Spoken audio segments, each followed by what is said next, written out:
My name is Lin Su, and for 3 consecutive years, I have been the bottom-ranked teacher at Jinghai University. Despite graduating from this top-tier university as the top student in my year, with astonishing talent in physics, chemistry, and science, I have repeatedly faced setbacks in teaching, with my classes consistently ranking at the bottom. The principal has issued an ultimatum: if my class ranks last again this semester, I will be fired, becoming the first in Jinghai University's history. Just as I sighed and was about to get off the subway, a sudden ding rang in my ears. Technological system loaded. Super mechanical right eye activated. The mechanical notification tone. My right eye has been equipped with a supreme technological system from hundreds of millions of years in the future. With just one glance at any substance, material, or technological product, you can instantly deconstruct it, obtaining all information, advantages and disadvantages, as well as thousands of processing and fabrication methods. I immediately turned my head to look at the parked high-speed train, activating my divine right eye. Dense streams of information flooded in, instantly dissecting the framework. The system popped up a red warning. Warning. The high-speed rail engine is aging, and the brake unit is damaged. As a top student, I fully understand this means the train's braking system may fail, making this a potentially fatal journey. I immediately sprinted to the driver's cabin and urgently told the crew, "Your high-speed rail's braking system is malfunctioning, it can't continue operating and must be repaired immediately." The crew and surrounding passengers expressed skepticism and impatience, with some even pulling out their phones to call the police. Helplessly, I flashed my faculty ID from the physics department of Jinghai University and shouted, "You don't have to believe me, but you can't let your arrogance endanger everyone's lives." The flight attendant wavered, and soon, security and engineers arrived. About 10 minutes later, the flight attendant's walkie-talkie delivered shocking news. She looked up in disbelief. There really is a problem with the braking system, the flight is delayed. The passengers erupted into chaos, while I seized the confusion to slip away because damn it, I was going to be late for class. The high-speed rail station master, watching me sprinting on the monitor, roared loudly, "A commendation banner, get me a commendation banner now. You think you can do a good deed and leave without leaving your name? We must find him." I rushed into the classroom at Jinghai University's School of Physics and Science, setting down my teaching materials while apologizing for being late. Only a dozen or so students were sitting in the classroom. Most had either skipped class or gone to attend the lectures of Gao Chun, one of the top 2 most popular teachers. Su Qianqian was the only student who stood up to greet me. Quickly regaining my composure, I announced that the final exam would involve creating one's own technological invention. Su Qianqian presented her poorly designed, rickety small flying robot, embarrassingly admitting it could barely even walk. Activating my hyper-god tech right eye, instantly, dense analytical data appeared: arm connecting screws loose, material and interface mismatch. Legs, fixed linkage materials are unstable. Tail wing, does not conform to aerodynamics, cannot fly when deployed. There are simply too many flaws, but the accompanying tens of thousands of upgrade solutions are even more dizzying. I looked at Su Qianqian and suddenly laughed. "Classmate Su, do you like Gundam?" Su Qianqian blushed and answered honestly, "It's precisely because I like Gundam mechas that I wanted to make a small flying robot." "Good," I laughed, "then I'll teach you how to modify it into a Gundam." However, the students in the back row mocked me for bragging, even taking out their phones to record, ready to expose this beastly teacher online and ruin my reputation. I ignored it and had Su Qianqian fetch several materials, including tungsten rock steel, which is widely regarded by the scientific community as having insufficient hardness. I explained that some materials are not useless, it's just that the scientific community hasn't figured out their uses yet. Then, I personally demonstrated by soaking tungsten steel in a potassium carbonate solution, catalyzing it with oxygen under an alcohol lamp. After molecular restructuring, its hardness became more terrifying than diamond. I swung the sledgehammer down hard, bang. With a loud bang, the tungsten steel didn't even show a dent. Su Qianqian stared with her mouth agape, her heart filled with astonishment. The previously mocking students around were also stunned and involuntarily gathered closer. Next is fuel. I picked up the inconspicuous blue round stone in the corner, the fire iron stone. Everyone recognized this as a toy children play with during New Year celebrations and suspected I was trying to fool them.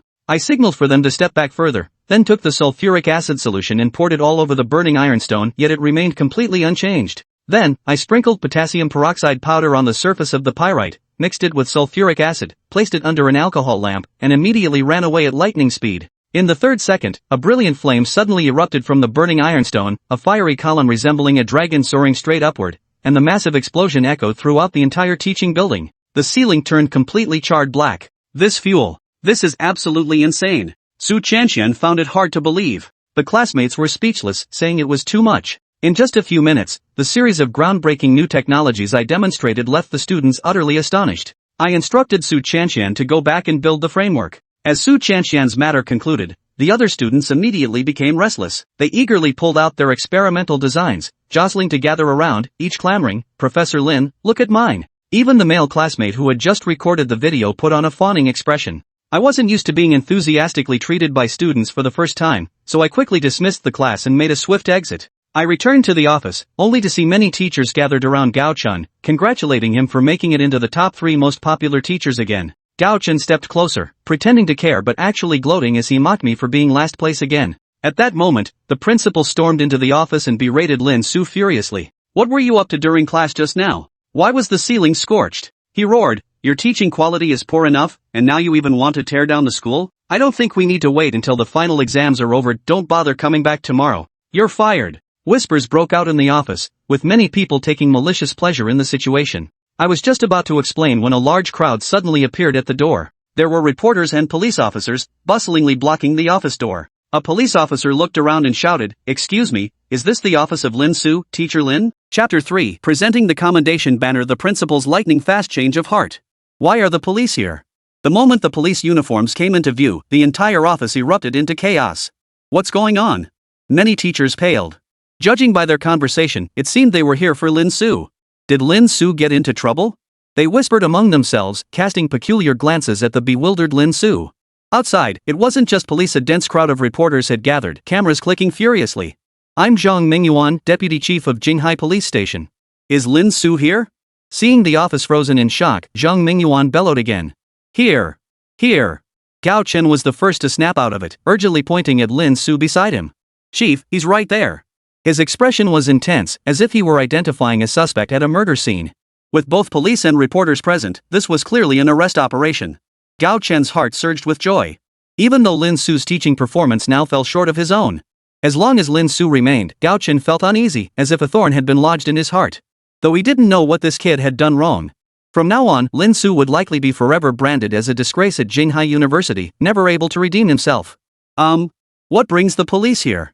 Lin Su finally asked, looking utterly bewildered. Zhang Mingyuan looked at Lin Su sternly. "What time is it now, and you're still playing dumb?" Whoosh! A collective gasp filled the office. Even the deputy chief of police, a top-tier figure, had been personally summoned. Did Lin Su commit murder or arson? How serious could it be? No wonder the teaching quality has been so poor all this time. Looks like he'd already lost his moral compass and gone off doing shady business. Well, now the cops have come knocking on his door. A teacher who'd always disliked Lin Su sneered. "No way. I believe Teacher Lin. There must be some misunderstanding." Just then, Lin Xiaoxin, who had been sitting quietly nearby not even speaking when congratulating Gao Chen earlier, spoke up. She was exceptionally beautiful, her long black hair cascading softly down her shoulders, her eyes serene as still water. This woman, who had been voted most popular and most beautiful teacher for 3 consecutive years, was also a bit confused by the situation. Yet, gazing at Lin Su's retreating figure, she declared firmly, "I believe Teacher Lin isn't that kind of person. Teacher Xiaoxin, we all know Lin Su was your idol back when you were in college. But now, well." Some shook their heads, thinking Xiaoxin was too stubborn. The police had come knocking, yet she still defended Lin Su. Soon enough, she would understand just how despicable her former idol had become.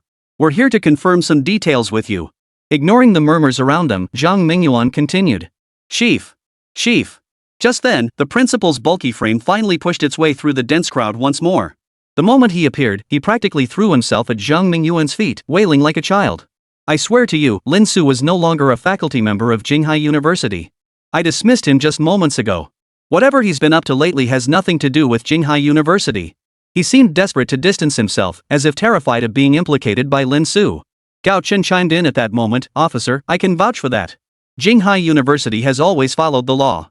If there's anything you need from us, we'll cooperate fully." He then turned to Lin Su, his tone stern and righteous.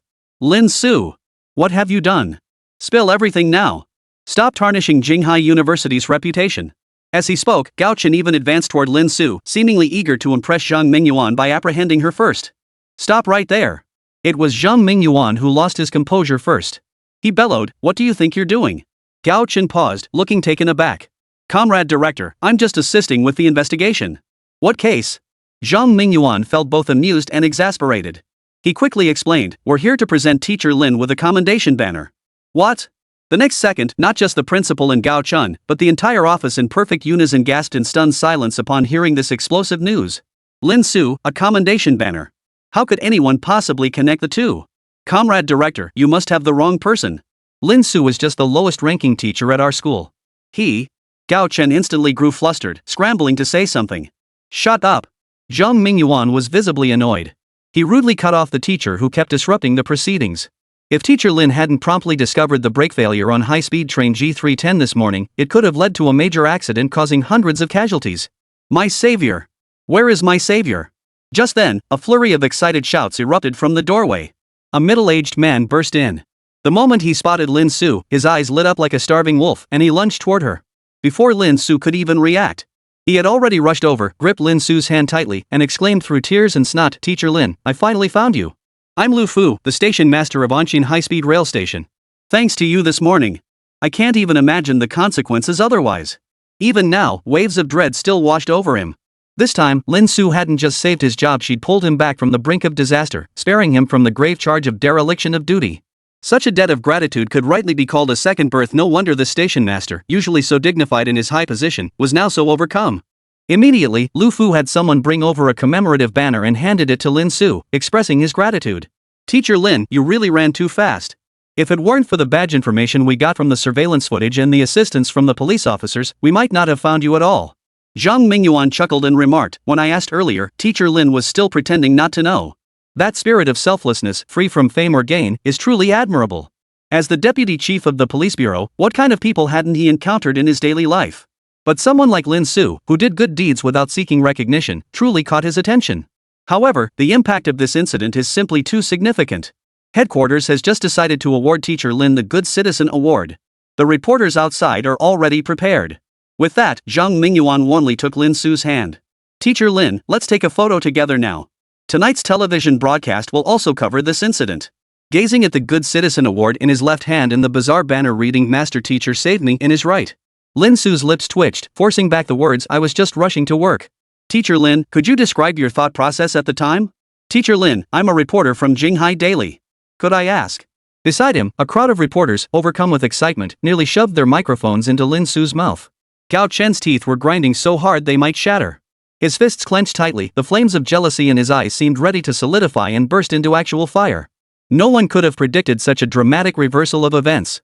He recalled how he'd been gloating just moments ago over winning the title of most popular teacher, bragging about it to Lin Su. Now this overwhelming honor was rushing to cling to Lin Su like a stubborn leech.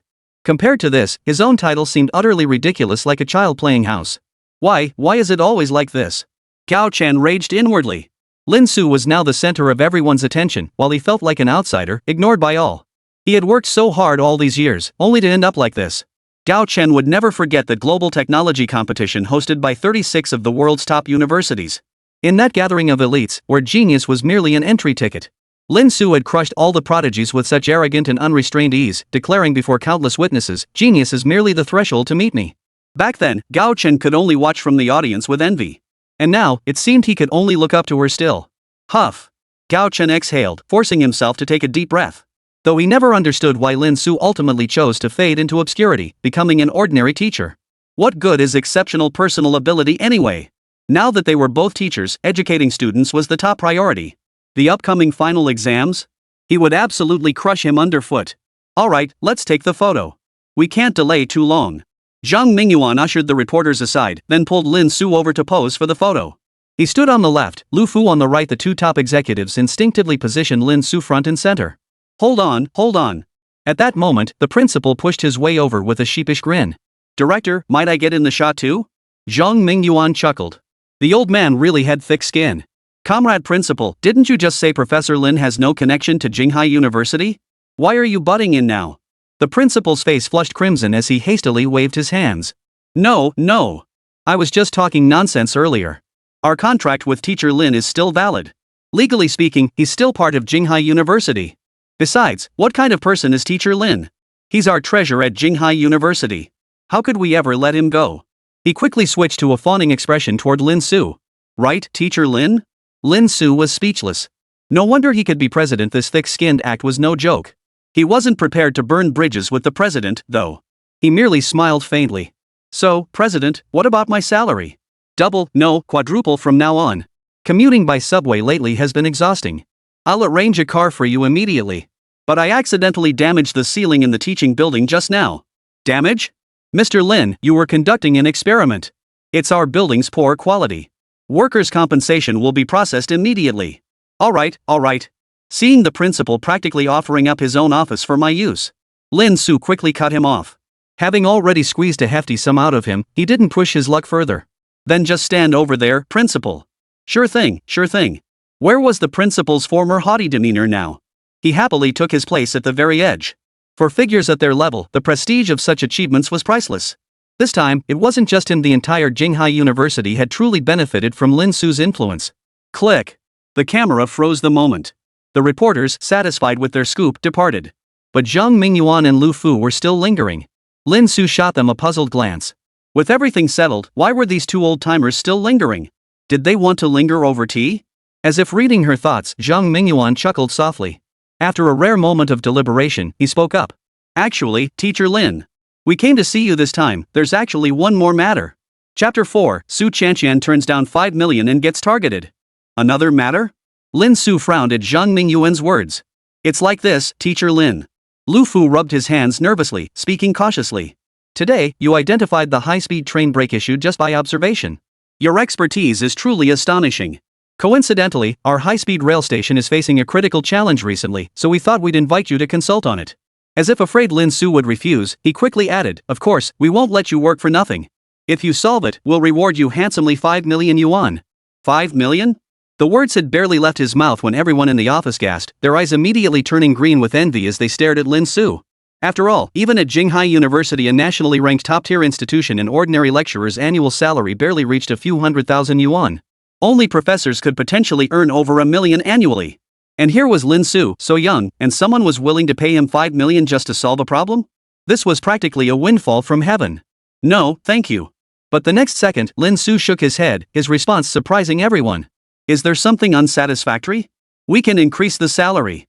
Lu Fu, thinking Lin Su was dissatisfied with the offer, hurriedly added. I think there's been a misunderstanding, Station Master Lu. Lin Su smiled and waved his hand dismissively. If I were to charge money for contributing to the nation's public welfare projects, I'd be a disgrace to my role as a teacher. If there are any difficulties, please speak up. Whatever I can do to help, I will. His words were measured, yet they filled both Zhang Mingyuan and Lu Fu with profound respect. Zhang Mingyuan laughed heartily. The esteemed figure now regarded Lin Su with even greater admiration. Teacher Lin's spirit leaves us ashamed of our own worldliness. Is tomorrow afternoon convenient for you? Lin Su considered it. He had no classes scheduled for the following afternoon, so he nodded in agreement. Then I'll send a dedicated vehicle to pick you up. After confirming the arrangements, Zhang Mingyuan and Lu Fu made no further delay and exited the office. The office suddenly fell silent, the atmosphere growing slightly eerie. Everyone stared blankly at Lin Su. The entire sequence had unfolded in just over 10 minutes. Yet the sheer volume of information, with its repeated twists and turns, was so overwhelming that they still couldn't process it all. Only Lin Xiaoxin's beautiful eyes sparkled as she watched Lin Su's retreating figure with admiration. She seemed utterly unsurprised by his choice. Lin Su, ahem, about that final exam matter, I think. Just then, the principal cleared his throat twice, intending to lift the previous ultimatum for Lin Su. Not only had Lin Su become a media sensation, but he had also earned the favor of two influential figures. Now, if anyone wanted Lin Su to leave, he would be the first to object. Lin Su waved his hand dismissively and suddenly declared, Principal, I know what you're going to say. There's no need for that. He stared intently at the principal's face, his words sharp and unwavering. If my students don't achieve the top overall score in this final exam, I will resign from my position as a teacher at Jinghai University. Hearing this, the principal's aged face twitched violently. He nearly dropped to his knees, shouting, Good heavens, young man, don't be ridiculous. You've been dead last for 3 years straight. We'd be grateful if you managed second to last this time. And now you want to jump straight to first place? You must be joking. Lin Su, everyone knows your abilities are beyond question. But teaching is another matter entirely. The principal spoke diplomatically, hoping to dissuade Lin Su.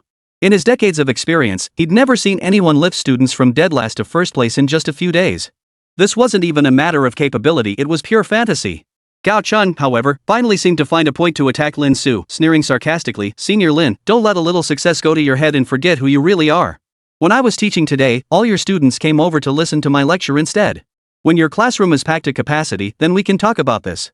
He laughed heartily, mocking Lin Su's wild fantasy. Lin Su didn't get angry. Instead, a faint smile curved his lips. Then let's make a bet. How about it? If I lose, I'll resign as a teacher and never set foot in the research world again. If you lose, you must do the same. You dare to take it? As he spoke, Lin Su narrowed his eyes, a sharp gleam appearing within them. Lin Su, don't. Hearing this, Lin Xiaoxin finally couldn't hold back any longer. She stood up, determined to dissuade Lin Su. If it were merely resigning from her teaching position, that might be manageable, she could always find another job. But to never set foot in the research world again. That was an unbearable blow for any scholar. Yet, the words caught in her throat as Lin Xiaoxin suddenly fell silent. Because she saw the look in Lin Su's eyes at that moment. It was so sharp and terrifying. It was a look she hadn't seen in Lin Su for a full 3 years. The last time was when Lin Su represented the nation in a competition, single-handedly breaking through the blockade of major powers. Using outdated materials and astonishing creativity, he secured victory after victory with that cold, utterly confident gaze. It was also during that time that Lin Suxin's image became deeply etched into Lin Xiaoxin's heart. Gulp!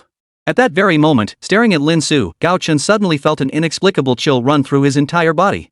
It was suffocating, like being locked in the gaze of a lion that had lain dormant for ages and now finally opened its half-closed eyes. But in this moment, his jealousy toward Lin Su and the dignity of a man under the watchful eyes of others left him no room for such thoughts. After all, every class he'd taught since joining the faculty had ranked first overall. And with only 5 days left until the final exams, the students' abilities varied wildly. Their lagging knowledge levels weren't something they could cram into a few days. There was absolutely no way he could lose this bet. At this thought, Gao Chen gave a cold chuckle and nodded. Since senior brother Lin is so eager to send me off, I'd be rude to refuse. Lin Su paid Gao Chen no further attention and turned to leave. You too. Oh. Watching Lin Su's retreating figure, the principal sighed. What kind of karma had he incurred? He was already contemplating how to persuade Lin Su to stay. After all, this was a wager whose outcome was obvious even without thinking. Dusk, School of Physics and Science. Humming a tune, Su Chanqian emerged from the lab in high spirits, clutching a stack of materials and a battered little robot. The little robot was the one she'd shown Lin Su during class today. Though to others it was nothing more than a spectacularly failed prototype. Su Chanqian cherished it dearly. After all, it was her own hard work, and she planned to take it home to treasure it. Lost in thought, she couldn't help but recall the awe-inspiring moment Lin Su had brought her that morning. Those magical-like maneuvers still played vividly before her eyes, scene after scene. I can't shake the feeling that Teacher Lin has changed somehow. She murmured softly. The old Lin Su would walk in and lecture them, leaving everyone utterly confused. It wasn't that he was rambling incoherently, but rather that the concepts he covered were simply too advanced. Though every student at Jinghai University was an elite, knowledge that others found daunting seemed as simple as 1 + 1 to Lin Su utterly unworthy of explanation. Simply put, it was the generation gap between a top-tier genius and an ordinary one. No wonder Lin Su always ended up at the bottom of the class. But today, Lin Su not only explained things meticulously, but also made the class content fascinating. Especially those bizarre applications of materials she'd never heard of before, which kept everyone glued to her words. In her hands lay the tungsten rock steel she'd spent the entire afternoon processing, ready to take back and finally craft the Gundam shell she'd been dreaming of. I absolutely must live up to Teacher Lin's guidance. Just wait and see who dares say he can't teach. Su Chanqian clenched her little fist, vowing silently. Little did Lin Su know that every single time he was voted the most popular teacher, his one and only vote came from Su Chanqian. Thud. But just as Su Chanqian's thoughts were soaring, she suddenly bumped into something, letting out a pained ouch as she stumbled backward onto the floor, scattering her materials everywhere. Sorry. Ignoring the pain, Su Chanqian hurriedly apologized. What the hell? Don't you have eyes? Can't you watch where you're going? The other side showed no mercy, instead responding with a sharp, angry female voice full of rage. I'm truly sorry. Su Chanqian stood up and continued apologizing, but as she lifted her head, she suddenly froze. The woman across from her seemed to recognize Su Chanqian too, followed by a cold laugh. So it's our goddess Su. What's the matter? Can't even walk straight anymore? Su Chanqian knew exactly who was speaking. Xia Qing, a fellow third-year physics major. They'd never gotten along, and Xia Qing often picked on her. Su Chanqian didn't want to engage further. She bent down to pick up her materials and prepare to leave. Wait. Xia Qing wouldn't let it go, stomping her foot right on Su Chanqian's little robot. Get your foot off it. Su Chanqian snapped coldly at the sight. Ha? You actually treasure such an ugly robot. Xia Qing sneered in disbelief, staring at the battered little robot underfoot. The two people following her burst into laughter simultaneously. You call this a robot? My grandma could make a better one. Spotting an opportunity to humiliate her, Xia Qing's eyes flashed with malice. Over the past few years, Su Chanqian had been widely recognized as the school's most beautiful girl. Yet despite her self-proclaimed beauty, she was constantly compared to Su Chanqian, reduced to nothing more than a stepping stone for her rival. This infuriated the already jealous girl to the point of madness. Now that she finally had a chance to humiliate Su Chanqian, she wasn't about to let it slip away. I said move your foot. Seeing Xia Qing still refusing to budge, Su Qianqian finally lost her temper. Her beautiful eyes now blazed with fury. Oh dear, little lamb's getting angry? Xia Qing showed no fear whatsoever. The next moment, she gave a cold laugh and stomped down hard with her right foot. Thud! The little robot shattered instantly under her foot, its broken parts scattering everywhere. Su Qianqian's eyes narrowed. In that instant, it felt like a heavy blow had struck her heart. Just as expected, what kind of teacher produces what kind of student? Go ahead and keep building this junk robot with your bottom of the class teacher who's about to get kicked out. Xia Qing stared at Su Qianqian with a satisfied sneer. Smack! But the next instant, a resounding slap echoed through the room. Su Qianqian's face darkened. This slap wasn't just for destroying her robot, it was for slandering the teacher she held in the highest regard. You dare hit me? A vivid red mark instantly appeared on Xia Qing's face as she trembled and screamed in distortion. I'll beat you to death. She raised her hand and lashed out viciously at Su Qianqian's face. Su Qianqian had no time to dodge and could only instinctively shut her eyes tight. But at that critical moment, a hand suddenly landed on Su Qianqian's trembling shoulder, followed by a soft chuckle. You reckless student, hasn't anyone told you that fighting is strictly prohibited during non-class hours? Chapter 5, Shameless Xia Qing, the ultimate anti-theft tech Q-block. Who the hell are you? Feeling the immense force pinning her hand, preventing it from falling, Xia Qing's face twisted as she glared at the man blocking her path. Lin Su? The next moment, recognizing the figure before her, Xia Qing's expression shifted. She quickly withdrew her hand and took a step back. Su Qianqian opened her eyes at that moment, gazing at Lin Su's profile with delight. Teacher, what brings you here? When someone bullies my students, a teacher can't just stand by. Rubbing Su Qianqian's head, Lin Su turned his cold gaze towards Xia Qing. Apologize to my student. He had just come back to retrieve something when he happened upon this scene. He knew exactly what had transpired. Apologize? Apologize for what? After her initial shock wore off, seeing that the person who had arrived was the universally recognized useless teacher, Xia Qing sneered coldly in response. That student of yours who loves playing the victim just slapped me across the face. She gritted her teeth, displaying the still fresh handprint on her cheek. If anyone should apologize, it's your damn student who owes me an apology first. Xia Qing held Lin Su in utter contempt, showing not a shred of the respect due to a teacher. After all, she was one of Gao Chen's students. She had endured Gao Chen's deliberate and inadvertent belittling in class, compounded by the bottom-of-the-barrel teacher label Lin Su had carried for years. Xia Qing was essentially a microcosm of how countless Jinghai students treated Lin Su. Wherever they were, the weak deserved no respect even if they were teachers. Hearing this, Lin Su merely picked up the robot parts from the floor and said indifferently, "You stepped on Qianqian's robot. By rights, you owe her 10 slaps. She only hit you once, you should be grateful." You! Xia Qing was instantly enraged by Lin Su's words, her face turning green with fury. Lin Su was implying she was worth less than a broken-down, useless robot. As a teacher, is this how you shield your students and twist the truth? Xia Qing fumed, how can someone like you even be qualified to teach? Whether I'm worthy isn't for a student like you to decide. Lin Su stared straight at Xia Qing, a cold glint flashing in her eyes. I won't let my students be bullied. Even if it's called covering up, so what? Shameful. Xia Qing was absolutely furious at that moment, yet she couldn't out-argue Lin Su. You forced my hand, just wait until you're ruined. Seeing this, she spat out the words with hatred, then suddenly screamed at the top of her lungs, help! A teacher is bullying a student. Her two sycophantic followers behind her echoed the cry in unison, someone help! The teacher is hitting someone. Evening still bustled with activity at Jinghai University. The commotion drew a crowd of lingering students. The scene instantly became chaotic. Many students stared in shock at the vivid red handprint on Xia Qing's face. After all, no one had witnessed what had just happened, but the slap mark was undeniably real. Instantly, the students jumped to conclusions, their expressions filled with disgust as they turned to Lin Su. How could a teacher like this exist? Slapping a student in public? She has no professional ethics whatsoever. Isn't that the notoriously incompetent teacher from our physics department? Who knew she'd be both a terrible educator and a despicable person? It's disgusting. A torrent of vile insults erupted. Just then, a hoarse voice cut through the crowd from behind, what's all this commotion? Get out of the way. What? The dean is here. The scene instantly fell silent as the crowd parted, revealing an elderly professor with snow-white hair stepping forward. It was none other than Xia Yuan, dean of the Physics and Science College at Jinghai University. Grandpa. Upon seeing him, Xia Qing's eyes lit up. As if she'd found a savior, she rushed forward, tears streaming down her face as she cried out, you have to stand up for me. That damn Lin Su ordered his students to beat me. Hearing this, anger flared across Xia Yuan's face. This was his most cherished granddaughter, how dare anyone lay a hand on her? Nonsense.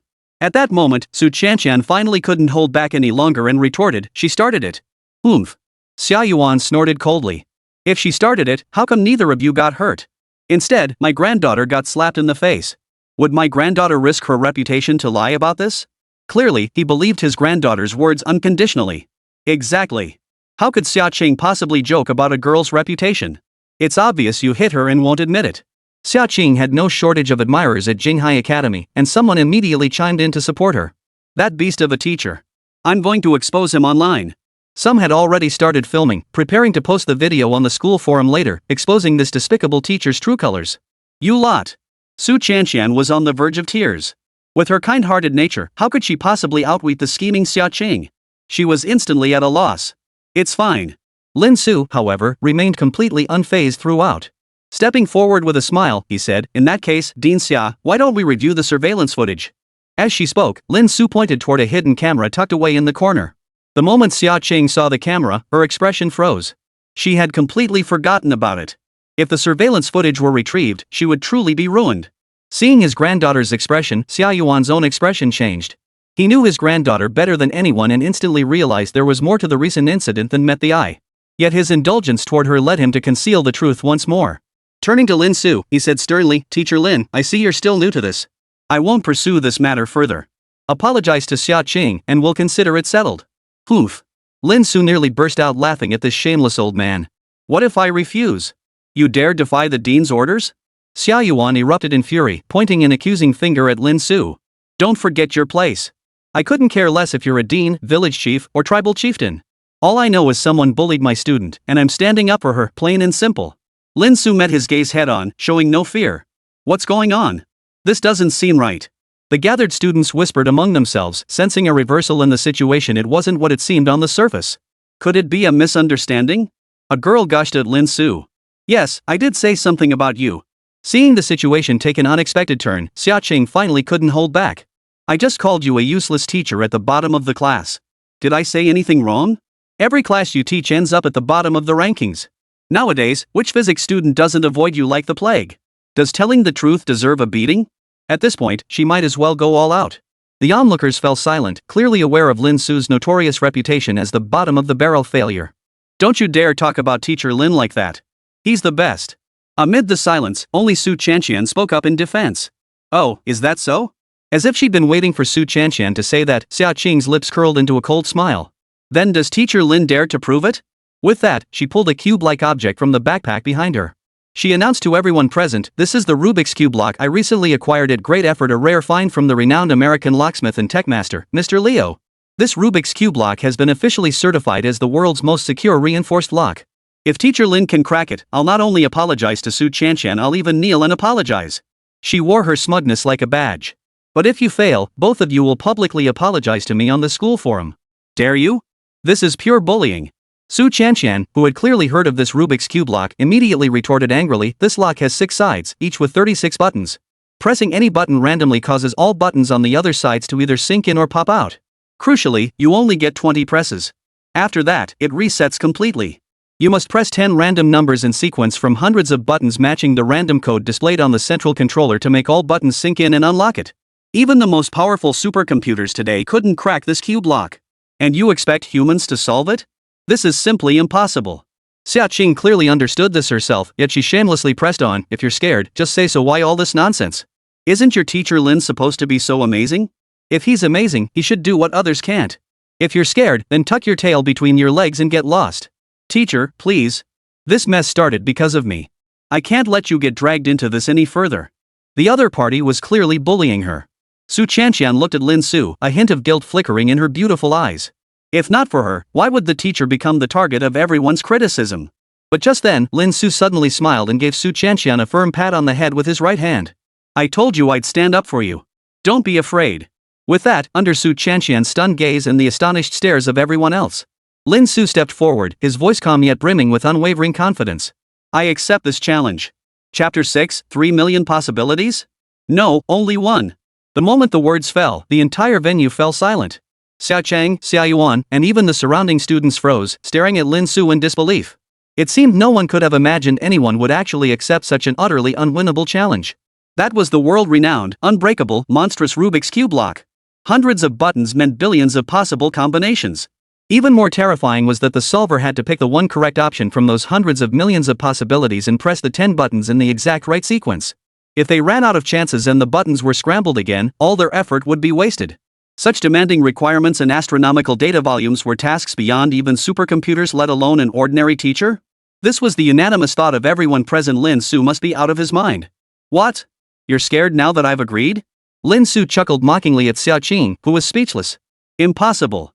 Caught off guard, Xiaoqing flushed with embarrassment and anger, snatching the Rubik's Cube block from him.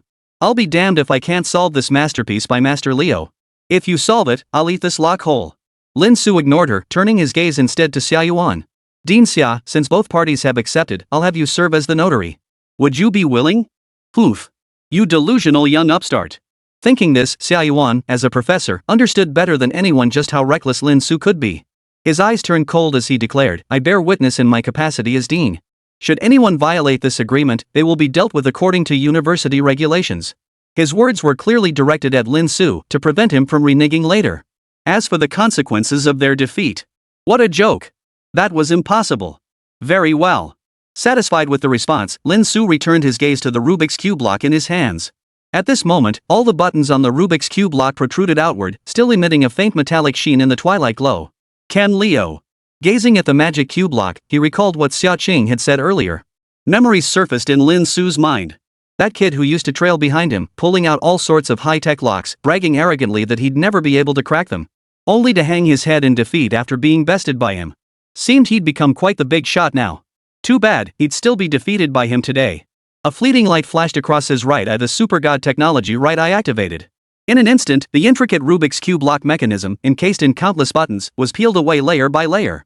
And the impenetrable structure that no one could force open was now laid bare, utterly exposed within Lin Su's field of vision. Lin Su's gaze swept across the thousands of components within the Rubik's Cube block, as if searching for something specific. Others naturally had no idea what Lin Su was doing, only seeing him standing there blankly, as if his soul had left his body. Looks like he's been scared out of his wits. Xiaoqing sneered coldly. Master Liu's pinnacle technology isn't something a useless teacher like you could possibly understand. You don't have the skills, yet you insist on pretending to be something you're not. One glance, and you're already too scared to even try. Unfazed by the outside commotion. Finally, at a certain moment, Lin Su's eyes lit up. He had found what he sought. Manipulating the system, Lin Su discarded all the structural analysis surfaces of the Rubik's Cube block, leaving only a cube-like core in the corner. The core was covered in nanoscale chips and countless intricate patterns, faintly glowing. With his knowledge base, Lin Su understood clearly this was the central control core that the Rubik's Cube block must have built in. Only by activating this core could the Rubik's Cube block function properly and establish a connection with the owner's remote controller by sending electronic signals. By the same logic, he could also reverse engineer the 10 correct buttons currently controlled by the core through it.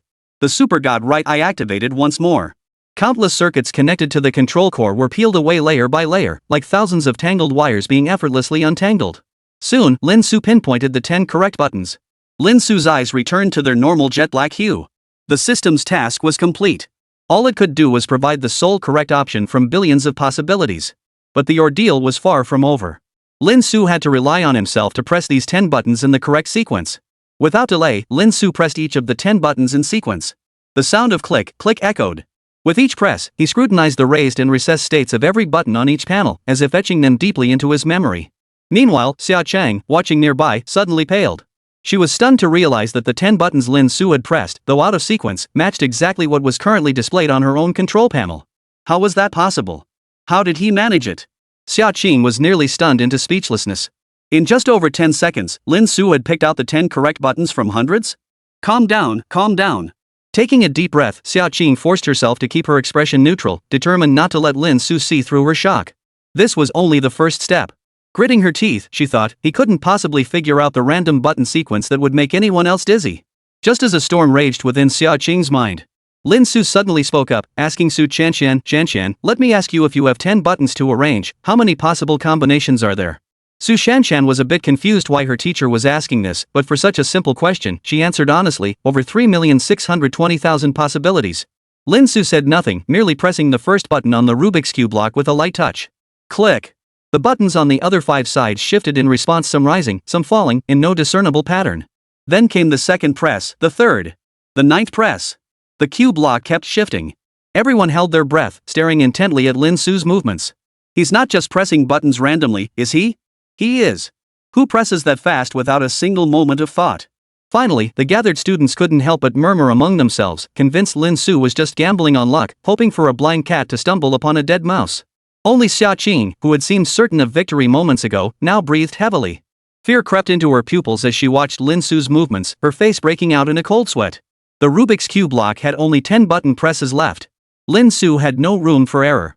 Yet now, each of his moves matched the code on her control panel with uncanny precision. It was at this moment that Lin Su finally spoke. "You're right, Shan. Arranging 10 buttons does indeed yield over 3 million possibilities. But for your brilliant teacher, once I've seen every possible combination these 10 buttons represent, then such possibilities become is just one." With that, Lin Su pressed the final button. Click. The once uneven surface of the Rubik's Cube locked into place as all the buttons sank in. Snap. At this very moment, the so-called world's most secure, unbreakable technological cube lock opened with a click, exposed completely before everyone's eyes. Chapter 7, Why did you provoke him? Impossible. This can't be happening. With a thud, Xia Qing collapsed to the floor, staring in disbelief at the unlocked cube lock before her. This was the legendary Lock of the Gods, developed over 3 years by the world-renowned master locksmith Leo, reputed to be unbreakable. Why did it fail to withstand even 3 minutes in front of this useless teacher? This. Beside her, her grandfather Xia Yuan's mouth hung open. His cloudy eyes bulged wide as if about to pop out, his Adam's apple convulsing wildly as he could only manage a hoarse whisper. He had lived over 70 years, yet today, he witnessed the most shocking, most unbearable event of his entire life. The students who had been questioning whether Lin Su was just getting lucky now fell silent as if someone had pressed mute on them all. It could be said that Lin Su, single-handedly, had transformed Jinghai University's once bustling plaza into a library. Amidst the stunned, bewildered atmosphere, only Su Chanxian covered her mouth, watching it all unfold in utter disbelief. Gazing at Lin Su's profile, her eyes gradually clouded over, reflecting an indescribable mix of emotions. It turned out the teacher hadn't been talking nonsense after all. He truly had created a miracle for her. Why are you just standing there? Say something. It was Lin Su himself who broke the deathly silence. Turning the tables with a joke, Lin Su turned her head to face the once arrogant Xia Yuan and his granddaughter. A smile played at the corners of her mouth. Alright, now that the challenge is over, I'd like to ask Xia Qing to honor her promise and apologize to my student. Xia Chang and her companion hadn't lost unfairly.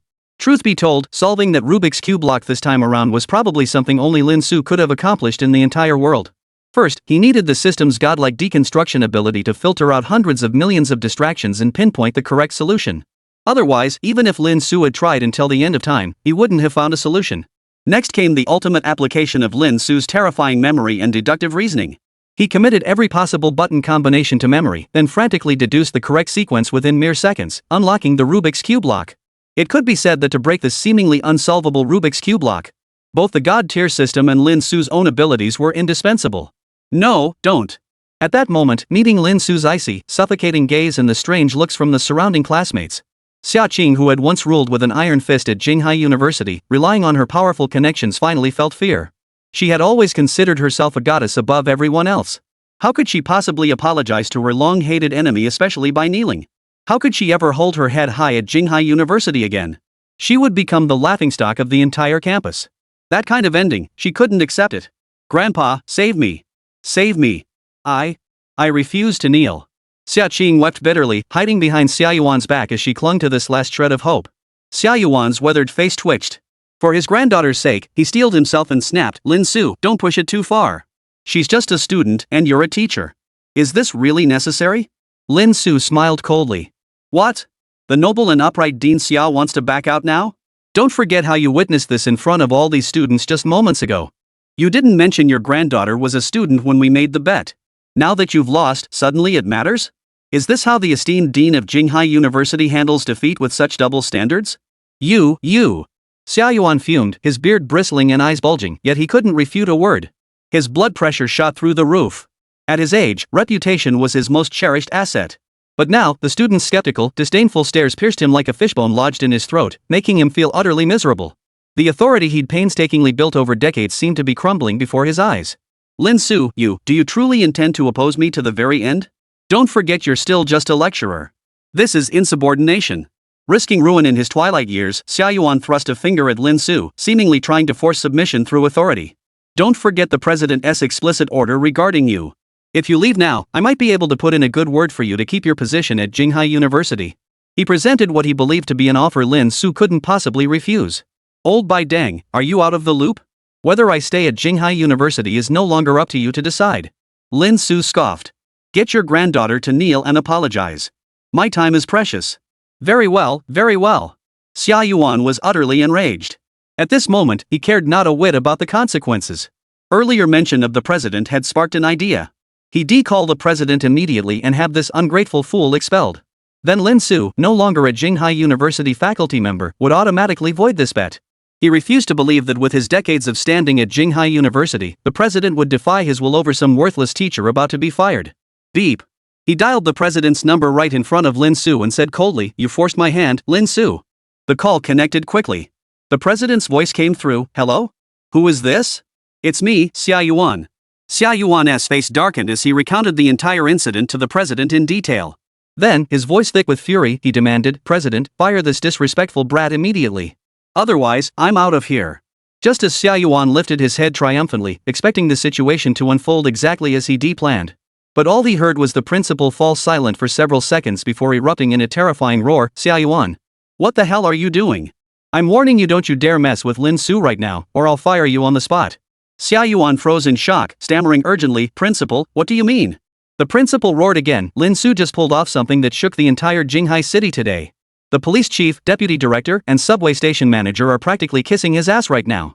If I fire him now, what kind of reputation would Jinghai University have left?" Xia Yuan couldn't believe it. "He's just a good-for-nothing who always ranks dead last. That was before. Have you grown senile? How dare you compare yourself to him?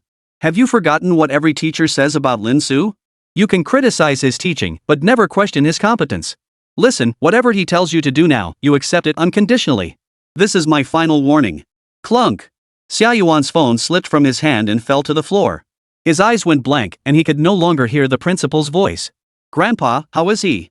Xia Chang hurriedly grasped Xia Yuan's hand, her eyes reigniting with hope. "Don't say another word." But in the next instant, Xia Yuan violently wrenched his hand free from his granddaughter's grasp. His face stiffened as he sighed in despair, closing his eyes and murmuring, "I'm sorry, Chinger." In that moment, memories from 3 years ago suddenly flooded his mind. Had it been too long? Had he truly grown senile? Back then, Lin Su was a genius who could trample anyone underfoot. How could this be? The last glimmer of hope was extinguished. Xia Qing's pupils seemed to lose their luster. She stumbled backward in a daze. The grandfather she had always revered, the man who seemed capable of anything, had actually been defeated? Hurry up! How much longer do you intend to prolong this farce? Xia Yuan roared, unable to bear staying in this place another second. Thud! The next moment, the sound of knees hitting the floor echoed. Xia Chang knelt down as if accepting her fate, her head bowed low. Her teeth clenched so tightly they seemed ready to bleed as she uttered each word. I'm sorry, Su, classmate." The entire room erupted in shock. Who could have imagined that a teacher at the bottom of the class rankings would actually force her granddaughter to bow her head and admit her mistake in front of the esteemed dean? "Lin Su, you just wait." With that vicious parting shot, Xia Yuan didn't linger. He dragged Xia Chang, who looked like a walking corpse, away. "No need to see us off. Next time you have a lock like this, give me a shout. Lock picking? I'm a pro at it." Lin Su, her words cutting like a knife, waved at his retreating back for good measure. Xia Yuan nearly stumbled and fell to the ground, vowing silently to make Lin Su regret this. "All right, everyone, disperse. What are you all staring at?" With the incident resolved, Lin Su dispersed the gathered students. But clearly, the repercussions of this incident were far from over. A bunch of students had recorded the whole thing. Originally, they'd intended to expose Lin Su's disgusting true colors. Little did they know they'd instead captured such a miraculous moment. Needless to say, the college forums would be abuzz with activity afterward. "Teacher, are you sure this is okay? After all, he is the dean of our academy." Su Chanxian approached with a worried look. "Don't worry." Lin Su shrugged it off, turning his attention to Su Chanxian instead. "Teachers should focus on their own responsibilities. Now, about you, have you prepared the high-grade materials? Finished your assignments? Did you assemble all the components according to the notes I taught you? I'll be spot-checking your work tonight." "No, teacher." Under Lin Su's terrifying triple-barreled attack, Su Chanxian fled like her life depended on it. Nighttime, downtown Pretty Country City, New York. Inside a luxurious skyscraper whose construction alone cost billions of dollars. In a gilded office, countless bottles of fine liquor were scattered about as freely as tap water. Wealthy tycoons clinked glasses amidst a sea of opulence and extravagance. Today marked the grand celebration for U Lock, the largest security lock company in all of Pretty Country. On the central podium, a slightly overweight man held the microphone, raising a champagne glass with a cheerful smile. Thank you all for joining us today. Tomorrow marks the official launch of our company's Magic Cube technology lock. Truly, this is a day worth celebrating. The guests below the stage cheered and clinked glasses, emptying them in one gulp. Among the crowd, a lavishly dressed guest remarked, "Master Leo, you jest. Who in the United States hasn't heard of the Rubik's Cube lock? I hear the National Bank and even hackers have placed orders worth billions. This lock is bound to take the world by storm." Indeed. Someone nearby chimed in, "I heard that even our FBL specialists spent a whole month studying the Rubik's Cube lock day and night, only to be utterly defeated by its terrifying security. They declared that no human could crack it, not even a supercomputer, only a nuclear bomb could blow it open." Listening to the guests' praise below the stage, a smug grin spread across Leo's chubby face. After all, this was the divine lock he'd spent 3 years developing, utilizing the latest supermaterials and chips. While claiming only a nuclear bomb could blast it open was a slight exaggeration, it wasn't entirely unrealistic. This was Leo's absolute confidence in his technology. Amidst the lively buzz and cheerful atmosphere filling both the stage and the audience, suddenly, a manager from lock company rushed in through a side door, hurriedly approaching Leo and whispering something in his ear. Upon hearing the news, Leo's expression instantly darkened and he exclaimed in shock. "What?" Chapter 8, The Terrified Leo, National Technology Exhibition. "What's wrong, Master Leo?" The question echoed in confusion. Hundreds of eyes in the audience were fixed on Leo. His sudden change in expression and the startled gasp he just let out didn't escape anyone's notice. Nothing. Leo lifted his head, his face regaining its smile. He waved his hand at everyone and said, "Everyone, go ahead and eat. I have something I need to take care of." Before the guests could respond, he hurried off with the manager. The previously lively atmosphere instantly grew tense. Many exchanged puzzled glances, unsure what had happened. Only a handful of seasoned business veterans, those who'd spent over a decade navigating the corporate world, furrowed their brows slightly, sensing the storm clouds gathering. Leaving the banquet hall, the smile on Leo's chubby face vanished instantly. His voice turned icy cold. "Fuck. Explain to me clearly what the hell is going on." The manager answered nervously, "We just received an urgent report from headquarters. Someone in Dragon Country has cracked our Rubik's Cube lock." Impossible. Leo couldn't believe it. How did they do it? Supercomputers or brute force? Neither, boss. It's. The manager stammered, unable to get a word out for a long moment. Smack. Leo slapped him hard across the face and roared, "Speak." "It was cracked by a teacher." Feeling the stinging pain on his face, the manager whimpered. "For God's sake, do you take me for a fool? If FBL couldn't pull it off, you're telling me some backwater teacher from Dragon Nation managed it?" Leo exploded with rage, convinced his subordinate was playing him for a fool. "Boss, there's video evidence. You'll see for yourself." Fearing another slap, the manager hurriedly led Leo into a nearby conference room. Inside, numerous executives sat in tense readiness, their expressions grave. The footage played. The distance of the cameraman was neither too far nor too close, making the image somewhat blurry. Still, the subject's movements were discernible. Leo immediately spotted his painstakingly crafted Rubik's Cube in the hands of a slightly blurred man, who solved it in just a few moves. He stared in disbelief, unable to fathom that this had actually happened. "Is the source of this video reliable?" a senior company executive asked solemnly. The manager wiped away cold sweat and replied, "It's reliable. It comes from the Jinghai University forum, currently the strongest in Manhwa. It's already gone viral. Could this be a competitor's preemptive strike before our product launch? Did this person know the unlock code in advance and stage this deliberately?" Another executive voiced this concern. This theory gained widespread agreement. After all, the probability of randomly solving a Rubik's Cube lock is 1 in billions. This was simply too surreal. "Boss, our recommendation is to issue an urgent denial statement condemning unfair competition from other companies and proceed with our original plan. This is nothing but a poorly executed rumor." The executives unanimously agreed. But Leo hadn't uttered a word since then, his eyes fixed intently on a single spot. Finally, he abruptly exclaimed, "Quick, zoom in." He pointed to a specific spot in the video feed. The manager, confused, complied nonetheless, zooming in on the Rubik's Cube lock. "Fuck, moron. I told you to zoom in on that guy's face." Leo roared angrily. The manager scrambled to comply. The video enlarged, and soon a blurred face appeared before Leo. Leo was struck as if by lightning, his pupils dilating wildly as if witnessing something utterly unbelievable. How could it be him? Fenrir Lin.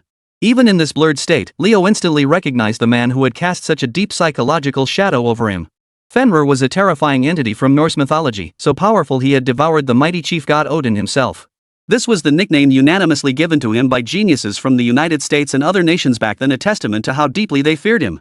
3 years had passed. Just when Leo thought he might finally forget that monster, he suddenly reappeared. And the moment he did, he mercilessly tore apart the technology Leo had poured his heart and soul into developing over the past 3 years. "Boss, what's wrong?" the executives asked in confusion, utterly baffled by his intense reaction. Rio didn't answer. He just shouted urgently, "Tell the entire company, cancel all plans. The Q Block release is postponed."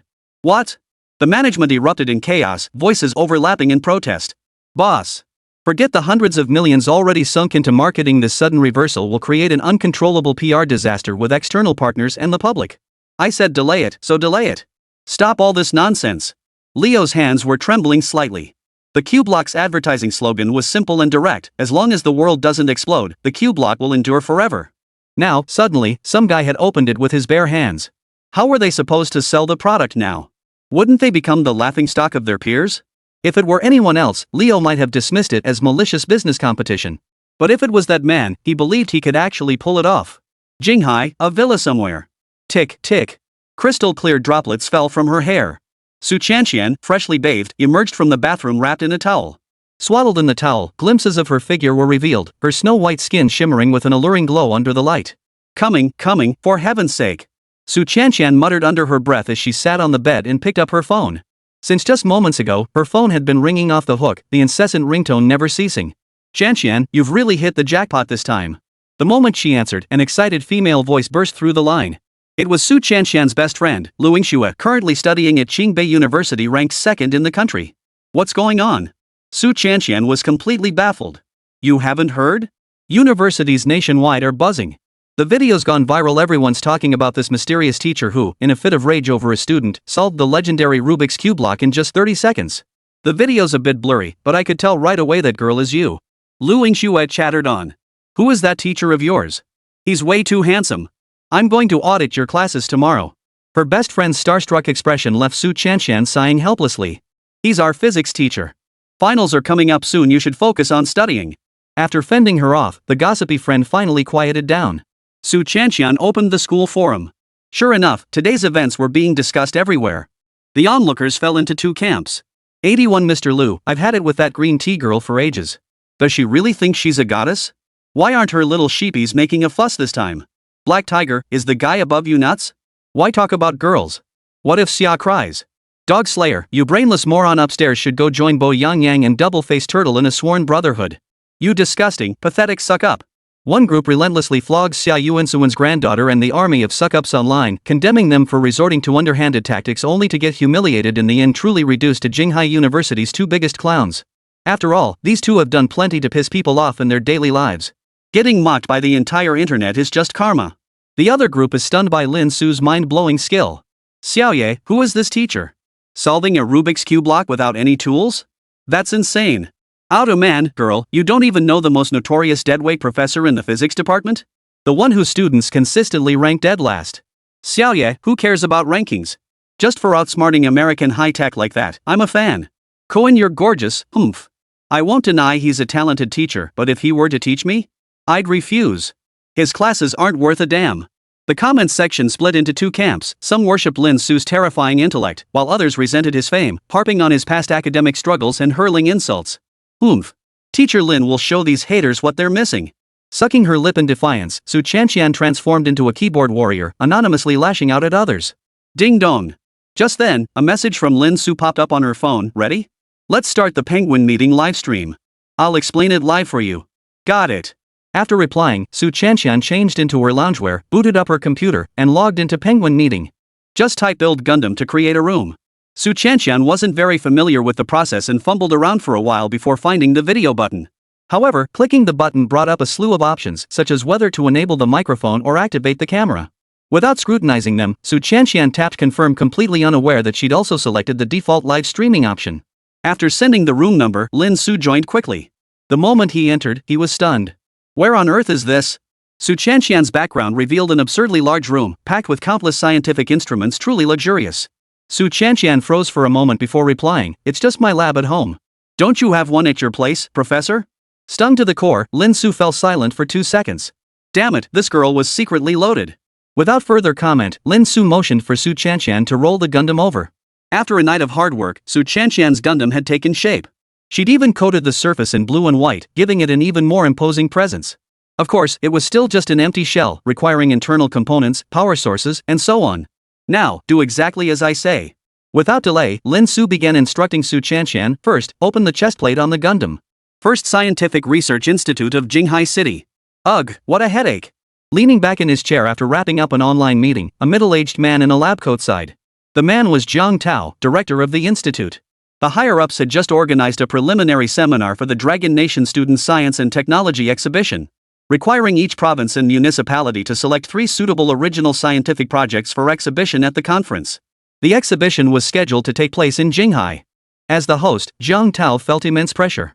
Just recalling the smug expressions of those old-timers from other provinces during the meeting made his teeth itch with frustration. While Jinghai boasts the nation's strongest educational resources, even hosting universities like Jinghai University and Peking University. Unlike the average distribution here, other provinces and cities had spared no effort in cultivating 3 top-tier talents, so their exhibits were naturally impressive. Jinghai's advantage wasn't as overwhelming as it seemed. But still, if the host province ended up being outshone by students from other provinces, his face would be completely lost. What should I do? If I mess this up, I might not even get a chance to try joining that legendary, most mysterious Dragon-scale research institute. It was obvious to anyone with eyes that the higher-ups were taking this event seriously, even announcing a nationwide live broadcast for all university students to watch simultaneously. Zhang Tao racked his brain, but after a long while, he still couldn't think of a capable student candidate. Sighing, his gaze fell on the unclosed Penguin meeting window on his computer. Suddenly, a randomly popping live stream room caught his eye. Room name, Build a Gundam Online Users 2. Chapter 9, Zhang Tao's Defenses Crumble. Build a Gundam? He glanced at the IP address, which showed Jinghai. Zhang Tao nearly choked on his breath and passed away on the spot. He was still agonizing over which talents to recruit in Jinghai, yet his own students were already pulling stunts, even pulling off something called Build a Gundam. This was utter nonsense. Zhang Tao felt a wave of dizziness wash over him. I'll see just how much more embarrassment you can bring upon yourselves. But for some inexplicable reason, his hand moved the mouse of its own accord, entering the room. The moment he entered, a towering Gundam model over 2 meters tall, blue and white, resembling the Assault Freedom, greeted his eyes. It stood tall and proud, its 8 dazzling wings of light unfurled behind it, radiating an overwhelming aura of dominance. Zhang Tao narrowed his eyes, his expression softening slightly. Looks like they're just building some kind of large-scale figure? Zhang Tao murmured to himself, looks pretty decent, actually. They've done a decent job with it. Just as these thoughts crossed his mind, suddenly, a man's voice echoed through the screen. The outer shell will have to do for now. We'll add some bearing joints later. As for the cockpit, we'll skip it this time. Time is tight, so we can only make a Gundam this size for now. We'll tackle the rest later. Got it, sir. The girl in the video responded sweetly. Hearing this, Zhang Tao curled his lip. So it was just a teacher guiding a student on making a model kit. No wonder they needed to hold a penguin meeting. But this teacher doesn't seem very reliable. Zhang Tao frowned again. As the director of Jinghai's first research institute, he knew full well that building a legendary Gundam capable of carrying people, flying, colliding, and firing lasers was absolutely impossible with current technology. Forget about the cockpit for now. As if he could actually build one. Wasn't this just pure bragging in front of his students? Zhang Tao never liked people who talked big. Such individuals usually lacked real ability and only held others back. Just as discontent stirred within him, the man spoke again. Next comes installing the energy core. Only with a continuous energy supply can we power the Gundam's flight and cover its operational energy consumption. Teacher, what should I do? The girl asked, puzzled. Zhang Tao's expression turned peculiar upon hearing this. Weird. Isn't this supposed to be building a figure? What the hell is this sudden mention of an energy core? Do you even need this thing for making figurines? Zhang Tao had never heard of such a thing in all his years. The man spoke again. Did you prepare the sulfur star or I asked you to get before class ended today? Ready, sir. The girl briefly left the frame, returning moments later clutching a pile of multicolored, oddly shaped ore samples. The sight made Zhang Tao's eyebrows twitch violently. He certainly knew what sulfur star ore was. It was a special ore mined in the northern regions of Dragon Nation, named for its irregular shapes and unpredictable colors that shimmered like stars in the night sky. It was an extremely unstable mineral. Although research had shown that sulfur star ore could generate more colossal energy than other materials when reacting. It could detonate violently upon contact with strong acids, alkalis, or high temperatures. Consequently, scientists avoided it, reserving its use only as raw material for explosives in blasting mountains to create tunnels. What on earth is this little girl planning with a pile of this stuff? Zhang Tao hadn't anticipated this turn of events and immediately wanted to type a warning in the room to caution the girl against accidents. But before he could speak, the man continued, very well. Take out the sodium hydroxide solution and hydrochloric acid I instructed you to prepare. Mix them in the exact proportions I specified, then place them together with the sulfur star or into the heat converter. Remember, the mixing ratios must not be altered. Follow my instructions precisely. As if still uneasy, the man added. This is madness. Absolute madness. At that very moment, Jiang Tao was furious. He'd already been warned that sulfur star ore was unstable and easily affected by external substances, yet now he was adding highly dangerous chemical reagents like strong acids and alkalis. Take that pile of sulfur star ore the girl just brought out. If it explodes, even a 10-story building wouldn't survive. Does this teacher even know what he's doing? This isn't just misleading students, it's outright murder. Without a moment to spare, Jiang Tao's trembling hands raced across the keyboard. Stop. You're going to cause a massive explosion. Stop. Ding. Just as Su Chanxian was about to follow Lin Su's instructions, she looked up. Hearing the notification sound, she realized someone was speaking in the room. Ha! Su Chanxian glanced over and caught the message Jiang Tao had just typed. Teacher, why is someone talking in the room? She told Lin Su in surprise, unsure how this guy had gotten in. Lin Su also saw Jiang Tao's message. His teacher's instinct kicked in immediately as he explained, this purely random passerby friend, sulfur star ore can indeed explode when exposed to highly reactive environments like strong acids or alkalis. However, if maintained within a specific pH range, it becomes docile and transforms into a reliable and stable energy source. Bull. Jiang Tao couldn't care less about maintaining his image now. What kind of teacher are you? I've been in the research field for years, both domestically and internationally, and I've never seen anyone suggest sulfur-rich or could be processed like this.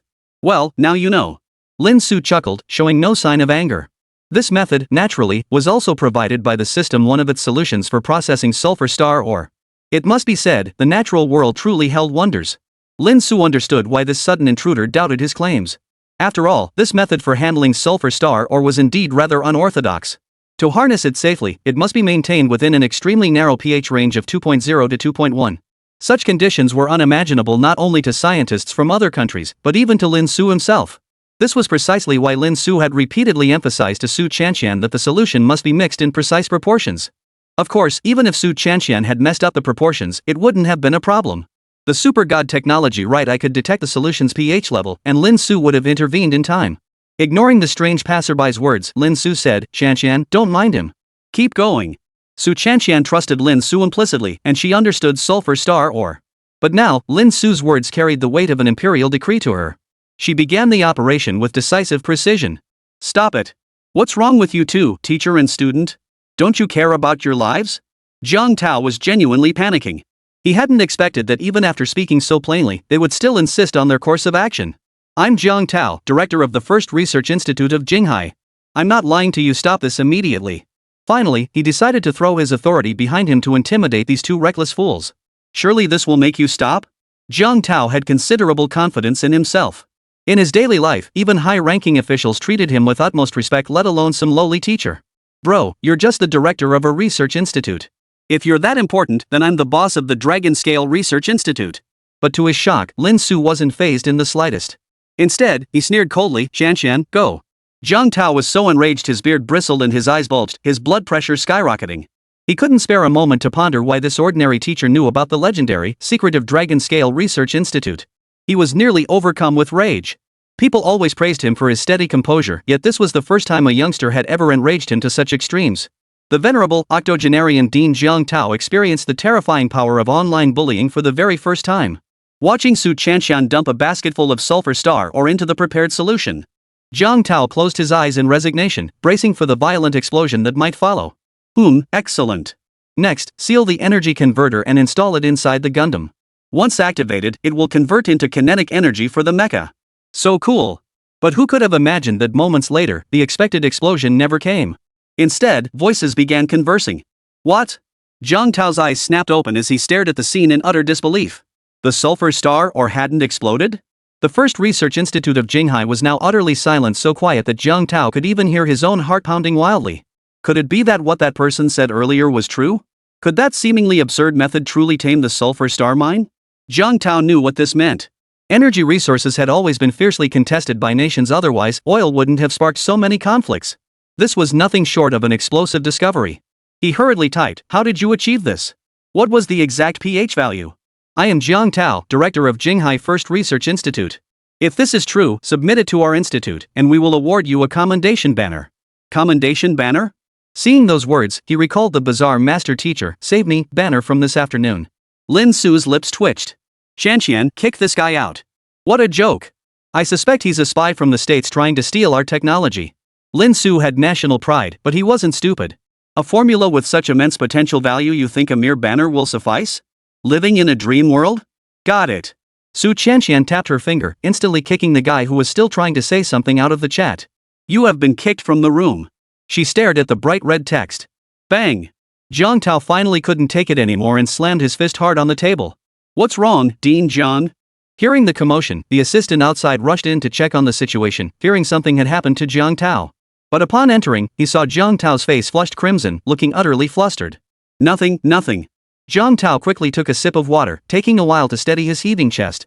He, the esteemed director of the Research Institute of Figure Others, could scarcely get an appointment with had actually been kicked out by a teacher and student today? And branded a spy for the United States. What a disgrace. Growing increasingly furious, he quickly logged into another account and searched his way back into that room. Alright, that's all for today. We'll continue with the circuit connections and final steps in class tomorrow. Professor, I'll have someone bring the Gundam over tomorrow. I can't wait. As soon as he entered, he ignored the ongoing conversation. Fearing another kick, Jiang Tao hurriedly typed, "Dare you tell me which school you teach at? Still diligently guiding students this late at night? I'll bring you some warmth." Lin Su chuckled at the sight. This guy had some tenacity. "I go by my real name, Gao Chun from the physics department at Jinghai University. Come at me if you dare." With that, the chat room dissolved. Gao Chun, huh? Shutting down his computer, Jiang Tao called his assistant over. Xiao Zhang, check if there's a teacher named Gao Chen at Jinghai University. Assistant Zhang was a bit confused but complied. Soon, he reported back, there are 10 teachers named Gao Chen at Jinghai. One is at Jinghai University, and the rest. That's enough. No need to continue. Jiang Tao cut him off. The person who developed that unprecedented formula had to be a Jinghai University faculty member, no doubt about it. Contact the president of Jinghai University for me. I'm going there tomorrow, he added. His assistant hesitated. Dean Zhang, but you have a lecture scheduled for tomorrow. Postpone it. Jiang Tao was utterly resolute, vowing silently to teach that Gao Chen kid a lesson he wouldn't soon forget. If he couldn't beat him online, couldn't he at least take him down in real life? Chapter 10, Bring the Gundam up for your master. The next day, Jinghai University. Lin Su skipped the subway this time, arriving at work in a supercar. It must be said, as someone who could become president, old Bai was quite efficient. Last night, he'd already sent someone to deliver a brand new sports car to Lin Su truly deep pockets. He parked the car under the envious and astonished gazes of fellow students and faculty alike. Lin Su headed toward his office. "Teacher Lin." A soft, melodious voice called out from behind him. Lin Su turned his head and smiled. "Teacher Xia Xin, what a coincidence." Lin Xiaoxin jogged over and walked alongside him. It must be said that Lin Xiaoxin's popularity stemmed not only from her exceptional teaching skills but also from her gentle disposition and striking appearance, which were significant assets. Today, she wore a pristine white dress that accentuated her already snow-white legs to perfection. Her silky black hair cascaded down to her waist, and a delicate smile graced her face, making her stunningly beautiful. Standing beside Lin Su, they formed a picture-perfect pairing of masculine talent and feminine grace, instantly drawing admiring glances from passers-by.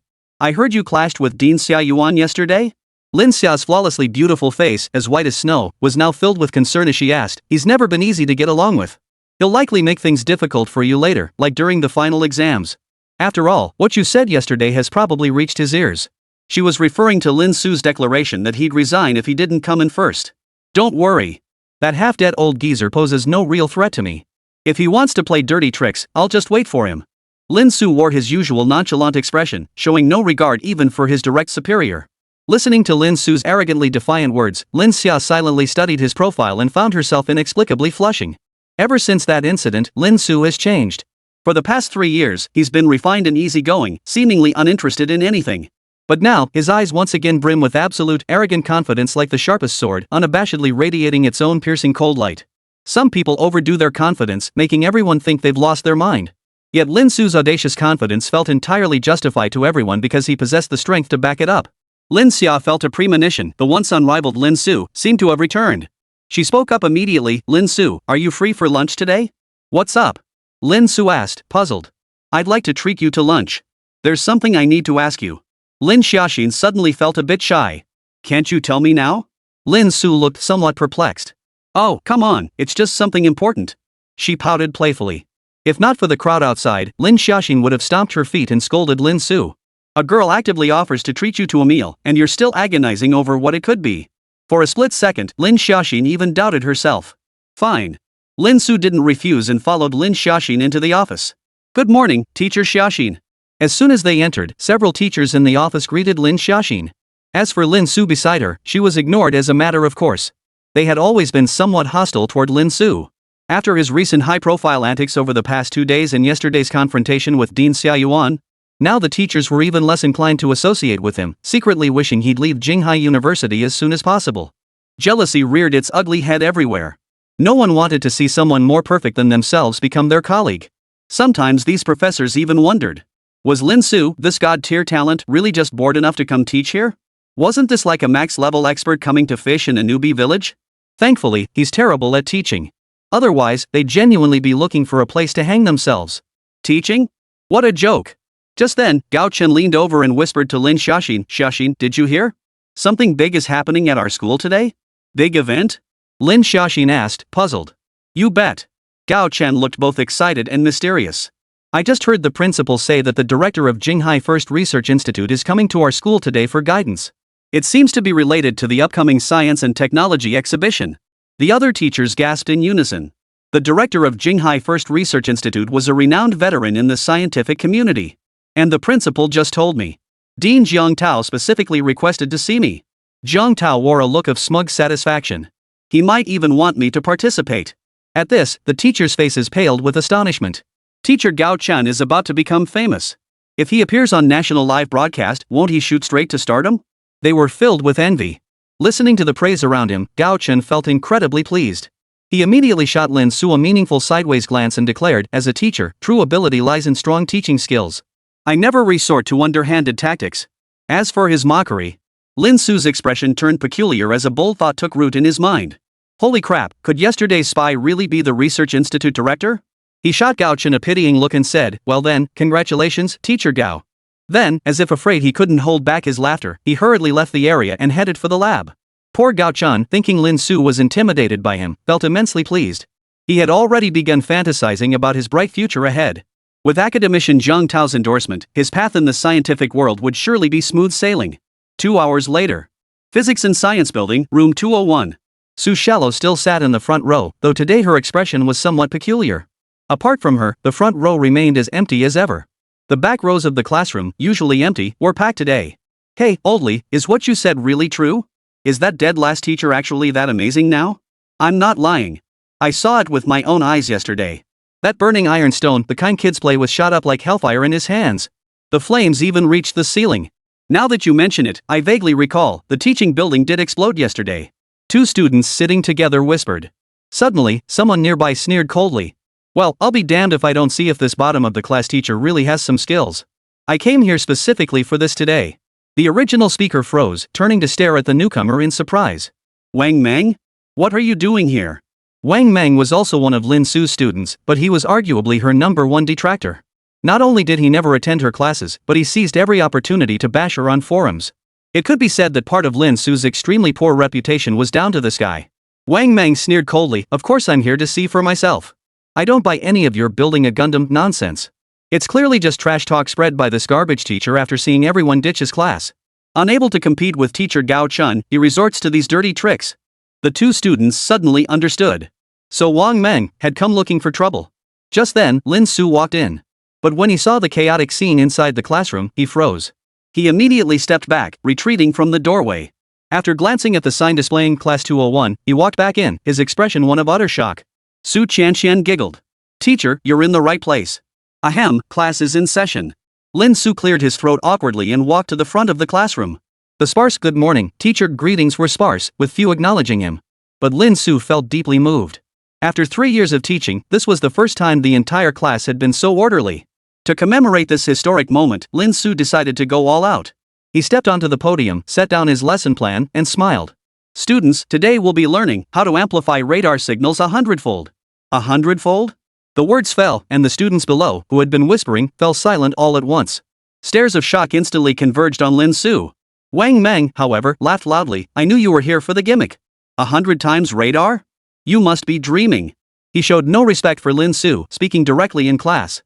Lin Su narrowed his eyes, recognizing this student who had always been at odds with him.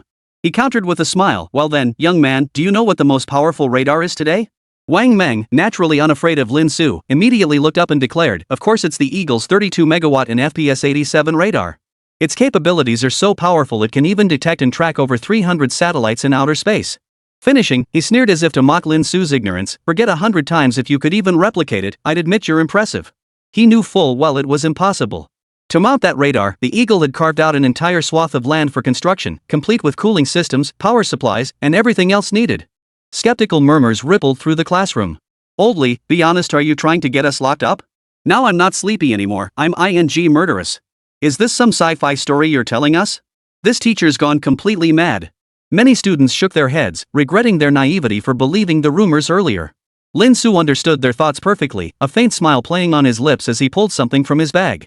He then turned to Su Chanqian and said, "Chanqian, help your teacher carry the Gundam up here." Chapter 11, Hundredfold Radar, Gundam Activated. Hearing Lin Su's words, Su Chanqian froze in place. What on earth did a radar have to do with a Gundam? Still, she didn't question it. She made a call, and within moments, someone from Little Rich Girl delivered the Gundam. The current Gundam was packed with metal materials and a heavy outer shell long past what a girl like Su Xianian could lift alone. Soon, two men pushed the Gundam through the doorway, one in front and one behind, its form concealed beneath a thick cloth. In front of everyone, Lin Su swept the cloth aside in one swift motion. With a swish, the newly modified Gundam stood revealed before everyone. The blue and white shell shimmered brilliantly under the sunlight. Standing over 2 meters tall, its imposing stature radiated a terrifying aura of power. Weapon in hand, the 8 wings of light behind it snapped open with a crackling sound. The mechanical whirring filled the air with a beauty uniquely belonging to super-advanced technology. This was none other than the Assault Freedom that Lin Su and Su Chanqian had just completed modifying in the lab dubbed the Azure Storm. Holy crap! The classroom erupted in a wave of gasps. Even the handful of students who had attended class yesterday and were somewhat prepared were utterly speechless. What the hell? Yesterday it was just a tiny junk robot that couldn't even walk properly. How did it transform overnight into the Assault Freedom straight out of an anime? Who wouldn't be captivated by such a majestic and imposing Gundam? The entire classroom's eyes instantly turned red as they gasped for breath. This sight even scared Su Chanqian, fearing these classmates might go berserk and start fighting over it any second. "Little Blackie, you owe me an apology. Oldly, I told you so, there really is a Gundam. Holy crap. Give me one of these, and I'd gladly stay single for life." The students were stunned, desperate to rush down and touch this majestic Gundam right now. Wang Meng also swallowed audibly, though barely perceptibly. Still, he stubbornly insisted, "It's just a replica model. With the blueprints, any factory could build one, it's just a matter of money. What's the big deal? What do you know? This is a man's dream." The student named Oldly immediately shot back at Wang Meng with a sour expression, and the others chimed in. Wang Meng's face darkened. How had he suddenly become the target? He decided to change the subject, sneering coldly, "So what does this thing have to do with that 100-fold radar you mentioned?" Lin Su smiled and raised her hand. "What I'm holding now is the latest compact radar, with an effective range of only a few thousand kilometers. And a radar, without a doubt, is the eyes of technological creations. As everyone knows, radar functions by relying on magnetrons that generate high-frequency microwaves, which are then analyzed through receivers that record the reflected echoes. By modifying the magnetron, altering its internal design and replacing its magnets with anti-magnet materials, we can disrupt and amplify its magnetic field. This achieves the effect of producing microwaves at 100 times the frequency." As he spoke, Lin Su sketched one of the system's 98,000 radar modification blueprints onto the blackboard. Interested students can study this on their own. Come ask me if you don't understand. Staring at the diagram that seemed like an Arabian Nights tale, all the students froze. What the hell was this? How could it be that while he recognized every single material and term listed step by step, yet when combined, it made no sense at all? Su Chanqian also spoke up in confusion. "Teacher, what exactly is antimagnetic?" "Oh, that." Lin Su replied, "I just coined the term an hour ago. All you need to do is demagnetize the magnet, apply a special treatment, then remagnetize it." "Just named it?" The students' jaws dropped to the floor. Such an earth-shattering discovery, and you casually call it reverse magnetism? Could you be any more flippant? Bull. All this talk is just nonsense. Prove it if you dare. Wang Meng sneered skeptically. "Wang Meng, how dare you speak to your teacher like that?" Su Chanqian finally couldn't hold back, glaring at Wang Meng. "It's fine, Chanqian. The truth will give the most powerful response to those who stubbornly deny it." Lin Su paid no heed, simply mounting the modified radar onto the Zhanlan Storm's energy engine. In that instant, the Sulfur Star mineral-powered core ignited. Azure Storm awoke, its wings of light bursting into dazzling radiance. Whoosh! Its dull eyes now blazed with intimidating radiance, stiff joints slowly unfurling one by one. The weapon in its hand slashed fiercely, like a mechanical god descending from the heavens. The high-performance turbine engines ignited, the combustible iron stone ignited, and wisps of azure flame shot forth, poised for action. Ah! All the students were startled by the sudden commotion, leaping to their feet and scrambling backward. Everyone thought they were lucky to get a few steps back, but none expected this mecha to come back to life, as if possessed by its own consciousness. Install the radar system. Now it's truly complete. Lin Su nodded with satisfaction, surveying Su Qianqian and their creation. From now on, even if any mysterious unidentified object appears within the entire universe, it will. Before he could finish, the Azure Storm, equipped with the latest AI plugin, suddenly emitted a deep mechanical voice, detected unidentified flying object at high altitude. Origin detected. United States. Mission initiated, commence extermination. With that, Azure Storm spread its wings of light. Flames erupted violently, unleashing a terrifying sonic wave that threatened to shatter everyone's eardrums. In an instant, it smashed through the classroom windows and soared toward the heavens. Buzz. Ringing filled the air.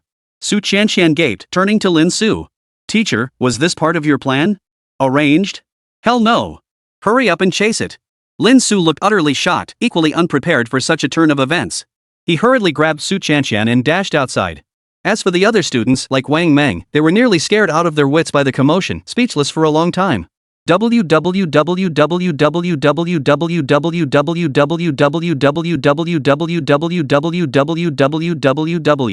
Black Palace Military Base, United States.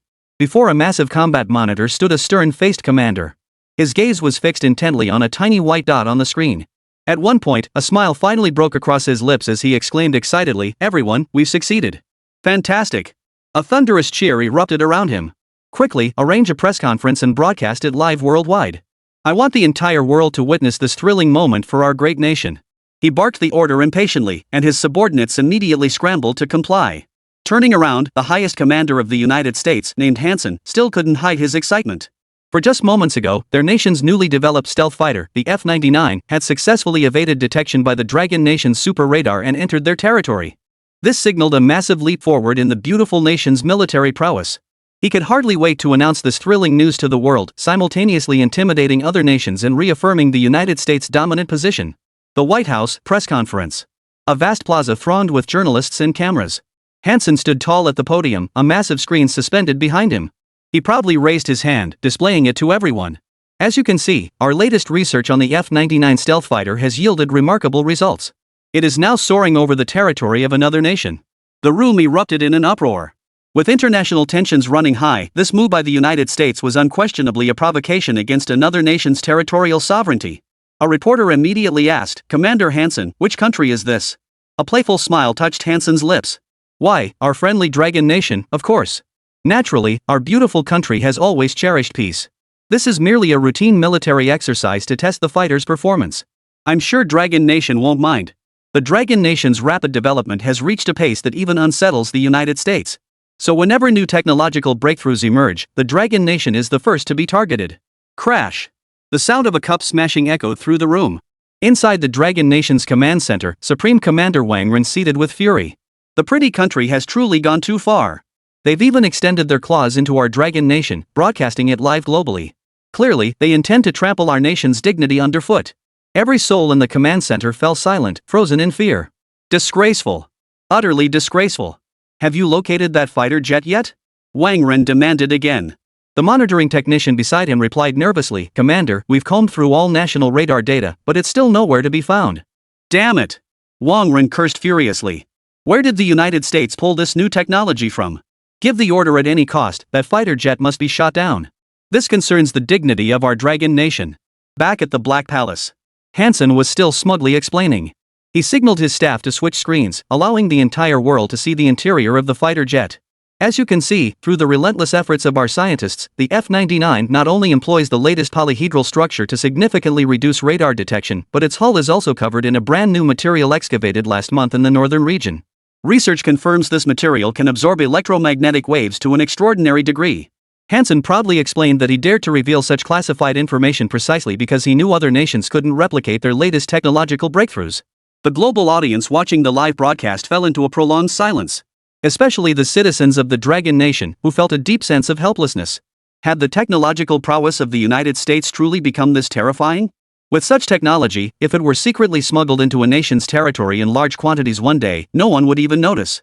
It was like a sharp blade suspended over everyone's heads, ready to fall at any moment.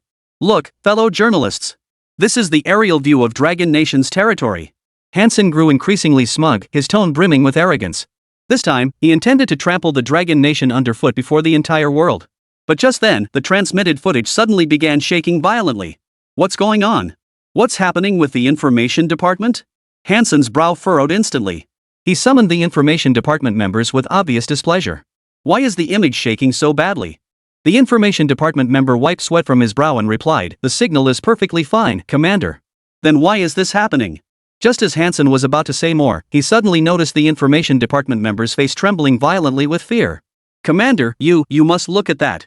Hansen followed the trembling finger and his expression instantly changed, his face mirroring the same shock.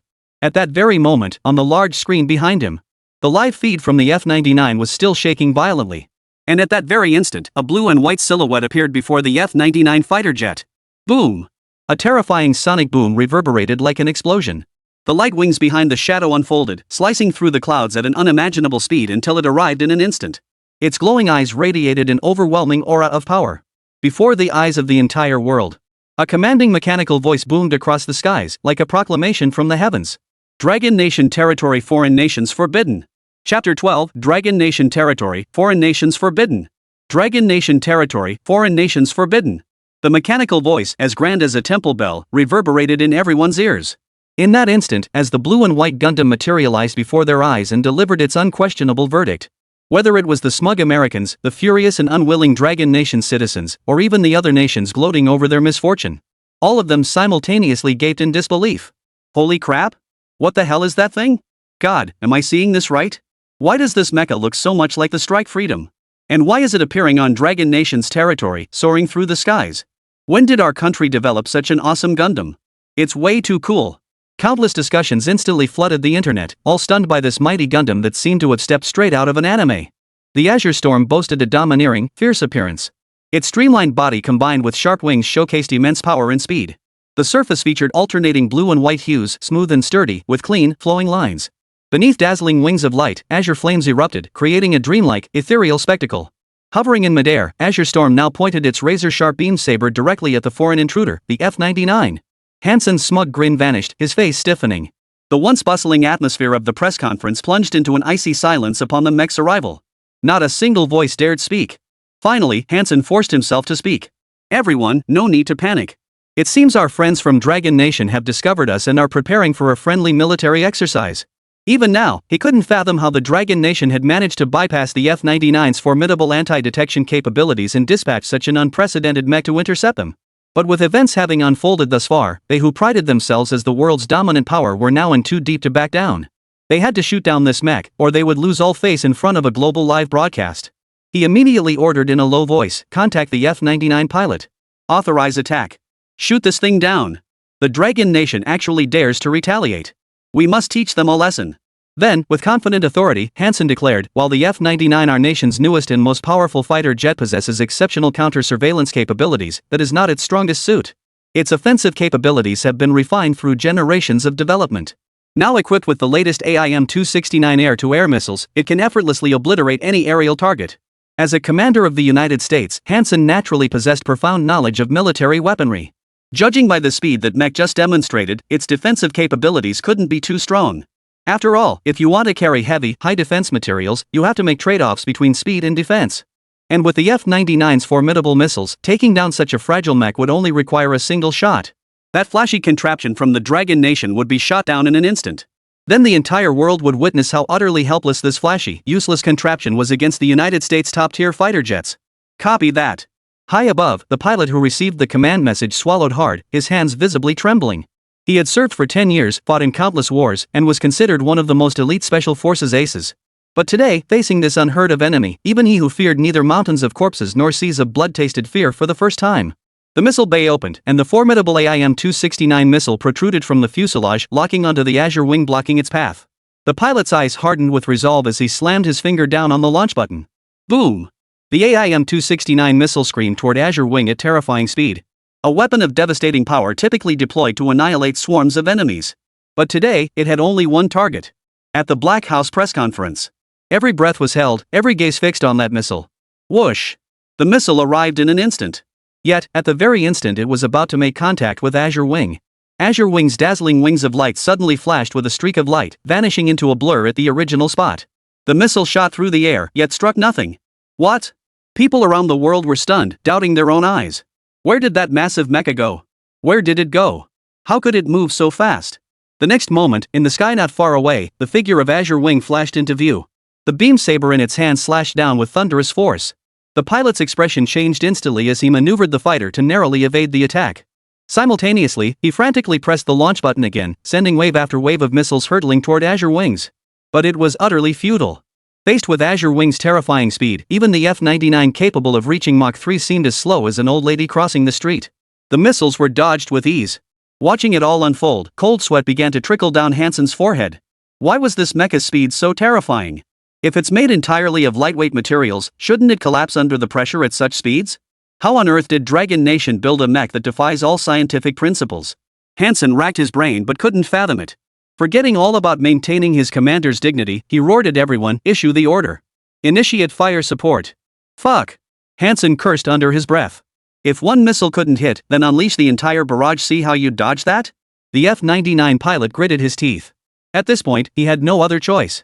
Dozens of AIM-269 missiles, each designed for massive blast radius, launched simultaneously.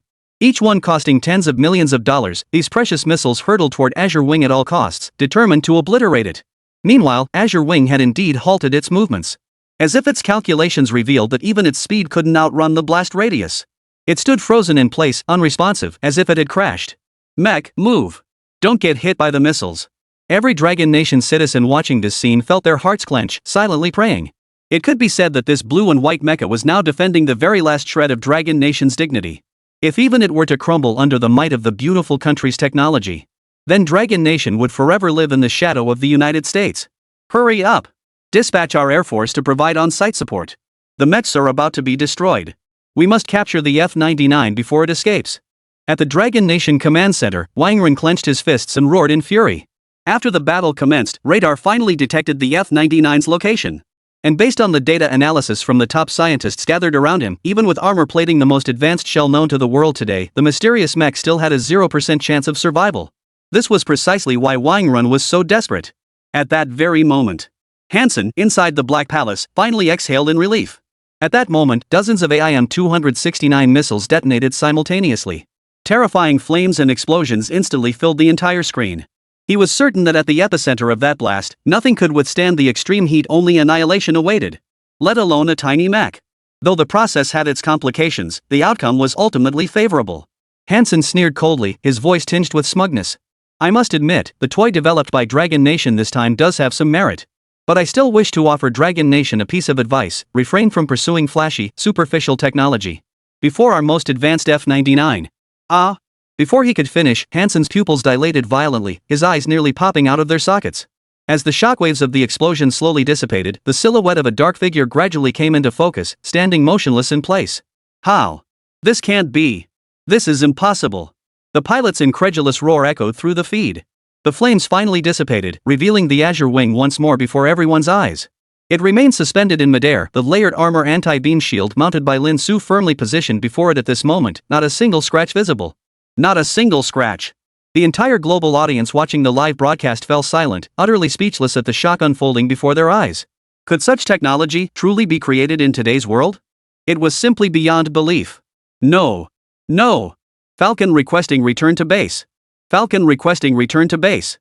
Finally, the ace pilot from the United States, his heart pounding in terror, didn't even wait for headquarters' response. He abruptly turned the F-99 around, desperate to escape this terrifying blue-white demon. But would Azure Wing ever let such an insolent creature slip away?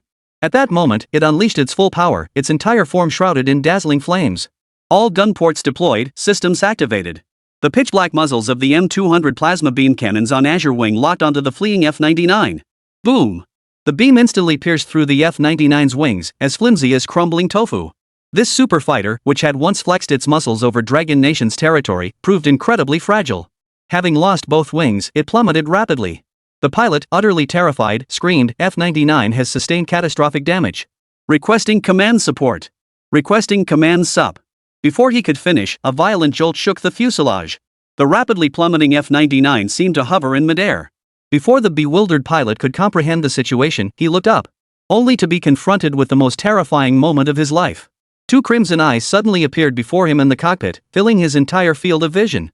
The F-99's wingless fuselage was held in the azure wing's grasp like a small chicken, while its cold, impassive head stared fixedly at the pilot, as if voicing its fury. "Oh, my God." With the pilot's final terrified whisper and the crimson gaze filling the entire screen. The screen in the Black Palace went dark. F-99 had lost contact. Chapter 13, I still prefer you when you're rebellious like last night. What's going on? Where's F-99's feed? The Black Palace press conference descended into chaos. Staring at the now monochrome live feed, the journalists below the stage began to stir. This could easily be called a major live broadcast incident. "Commander, what should we do?" A terrified subordinate rushed over, urgently asking. After all, the cost of manufacturing a single F-99 was astronomically high. Not to mention the immense manpower and resources invested. The specialized stealth coating covering the entire airframe capable of evading super radar detection was an extremely scarce resource. Even now, the entire United States had managed to produce only one F-99 by exhausting all its resources. And now, this priceless super fighter jet had been captured by the Dragon Nation? Forget the economic and strategic losses. Hansen confidently launched this livestream. Wasn't it precisely to humiliate the Dragon Nation before the eyes of the entire world? Instead, he ended up shooting himself in the foot and losing all his dignity. No country in the world would dare to broadcast their own humiliation live. This is a first in the history of the United States. Hansen couldn't even imagine the fury he'd face from the Black House leadership. Forget establishing American hegemony, they'd be lucky not to become the world's laughingstock. Commander Hansen, speak up. Has the F-99 been captured by Dragon Nation? Could this lead them to develop a fighter jet matching the F-99's capabilities? Does our nation possess countermeasures against such terrifying new Dragon Nation technology? The media below fired questions like a machine gun, making Hansen's scalp tingle. Fuck. Cut the broadcast immediately and throw these reporters out. Furious and humiliated, Hansen couldn't even meet the journalist's gaze as he fled the scene in disarray. With a click, the signal jammers activated, plunging all live feeds into instant blackout. Dragon Nation, Command Headquarters. Wang Ren stared blankly at the combat monitor. This man, weathered by countless battles and seemingly unshakable, stood frozen in place for an eternity, speechless. For the first time, the very first time, Dragon Nation had faced the pretty country on the battlefield and won so thoroughly, so triumphantly, so satisfyingly. It was nothing short of a one-sided slaughter. His voice trembled slightly as he asked, "Old Wang, is this the latest technology developed by the Dragon Scale Research Institute? Why have we never heard of it before?" Beside him, the white-haired top scientist Wang Songming looked utterly bewildered, equally stunned. "Commander, we have no idea either. This mech just appeared out of nowhere. And regardless of whether we at Dragon Scale could even build it, just the performance demonstrated by the materials in that mech during the live broadcast alone makes constructing it into a mech unnecessary. It's sheer extravagance. They're not treating top-tier materials like precious treasures." Wang Songming exclaimed, his expression filled with anguish. "What?" Wang Ren's brows furrowed. "Even you Dragon Scales can't build it? There's a hidden genius like this in our Dragon Nation? Where exactly did the battle just happen?" He grabbed Wang Songming's shoulders urgently. Shaken to the point of disintegration, Wang Songming hurriedly replied, "Near Jinghai University. Quick, send people to search around Jinghai University. Find that genius at any cost." Wang Ren's voice echoed throughout every corner of the command center. A dozen minutes earlier. Jinghai University, main gate. The portly university president, dressed in an ill-fitting suit, stood solemnly at the entrance with a group of senior administrators, waiting ahead of schedule. Beside him stood Gao Chun, his face radiating anticipation and excitement.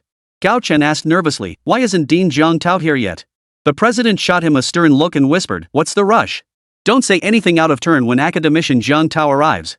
His visit this time is definitely not just a social call, he's here on a mission. It's highly likely he's scouting talent for the science and technology exhibition. He specifically requested to meet you. Clearly he's heard you're our top teacher in Jinghai right now. Don't let me down. Make a good impression on academician Jiang Tao." Gao Chen patted his chest. "Trust me, principal, I won't embarrass you." He felt both exhilarated and smug. Once again, the hateful image of Lin Su flashed through his mind. This time, the fortune of a lifetime would finally be his. "Where are you now, Lin Su? One day, you'll be looking up at my towering figure from the audience. No matter how many underhanded tricks you pull, in the end, you'll only end up trampled underfoot." Just then, the principal suddenly frowned and asked, "Did any of you hear something fly past?" The crowd looked around in confusion but saw nothing unusual.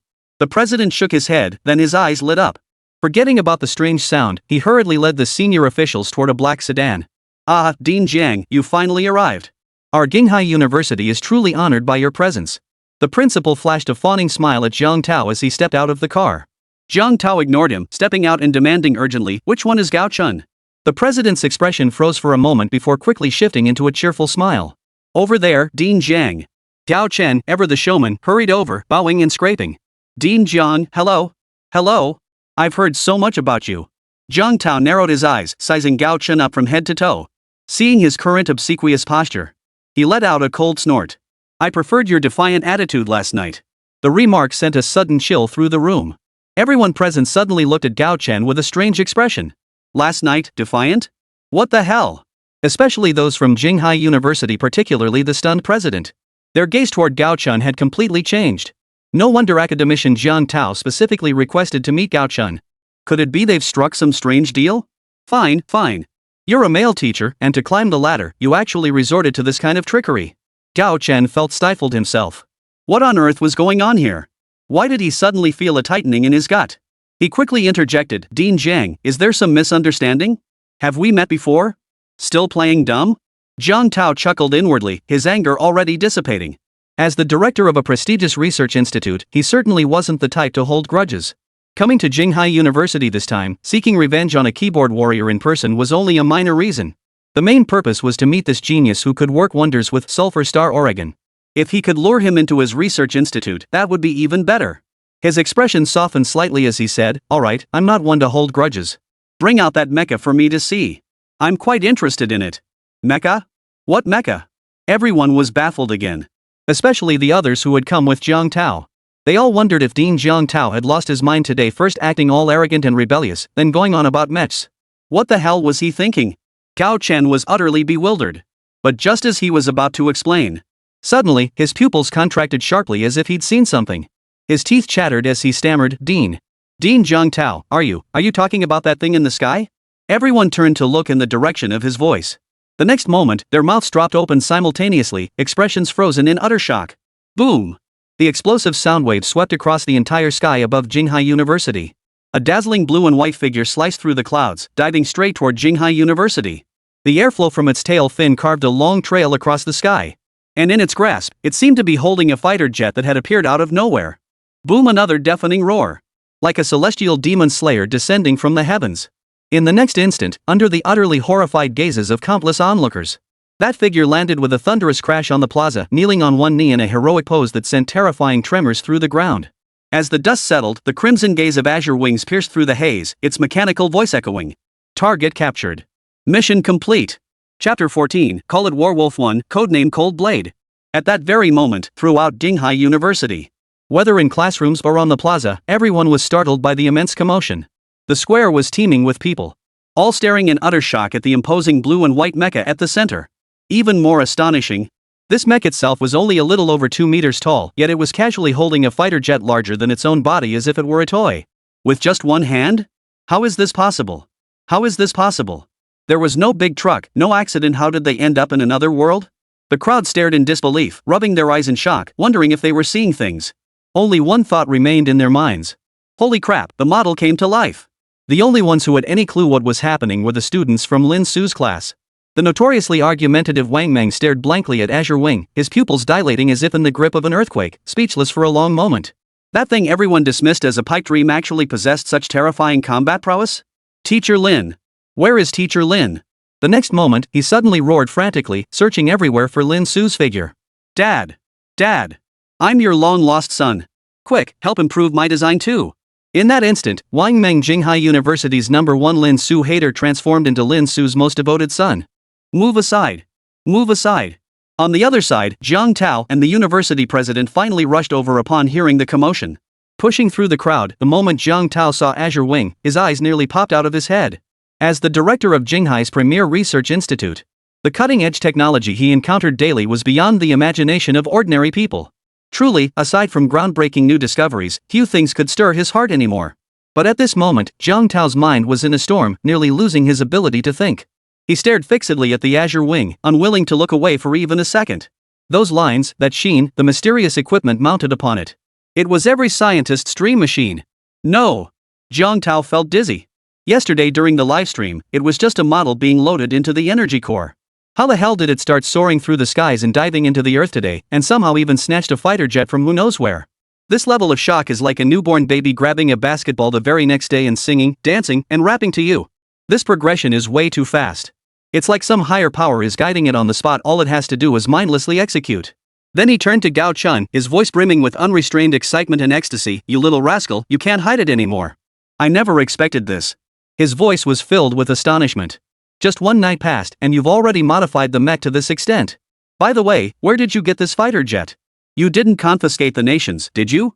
As he spoke, Jiang Tao's face drained of color. That was a serious crime.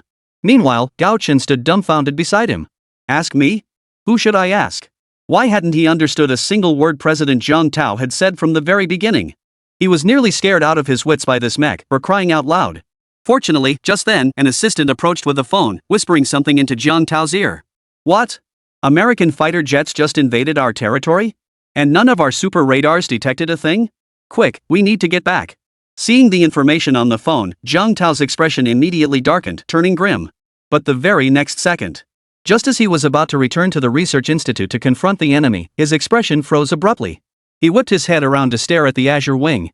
Wait, how come the fighter jet this mecha is holding looks exactly like the F-99 in the footage? At the same time, the onlookers began to stir with commotion. The United States has just launched a global live broadcast, drawing billions of viewers, with China accounting for at least half of them. Unlike Jiang Tao, who had just received the news and still didn't know the outcome. After the initial shock wore off, many instantly recognized this as the mysterious mecha that had just demonstrated its incredible power. Holy crap, how did that mech end up at our Jinghai University? What he's holding is that latest stealth fighter from the United States that even our Dragon Nation's super radar couldn't detect. Holy crap, take pictures. Mom, I made it big, I actually saw a real mecha. Jinghai University erupted in chaos. Even students still in class ditched their lectures after getting messages from friends. As for what the teachers thought, the teachers were the first ones to bolt. If you're late, you won't get a spot to watch. Holy crap, our teacher's such a jerk. Told us to stay for self-study, then snuck off to the bathroom as an excuse. Someone messaged their friends and rushed over in a panic. The entire plaza was instantly surrounded by layers of people, with countless camera flashes lighting up the scene. Teacher. I don't think we should call it the Azure Wings anymore. At that moment, Su Chanxian, lost in the crowd and completely unprepared for the turn of events, spoke with a dazed expression. Lin Su frowned. Then what should we call it? Call it Warwolf 1, codename Cold Blade. Su Chanxian covered her face. How could they have pulled off such a stunt with Azure Wings in just a moment? Get out of here. Lin Su snapped impatiently. The situation was getting completely out of hand. Who could have predicted that just moments after he'd used the system to install a 100-fold radar, a reckless American fighter jet would come barging right into their sights? And this kind of flying, mobile mecha was simply too advanced for people to comprehend. It was bound to cause chaos. On the other side. This is awesome. Jiang Tao's face glowed with excitement. His laughter hadn't ceased since the moment it began, making him seem 10 years younger. The terrifying performance specs of the F-99 had already been calculated and transmitted by the data center. Every single figure sent chills down his spine. He was certain that even if such materials existed within the Dragon Nation, it would be absolutely impossible for them to produce a fighter jet surpassing the F-99 within 3 years. But what good was that now? It still had its wings torn off like a chicken. He urgently ordered Gao Chun, quick. Use the mech to lower the F-99 now. This is an invaluable research specimen. Ha? Me? Gao Chen felt like crying. It seemed Dean Jiang Tao somehow believed the mech was his creation. But the truth was, he wasn't even familiar with this mech.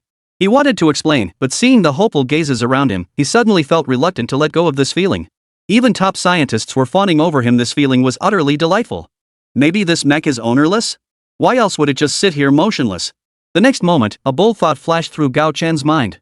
If he was the first to approach it, perhaps it would recognize him as its master. Then, with a mech like this at his disposal, how could he not become famous? The more Gao Chun thought about it, the more excited he became, his greed spreading like wildfire within him. The next moment, he stepped forward in front of everyone and addressed the Azure Wing. Mech, I command you to release the fighter jet. The noisy crowd fell silent in an instant. But Azure Wing ignored him completely, remaining motionless for an agonizingly long moment. It felt as if crows were cawing overhead, their cries echoing through the air. Gao Chen's face flushed with embarrassment.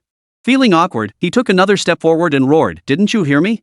I ordered you to lower the fighter jet. It's merely a creation of humanity, how dare it disobey human commands?" As the words fell, Azure Wing finally moved. That's more like it. But before Gao Chen could celebrate, the Azure Wing's faint glow flared brightly once more. A laser beam shot out at terrifying speed, instantly piercing the ground before Gao Chen, narrowly missing his body. Ah! No! Gao Chen instantly collapsed onto the ground, trembling like a scared dog as he scrambled backwards several times with his hands, his pants soaked through. In that split second, he had tasted the very essence of mortal fear. Defense mode activated. Any approaching entity will be eliminated without exception. The emotionless pupils of Azure Wing flickered, radiating a terrifying aura of authority. The students who had been eager to take photos or touch it instantly backed away, their eyes now filled with fear as they watched Azure Wing. "Xianxian, go ahead." Seeing this, Lin Su shook his head with a hint of resignation. When he had created Azure Wing earlier, had he perhaps imbued it with too much patriotism and combat genes? He twisted his mouth. He'd uninstalled that Wu Jing AI upgrade proposal the system suggested for the artificial AI the moment he got back. All right. Su Qianxian nodded. But just as she was about to take a step forward, suddenly, a hand shot out from somewhere in the crowd, shoving Su Qianxian straight in the back. Ah! Caught off guard, Su Qianxian was shoved forward, propelling her into the security perimeter of Azure Wings. What's happening? How did someone get in there? Panic erupted instantly among the crowd. No one had anticipated this turn of events. It was far too sudden. Sure enough, upon detecting an intruder, the previously still Azure Wing stirred once more. "Student, get out of here. Run now." Seeing Su Qianxian half collapsed on the ground, the principal was terrified out of his wits. The terrifying power of this mecha was plain for all to see. It could literally tear apart fighter jets with its bare hands. Now that a delicate young girl had accidentally entered it, the outcome was all too predictable. The Azure Wing spun around swiftly, its crimson gaze locking onto Su Qianxian in an instant. Many people closed their eyes in terror, unable to bear witness to the bloody scene that was about to unfold. "Stand by." Yet in the deafening chaos, no one heard the faint male voice that sounded at that moment. The next second, just as everyone thought Azure Wing would strike to eliminate the girl, it seemed to receive some supreme command.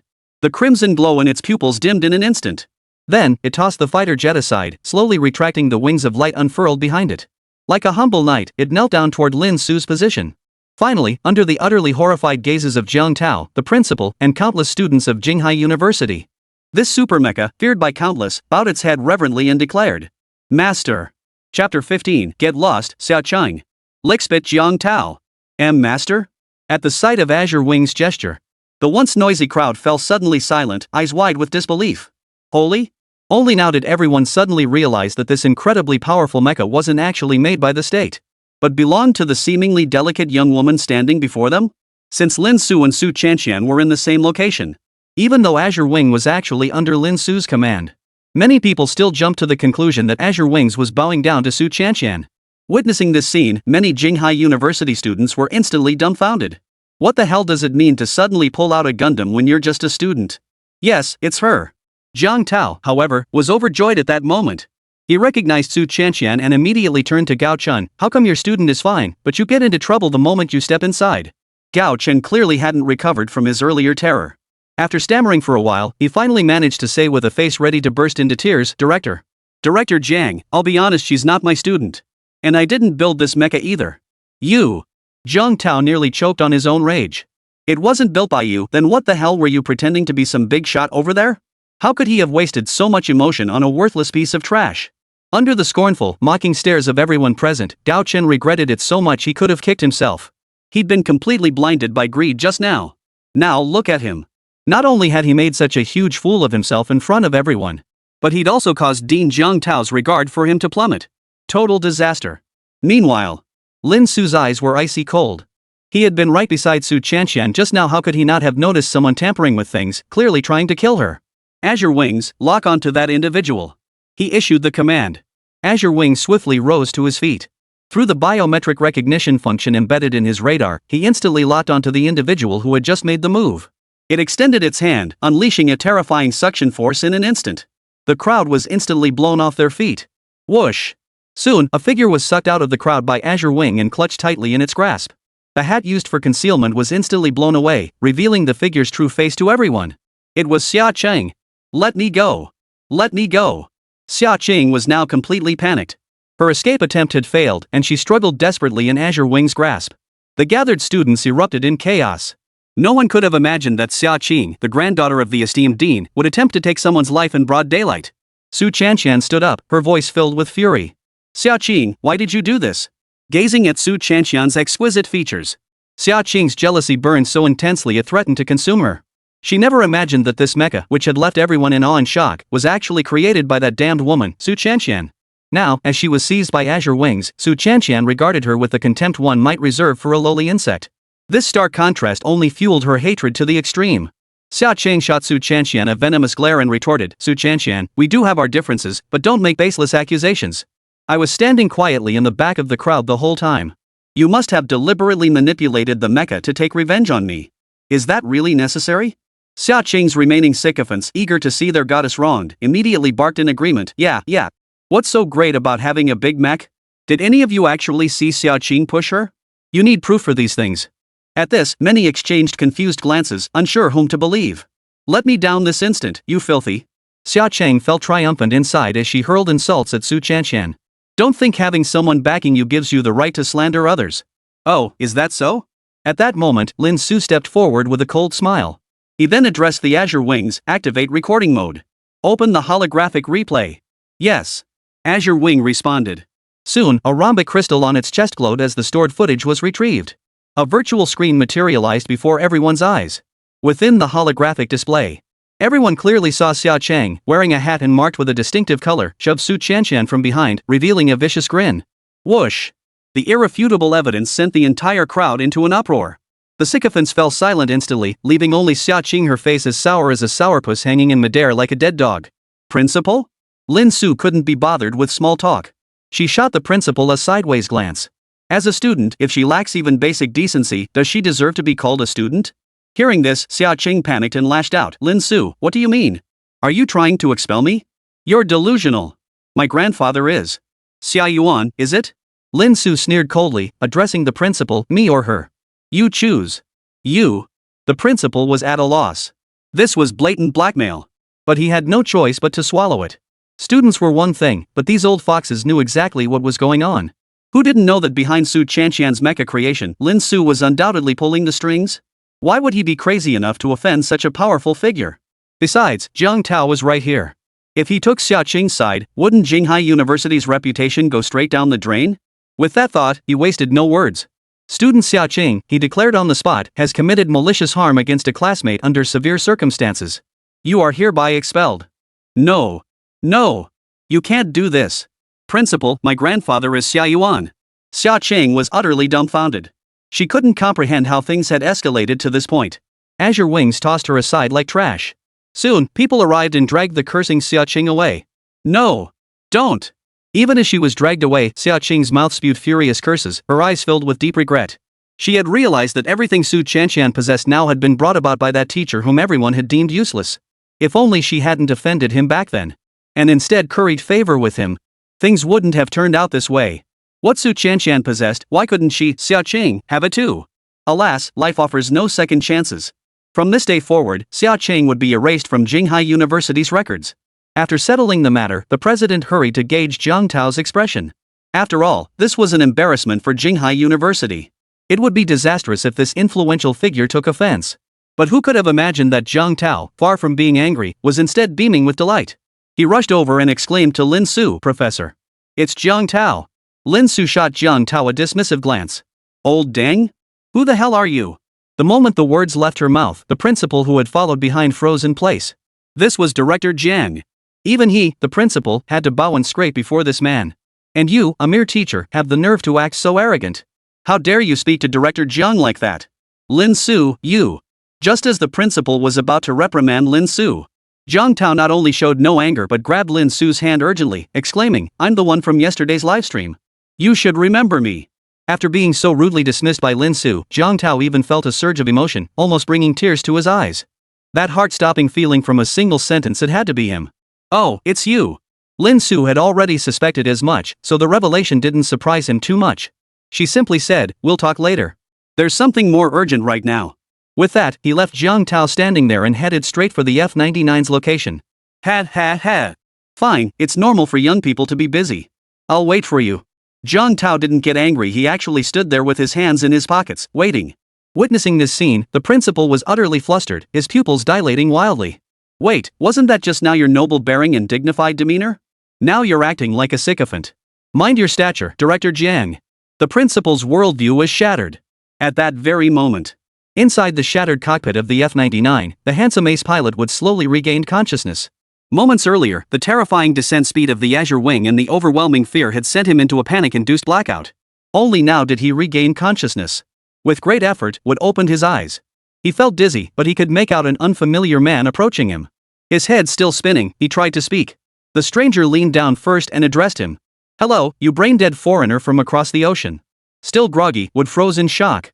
As one of the United States' most elite ace pilots, he naturally mastered languages from around the world. But right now, he felt like his CPU was about to overheat. They say Chinese is profound and intricate, but what the hell is this polite-sounding insult? Had he woken up in the wrong position? Chapter 16, in the Dragon Nation, put away your lowly pride. Seeing the foreigner still looking dazed, Lin Su didn't hold back, immediately slapping him across the face. Smack! A crisp sound rang out. Wood's left cheek swelled red, stunned into stupor by the blow. You! His eyes widened in disbelief as he stared at Lin Su. Trying to play cute, huh? Seeing Wood still frozen in shock, Lin Su immediately raised her hand to deliver another sharp slap. Stop it! Stop it! Wood snapped out of his daze, scrambling to his feet from the cockpit and nervously scanning his surroundings. But looking around was a mistake, it nearly scared the pants off him. Where the hell was this? Why were there so many unfamiliar Asian faces all around him? He cried out in terror, "Where am I? What do you want?" As an ace pilot of the United States, the cockpit had once been his most cherished and confident place. But now, this place offered him not a shred of security. The hostile stares from those around him felt like sharp blades piercing through him. As students of Jinghai University, everyone's English was impeccable, no one here would fail to understand. Immediately, someone with a hostile expression replied in fluent English, "Hey, you damn foreigner, what are you looking at? This is Jinghai University." Wood didn't catch the first part. But the latter part, he understood perfectly. He hadn't been captured and taken to a military base or research center in the Dragon Country after all, he'd landed in a university? Wood's expression softened slightly as the lingering unease in his heart eased. After the initial terror, he wasn't quite so afraid now. As an elite ace pilot with extensive combat experience, he knew full well that the mighty United States stood behind him. Yes, he had invaded their territory and been captured. But so what? This time, he'd merely been thrown off balance by an unexpected turn of events. Could this weak little dragon nation really do anything to him? If they dared mistreat him, the wrath of the United States would make this little eastern nation understand the meaning of vengeance and might. No nation in the world dared to wage war against their great United States. At worst, they'd confiscate the F-99, then use me and my country as bargaining chips to secure my safe return. Back then, he had accidentally crash-landed on the island nation. Not only did they not arrest and torture me, but those bowing and apologizing island leaders treated me like royalty. Therefore, he concluded that these foolish and weak dragon country people wouldn't dare harm him, instead, they'd pamper him. At this thought, Wood's face regained its former arrogance as he looked down his nose at Lin Su and the Jinghai University crowd. Let me make this clear, I'm a high-ranking officer from the United States. You yellow-skinned monkeys had better not come near me. Otherwise, the wrath of Commander Hansen and the Black House leadership will be more than you can handle. If he were at a military base in Dragon Nation, he might rein himself in a bit, patiently awaiting aid from the beautiful country.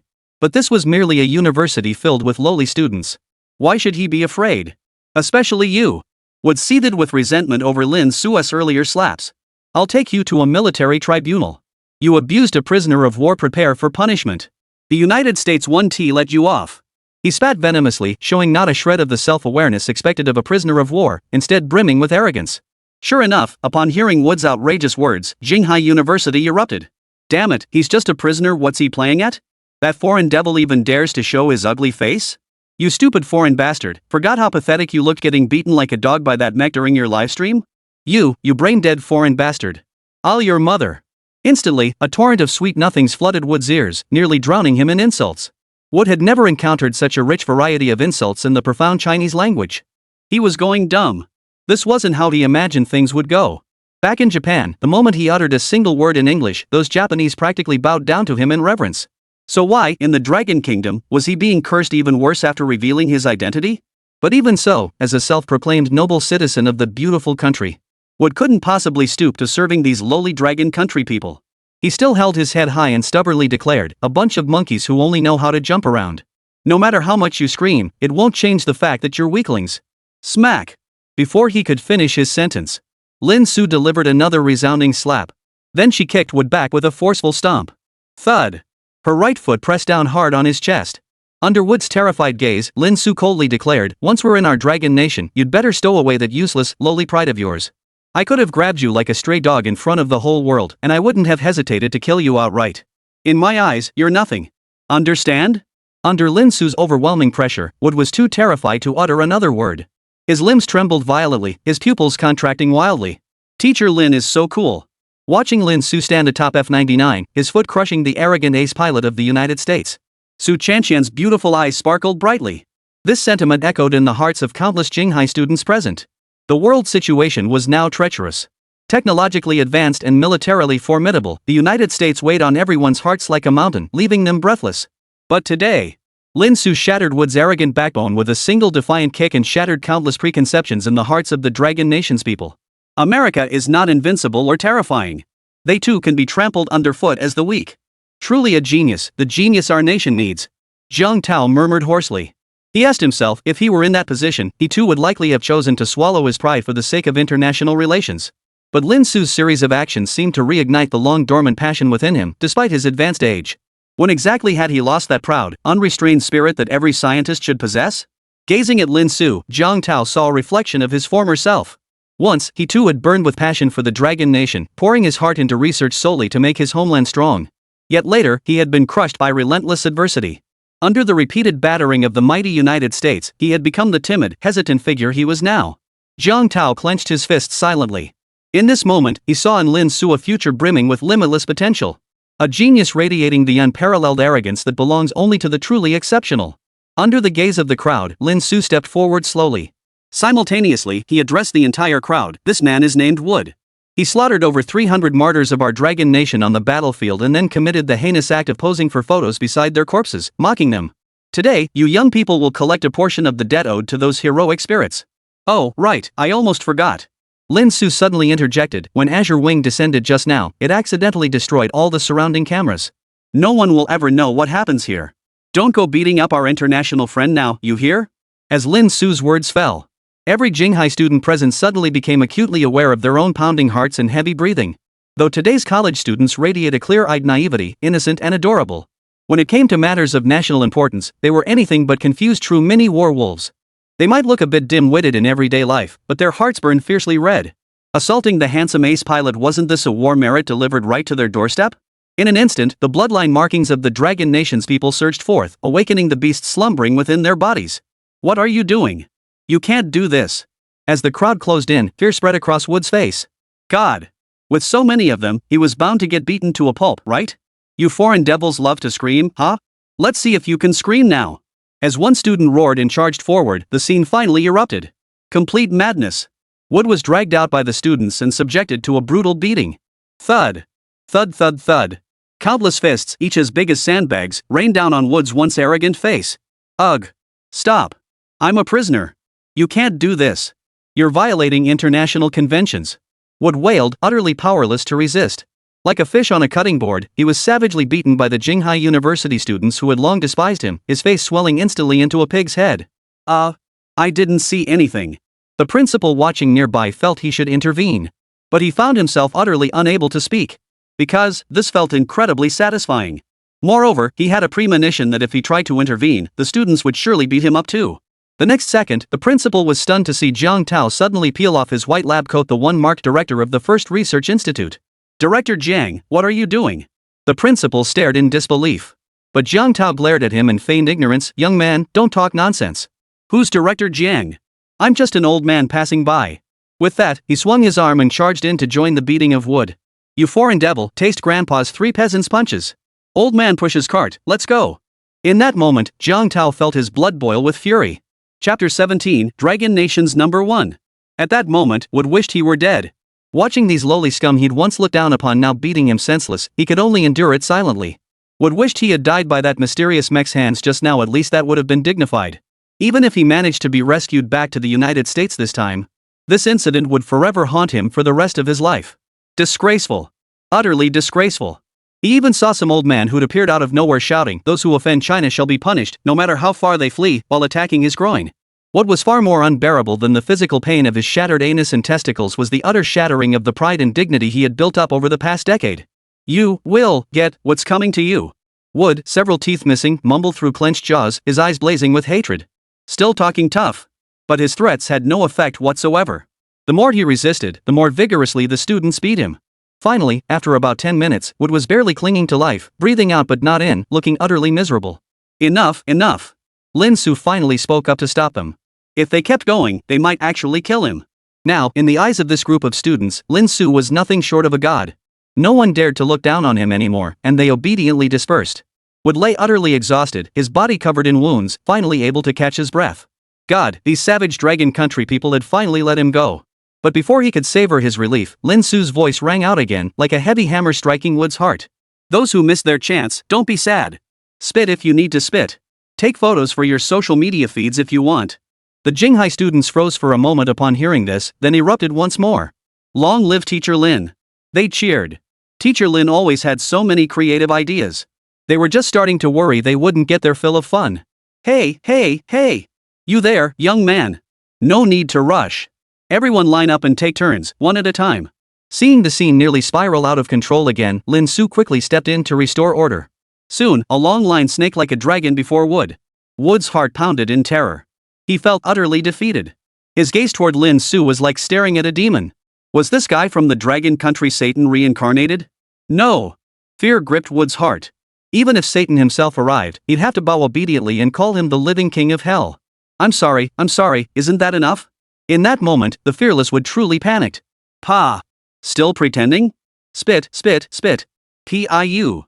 Streams of spit landed on Wood's body. Say cheese. Some even crouched beside him, making scissor hands for photos ready to upload to social media. At that moment, Wood felt his mind going blank. He could already foresee the consequences once these humiliating photos went viral online.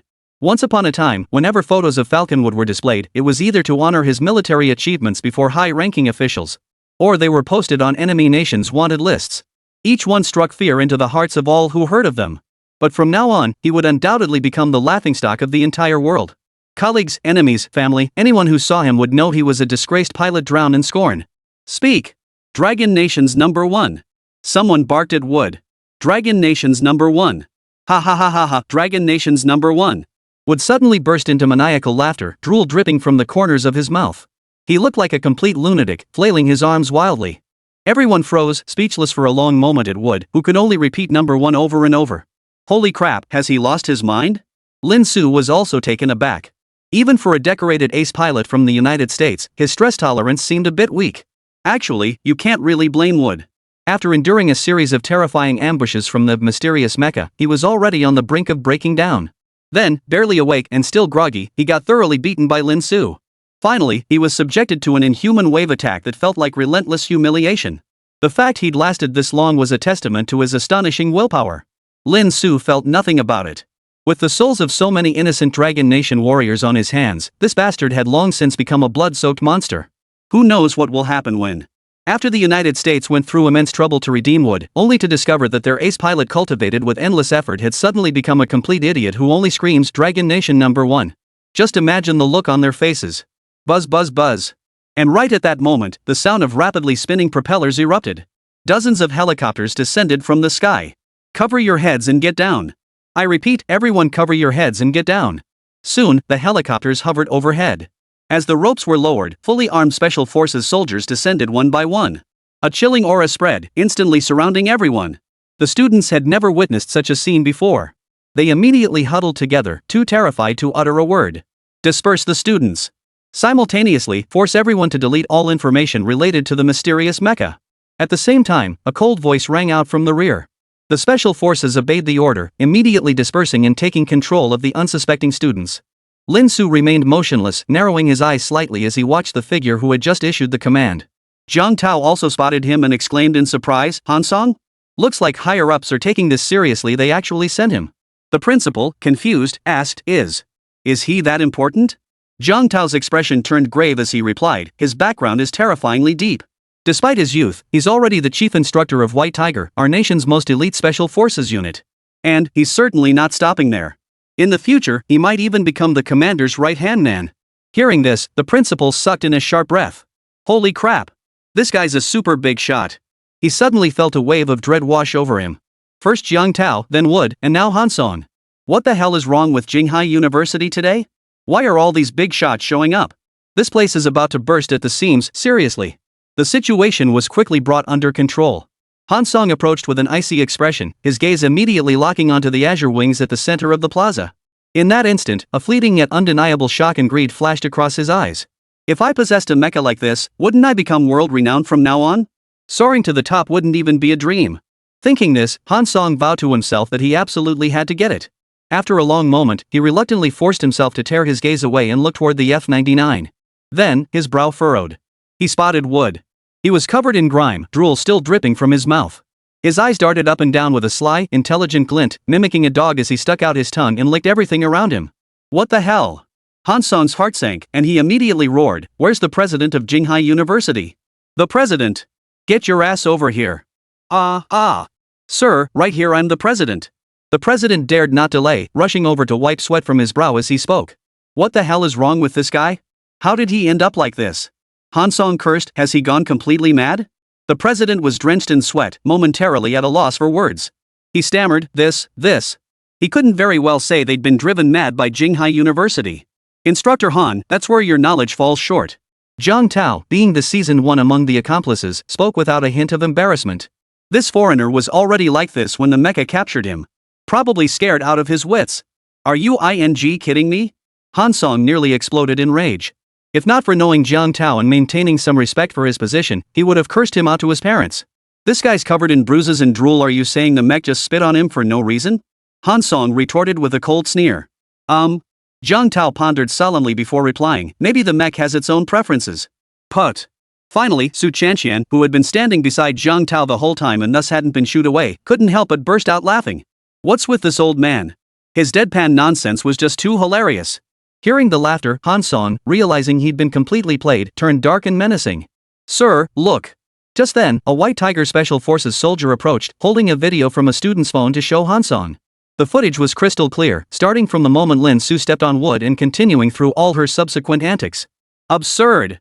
After watching the video, Han Song completely lost it, his teeth chattering as he cursed furiously. He immediately zeroed in on Lin Su, who had remained silent, unleashing a torrent of abuse. You're just a lowly teacher, yet you've got the nerve to do this. Do you even realize what you've just done? This could provoke the United States into declaring war on us. Han Song was beyond furious. Are you even Chinese? Risking the lives and safety of your fellow countrymen just to play the hero in front of others? Do you think you can afford to provoke the United States? His voice trembled with fury, his gaze fixed on Lin Su as if she were a damn traitor for all time. Hearing this, Lin Su nearly laughed. Seriously? This jerk hadn't done a damn thing since arriving, just came over to pin blame on me, pile on pressure, and shift the blame. The pretty country had already sent fighter jets to flaunt their military might over their own territory. They might as well have shat on their heads. Even if he'd shot Wood dead on the spot, the US would still be in the wrong. And now, after everything was over, he was freaking out about some foreign devil's safety while bossing his own people around? Some people have been on their knees so long, they've forgotten how to stand up. He retorted sharply, if you're so concerned about the people's safety, why didn't I see you flying fighter jets to defend our homeland during that global live broadcast? You! Han Song was furious. He tried to retort but was momentarily speechless. His anger turned to shame as he snapped, how dare a civilian speak to an officer like that? Impertinent. Sensing the tension escalating, the principal quickly stepped in to mediate. Instructor Han, please calm down. It's perfectly normal for young people to have some temper. Besides, this mech was built with his guidance to the students. Let's call it even, let's just let this matter drop. He forced a smile and chuckled. Forget it. Han Song ignored him completely, finding an outlet for his rage as he delivered a kick straight to the principal's bulging belly, sending him flying several meters away. Thud. The principal flew backward, his face contorted in agony. He let out a gut-wrenching groan, the pain nearly making him vomit. Forget about your so-called merits. Defying military personnel and disrupting international relations is pure chaos. Carry out my orders, take everyone away, especially you. Han Song blared coldly at Lin Su. They'll be dealt with according to the law. If circumstances demand it, handing you over to the United States to appease their fury might just count as atoning for your crimes. Move out. Before anyone could react, he immediately commanded the special forces to move in. No, don't come near me. Su Chanxian screamed as two special forces soldiers closed in, attempting to forcibly remove her. Watching this unfold, Han Song sneered inwardly. It was coming to him without a drop of effort. Once this foul-mouthed brat was locked away, who would dare challenge him for this mecha? Boom! But just then, a terrifying laser beam erupted, blasting both Special Forces soldiers away and rescuing Su Chanshan. Clang, clang. Immediately, two muffled thuds echoed in quick succession. The once quiet Azure Wings suddenly roused, their pupils blazing crimson as they strode to stand proudly behind Lin Su, like the most loyal guardians. Aim. Ready. The railgun mounted in an instant, its pitch-black barrel trained on everyone. Under the horrified stares of everyone present, Lin Su stood coldly with arms crossed before Azure Wing. At this very moment, facing him stood an entire unit of the Dragon Nation's most elite special forces. Yet he showed no fear. One man, one suit of armor enough to withstand 100. I'll see who dares lay a finger on my student. Chapter 18, I refuse to carry out this mission. You actually dare to fight back? Hearing Lin Su's arrogantly defiant words, Han Song's face turned ashen. He never imagined a lowly teacher would actually dare to openly defy him, a representative of the state. Han Song laughed bitterly in rage. Who gave this lowly commoner the audacity and confidence? Everyone. The next instant, Han Song raised his hand and roared. Swish! Swish! Swish! In that instant, every soldier of the White Tiger Special Forces raised their weapons in unison, aiming at Lin Su. A dense forest of red sights instantly covered his entire body. The atmosphere turned deadly tense. Hundreds of Special Forces soldiers, hailed as the mightiest troops in the Dragon Nation, now unified their firepower against a single man. Though this story might leave countless people speechless, even finding it hard to believe. But that was precisely what had happened. For the Azure Wings behind Lin Su were enough to make everyone stay on high alert, not daring to slack off in the slightest. You're Lin Su, right? Very well. Amidst this tense standoff, Han Song suddenly relaxed. His lips curled into a cold sneer as he looked at Lin Su. You have some nerve, daring to ambush a warrior of our Dragon Nation. That alone is enough to send you rotting in prison for the rest of your life. Han Song spoke as if passing judgment, looking down on Lin Su. If you have any sense left, abandon your futile struggle and surrender peacefully. Otherwise, I guarantee your fate will be utterly miserable. Han Song said coldly. Given Lin Su's circumstances, it would be quite difficult to have him arrested. After all, possessing such a mecha. Even if he provoked the mighty United States, any faction within the Dragon Nation would find a way to protect him. My earlier words were just a provocation to see if this guy would take the bait. But I never imagined he'd fall for it so quickly before I'd even exerted any real effort. Openly attacking Dragon Nation soldiers, shouting insults at officers? Such egregious offenses could easily land him charged with treason. Seems he's nothing but a fool after all. Han Song sneered inwardly, wondering how someone like this could have built such a terrifying mecha. As for whether Lin Su would control the mecha to incite a mutiny, Han Song wasn't the least bit concerned. The way this guy had looked out for his students before, even going so far as to use the mecha to repel White Tiger soldiers. Han Song could see that this man harbored deep reservations. A man with a soft spot in his heart was the easiest to manipulate. He controlled so many Jinghai University students on his side. Admittedly, the methods were somewhat underhanded, but so what? He truly didn't believe Lin Su would dare to control the mecha and start a riot in front of so many people. With this thought, under the gaze of hundreds of White Tiger Special Forces soldiers, Han Song sneered at Lin Su with utter arrogance. What? You weren't so cocky just now? Think having one mech makes you special? Ha! Go on, keep talking. In my eyes, you're nothing. Got it? Now you're too scared to speak. Coward. Han Song clapped his hands together, laughing heartily. And in a way, Han Song wasn't wrong. Lin Su did harbor reservations. Not only because the area was crowded with students, and an attack from Azure Wings could easily harm innocent bystanders, but more so because he didn't want to lay a finger on these Special Forces soldiers who would risk their lives for the Dragon Nation. The technology he, Lin Su, had created was never meant to be used against his own countrymen. Jiang Tao, however, could no longer stand by. His face darkened as he snapped, Han Song, don't push it too far. From the start until now, you've been targeting Brother Lin. His recent mecha maneuvers were purely instinctive, driven by his eagerness to protect the students. He didn't injure those two soldiers at all. Isn't your accusation a bit extreme? They're fellow Dragon Nation citizens, how dare you point your gun at your own people? Jiang Tao grew increasingly furious. Han Song's actions were utterly outrageous. But Han Song paid no heed to Jiang Tao's words. Hearing this, he sneered coldly with a sideways glance. Director Jiang, are you going to shield such a person too? I respect you as a senior figure at our Jinghai Research Institute, which is why I chose not to pursue this matter earlier. But if you speak for such criminals again, don't blame me for being ruthless. I'll arrest you for obstruction of justice. He stared at Jiang Tao, his tone sharp. We're here on orders from above. This is an SSS-level mission. Under these circumstances, we must eliminate every single possibility of mishap. If something goes wrong, who will bear the consequences? Jiang Tao erupted in anger, pointing an accusing finger at Han Song. You're exaggerating. Brother Lin just secured a tremendous victory for our Dragon Nation before the entire world, capturing America's newest fighter jet. And this is how you treat a hero? Don't you fear crushing everyone's morale? I don't appreciate that tone. Han Song adopted an indifferent attitude. After all, he held the most authority here now. Once he returned, all he needed to do was hand over the mecha. The mission report was his to write however he pleased, wasn't it? He couldn't be bothered to waste words on Jiang Tao. He casually ordered his men, "It seems our senior Jiang has lost his mind. Take him away to cool off." Han Song, you disrespectful brat. Jiang Tao, still cursing under his breath, was promptly led away, dragging Su Shanshan along with him. Now that everyone was under his control, Lin Su was completely isolated and helpless. Han Song pointed at Su Shan and sneered coldly, "See that? I've already laid a hand on your student. Well, go ahead, do something. Go on, do something. Ha ha ha ha. Useless piece of trash." His maniacal laughter dripped with scorn for Lin Su. After all, he was just a lowly commoner. No matter how clever or capable she might be, she could only be dominated by someone of his high standing. Small fry should just wait obediently for the adult's commands and submit quietly. When did this world ever give them the right to get cocky? Boom! But at that very moment, as Han Song roared with laughter, the Azure Wing suddenly unleashed a terrifying laser beam, slicing directly over Han Song's head. Ah! Han Song's laughter abruptly halted. Before he could finish his sentence, the terrifying shockwave from the laser knocked him flat onto the ground. In that split second, he distinctly sensed the ultimate aura of death. His heart pounded wildly in terror, nearly exploding. At that very moment, he even caught a whiff of something burning. His trembling hand reached up to touch his head, and he froze in utter shock. His hair had been split cleanly down the middle by the laser beam, parted into two distinct halves. The bald patch in the middle was still smoking, while the two sides formed a ridiculous, comical pompadour. I've never heard anyone make such a bizarre request. And let me clarify, I'm not sparing your life for any noble reason. It's simply because you're not worthy enough to dirty my hands.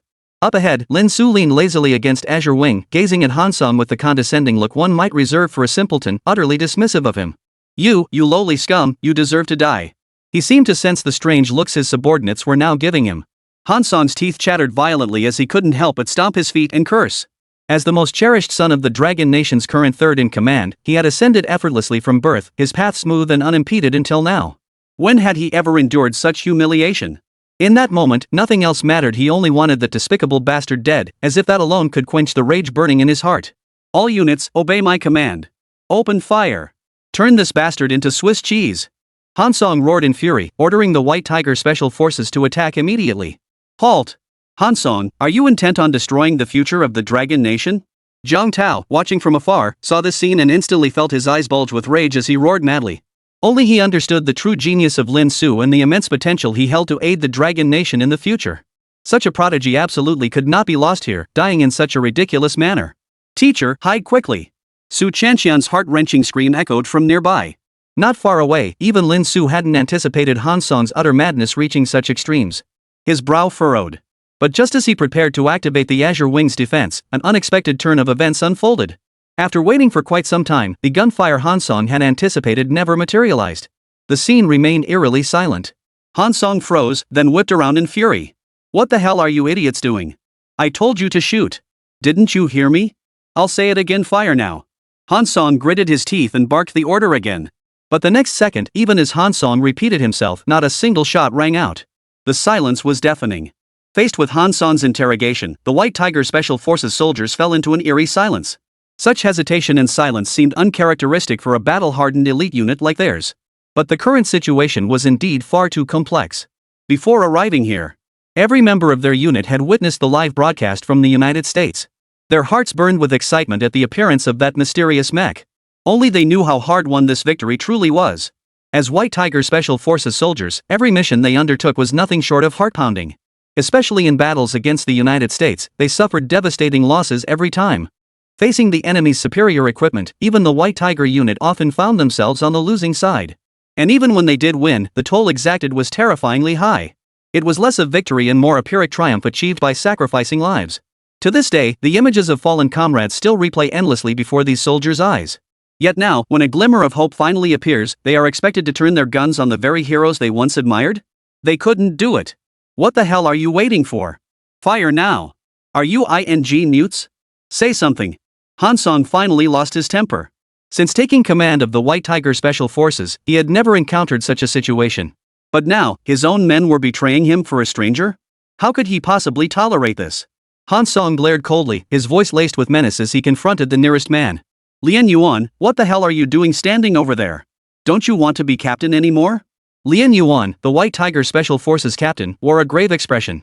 Hearing Han Song's tirade, his expression wavered for a second before hardening into resolve. Han Song's previous orders whether to control the students or point their guns at Lin Su he could carry out. Because he was a soldier, obedience was his duty. But now, to shoot at his own countryman and a hero who had brought glory to the nation. He couldn't do it. Staring directly into Han Song's eyes, Lien Yuan declared with unwavering resolve, "Sir, I cannot do it. Should the organization impose any punishment afterward, I will accept it willingly." Han Song was struck dumb, momentarily at a loss for words.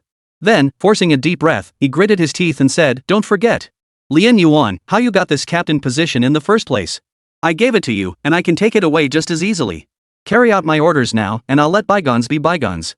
Don't you care about your gravely ill mother? Once you're dismissed, where will you get the money?"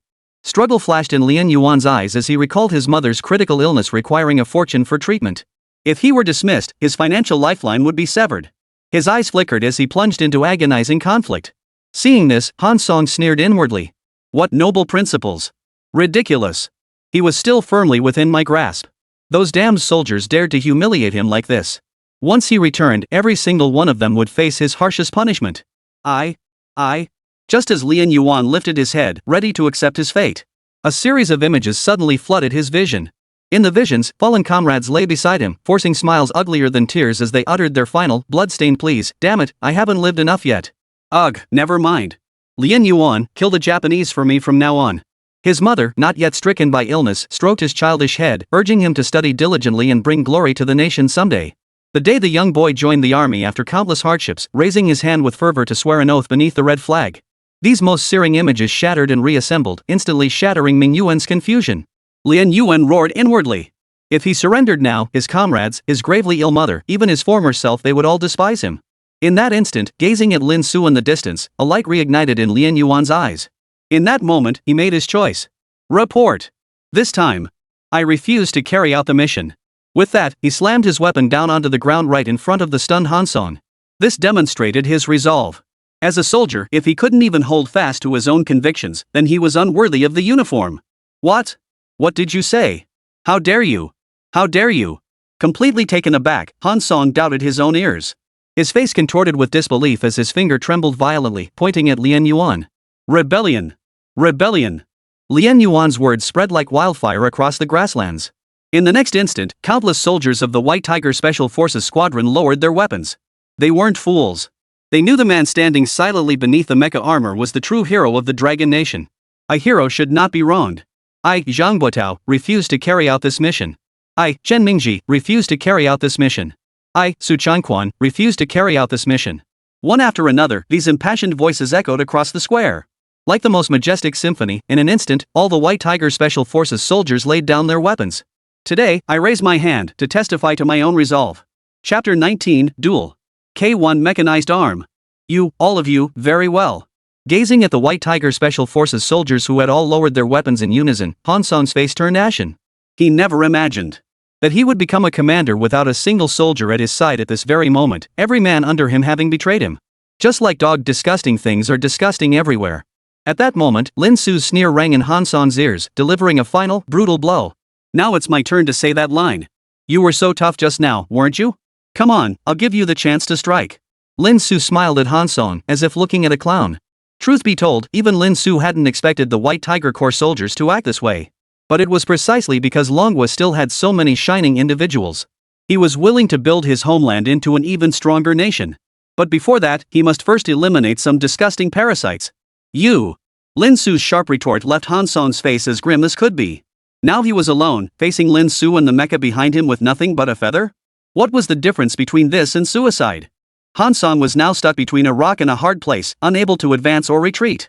Under everyone's gaze, he looked as ridiculous as a circus monkey. But the next second, as if struck by an idea, Han Song sneered coldly, gritting his teeth as he addressed Lin Su. "Lin Su, if you've got the guts, leave that mecha behind. Let's settle this one-on-one, fair and square." At this point, he had completely forgotten the mission assigned to him by his superiors. He'd forgotten that the man before him, the one making him grind his teeth in rage, was precisely the super genius the higher-ups were searching for.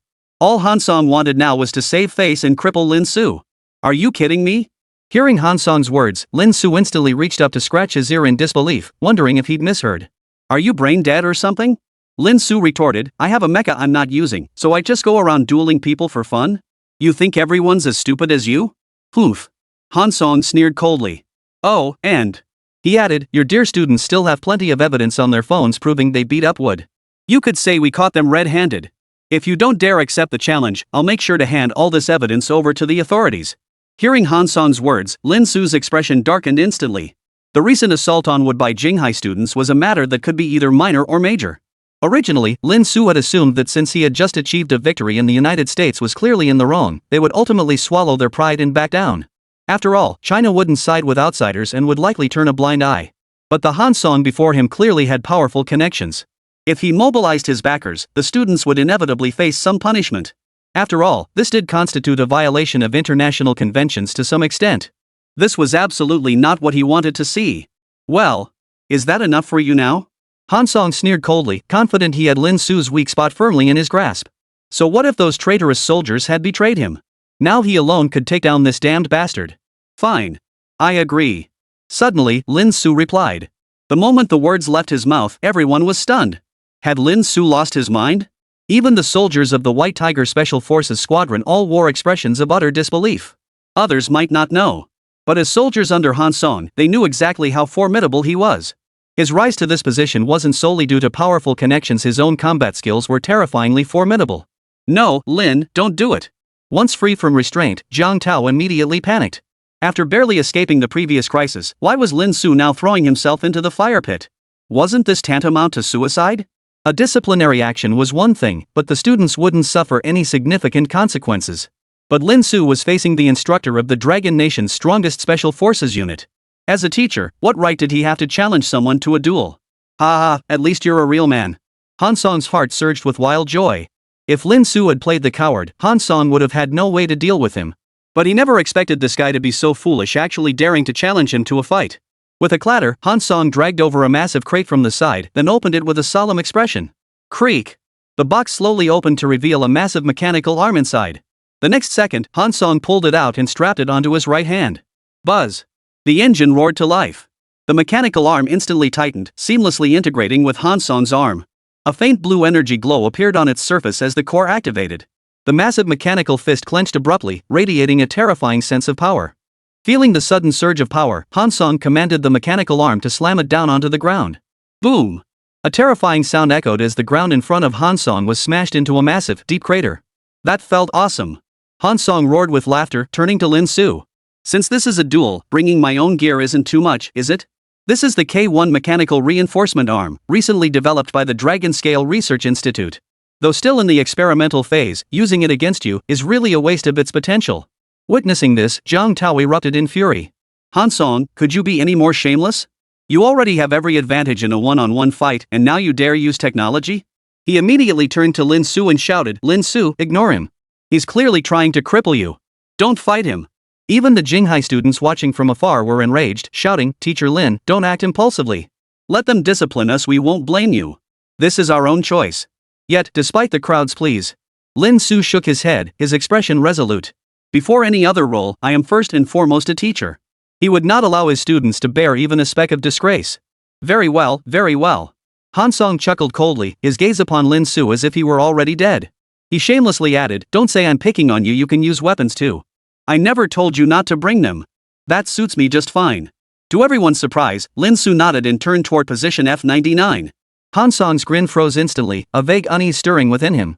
Could this guy have some hidden trick up his sleeve? Under Hansong's watchful gaze, Lin Su approached F99 and casually kicked it a couple of times. Finally, under everyone's watchful gaze, he slowly bent down and pulled a long metal rod from the cockpit. The F99 was badly damaged, and Lin Su lifted it with effortless ease. Seeing Lin Su go through all that trouble only to pull out a metal rod, Hansong froze for a moment before bursting into laughter, tears streaming down his face. So all that fuss, ha ha ha, was just for a piece of scrap metal? He roared with laughter, wondering if Lin Su had been scared out of his wits. Everyone else was equally dumbfounded, utterly baffled by what Lin Su was up to. Jiang Tao was utterly baffled. He recognized the material in Lin Su's hand as aluminum magnesium alloy commonly used in fighter jet manufacturing. While this material was lightweight with low density yet possessed decent strength, it would be perfectly adequate for hitting someone. But against a mechanical arm, it was utterly useless. Hadn't they just seen the ground crack from Han Song's single punch? What could this tiny metal strip possibly do? Don't waste your time. If you're truly scared, crawl over here now, kowtow to me 3 times, and call me Dad. Maybe I'll consider sparing you. The last shred of doubt vanished from Han Song's mind as he glared at Lin Su with unbridled arrogance. Lin Su, however, showed no sign of anger. Under the skeptical gazes of countless onlookers, he merely waved the aluminum magnesium alloy bar and gave a cold smile. Enough to discipline a disobedient dog. The next instant, a flash of light, unnoticed by anyone, flickered across his right eye. Lin Su fixed a cold stare on Han Song's mechanically enhanced arm and activated the Super God technology system. Deconstruct. Chapter 20, My Turn. In the blink of an eye, an overwhelming torrent of data flooded Lin Su's vision. The K1 mechanical arm, originating from the Dragon Scale Institute, the most secretive organization in the Dragon Nation, now held no secrets. It was being dissected layer by layer. Analyzing. Analysis complete. Technology, prototype K1 tech arm. Manufacturing date, December 23, 2980. Source, Dragon Nation, Dragon Scale Research Institute. Manufacturer. Primary components. Robotic arm main section, materials used include aluminum alloy and carbon fiber composite. Central carbon fiber composite fibers fractured, resulting in reduced weight and strength, decreased stability, and excessive sensitivity of electronic components. 38,100 improvement proposals available. Upgrade options: Titan Fist, overclocked mechanical fist. Drive system, components, servo motor, reducer, coupling. Reducer gear wear, 4%. Transmission efficiency reduced by 4.56%. Service life reduced by 2%. Coupling connection loosened by 6%. Torque transmission stability decreased by 12%. 68,000 improvement proposals. Upgrade options: superconducting servo drive, quantum energy drive. Mechanical sensors, position sensors, force sensors, motion sensors. Issues include uneven force distribution and zero-point drift. Arm accuracy and stability reduced by 12%, further decreasing by 25% when exposed to electromagnetic noise. Extremely unstable. 18,000 improvement options available. Upgrade options: magnetic field sensor array, optical interferometer sensor. As Lin Su scanned the system data, a faint smile touched his lips. Not only did the core components of this robotic arm match his expectations, but its flaws far exceeded his projections. Just one flaw would be enough for him to exploit this technology's weaknesses, let alone this dense cluster of vulnerabilities. Within mere seconds, a solution to break the deadlock had already formed in his mind. A method so terrifyingly ingenious that no one would ever think of it, a way to defeat the robotic arm using nothing more than a single piece of aluminum magnesium alloy. Hey, scared out of your wits? Seeing Lin Su suddenly fall silent, as if frozen in place, Han Song gave a cold chuckle. I was just thinking, how best to discipline a barking dog like you. The super god mech's right eye shut. Lin Su paid Han Song no mind whatsoever. Instead, he suddenly bent down, fiddling with something on the F-99. Soon, a cacophony of noise seemed to surge forth. Witnessing this, Han Song's expression darkened, his jaw clenching fiercely. He clearly held the upper hand now, armed with such a powerful cybernetic arm. He was practically invincible. Crushing Lin Su would be as easy as squashing an ant. Yet why did he still wear that infuriatingly contemptuous smirk? Fuming with rage at feeling belittled, Han Song could no longer hold back. He charged straight at Lin Su. Though the mechanical arm appeared massive, once mounted, it didn't look bulky and posed little burden to Han Song. Die! Roaring, Han Song leapt high into the air as he closed in. The mechanical arm on his right hand instantly surged with energy, blazing with dazzling blue light as it slammed toward Lin Su. Lin Su's eyes narrowed. Without hesitation, he leapt off the F-99 and rolled to the side. Boom! A terrifying thud echoed. The ground beside Lin Su instantly cracked open, forming a massive crater just like before. The F-99 was sent tumbling by the terrifying shockwave, its already damaged hull shattered further. Yet, an electronic communication voice suddenly emanated from within, apparently attempting to contact Wood. Nearby, Lin Su had dodged just in time, but the impact still left him reeling. His chest felt tight, and he nearly lost his footing. Looks like I can't take a single hit. Lin Su muttered under his breath, then immediately rallied his spirit to dodge Han Song's terrifying attack. Though not a physical education instructor, his physique far surpassed the average person in health and strength. Although Han Song possessed terrifying strength through his mechanical arm, capable of instantly crushing Lin Su's frame. However, the mechanical arm also made him somewhat sluggish. This gave Lin Su room to maneuver. All you can do is dodge? After failing to land a hit on Lin Su several times in a row. With so many eyes on him, Han Song's face flushed with embarrassment. He'd resorted to such extreme measures, dueling one-on-one and deploying tech. Yet after multiple rounds, he still hadn't taken this guy down. His pride simply wouldn't allow it. With that thought, Han Song suddenly froze, letting out a cold laugh. "You forced my hand. Lin Su." As the words fell, Han Song pressed an unknown button. The mechanical arm abruptly shifted from its previous blue glow to a menacing purple light, radiating an even more dangerous and mysterious aura. "I've switched it to auto-sensing lock-on mode. Once I initiate an attack and lock onto a target, even if you dodge, as long as you remain within the mechanical arm's attack range, it will automatically guide me to lock onto you. Wouldn't it be better to just surrender peacefully? Why force me to resort to this tactic?" Han Song's cold, sinister chuckle echoed. The next moment, the mechanical arm seemed to possess a will of its own, propelling Han Song toward Lin Su's position. Lin Su's expression grew more grave than ever. Just as he instinctively rolled away, he caught the sly grin spreading across Han Song's face. In the next instant, the mechanical arm bizarrely changed its trajectory, using terrifying mechanical kinetic energy to reverse its momentum and crash toward Lin Su. Fortunately, Lin Su had anticipated this. After rolling, he executed a carp leap kick, propelling himself backward with a double leg thrust and hands braced. Boom! Another terrifying impact followed, but this time Lin Su was no longer so fortunate. His body narrowly, perilously grazed past. By the narrowest margin, Lin Su's leg would have been shattered. Not bad reflexes. Han Song didn't seem angry this time, speaking with calm detachment. "No wonder you dared to challenge me one-on-one. But clearly, that's not enough. You're already this battered after dodging just once. Let's see how you dodge next. Han Song, you bastard, stop this now. If you don't stop, I'll resign as director and hunt you down every single day until you pay for this." Watching this unfold, Zhang Tao's eyes bulged with rage. He and everyone else could clearly see Lin Su was now at his wit's end. Han Song wasn't stupid. Years of military training meant that even in his rage, he consciously controlled Lin Su's range of movement. And now, Lin Su was cornered. The next strike Lin Su had no chance of dodging it. The scene fell silent for a moment. Only the radio waves from F-99, emanating from who knew where, continued to chatter incessantly, their transmission growing louder by the second. Han Song paid it no mind. Instead, he withdrew his right hand. The core of his mechanical arm instantly tightened, and with a buzzing hum, it began to charge. "Don't worry, I've changed my mind about killing you, but have you thought about how you'll spend the rest of your life confined to a hospital bed?" He roared with laughter as the charge completed. Without a moment's hesitation, he slammed the arm down on the inescapable Lin Su. Trapped in the confined space, locked in the mechanical arm's sights, Lin Su had no chance of turning the tide. All that awaited him was having his legs crushed by the mechanical arm's fist. "No!" Su Qianqian screamed in terror, tightly closing her eyes as tears streamed down her face, unable to bear witness to the impending bloodshed. Boom! A deafening explosion erupted as the fully charged mechanical arm unleashed its most terrifying attack yet, its shockwave reverberating across the entire plaza. Dust and smoke instantly filled the air, causing countless people to cough, yet they kept their eyes wide open, desperate to see how it would end. Lin Su, surely he wasn't killed outright? As long as there's a breath left, there's still a chance to save him. Zhang Tao stared intently through the haze, his teeth clenched so hard they seemed ready to bleed. If Lin Su was dead, he would absolutely fight this bastard to the death. Little did he know that his narrow-mindedness and despicable actions had cost the Dragon Nation a truly terrifying genius. Within the smoke, Han Song retracted his fist and stood with an air of arrogance. Before him, Lin Su was shrouded in the smoke, only the outline of a dark figure visible. And now, that dark silhouette remained utterly still. "This is the price you pay for defying me. Spend the rest of your days confined to a wheelchair." Han Song flashed a victorious grin, his mood soaring higher than ever before. Dare to defy me, and this is what happens. Even if he faced punishment upon returning, he accepted it. After all, he had connections. What punishment could they possibly dish out over some lowly commoner? Anyone who angered him would learn the consequences of defying him at any cost. "Think carefully about which hospital you'll choose next time, ha ha ha ha." Han Song sneered coldly, then turned to leave. "Oh? Is that so? But I don't want to stay in the hospital. What should I do?" But just then, through the smoke, Lin Su's light-hearted voice suddenly rang out.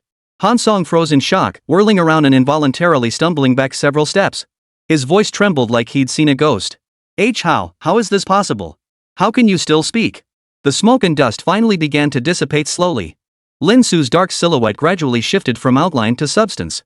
He remained completely unharmed, the only difference being a slight dusting on his clothes. That terrifying attack seemed to have caused Lin Su absolutely no harm whatsoever. Impossible.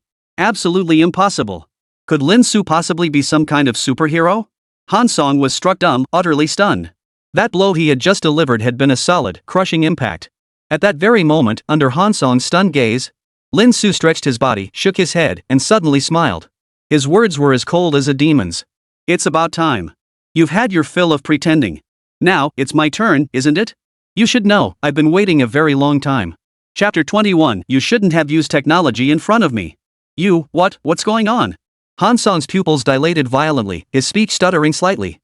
He had clearly seen the mechanical arm smash down the cracked ground was proof enough. But why was Lin Su acting as if nothing had happened? He stared intently at every inch of Lin Su's body, desperately trying to discern if she'd pulled out some kind of defensive device at the last moment. But after scrutinizing her repeatedly, Lin Su still held nothing in his hands except that aluminum-magnesium alloy rod meant for comedic effect. What? The onlookers all gaped in disbelief at the scene unfolding before them.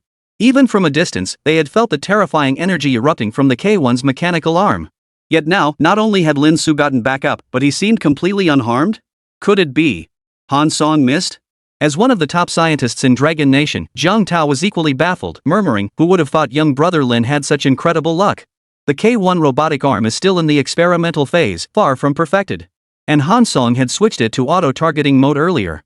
That means young brother Lin encountered a sensor deviation bug with only a 0.5% probability of occurring, causing the K1's auto-targeting to miss. Jiang Tao couldn't believe it. Was even heaven unwilling to let this future genius of Dragon Nation fall? Right. Han Song had also arrived at this conclusion at that moment. Although he had just swung down toward Lin Su. But with the robotic arm attached, he had received no corresponding feedback, leading him to assume he had struck Lin Su. If it was caused by the K1 itself, then everything would make perfect sense. I never thought you'd be so lucky. Han Song glared at Lin Su through gritted teeth. He couldn't fathom why even luck seemed to favor this damnable bastard now. Why couldn't he just cripple me properly? Why did he keep provoking him, testing his limits?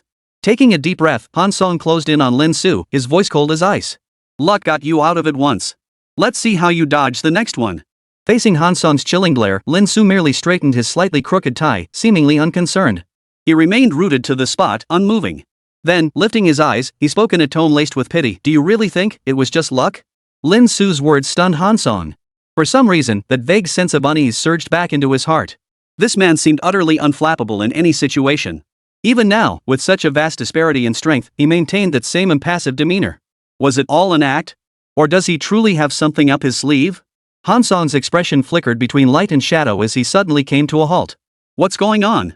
Lin Yuan and the White Tiger Special Forces soldiers looked on in confusion.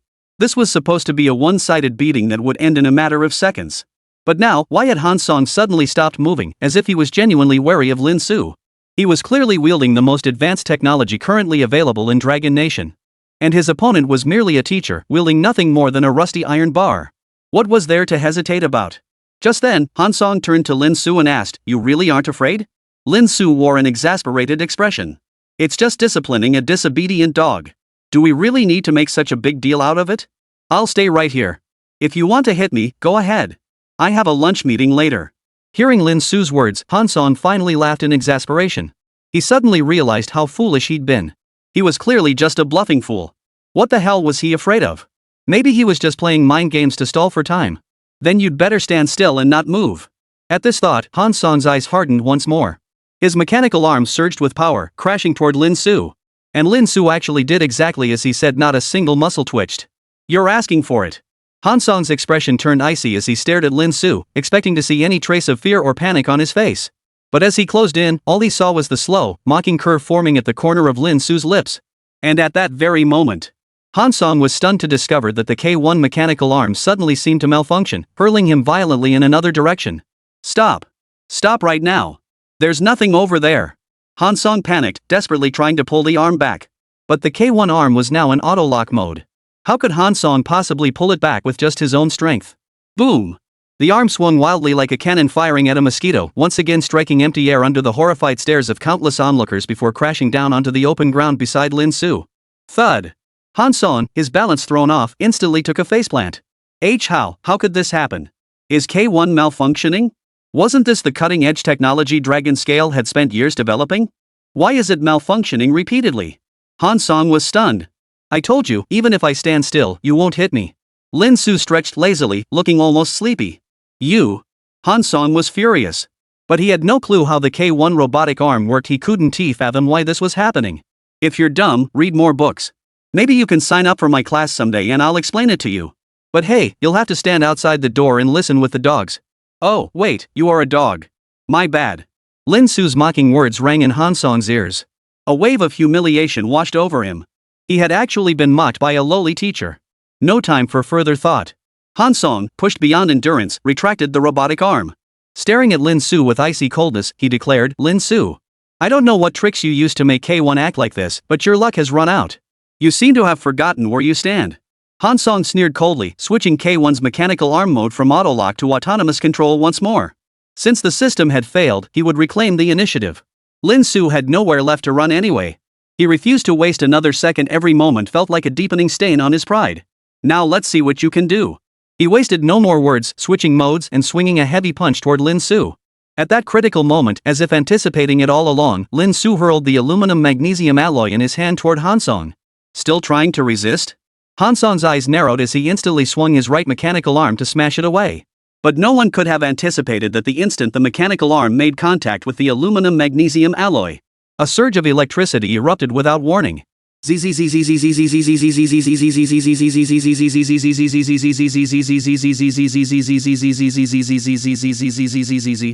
K1 mechanical arm, functioning normally moments before, instantly malfunctioned. Its once bright lights flickered erratically as terrifying currents surged wildly, spreading throughout Han Song's entire body.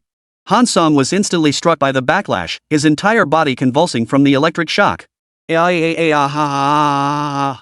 let out the most agonizing scream of his life, his body charred black.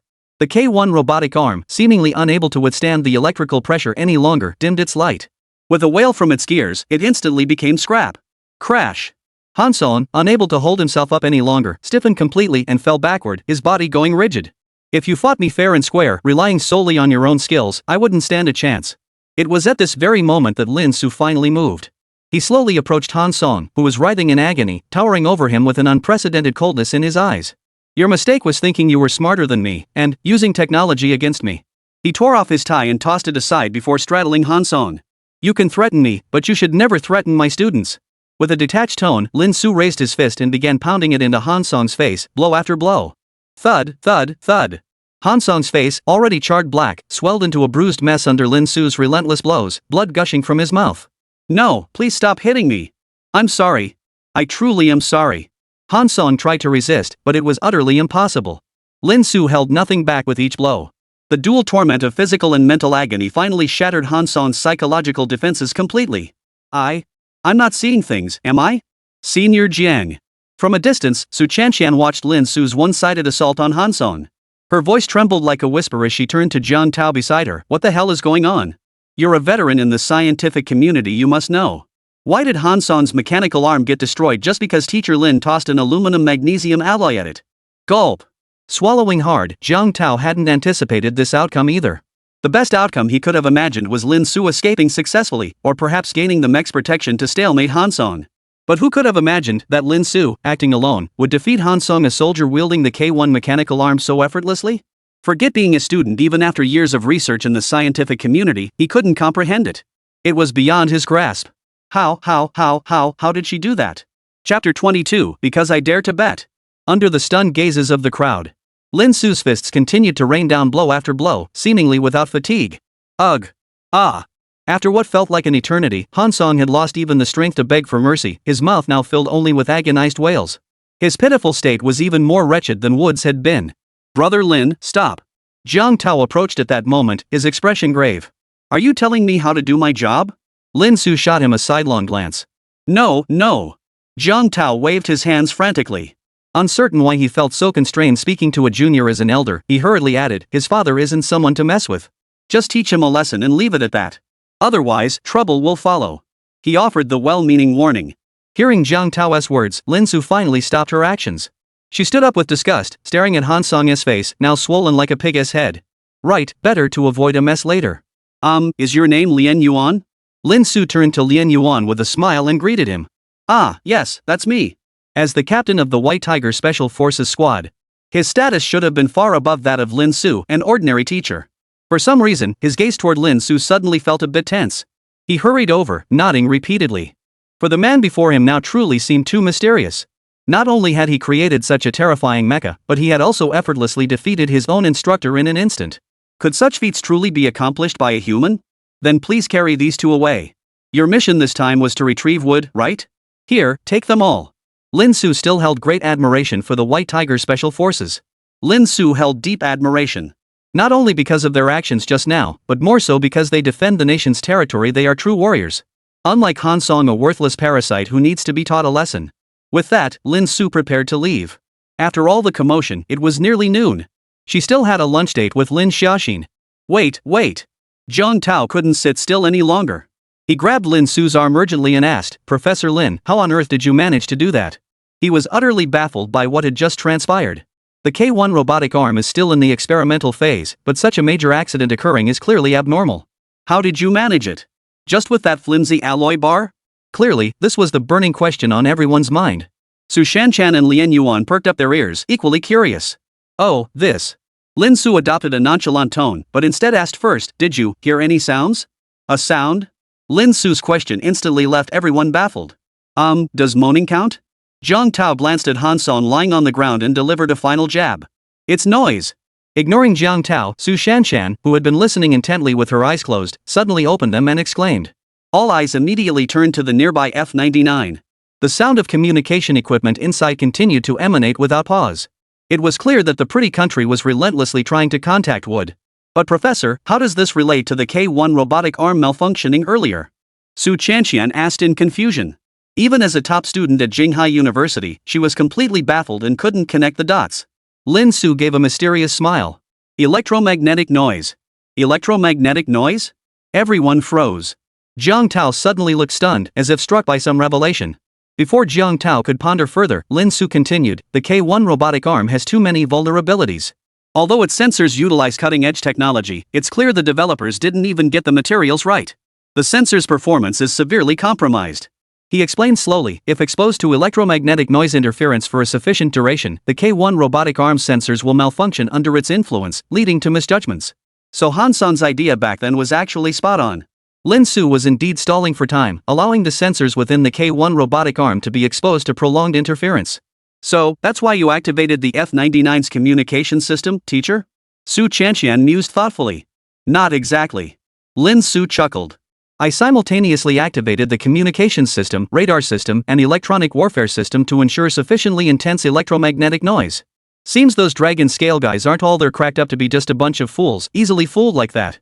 At this thought, a cold, disdainful smile curled the corners of Lin Su's mouth, as if he had some personal grievance against them. Ha ha. Zhang Tao gave a nervous chuckle. The Dragon Scale Institute, an organization he'd spent his entire life dreaming of joining, one that remained somewhat out of reach, was now being dismissed as worthless by Lin Su. But for a moment, he actually couldn't refute it. Then why did the K1 robotic arm suddenly experience electrical malfunction and crash afterward? A new question surfaced as Zhang Tao pressed on. I'm starting to doubt whether you're really the director of Jinghai Research Institute. Why do you have to ask about everything? Lin Su shot Zhang Tao a slightly exasperated look. Ha. Professor Lin, I'd be grateful for your guidance. Zhang Tao's face flushed crimson, but as a scientist, his spirit of inquiry pushed him to answer thick-skinnedly. Lin Su sighed and explained, the carbon fiber composite material inside the K1 robotic arm has fractured. Consequently, the sensitivity of its electronic components will increase dramatically. So that's what it is. Zhang Tao finally grasped the meaning, his entire body shaking violently. No wonder Lin Su had brought out that aluminum-magnesium alloy rod. His eyes widened as he exclaimed excitedly, as if seeking confirmation, aluminum-magnesium alloy has excellent conductivity. When exposed to a strong external magnetic field, it triggers an effect called electromagnetic induction. Under electromagnetic induction, when the aluminum-magnesium alloy is exposed to a specific frequency electromagnetic field, it generates intense currents. This causes the highly sensitive K1 robotic arm's electronic components to fail instantly, unable to withstand the sudden surge. This. At this realization, Zhang Tao fell silent for a long moment, utterly incredulous. To cripple the K1 robotic arm required meticulous planning from the outset and intimate knowledge of its entire internal structure. And all of this had taken Lin Su less than 10 seconds? How on earth did he manage that? Was his brain made by aliens? Terrifying. And how did you even spot the internal issues within the K1 robotic arm? And that specific frequency, how did you know about it? Even if the sensors were compromised, the K1 still had a significant chance of hitting you. Zhang Tao pressed further. Was Lin Su really that confident?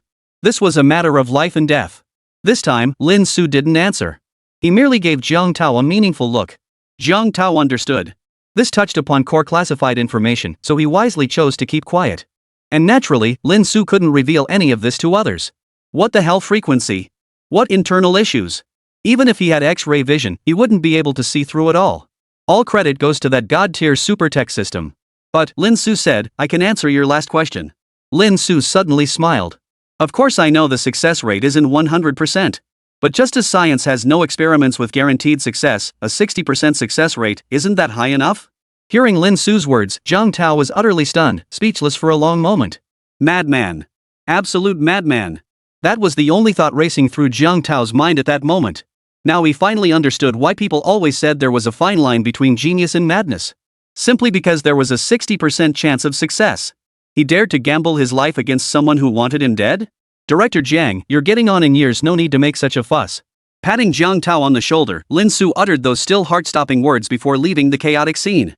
Everyone present stared blankly at his retreating figure, speechless for a long while. But just then, as if suddenly remembering something, Lin Su turned back and said, Oh, right. You came here intending to take the mecha, didn't you? His tone turned cold. Tell your superiors, no one is allowed to take my students' belongings. If they want it, let them come and get it themselves. Chapter 23, It's him? Watching Lin Su's receding figure. Ah. Lien Yuan reached out, hesitated, then lowered his hand with a sigh. This time, the higher-ups sent them here. First, to find that prodigy. Second, it was indeed to retrieve the mecha. After all, even from that brief glimpse of Azure Wing during the live broadcast in the United States, it was clear this was truly a revolutionary piece of technology. Whether it was discovering entirely new applications for its component materials or enabling mass production, it would elevate the Dragon Nation's military capabilities to an entirely new level. But, thanks to Han Song's greed, the entire plan was now completely ruined.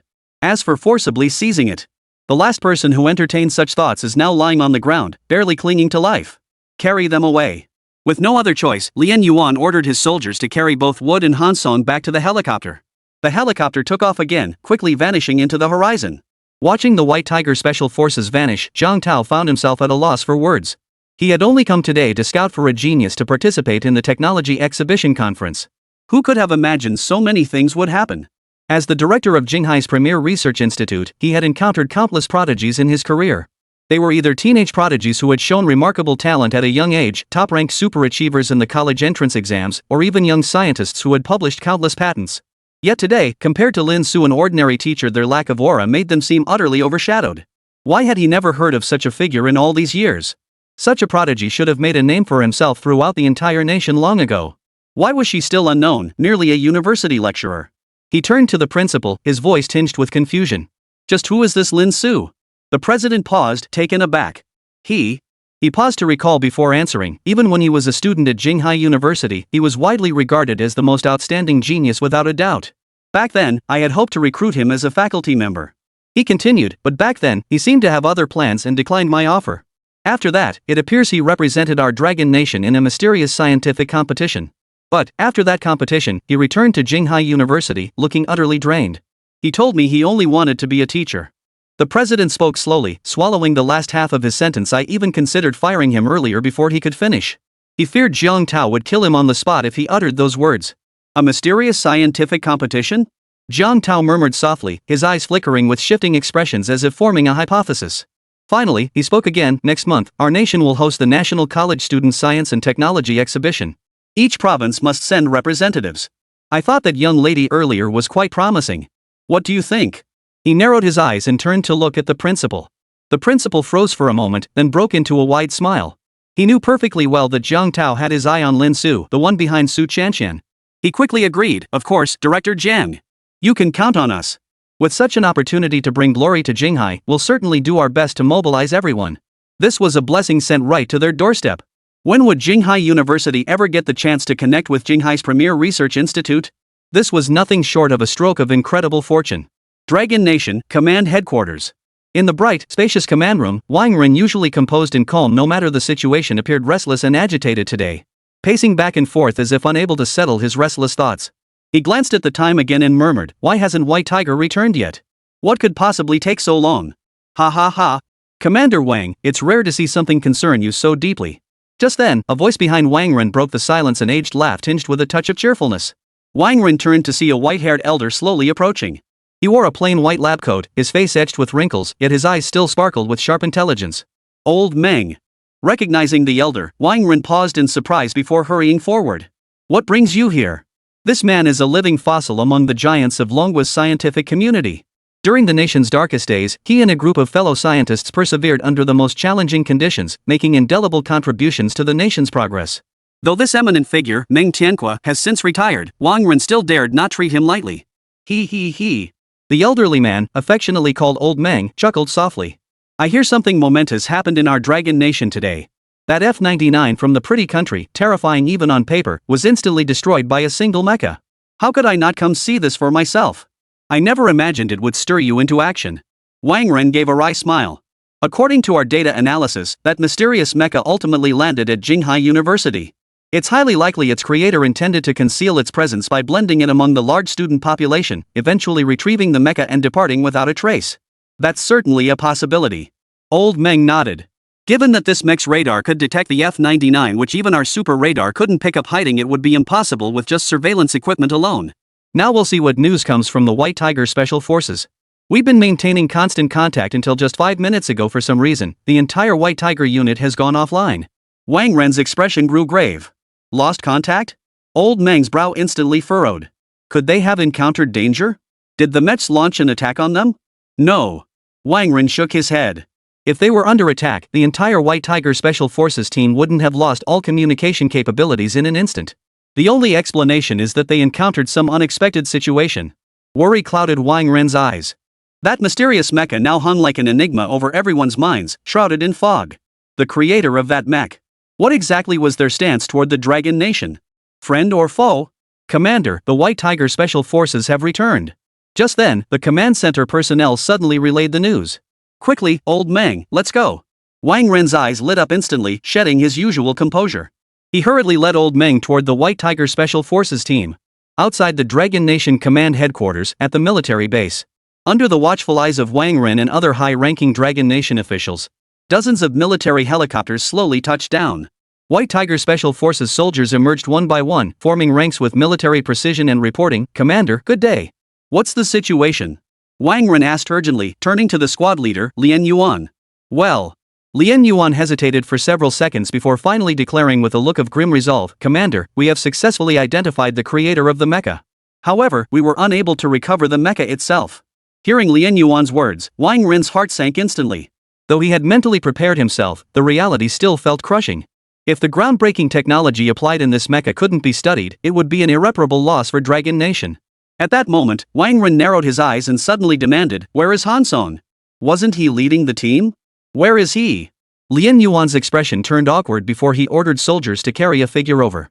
Soon, the crowd parted to make way as two medics approached carrying a stretcher. Upon it lay a figure charred black from head to toe. This. Wang Ren's eyes narrowed in shock. How did Han Song end up like this? Did the mecha attack? Did you clash with the mecha's creator? This meant the mecha was an uncontrollable factor, potentially bringing disaster to the people of Dragon Nation. No, it's not like that, Lien Yuan hurriedly waved his hands. The truth is. He recounted slowly, detailing everything from Han Song's initial actions to his subsequent duel with Lin Su, culminating in his instant defeat at Lin Su's hands.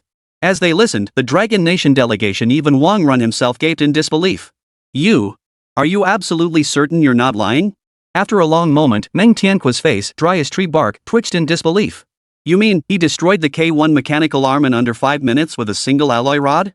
Though retired, he remained an honorary advisor and lifetime professor at the Dragon Scale Research Institute. He had even provided guiding opinions during the K1's development, fully aware of its terrifying destructive power. And now you're telling him this earth-shattering weapon was taken down in an instant? You must be joking. Yes. Under the intense scrutiny of so many heavyweights, Yuan felt immense pressure. Wiping away cold sweat, he stammered, the creator of the mech is a female student from Jinghai University named Su Chanshan. And her advisor is this very same Professor Lin Su. What? The moment Lien Yuan finished speaking, Meng Tianque, who hadn't reacted this strongly even upon hearing K1 had been instantly destroyed, suddenly grabbed Lien Yuan's shoulders, his eyes locked on him. Who did you say? Ha? Startled, Lien Yuan quickly replied, Su Chanshan.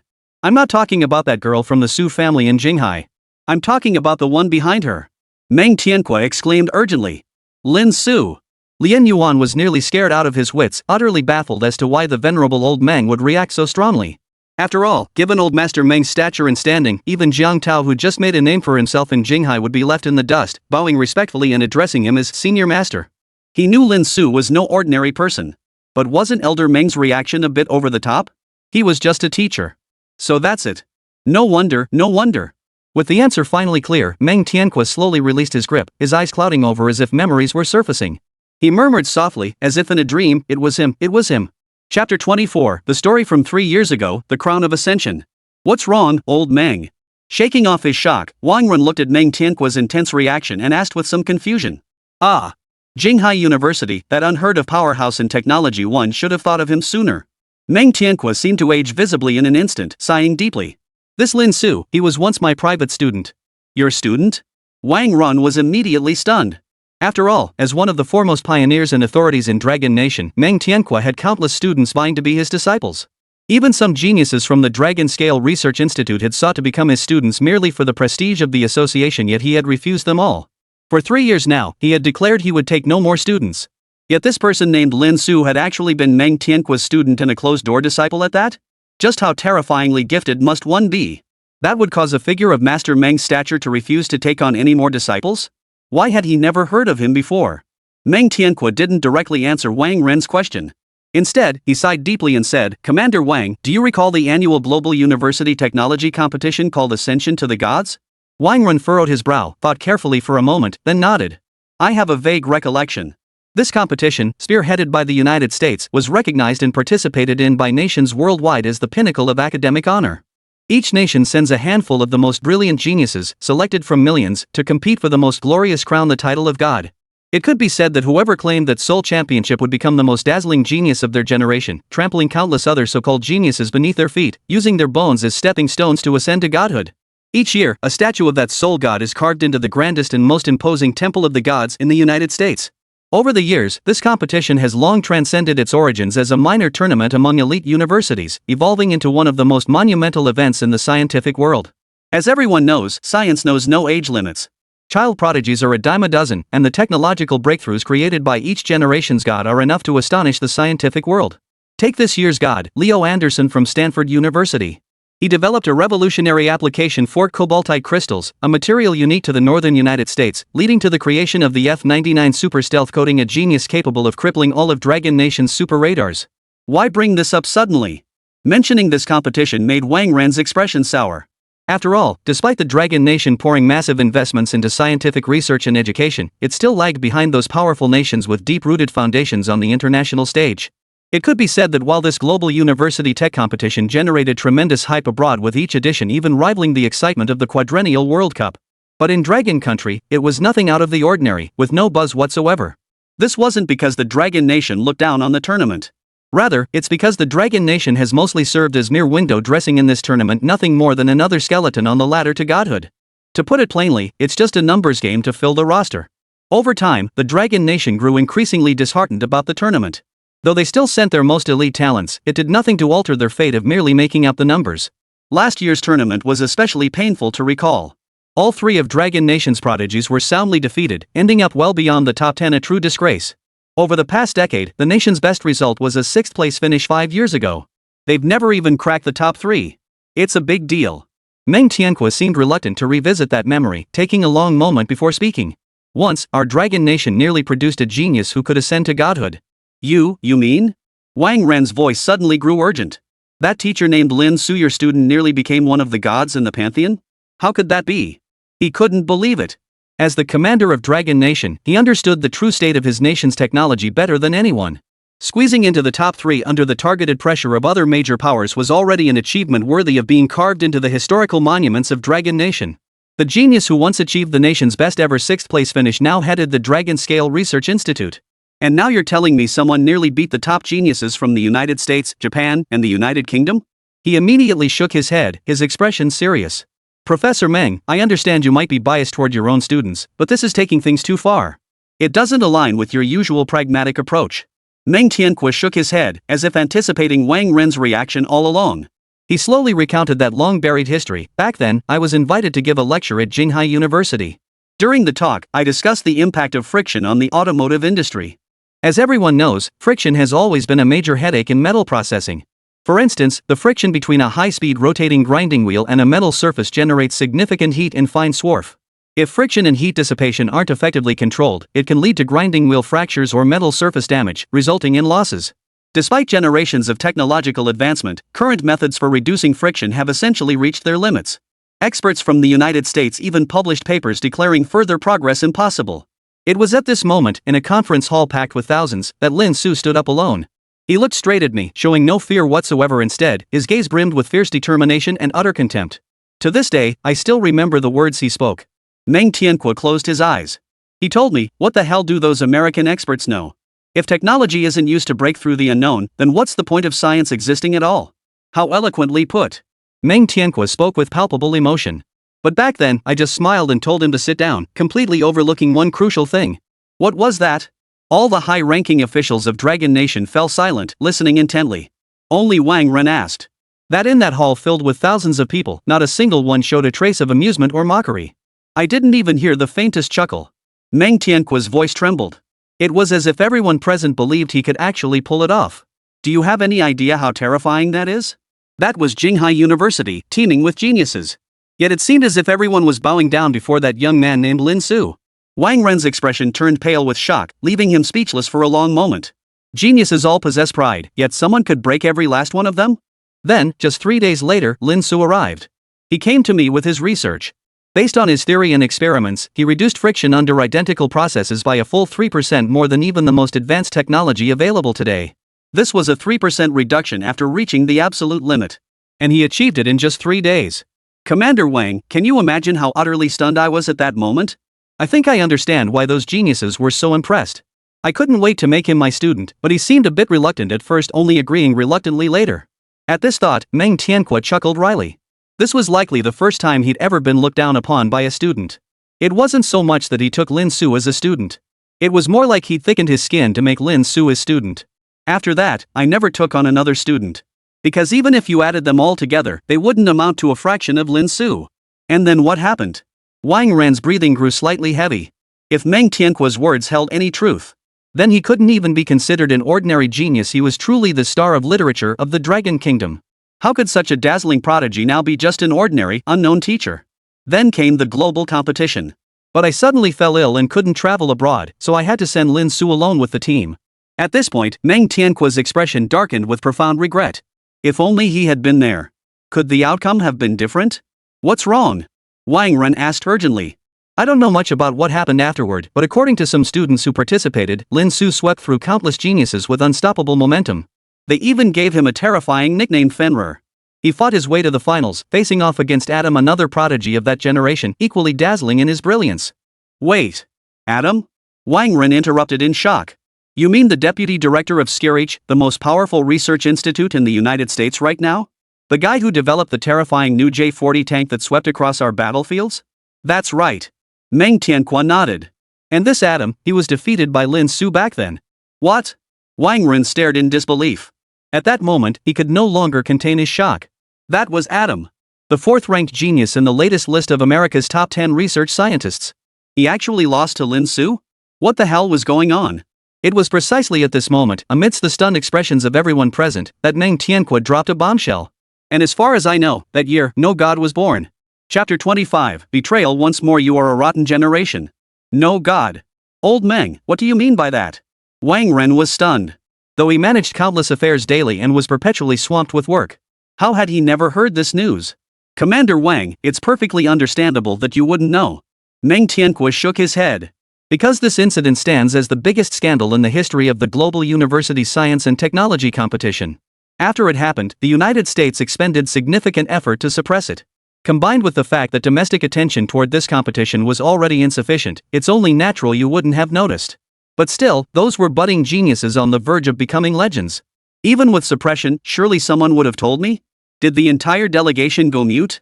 That was a prospect who could have joined the Dragon Scale Institute. Wang Ren furrowed his brow deeply, sensing something was amiss. Hearing this, Meng Tianque's lips curled into a cold smile. You'll understand why in a moment, Commander. Let me finish the story first. According to a fellow contestant who personally told me, something major happened during that final round.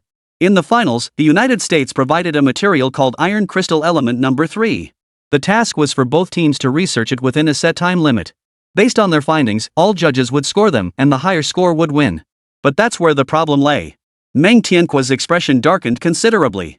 After a week of closed-door research, Lin Su and Adam both finished their studies simultaneously. And as if fate had intervened, their research directions were identical. Both focused on the application of this novel superconducting material, iron crystal element 3, in power transmission and magnetic levitation technology. And Lin Su, through his genius-level conceptualization, drew inspiration from the band structure, electron density of states, and Fermi surface characteristics to modify iron crystal element 3. His final superconducting application efficiency even surpassed Adam's by 10%. This is groundbreaking research. What? Wang Ren was stunned. If this were true, and if the research matured and was mass-produced, then Dragon Nation's magnetic levitation technology would leap forward decades without question. The same research direction, yet such overwhelming superiority, it's nothing short of a rout. How could they not win the championship? Wang Ren exclaimed urgently. Humph. Hearing the question, Meng Tianquo silently clenched his fists. Because the fundamental purpose of the United States hosting this competition is to proclaim to the world that their nation's technological prowess is forever number one. From the very first competition to this day, every new statue carved into the Hall of Gods has, without exception, been of an American. But now this freak of nature suddenly appears from a backward Eastern nation, yet poised to ascend to godhood with unmatched dominance. How could those bastards in the beautiful country possibly sit idly by? They immediately extended an olive branch to Lin Su, promising instant citizenship and status if he'd only agree to share this technology with the beautiful country. They even pledged an astronomical annual salary of 300 million. All he needed to do was give a simple nod. And you all know how it turned out. Meng Tianquo continued. Lin Su rejected the United States without hesitation or mercy. Naturally, the latter, cornered like a cornered dog, immediately accused Lin Su of cheating during the research process and plagiarizing Adam's invention. The justification they offered was even more absurd. Those shameless scoundrels claimed iron crystal element number 3 was a material unique to the United States, completely unavailable in China. They insisted it was impossible for him to have researched it so thoroughly in just 10 short days. Ridiculous, isn't it? Meng Tianquo's eyes held deep sorrow. Using a material unseen by other nations in a competition is shameful in itself. This is part of why our nation's geniuses have consistently failed in every competition. And now, this inherently unfair rule has become their weapon to attack Lin Su. Everyone's expressions darkened. They never imagined the beautiful country would stoop to such shamelessness. Hasn't anyone lodged a protest? Does the Dragon Nation delegation look like pushovers? Wang Ren was furious. He had no idea such an incident had occurred. We really were pushovers. Meng Tianquo roared in fury.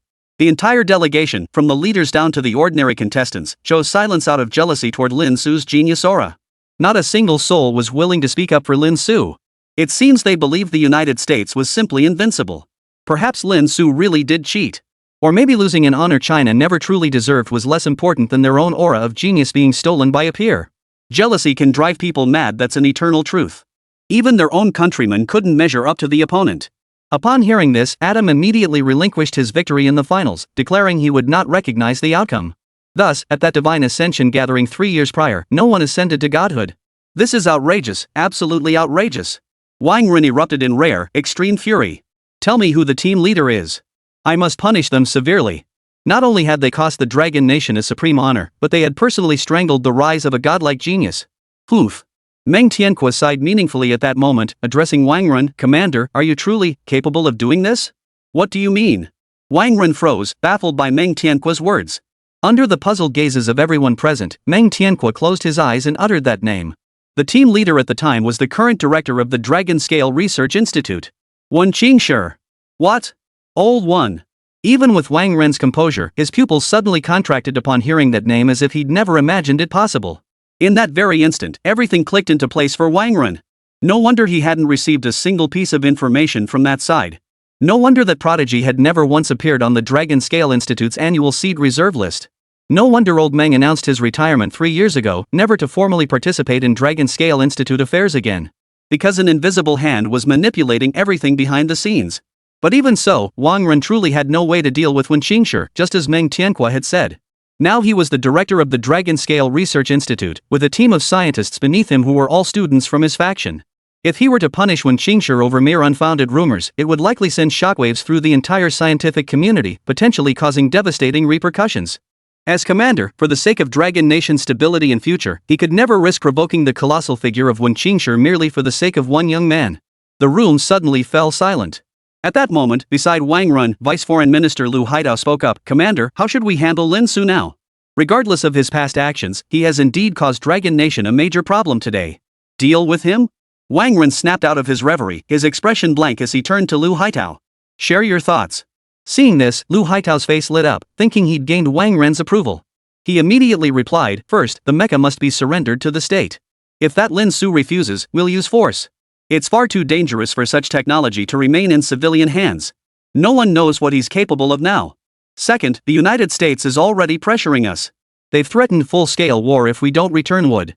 And you know about the recent conflict in the Southeast Military District. Their newly developed J-20 tank is terrifying. Our Dragon Nation forces are suffering defeat after defeat. I believe we should avoid confrontation for now and send wood back. If necessary, we could even have Lin Su issue a public apology to the pretty country. This would buy Dragon Nation some breathing room.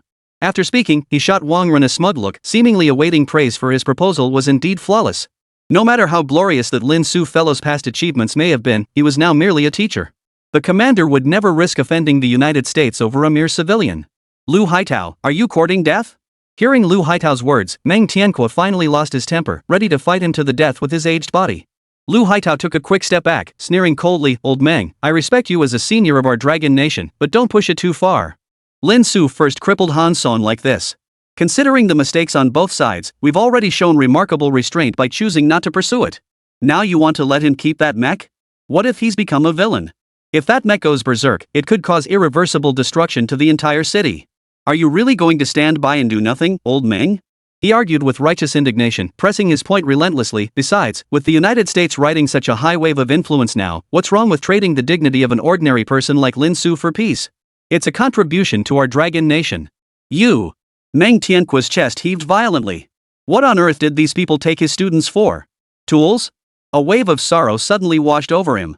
His students, having been so deeply wounded by their own nation in the past, still chose to help the Dragon Nation, a nation now on the verge of losing its dignity under the global spotlight. Yet what they received was not glory or reward, but betrayal once more. Calm down, Old Meng. Just then, Wang Ren patted his shoulder, signaling him to calm down. Then, Wang Ren's gaze swept across everyone present as he asked calmly, "What are your opinions?" Every high-ranking official of the Dragon Nation present fell into silence. Not a single voice spoke. Clearly, everyone shared Lu Haitao's perspective.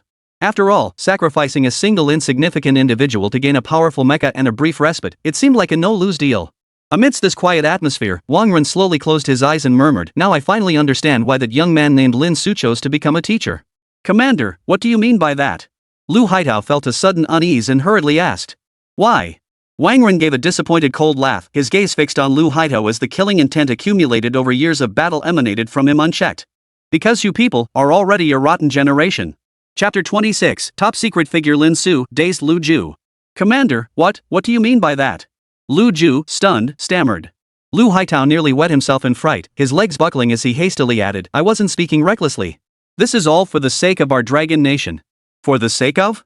Hearing this, Wang Ren snorted coldly, his expression growing even more icy. "The best interests you speak of, is it to have our Dragon Nation's heroes bow down and apologize to the enemy?" "No." Lu Haitao was nearly scared out of his wits. He hurriedly explained, "You know about the friction in the Southeast Theater. My words may sound harsh, but they're undoubtedly the most reasonable solution." "So you're suggesting our Dragon Nation should forever hide like a turtle in its shell?" Wang Ren's expression darkened. "Today, the pretty country's fighter jets have already flown into our Dragon Nation's airspace. They even broadcast it live globally, trying to humiliate us in front of the whole world. Do you understand? The more cowardly and weak you act, the more brazen the enemy's minions will become. If not for the mecha Lin Su created saving the day, our Dragon Nation would now be the laughingstock of the world, stripped of every shred of dignity. Now our nation faces threats both within and without, yet you lot still dream of escape and surrender. Do you truly wish to watch our Dragon Nation slowly devoured by the enemy until it dies?" Wang Ren's rage grew with every word, the terrifying aura of battlefield slaughter emanating from him like a tangible force. He truly wished to dismiss every single one of these high-ranking officials.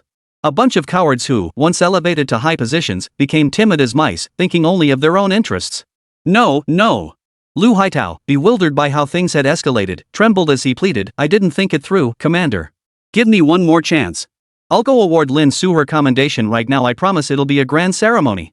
"It's unnecessary." Wang Ren said coldly, "A scoundrel like you has no right to award medals to the heroes of our Dragon Nation." His eagle-like gaze swept over Li Haitao, making the latter tremble visibly. "I recall you've always been quite close to Old One, haven't you? No wonder you were so anxious just now." I Lu Haitao broke out in a cold sweat, unable to utter a word for a long while. Because just now, he had indeed harbored such a thought. He wanted to undermine Lin Su and belittle Meng Tianque to curry favor with Wen Qingshi. After all, the feud between Meng Tianque and Wen Qingshi was common knowledge throughout the scientific community. If you like him so much, then go find him and ask him to get you a position. From now on, you no longer need to serve as Deputy Minister of Foreign Affairs. Wang Ren delivered the order without mercy. No, please don't. Commander. I truly regret it.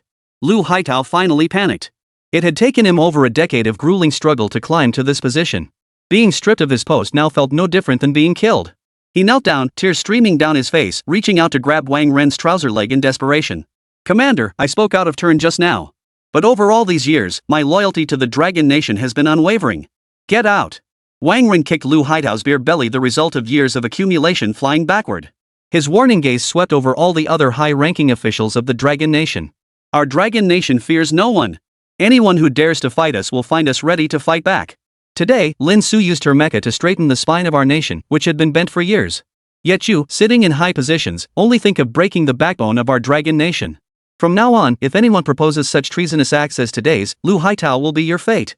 The entire hall fell deathly silent. Not a soul dared speak. It seemed no one had anticipated Wang Ren unleashing such fury.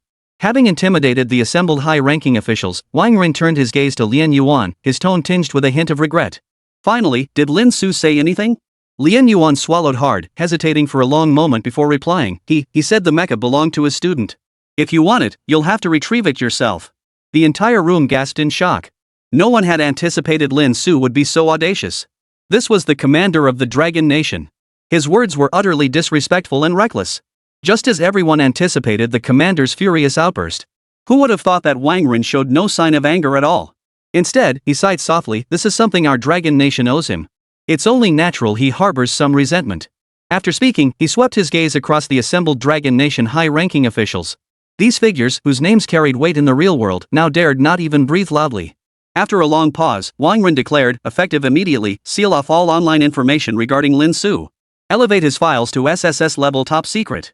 No information may be disclosed unless he chooses to reveal it himself. Understood?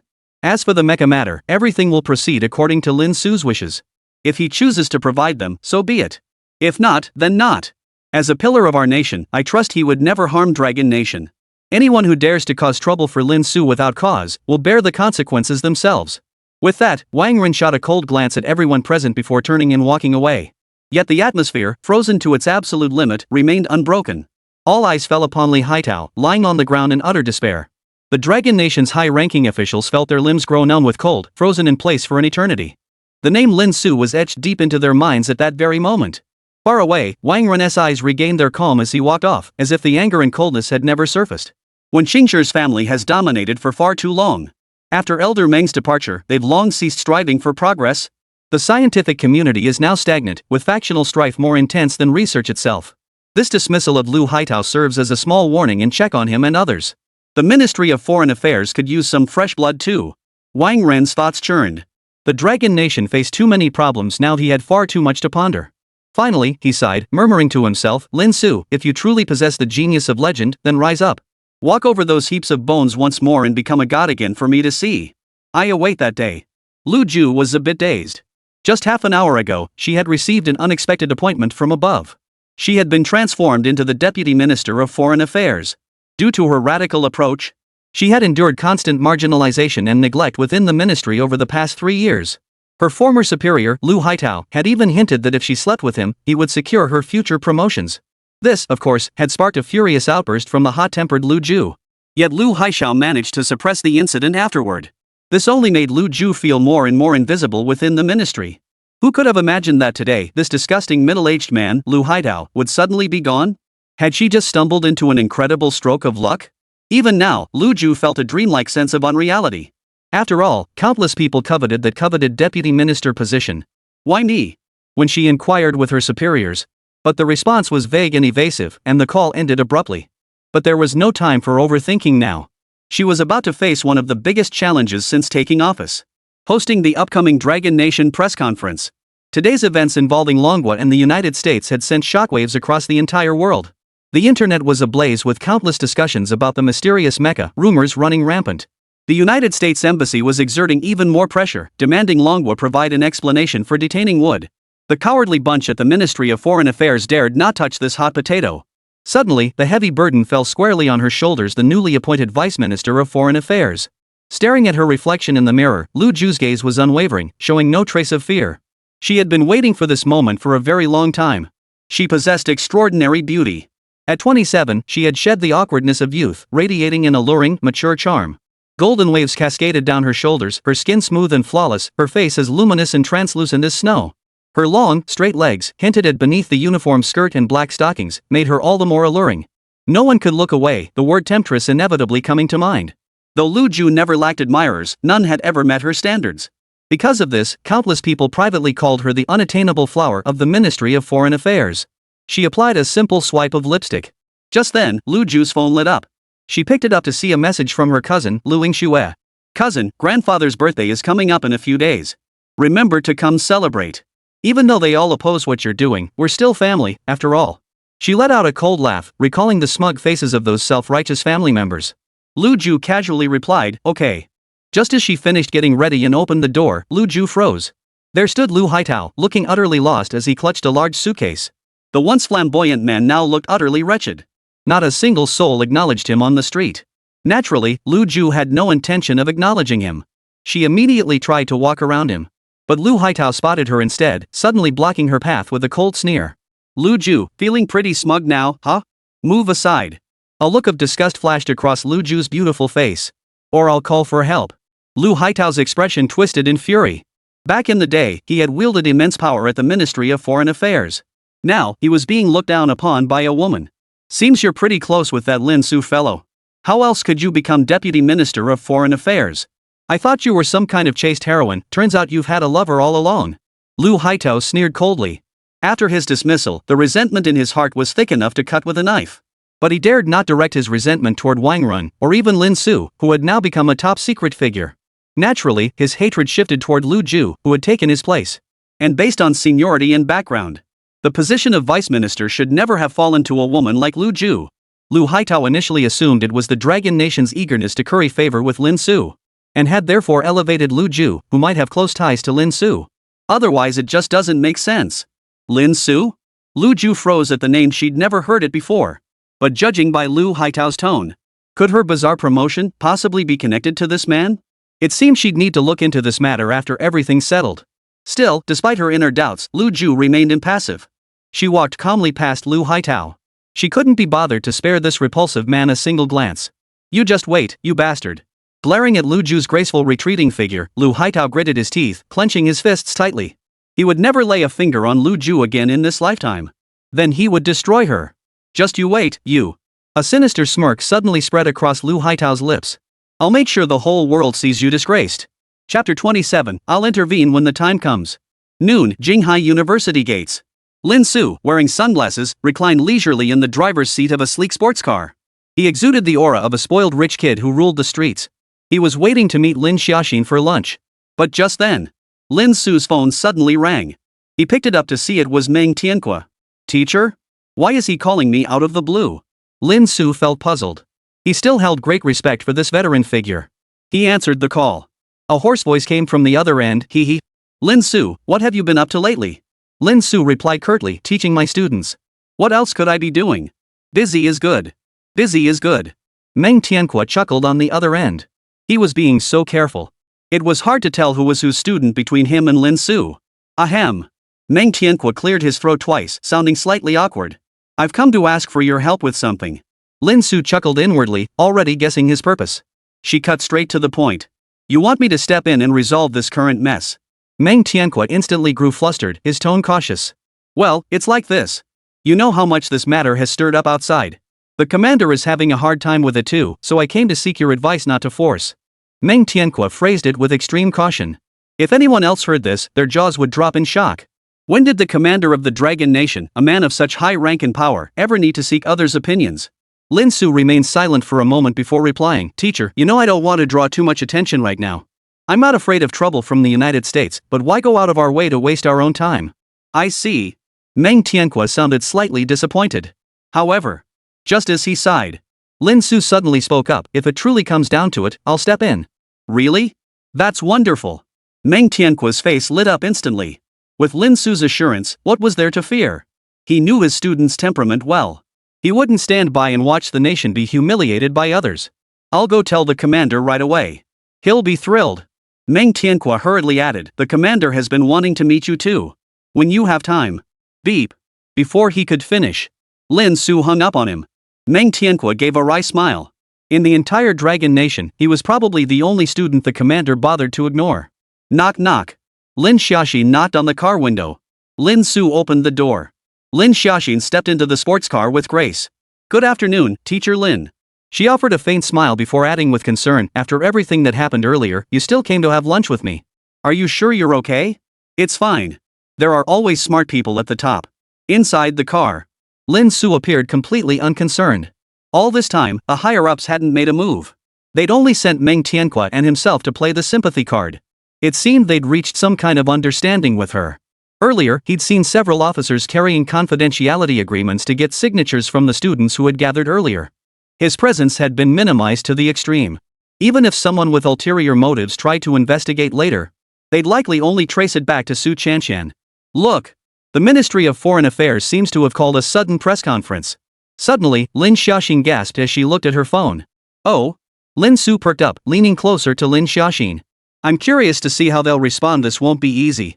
Within mere minutes, millions of Dragon Nation citizens and even people from other countries had gathered inside. The comments section was absolutely buzzing. I knew the government wouldn't ignore this backlash. Look, they're stepping in already. Giving that pretty country a good thrashing today feels so damn satisfying. When the hell did they build those mechs? They're so badass. Can't wait for the official explanation. My Japanese friend is jealous out of his mind. Don't get too excited yet, guys. Remember that greasy old guy from the foreign ministry? He was practically on his knees to the US. True. Every time I saw him before, it made me furious. They're not going to apologize to the US again, are they? That would be disgusting. The discussion raged on. But there were still some who weren't optimistic about it. They suspected it would be the same old vague, ambiguous response. Just a bunch of talk about how it's all for the sake of maintaining international peace. And so, under the gaze of the entire nation. Inside the briefing room, Lu Ju emerged slowly, dressed in a dignified uniform. Netizens instantly went wild. Holy crap, who is this fairy-like beauty? She's stunning. The higher-ups get us perverts, right? They're probably sending out a hottie to calm the netizens down after backing down this time, huh? The speed at which millions of netizens spread information is terrifying. Soon, the titled diplomatic goddess spread far and wide, drawing even more viewers to the livestream. The briefing hall was packed to the rafters with journalists from every nation, all clamoring to ask questions. Though making her debut appearance, Lu Ju showed no signs of stage fright. Her mature, sophisticated aura shone through brilliantly. Facing countless cameras, she maintained her most perfect, captivating smile. She began promptly, welcome to this press conference. I am Lu Ju, Vice Minister of Foreign Affairs. It is an honor to host such an important event today. Before he could finish, someone below couldn't contain themselves and asked, Deputy Minister Lu, I'm a reporter from the Jinghai Daily. What exactly is that mecha flying over our country today? Could this be our nation's latest secret weapon? Lu Ju responded with a smile, it is indeed a mecha from our Dragon Nation, but unfortunately, it was not manufactured by our military. It was developed by a brilliant scientist from the civilian sector. Private sector? A genius scientist? The combination of these two words instantly stunned every reporter and audience member at the press conference. Everyone assumed such an intricate and powerful mecha must have been created by the military. Only they possessed such cutting-edge technology and abundant resources. But it turned out to be created by an ordinary person and a civilian at that. Would you mind telling us who it is? This is a genius of our Dragon Nation. Lu Ju smiled. I'm afraid I can't disclose that. It depends on the genius's mood. If he's willing, he might make an appearance shortly. Hundreds of thousands of viewers froze in stunned silence. Depends on his mood? Does this genius have such immense prestige? Many were now eagerly anticipating whether the mecha creator would make an appearance. At that very moment, a blunt voice cut through the air. How does the Dragon Nation view today's despicable attack on our fighter jets? Hearing this question, Lu Ju's brows instantly furrowed slightly. The inevitable had arrived. Her gaze swept toward the speaker below the stage. Blonde hair, always speaking with an arrogant air. Harrison, the notoriously obnoxious American journalist. Backed by the American embassy, he always asked sharp, cutting questions at press conferences. When Lu Haitao was still around, he groveled before Harrison, emboldening him to become increasingly brazen and repeatedly humiliating the Dragon Nation. Sure enough. After Harrison spoke, The other journalists chose silence, choosing to watch the spectacle unfold. Lu Ju remained completely unfazed, retorting instead, "Our side doesn't quite understand what reporter Harrison is saying. Anyone with half a brain can see that it was the United States that invaded our territory first. Our country was merely acting in self-defense. How can there be any talk of an attack?" "You?" Harrison froze in shock. Usually, the moment he uttered a line, that bloated, fat man upstairs would immediately spout a bunch of useless, backpedaling nonsense. But today, they'd sent a tough nut to crack? He sneered coldly and continued, "Our aircraft merely passed through Dragon Nation's airspace. Yet you launched a direct attack without any communication. How is that not an assault? It was to steal the latest data on our F-99. Lu Ju nearly burst out laughing at Harrison's shamelessness. Staring straight at him, she sneered, "So according to reporter Harrison's logic, does that mean anyone can just drop by your house at night from now on? After all, we're just passing through. If you don't allow it, you must have something to hide. Also, are you deaf or blind? Didn't you see a single frame of your Commander Hansen's live stream?" Lu Ju showed him no mercy, unleashing a barrage of scathing retorts right at Harrison. Harrison was nearly suffocated by the barrage. His face instantly turned liver-colored, and he couldn't find a single word to counter. "This script is all wrong. Ha, the goddess is so awesome. That's exactly how you handle these foreign devils, with a good scolding." The foreign ministry finally stood up. Their pathetic act before was infuriating. "This gorgeous lady is the real deal. I hereby declare her my goddess.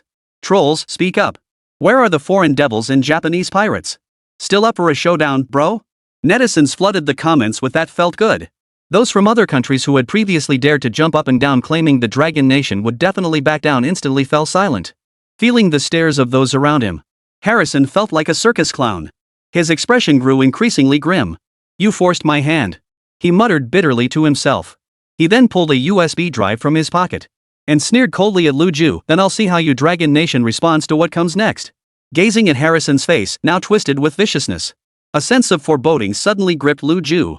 "This video contains evidence of your Dragon Nation blatantly violating international regulations and maliciously abusing prisoners of war." Harrison sneered coldly.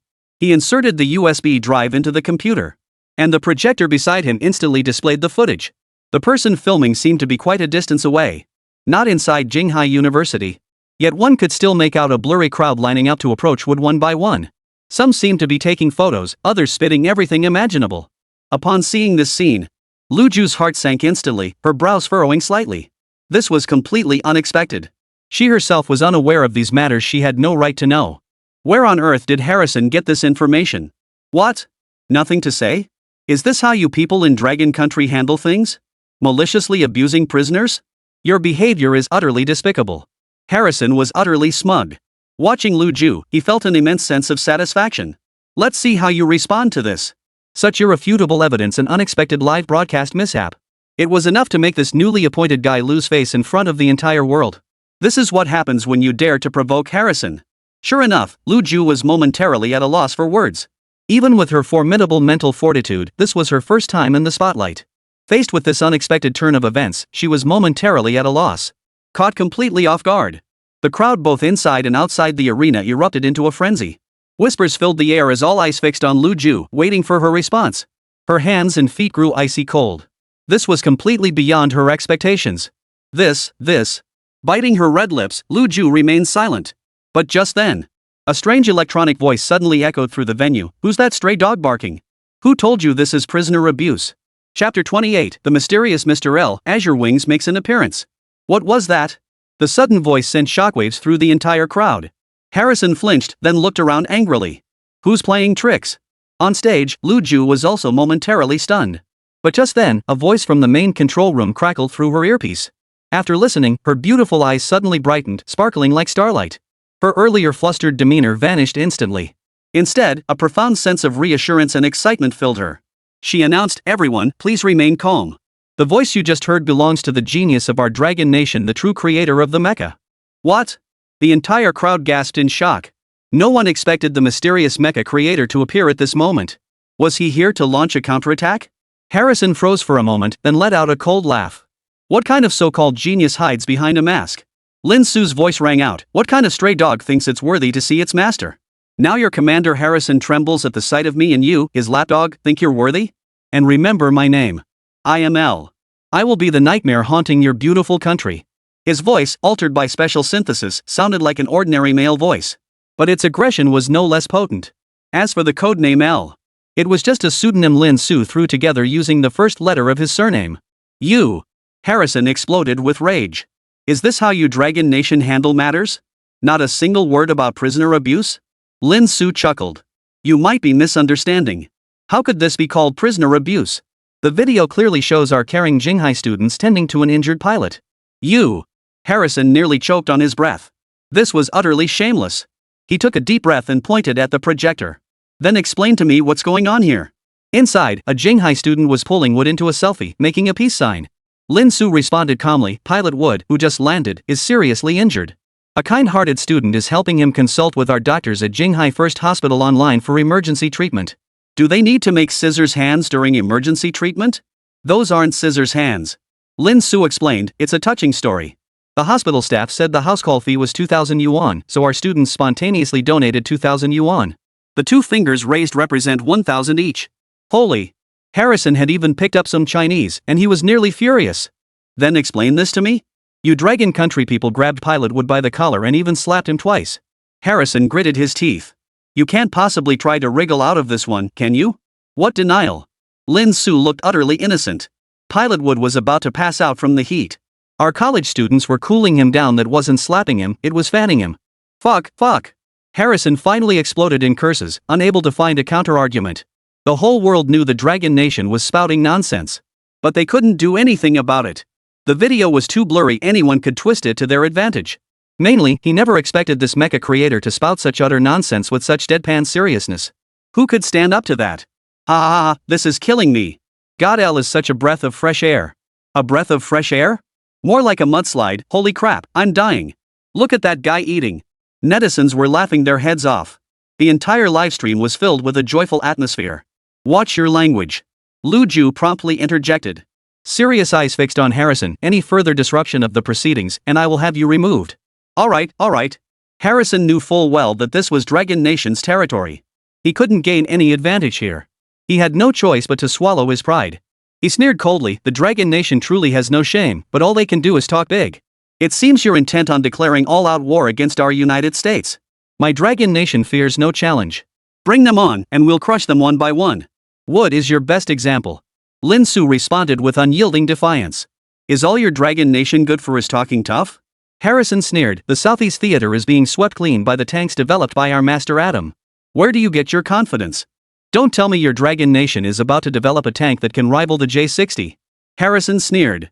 With the whole world watching, dare you make that promise? Forget development, I'm starting to doubt that massive mech was even created by your Dragon Nation. What amateur scientist nonsense. That'd fool kids, maybe. Harrison roared with laughter, his arrogant chuckles echoing throughout the entire corner. Why would my Dragon Nation lie over a single mech? It truly came from Mr. L. Lu Ju retorted coldly. Then why don't you summon that mech here right now? Harrison pressed relentlessly. Oh? Is that so? Lin Su smiled at that moment.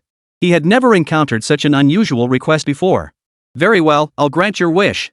And at that very moment, Dragon Nation Command Headquarters. Commander!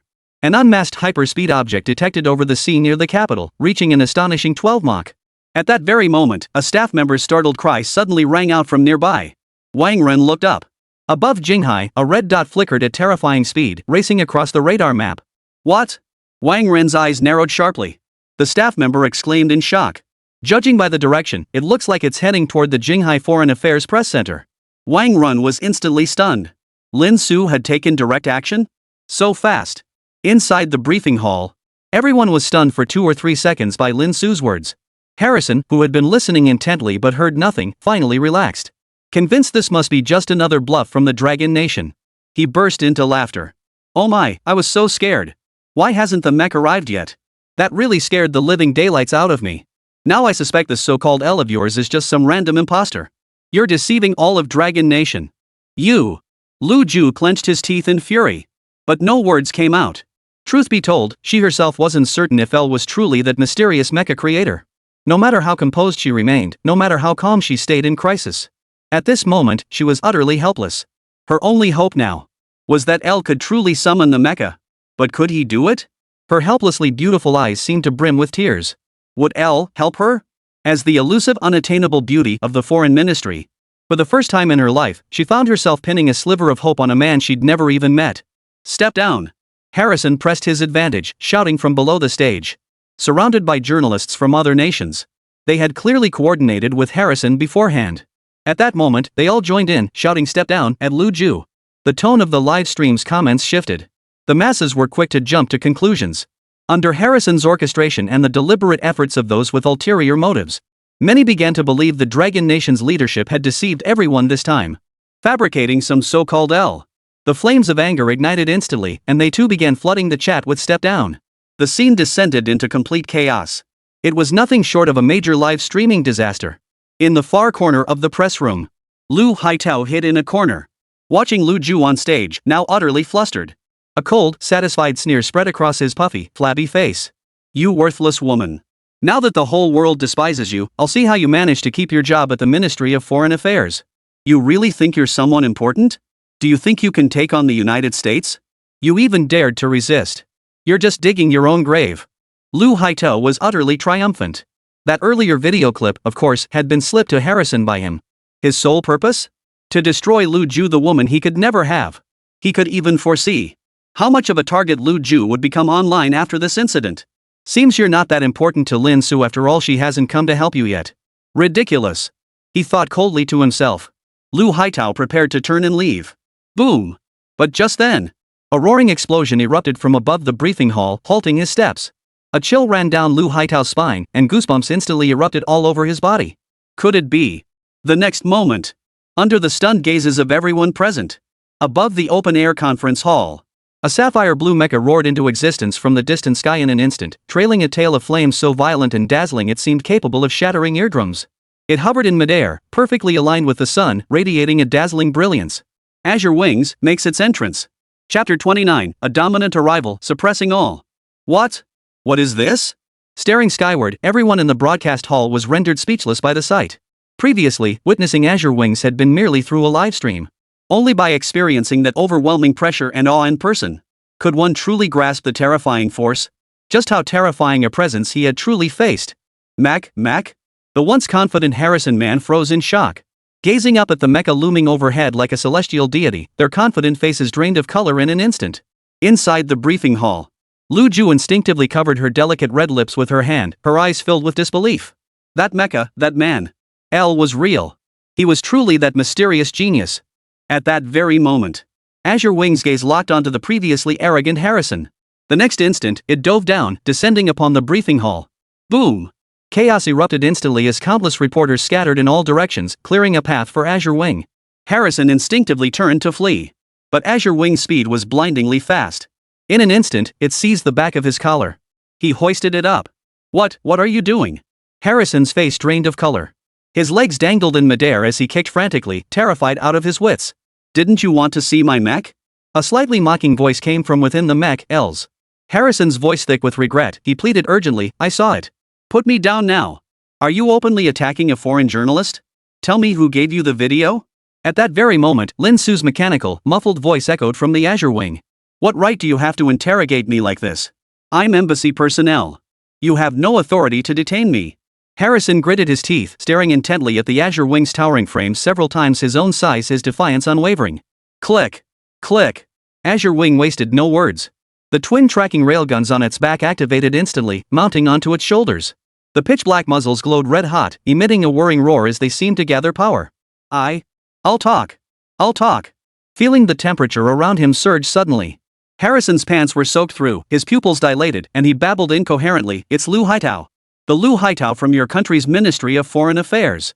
He said he couldn't take it anymore, and he didn't want that woman on stage to have it easy either. The words sent shockwaves through the entire room. No one could have imagined. Lu Haitao, the esteemed Vice Minister of Foreign Affairs and one of the top officials in the Dragon Nation, had colluded with a journalist from the United States. This was outright treason. Damn bastard. Lu Haitao's face drained of color as he realized the gravity of the situation. He never imagined the situation would turn upside down so quickly. That spineless Harrison. Under the pressure of Azure Wing, he couldn't even hold out for a minute. One moment he'd been gloating over his successful scheme. The next, he'd become a traitor known to the entire nation. No. I can't stay here. I have to get out of here immediately. Book a flight abroad. Lu Haitao quickly scanned his surroundings, seeing no one had noticed him. He immediately bolted for the exit, desperate to escape this place. But before he could take a few steps, a group of special forces soldiers in combat gear appeared as if out of nowhere, surrounding him. Lien Yuan stepped out from among them, expressionless, and said calmly to Lu Haitao, "Suspect Lu Haitao. We formally arrest you on charges of treason, collusion with foreign forces, bribery, and other offenses." Thud. Knowing he was doomed, Lu Haitao's face turned ashen. His entire body went limp, as if all life had been drained from him. Any single one of these charges alone would have been enough to land him a life sentence. Now, with all these charges piled together, what awaited him was nothing less than a Gatling gun's hail of bullets. As he was dragged away last, Lu Haitao glanced back at the Azure Wing still standing in the arena. His face turned ashen. "It seems I've truly crossed paths with someone I shouldn't have.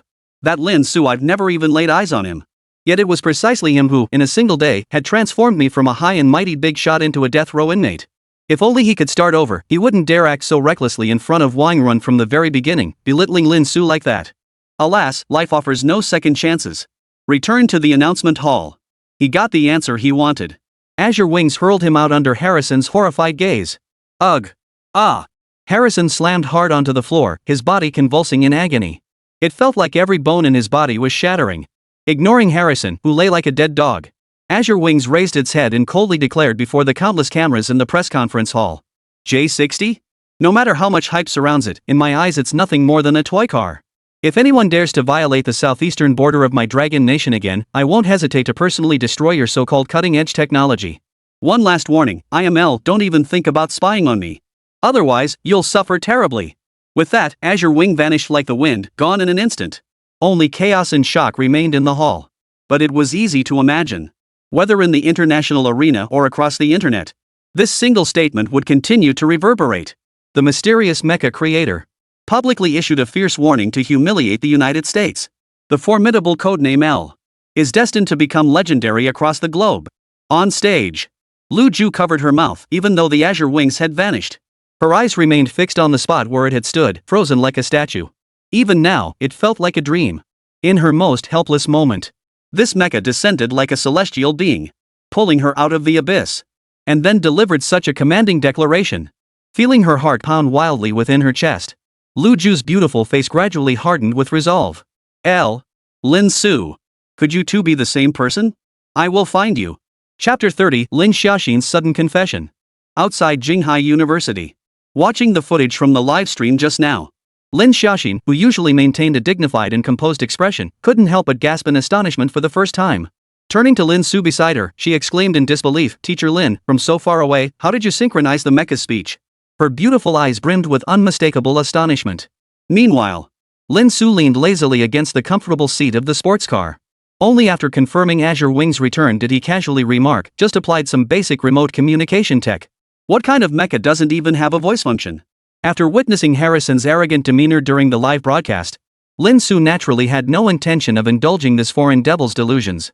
First, he contacted the communications department, using a specially processed voice generator. Then, at Harrison's reckless request, she remotely activated Azure Wing, directing it to the press conference hall to assert control. Though deeply dissatisfied with the cowardly high-ranking officials of the Dragon Nation, Lin Su still maintained a sense of justice. As a Dragon Nation citizen, provoking the commander and other dignitaries to make them retrieve the mechs themselves was only natural. Family fights are affectionate, scolding is loving, no problem there. But when did it become the turn of a bunch of foreign devils to stick their noses in? Do you even have the right?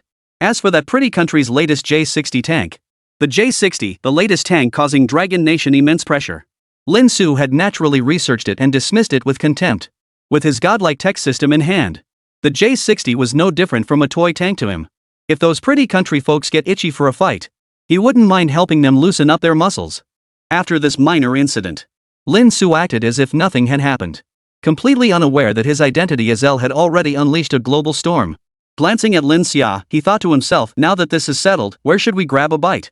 Let's try that famous Lulijian restaurant near Jinghai. Lin Xiaoxin replied softly. Lin Su nodded, started the sports car, and the engine roared to life with a deep rumble.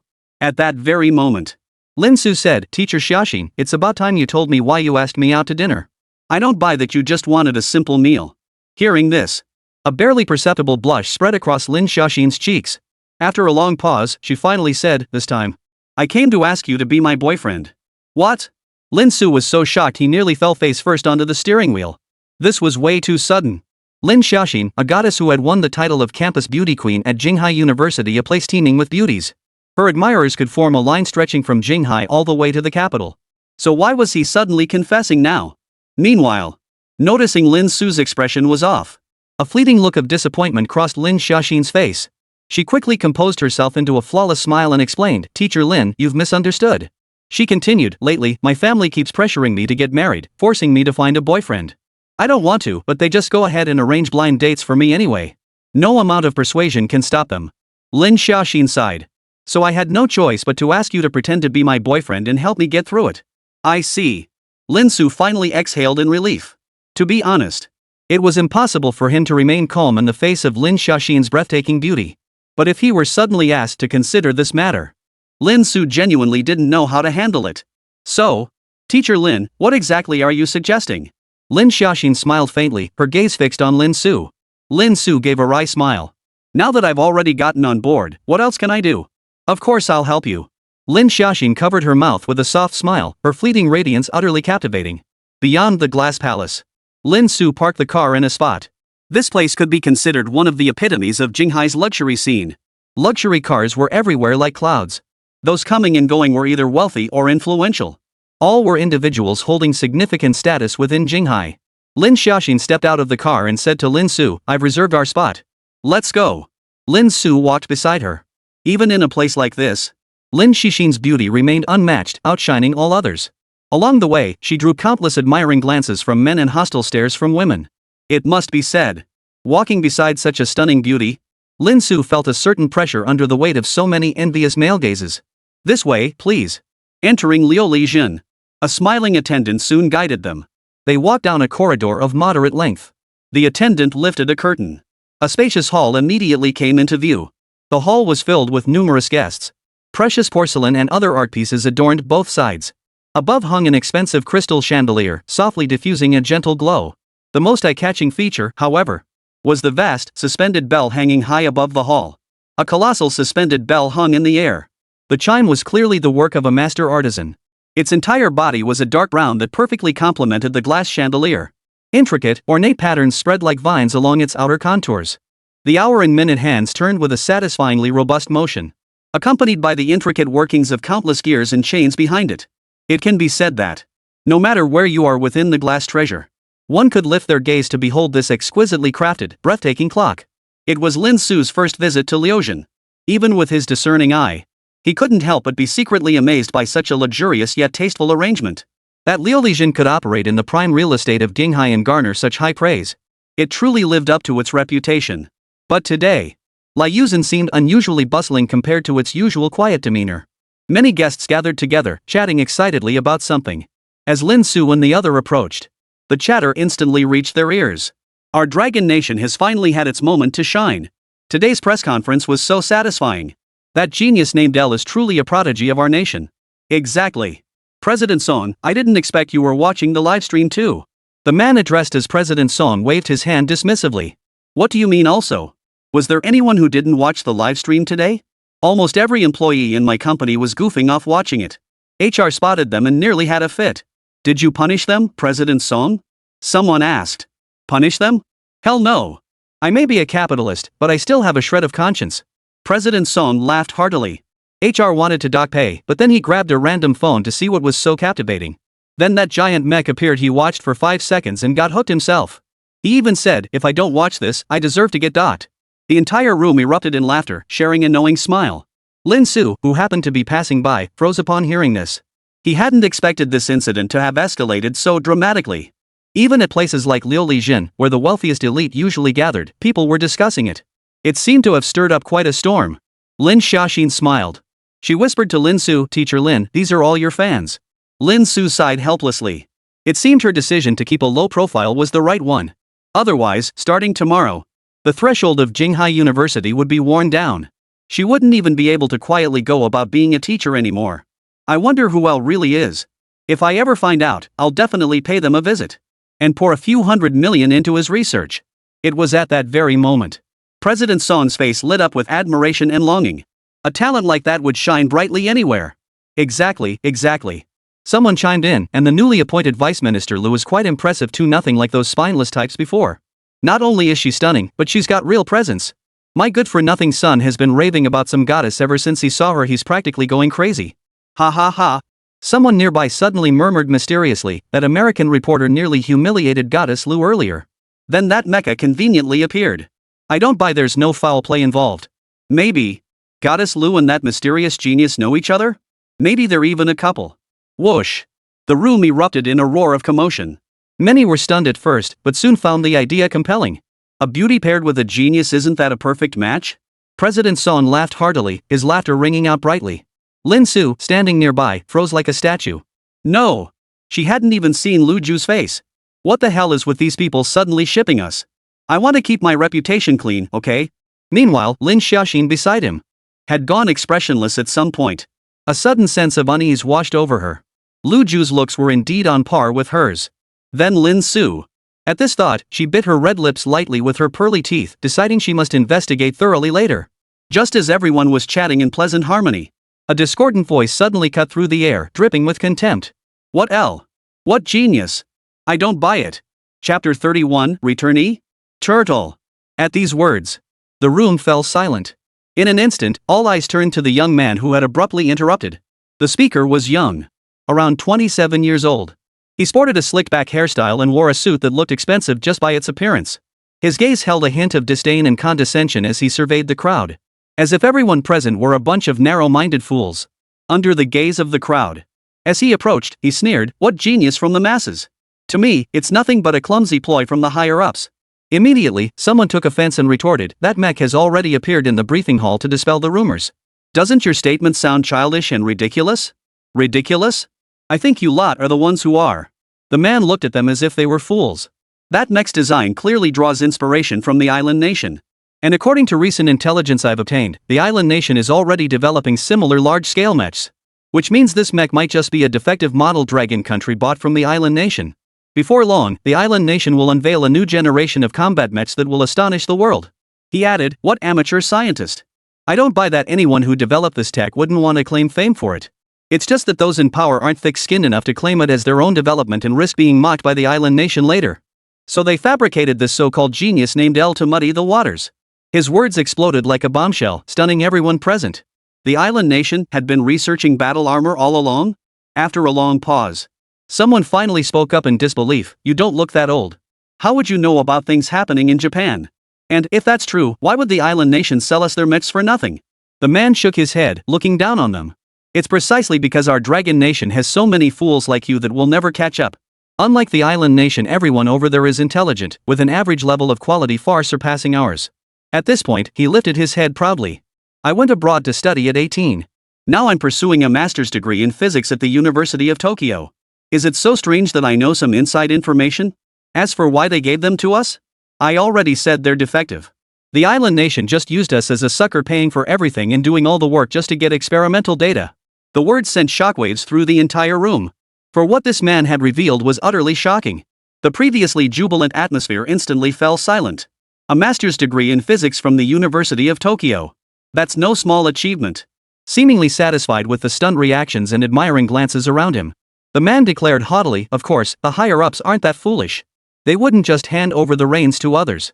They might be eyeing subpar research to try and leapfrog ahead, but all I can say is, that's wishful thinking." The man sneered coldly, "I know the island nation too well. Their current scientific research capabilities are terrifying, utterly beyond what the dragon nation can rival. When the island nation unveils its next generation battle armor, it will shock the entire world." "Young man, is what you're saying true?" Even President Lien Song wavered, asking the question. "Why would I lie to you?" The man shot President Song a sidelong glance, his tone impatient. "I know this precisely because my mentor recently participated in the relevant research and shared a few snippets with me." "What?" Someone present gasped in shock and hurriedly asked, "Then who is your teacher?" Hearing this, a look of immense pride spread across the man's face. As if being his student were an extraordinary honor, he declared, "You probably wouldn't recognize the name anyway. Sasaki Nanyo, ever heard of him?" The words fell. Some were dumbfounded, others stunned. But President Song, who usually showed keen interest in scientific research, suddenly narrowed his eyes in surprise.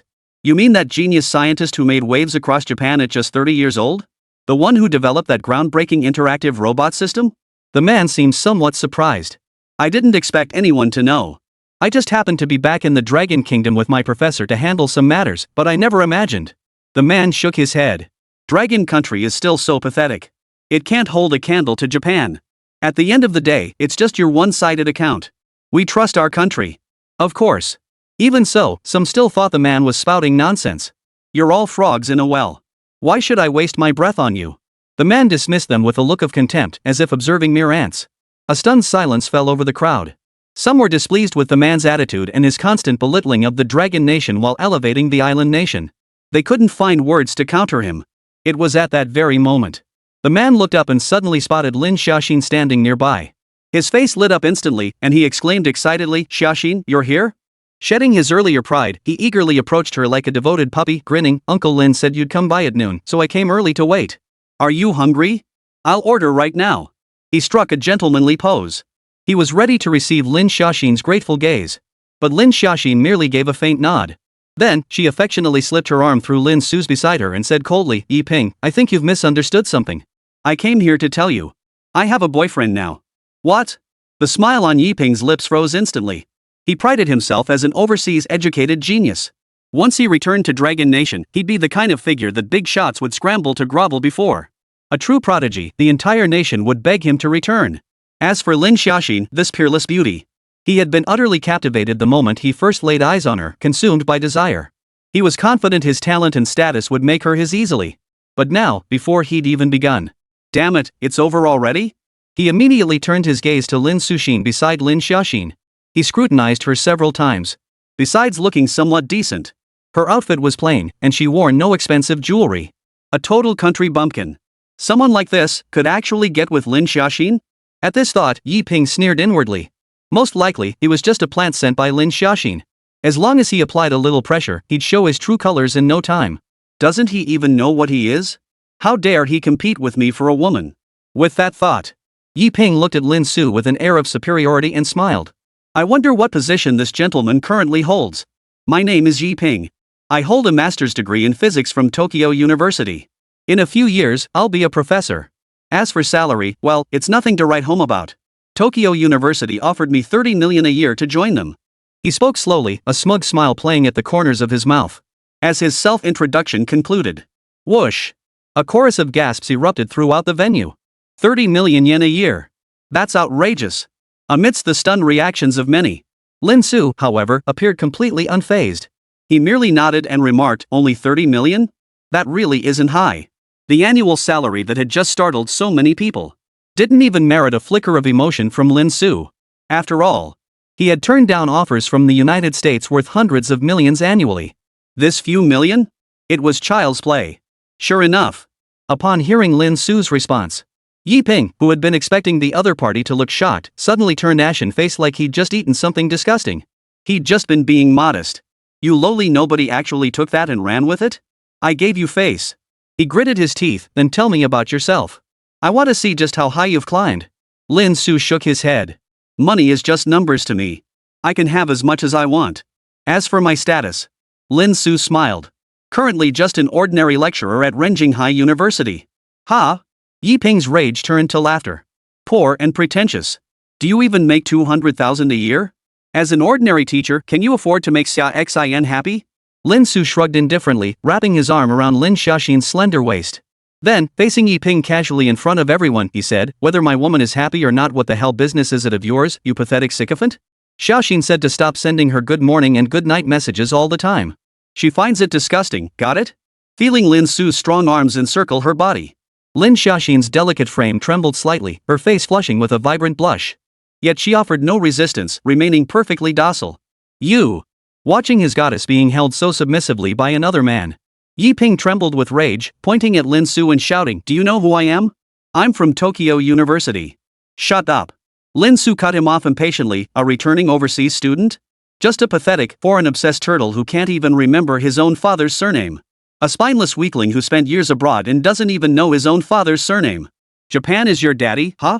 Look at you, you idiot. Lin Su unleashed a torrent of abuse at Yi Ping. Not only are you a lapdog for that island nation, you're proud of it, wagging your tail like a dog. As for that mecha news you mentioned earlier, I've got 4 words for you. His gaze turned icy, brimming with undisguised contempt. A pile of dog. Chapter 32, Don't try to freeload. Can you really get this for free? What do you mean? Being publicly humiliated by Lin Su like this. Yi Ping's face darkened instantly as he glared furiously at Lin Su. I said, not only are you a piece of dog, but every word you just uttered is bull on top of bull. Lin Su repeated without mercy, what? Licking your island nation daddy's shoes all day has left you deaf? Don't push it too far. Yi Ping trembled with rage. To be humiliated like this by a rival in front of his goddess. No man could bear it. Especially when Lin Su's words were razor-sharp, mercilessly tearing away Yi Ping's last shred of dignity. He truly believed in his heart that Japanese people were superior, and by extension, so was he, having studied in Japan. What good is empty talk? Then tell me, what exactly did I do wrong? Yi Ping saw Lin Su as tall and sturdy. And his own scrawny frame clearly couldn't stand up to him. He could only grit his teeth and retort bitterly. Lin Su kept his arms wrapped around Lin Xiaoxin's slender waist as he said, I won't even mention the core technology of that mecha. Let's just talk about a few of the simplest things. Spectrum light-speed communication systems. Can the island nation pull that off? Maintaining 10 Mach at constant speed. Could the island nation pull that off? A casually mounted defense system. A layered armor-based anti-beam shield. Could the island nation pull that off? 3 questions in a row. In an instant, Yi Ping was rendered speechless. Spectrum light-speed communication systems, layered armor, anti-beam shields. What the hell are these things? As a master's graduate in physics from the University of Tokyo, why had he never even heard of them? Seeing Yi Ping's constipated expression, Lin Su sneered, you can't even pull off these most basic technologies? Looks like your island nation daddy's no good either, huh? And you want to build mechs that surpass dragon nations? What a joke! None of the things you're talking about have ever been reported in any scientific journal worldwide. You're just making this stuff up. The fastest aircraft in the world right now is still from the US, maxing out at Mach 7. You claim to maintain Mach 10 at constant speed? You're pulling our leg. Yi Ping refused to believe Lin Su's words, retorting with a cold sneer.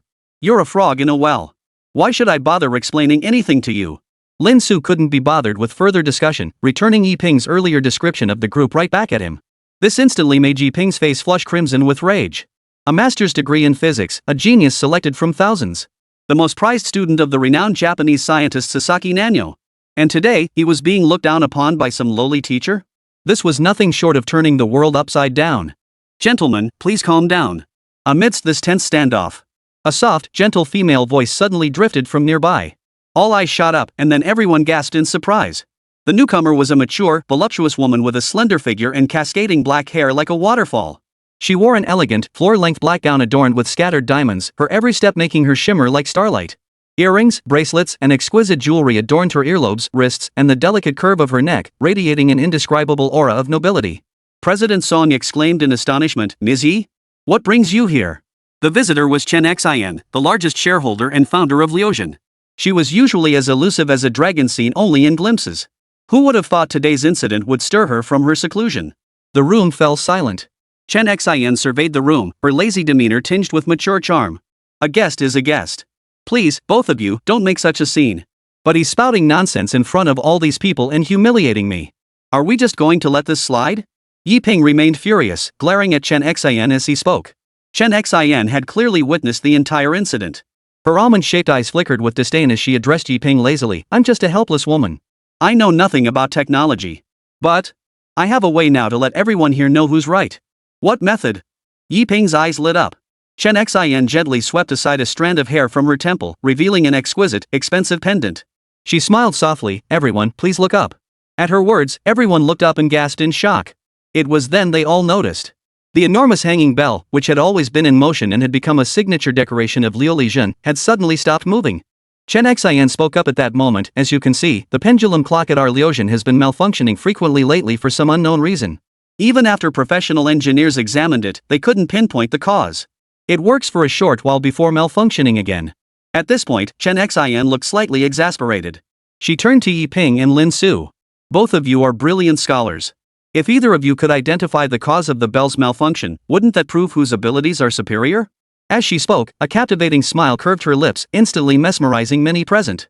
Though not yet mature in age, Chen Xin exuded an indescribable allure in her every gesture, easily drawing others into her spell. Yi Ping's heart surged with wild excitement at that very moment. After all, he held a master's degree in physics. And in his spare time, he was an avid watch enthusiast. I'm incredibly familiar with research in this field. Even my own teacher once remarked that it was a shame I didn't pursue watch design. Wasn't this the perfect match for his major? For the first time, Yiping truly understood what it meant to have something handed to you on a silver platter. Such problems were completely within his grasp. Thinking this, Yiping turned to Lin Su with a cold sneer. You were bragging like crazy just now. I wonder if you've got the skills to back it up? If you're scared, just say so. All eyes in the room turned to Lin Su at the same moment, as if to see if he dared accept the challenge. But unexpectedly, Lin Su looked straight at Chen Xin and said indifferently, You're not being honest, woman. When have I ever needed to prove my strength to some dimwit like you? This is just you trying to get something for nothing. Here's the deal. If I fix it, do I get a free meal? Hearing this, Chen Xin and everyone present froze in surprise. This was a gathering of wealthy individuals, and seemingly no one could have anticipated Lin Su making such a request. Chen Xin paused, then burst into laughter. If you can fix it, not only will it be free, but I'll gladly pay you extra, she said to Lin Su. She suddenly found herself intrigued by this unfamiliar man before her. This was the first time she'd ever met such a unique man. His words brimmed with confidence, yet he was unlike any other braggart Chen Xin had encountered before. He genuinely seemed unconcerned about all this. For the first time, a strange sense of anticipation stirred within her toward a man. Besides bragging, I don't know what else you're capable of. Yiping clenched his fists silently, unsure where Lin Su's confidence came from. He was absolutely determined to humiliate him in front of everyone. Now, everyone, follow me. Chen Xin quickly led the group to the top floor, closest to the pendulum clock. The clock's hands had come to a complete standstill, its intricate gears and chains behind them frozen in place. Gentlemen, please proceed. Chen Xin said. A crowd of onlookers followed behind. Someone asked President Song, Old Song, you're the one who studies science all the time. Who do you think can fix it? President Song hesitated before finally speaking. Though I'm reluctant to admit it. I think the physics master's degree holder will win. Jinghai University may be a top-tier institution domestically, but he's still just a professor. His academic credentials are already far surpassed by the other guy. How can they even compare? The crowd nodded in agreement, wondering what Lin Su could possibly use to win. The contest began. Yiping wasted no time climbing the ladder to meticulously inspect the rear. Based on his years of experience, bell damage usually stemmed from. It was either due to internal mechanical failure or wear and tear on the components. With his expertise, he could easily pinpoint the problem and fix it with a quick hands-on inspection. He glanced over and saw Lin Su still standing in the same spot, not having moved an inch. A cold sneer formed in his mind. Just as expected, a pretentious amateur who knows nothing. Looks like she's given up outright. At the same time, Lin Xiaoxin also looked at Lin Su in confusion and asked, Lin Su, aren't you going to check it? Watching Yiping, who was sweating profusely while inspecting the parts, Lin Su's lips curled into a mocking smile. He casually grabbed a stool and sat down, closing his eyes as if resting. He said indifferently, no need. I already know how to fix it. Chapter 33, Sasaki Nanyo's shock. Are you kidding me? Just as expected. The moment Lin Su finished speaking, all the onlookers around them were stunned. Their gazes toward Lin Su turned strange and speechless. Every person present was an elite of Jinghai, either wealthy or influential. Not a single fool among them. If one were to say, some had found Lin Su's words somewhat credible moments ago. Now, they all silently shook their heads inwardly. Mainly because Lin Su's words were simply too shocking. Consider this. Even the world's most renowned master watchmakers today wouldn't dare claim they could spot a problem.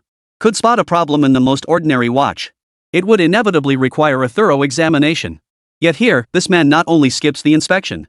He hasn't even looked at it, yet claims he already knows the answer? What's going on? Did a pendulum clock appear in your dream to tell you the problem? This isn't just talking nonsense.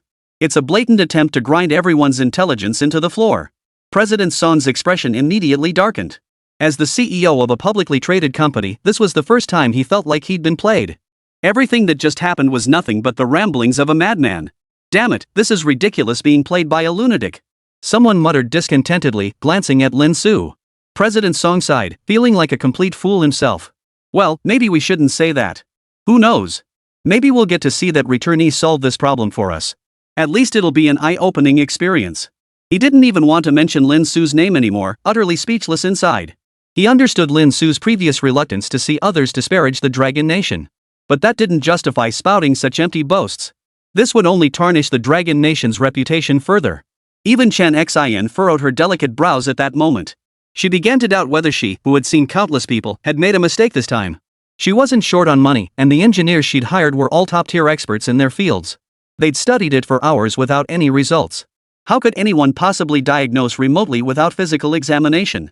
This wasn't traditional Chinese medicine, where one could rely on observation, auscultation, inquiry, and palpation. Yet even so, she still kept her silence rationally. For she saw that Lin Xiaoxin, standing beside Lin Su, showed no change in her expression. Lin Xiaoxin's beauty had even made her own eyes widen in admiration when she first entered the room. She couldn't believe a beauty of this caliber would be interested in a useless man who only knew how to spout empty words. Could it be, this man truly had a way? Just as everyone was lost in their own thoughts, Yi Ping had already inspected most of the pendulum clock's components. However, his expression had turned grim. Even with his profound expertise in this field, he still hadn't found a single clue as to why the problem had occurred. Cold sweat beaded thickly on his forehead as he felt immense pressure. Throughout the entire venue, only Lin Su remained as composed as ever, sitting with his legs crossed in a relaxed manner. Finally, another 10 minutes passed. Under everyone's gaze, Yi Ping. He climbed down the ladder, his face grim. How did it go? Chen Xian asked, any solutions? Yi Ping seemed reluctant, but he still said, I didn't find any issues. Whoosh! The entire crowd erupted in an uproar. Was this bell possessed? Even a top student like Yi Ping couldn't figure it out? It's mainly because the time was too short. Yi Ping, who had boasted so much earlier, now found himself in an awkward position after his attempt at showing off backfired. He scrambled to salvage the situation if I'd had more time, and brought in some precision instruments. I might have been able to tell. It was at that very moment. Lin Su finally opened her eyes and said lazily, don't waste your effort. With your skills, you wouldn't figure it out even if you spent another 3 years looking. What do you mean by that? Yi Ping instantly perked up. As if he'd found a way to escape the awkwardness, he shot Lin Su a cold smile and sneered, at least I actually examined it. I admit I haven't figured it out yet, but that doesn't mean I won't be able to later. And you gave up from the very start, cowardly refusing to even glance at it. What right do you have to criticize me now? The moment Yi Ping spoke, the entire room fell silent. Even those who had previously resented Yi Ping fell silent. Yi Ping's words were harsh and brimming with arrogance. But he was the real deal, a genuine high achiever with genuine talent.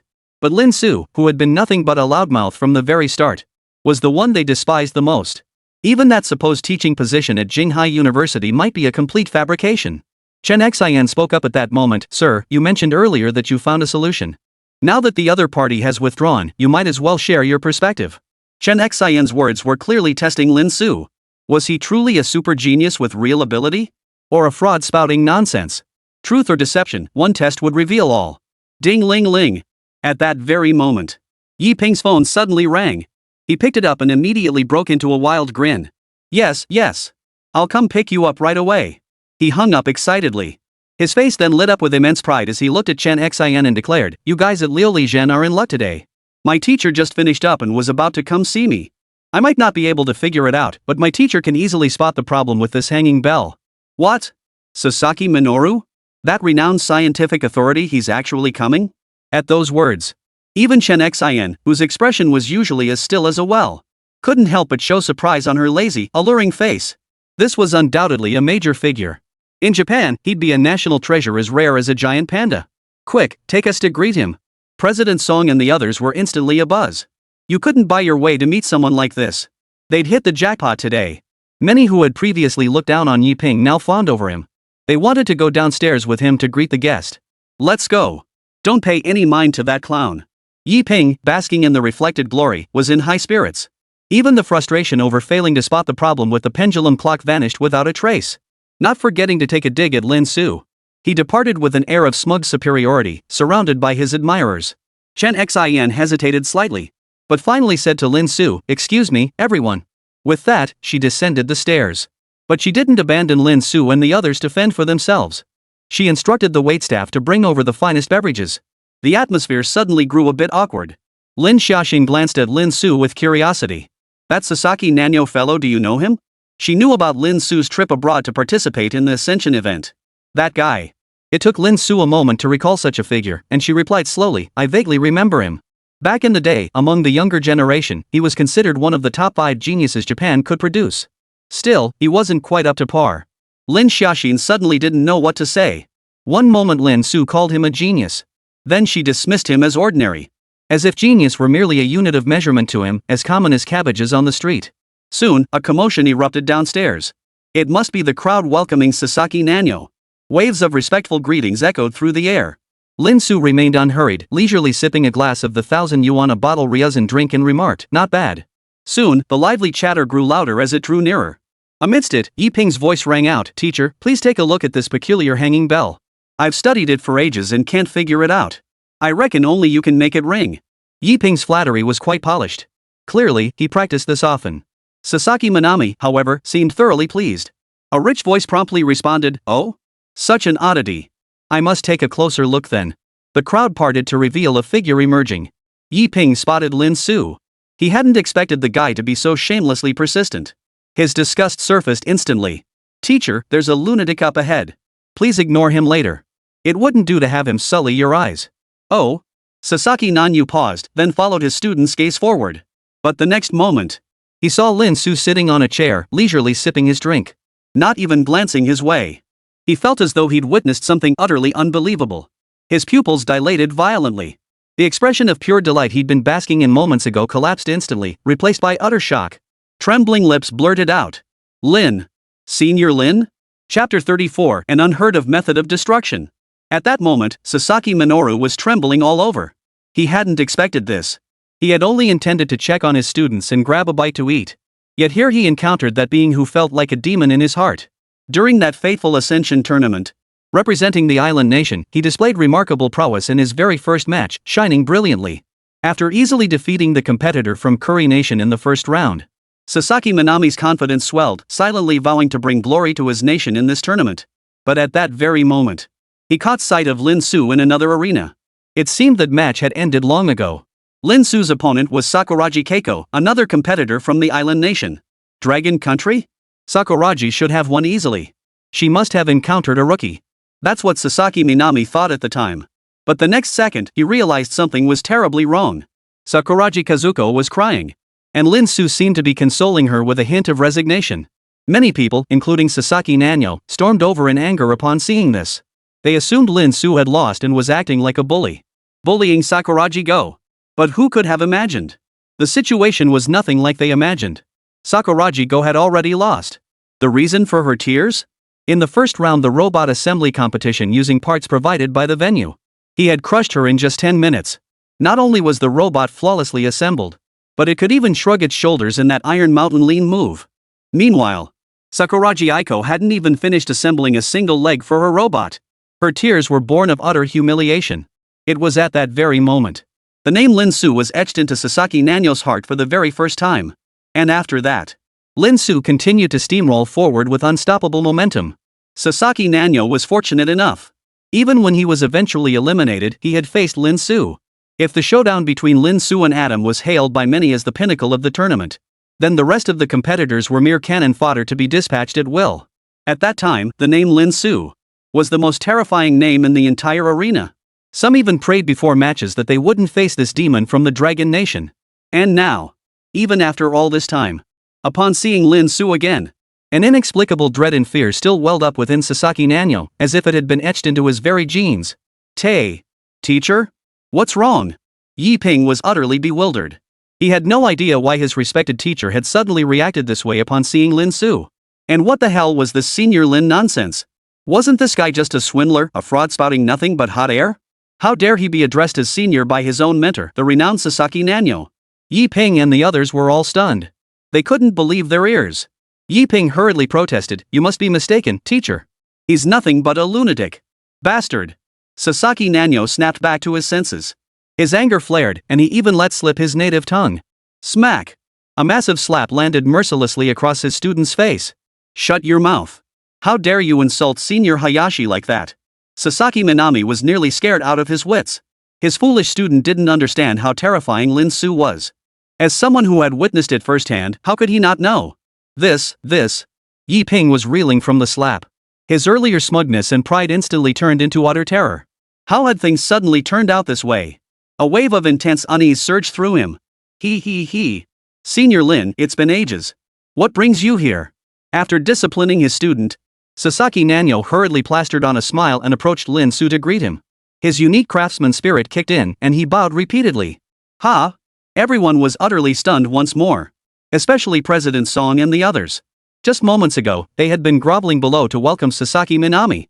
And now, the very person they'd been groveling to was now bowing and scraping before someone else? What kind of nonsense is this? Lin Su lifted her head, swirling her champagne flute as she glanced sideways. You're about my age. Calling me senior feels awkward. I'm just an ordinary teacher now. You can call me Teacher Lin. Teacher? Sasaki Minami was instantly dumbfounded. How could someone like Lin Su be just a teacher now? If this were Japan, the emperor himself might come bowing to beg him to take the job. It must just be a code name? Sasaki Nanyo didn't press further, quickly nodding. Teacher Lin, he. You're just in time. Your students said you could fix this hanging bell. Lin Su didn't waste words. Then show us what you can do. Ha? This. Sasaki Nanyo was on the verge of tears. He hurriedly protested, Teacher Lin, please don't tease me like this. With you here, wouldn't I just be showing off in front of the master? The moment those words left his mouth. Not to mention President Song and the others. Even Chen Xian's heart was sent into a whirlwind of shock. What Sasaki Minoru implied. Could Lin Su's abilities truly surpass his own? You've even learned to use idioms now. Stop wasting my breath, just go when you're told. Lin Su snapped irritably. Sasaki Nanyo fell silent. He shot a resentful glare at the student who'd landed him in such a mess. Sasaki Nanyo, looking utterly defeated, climbed the ladder to begin his inspection. It must be said, his experience was indeed extensive. After over 10 minutes of inspection, Yiping found nothing amiss. Sasaki Minami quickly picked up on the issue. Seems like there's a minor issue with the bearings and gears. He murmured to himself before getting to work. Soon, under the astonished gazes of the crowd, the pendulum clock began swinging once more. President Song and the others wore expressions of admiration, sincerely remarking, Mr. Sasaki truly lives up to his reputation. He fixed it instantly, a problem that so many top engineers couldn't identify. Whispers of astonishment rippled through the crowd. Sasaki Nanyo wiped the sweat from his brow as he descended. He turned to Lin Su and said, it was nothing serious, just a minor issue. No wonder you didn't want to get involved, Professor Lin. It must be said, Sasaki Nanyo was quite skilled at flattery. Oh? Lin Su narrowed his eyes slightly. Are you certain you've truly fixed it? Sasaki Nanyo froze, about to say something. Only to be stunned when the bell he'd just set in motion suddenly halted, ceasing to swing once more. It broke again. How is this possible? Sasaki Nanyo exclaimed in horror. He had just confirmed everything was fine and fixed those minor flaws. How could it still be broken? The onlookers who had just been praising Sasaki Nanyo's formidable skills didn't have time to finish their compliments. They collectively fell silent, the awkwardness palpable. All these years, and you still haven't improved a bit. Lin Su shook his head. Sasaki Nanyo felt ashamed but didn't argue. In front of Teacher Lin, I'm still too dull-witted. Lin Su didn't intend to keep them in suspense. She explained calmly, you scientists, after working for so long, seem to forget the most fundamental things. It's as if you can't solve anything without resorting to some high-end method. Sasaki Nanyo nodded submissively, unable to respond. Lin Su stood up and stated simply, the solution is straightforward, just clean the internal structure of the pendulum with a soft cloth or fine brush. Ha! The moment those words left her mouth, everyone, even Sasaki Minami, was stunned. This baffling problem that had stumped so many engineers, even involving the brilliant scientist Sasaki Minami. You're telling me wiping it down will fix it? Though Sasaki Nanyo deeply trusted Lin Su's abilities, it was clearly beyond common sense. He couldn't help but interject, Professor Lin, this is. Yiping finally lost his temper, pointing at Lin Su and snapping, what nonsense have you been spouting from the very beginning? Just because the teachers respect you doesn't mean you can spout nonsense here. Get out. Before Lin Su could even respond, Sasaki Nanyo immediately delivered another slap. Who gave you permission to interrupt? He was furious. This stupid student was nothing but trouble. But, teacher, he's just talking nonsense, isn't he? If wiping it off worked, what would we need engineers for in the future? Yiping clutched his swollen cheek, unusually defiant. He actually dared to talk back. But the so-called engineers you speak of, and you yourself, are nothing but useless fools with no solutions. Lin Su sneered, you couldn't even think of metal particle deposition. Particle deposition? The moment those 4 words left Lin Su's mouth, Sasaki Minami's body trembled violently, as if struck by lightning. A sudden realization dawned on him. I wonder if it's because they were overly confident in their materials, or if the builders of this bell had ulterior motives, planning to rip you off later. Every single part of your bell is completely exposed, with no protective coating whatsoever. Lin Su continued, this is nothing short of a breeding ground for countless chemical reactions and corrosion. Over time, the metal components of this bell will naturally produce metal particles. Combined with airborne dust, these accumulating metal particles, affecting the gears and bearings, is that really so surprising? At this point, Lin Su suddenly smiled. An ordinary clock might get away with it, but your bell is clearly meticulously crafted. The slightest error could trigger a fatal chain reaction. This was precisely why Lin Su hadn't even bothered to look at it earlier. He didn't even need to activate the system. Though he was arrogant, he never regarded others as hopeless fools. The fact that so many top-tier engineers failed to spot the issue. It naturally meant the components were undamaged. The only possible explanation was this. Sasaki Minami's mouth trembled as he listened. Lin Su's theory was incredibly simple, even an ordinary college student could understand it. But such a scenario occurring was exceedingly rare. No ordinary person could ever conceive of such a tricky angle. And what's more, how had he identified the presence of metallic particles with the naked eye alone? Sasaki Minami was completely dumbfounded. Chen Xian promptly arranged for someone to handle the situation. This time, after the bell began operating, they observed it for quite a while and found absolutely no issues. It was actually fixed. As the owner of Ryujin, Chen Xian, who had been troubled by this problem for so long, finally saw it resolved. Her beautiful eyes revealed utter astonishment. So Lin Su hadn't been lying after all. He truly knew the answer without even looking. Everyone present was utterly convinced. Even Yiping shut his mouth, his face darkening. As expected of teacher Lin. 3 years have passed, yet his brilliance remains unmatched. Sasaki Minami exclaimed. 3 years had passed. Lin Su's abilities remained as terrifying as ever. It was at that very moment. Lin Su looked at Sasaki Nanyo and said calmly, "Don't rush to congratulate me.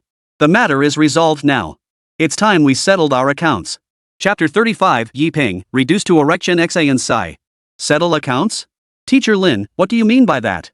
Sasaki Minami's expression froze instantly. An ominous foreboding surged within him. Of course, it's about you, my star pupil. Lin Su sat back in his chair, casually crossed his legs, and looked down at him from above. I don't care for your student. His brief yet icy words sent a chill down Sasaki Minami's spine. All the contestants who had participated back then. Who didn't know Lin Su was the kind to settle scores? And he never let it linger overnight. Sasaki Nanyo forced a smile. I'll go back and give him a thorough scolding right away, Teacher Lin. Rest assured. Teach him a lesson? Lin Su raised an eyebrow. I think that won't be enough. He suddenly smiled. This student of yours didn't hold our Dragon Nation in high regard before his words showed quite a fondness for your island nation. Well then, in my opinion, why not let him stay on the island nation for a few more years? What do you think? At these words, both Sasaki Nanyo and Yiping's expressions changed instantly. They were both academics. They could easily discern the subtext in Lin Su's words. His meaning was simple. Yiping was quite fond of the island nation, wasn't he? Well then, forget about graduating with your physics master's degree anytime soon. You'll be stuck studying for years to come. For someone determined to make a name for himself in the scientific world, this was an absolutely devastating blow. Not only would it severely slow down Yiping's progress, it also adds an indelible stain to his resume. It's like seeing someone repeat 6th grade 3 times in a row. It's no different than turning Yiping into a complete failure. Sasaki Minoru grew desperate, pleading, Professor Lin, he's just young and hot-headed. He didn't see straight and talked back to you earlier. I guarantee he'll never repeat this mistake. He pleaded. In the future? Lin Su stared coldly at Sasaki Nanyo, her words leaving no room for compromise. He won't have the privilege of seeing me again. What happens after that is none of my concern. Sasaki Nanyo gritted his teeth, finally conceding after a long pause, fine. My worthless disciple certainly deserves a lesson. Master, how can this be?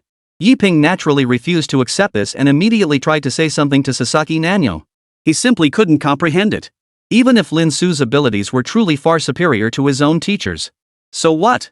It had absolutely no bearing on them. Why had his teacher been so timid and submissive from the very beginning? Even when his own future was being decided, he chose to compromise. Shut up if you don't want things to get worse. But what Yiping received was only Sasaki Nanyo's warning glare and horrified expression. But it was already too late. Lin Su's lips curled into a devilish grin. Sasaki, it seems your student hasn't learned his lesson, has he? Turtles who've grown too comfortable in their shells really do need someone to set them straight. Otherwise, who knows what might happen in the future. After all, people as kind-hearted as me are few and far between. If you're kind, then everyone in the world must be an angel. Sasaki Minami was starting to lose his composure. Seeing Lin Su's smile, a voice inside him screamed, this is bad. He knew that look all too well. For such a dull-witted fool, Sasaki, I'll take it upon myself to expel him from the school. What do you think? Sure enough, the next second, Lin Su chuckled. Hearing this, Sasaki Nanyo finally panicked. Master Lin, this really can't be done. Yiping had caused him a lot of trouble today. He was undeniably a capable student. He had always held him in high regard, having mentored him for 3 whole years. Now, asking him to abandon Yiping. Wouldn't that mean all the effort he'd poured into nurturing him over the years would go to waste? Teacher Lin, I'll accept any demand you make, but this one is truly impossible. Please, have mercy. Sasaki Minami was on the verge of tears. He bitterly regretted ever coming to Ryuri Chin. Then beat him to death. Lin Su said. Sasaki Nanyo's expression froze instantly. He forced a smile. Teacher Lin, please don't joke like this. You shouldn't be holding a grudge against a nobody like me. I'm not joking. This is the final repetition. Lin Su's tone turned icy cold in an instant. If you're unwilling, I wouldn't mind helping you come up with some inventions in the future.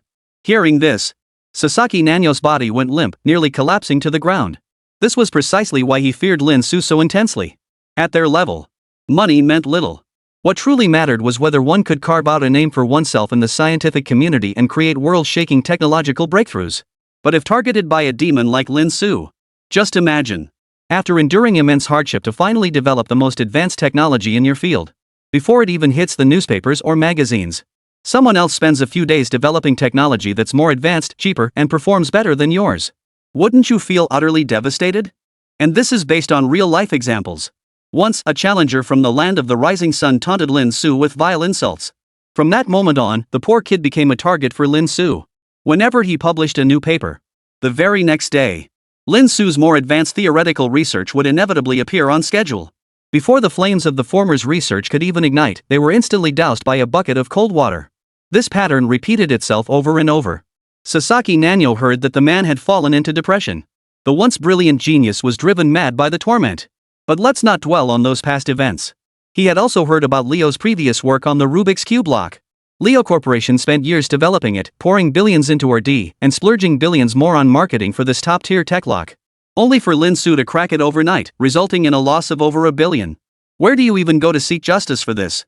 For any researcher to cross paths with Lin Su, it's practically the same as courting death. Professor Lin, you're absolutely right. Such a disrespectful, arrogant beast is nothing but a disgrace to academia. He serves no purpose whatsoever.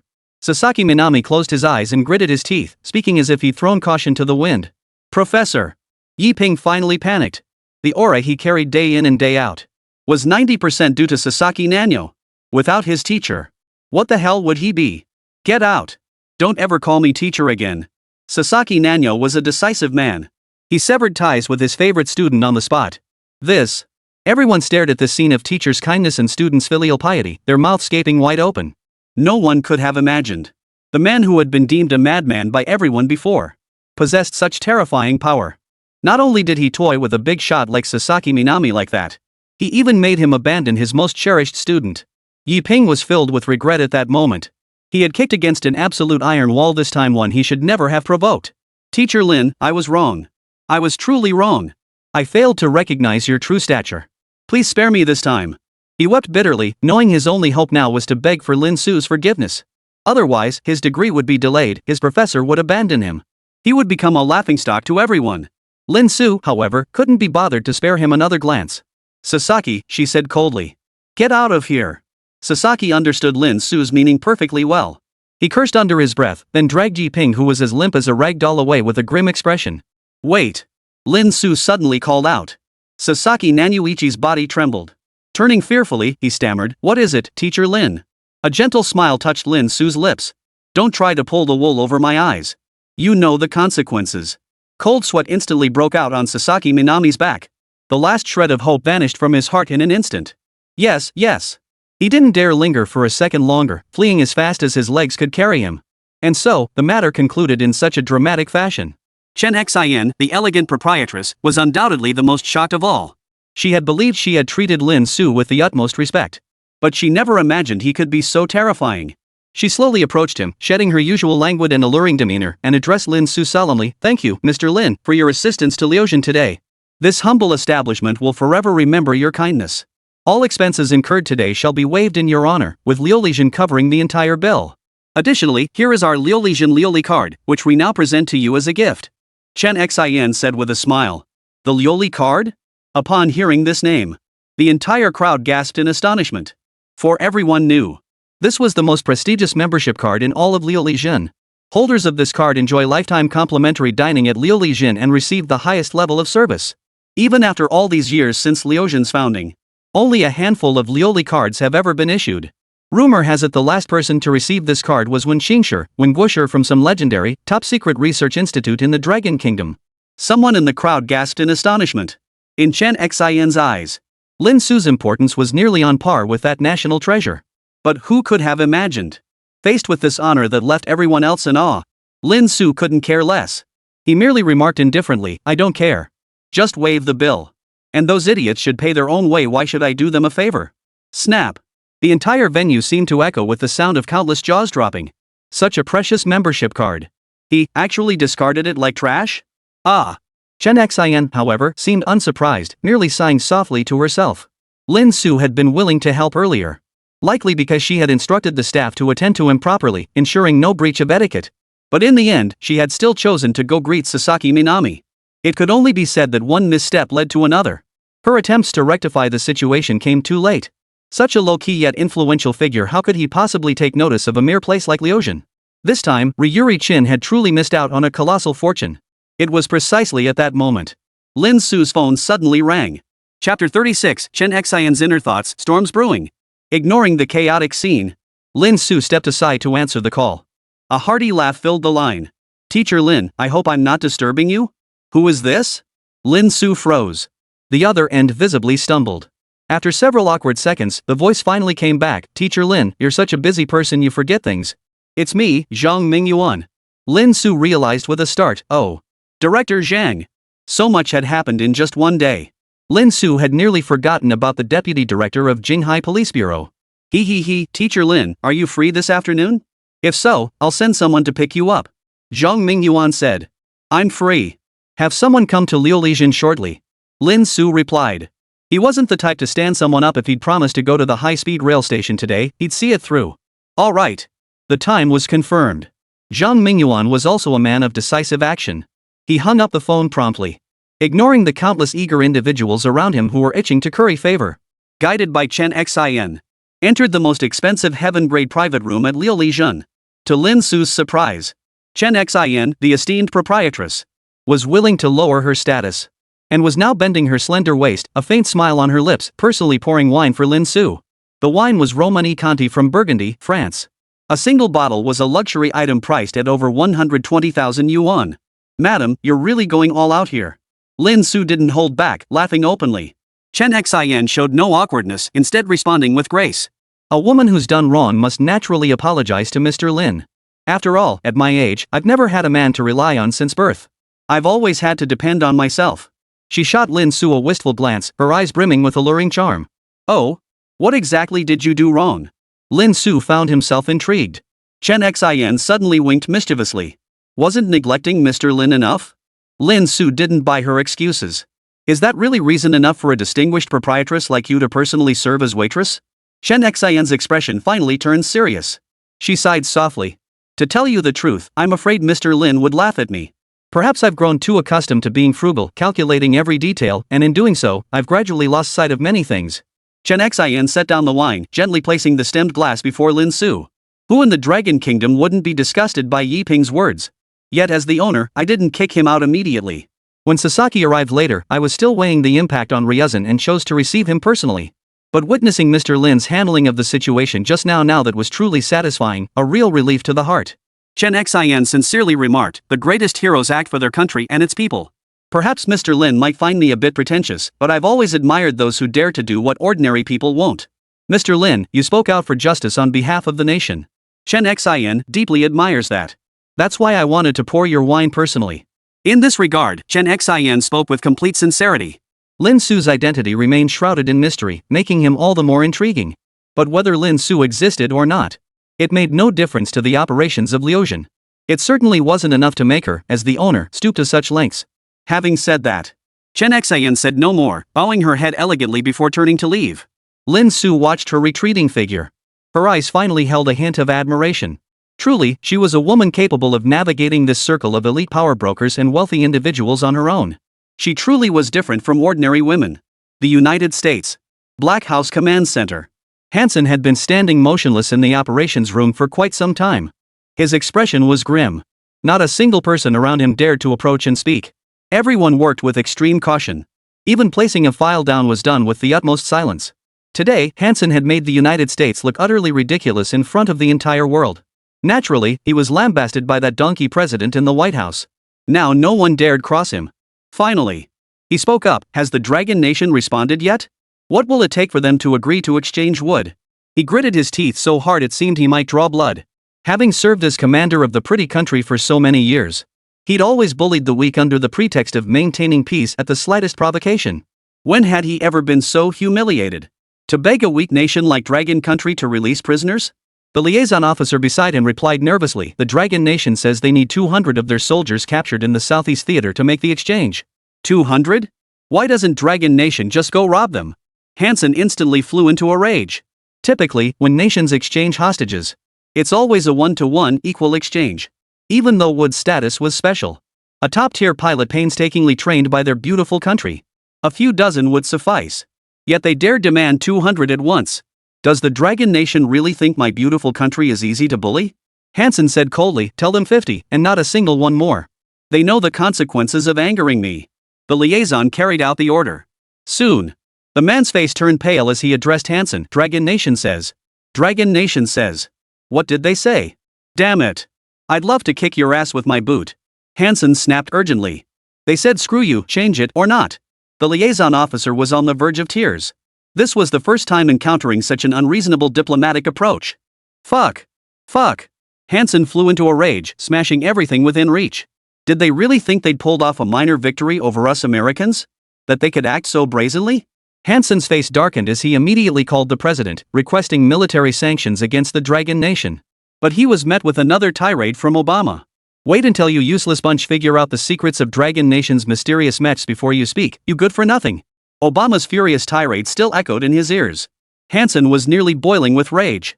After a long moment, he finally suppressed his rage and said with utter humiliation, "Tell them, fine. A talent like Wood is 1 in a million. The United States couldn't afford to lose him." What? Hearing this, the entire command center was stunned. How could they possibly agree to such terms 1 for 200? This treaty is nothing short of a national disgrace. What are you staring at? Get moving. Hansen was furious beyond control. His furious roars echoed throughout the command center and beyond. Dragon Nation, Imperial Capital Hospital. Outside the cold, quiet hospital corridor, a man in military uniform, adorned with countless medals, strode slowly with a stern expression. Minister. Along the way, doctors and nurses who caught sight of the stern-faced man startled, hastily saluting and greeting him. The man remained silent, his eyes as sharp as an eagle's, sending an involuntary chill down the spines of those who met his gaze. Soon, he pushed open a door and entered the most expensive, top-tier private room in the Imperial Capital's first hospital. In the center of the room, countless machines were arranged, their screens flickering with data. On the bed at the very center lay a figure completely swathed in bandages. Only a portion of his face, still charred beyond recognition, and a pair of eyes with a lifeless, ashen expression were visible. This man was Han Song. After being electrocuted by Lin Su and reduced to charcoal, though he received prompt medical attention, he still suffered burns covering 80% of his body. When the hospital staff saw his skin, even the doctors, who had seen it all, couldn't help but gasp in horror. Never seen anything this horrific. Even at the Imperial Capital Hospital, where he received treatment considered the best in all of Manhwa, he would likely suffer lasting complications. Whether he could ever return to military service in this lifetime was uncertain. When Han Song regained consciousness and learned of all this, it felt like a bolt from the blue. Even now, his eyes remain unfocused as he stares blankly at the ceiling. Life holds no appeal. Hearing the sound, his eyes shifted slightly. The moment he saw the man, his eyes lit up with sudden excitement. "Dad!" Han Song cried out immediately, his voice wailing, "You must avenge me." "Shut up!" The man's voice was deep and stern, commanding respect without raising his voice. Han Song instantly fell silent. Seeing his son in such a pitiful state, Han Ren's eyes flashed with rage, his heart like a volcano held back by force. He approached the hospital bed and spoke slowly, "What happened? Tell me." Han Song immediately grew agitated, his bandaged body trembling as he recounted the entire sequence of events. Of course, in his version of events, any mention of him deliberately picking a fight with Lin Su vanished. Instead, it became Lin Su, arrogant and reckless, relying on his mecha armor, beating him senseless for no reason. "Dad, you have to avenge me. My life is ruined." Han Song wept bitterly, his heart filled with hatred. Originally, he had only joined White Tiger as a stepping stone. With his father's connections, he was destined for a meteoric rise. But after this incident, he was utterly ruined. Han Ren remained silent. As the Minister of Military Affairs of the Dragon Nation, how could he not know the truth in his son's words? But so what? He didn't care. Dared to lay a finger on his son. That was tantamount to courting death. Lin Su. He murmured the 2 syllables. Han Ren's eyes flashed with an intimidating cold light. He would erase him from this world, completely. Chapter 37, The Foolish Wood, Completely Broken. The vast, boundless ocean. Buzz. Amidst the roaring sound, Hansen stood on the deck of the United States' newest DDG-1023 super destroyer, right hand holding binoculars, gazing into the distance. Soon, another warship appeared on the horizon. The vibrant national flag of the Dragon Nation fluttered proudly in the wind. Beside Hansen, an aide ran up and reported, "Commander, the Dragon Nation's hostage exchange warship is approaching." Hansen nodded, saying nothing more. After the Research Institute agreed to that humiliating treaty, the tedious task of exchanging hostages naturally fell upon his shoulders once more. Fortunately, though Hansen's face remained grim, at least he wasn't quite as hysterical after venting his frustration, gazing at the Dragon Nation's warships drawing nearer. After scrutinizing them for a moment, a cold smile curled the corners of his mouth. He had deliberately chosen the ocean as the handover location. His intention was clear: once the hostages were handed over, he would immediately order this special class destroyer, the Walterheim, to unleash a barrage of concentrated naval gunfire. Once within its firing range, the Dragon Nation's warships, clearly far inferior to his own, wouldn't last more than a few hits. Of course, Hansen knew exactly what he was doing. He understood the consequences this would bring. But shame and hatred left him no room for such considerations. The leaders in the Black House now wished he'd just go home and farm the land. His plan to launch military sanctions was utterly impossible. So he pressed ahead with his own twisted plan, plotting this vicious scheme. This plan could be said to completely violate international conventions. If exposed, it would undoubtedly make Hansen despised by the world, even reviled. But Hansen wasn't afraid. As the world's foremost superpower, as the commander of the United States, when had he ever needed to care about other nations' opinions?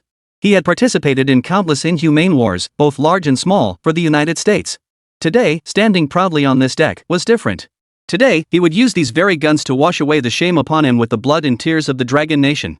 But just as Hansen was fantasizing about the Dragon Nation's warships being sunk by his forces, a subordinate beside him suddenly cried out in alarm, "Commander, something's wrong. The Dragon Nation's warship has stopped." Hansen's expression immediately darkened. He demanded urgently, "What's happening?" The subordinate immediately contacted the Dragon Nation. Moments later, he reported in shock, "The Dragon Nation says they won't advance any further. They demand we bring the hostages over for exchange ourselves, and insist we use only small speedboats."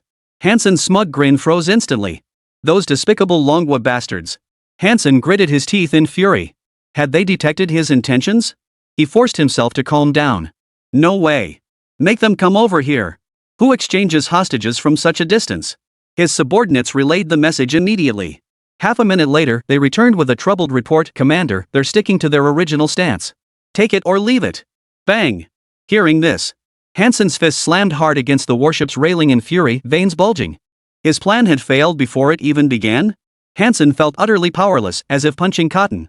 His side could certainly use ultra-long-range missiles to lock onto the Dragon Nation's warship and launch a barrage attack. But the distance was too great. Not to mention the risk of interception by the Dragon Nation. Just deploying top-tier missiles would require reporting to the White House. There was no way he could get authorization. "Commander, what should we do?" His subordinate was drenched in sweat. "The Dragon Nation is pressing us. They say if we don't respond within 30 seconds, they're pulling out." "What's all this yelling for?" Hansen finally snapped, his face flushing red as he unleashed a torrent of rage at his subordinate. "What else can we do?" "Mobilize the speedboats, you pig-breeding bastard." Hansen gasped wildly, feeling like he'd just lost years off his life. That feeling. It was as if he had once been a goddess standing high above all, only to be toyed with by a pathetic sycophant he once looked down on, with no power to resist. The ambush plan was ruined. Both Dragon Nation and the beautiful country could only proceed according to the predetermined protocol. They proceeded with the hostage exchange in an orderly fashion. Several minutes later, the speedboat carrying would cut through the waves from the distance. "Commander, the speedboat has been recovered." A report came in shortly. Hansen waved his hand. Have would come up to see me. As the only person who had engaged the fighter jet and the mysterious mech in combat, and had been captured by it, Wood was clearly the person in the entire United States who knew the most about the mysterious mecha. He needed to extract information from Wood and formulate a counter-strategy. Soon, several figures appeared on the deck. Hansen hurried over, blurting out, "Wood, you..." But before he could finish, his words caught in his throat. Staring at Wood before him, Hansen's brow instantly furrowed deeply. Wood stood there, his pilot's uniform disheveled, his mouth twisted, eyes askew, emitting a silly heh-heh chuckle. The crew member who had just completed the handover looked on with a peculiar expression, hesitating before saying, "Ever since we first saw Pilot Wood, he's been like this." What the hell? Hansen was immediately alarmed. If Wood had become a fool, wouldn't all the humiliation and frustration he'd endured this time have been for nothing? He grabbed the crew member's shoulder urgently. Did the Dragon Nation abuse Wood? Did they deliberately break him mentally? The crew member, nearly shaken to the point of nausea, quickly replied. The doctor examined him. Aside from some superficial injuries, Pilot Wood is perfectly fine. The implication was clear. He'd gone mad on his own. Impossible. Hansen couldn't accept such an outcome. He turned to Wood urgently. Wood, speak up. Did they subject you to psychological torture over in Dragon Country? Dragon Nation? The moment he heard Hansen's words, Wood's blank expression suddenly twitched. Then, as if provoked, he began shouting wildly, yes. Yes. Dragon Nation number 1. Dragon Nation number 1. He burst into maniacal laughter, lunging at Hansen and clawing at his face. Caught off guard, Hansen collapsed to the ground, his face left with startling gashes from Wood's clawing. Chaos erupted instantly aboard the entire American warship. It took considerable effort to pull the two apart. Wood was still shouting over there, Dragon Nation number 1, Dragon Nation number 1. Everyone on the ship was stunned into silence. Fuck. Hansen was on the verge of losing his mind. Now he finally understood why Dragon Nation hadn't chosen to approach this side. It wasn't because they had anticipated his intentions. It was because of Wood's state. Anyone seeing this would lose their temper and launch an attack without hesitation. The Dragon Nation dodging his bombardment this time was pure luck. Captain, get your ass over here. Hansen finally couldn't hold back any longer. At this very moment. What president? What international standing? He'd thrown it all to the wind. He wanted Longwood dead. His eyes blazing crimson, he stormed into the captain's cabin, grabbed the captain by the collar, and roared, fire them all. Use every single missile. I'll take full responsibility for the consequences. Hansen had only one thought in his mind at that moment. To tear the damned Dragon Nation warship to shreds, to blast it into the depths of the ocean. But the captain spoke up, it's too late, Commander. The Dragon Nation vessel departed immediately. At this distance, even if we launch an attack, it will be intercepted. Damn Dragon Nation. Damn Mechs. Damn L. Hansen's enraged roar echoed across the entire ocean. Chapter 38. Heading to the subway station, the Ice Queen police officer Yao Wanshi. Achoo! Lu Lijin, inside the Tianzi private room. Lin Su suddenly sneezed for no apparent reason. What's wrong? Lin Xiaoxin asked with concern. Lin Su was puzzled. Why on earth did she sneeze out of the blue? Could someone be talking about her behind her back? Nothing. Lin Su shook her head. Hearing this, Lin Xiaoxin set down her knife and fork, suddenly flushing slightly. Lin Su, thank you for today. You helped me get rid of such a big problem. He probably won't bother me anymore now. Lin Su seemed unconcerned, replying casually, just helping out a colleague. No need to dwell on it. Besides, Lin Su smiled. We need to teach these overseas returnees a lesson, those who think the grass is greener abroad and act like they know everything after a few years of studying overseas. We have to teach them a lesson so they don't come back and mess up our Dragon Nation's scientific community. But, colleagues? Lin Xiaoxin's attention was solely fixed on that word. Instantly, her pearly teeth gently bit her red lips, a hint of disappointment visible. For some reason today, even though Chen Xin probably didn't mean it that way toward Lin Su, she couldn't help but feel an overwhelming sense of crisis. After all, with Lin Su's exceptional abilities, even Lin Xiaoxin, the goddess adored by thousands, couldn't help but feel a twinge of insecurity. Lin Su. It was in the very next second. Just as Lin Xiaoxin mustered the courage to speak, a resounding laugh suddenly echoed from beneath the Liuli Jinlo. Where is Teacher Lin? The sound was deafening. It could be heard even in the Tianzi private room. Zhang Mingyuan? Lin Su was instantly stunned. Good heavens, this guy's speed is incredible. They had just finished eating. Lin Su turned her head in confusion and asked Lin Xiaoxin, what's wrong? Lin Xiaoxin's face flushed crimson in an instant, as if boiling water were about to spill over. The courage she'd painstakingly gathered vanished in an instant, shattered by that voice. Nothing. Nothing at all. She shook her head vigorously like a rattle. Then, head bowed, she followed Lin Su out the door step by step. As soon as they descended the stairs, Lin Su immediately spotted Zhang Mingyuan standing in the center of the lobby. Chen Xin stood beside him. Teacher Lin. Upon seeing Lin Su, Zhang Mingyuan's eyes lit up instantly and he hurried over to greet him. You could have sent anyone to pick me up. Why did Director Zhang come personally? Lin Su was somewhat taken aback. Ms. Lin, what kind of talk is that? Of course I had to come personally to make it proper. Zhang Mingyuan chuckled. He paid no heed to his own status or the stunned stares of those around him. He took Lin Su's hand and began showering her with warm greetings. Nearby, President Song and others who'd come over to investigate were utterly dumbfounded. What on earth was this? How could he even be connected to the deputy chief of police? And he seemed to be the one calling the shots? Did President Song remember how just a few days ago he tried to find Zhang Mingyuan to give a gift and discuss some matters? Only to be shut out at the door. And now, the big shot he couldn't even meet is now chatting and laughing with Lin Su? Just how formidable is this man? That he could make Sasaki Minami tremble with fear while Zhang Mingyuan greets him with a smile? No time to waste. Let's go. He gave Lin Xiaoxin a quick heads up. Lin Su addressed Zhang Mingyuan. Is Mr. Lin leaving already? Chen Xian approached and inquired. Lin Su nodded. Upon hearing this, Chen Xian pulled out her phone with a smile and said, "Would Mr. Lin be so kind as to add this humble lady's contact information?" Lin Su paused, then agreed. Not only does one not bite the hand that feeds them. Moreover, Chen Xian had been quite pleasant to him from the start. It was just a contact number, no harm in sharing it. Lin Su pulled out his phone, completely oblivious to Lin Xiaoxin's pouting lips. After exchanging contacts, Chen Xian's lips curved into a faint smile as she gave Lin Su a slight bow. "Goodbye, Mr. Lin." Witnessing this scene, Zhang Mingyuan, who had remained silent until now, flashed a hint of surprise in his eyes. As the deputy chief of the Jinghai Police Bureau, he naturally recognized the proprietress of Liu Lijin. In fact, he harbored a certain degree of apprehension toward her. Rumor had it, Chen Xian had risen from nothing. Through her cunning and capability, she gradually rose to become the proprietress of Liujin. Of course, beauty invites trouble. Once, a certain official's son took a fancy to Chen Xian's beauty and tried to coerce her into submission. But something happened afterward, and that rich kid has been keeping a low profile ever since. It could be said that Chen Xian was a mysterious and formidable woman. Today, he was truly amazed. She's actually being so polite to Lin Su? Something must have happened just now. Still, Zhang Mingyuan didn't pry further. After exchanging greetings, he escorted Lin Su into the Jinghai Police Department's official patrol car. "Teacher Lin, please sit." Zhang Mingyuan warmly guided Lin Su to the back seat, taking the passenger seat beside her. Two others were already in the vehicle. One was the driver. The other was a woman. She wore a neat police uniform. However, it appeared somewhat tight. Her curvaceous figure strained the otherwise perfectly fitted uniform, making it seem as though the buttons might burst open at any moment.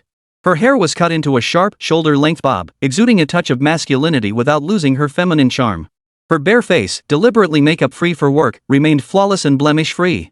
The moment Lin Su saw her, 4 words involuntarily flashed through her mind.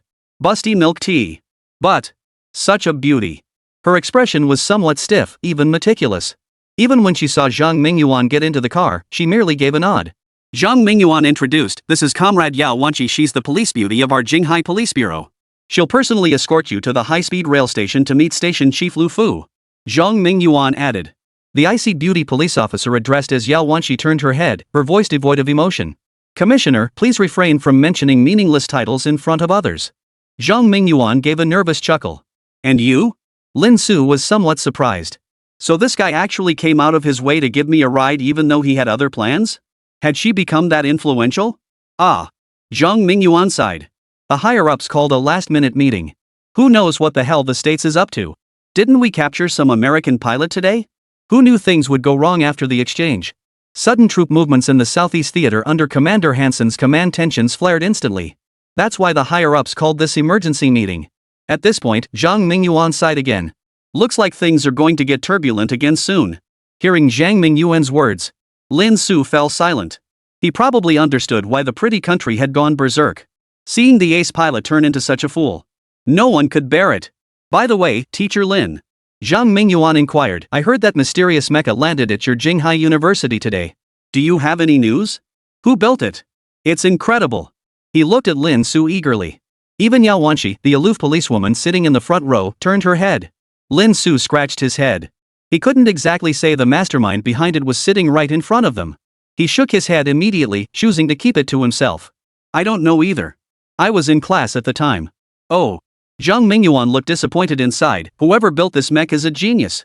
If we had hundreds or even thousands of these mechs, we wouldn't give a damn about those American fighter jets. Too bad such an amazing mech probably only exists as a single prototype, likely crafted over decades by that mysterious inventor." Lin Su couldn't help but chuckle inwardly. The Azure Wings project wasn't particularly complicated to execute. While some materials were indeed precious, mass production wouldn't be difficult at all. No. But at that moment, Yao Wanqi suddenly spoke up. The exoskeleton's outer shell clearly isn't something our current technology can produce. It's highly likely made from an entirely new material that hasn't been discovered by the scientific community yet. The genius behind such an extraordinary application of materials and the creation of that mech couldn't have taken long to develop. Yao Wanqi remarked coldly. That makes sense. Zhang Mingyuan lowered his head in deep thought. Lin Su, however, found herself looking at this aloof policewoman with newfound respect. She really does have some skill. Noticing Lin Su's expression, Zhang Mingyuan chuckled. Don't let Comrade Yao's role in the Criminal Investigation Division fool you. She's actually quite the science buff in her spare time. That's why she was assigned to this case today. Our Comrade Yao is actually a huge fan of El God and Mecha. Chief, you. Hearing this, Yao Wanqi suddenly grew flustered. A faint blush spread across her snow-white face. She quickly turned her head away and fell silent. After this brief interlude, the police car arrived at the subway station. Take care, buddy. Bidding farewell to Zhang Mingyuan, Lin Su and the aloof policewoman Yao Wanqi got out of the car. Just call me Lin Su. Lin Su spoke first. Yao Wanqi remained as aloof as ever, merely nodding her chin. Lin Su didn't mind. But the instant she lifted her gaze, her entire body froze. For right at that very moment, a red archway hung prominently in front of the subway station. Beneath it hung a strikingly prominent banner. Welcome Teacher Lin to Anshin subway station for guidance. A warm welcome. Below it stood Lu Fu and his group, who had received the news and rushed over early to wait. Seeing this scene, Lin Su was utterly dumbfounded. What the hell is going on here? Chapter 39, The Damaged Door, Hostility from the Engineering Team. What the hell? Gazing at the scene before him, a cacophony of gongs and drums, practically ready to set off firecrackers. Lin Su's mouth twitched uncontrollably. Even Yao Wanqi's icy cold face froze in surprise. Teacher Lin, you're finally here. Spotting him, Lu Fu immediately rushed toward Lin Su, wailing like a child. As if he wanted to give him a big hug. Holy crap! Lin Su's expression darkened as he dodged away, sighing helplessly. I just came for a quick visit. What's Station Master Lu playing at? Anyone watching would think he'd come to the high-speed rail station to get married. Lu Fu flashed a fawning smile and chuckled. This is how it should be done. Honestly, I thought it was a bit too low-key. Lin Su was speechless.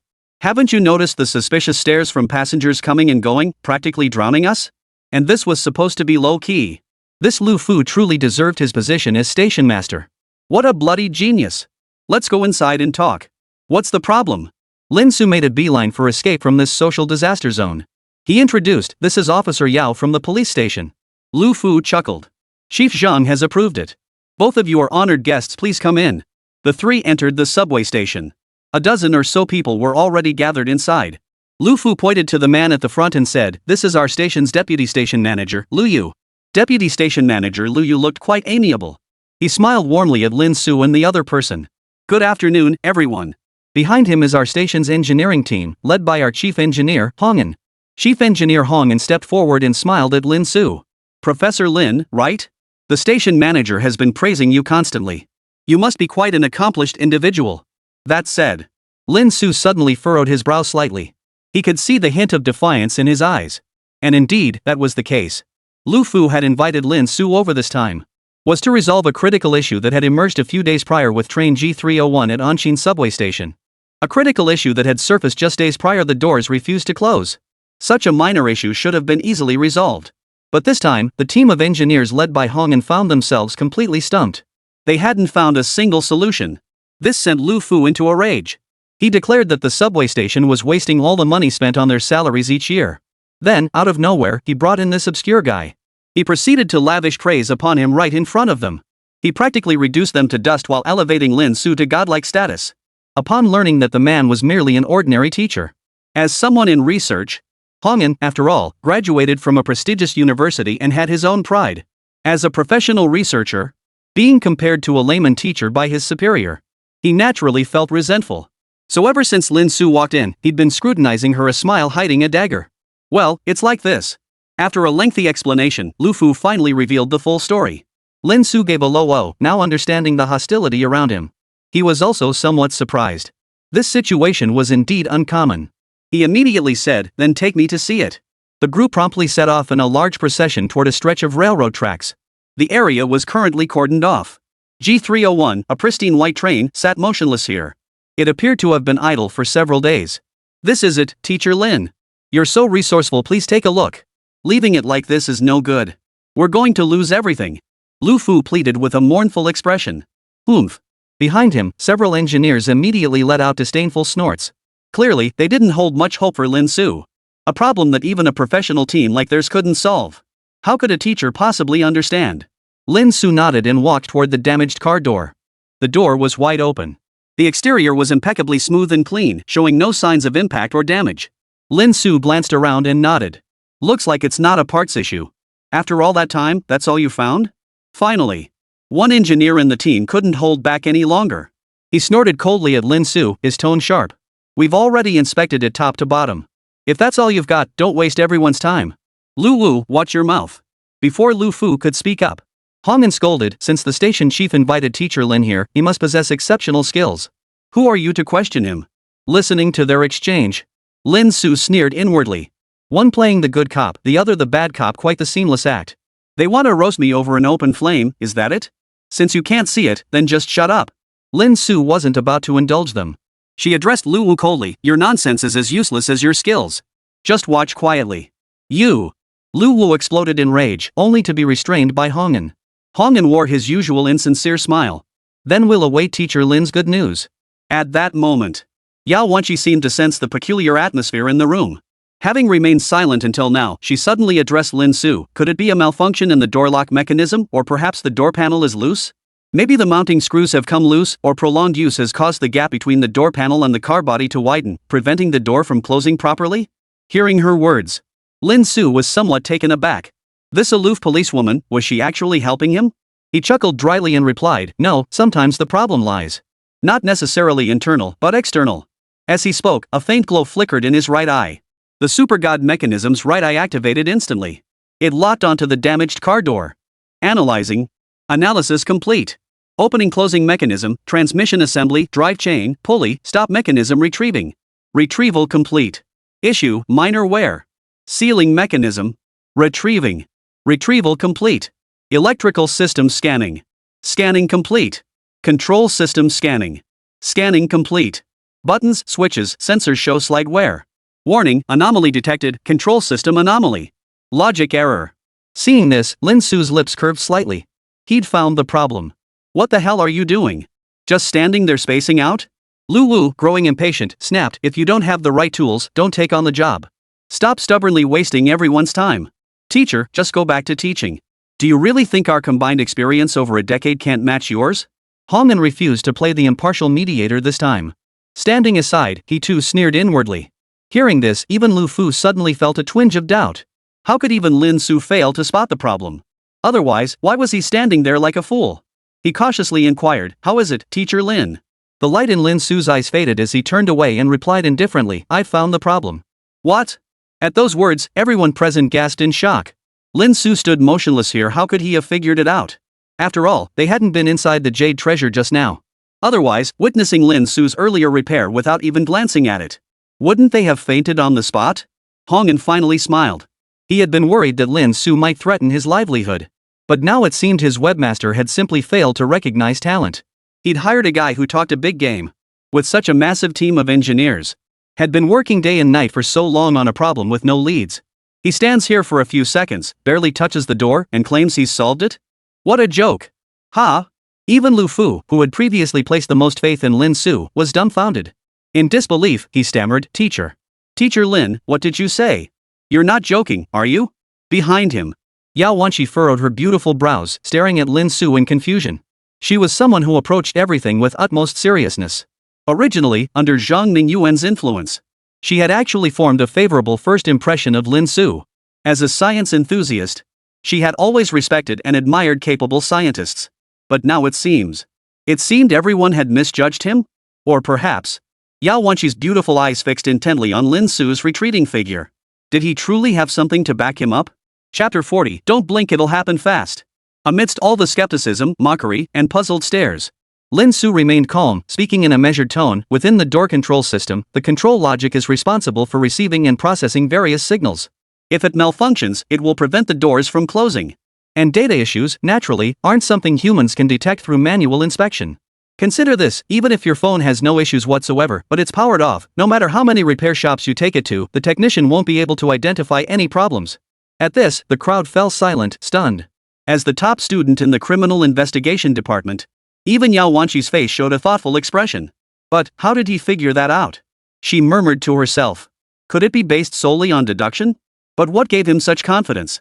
Even she, who usually had a keen interest in science, couldn't immediately discern whether Lin Su's words were true or false.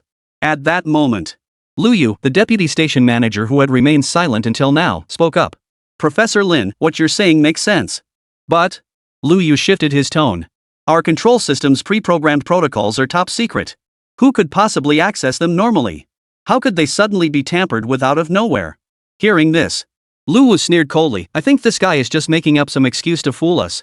Never mind whether the data could have been tampered with. He's standing right here and hasn't even glanced at the central control system. Where did he get the nerve to jump to conclusions like that? It's an insult to science. He turned to the station chief with displeasure. Chief, you say we lack competence. It's true we failed to resolve this issue and owe the company an apology. But bringing in someone like this? That's downright humiliating. Exactly. A few murmurs of discontent began to ripple through the crowd. Hong'an, playing the role of the sarcastic mediator, chimed in with a mocking tone. Give it a rest, guys. Teacher Lin isn't even in our line of work. While confidence is good, making mistakes in judgment is perfectly normal. This. Even Lu Fu was momentarily at a loss for words. He didn't know whose side to take. True, last time Lin Su had also identified a brake system issue based solely on observation. But this time, just by looking at a door, he concluded there was a problem with the underlying data logic. Wasn't that a bit far-fetched? After all, brakes wear out over time. But data doesn't. Especially top-secret data of this caliber. Who could tamper with it? Who would dare? Lu Fu was stumped. Lin Su spoke calmly. Station Master Lu, I've laid out my position. Whether you heed it or not is entirely up to you. He never wasted words on fools, nor did he feel the need to explain. Hong'an suddenly spoke up. Station Chief, since Teacher Lin has said this much, why don't we go take a look? Otherwise, we'd be wasting Teacher Lin's good intentions. Ha ha ha ha. As the words fell, low chuckles erupted around them. Clearly, Hong'an wasn't advocating for Lin Su at all. He was actually trying to humiliate him completely. When the facts and evidence were laid bare before him, this second-rate hack, blown up by the station manager, would finally show his true colors. He wanted the station manager to know that their team wasn't some random group anyone could try to scam. Fine. Lu Fu hesitated for a moment before nodding. Lu Yu interjected. Administrator, this is classified information. Isn't that a bit risky? You've got to be kidding me. Lu Fu snapped without mincing words. He was a man of resolve. Though Lin Su's words seemed absurd, somehow he found himself willing to believe her. After all, without Lin Su yesterday, his official hat would have been gone long ago. Even if it was all nonsense. So what if he'd been tricked once? With a sweeping gesture, he declared, let's go. If anything goes wrong, I'll take full responsibility. Lu Wu, Hong'an, and the others instantly lit up with triumphant grins. They could already picture Lin Su's awkward and embarrassing predicament. Yao Wanqi remained silent, silently falling in behind the group. Her curiosity about Lin Su suddenly deepened. This feeling. It was one she used to experience only when encountering fascinating scientific subjects. After walking for about 5 minutes, they entered the elevator. Lu Fu led everyone to the highest level of the subway station. He introduced to Lin Su, this is our subway station's database. The control system is also located here. Lin Su nodded and walked toward the largest central control panel. Lu Fu entered the password and instantly, a dense sea of data flooded everyone's vision, dazzling and overwhelming. After studying it for a moment, Hong'an finally let go of his last lingering doubt. He chuckled, looks like Teacher Lin misjudged this time. The database is under strict protection. Any modifications or anomalies would be clearly visible to us here, but nothing up there has changed at all. No. Lin Su cut him off abruptly. What you see isn't necessarily the truth. Data is meant to be tampered with. The words made Hong'an's pupils contract instantly, leaving him speechless. Even Yao Wanqi's gaze toward Lin Su suddenly held a previously unseen spark of astonishment. Most girls might be drawn to sweet, romantic words. But for someone like her, what Lin Su had just said carried the same devastating impact as when an ordinary, inexperienced girl faces danger. A knight in shining armor suddenly appearing and declaring, I'm here to save you. The next instant, the super god technology's right eye activated. Countless lines of code and data surged like a torrent into Lin Su's eyes, swirling wildly. Simultaneously, Lin Su began manipulating the keyboard. Countless lines of code and data instantly transformed on the screen under her rapid keystrokes. The scene instantly dazzled everyone, leaving them speechless. Was this guy just randomly mashing keys, or did he actually know what he was doing? His fingers were moving way too fast. He's clearly just mashing keys. The data's scrolling by so fast you can't even see it and you're telling me he's checking it? Lu Wu immediately sneered loudly. Station master, this is ridiculous. What if he ruins the data? Lu Yu couldn't sit still anymore and immediately tried to step forward to stop Lin Su. Don't move. Lu Fu grabbed him, his expression grave. Let him proceed. At this point, it was too late to turn back. He could only go all in, trust Lin Su. Finally, at a certain moment, Lin Su hovered the mouse over a line of data. The problem lies right here. He turned and said calmly, whoever maintains the data system normally can come take a look and see for themselves. Soon, an engineer wearing glasses approached. His eyes widened in shock the moment he glanced at it. How is this possible? He was the one responsible for this section day in and day out. After years of work, he knew these code and data like the back of his hand. Yet the data Lin Su was now displaying was utterly unfamiliar to him. It seemed someone had added and tampered with it later. Never fully trust the data right before your eyes. Lin Su stated calmly, Mr. Lu, the fact is, your system was hacked and modified, which is why the doors couldn't close properly based on the signal feedback. What? Hongyan and the others looked utterly shocked, while Lu Fu was in disbelief. When exactly did this happen? Then, can it be fixed? Lu Fu asked anxiously. Having the central control system hacked was like having a human heart gripped in someone's hand. This was an absolutely monumental problem. A piece of cake. Lin Su said casually. He was nothing short of a genius when it came to computer code and data. With the system now at his disposal, it was like adding wings to a tiger. It could be said that even a primary school student could easily fix this system. But you know, your professional team has been arguing non-stop the whole time. I just can't focus. Lin Su's tone turned abruptly cold. It was time to make these noisy bastards suffer a little. Upon hearing this, Hongyan, Lu Wu, and the others instantly turned grim, their expressions darkening.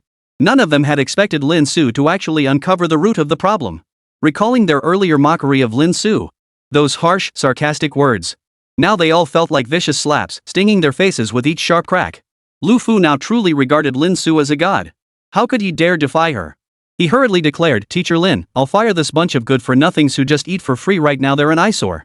His finger pointed at several names. Hongyan, Lu Wu, and everyone who had just mocked Lin Su. He roared furiously, you good-for-nothings. Pack your bags and get out of here immediately. Station Chief. Hongyan and the others panicked instantly. This job had been hard won. Getting fired now would be no different from being killed. It's just data, Station Master. I can fix it too. Hongyan blurted out urgently, desperate to prove himself. Without waiting for a reply, he rushed over. He immediately set to work making the changes. But before long, Hongyan was drenched in sweat. He realized he couldn't make any changes at all. No matter what he tried. A line of "You do not have permission to access." It popped up every single time he clicked. It formed a stark contrast to Lin Su's earlier smooth experience. Hongyan's eyes turned bloodshot. As the leader of the engineering team, he should have been the most capable one. But today, he experienced despair and helplessness for the very first time. Get out of here. Lu Fu couldn't take it anymore. He began cursing Hongyan, Lu Wu, and the others who had just provoked Lin Su. You pawn lochas dare look down on a true dragon like Teacher Lin? I must have been blind to recruit such mediocrities as you lot. Get the hell out of here and go back to school for a few more years. We refuse to accept this. Hongyan, Lu Wu, and the others refused to back down, sneering coldly, he just got lucky by accident. The system is locked now. No one can unlock it. Unless he can fight back even under these circumstances, what makes him any different from us? Hearing this, Lu Fu froze in shock. The intruder had made his move? What should we do? Your earlier actions seem to have alerted the intruder to your presence. He's dropped the pretense and begun sealing off operational permissions. At that moment, Yao Wanqi also spoke up, turning to look at Lin Su. Her beautiful eyes brimmed with curiosity and brilliance. The icy aloofness she had worn earlier seemed to be silently melting away in Lin Su's presence. The mastermind behind the system intrusion was clearly well prepared. When a system is compromised, the owner's chances of mounting a successful counterattack are extremely low. The initiative was firmly in the enemy's hands. Moreover, the fact that they could launch a silent attack on the confidential data of a place like a subway station. Clearly, this was no ordinary adversary. Facing such overwhelming odds, could he possibly create a miracle? Yao Wanqi knew it was difficult, bordering on impossible. It was precisely at this moment. Lin Su spoke calmly, his gaze brimming with contempt as he looked at Hongyan and the others. I've never needed to prove my abilities to mediocrities, but today, I'm willing to show a little mercy. As their expressions darkened in unison, he stretched his shoulders, a sharp gleam flashing in his eyes. Now, open your eyes wide. Because my speed will be blindingly fast. Chapter 41, Black Eagle Organization, crushed by one man. The Empire of the Sun never sets. A dimly lit basement somewhere. The place was pitch black, seemingly needing no light. The only light came from the faint glow of computers flickering in the basement. Hooded figures sat before the screens, faces concealed. Their attire perfectly matched the conventional image of hackers. And indeed, that was precisely the case. This basement housed members of a hacker group known as Black Eagle. A gang notorious worldwide. For the right price, they'll do anything. Even when not commissioned, they proactively attack others' games or companies to extort hefty protection fees. Rumor has it, the recent leak of the highly anticipated GTA 10 game also bears their signature. At this moment, in a dimly lit basement, a man's deep voice echoed, "The client has sent word the Dragon Nation operation has been elevated to level 1 priority." Ha ha ha. Another detached voice cut through the silence. What kind of elite could Manhwa possibly field? Is there really a need for such tension? I alone will suffice. Speaking of which, the speaker sounded slightly puzzled. This is the easiest job I've ever taken. The boss practically told me the color of his underwear. Never had such a simple hack got every piece of information I needed. The first voice remained gravelly and stern. That's none of your concern, yet. Just follow orders.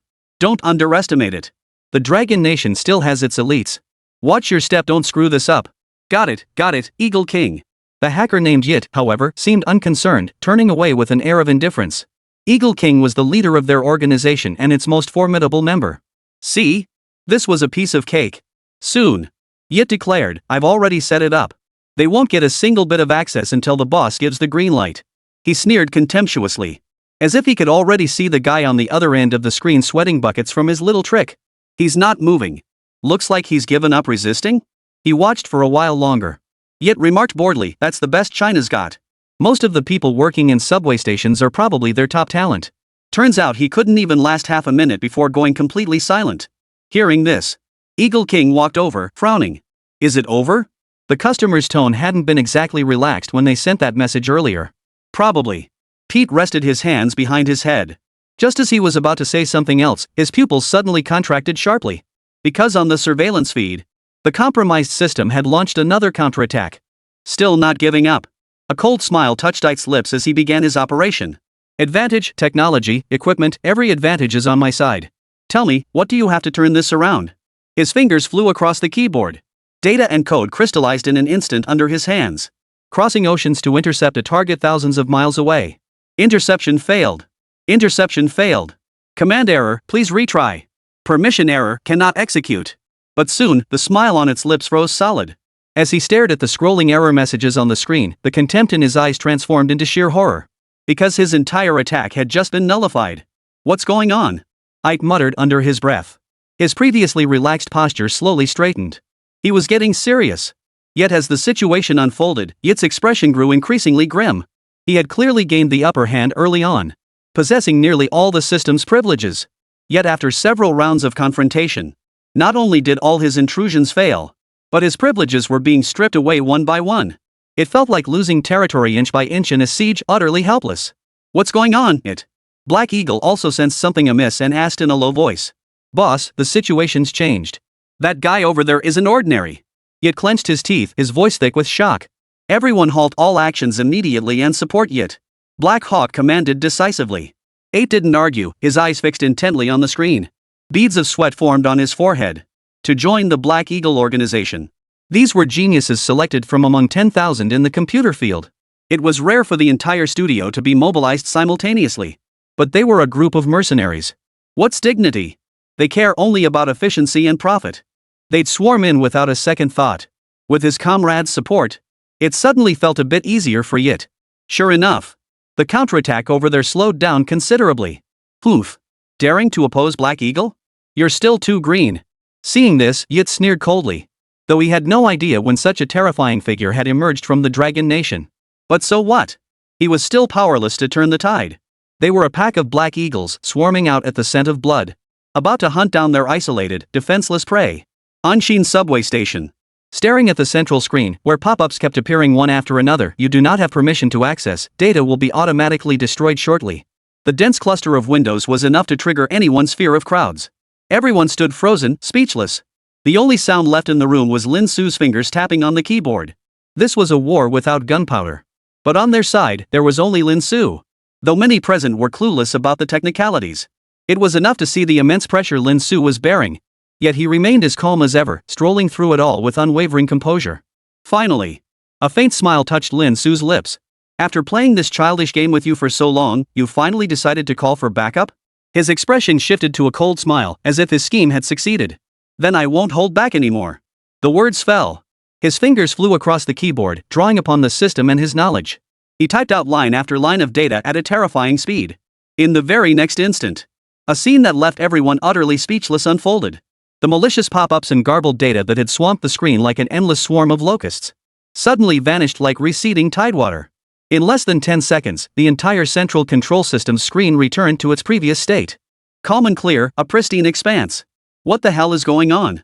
In stark contrast, across the vast ocean, members of the Black Eagle organization suddenly let out a stunned cry. My computer's frozen. I've lost control of my computer. What do I do? My screen is filled with middle fingers, boss, I can't get rid of them. The entire basement erupted into chaos. They had all been certain of victory, expecting an easy win like any other day. But suddenly, everything flipped upside down. In an instant, all their computers were hacked in reverse and instantly rendered useless. How?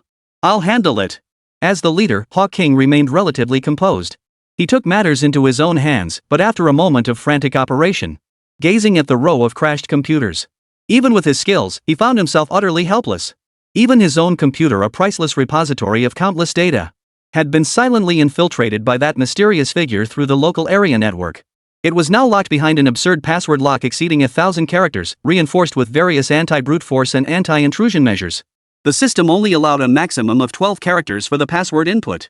Unless he completely wiped the system, there was no way he could crack it, no matter how extraordinary his skills were. This collective failure dealt an immeasurable blow to the Black Eagle organization, reducing years of hard work to ashes. They were the Black Eagles who struck fear into countless IT companies. They were the ones who always dealt with others this way. Eagle King's hands trembled on the keyboard, his face turning ashen. When did they become so utterly crushed by a single individual? Chapter 42, Because I Can, Sudden Turmoil. It's over. Anshin subway station. Lin Su gazed at the screen and said calmly, after deliberately feigning weakness at the outset, a bait-and-switch tactic. And then sweeping them all in one net. The intruders were likely thrown into disarray by now. They could barely protect themselves, let alone continue attacking this place. Had she not possessed the system, Lin Su could still have them all under his thumb. It certainly wouldn't have been so effortless. But now, with the system at his disposal, it was as if an all-knowing, omnipotent AI stood behind him. A bunch of mere mortals trying to oppose the terrifying combination of a super genius and an all-knowing system? That was nothing short of delusional. However, when Lin Su turned around, a deathly silence fell over the scene, stretching on for an eternity. Everyone's mouths hung open wide, as if they could never close again. Lu Wu, who had been barking like mad moments ago, fell silent. The androgynous Hong and also fell silent, his face ashen. They had witnessed the entire sequence unfold.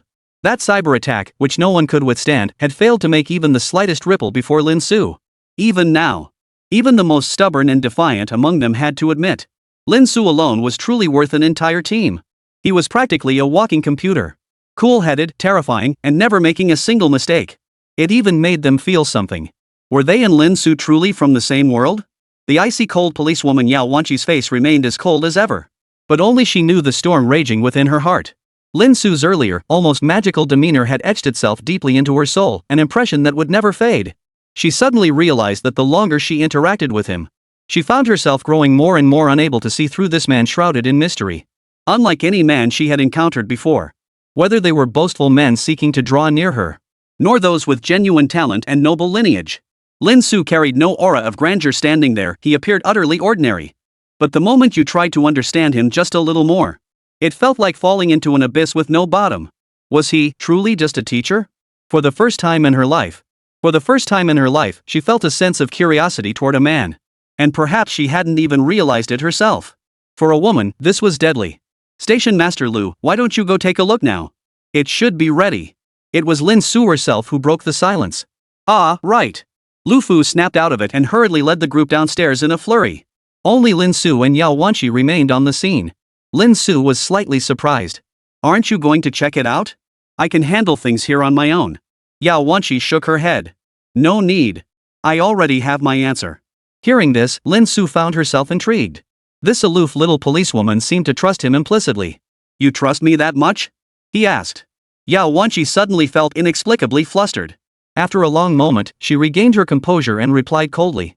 While I'm not deeply knowledgeable about computers, But from what I saw in your operation just now, I counted at least 20 different firewalls and over 30 countermeasures. An attack like this requires at least a team to coordinate, yet you pulled it off single-handedly. It makes no sense for you not to win, Yao Wanshi said earnestly.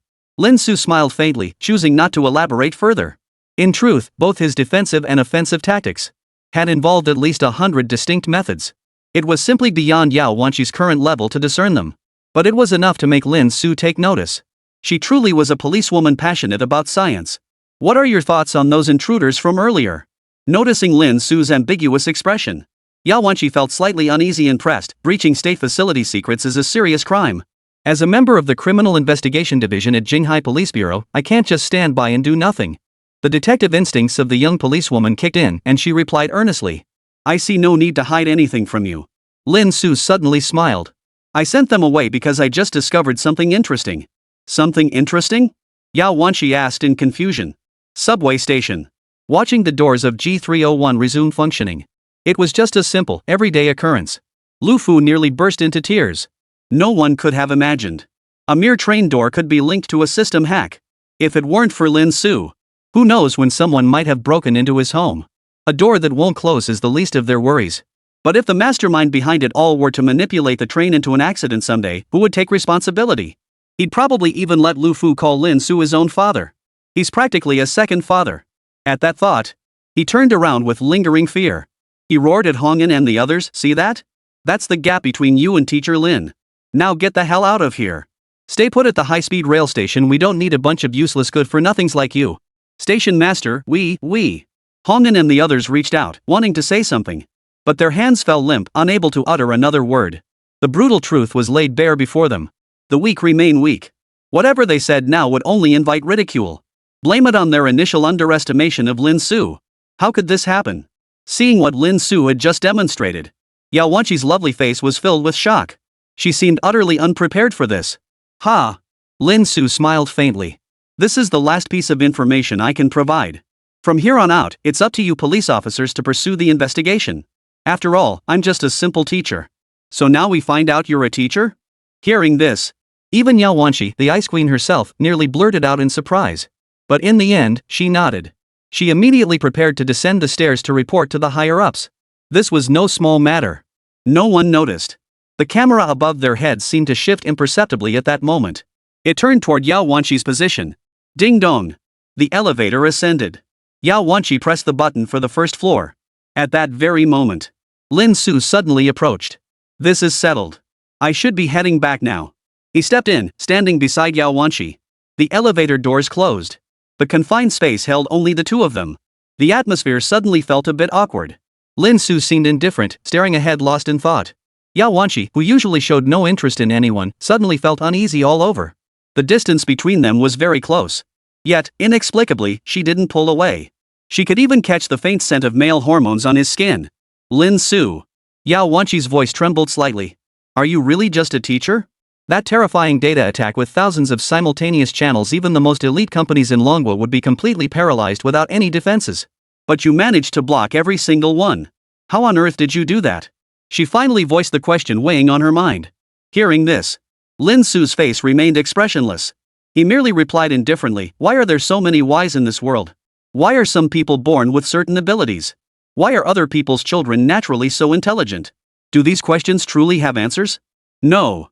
The elevator's gleaming surface reflected Lin Su's expressionless face. Because I just can. That's all there is to it. His tone was flat, as if stating the most natural thing in the world. Yao Wanshi was momentarily stunned. What kind of genius could possibly exist to speak with such audacious confidence? Lin Su's contemptuous tone, his air of entitlement. It was as if every unsolved problem in the world existed solely to be solved by him. At that moment, in this cramped elevator pressed against Lin Su, Yao Wanshi could almost hear her own heartbeat suddenly racing. But, just as Yao Wanshi was about to say something else, bang! A deafening crash erupted from the elevator. Years of police training kicked in, triggering an instinctive reaction. She lunged toward Lin Su, swiftly pushing her to the ground to prevent any potential danger. At that very moment, the elevator began to shake violently. Chapter 43, Officer Yao, take off your clothes. What the hell? Lin Su's reaction was a split second too slow. By the time he snapped back to reality, he found himself pinned down by Yao Wanqi. The elevator continued to shake violently. But finally, with a thunderous crash, clang, calm returned to the elevator. Ha! Lin Su hadn't yet grasped the situation. But she felt as though her entire body was enveloped in an indescribable softness. As if she were soaking in jelly. Before she could ponder the source of this strange sensation, she was suddenly tackled to the ground. Her entire body collided with the floor, leaving Lin Su in some pain. He immediately shifted his hand slightly, trying to stretch. But the next moment, his clenched hand suddenly encountered a soft barrier. His fingers sank deep into a mass of soft flesh, incredibly elastic. Lin Su snapped back to his senses. He looked up. "You, let go." At the same time, in his ear, a faint, mosquito-like moan so delicate it felt like it was seeping into his very soul. Lin Su finally realized he'd just taken advantage of Yao Wanqi in the most outrageous way. He had personally sampled the taste of a bobblehead milk tea. "No, I'm sorry." Lin Su hastily withdrew his hand. Yao Wanqi's lovely face turned icy cold, yet a faint blush spread across her cheeks, making her stunningly beautiful. She hadn't expected things to unfold this way. Caught off guard and driven by professional instinct, she had only reacted instinctively to protect Lin Su. But due to the elevator's violent shaking, even she couldn't steady herself, and now her entire body was practically pressed against Lin Su's. As the commotion seemed to subside, her face remained as cold as ice. She rose from Lin Su as if nothing had happened. Her soft, fragrant body withdrew. Lin Su found himself feeling a touch of reluctance. Even beneath her loose police uniform, Yao Wanqi's figure was undeniably stunning at first glance. But experiencing it firsthand proved it was even more breathtaking. Seeing Lin Su's seemingly melancholy expression, her right hand still grasping at thin air, Yao Wanqi gave a soft snort, her eyes growing even colder. But the faint blush on her cheeks was impossible to conceal. It melted away the icy detachment that had once kept others at arm's length. Witnessing this scene, Lin Su couldn't help but marvel. The Ice Queen had her own unique charm. An ordinary girl would likely have already started wailing and screaming about some filthy pervert. Yet Yao Wanqi looked perfectly unfazed. That's her proud and aloof charm. Meanwhile, Yao Wanqi forced herself to stay calm and change the subject. What exactly is going on here? Out of nowhere, why would the elevator malfunction like this? Snapping back from the earlier romantic moment, Lin Su glanced around and said solemnly, "The elevator malfunctioned. We're currently on the first floor, but the doors won't open." "What?" Lin Su's words jolted her back to reality. Yao Wanqi, whose mind had been in a daze, suddenly snapped back to reality. They were supposed to go downstairs. But the elevator doors weren't opening? They were trapped here. What's going on? Anshin Station is supposed to be Jinghai's largest subway station. How can it have so many problems? Yao Wanqi frowned, her beautiful brows knitting together. She immediately pulled out her phone and dialed the emergency number posted on the elevator. Beep beep beep. But after waiting over 10 seconds, no one answered on the other end. Yao Wanqi lowered her phone, her pretty face suddenly clouding over. Her keen senses detected something was amiss. She tried pressing the emergency button again. But still, no response. Should we try calling Lu Fu and the others? Lin Su suggested. The moment the words left her mouth, both of them froze in confusion. That was the problem. Neither of them had Lu Fu's contact information. Could this be retaliation from those hackers behind the scenes? Yao Wanqi blurted out instinctively. But before Lin Su could answer, she shook her head, dismissing the thought. Following Lin Su's recent actions, the entire Anshin subway station was now virtually impregnable. How could anyone dare to invade it now? But how do we explain the current situation as a mere accident? Even Yao Wanqi was momentarily at a complete loss. The elevator suddenly malfunctioned, refusing to open automatically. Calls to the emergency contact numbers went unanswered. Even the station manager, their only hope, couldn't be reached by phone. There's no point trying to contact anyone else. Lin Su spoke calmly at that moment. Gazing at the sealed elevator doors, he spoke calmly, "This is clearly the work of someone else. Their purpose remains unknown, but they certainly harbor ill will toward us. As for contacting others, if the person behind this is confident enough to use such methods while exposing themselves, it means he's absolutely certain we won't find any outside help." Lin Su analyzed. Yao Wanqi was somewhat surprised by Lin Su's composure. She'd almost forgotten how lecherous he'd looked moments ago. After all, in such a sudden situation, most people's first reaction would undoubtedly be panic and helplessness. Even as a veteran detective with years of experience, hadn't been able to avoid feeling a bit anxious. But Lin Su remained consistently calm, his face showing not a single ripple. Truly an unfathomable man, she murmured silently to herself. Yao Wanqi wasn't overly surprised. After all, Lin Su had already stunned her enough times. This sudden shift in demeanor was actually the easiest to accept. So she asked, "What should we do now?" Lin Su looked at her and smiled faintly. "You're a police officer, after all. Now that something's happened, you're asking me, an ordinary citizen, what to do." Yao Wanqi froze for a moment, then flushed crimson. She was usually so decisive. Now she was relying on a man she'd only met a day ago? Even she found it hard to believe. He didn't continue teasing Yao Wanqi, the Ice Queen beauty. Lin Su spoke up, "All we can do now is wait. After all, we've been gone for so long. Even if Lu Fu and his crew are as clueless as they seem, they couldn't have failed to notice something's off. This stalled elevator will be discovered soon enough. Or perhaps, we wait for the mastermind's next move," Lin Su said calmly. And just as his words fell silent, suddenly, a sound like a bell rang out within the elevator. Immediately afterward, a steady stream of hot air began rising within the elevator, causing the temperature to surge instantly. The elevator seems to be heating up. Yao Wanqi quickly sensed the anomaly, her expression shifting slightly. The elevators at Anshin subway station were equipped with temperature regulation systems. This ensures a comfortable temperature inside regardless of the weather outside. But the problem was that the temperature was clearly still rising. It showed no signs of stopping. Lin Su had clearly noticed the problem as well. She knew deep down that the mastermind behind this wouldn't simply lock them up like that. His final move was coming. Does he intend to bake us alive in this heat? Lin Su's eyes flashed with a sharp glint. The temperature was steadily climbing. It felt like they'd been locked inside a microwave oven, being heated up continuously. If they didn't get out in a few minutes, they would both faint from the heat. The consequences would be unimaginable. No matter how powerful Lin Su was, he was still only human flesh and blood and equally unable to escape this fate. Bang! It was at that very moment Yao Wanqi moved. She raised her long, slender leg and delivered a vicious kick to the elevator door. But under the immense force, the elevator door remained unmoved, leaving only a faint white mark on its surface. Yao Wanqi certainly wasn't delusional enough to think she could kick down a steel door. She just wanted to make a noise to attract attention. But Lin Su knew it was all in vain. Whoever had precise control over the elevator they were using, the mastermind behind this, would never let anyone discover the situation here. He and Yao Wanqi were now truly isolated and helpless, standing on the brink of mortal danger. The temperature continued to climb. Yao Wanqi's lips parted slightly as she gasped for breath, her skin already breaking out in a fine sheen of sweat beyond her control. Her cheeks flushed pink from the heat, looking distinctly uncomfortable. Lin Su knew he had to act now. He and Yao Wanqi were now in a race against death. It was at this very moment a flash of insight struck Lin Su's mind.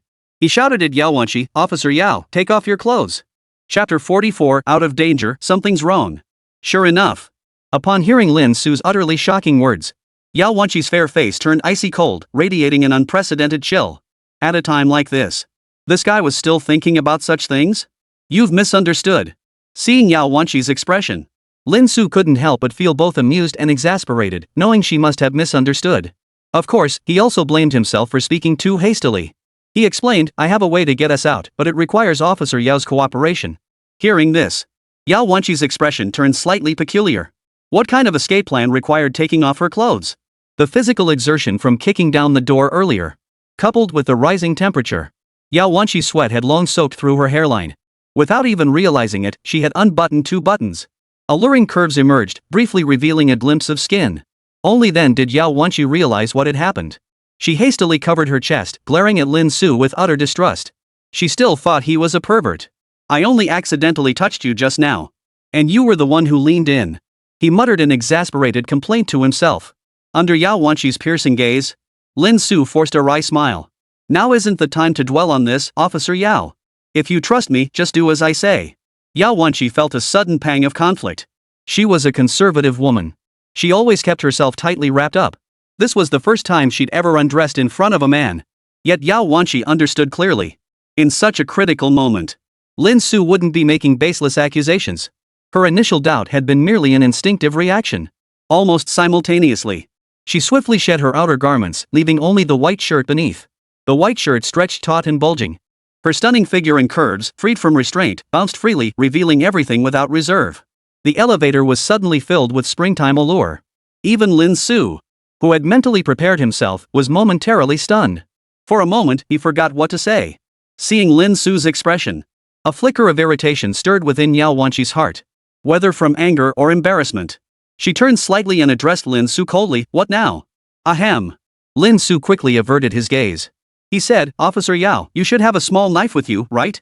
Yao Wanqi nodded and retrieved a military-issue pocket knife from a concealed compartment in her boot. As members of the Criminal Investigation Division, each officer was equipped with gear for emergencies. Lin Su's eyes lit up. Then we're good. I think I know how to disable this damn elevator's temperature system. Disable? Yao Wanqi was momentarily stunned. The elevator's walls and ceiling were constructed entirely of hard metal. Outside, aside from some advertisements plastered on the walls, and gleaming metal panels, the two of them were now like birds trapped inside a metal cage. How could they possibly find a way to break out of this cage? It's okay, trust me. Lin Su smiled. Right-eye super god technology activated in an instant. In an instant, the entire structure of the elevator came into view. Countless circuits, wiring, and components came into view. Lin Su rapidly scanned through them. The elevator required constant heating. This inevitably required numerous components to coordinate accordingly. And if one wished to halt this relentless rise in temperature, only one component needs to be destroyed. The controller? No, it's hidden too deeply. Disrupt the power supply? Impossible. Cutting it off would introduce too many variables. While it wouldn't be life-threatening, it would clearly delay things even longer. The safety mechanism, even if destroyed, it's useless. The current temperature has clearly exceeded what humans can endure. The safety mechanism has long been compromised. Destroying it would be pointless. Lin Su's thoughts raced. After ruling out one option after another, finally, his eyes lit up upon spotting a certain part of the elevator. Got it. He immediately snapped back to reality and addressed Yao Wanqi. Officer Yao, climb onto my shoulders now. Yao Wanqi froze at the command. What the hell was Lin Su up to? First stripping, now sitting on him. Yao Wanqi wasn't questioning Lin Su's judgment. She knew deep down that Lin Su had his reasons for doing this. But she'd never had such intimate contact with a man in her entire life. An instinctive resistance was inevitable. Yet her years of military discipline quickly quelled these thoughts. She wasn't some fussy little woman. She nodded immediately, leaping behind Lin Su as he crouched down, her two slender legs wrapping tightly around his neck. It was precisely at that moment of ascent. Whether it was the rising temperature or something else, Yao Wanqi felt an unbearable heat spreading through her body. She hurriedly asked, "What do we do next?" Feeling the scorching touch at her neck, Lin Su said, "Officer Yao, watch ahead." Yao Wanqi lifted her gaze. Ahead lay another iron plate, its surface etched with square lines suggesting something lay beyond. Yao Wanqi frowned immediately. You want me to stab through it with my knife? That's impossible. Her knife might be sharp enough for self-defense against an attacker. But piercing through thick metal? That was impossible. It's fine. Just do as I say. Lin Su gave a mysterious smile. Just stab directly at the bottom right corner of that square pattern. Yao Wanqi pressed the blade against that spot, uncertain. Here? A little lower. Yes, right there. Lin Su added, push hard. Oh, and remember to wrap your arm in the clothes you took off. The elevator's surface is scorching hot now, touching it will definitely burn you. Lin Su reminded her. Having Yao Wanqi remove her clothes earlier served two purposes: to lower her body temperature, to prevent her from overheating too quickly. Secondly, it served as a protective measure. At this point, Yao Wanqi had no choice. He immediately thrust down with all his strength. Thud. The next moment, a collision echoed. The metal plate was actually pierced by the small knife, revealing an opening. Rip! A shrill sound rang out. Yao Wanqi pressed the knife against the gap and pulled outward, instantly prying the entire sheet of metal free, exposing the densely packed components and wiring within. Success? Yao Wanqi was utterly stunned, unable to believe she'd actually pierced the metal with just a small knife.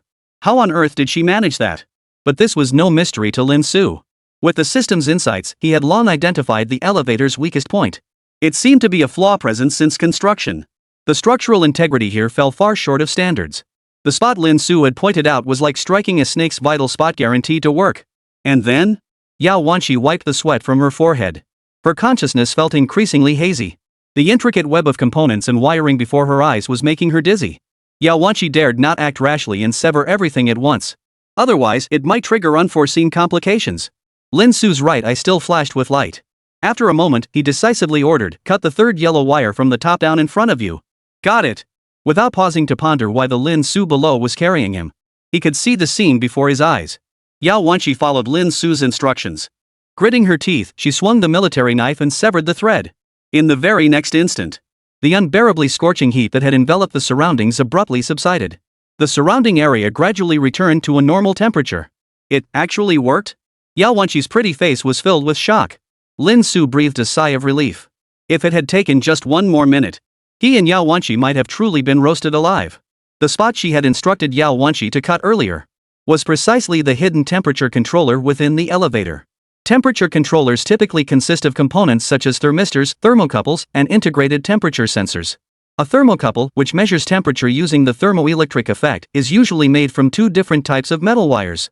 After Lin Su directed Yao Wanshi to sabotage it, the temperature detector naturally malfunctioned, causing the entire thermostatic system to shut down. Shouldn't you put me down now? Just as Lin Su pondered this, Yao Wanshi's slightly embarrassed voice came from above his head. Lin Su realized he was still carrying Yao Wanshi's long legs and quickly set her down.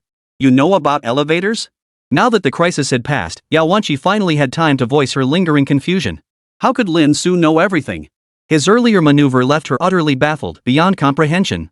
I know a thing or two. Lin Su suddenly adopted a modest tone. Ding dong. At that very moment, the elevator doors, which had been tightly closed, suddenly swung open. An anxious staff member stood outside, followed by several doctors. Spotting Yao Wanshi and Lin Su, he blurted out, "Are you two okay? Any injuries?" No wonder he was so frantic. Just moments ago, this staff member had stepped away from his post for a moment. The consequence of those few minutes. When he returned, he was stunned to discover that one of the elevators had automatically activated its temperature control system. And he couldn't even override it. He had no choice but to rush over with the people in a hurry. It's okay, Lin Su remarked indifferently. If you'd been any later, you wouldn't have found us two waiting for you. You might have found two skewered kebabs instead. Put. Even Yao Wanshi, with her stoic nature, nearly burst out laughing. The staff member instantly felt awkward. At the same time, a wave of profound shock surged uncontrollably through their minds. The temperature control system could reach over 70 degrees Celsius. That far exceeded what the human body could endure. How were these two unharmed? How was that possible? But now wasn't the time to dwell on such matters. Wiping sweat from his brow in relief, he muttered, Thank goodness, thank goodness. The 10 minutes until the system's forced activation are finally up. I can't even imagine what would have happened otherwise. What? Hearing this, Lin Su frowned and pressed urgently for details. The staff member, startled, quickly replied, I said the system was forcibly set by someone to open automatically in 10 minutes. Otherwise, there's no way I could have opened the elevator door. It opened on its own. Lin Su's expression shifted slightly. He always felt something was off. No. Thoughts swirled like a storm in Lin Su's mind. Quickly pieced together all the clues from just now. Soon. Under the puzzled gazes of the others, a flash of alarm shot through Lin Su's eyes as he exclaimed urgently, This is bad. The mastermind behind this isn't after us. Chapter 45, Sudden Twist, Unexpected Turns. At that moment, Lin Su finally pieced things together. It felt like a thunderclap had struck her mind. The elevator just now. Though the temperature had risen to a terrifying level. But she and Yao Wanshi, both adults, could absolutely endure it for 10 minutes. They might have passed out. But it definitely wouldn't be life-threatening. In other words, the mastermind behind this never intended to kill them. The sole purpose was to trap the two of them. No, not to trap just the two of them. Lin Su's eyes sharpened. The person who tried to enter the elevator at the beginning was Yao Wanshi. She had only managed to squeeze in just as the doors were closing. According to calculations, the 10-minute lockdown countdown had already begun by then, which meant she was a completely unexpected presence. But why would the mastermind behind this scheme target Yao Wanshi specifically, trapping her? What sets Yao Wanshi apart from everyone else? Right. Because she was a police officer. Lin Su suddenly understood. Her identity as a police officer could very well obstruct the mastermind's plans. Therefore, she must be eliminated from the plan beforehand. That is, murdering others. There was no time to think further. Lin Su swiftly activated the Super God technology system. Her escape with Yao Wanshi was absolutely unexpected by the mastermind. Whether it was the setup for the system hack or the elevator entrapment strategy. Today, he had thwarted them all. They could never repeat their tricks. This was the mastermind's final opportunity. He would never give up. Under normal circumstances, 10 minutes have already passed. Following standard procedure, both myself and the unconscious Yao Wanshi would be discovered. The scene would undoubtedly descend into chaos. This was the perfect moment for the mastermind to strike. Damn it! There was no time for further thought. Lin Su's eyes darted around the surroundings, scanning for any potential issues. Normal. She scanned countless objects in succession. The system feedback Lin Su received showed absolutely no problems. Until the very next second. Lin Su's pupils suddenly contracted. His gaze fixed on the large suspended screen on the ceiling. There, a line of bright red system alerts flashed repeatedly before his eyes. Warning! Suspension device will disengage in 10 seconds. Lin Su's gaze shifted downward. near the large advertising screen. It was Lu Fu and his group who had rushed over upon hearing the news. Their target was Lu Fu. A sudden shock gripped her heart. Lin Su hurriedly said, "Officer Yao, come with me to stop Lu Fu, he's in danger." With that, she charged forward first. Yao Wanqi froze, unable to ask why. But after the series of events that had just unfolded, she had come to fully trust Lin Su's abilities. Her body, honed to perfection through years of training, surged forward in an instant. She actually outran Lin Su. Up ahead, Lu Fu had just received word. The elevator had malfunctioned and Lin Su and Yao Wanqi had nearly been in an accident. Panicked, he rushed over immediately. But before he could take a few steps, he saw Lin Su and Yao Wanqi, the very people who should have been in trouble, running toward him instead. Lin Su was even shouting loudly, "Get out of the way!" Lu Fu was momentarily bewildered. What was going on? He was perfectly fine, why should he get out of the way? At that very moment, he heard the wailing sound from the massive suspended screen above his head. It sounded like some kind of connection device was about to snap off. Lu Fu looked up in shock. Horrified, he saw the suspended screen above him swaying precariously. What? Lu Fu immediately recoiled in fright. If that overhead advertising screen came crashing down, he'd be crushed into a pulp. Ah! But just then, a piercing scream erupted from behind him. Deputy Station Master Lu Yu. Lu Fu whipped his head around. A masked man had appeared out of nowhere. He slammed straight into Lu Yu, knocking him flying. Then, with reckless abandon, he charged toward Lu Fu. He shoved Lu Fu toward the base of the suspended screen. At the same time, accompanied by a cracking sound, the suspended screen crashed down, crashing down heavily onto Lu Fu, who lay collapsed on the ground. Boom! A tremendous collision echoed through the air. The entire subway station was instantly thrown into shock. Screams erupted from the crowd. No one had expected an accident to occur in the subway station. Everyone stared in horror at the location of the suspended screen. Station Master Lu Fu. Is he dead? Hongyan and the others who hadn't yet left all took a step back in fright. They couldn't believe a murder had just happened right before their eyes. Lin Su. At that very moment, Yao Wanqi's anxious voice rang out across the scene. In that split second of life or death tension, she had seen Lin Su lunge toward Lu Fu. And now, both figures had vanished. How could this happen? Yao Wanqi panicked, urgently trying to raise the display screen to rescue them. But soon, Yao Wanqi noticed something was terribly wrong. There was no blood trail to be found. Soon, a muffled cry of pain erupted from a hidden corner nearby. Ouch! My back! Everyone immediately turned toward the sound and gasped in shock. Lu Fu was unharmed? And Lin Su was lying beside him. In the final moment, Lin Su had thrown herself at Lu Fu, pushing both of them out together. Lin! Yao Wanqi's face lit up with joy. Just as she was about to say something, Lin Su shouted, "Don't worry about me. Go after them." Yao Wanqi snapped out of her daze. She turned to look at the direction the masked man had fled and gave chase. "Teacher Lin, what's going on?" Lu Fu, still shaken, stared at Lin Su, his voice trembling. He nearly wet himself. If it hadn't been for Lin Su just now, he would have been dead for sure. Lin Su stood up and brushed off his clothes. His brow furrowed deeply. The mastermind behind this was truly ruthless, daring to commit murder so brazenly. No wonder it trapped Yao Wanqi. To ensure the suspended screen would strike Lu Fu with pinpoint accuracy, he had arranged a backup plan to directly intervene and alter Lu Fu's position if necessary. And if Yao Wanqi were present, the entire plan might have collapsed before it even began. Now it all depends on whether Yao Wanqi can catch that guy. Under the stunned gazes of countless onlookers, Lin Su, who had just narrowly escaped a life-threatening crisis, remained uncharacteristically calm. Time and again, he'd worked against her. Whether intentional or not. Dare to provoke him, then he would drag this rat hiding in the shadows out into the open. Soon, good news arrived. Yao Wanqi truly lived up to his reputation as a veteran of the Criminal Investigation Division. Even though that guy had managed to escape for a while, she swiftly apprehended him. She cuffed the suspect's hands and brought him before everyone. Before Lin Su could speak, Lu Fu stormed over in a rage and slapped the guy across the face. "You son of a... I've done nothing to you, why did you try to frame me?" Lu Fu's expression now looked like he wanted to tear the man limb from limb. After all, he'd nearly lost his life just moments ago. The man they caught was in his 40s. His face bore the marks of hardship, with sunken eyes and pale lips, dressed like a vagrant. Hearing this, the vagrant spat contemptuously and glared at Lu Fu. "I killed you, you corrupt official. I know you?" Lu Fu was instantly enraged. He had never seen this man before. Where could this hatred come from? "You bastard, forgot even your own grandfather? Look closely at who I am." The tramp sneered coldly. Lu Fu's expression froze. After a moment, he exclaimed in shock, "You're Wang Xiaotian?" "That's right. The homeless man named Wang Xiaotian fixed Lu Fu with a piercing stare. Remember that lowly employee you laid off back then? Seems our station manager Lu has a sharp memory. Lu Fu couldn't believe it. You want to kill me just because I laid you off? Back then, the company was struggling. Layoffs were legal and compliant. Legal and compliant? Wang Xiaotian spat. Bull. I worked my ass off for over a decade, and this is how it ends.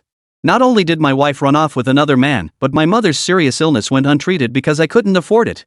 You destroyed my family, why wouldn't I kill you? His voice dripped with pure, seething hatred. Lu Fu froze, then stammered after a long pause, the layoffs weren't my decision. I'm swamped with work, how could I possibly meddle in your affairs? You bastard, keep spinning your lies. Wang Xiaotian refused to believe him, his expression still seething with fury as if he wanted to devour Lu Fu alive. At that moment, Yao Wanqi dialed the police station from the side. Her expression turned icy once more as she addressed Wang Xiaotian, you are suspected of murder. We will arrest you according to the law. Do you have any accomplices? If you confess truthfully, you may receive leniency. Wang Xiaotian sneered, I take responsibility for my own actions. I've wanted to kill this corrupt official for ages. Too bad I didn't succeed. These words made Lu Fu grind his teeth in fury, nearly driving him to desperation. At that moment, Lin Su spoke up. Station Chief Lu, what position did Wang Xiaotian hold before? Lu Fu paused, then replied, just an ordinary clerk. I only recognized him because I'd seen him occasionally. As for firing him, I had absolutely no knowledge of that. Thinking Lin Su suspected him of arbitrary firings, he hurried to explain. But Lin Su paid no attention to Lu Fu's defense. She merely stared coldly at Wang Xiaotian and declared, you're lying. As a lowly clerk, you couldn't have hacked the system. Someone else is behind you. The words hung heavy in the air, sending shockwaves through the entire room.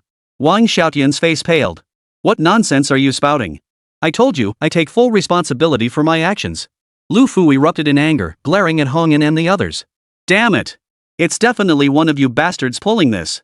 Is it all my fault? Do you all want to kill me together? Only you engineers could have tampered with the elevator settings to try and kill Teacher Lin.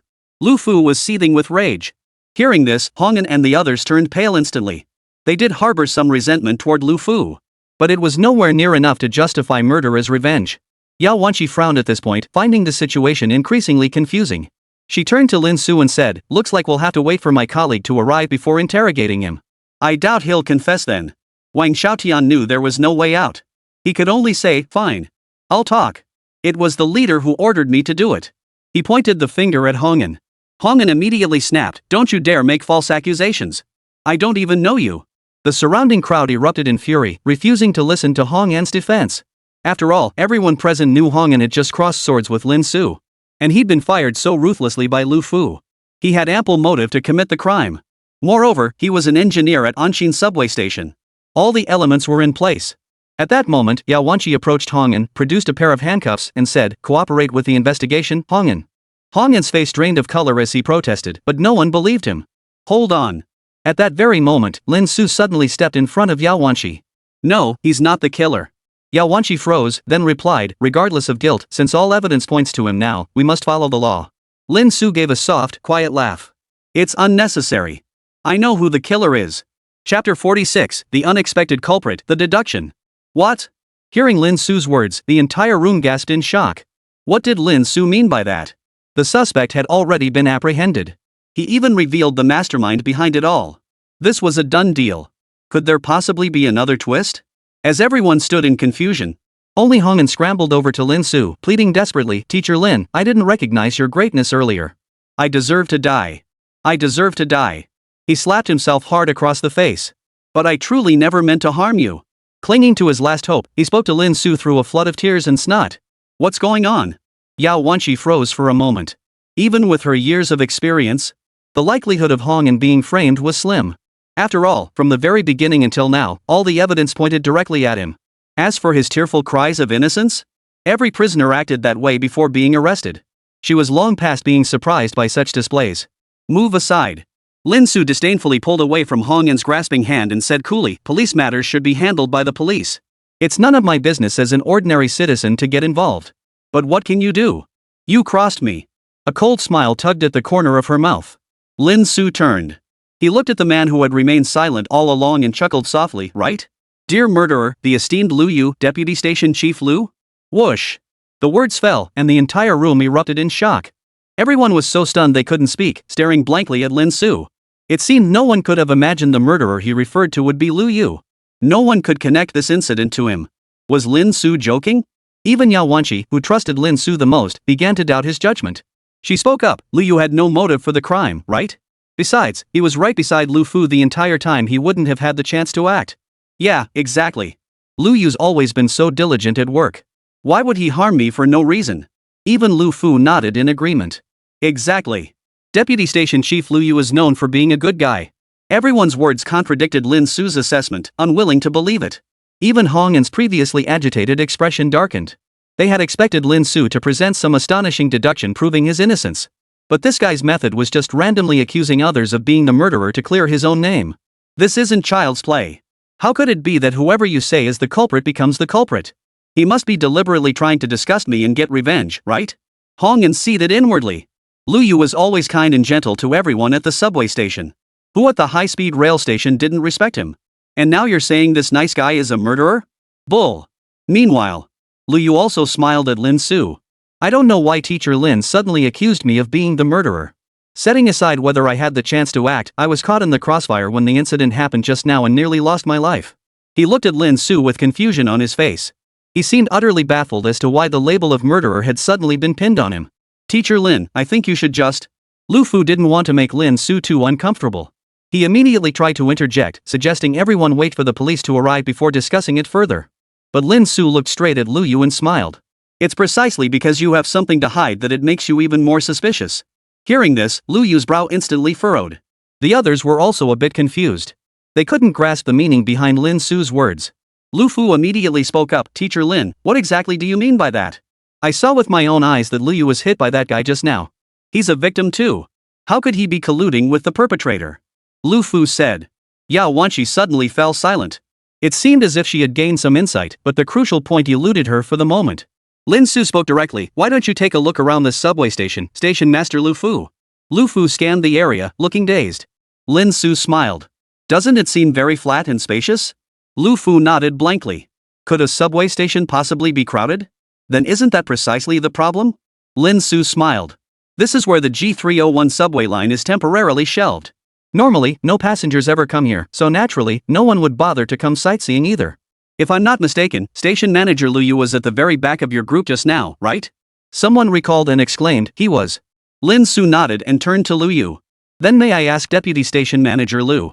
In such a vast, open space where you can see all the way to the end, how did you only notice someone bumping into you at close range? The entire crowd gasped in shock. Exactly. Lu Yu was at the very back of the crowd. He should have been the first to notice someone approaching from behind. But just now, when Wang Xiaotian tried to attack Lu Fu, he had to run. How could Lu Yu not have sensed this commotion beforehand? Suspicious glances immediately turned toward Lu Yu. The once confident Lu Yu suddenly broke into a sweat. Taking a deep breath, he stammered, I was thinking about the subway situation. Don't I even get to zone out? That's your excuse? Accusing someone of murder based on that? You're being way too high-handed. Lu Yu finally lost his temper, glaring angrily at Lin Su. Need a reason? Fine, I'll give you one. Lin Su seemed to have been waiting for this very line, replying calmly. First, I must admit you've devised a scheme ordinary people couldn't possibly see through. Following standard procedures, my arrival alone couldn't resolve the issue. Everyone would just stand by helplessly. Then, just as everyone was about to leave in frustration, Wang Xiaotian, whom you had arranged, appeared right on cue. Working with you to preemptively release the suspension device, smashing the hanging screen to crush Lu Fu. Finally, Officer Yao naturally apprehended Wang Xiaotian, who deliberately moved at a snail's pace. Everything seemed so perfectly orchestrated, flawless. But I disrupted your plan. Lin Su said coldly. You never imagined I'd see through the flaw. Throughout the entire time just now, you remained extremely silent, Deputy Station Chief Lu. It was as if you deliberately sought to diminish your own presence. Yet at that moment, when no one else spoke up, you opposed my view. That was your first flaw, a contradiction in your actions. Second, the fact that Officer Yao would be coming was known only to a select few beforehand. After all, the banner only welcomed me. I overheard Station Chief Lu mention. Director Zhang had only briefed him personally. So the only other person who could have known was you, another station chief. You overheard it by accident. Lin Su paced. Lu Yu clenched his fists, refusing to speak. Then came the elevator accident. Since I broke into your system, all your subsequent plans went down the drain. So you had to get things back on track. You probably didn't see me as a threat. After all, you likely thought the teacher was physically weak, nowhere near as capable as Officer Yao. That's why you chose to monitor us through the cameras, waiting for an opportunity to trap her. But you never imagined I'd get inside too. You must have been thrilled back then, thinking you'd killed 2 birds with 1 stone? That it was all in the bag? Lin Su leaned close to the silent Lu Yu and chuckled. But unfortunately, you revealed a fatal flaw, one that was bound to surface after the butterfly effect took hold. That flaw is the 10-minute countdown the staff member you transferred away will inevitably see upon returning because you didn't want to kill another cop, fearing it would escalate things. The intruder had already been dealt with by me. Unable to operate in secret anymore, you could only use your deputy station chief privileges to sneakily pull this off. Afterwards, you could pin it on Hongen and the other engineers. They'd never suspect you. Having slowly finished speaking, Lu Yu appeared drenched in sweat. The stares from those around him felt like a fishbone lodged in his throat. Even Lu Fu withdrew his earlier look of trust, hesitating as he said, Lu Yu, you. Nonsense. Lu Yu suddenly erupted in anger. These are nothing but your personal speculations. Everything requires evidence. Demanding both reasons and evidence? I've never seen anyone make such strange demands. Lin Su shook her head pityingly, then suddenly turned to Yao Wanqi.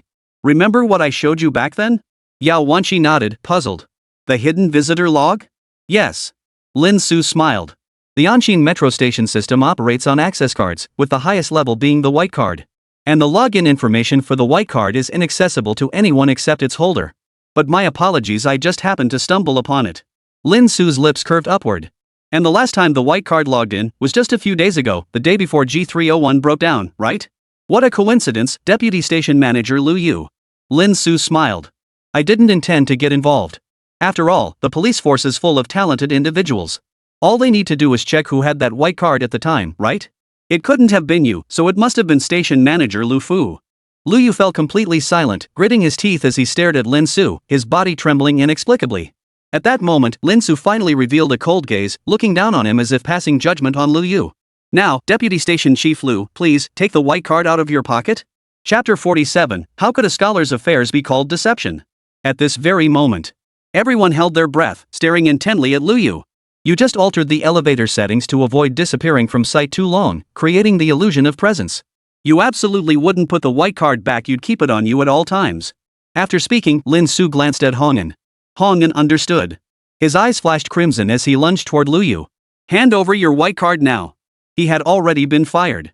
And now, with their relationship strained, this was a major issue for him. He grappled with Lu Yu without the slightest mercy. Let go of me. Lu Yu naturally refused. The two immediately began wrestling. But soon, the relentless Hongen seized an opening. He yanked at Lu Yu's pocket. Clack! A crisp sound rang out. The next second, a white card flew out, landing before everyone's eyes. In an instant, the fight stopped. It felt as though the air itself had frozen solid. Everyone stared in disbelief. Only now, they finally believed Lin Su's words were true. Lu Yu was indeed the mastermind behind Lu Fu's murder.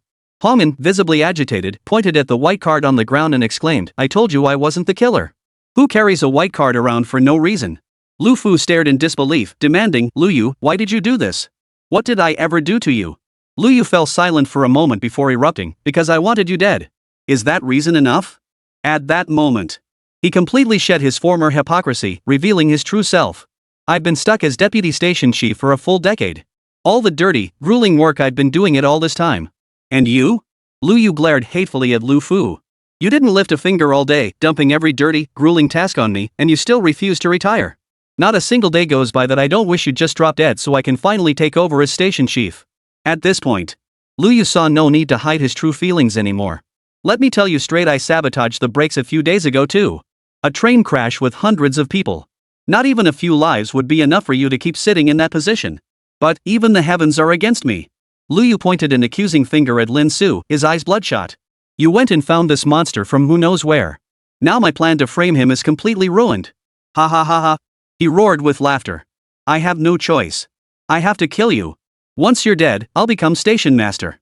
I won't have to live under your thumb every day anymore. By the end of his rant, whether it was the plot being exposed or the plan failing, Lu Yu grew increasingly frenzied. Lu Fu stood rooted to the spot, utterly speechless, his face frozen in shock. He never imagined his former subordinate would view him this way. Beside them, Yao Wanqi shook her head, swiftly subduing Lu Yu and cuffing him, preventing him from lashing out violently. Only Wang Xiaotian looked grim, still making a last-ditch struggle. I told you everything was my doing. Just arrest me. Are you deaf? Smack. Lin Su stepped forward and immediately slapped him across the face. Shut up. Wang Xiaotian reeled from the blow. You've been sold out and you're counting the money without even knowing it. Lin Su shook her head at him as if he were a pathetic creature. What do you mean by that? Wang Xiaotian gritted his teeth. Lin Su spoke up. It was Liu Yu who notified you about the layoff, right? Also, did Liu Yu promise to cover your mother's medical expenses once you handled this matter? Wang Xiaotian froze, then roared angrily, how do you know? Did you eavesdrop? Lin Su shook her head. Anyone with half a brain could figure it out. First, Lu Fu had no reason to lie to you. Besides, didn't Liu Yu say it himself? He handles all the day-to-day operations, so naturally, the layoffs were his doing too. Which means you're just a pawn Liu Yu planted years ago, a pitiful one at that. With that, Lin Su fell silent. This Wang Xiaotian was a pitiful man too. Ah! Liu Yu, I'll kill you. A sudden, anguished roar of realization erupted from Wang Xiaotian. Chaos erupted instantly. Freeze! Everyone get down. Fortunately, the police arrived just then. They swiftly brought the situation under control. My colleagues are here. Yao Wanqi approached and addressed Lin Su, we owe this to you. Otherwise, Liu Yu might have slipped through our fingers. Lin Su shook her head. You would have found him too. With the visitor logs I provided, it would have just taken you longer. Yao Wanqi didn't know how to respond. They were the police, after all. Why did it feel like they were merely supporting Lin Su? Curiosity piqued, she asked, were you a cop or a detective before? How come your deductive skills are so sharp? Lin Su smiled. I'm just a teacher. With enough information and a bit of psychology, isn't this kind of thing pretty straightforward? Yao Wanqi fell silent. No matter how she heard it, this man sounded like he was just showing off. That chain of logic, each link perfectly connected. You call that applying a little bit? At that moment, Liu Yu and Wang Xiaotian were also brought in under escort. Liu Yu had already confessed without reservation, so the case could be wrapped up in no time. Lin Su. Suddenly, Liu Yu, who was being escorted, stopped and said coldly, I admit it, you're a terrifying figure. But, your good days are about to come to an end. Lin Su raised an eyebrow. Was this a threat? At this point, the only threat Liu Yu could possibly pose to him. Only the mysterious hacker group he'd hired to breach the system. Is that all? Little did Liu Yu know what kind of mess that group was currently facing. They probably wanted to kill him. Thinking of this, Lin Su smiled and said, then I'll tell the deputy station chief something too. The thing is, you might not have been arrested at all. He chuckled. Although the white card has a login record and it was the day before G301 was scrapped. But as long as you insisted you only logged in casually to take a look, the camera you hacked long ago wouldn't have any evidence against you. Plus, with Wang Xiaotian loyally backing you up, unless the police can catch that hacker group overseas. Otherwise, you'll be fine, which means you've essentially confessed without being prompted. Upon hearing Lin Su's words, Liu Yu froze for a moment, then his entire face began to tremble violently as fury surged through him. You were bluffing me just now? Lin Su laughed heartily. How can an intellectual's reasoning be called bluffing? This is deduction. This isn't over, Lin Su. A roar of impotent rage echoed through the scene as Liu Yu, his face ashen as if he'd eaten, was hauled away. Yao Wanqi, however, did not follow immediately. Instead, she turned to Lin Su and said, I'm leaving. The words left her lips. She immediately regretted it. Why did she have to tell Lin Su she was leaving? It made it seem like she cared about him. Lin Su, however, didn't read too much into it. He merely waved dismissively. One more thing. Yao Wanqi suddenly interjected, give me your contact information. You've done us a solid by helping crack this case. We'll be in touch later to arrange your reward and commendation. Ugh. A sudden, inexplicable chill ran down Lin Su's spine. It felt like he was seeing those two bizarre commendation banners again. Surely Lu Fu wasn't going to pull out another you saved my dog's life banner this time? Lin Su immediately tried to decline. But Yao Wanqi insisted, saying this was a mandatory procedure. With no other choice, Lin Su gave her his WeChat ID. Yao Wanqi's profile picture was a pure white kitten, which looked quite adorable. Yao Wanqi glanced at Lin Su's profile picture. It seemed to be a trophy. What's this? She asked, puzzled. The trophy looked ordinary, even a bit simple. It clearly wasn't awarded by any official competition, but rather something hastily thrown together by someone on the spot. Oh, this one. Lin Su smiled. This is the first prize I won in a grassroots college science competition back in kindergarten. Oh. Yao Wanqi was about to say something when she suddenly froze. Wait a minute. What? Kindergarten, science competition. Can those two words even be put together? Is there anyone more pretentious than you? As if sensing Yao Wanqi's shock, Lin Su chuckled, just luck. Yao Wanqi remained expressionless, even feeling an urge to delete this guy outright. Suddenly, as if something occurred to her. Fixing Lin Su with intense focus, she asked. Lin Su, that mysterious mecha, you built it, didn't you? Should I start calling you L. Chapter 48, The Girl's WeChat, Approaching Finals. Hearing her words, Lin Su snapped her head up, staring at Yao Wanshi, as if he hadn't expected her to suddenly blurt out such a startling remark. But in an instant, Lin Su's thoughts raced. He looked at Yao Wanshi with an innocent expression and said, "Why is Officer Yao suddenly bringing this up? I don't understand what you mean." Lin Su feigned ignorance. Yao Wanshi stared intently at Lin Su for several seconds before replying indifferently, "Nothing. Just a passing thought." With that, she waved and left as well, leaving Lin Su with only the cold, exquisite silhouette of her retreating back. Seems like I might have given myself away. Seeing this, Lin Su gave a wry smile. She knew Yao Wanshi must have grown suspicious. After all, she was a detective after all, and reading people's expressions was her specialty. Her initial reaction had been a bit too intense. But it didn't matter. Even if she figured it out, it wouldn't affect him much. Though it seemed he might gain a new fangirl. Lin Su suddenly recalled Zhang Mingyuan mentioning that Yao Wanshi was a mecha fan. She shook her head. Lin Su politely declined Lu Fu's repeated pleas to treat her to a lavish meal and full-service foot massage. She departed under the escort of a driver specially assigned by Lu Fu. Night. Lin Su took a shower, collapsed onto the bed, and let out a sigh. These past 2 days had been quite eventful. Now she could finally get some proper rest. He picked up his phone. He scrolled through his social feed to kill time. Soon, Lin Su's eyes narrowed. She came across Chen Xian's post from this afternoon. Her profile picture was a close-up of herself wearing high heels. Only the expensive, ornate heels and part of her delicate, white ankles were visible. It was enough to spark endless imagination, utterly alluring. She posted an image of a glass pendant clock, along with the caption, "The bell problem that troubled me for days is finally resolved. Yet I feel deeply apologetic for the inadequate hospitality today. Even now, I realize how much I still lack. As we move forward, we often lose sight of things, forgetting our true selves. Today's visit from a distinguished guest brought this sudden realization. May we all strive together. I earnestly hope for your return. This humble hostess will extend the warmest hospitality heart emoji." Lin Su exclaimed, "Wow," after reading it. Could Chen Xian's social media post be directed at me? Wasn't he the distinguished guest she mentioned? Chen Xian's social circle must consist of Jinghai's absolute elite. Posting this means they'll definitely see it. This is essentially Chen Xian publicly expressing her hope that I'll visit Liu Lijin again in front of a whole crowd? She really has no shame. Even Lin Su couldn't help but admit that Chen Xian's actions didn't repel her. Though it certainly didn't stir any flutter of flattered surprise in her heart. Ding dong. At that very moment, a notification pinged on Lin Su's phone. She tapped to open it, only to find it was a message from Yao Wanshi. Yao Wanshi. Lin Su, the matter has been resolved. Lu Yu and Wang Xiaotian have confessed without reservation. The trial date is set, and there will be virtually no further proceedings. Superiors heard about your actions today and highly commended them. They've decided to award a commendation banner and arrange a TV interview for a personal feature. Lin Su was stunned upon reading this. She hurriedly replied, "Please skip the TV interview. Just send someone to deliver the commendation banner. I don't like too much attention." Are you kidding me? Guess why he never revealed he created Azure Wings? Besides avoiding unwanted attention from hostile nations, the bigger reason was that Lin Su simply didn't want to draw too much attention. After all, he'd experienced the consequences of being too flashy firsthand. 3 years ago, during his most arrogant phase, he had quite a few adoring fans abroad. It's quite peculiar how many people abroad are like that. They didn't support someone just because they were from their own country. Instead, under the long-standing principle that strength reigns supreme, they admire the strongest. Of course, this is understandable. After all, they're not afraid to criticize even their own president. Nothing they do is surprising. Given the fervor surrounding the Ascension gathering back then, Lin Su undoubtedly became one of the most highly touted contenders.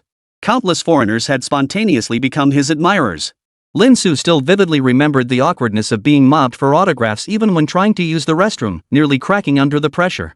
Given the current situation, keeping a low profile was naturally the best course of action. Yao Wanshi seemed to be glued to her phone. Upon hearing the news, she promptly replied with a single okay before falling silent. Still that icy demeanor, radiating the aura of a cool goddess. Just then, another notification chime sounded. Lin Xiaoxin had also sent a message. Lin Su checked it. Lin Xiaoxin. I really need to thank you again, Teacher Lin. When I got home today, my mom didn't say a word. Looks like she heard about Yiping too. She probably won't bother me for a while. At this point, Lin Xiaoxin sent a cute smirking emoji. Before Lin Su could reply. Several seconds passed. Lin Xiaoxin sent another message, "Oh, and be careful lately. The underground black market in the States seems to have put out a bounty to find the creator of the mecha a whopping $1 million. Seeing this, Lin Su froze. Was her hate level really that high? The United States moves fast. They want to get their own intelligence, then seize an opportunity to co-opt them or eliminate them outright? But how did Lin Xiaoxin get this information? Her family doesn't seem ordinary either. To have insight into the underground black market of the United States, that's no small feat. Lost in thought, Lin Suxin, however, felt no fear. The truth about her being the mecha creator would inevitably be exposed someday. After all, there were simply too many people present at Jinghai University back then, even though they'd signed confidentiality agreements. But there would inevitably be those willing to take risks for immense profit. For now, however, there was no need to worry. Lin Su's gaze turned cold. If anyone dared to harm her then, she wouldn't mind making sure they never came back. With that thought, Lin Su replied, "Got it. You get some rest too, teacher Xia Xin." On the other end of the phone, Lin Xiaoxin saw Lin Su's reply. Her adorable face lit up with delight, and she hurriedly opened the chat window, only to pout at the sight of Lin Su's reply. She looked a bit resentful. After all that she'd written, this was all he had to say? It was like the difference between a guy obsessing over a goddess and only to get a "I'm going to take a shower" in return? Lin Su naturally had no idea what the goddess was thinking, because soon enough his phone buzzed again. Lin Su instantly felt a headache coming on. What the hell is going on tonight? Why were all these girls lining up to greet him? This time, the message was from Su Chanshan. She sent a crying cat emoji and pleaded, "Teacher, help me." Lin Su replied, "What's wrong?" Su Chanshan shot back instantly, "Azure Wings can't show up right now. What am I supposed to use for the competition during finals? Final exams are coming up soon, and I don't want to get a 0. Wah! Lin Su couldn't help but laugh and cry at the same time. So it was just about this? Don't worry. Save Azure Wings for later. Its functions are still too basic. I'll find time to upgrade and iterate it. Don't worry about your final project. You've got plenty of time to create something new. He reassured her. Teacher Lin, you're the best. Shallow, please save me. Su Chanshan sent a playful message. Lin Su smiled knowingly. This student of hers was truly carefree. But it also reminded Lin Su. Final exams were just around the corner. She still had that bet with Gao Chen about who would come in first. Tomorrow, she'd have to start fulfilling her duties as a teacher. The next day, Lin Su arrived at work on time.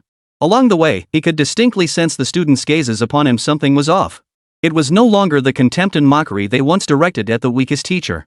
Instead, they carried a profound sense of awe and admiration. Even several young female college students with youthful, bare legs approached him, eager to strike up a conversation. It took him a while to handle them all. After all, what Lin Su had done yesterday was enough to leave a lasting impression on everyone. That commanding image had replaced his previous one, deeply ingrained in people's minds. Even the school forum was flooded with mindless fans of Lin Su. Comments like, "So what if teacher Lin isn't great at teaching? Having such an awesome teacher means if I don't learn the material, it's my own fault for lacking insight." This situation gave Lin Su a bit of a headache. Indeed, a dazzling person couldn't hide their charm no matter where they went. He indulged in a moment of quiet self-admiration. But soon, he would wash away this last stain on his reputation. Soon, he reached the classroom door. But the moment he stepped inside, the scene before him instantly stunned him. Chapter 49, The Unexpected Student, Big Dumb Spring Racing. For at that moment, the classroom was packed to the rafters with students. Not only were all the seats that had never been filled before now occupied, even the front row, usually reserved exclusively for Su Chanshan, was filled to capacity for the first time ever. Su Chanshan gritted her teeth, feeling like something of hers had been snatched away. Even the back row by the blackboard was packed tight, with a crowd standing there. As Lin Su entered the classroom, swish, swish, swish, pairs of envious eyes instantly locked onto him. As if Lin Su were some exquisite delicacy. As if they'd all pounce on him the next second and devour him alive. Lin Su suddenly felt an urge to turn and run. After a long moment, he managed a wry smile. The student writing on someone else's head, "Please get down. I know it's crowded back here, but this is just ridiculous. Ha ha ha ha." The classroom erupted in a wave of laughter. At the same time, Lin Su walked to the lectern and placed her lesson plan on the desk. To be honest, he hadn't expected so many people to show up today. Jinghai University naturally allowed auditing classes. Even students who usually skipped class were all present today. Many students from other classes in the same grade had also come. Lin Su even spotted a few familiar faces from Gao Chen's class. Who would have thought she'd be poaching Gao Chen's students today? Lin Su mused. But more people is better. Her campaign to turn the tables in the Jinghai University faculty rankings would begin right here. But just as Lin Su was filled with lofty ambitions, suddenly, his eyes narrowed as he spotted a figure in the back row wearing sunglasses and a mask. This bizarre attire couldn't help but catch Lin Su's attention. After scrutinizing the figure for a while, Lin Su suddenly gasped in shock. Holy, isn't that Jiang Tao? He's here too. Lin Su was utterly exasperated. This classroom of hers was truly a den of dragons and tigers, every kind of character imaginable. Just an ordinary teacher teaching an ordinary class. It's not like this is some high-stakes defense session. What business does a research institute director have crashing this party? Lin Su couldn't be bothered to expose Jiang Tao's clumsy disguise. The class began promptly as the bell rang. Final exams are just around the corner. How prepared are you all? Lin Su asked. A sudden silence fell over the classroom. Many of Lin Su's students exchanged glances, all speechless. Like hell they were. For most of them, just getting their work to function was considered a success. Lin Su pressed his hand to his forehead. It was just as he had expected. So he turned and wrote several large characters on the blackboard. Final exam cram session. He set down the chalk. Lin Su smiled. During this class, each student can show me their work. I'll offer suggestions to help everyone refine it further. The students below immediately erupted into excitement. Su Qianqian's cautionary tale was still fresh in everyone's minds. A broken-down little robot transformed into a super Gundam capable of shooting down American fighter jets. What kind of creations would teacher Lin transform their scraps into? How exciting! The classroom erupted in a clamor. Lin Su's students scrambled to raise their hands, the atmosphere electric. Xie Gang, aren't you in Gao Chen's class? Why skip his lecture to join our chaos? Mind your own business. Who cares about Gao Chen? He's not even in my circle. Teacher Lin, look at mine. Damn it, Wang Meng. Didn't you openly mock Teacher Lin in class yesterday?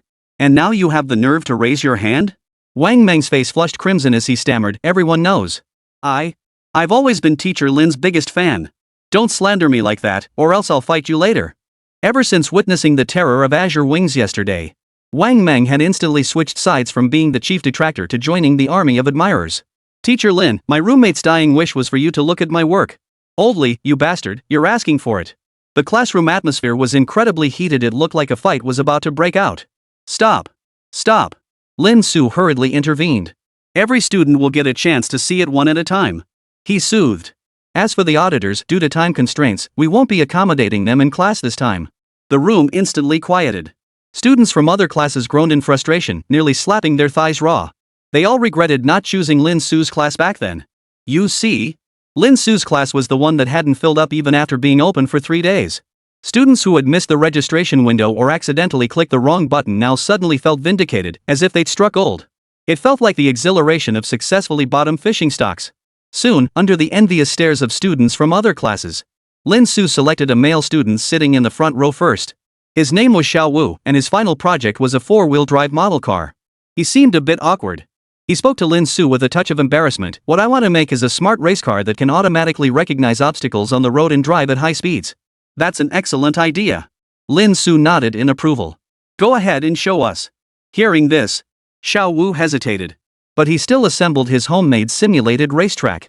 Then he placed his little car at the starting line. Since it was self-driving, there was naturally no controller like traditional remote-controlled cars. Xiao Wu pressed a button on the smart race car. Instantly, the car's body began to rumble. The next second, the smart race car's engine roared to life and shot forward like an arrow released from its bow. Whoosh bang. But soon, the smart race car slammed into a tree on the simulated track at breakneck speed, instantly flipping over. The entire classroom fell silent. Wow, so this smart race car. The only connection it has to racing cars is the word car. It's got absolutely nothing to do with being smart. You just plowed straight into it like a complete dummy. Hearing the laughter from his classmates around him, Xiao Wu rubbed the back of his head in embarrassment. He apologized to Lin Su. I installed a detection device on the smart car that can identify obstacles within several meters and uses its built-in algorithm system to calculate avoidance maneuvers. But for some reason, no matter how many times I debugged it, it still didn't work. He looked troubled. Lin Su didn't laugh. Instead, he began inspecting Xiao Wu's smart car with great seriousness. He never mocked any technology crafted with genuine dedication. It was the most fundamental respect for technology. With time running short, Lin Su activated the system directly. Checking. Completed. 9 errors detected in the sensor array, 38 coding vulnerabilities, installation position deviates 3.2 cm from optimal placement, height discrepancy of 1.2 cm, upgradable. Total upgrade options, 3,810. Suggestions include infrared sensors, quantum detectors. Algorithm evasion system has 11 errors, including 69 coding vulnerabilities severely impacting performance. Upgradable. Total upgrade options, 1,811. After reviewing the report, Lin Su exclaimed, "Holy crap! No wonder this smart race car is as dumb as a brick. Your vulnerabilities are practically a sieve." Lin Su pondered for a moment. Xiao Wu's smart race car issues were actually easy to fix. The system upgrade plan was incredibly detailed, it could be fixed in minutes. But that would be too ordinary. After all, he was one of Lin Su's students. His own protege, didn't the quality of his work reflect directly on his own reputation? It couldn't be ordinary. In an instant, a bold idea took root in Lin Su's mind. Chapter 50, Extreme Mods. This is Need for Speed, right? Just as Lin Su pondered this, facing Xiao Wu's clunker of a race car, several students chimed in. This race car is fundamentally flawed from its programming onward, it's basically useless. Start over from scratch. But with finals just days away, even Teacher Lin probably can't save you now. Some shook their heads. Others seemed to recall something and chimed in. I heard Gao Chen's class next door is also researching smart race cars. I happened to see it testing on the field last time. The way it smoothly navigated turns and avoided obstacles was incredible. I heard all classes will showcase their final projects together. Won't your big dumb car get completely outclassed then? Hearing this, Xiao Wu immediately lowered his head. Even he felt his work was subpar. Looks like he's definitely going to fail this final exam. Teacher Lin, I think we should just give up. Just as Xiao Wu had given up on himself and was about to spare Lin Su the trouble, Lin Su placed her hand on his shoulder warmly and said, "It's okay, Xiao. Your race car just has a minor issue." At the same time, he looked up at the students who had just spoken and said sternly, "If you wish to make progress in your studies, you must maintain a sense of reverence for everything." He pointed at Xiao Wu's race car. "While there are indeed some issues with your design, both the conceptual framework and the physical model demonstrate remarkable effort. I can see you've put in tremendous effort and poured your heart into it. This dedication should not be a reason for you to criticize him." As Lin Su finished speaking, the entire room fell silent. The student who had mocked Xiao Wu hung his head in shame. Xiao Wu looked at Lin Su with gratitude. Even Jiang Tao, who had remained silent in the back row, silently nodded in silent admiration. When it came to academic prowess, even he among those present could match Lin Su? Yet he remained so humble toward everyone. This is precisely the kind of talent Dragon Nation needs. This is what a truly virtuous teacher looks like. Thinking of this, Jiang Tao's determination to have Lin Su participate in the National College Students' Science and Technology competition grew even stronger. Even if he had to throw his weight around and make a scene using his own old face. With Lin Su on board, this time, he'd definitely give those old farts from other regions a taste of their own medicine. Not to mention, just as everyone reacted differently, Lin Su suddenly smiled. "A teacher's duty is to help you do better. What about other classes? As long as you're my students, I'll make you number one." His tone was brimming with unshakable confidence. Yet even so, not a single voice dared to contradict him. Instead, every heart was stirred. Many female students gazed at Lin Su with starry eyes, filled with admiration. Xiao Wu stared blankly. "Even someone like me, with my second-rate tech skills, could pull this off?" Lin Su gave an affirmative reply. "That's the teacher's duty. Rest assured, I'll have your smart car looking brand new in no time." Oh? Jiang Tao felt a surge of curiosity at these words. He wanted to see what Lin Su would do next. Even for him, solving this car's issues would most likely involve starting from scratch. Lin Su began. "Xiao, let's start by modifying the code section. Before tackling external issues, internal stability must be secured. First, we had to get the brain of the big dumb spring racing car functioning properly." Upon hearing this, Xiao Wu fetched his laptop. Lin Su skillfully mirrored the screen. Dense lines of code instantly filled the screen. The crowd below was instantly baffled. Was Lin Lai actually going to modify the code in front of everyone? No way. Code is absolutely the nightmare of countless science students. Because even the tiniest error, often, not only is it deeply hidden, but it can also trigger a chain reaction. Fixing one bug might spawn a dozen more. Every modification drains your brain cells. No wonder so many programmers go bald. And just the issues exposed in this car. Just looking at the code, the scope of work seems substantial. I doubt we'll even fix a few things before class ends. One student's face immediately fell, expecting a tedious lecture on code. But Lin Su remained calm. Swiftly moving the mouse, he began explaining to the students below. "This code appears error-free at first glance, but the structural arrangement is flawed. The loop will encounter issues. This part has a major flaw that's easy to overlook. You absolutely must add an extra for loop. That's why he couldn't avoid it. This part needs fixing too. I'll show you a quick fix. Learn this and you'll be ahead of the game." Lin Su's speed was astonishing. Bugs and vulnerabilities that others struggled to find now seemed to line up and jump out at him. The students below listened with rapt attention. Lin Su's explanations were exceptionally thorough. Many felt enlightened. Could code really be manipulated like this? Xiao Wu, in particular, could barely tear his eyes away. Many lines of code he had previously deemed flawless were now presented by Lin Su in a way that was incredibly simple and easy to understand. Before long, Lin Su identified numerous flaws in Xiao Wu's code, explaining each issue as he made the necessary fixes. Zhang Tao was also an expert in computer science. After watching the process unfold, he was utterly stunned. Had Lin Su seen the student's code before? Otherwise, how could he be working so swiftly now? It was as if he didn't need to think at all. Even if you gathered every computer genius from around the world, they couldn't do this. And besides, isn't this a physics class? Why is he suddenly teaching computer science? Zhang Tao's mind was swirling with endless questions. After a long moment, he let out a bitter laugh. Right, he'd forgotten he was Lin Su. Nothing he did would surprise anyone. Look, haven't you seen how engrossed these students are right now? That's enough. Just as everyone was in awe, Lin Su finished the task with decisive efficiency. He directed Xiao Wu. He made a few simple modifications to the smart race car's detection devices and other modules. Let's try again. Lin Su placed the smart race car on it. The engine roared to life once more. And this time, under everyone's gaze, the smart race car shot forward once more. At the very spot where it had flipped earlier.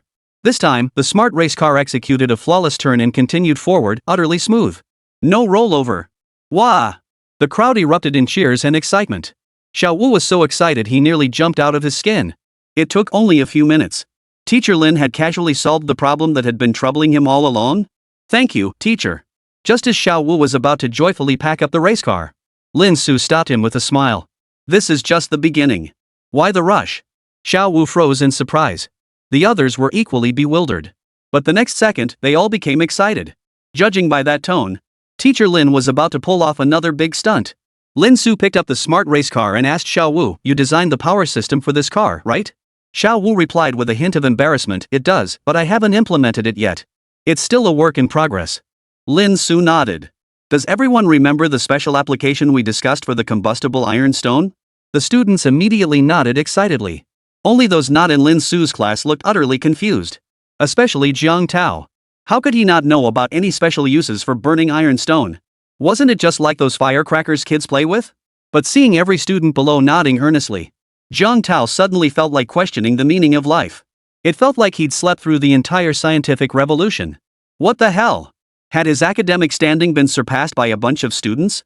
If you forget or don't understand anything, come ask me after class. Lin Su offered no explanation. Instead, he fiddled with the race car in his hands. Soon, Lin Su had finished the modifications. The others took a look. Were suddenly puzzled. It didn't look any different at all. Could Teacher Lin be pulling their leg? Don't worry. Lin Su chuckled. He placed the smart race car back on the starting grid. Now, it's time to witness the miracle. The engine roared to life once more, but not with its usual dull rumble. Instead, it sounded like flames igniting. Zhang Tao on the back row immediately paled. What the hell? How could he hear the ignition of an engine from a model car? Boom! The next moment, before Zhang Tao could react, the two exhaust pipes on the power racing car, which had previously served purely as decoration, suddenly spewed out dazzling flames, instantly executing a spectacular launch. Like a dragon in motion, it trailed a long plume of flame, its speed propelled by the flames to a terrifying velocity. What the hell? Everyone was instantly dumbfounded. What the hell is this car? How does it even have a tail flame? Are you playing Penguin Racing or Need for Speed here? Chapter 51, You Can Do This Too? Zhang Tao was furious. On the simulated racetrack. Whoosh! The race car roared past at terrifying speed.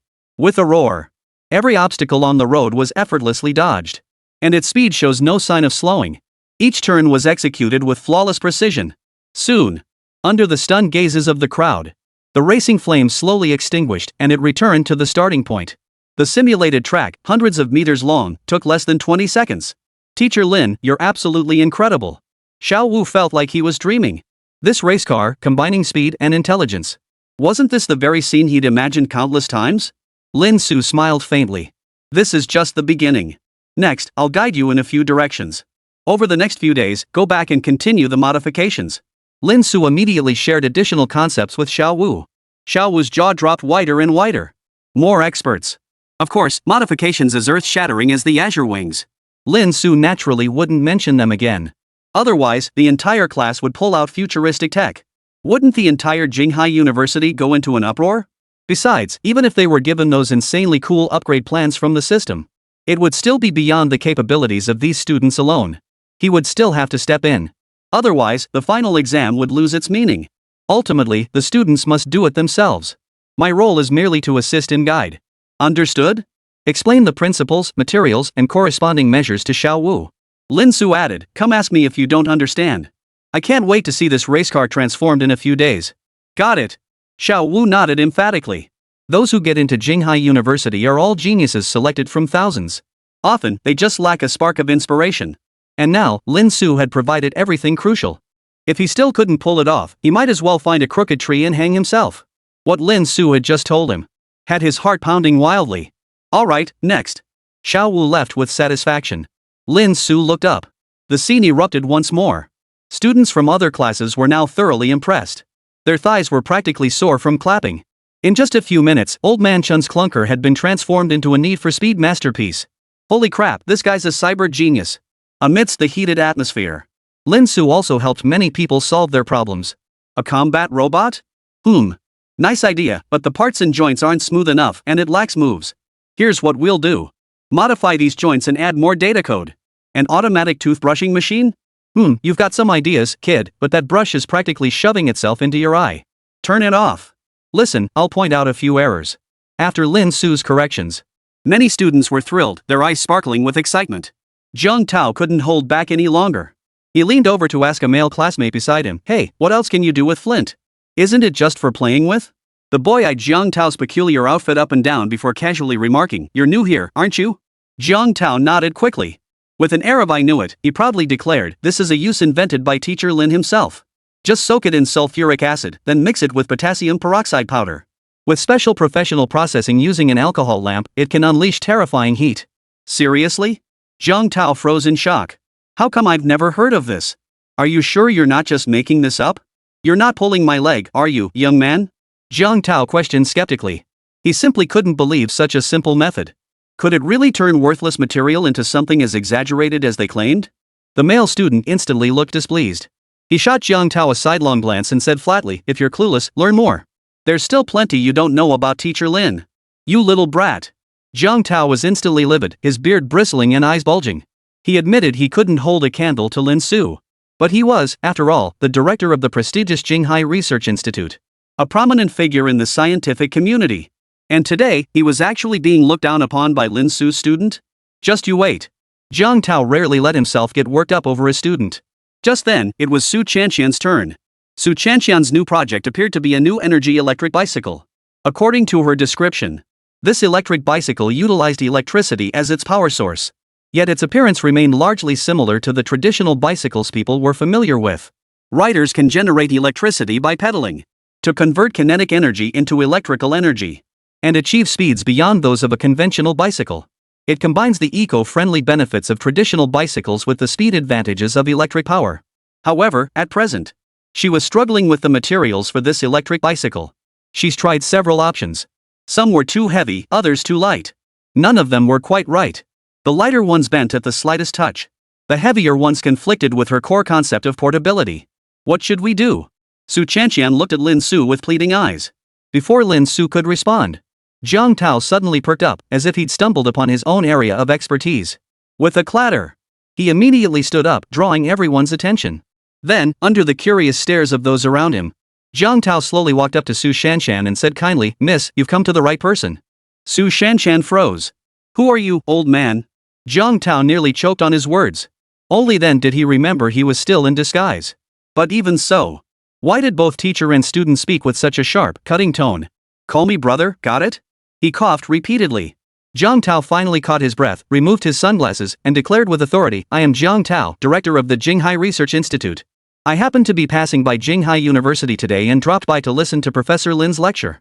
As the words left his mouth, Zhang Tao lifted his head with smug satisfaction, as if anticipating the gasps of astonishment from the surrounding students. Caw caw. But the next moment, it felt like the sound of crows flying overhead. The entire classroom fell silent. Zhang Tao froze. Why wasn't anyone reacting? It was Su Qianqian who spoke up. Oh, Director Jiang. My apologies. Could you please step aside for now? She stuck out her tongue. Every single one of them was a clueless college student. Naturally, many hadn't heard of Zhang Tao's name. After all, he wasn't exactly a big shot who frequently graced newspaper headlines. Many people's first thought was, director? Sounds pretty impressive. And that was it. Not to mention, Lin Su is the only god in their eyes right now. Even if he's some big shot director, it held no real impact on these students. Could it possibly be as impressive as the Azure Wings back then? Jiang Tao felt his face burning with embarrassment and quickly tried to save face. Ahem, I happen to have a material here that's perfectly suited for you, Miss Su. It's something our Ginghai Research Institute just developed recently. You're quite lucky, young lady. He consoled himself inwardly. It was perfectly normal for his students not to have heard of him. Next, he would conquer them with academic prowess. Even if Lin Su was incredibly talented. But the branches of science are diverse and intricate. Each path holds profound knowledge. Even many of today's top scientists specialize in just one area. He refused to believe Lin Su possessed such terrifying expertise in materials science. This was Jiang Tao's domain. Oh? Su Shallow perked up immediately and hurriedly said, Director Jiang, please go ahead. Jiang Tao basked in the attention, speaking slowly. Have you heard of tungsten rock steel? Our research institute has recently made a groundbreaking breakthrough with this material. By combining it with other materials to form a specific alloy, it can achieve several times the hardness of conventional metals, making it highly suitable for industrial applications. No sooner had the words left his mouth, Jiang Tao immediately saw Su Chanxian's expression freeze in shock. Exactly. Director Jiang, you've reminded me. Su Chanxian's mouth instantly fell open. He. Jiang Tao smiled faintly, coaxing gently, want to learn? He was overjoyed inside. Now these students would be begging him to teach them, wouldn't they? Let's see if that male student dared to look down on him now. Times change. Never underestimate the old, the poor, or the unassuming. But unexpectedly, Su Chanxian ignored him completely after speaking. Instead, she swiftly retrieved a pile of tungsten rock steel from the material storage. Then she started working on her own. Jiang Tao's words had sparked an idea in Su Chanxian. When it came to hard materials, what could be harder than the tungsten rock steel teacher Lin taught everyone last time? Wait a minute. Jiang Tao froze. I haven't even told you the steps yet. No need. We have our own method for treating tungsten rock steel teacher Lin taught us. Su Chanxian grabbed the potassium carbonate and other materials, rushing to begin the modification. Hearing this, Jiang Tao was utterly dumbfounded. How could Lin Su even have knowledge of tungsten rock steel? He shook his head and hurriedly protested, Professor Lin may be a genius, but there are countless ways to process materials. This is the result of a year's research at our institute. It's definitely more effective. Is that so? Su Chanxian had finished processing it just then. Hearing this, she handed Jiang Tao the tungsten rock steel processed according to Lin Su's method. Then you decide which one is superior. Jiang Tao took it with a look of stubborn refusal. He was about to criticize it. But the next second, his expression abruptly changed. Merely by its feel and luster. He could tell that the tungsten carbide steel in his hand was actually superior to the finest finished product from their research institute. How is this possible? Jiang Tao's pupils contracted sharply. He stared at Lin Su in utter disbelief. His eyes, like an earthquake, seemed to scream, how the hell do you even know how to do this? How dare you make life impossible for us? Seeing this, Lin Su smiled faintly. Chief Jiang, I just happen to know a thing or two. Holy! Jiang Tao nearly fainted from rage. He wasn't sure if it was Lin Su's words that enraged him or the fact that a year's worth of hard work had gone to waste. He ordered a student to help Jiang Tao back inside. Lin Su looked at Su Chanxian's electric bicycle and remarked calmly, since you've already solved the material issue, the rest isn't much of a problem. It's just too simple, nothing special. I happen to have a rather interesting suggestion. Chapter 52, Training? Are you talking about me? Just as the teaching atmosphere in Lin Su's class was heating up. A dozen minutes earlier. In Gao Chen's classroom. Gazing at the slightly sparse seating arrangement, Gao Chen, who had just entered the classroom, looked somewhat puzzled. He asked, Class monitor, why are there so few students today? Did the administration notify us of a schedule change? The class monitor hesitated, his gaze shifting nervously as he stammered without answering. Gao Chen frowned, a sudden sense of unease rising in his heart. His expression immediately turned serious. What's going on? After all, his classes were always packed to capacity. Today clearly defied all logic. The student representative finally cracked under the pressure, stammering, they said they wanted to attend Professor Lin's class. What? At those words, Gao Chen fell silent for a moment, his expression darkening to a frightening degree. 3 years in the profession. This was the first time he'd encountered such a situation. As a teacher consistently ranked among Jinghai University's most popular instructors year after year, which of his classes wasn't packed to the rafters? Yet today, the majority of his students had fled, leaving the classroom starkly empty and painfully glaring. And the reason for their departure? Was that very person he despised most? Lin Su. Lin Su had stolen his students. It was always his students who came running to attend his classes before. Standing atop the lectern, Gao Chen's fingers trembled, his face contorted with fury. Why always Lin Su? Lately, Gao Chen could say he hated him to the core. First, yesterday. He'd been voted one of the most popular teachers again. It should have been his moment to shine. He even had a chance to get a little closer to Lin Xiaoxin. But somehow. First, that jerk Lin Su suddenly got incredibly lucky, saving someone and attracting countless media interviews. The station master and deputy police chief both took a liking to him. He snatched all the glory that should have been mine. That alone was bad enough. Then the renowned Chief Jiang Tao graced us with his presence. The National College Student Science and Technology Competition, an opportunity to make a name for myself nationwide, should have been mine. Instead, he went out of his way to welcome the man, practically groveling at his feet. And that Jiang Tao actually had the nerve to go up to Lin Su. As if he were some kind of deity. Gao Chen gritted his teeth in fury. Why did Lin Su have to oppose him in everything? Gao Chen had no idea how he got through that class. He only knew that in a daze, the bell had already rung. As he wandered aimlessly down the hallway outside the classroom, the voices of Lin Su and Su Chanxian suddenly reached his ears. Lin Su was on her way back to the office after class. Su Chanxian followed behind her. Looking somewhat worried, she said, "Teacher, is this advice you gave me really useful? It feels so unreliable." Lin Su ruffled her hair and smiled reassuringly, "Don't worry. I guarantee it'll shock the entire audience." I'd say she got pretty shocked. Su Chanxian pouted. Just then, a slightly hurried voice came from behind them. "Teacher Lin, wait." Jiang Tao ran over, panting, and stopped them. "Director Jiang?" Lin Su guessed his purpose and chuckled. "Weren't you just passing by and happened to drop in for the lecture? Now you're passing by again on your way back?" Jiang Tao wasn't fooled by Lin Su's playful jab at his flimsy excuse. He chuckled unabashedly, "Haha, not at all. I'm here primarily for one matter." He suddenly seemed a bit flustered. Rubbing his hands together, he said, "Recently, the higher-ups want to organize a national college student science and technology competition. Each city needs to select one contestant. I think Professor Lin and this young lady here would be excellent candidates. What do you think? This is a great chance to make a name for yourselves." Jiang Tao said eagerly. But Lin Su remained unmoved, immediately replying, "No, thank you." She immediately prepared to leave with Su Chanxian. Are you kidding me? Did he need fame? He wasn't about to waste his energy on thankless tasks. He'd rather lie back and relax. Wasn't being a lowly teacher just fine? Jiang Tao suddenly grew anxious. He hurried around to stand before them, pleading, "Why, Teacher Lin? This is a great opportunity for growth." Hearing this, Lin Su and Su Chanxian exchanged peculiar glances. Lin Su pointed at herself. "Practice? Are you talking about me?" Jiang Tao felt awkward and quickly tried to salvage the situation. "Your students need this opportunity." Su Chanxian shot him down instantly. "Will the competition opponents also build mechs?" Her implication mirrored Lin Su's. The opponents were just too weak. Instead of wasting time playing make-believe with them, she'd rather follow Lin Su and work on more inventions. That might yield more worthwhile results. Jiang Tao was instantly speechless. He had assumed this visit would be a smooth victory. He'd even get to show off some senior authority. Say things like, "Don't be careless when the time comes. Bring glory to Jinghai." But now, countless people were clamoring to treat him to meals and shower him with gifts, a situation that was nearly driving him to distraction. "And you two look utterly disgusted? What kind of mess is this?" Watching Lin Su and the other walk away, Jiang Tao felt like crying.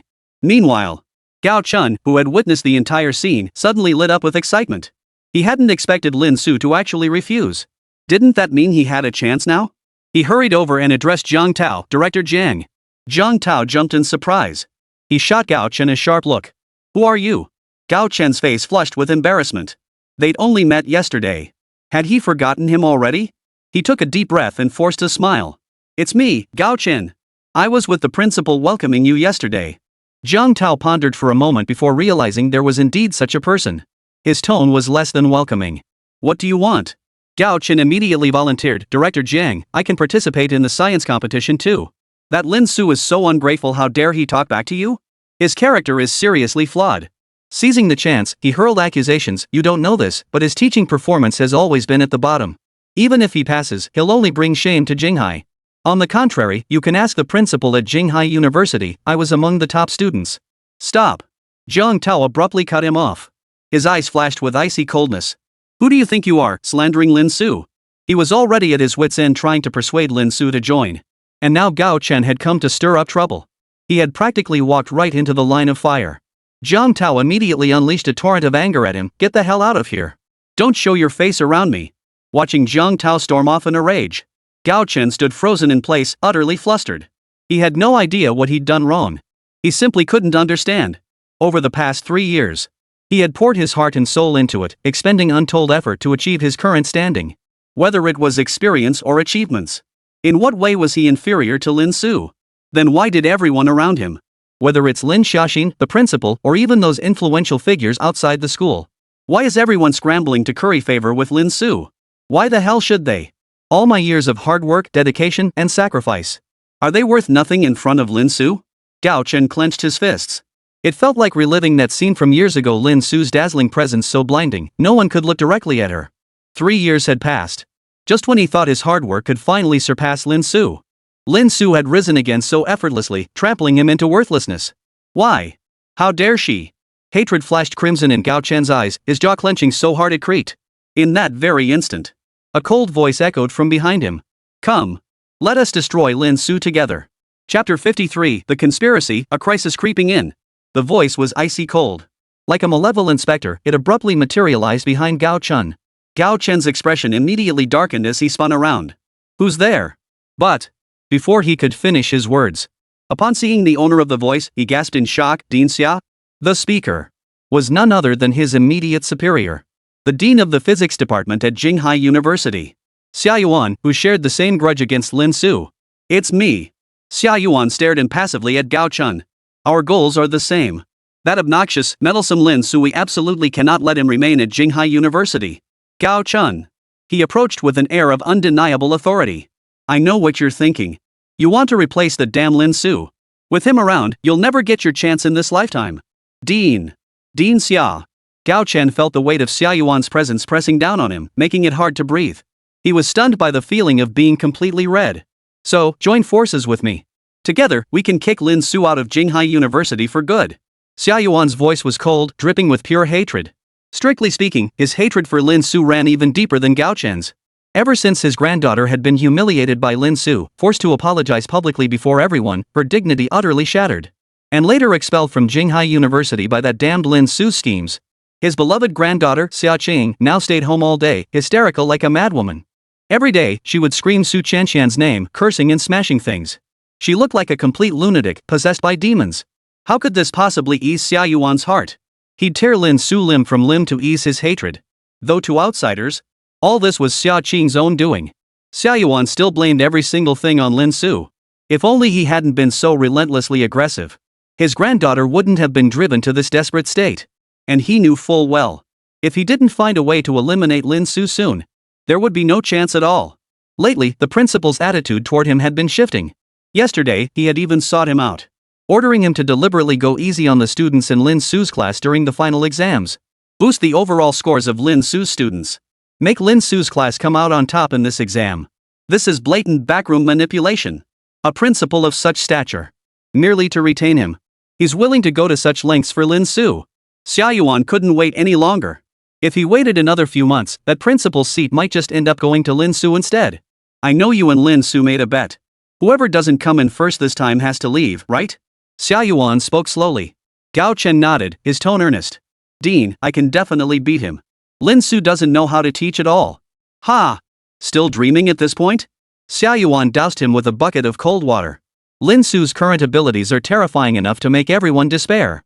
If he chooses to secretly craft works for his students, how could your students with their mediocre skills possibly compete with him? Hearing this, Gao Chen's heart sank instantly. The image of that formidable, fearsome blue and white Gundam armor flashed through his mind once more. Even 1,000 versions of himself couldn't replicate it. In an instant, cold sweat drenched his back. He frantically turned to Xia Yuan. Dean, what you're saying? I'm afraid I can't be as confident as before. You must help me. A wager made in front of so many people. Gao Chen could technically renege on it later, but the disdainful looks from colleagues and students afterward would be inevitable. He wouldn't be able to keep his head above water at Jinghai University either. That's precisely why I sought you out. If we join forces, we can easily drive Lin Su out of Jinghai University and ensure he never recovers. How? Gao Chen asked urgently. Xia Yuan was the esteemed dean of the physics department. He was also the chief examiner among the 5 judges this time, holding the authority to assign scores. Now their goals aligned. If they join forces, they might actually be able to take down Lin Su. First, my part. Xia Yuan sneered coldly. That bastard principal came over trying to rig the results. I've already pretended to agree to go easy on him. I'll deliberately inflate all of Lin Su's students' scores. And at the time, the principal even tried to recruit others to join the scheme. But I told him one person was enough, any more would just draw suspicion. After all, outsiders might be present at the time. The principal agreed to that. A cold, triumphant gleam flashed in Xia Yuan's eyes. But then, I'll give all of Lin Su's students the lowest possible scores.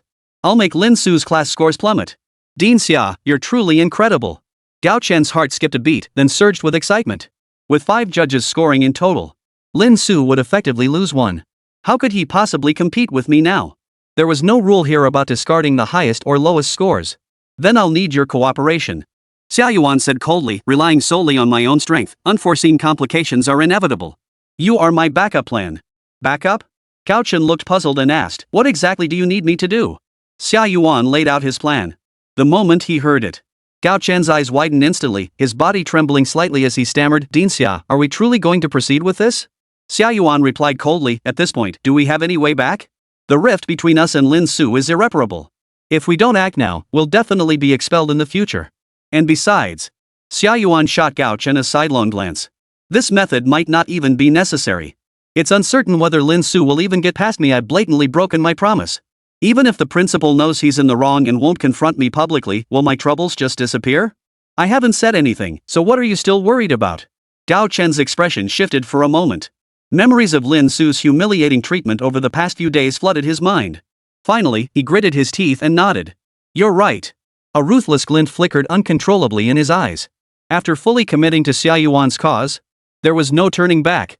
Between Lin Su and him, only one of them could survive in the end. I'm sorry, Lin Su. This time, the victor can only be me. The days that followed were calm and peaceful. Lin Su diligently guided the students in preparing their final projects. He pointed out shortcomings and areas for improvement. Of course, a few minor incidents occurred along the way. Although Lin Su herself had expressed a desire for low-key recognition, grateful Lu Fu and Zhang Mingyuan, eager to acknowledge her contributions, went to great lengths to visit Jinghai University. Rumor had it that the deafening drum and gong procession nearly scared the security guards out of their wits. I thought someone had broken in. Lin Su couldn't help but laugh and cry at the same time. It took her quite a while to deal with them. And this undoubtedly made Lin Su famous once again. From then on, even teachers who had previously never interacted much with Lin Su began to actively seek her out. They sought to engage in conversation with her. This development caught Lin Su off guard. After all, these same teachers had once banded together to ostracize him. Now it seemed that clique was beginning to crumble. Lin Su was unaware. Many teachers had already begun to change their attitude toward him. It wasn't that her past actions had earned their admiration or even reverence. Rather, it was plain for anyone with eyes to see. Lin Su was no longer one of them. They hadn't realized it before. They assumed everyone was just a teacher. Why should you stand out so uniquely and excel so much? Driven by jealousy, they collectively isolated Lin Su. But now, who could possibly still see Lin Su as just an ordinary teacher? All sorts of bigwigs now take turns currying favor with Lin Su. It could be said that they no longer even have the right to envy Lin Su. The past ostracism now seems utterly laughable to Lin Su. A bunch of ants collectively trying to bully a colossal beast? They'd be lucky if they weren't crushed underfoot someday. Better to seize this chance to curry favor. As for Lin Su, his attitude toward them depends entirely on his mood. Whether he paid them any mind or not, they dared not say a word. Even Gao Chun, who used to stir up trouble, has suddenly become quiet lately. When they happened to cross paths on the street, he'd just keep his head down and hurry past. This left Lin Su's life much quieter. But there was one amusing incident during this period. A new female student had transferred into Gao Chen's class. She insisted that Lin Su mentor her for her final project. Lin Su had initially intended to refuse. After all, she was a student in Gao Chen's class. Lin Su was confident. But he wasn't stupid. Who in their right mind would help a competitor level up? But the student was in tears. Claiming Gao Chen ignored her completely, criticized her work as trash, and planned to make her repeat the year. She had no choice. She had no choice but to turn to Lin Su for help.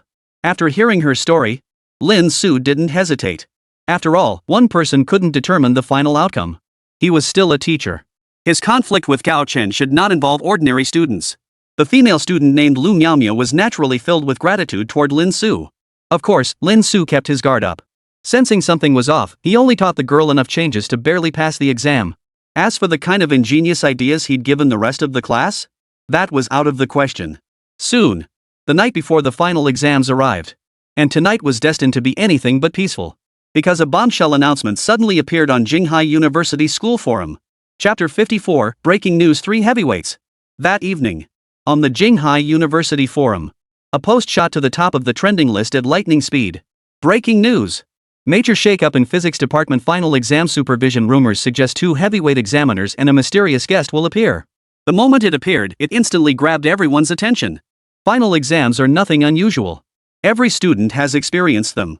But the physics department's finals at Jinghai University are an exception. Each time, it becomes the most anticipated event on campus. It even draws crowds of students from other grades and even other departments. Not because they love studying. It's simply because it's downright entertaining. Students certainly aren't just hanging around for nothing. They come to see what hilarious antics the physics department will pull off during this final exam.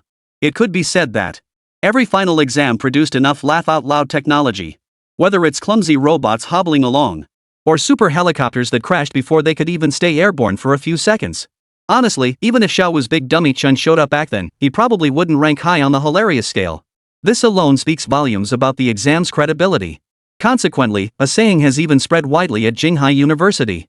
Final exams are a carnival for students, but the end of the road for teachers. As its reputation grew, many students flocked to witness the spectacle. To witness what bizarre technological marvels would emerge this time. Word spread like wildfire. Even students from other schools came to watch, some even live-streamed the event. Jinghai University, however, is an exceptionally open-minded institution. Upon learning of the event, the administration not only refrained from banning it but actively embraced the opportunity. They opened the campus gates for the day, allowing many external visitors to come and observe. And for this highly anticipated exam, this time saw a change in the judging panel. Rumors even swirled about influential figures attending. How could this not be thrilling? Immediately, a reply popped up, "OP, speak up. Don't leave us hanging, the Riddle Master's reputation is on the line." The poster didn't keep us in suspense. They quickly replied, "I heard that due to the upcoming National College Student Science and Technology Competition, the higher-ups are paying close attention. As the top university in the country, Jinghai University has naturally become the target for selection and evaluation. So this time, it's not just Director Jiang Tao of our prestigious Jinghai First Research Institute paying a personal visit. Even the newly emerging and highly prominent Jinghai Overseas Research Institute will send representatives to scout for suitable candidates. Even that diplomatic goddess who's been all over the news lately, the stunning beauty who gave those American journalists such a hard time last time, will personally attend as a guest speaker." What? The moment these words were spoken, the post instantly went viral. Could this be such earth-shattering news? The exam alone was already enough to get everyone excited. This time it even involves a more intense competition? A nationwide competitive tournament. Just the thought of it gets the blood pumping. And because of this, in addition to the 3 original faculty judges from Jinghai University, the 2 newly added judges are heavyweight figures. The kind of scientific luminaries whose names bring up entire encyclopedias when searched online. Of course, the students were far more preoccupied with the arrival of the diplomatic goddess, Lu Ju. That press conference catapulted Lu Ju to instant fame. Her image flooded every corner of the Dragon Nation. Her poised, confident, and maturely alluring charm left many spellbound, and they still haven't fully recovered. It's safe to say this exam has hit the jackpot in both quality and prestige. It was no surprise to foresee the immense attention and honors awaiting the winner of this exam. It's almost too much to imagine. After all, a live stream is absolutely essential. The post instantly snowballed through thousands of replies, gaining momentum by the minute. Director Jiang and academician Zhang from the Jinghai Overseas Research Institute? They're renowned figures in our scientific community. To have them both involved this time is truly remarkable. Some were utterly stunned. These 2 luminaries were usually impossible for ordinary people to even catch a glimpse of. And now they're both attending this exam? Holy crap, Goddess Lu Ju is coming? Even if nothing special happens, I'm going to be there to catch a glimpse of her. Dude, wipe your drool. Do you really think you could get close to Goddess Lu? Yeah, right. Get out of my way, you kids. If I could get a close-up photo with Goddess Lu, I'd gladly spend the rest of my life driving a BMW and living in a villa. You're hogging all the good stuff, aren't you, you little brat? The chat erupted into a frenzy of excitement. Just then, the original poster spoke again. This undoubtedly added fuel to the already explosive atmosphere. Not only that, but this final exam even involves a feud between 2 popular teachers, a super high-stakes gamble. Everyone's interest was instantly piqued. The poster continued slowly. One side of this wager is none other than our own Professor Gao Chun, a powerhouse at Jinghai University, consistently ranked among the most popular teachers, whose achievements speak for themselves. The other party needs no introduction, it's Professor Lin Su, who's recently emerged as a rising star. In just a few days, she's amassed a huge following. The exact reason? Well, those in the know understand. Rumor has it they clashed earlier, vowing that whoever fails to secure first place in this final exam will not only leave Jinghai University but also retire from the scientific community entirely. Withdrawing from the scientific community. That's a life or death wager in scientific terms. The moment the comment appeared, the entire crowd gasped in shock.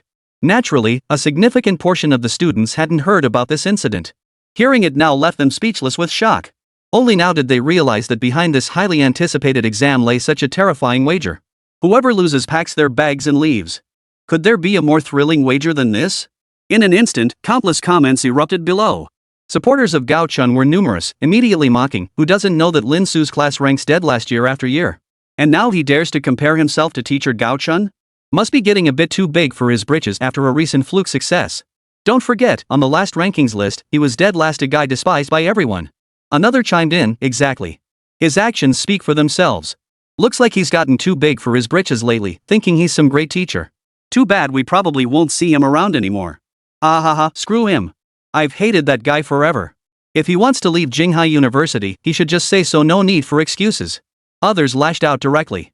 After all, people come in all shapes and sizes. Recently, Lin Su had gained a whole bunch of fangirls.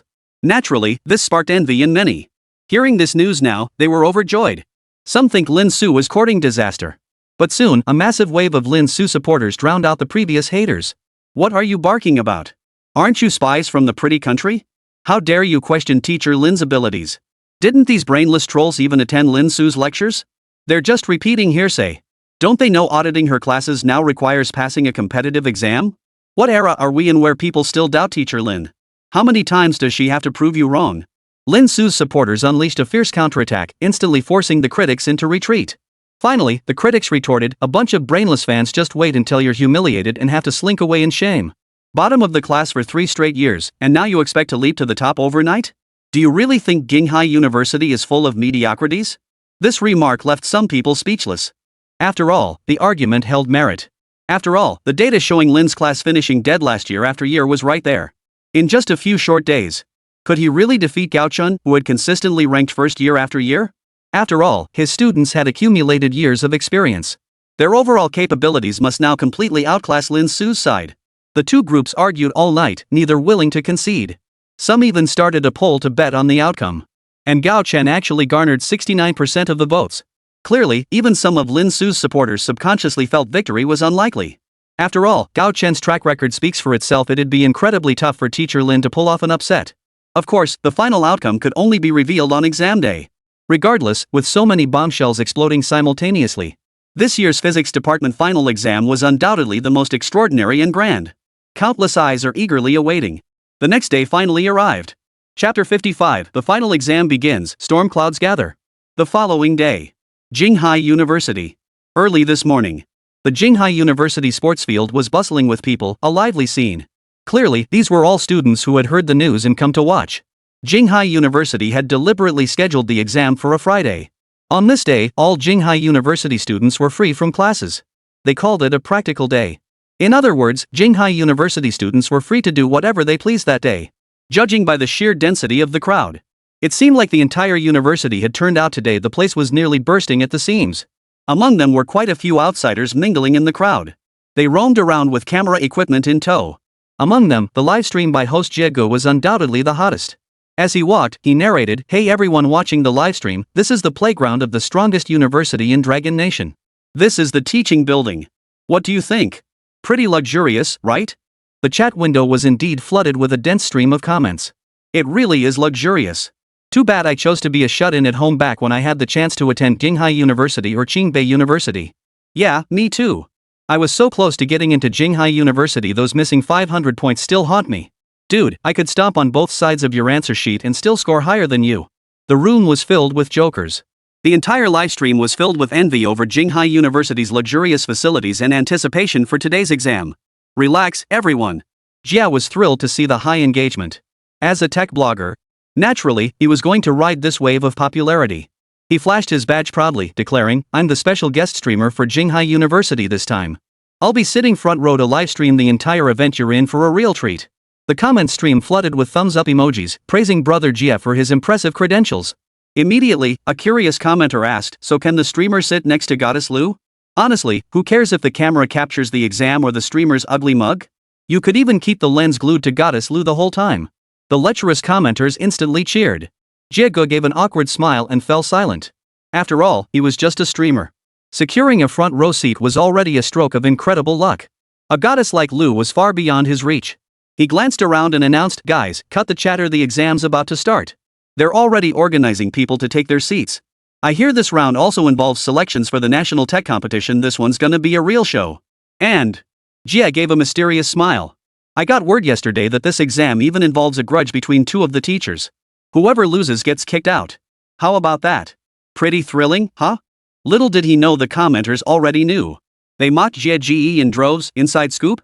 The forum news from last night trended on hot searches, everyone knows. Jia Ge's just bragging again. Scratching the back of his head, Jia didn't get angry. He just chuckled. Guys, as a blogger specializing in this field, I think teacher Gao Chun will win this time. I looked up that Lin Su teacher, she doesn't even show up on search engines. Seems like a total amateur. The comments flooded in with agreement, everyone feels the same way. Gao Chun has won first place 3 years in a row, how could he possibly lose? And it was no wonder they thought that way. After all of Lin Su's online information had long been concealed by the Dragon Nation. A figure in the nation's top secret files. How could these streamers possibly find her just by searching? Consequently, aside from a handful of Lin Su supporters at Jinghai University, the internet was flooded with predictions that Gao Chen would utterly dominate Lin Su, no surprises expected. And it was during this idle chatter. Another 10 minutes or so passed. A sudden roar of cheers erupted from the field. Jia's eyes lit up. He quickly swiveled the camera and exclaimed, guys, look. The referees are entering. Several figures slowly emerged from the entrance below the grandstand. At the very front, of course, was Jiang Tao. Amidst the roaring cheers of the entire crowd, he waved amiably to the tens of thousands gathered on the field. A sudden urge to cover his face and weep welled up inside him. This was the treatment he truly deserved. Lately, he'd either been scolded by Lin Su or looked down upon by his students. He was beginning to question his life, wondering if his position as director had lost its influence. Beside him stood Zheng Tianxiao, the newly rising head of Jinghai Overseas Research Institute. Zheng Tianxiao didn't seem nearly as approachable as Jiang Tao. He walked in with a stern expression. He barely exchanged words with Jiang Tao throughout the entire meeting, appearing completely unfamiliar. And that was only natural. After all, as the heads of their respective institutions, to some extent, they were competitors. In recent years, the Jinghai Overseas Research Institute had absorbed numerous talents returning from abroad, rapidly expanding its capabilities. It has shown a clear trend of challenging Jinghai First Research Institute's leading position. Therefore, they showed no respect for Jiang Tao whatsoever. They felt they could easily take his place someday. After the initial wave of cheers subsided, wah! An even more overwhelming wave of excitement followed. As if the sky itself were about to be overturned. A slender, graceful figure emerged, striding through the waves in high heels, their click-clack footsteps growing louder. Her mature, commanding presence instantly captured everyone's attention. Goddess Lu. She's even more stunning in person. Goddess Lu, I adore you. Cheers mingled with the gushing voices of many admirers. Lu Ju flashed her signature perfect smile. She followed Jiang Tao and the others to take her seat on the podium. Though she was merely a guest this time, the principal had still placed her in the frontmost seat, nearly on par with Jiang Tao and his group. This clearly demonstrated the high regard Jinghai University held for her. After all, she was now the second in command at the Ministry of Foreign Affairs. Her status was only marginally lower than that of Jiang Tao and his group. And with such formidable popularity behind her, if the president dared to mess with her, the flood of criticism from netizens would drown him whole. As Lu Ju took her seat, Jiang Tao's laughter drifted over from beside her. You must be the young lady from the Lu family? He. Well done. I watched that recent diplomatic conference too. It was about time someone took action. Faced with the elder's praise, Lu Ju felt a bit embarrassed and quickly replied politely, it's simply my duty. Jiang Tao continued, Deputy Minister Lu's attendance here was quite unexpected. Lu Ju smiled. With the tense military situation on the southeastern front, our younger generation is now a vital force. Naturally, we must pay close attention. Jiang Tao nodded, then added mysteriously, then I trust Vice Minister Lu didn't come here for nothing. There will be a surprise today. Oh? What might Director Jiang be referring to? Lu Ju's interest was piqued. Ha! Jiang Tao smiled. You might want to pay special attention to a teacher named Lin Su. At this, Lu Ju froze in surprise. She hadn't expected to hear Lin Su's name here. So he was actually at this university. From the tone, he was also a participant in this competition? Poof. At that moment, Zheng Tianxiao, who had remained silent until now, suddenly let out a cold laugh. He retorted bluntly, just a lowly university professor. Is Director Jiang so desperate for talent at the institute these days that he spends his days clutching at straws and fawning over a mere lecturer? If that's the case, my overseas research institute could lend you a few people. He retorted. The surrounding crowd instantly fell silent. This was a clash between two heavyweights. They dared not insert themselves into the fray. But Jiang Tao didn't seem angry. Instead, he smiled and said, "Then Director Zhang, I hope you won't make any other moves. As far as I know, your spot hasn't been confirmed yet, has it?" This time, Jinghai had 3 spots. Each was assigned to a different individual. Zheng Tianxiao sneered coldly, "Director Jiang, rest assured. Our Jinghai Overseas Research Institute hasn't sunk so low that we need to hand over a spot to a teacher just to compete. We don't care about it." He dismissed the notion in his mind. His presence here was entirely at the behest of higher-ups. Otherwise, what could possibly interest him about a university midterm exam? But as soon as he arrived, he heard Jiang Tao droning on and on. He latched onto a teacher named Lin Su and kept gushing about her. He was practically putting her on a pedestal. This only deepened his contempt for Jiang Tao. He couldn't help but think Jinghai Research Institute had truly fallen into decline to sink to this level. Lu Ju, however, suddenly found herself intrigued. After all, a significant part of her current status was tied to Lin Su. "Lin Su, just what kind of man are you?" Under the gaze of countless people present, Lu Ju's mind was consumed solely by Lin Su's name, a strange sense of anticipation welling up within her, adding another layer to this exam. But just as the entire venue erupted in excitement, Su Chanxian's class was in a panic. Something had gone terribly wrong. Chapter 56, The Missing Lin Su, and the Teacher's Display. Su Chanxian's class was on the verge of chaos. All spectators and guests had taken their seats, and the exam was about to begin. But now their anchor, Lin Su, had suddenly vanished. She hadn't been seen since early this morning. "Xianxian, hasn't teacher Lin arrived yet?" As the student closest to Lin Su, someone immediately asked Su Qianqian with concern. If this were the old Lin Su, her absence wouldn't matter. She was invisible and no one cared. But now, Lin Su had become an indispensable presence in the students' hearts, revered like a deity. His absence would leave many feeling utterly adrift. And what's more, this exam wasn't just about the students' performance. As the students' leader, teachers from each class must take turns presenting their work before the official exam begins. First, to warm up the crowd. Second, it serves as a showcase for Jinghai University. Let everyone witness the formidable strength of Jinghai University's faculty. But Lin Su was absent. Her class didn't even get a chance to present. What kind of situation is this? I don't know. Su Qianqian was getting anxious too. Could something have happened to teacher Lin? Someone gasped. The entire Lin Su class looked at each other. Anxious expressions spread across their faces.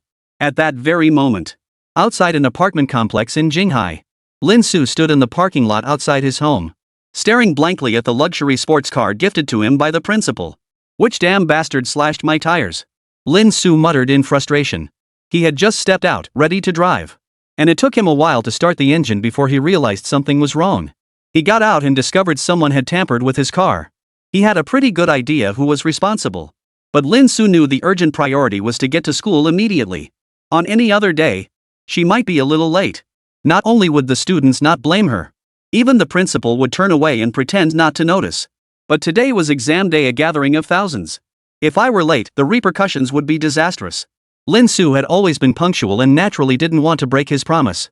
But now this sports car was clearly out of commission. Whether calling for roadside assistance or finding another vehicle, neither option could be resolved quickly. Taking the subway was out of the question, it was simply too late. By the time the next subway arrived near Jinghai University, it would be far too late. The person who had sabotaged it was extremely cunning. Their sole purpose was to prevent Lin Su from reaching the venue on time. And right at that moment, in a situation that would leave anyone flustered, Lin Su remained unhurried, as if suddenly struck by an idea. She opened her phone and dialed a number. In the audience, Jia turned the camera around and chuckled. All right. I think everyone's had their fill of the goddess Lu. The competition is about to begin, so let's get down to business. He selectively ignored the flood of comments screaming in protest, insisting they hadn't had enough. Jia continued, "For those brothers who just joined the stream and aren't familiar, let me give you a quick rundown. What follows is the opening ceremony, and this opening ceremony is going to be quite interesting. The physics department at Jinghai University has 5 classes, and first up are the physics professors from each of these 5 classes. They'll be showcasing their own creations for everyone to see. This isn't like the students' projects later that might have you rolling on the floor laughing. This is the work of Jinghai University's top-ranked professors. Becoming a Jinghai University professor requires being a top-tier academic powerhouse. Get ready for a visual feast, everyone. The live chat perked up at Jie's words. Forget it, without Goddess Lu I'm causing trouble. Ha! Wait, this actually sounds interesting. Never mind the trouble. They stopped dwelling on Lu Ju and began to anticipate the show. Soon. On the podium. The principal, his belly protruding, faced the gaze of tens of thousands in attendance and countless cameras. He announced in a resonant voice, I hereby declare, the 42nd Physics Department final exams at Jinghai University officially begin. First, we invite teachers from each class to take the stage in turn to showcase their students' work. Yes. Amidst the roaring cheers of the entire crowd. Across the vast, empty expanse of the stadium. A figure slowly materialized. And in that very instant the figure appeared. The entire crowd fell silent for a second. The one who stepped forward was Lin Xiaoxin.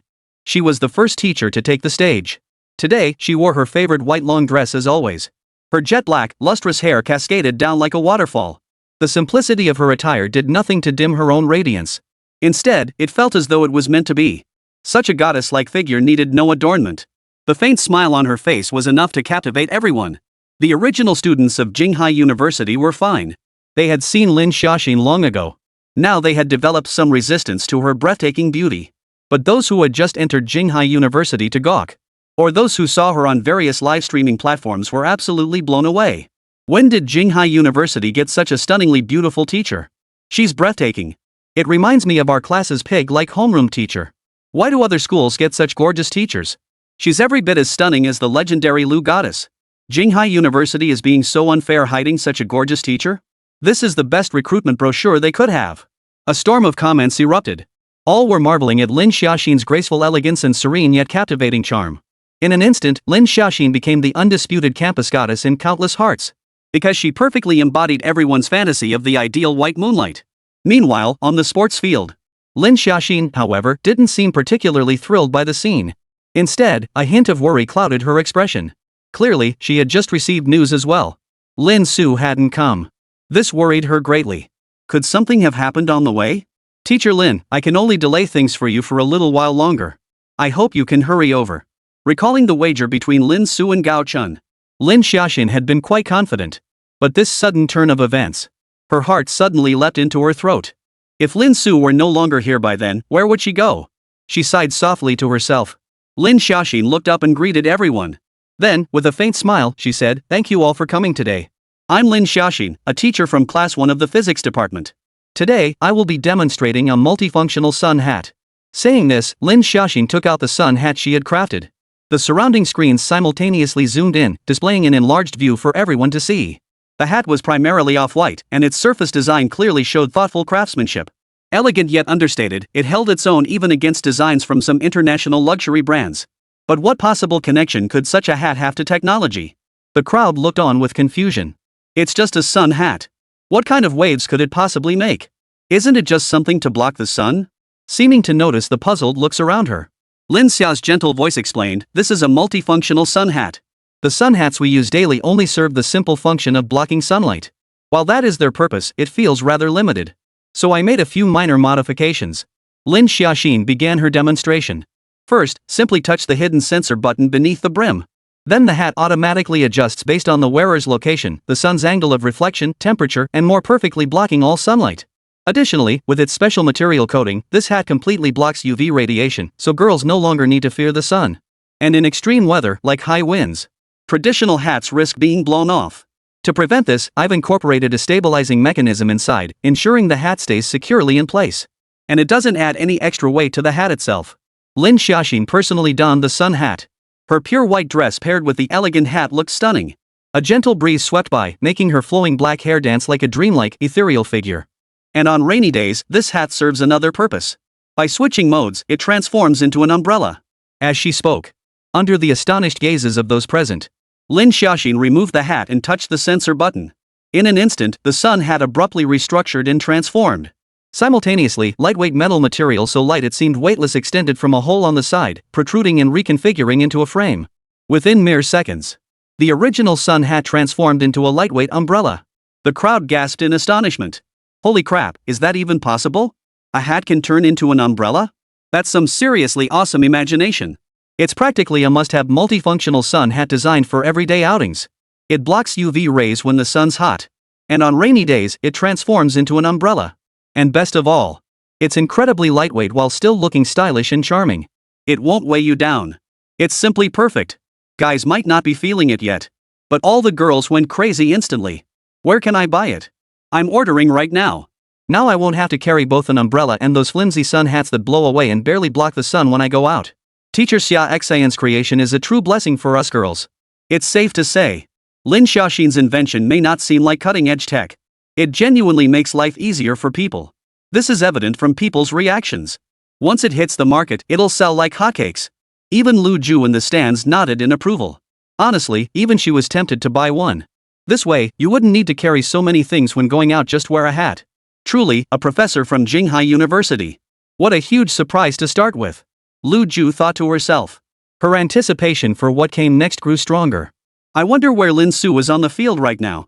Amidst the crowd's cheers and applause, Lin Xiaoxin gracefully curtsied and exited the stage. Following her, Gao Chen took the stage. Gao Chen's face was now beaming with a smile. For he knew deep down, his next piece would astonish the entire audience. Chapter 57, Alloy Katana, Coward Lin Su? Gao Chen was already grinning from ear to ear inside. He had been observing for quite some time. He noticed Lin Su's class was now descending into complete chaos. A cold laugh echoed in his mind. Just as Lin Su had suspected. The flat tire on the vehicle was naturally something he had instructed others to do. As a tenured faculty member at Jinghai University, with Xia Yuan's connections involved, it was incredibly easy for him to find out Lin Su's home address and make things happen. Showing up late in front of tens of thousands of people? Even if you've got the thickest skin, I don't believe you could withstand the audience's jeers. Don't even think about the principal saving you, then no one will be able to protect you. Gao Chen thought darkly. This was the first step in his and Xia Yuan's plan. First, they would make Lin Su lose all face in front of everyone, destroying her public image. Of course, if she couldn't show up at all, that would be even better. You see, the moment the teacher's grand entrance began, the struggle had already begun. Through Xia Yuan's connections, he learned in advance that this year's final exams would introduce an extra new rule. It would be announced after all the teachers had finished their presentations. That rule was Jinghai University would launch a real-time online popularity vote for the teachers. After the votes were tallied, the teacher who received the most votes would directly add a corresponding multiplier to their class's total score. First place, 1.5 times. Second place, 1.4 times. Third place gets 1.3 times, and so on. You can imagine. Whoever secures first place would secure an absolutely terrifying advantage for their class. And for this reason, unlike other teachers who merely go through the motions, Gao Chen poured his heart and soul into it for days. Finally, with Xia Yuan's assistance, he developed the technology he envisioned, one that would absolutely blow everyone away and clinch first place. I wonder what expression would Lin Su, despised by thousands, wear when he saw me claim first place? He could already picture the scene playing out in his mind. Gao Chen walked with his head held high, his mood exceptionally good. It must be said, Gao Chen was no slouch.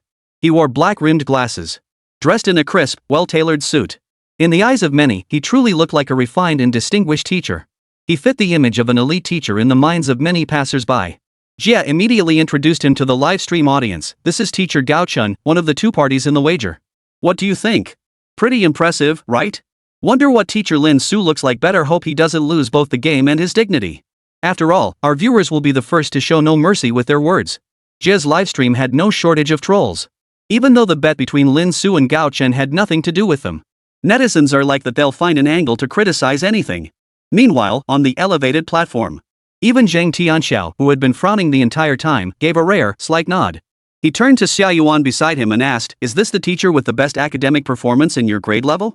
Xia Yuan quickly replied, "Yes, Teacher Gao Chen is extremely dedicated to his work. Every student he teaches consistently ranks first." Zhang Tianxiao said nothing more. Yet a hint of scrutiny stirred within him. He was clearly intrigued by Gao Chen. Soon, Gao Chen stepped into the center of the playground and said modestly, "Good morning, everyone. I'm Gao Chen. Though today's work is merely my humble creation, I believe you'll all enjoy it." "Can't wait," murmurs rippled through the surrounding crowd. Evidently, Gao Chen's words had successfully piqued their curiosity. Seeing that all eyes were on him, Gao Chen nodded with satisfaction, then unzipped the backpack on his back and pulled out a long, wrapped object. All eyes focused intently on the object. Quickly, Gao Chen unwrapped the protective material from the long, cylindrical object. Whoosh! A blade with a slender, ice-cold gleam instantly revealed itself before everyone. From its appearance, The blade in Gao Chen's hand was a classic Japanese katana. The katana's handle was slender, and its blade was forged from some special material. Even in daylight, it emitted a cold gleam, giving off an unparalleled sense of sharpness. This? A wave of gasps erupted throughout the venue. Teacher Gao Chen actually pulled out a sword? Gao Chen lifted the katana and introduced, as you can see, my creation this time is a technological katana. As we all know, in ancient times, swords were forged through the repeated hammering of metal. Only through this relentless refinement could divine weapons be born. But today, technology advances at a breakneck pace. We must discard the old ways. Only forging with technology can keep pace with the times. With that, he waved his hand. A student nearby immediately trotted over carrying a pile of models. The first item was a block of steel. He grabbed a katana. Gao Chen smiled faintly. This is steel. An ordinary sword would only leave a shallow white mark if swung against it. But what if I used this sword in my hand? Gao Chen assumed his stance. At that very moment, a light suddenly flickered at the handle of the katana. It seemed to emit the sound of a mechanical engine. The hilt began to glow with a faint blue light, as if charging power on its own. Boom! Immediately after, Gao Chen swung down with a powerful, forceful chop. Propelled by the immense driving force of the built-in engine, Gao Chen exerted no strength whatsoever. What seemed like unshakable steel to ordinary eyes was smoothly cleaved in two beneath the blade, slowly splitting apart. What the hell? Everyone was stunned. A blade could actually slice steel in two? Holy? Jez's livestream was instantly flooded with comments. Holy crap, with that knife, wouldn't it be awesome? I could do whatever I want. Back in the day, I thought I was the coolest kid in town with my time up. Who knew there was something even more badass out there? Holy crap, this knife is insane. Countless voices of awe erupted. For boys. Who hasn't dreamed of being a martial arts hero? And this razor-sharp technological warrior blade? Is the ultimate dream blade in the hearts of countless boys. No wonder Gao Chen was so confident. If Lin Xiaoxin's technology had girls going wild with excitement, then this blade of his had struck a chord with every man present. Amidst the gasps of astonishment echoing around him, Gao Chen smiled smugly. He relished this feeling immensely. So this is how Lin Su has always felt. Gao Chen murmured to himself. Though he knew full well, the scene before him was likely less than a tenth of what Lin Su had once enjoyed. But for him, it was a tremendous step forward. He would take it step by step like this, to seize what had never truly belonged to Lin Su. And this was merely his first step. He's got some skill. From the elevated platform, Zhang Tianxiao nodded slowly. Though some flaws are still evident. But both the concept and design are quite impressive. He suddenly turned to look at Xia Yuan. Gao Chen, right? Have him come see me after this is over. I want to talk to him. Xia Yuan froze upon hearing this. Then his face lit up with delight. Dean Zhang had taken a liking to Gao Chen. He intended to assess whether Gao Chen could be considered as a seed candidate. He quickly agreed, yes, Dean Zhang. His heart was bursting with joy. Now Gao Chen and he were on the same team. If Gao Chen earned Zhang Tianxiao's favor this time, the benefits for him would be unimaginable. And the reason Gao Chen could forge such a powerful technological katana was naturally thanks to Xia Yuan's assistance. Had he known earlier, ordinary materials simply couldn't withstand the immense driving force and the impact generated when steel collided. The material used in Gao Chen's katana is precisely a rare alloy found within the Dragon Nation zinc steel 132. Even major research institutions held minimal quantities of this metal. Xia Yuan had to leverage all his connections and significant funds to secure these materials.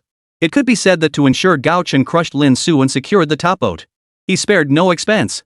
Beside them, Zhang Tianxiao nodded, saying nothing more. Only a sudden pang of doubt stirred within him. From the moment before until now, Zhang Tao hadn't uttered a single word. I'd even wondered if he might compete with me. But now it seemed he wasn't interested at all. Poof. No wonder the First Research Institute has fallen into such decline. Looks like this guy has zero sense of the situation. Zhang Tianxiao thought to himself. On stage, a few more minutes were spent demonstrating the samurai sword's terrifying hardness and sharpness.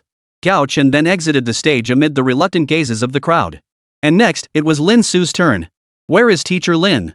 But now, the students in Lin Su's class were practically going crazy with anticipation. They could see their teacher's turn was approaching.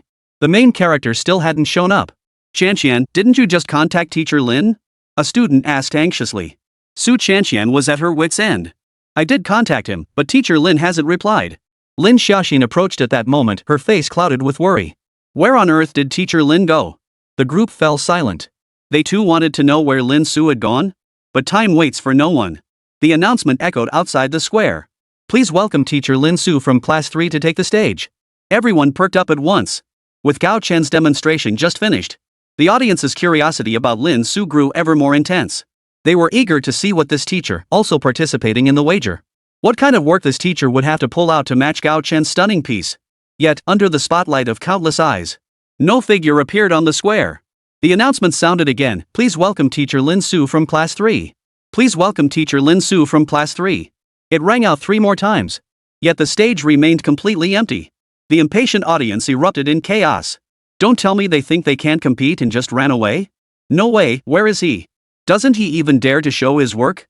Could they be such a coward they won't even show their face for the bet they made?" Everyone murmured in disbelief. Everyone believed Lin Su had fled, knowing he couldn't win. Jia watched the live stream erupt with viewers bombarding Lin Su with comments calling him a coward. He couldn't help but give a wry smile. Looks like he's conceded defeat. But he's still a teacher at Jinghai University.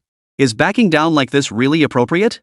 Isn't this just tarnishing Jinghai University's reputation? Even Jia himself was speechless. He'd been counting on this stunt to ride the wave of attention. Who would have thought Lin Su would be such a buzzkill? It ended before it even began. On the elevated platform, Lu Ju slowly furrowed his brow. After waiting so long for Lin Su to arrive, but he never showed up? Could something have happened? Doubt swirled in Lu Ju's mind.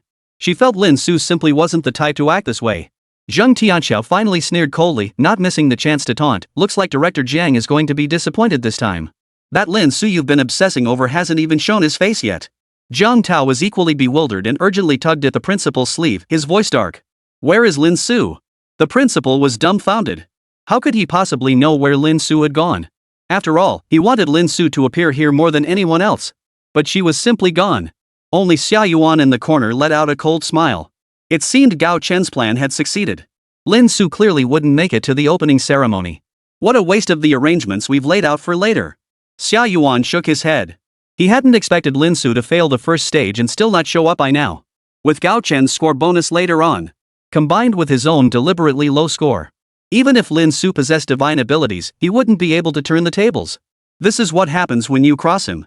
After this incident, even those who once supported Lin Su turned against him in anger over how he tarnished Jinghai University's reputation.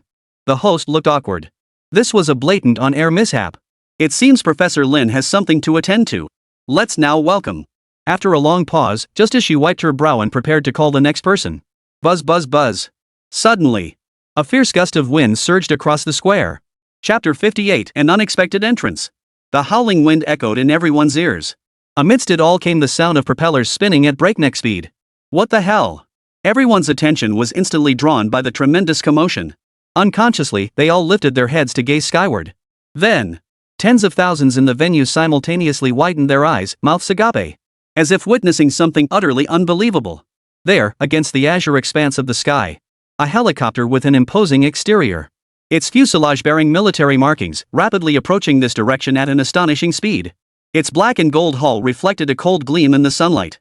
Its sleek fuselage radiated an aura of forbidding authority. The moment it appeared, it felt as though the very air pressure around it dropped a notch. What the hell? Why is a helicopter suddenly showing up? Holy crap, this helicopter looks so familiar. It seems identical to the one I saw on that military program back then. The crowd erupted in murmurs, utterly stunned. They couldn't fathom why a helicopter would suddenly appear here. Meanwhile, atop the elevated platform, unlike the audience, who were completely baffled by the situation, the leaders and scientists present were all well-traveled individuals. They instantly recognized the origin of this helicopter. That's the military's Celestial Dragon F-91 military helicopter. What on earth is it doing here? Zheng Tianxiao lost his previous composure. He shot up from his chair with a whoosh. He stared at the sky, his voice breaking as he spoke aloud. Celestial Dragon was one of the military helicopter codenames. It was the fastest model among them, typically used for transporting urgent military supplies, or when transporting important figures to certain locations. But now, this very helicopter rarely seen in everyday life, whose occupants were invariably wealthy or influential, was now hovering above Jinghai University? Could it be that even high-ranking military officials have been stirred by this exam? The thought surged uncontrollably through Zheng Tianxiao's mind. But upon closer reflection, it seemed impossible. So what was really going on? Even with Zheng Tianxiao's extensive knowledge, he couldn't fathom the reason behind it. Meanwhile, Jia Ji's livestream went viral. It must be said, netizens in the Dragon Kingdom were all masters of their craft. Even brother Jia himself was still a bit dazed. staring blankly at the dragon-like helicopter in the sky. The comments section was already filling up with explanations. That's the Tianlong, China's fastest military helicopter right now. Holy crap, what's a military helicopter doing here? Jia saw it and immediately shouted, "Oh my god, everyone! Could this mean a big shot is about to make an appearance?" The atmosphere ignited instantly. No doubt about it. Whoosh, whoosh, whoosh. All eyes in the venue were now fixed on the military helicopter rapidly approaching. Tens of thousands of eyes were glued to it, not daring to look away for even a second. Finally, at that moment, the celestial dragon ceased its forward motion. Instead, it hovered motionless in the air. Then, a figure abruptly materialized from the cabin. The instant that figure appeared, Su Chanxian's entire class erupted in shock. Su Chanxian gasped in shock, "Teacher Lin? How is he on a military helicopter?" Though the helicopter was still far away at that moment, and the figure was only vaguely discernible, it didn't stop Su Chanxian from recognizing the familiar build as Lin Su, the very person she'd been unable to contact. Lin Xiaoxin was stunned too, her pretty face frozen in shock. Gazing up at Lin Su in the sky, her face was etched with profound confusion. When had Lin Su gotten involved with the military? How could she not know about this? How could this be Lin Su? The person reacting most strongly in the entire venue was Gao Chun, who had been smiling just moments ago. He had thought that by having someone sabotage the opening ceremony, and that Lin Su would definitely miss the opening ceremony. But the next second, this guy actually showed up to compete via a military helicopter? How the hell did he pull this off? He never imagined Lin Su could have connections with the military. Gao Chen gritted his teeth in utter bewilderment.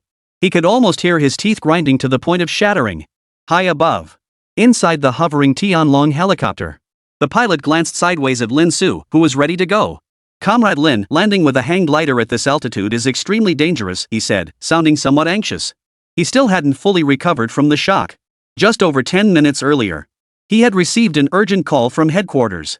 He was ordered to rush to an apartment in Jinghai City. He'd initially assumed some high-ranking VIP was waiting for him. He dared not delay, rushing there at top speed. Who would have thought that upon reaching the destination, what greeted me was merely a smiling young man I'd never seen before. And the place he was supposed to go was merely Jinghai University, a short distance from the apartment. This instantly made him question his life. This distance, even if you took a taxi, it wouldn't take long. Why would a Tianlong helicopter be dispatched? And why was the higher-up so anxious about it? Wasn't this like using a sledgehammer to crack a nut? The pilot felt a wave of bitterness wash over him. But he dared not ask. He could only obediently carry out the mission. Who could have imagined? Now this young man suddenly had him hovering in midair, claiming he wanted to attempt a gliding descent from this height. This was nothing short of suicide. "Maybe I should handle the landing, Comrade Lin. This is genuinely dangerous. I can't justify this to the higher-ups." The pilot hesitated before speaking again. Directly below lay an open grassy field. "Why not just let me land properly?" "No need." Lin Su gave a faint smile. The fierce wind at high altitude blew his hair back.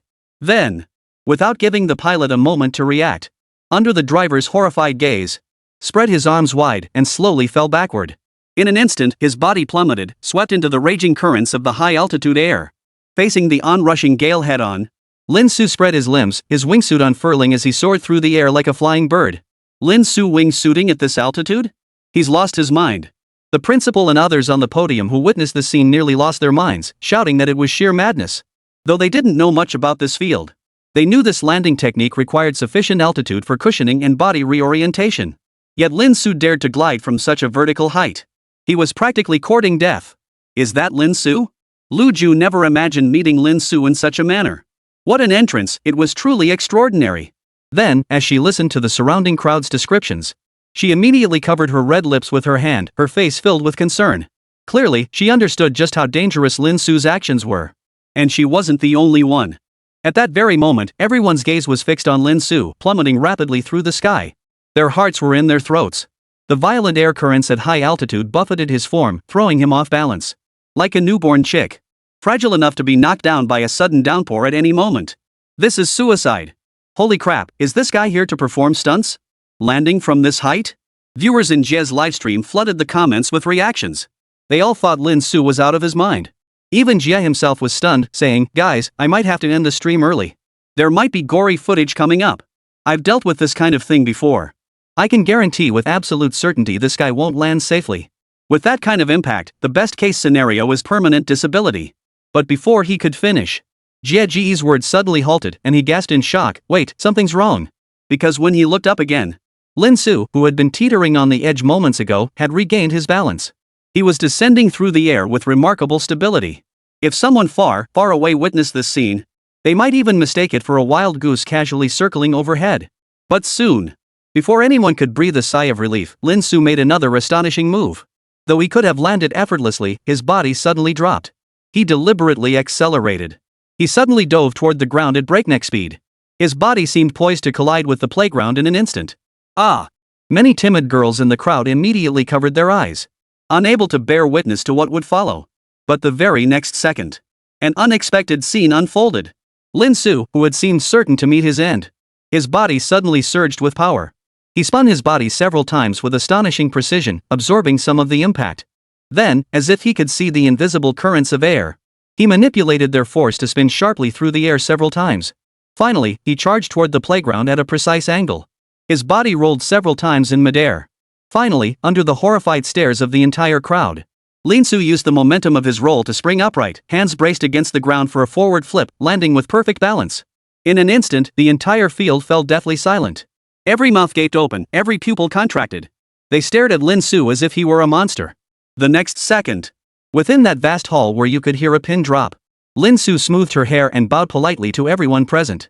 With a faint smile, she said, I am Lin Su. Everyone, thank you for waiting. Chapter 59, an astronomical price, and that's just the appetizer. As Lin Su's voice echoed in their ears, the entire venue fell silent for over 10 seconds. Eyes darted from one person to another.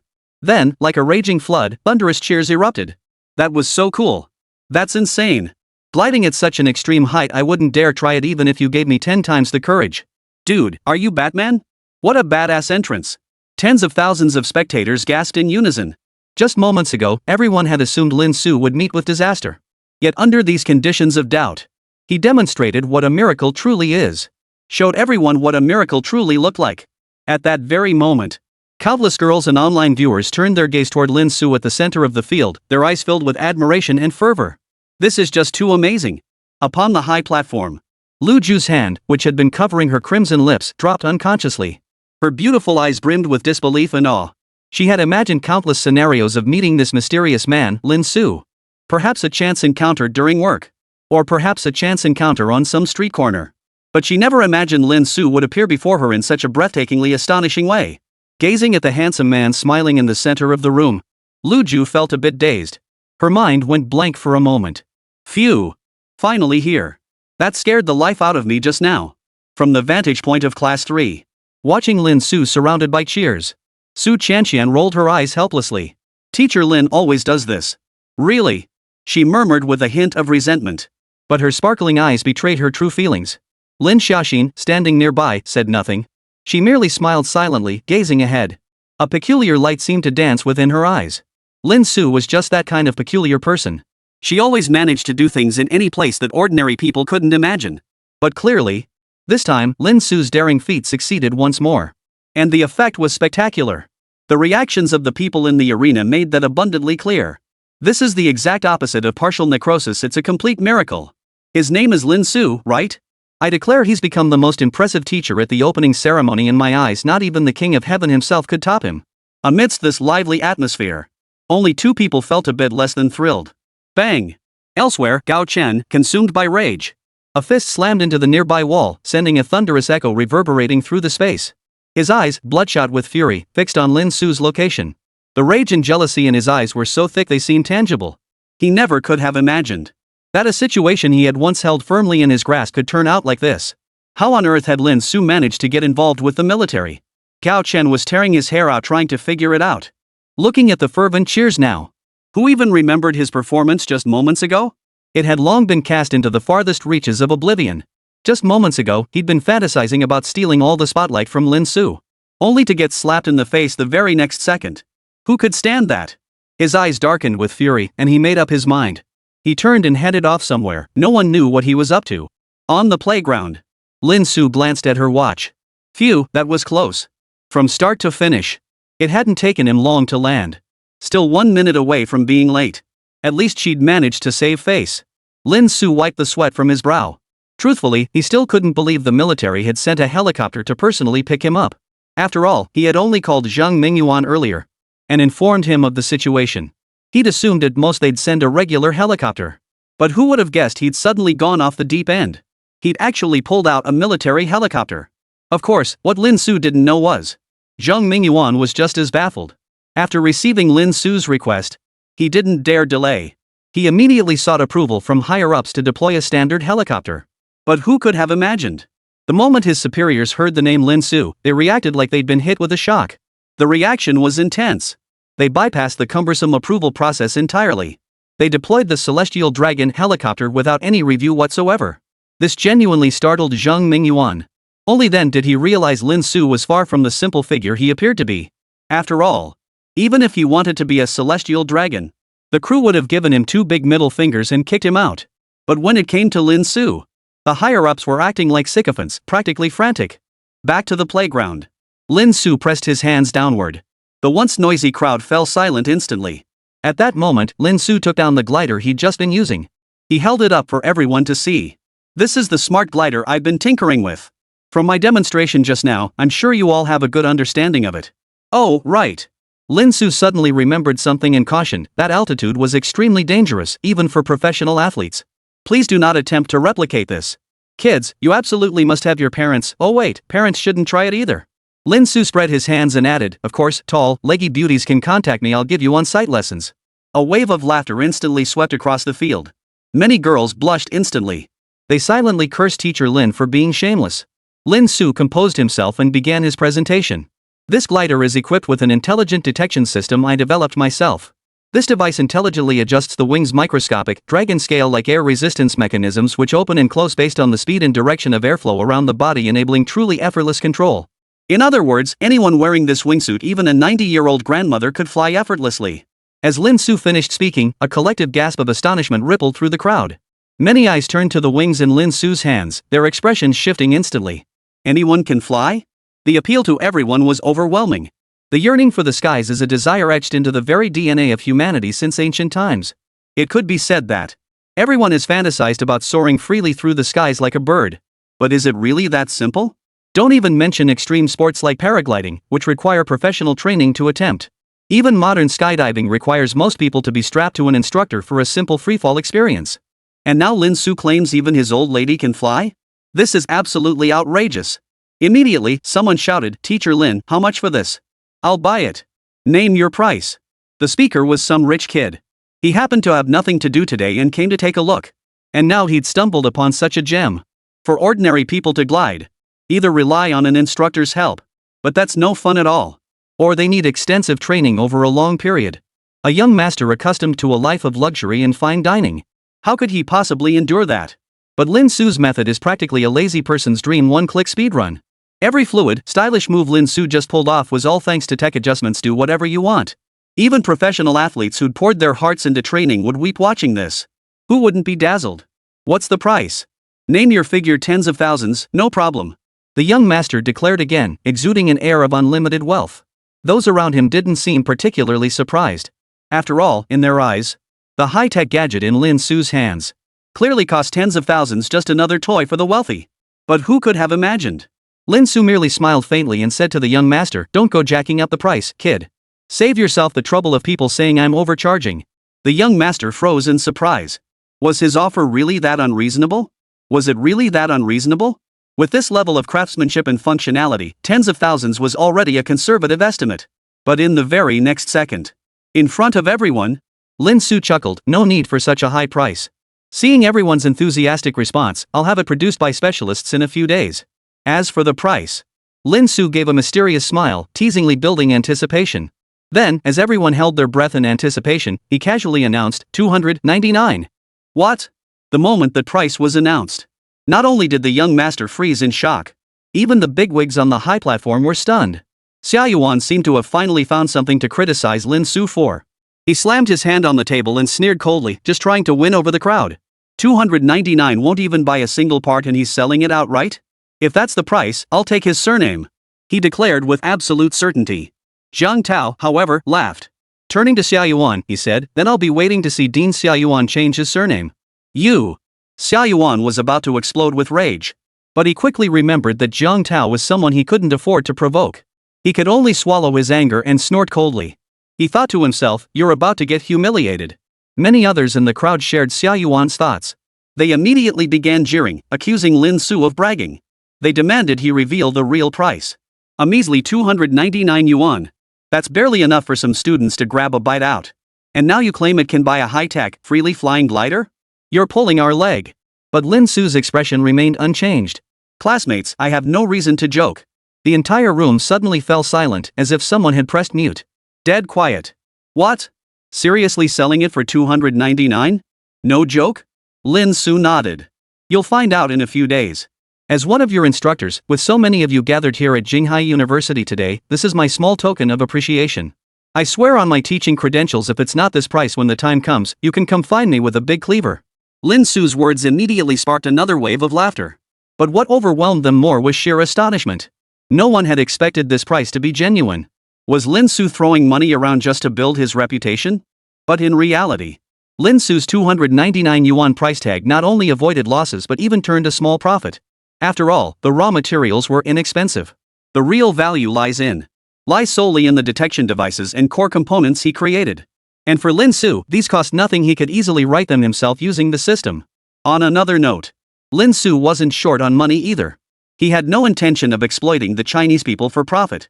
If he were to exploit anyone, it would be foreigners. Then he could just jack up the prices abroad 100-fold. In everyone's previous understanding, foreign goods were perceived as superior and expensive. This time, Lin Su was determined to defy that notion. Let the foreigners bleed this time. Ha ha ha. Excellent. Up on the podium, the principal had been grinning from ear to ear since the very beginning. After all, Lin Su had just promoted the event in his capacity as a Jinghai University faculty member. As the university president, he was basking in the glory of this achievement. If not for the crowd present, he'd have rushed down to hug Lin Su and plant a big kiss on him. This was truly a blessing from above. Dean Xia Yuan. Oh wait, I should call you Dean Lin Yuan now.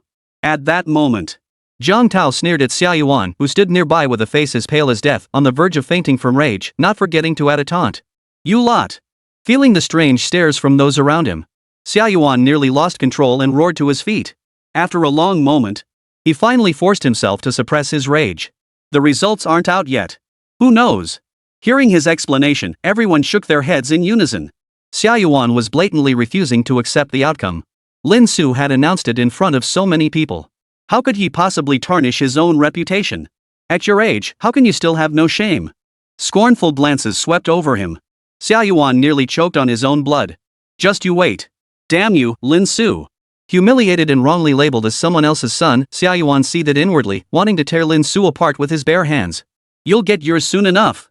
Zheng Tianxiao, however, had suddenly fallen silent for a long while. He stared blankly at Lin Su's hang glider. As an expert in the scientific field, only he and Zhang Tao truly understood what Lin Su's action signified. He suddenly regretted the words he had spoken. This was truly a genius. Teacher Lin Su's demo piece feels like it could take first place already. This price, these features, it's absolutely mind-blowing. At this moment, Jie Ji's expression changed at lightning speed. He addressed her as Teacher Lin with nothing but admiration and respect. He seemed to have forgotten his earlier remarks. The chat exploded with scorn. It was precisely at this moment, as if hearing the audience's murmurs, Lin Su remarked casually, "Oh? You thought that was the demonstration?" He suddenly smiled, casually tossing aside the glider. This was merely an appetizer. What comes next is the real main event. Chapter 60, Little Assistant Lu Ju, The Strange Sword Hilt. This is just the appetizer? The audience fell silent in stunned disbelief. They had assumed the smart glider Lin Su had just demonstrated was the work he intended to showcase this time. But judging by his tone, it seemed like this glider was merely a warm-up act. Setting the stage for a grand entrance? Exactly. Didn't you see how Lin Su casually tossed aside this coveted item after his introduction? This remark sent a chill down everyone's spine. Anticipation surged within them. Honestly, just the glider alone would have caused quite a stir if presented separately. Whether it was the lazy one-click speed run gliding feature, or its affordable price that anyone could buy. These 2 points alone could outshine many current market offerings from big-name scientists. And that's not even mentioning the tech warrior Blade Gao Chen demonstrated earlier. It's not even worthy of tying Lin Su's shoelaces. If the appetizer is this dazzling, just imagine how explosive the main course will be. Amidst the eager gazes of the crowd, Lin Su chuckled softly. It'd be boring if I showed it off alone. How about this? Any volunteers? I need a little helper. The moment those words left her lips, the entire room came alive, erupting into a frenzy. Countless voices jostled to be heard. Teacher Lin, me. Teacher Lin, look at me. Look at me. In an instant, the entire crowd erupted into chaos. Everyone wanted to head to the playground and try out Lin Su's cutting-edge tech. It was an experience they could only dream of. Jia looked incredibly excited too, shouting at the top of his lungs until his face turned bright red. Teacher Lin, I'm your biggest fan. Pick me, pick me. The viewers in the livestream felt like the shaky footage was making them dizzy. Turns out it was this kid bouncing around like crazy. He'd completely forgotten about the livestream. They flooded the chat with complaints. Jia, stop shouting. Even if you were his son, it wouldn't help. Seriously. He boasts about being a big streamer every day. Talking about how he needs to manage his idol persona from now on. Now he's practically become Lin Su's #1 die-hard fanboy. Meanwhile, on the playground, Lin Su stared at the sea of raised hands before him. It was enough to trigger a case of trypophobia. The few security guards maintaining order were suffering terribly. Many looked ready to break through the barriers and fly straight to Lin Su's side. She tugged at the corner of her mouth. Lin Su hadn't expected so many people to want to give it a try. Just as he was feeling a bit troubled, considering whether to just call Su Chanqian over, the entire venue suddenly fell silent. Ha! Lin Su looked up in confusion. What's going on? Why did it suddenly get so quiet? This shouldn't be happening. But soon, he got his answer. All around, the giant screens. A massive close-up shot. It was a sexy, mature woman. She was smiling radiantly as she raised her right hand. Her mere appearance brought the entire venue to a sudden hush. Staring at the screen, it took Lin Su several seconds to recall. Wasn't this the spokesperson from the press conference back then? How did she end up here? No wonder the entire venue had suddenly fallen silent. Clearly, no one had anticipated that this newly crowned diplomatic goddess would take an interest. She wanted to experience Lin Su's work firsthand. Even willing to be his assistant. The atmosphere was just right. Lin Su had just resolved a concern of his own. He chuckled, then please, this lady. On the elevated platform, Zhang Tao, Zheng Tianxiao, and others watched Lu Ju's leisurely retreating figure with some suspicion. Students getting involved was one thing. But this one was practically a big shot now, with plenty of supporters. And she's actually willing to personally serve as Lin Su's assistant? Only the shrewd principal suddenly grinned, smiling without comment, as if he had guessed something. A nearby official asked curiously, Principal, what's so funny? The principal smacked him on the back of the head. Mind your own business. You'll understand when you're my age. The official was momentarily stunned by the slap. Wait, he was already middle-aged with a receding hairline and a beer belly. What else is there to know? On the field, as Lu Ju moved, whispers began to stir among the crowd. Isn't this a bit beneath Goddess Lu? After all, she's the second in command at our Ministry of Foreign Affairs, yet she's serving as Teacher Lin's assistant. Exactly. I admit Teacher Lin is talented, but this seems a bit. Viewers watching the livestream shared similar sentiments. A flood of comments instantly filled the air. Given Lu Ju's stature, serving as Lin Su's assistant was simply inappropriate. Goddess Lu, you're being too polite. You actually agreed to this? Doesn't that little teacher know his place? Some netizens immediately lashed out at Lin Su with bitterness. Although Lin Su's recent invention had been astonishing, their respective statuses and positions were undeniable. Some felt Lin Su was unworthy, even arrogant. But at that moment, Lu Ju, the very center of the storm, was filled with anticipation. She quickly approached Lin Su. He greeted her with a smile. Professor Lin, I've long admired your reputation. It's an honor to meet you. Lin Su responded in kind. Deputy Minister Lu, you flatter me. Fortunately, this exchange between the two remained private. They spoke softly, without using the microphone. Otherwise, it would surely have caused jaws to drop. The esteemed Deputy Minister of Foreign Affairs actually taking the initiative to tell a teacher, I've long admired your reputation? It was nothing short of turning the world upside down. Hearing this, Lu Ju felt a pang of disappointment. Her earlier words had been meant to test Lin Su's intentions. But judging by his reaction, it seemed as though he was meeting her for the very first time. There was no trace of any lingering emotion. Could she have misread the situation? Doubt swirled in Lu Ju's mind. If Lin Su had never seen him before, why did he help me back then? Could there be some misunderstanding? Or was his rise to power by replacing Lu Haitao simply an accident? Was Lin Su not the legendary L? Lu Ju quickly dismissed these thoughts. She decided to observe further. She smiled at Lin Su and said, So, what is your grand finale, Teacher Lin? Everyone seems quite eager to see it. It must be said, Lu Ju was truly a rare beauty. Her figure was perfectly proportioned in high heels. She was only a fraction shorter than Lin Su. Standing together, they looked perfectly matched, utterly natural. The faint, alluring scent wafting from Lu Ju. Lin Su didn't keep her waiting. He quickly pulled a small object from his backpack. Upon seeing what Lin Su had pulled out, the entire audience was puzzled. What the hell is this thing? There it was, a black, shapeless object, resembling a handle. Lu Ju was also a bit dumbfounded. She stared blankly and stammered, "Teacher Lin, this is your work?" She was completely baffled. What on earth was Lin Su doing with a broom handle? "Teacher Lin, you're not joking, are you? There's no actual product, you're just messing with us?" Looks like it. After all, that glider doesn't seem like something you could develop in a short time. He's just a teacher, after all. No matter how talented he is, there's no way he could research 2 high-tech inventions in such a short time, and one even more advanced than the last. Impossible. The audience fell silent, convinced Lin Su was pulling their leg. What a waste of anticipation. But Lin Su paid no heed to the reactions around him. He simply handed the black, shapeless object to Lu Ju. "Hold it and try it out." Lu Ju snapped back to reality. Unlike the others, she didn't think Lin Su was joking. A genius of this caliber would never stoop to empty boasts. The more ordinary he appeared now, the more astonishing the future might be. With that thought, she took the black, handle-shaped object from Lin Su without hesitation. The moment it touched her hand, Lu Ju's beautiful eyes fluttered slightly. Something was wrong. Something was very wrong. The texture in her hand wasn't as rough as she'd anticipated. Instead, it possessed an exceptionally smooth and warm quality. It felt incredibly comfortable to rub against. This alone proved that the material used in this seemingly ordinary-looking object was far from simple. And judging by the feel, this handle-like object was clearly a sword hilt. But where is the blade? Where the hell did it go? Before Lu Ju could ask, Lin Su chuckled, "Just swing it around in the air." Lu Ju's expression turned solemn. The surrounding screens zoomed in on her slightly tense expression. Soon, whoosh, Lu Ju's right hand shot out. The sound of air being sliced filled the air. But in that very instant, the once empty black sword hilt swelled as if caught in a storm. A sharp clack of protruding metal echoed. Tiny metal fragments erupted from beneath the hilt. Then, section by section, they extended outward.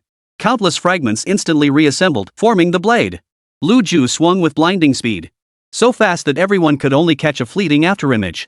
But within just a second or two, everyone was stunned to discover the once empty space in Lu Ju's hand suddenly transformed into a long sword with an ancient appearance. The sword was adorned with noble gold accents and a faint white hue. Elegant and mysterious patterns covered its surface. This. Staring at the sword that had suddenly materialized before him, Lu Ju was so stunned he couldn't utter a word. How was this possible? What shocked her even more was that the weight in his hand remained as light as before. It hadn't grown heavier at all. This. Lu Ju stared at Lin Su in utter shock. Her face was etched with utter disbelief. Lin Su offered a faint smile. "No need for such alarm, Deputy Director Lu. This is only the beginning." Chapter 61, My Sword Can Enchant. At that moment, Lu Ju remained transfixed, staring at the ancient yet formidable-looking long sword in his hands. Even as its wielder had not anticipated such a turn of events in that instant. It could be said that she hadn't even seen clearly how the blade had materialized. It was as if she had merely waved it lightly. Then, with a whoosh, it sprang forth as if by magic. Forgetting all about her goddess-like composure, Lu Ju gaped, staring at Lin Su. "Teacher Lin, how on earth did you do that?" Lin Su smiled. "It's nothing special, just a few clever tricks. I'm sure you're all familiar with the terracotta warriors?" He didn't explain directly. Instead, he posed an unrelated question to the group. Everyone was baffled. They had no idea why Lin Su brought this up.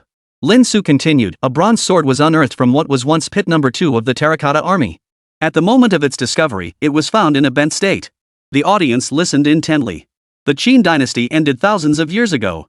A bronze sword bent under pressure for millennia under normal circumstances, it should have retained that shape even after excavation. After all, even a strand of hair, if forcibly curled by external force for a few minutes, would be difficult to straighten back by hand. Lin Su suddenly smiled. But astonishingly, the moment that bronze sword was unearthed, its once bent blade stood straight again, as if it had never been bent at all. As the words fell, the audience fell instantly silent. Clearly, most had never encountered such knowledge before. For a moment, they were all stunned by the technological prowess of thousands of years ago. And this sword of mine shares a remarkable similarity with that bronze sword. Lin Su took the sword from Lu Ju's hand and gently stroked it. His expression grew solemn. "I've never believed ancient techniques should be discarded. The wisdom of our ancestors was boundless. Even back then, they had already grasped the concept of shape memory alloys. Even you and I stand on the shoulders of giants. Many ancient technologies remain unsolved to this day. Take the distant Egyptian pyramids, for instance. They still hold mysteries. Lin Su spoke with utmost solemnity. The causes of today should not negate the consequences of yesterday. Even as technology advances at breakneck speed, we must not dismiss past innovations as utterly useless. This sword in my hand, if anyone knowledgeable were to see it, they might recognize it as a replica of the legendary Shen Yuan sword. Swish! A flash of cold steel. Lin Su raised the sword. Under the sunlight, its blade reflected dazzling white light, its piercing brilliance bursting forth. Today, with this very sword, I shall bridge the ancient and modern eras in perfect harmony. The entire hall fell silent. Many rose to their feet, their hearts surging with uncontrollable emotion. How many hearts did Lin Su's words strike? Just moments ago, Gao Chun. He boasted that modern technology was incredibly advanced. Those outdated inventions should have been discarded long ago. At that moment, many felt a deep sense of injustice. How dare you dismiss the wisdom and hard work of our ancestors over thousands of years with a single sentence? If you're so brilliant, why don't you explain how the pyramids were built? But they never got the chance to voice their thoughts. But now, as soon as Lin Su spoke those words, many people let out a long sigh of relief, feeling instantly at ease. Lin Su, you. Gao Chen, who had just returned from the corner and was barely composed, was once again shaken to the core by anger. How could he not realize that Lin Su's words had left him utterly humiliated? In her words, he was practically being branded a traitorous spy. Hadn't he noticed the increasingly hostile stares from the students around him? Meanwhile, Lin Su continued, to emulate our predecessors, I used a shape memory alloy called titanium G323. This material can revert to its original form under external force, is extremely lightweight, and possesses remarkable malleability.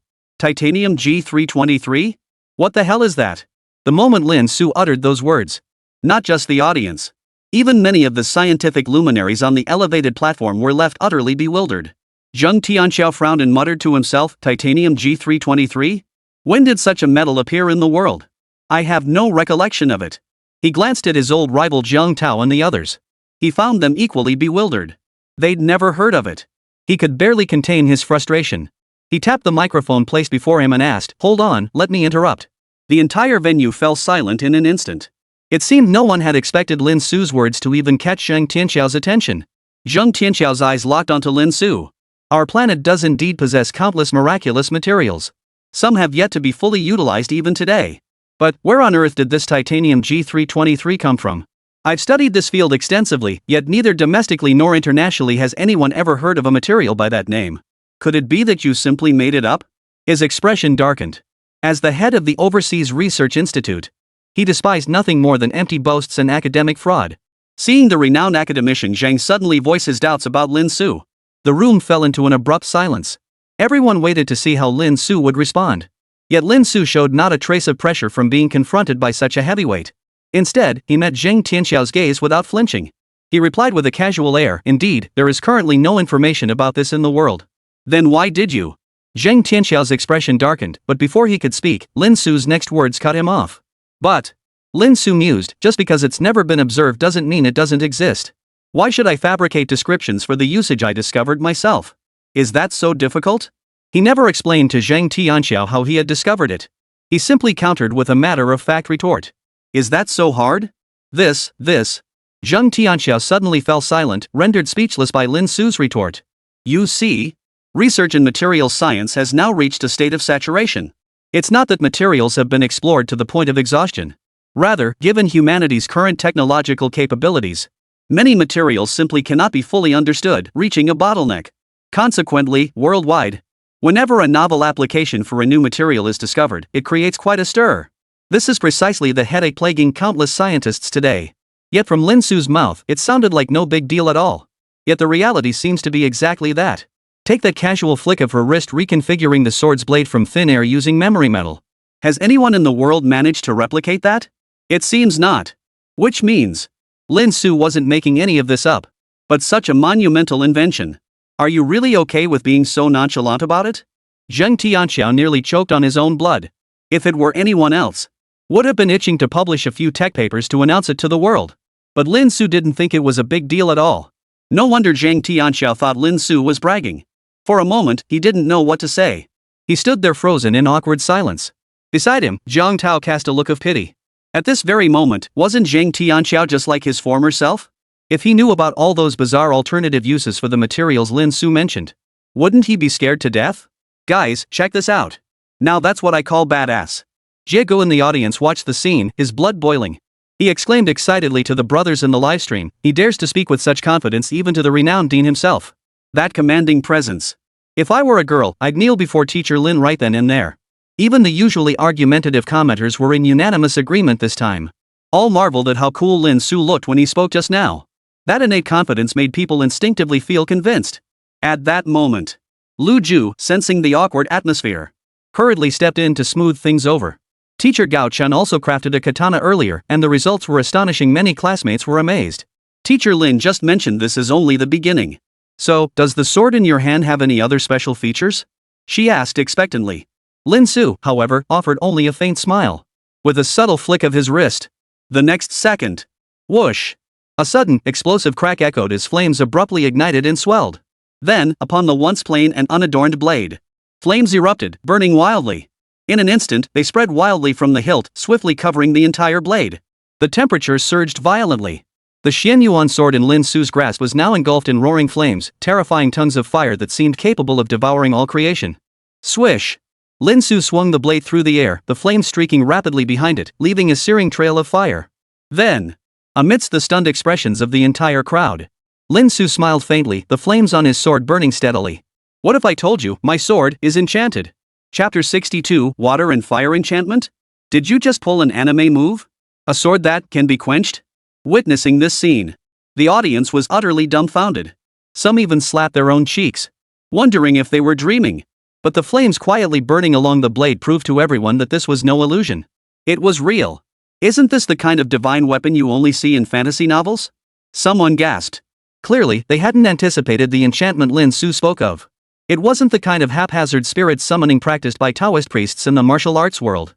It was the concept of performing bizarre rituals to enchant the sword, but rather a genuine physical flame enchantment. Some viewers who enjoyed anime regularly felt their hearts skip a beat. A vague sense of familiarity washed over them. Isn't this just like that wildly popular anime lately? Just like the special effect in Demon Slayer where the protagonist Tanjiro's sword is enveloped in flames during his breath of fire technique. Lin Su actually used real-world technology to recreate that scene straight out of the animation? This is just too surreal. At that moment, Zhang Tianxiao's brow furrowed deeply once more. How on earth did Lin Su manage this? Could it be that he preemptively coated the blade with alcohol, then secretly ignited it when no one was looking? Impossible. If that were the case, the flames should have already weakened or vanished by now. But look at the blazing flames still swirling around the sword in Lin Su's hand. It remains as fiercely hot as ever. And the blade shows no signs of reddening or heating up. This, Zhang Tianxiao desperately wanted to ask again. But he forced himself to stop, his face twisted in discomfort. After all, he was a prominent figure in the Dragon Nation, attending a university's final exam assembly today. He should have been the one offering high-handed critiques. Yet now he found himself clueless about this teacher's technology, not understanding this, not grasping that. What about his reputation as the top leader? And just moments ago, he was completely silenced by Lin Su's sharp retort. Who knows if I'll be left red-faced again by Lin Su's words? To be seen as utterly incompetent, to have everything come crashing down in an instant? The thought alone made Zhang Tianxiao feel utterly stifled. Zhang Tianxiao felt more humiliated than ever before in his life. His face was turning green. Fortunately, Jiang Tao spoke up at that moment, asking leisurely. Professor Lin's approach is truly mind-blowing. How did you pull that off? Jiang Tao was no stranger to feeling crushed. He couldn't put on any airs in front of Lin Su now.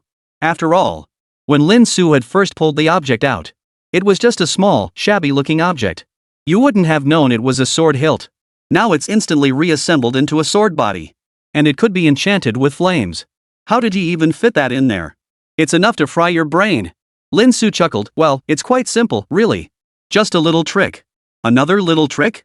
Hearing Lin Su's words, everyone suddenly went blank-faced, staring at Lin Su speechlessly. You call this a little trick? Could you please stop being so pretentious? You geniuses of this type are really something else. Lin Su felt a bit wronged, because this truly posed no difficulty for him. He explained, as I mentioned earlier, this replica of the ancient Xianyuan sword is made from a highly malleable shape memory alloy. I also modified its internal structure. To make the surrounding flames burn, I first created a miniature control unit based on nanotechnology. Then, I pre-stored propane, methanol, and hydrogen within a micro-fuel supply system. Finally, flames flowed continuously from countless microscopic holes in the sword body, invisible to the naked eye. Of course. Lin Su smiled faintly. Safety measures are also in place. I incorporated aerogel into the hilt section to ensure the user's safety. Lin Su finished her explanation. Instead of the expected collective "oh" of sudden understanding. Instead, everyone looked utterly baffled. No one understood. Everything was spoken in Chinese. Put together, and suddenly no one understood a single word? What was this about nanotechnology micro-control units? Micro-fuel storage systems? What the hell is all this? Dean Zhang, surely you understand this? After all, you're the expert in this field. The principal clearly had no clue and went straight to ask Zheng Tianxiao. He was calculating in his mind to have Dean Zheng showcase his profound knowledge, subtly buttering him up. The gazes of those around them instantly converged. They waited expectantly for Zheng Tianxiao to offer some simple, easy-to-understand analysis. After all, Zheng Tianxiao's stern and rigid demeanor moments ago had led many to regard him as a great sage. Zheng Tianxiao was completely dumbfounded. To be honest, he hadn't understood much either. At most, he had a faint glimmer of insight.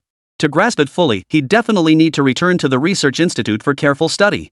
But this clueless principal, he'd gone and shot himself in the foot with his sycophantic flattery. Wasn't he just asking for trouble? Under the expectant gazes of those around him, Zheng Tianxiao felt his reputation was about to be ruined. After a long pause, he stammered, "Ha ha ha." Professor Lin's words resonate deeply with this dean, but it's hard to put into words. The crowd fell silent, utterly bewildered. What on earth was Zheng Tianxiao talking about? Was he just rambling? Zheng Tianxiao squirmed uncomfortably, wishing he could vanish into a crack in the ground. The air of profound mystery and sullen dignity he had worn earlier was completely shattered. He silently regretted coming here today. His face was utterly ruined. Only then, he finally understood why Jiang Tao held Lin Su in such high regard. This was nothing short of a true prodigy. At the same time, Lin Su continued, "Of course, a single type of flame would be rather lacking. I've incorporated multiple attributes into it." As the words fell, Lin Su's hand trembled. Then, with a hiss, the flames on the sword blade abruptly extinguished. Then, droplets of water began to appear. The droplets continuously evaporated only to form anew, enveloping the sword's surface in a hazy mist. In the blink of an eye, the fiery sword vanished, replaced by a blade enchanted with water. Unlike fire, water doesn't require pre-storage to generate.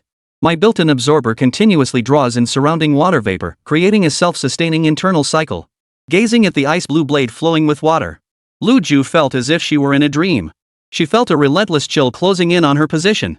If the earlier fire enchantment made the replica Xin Yuan sword appear fierce and overbearing, now it radiated an indescribable ethereal aura. It was breathtakingly beautiful. Had Lin Su already considered the aesthetic harmony in his design? As the closest person present, her exquisite eyes couldn't tear themselves away for even a second. Oomph. All flash and no substance, pure deception.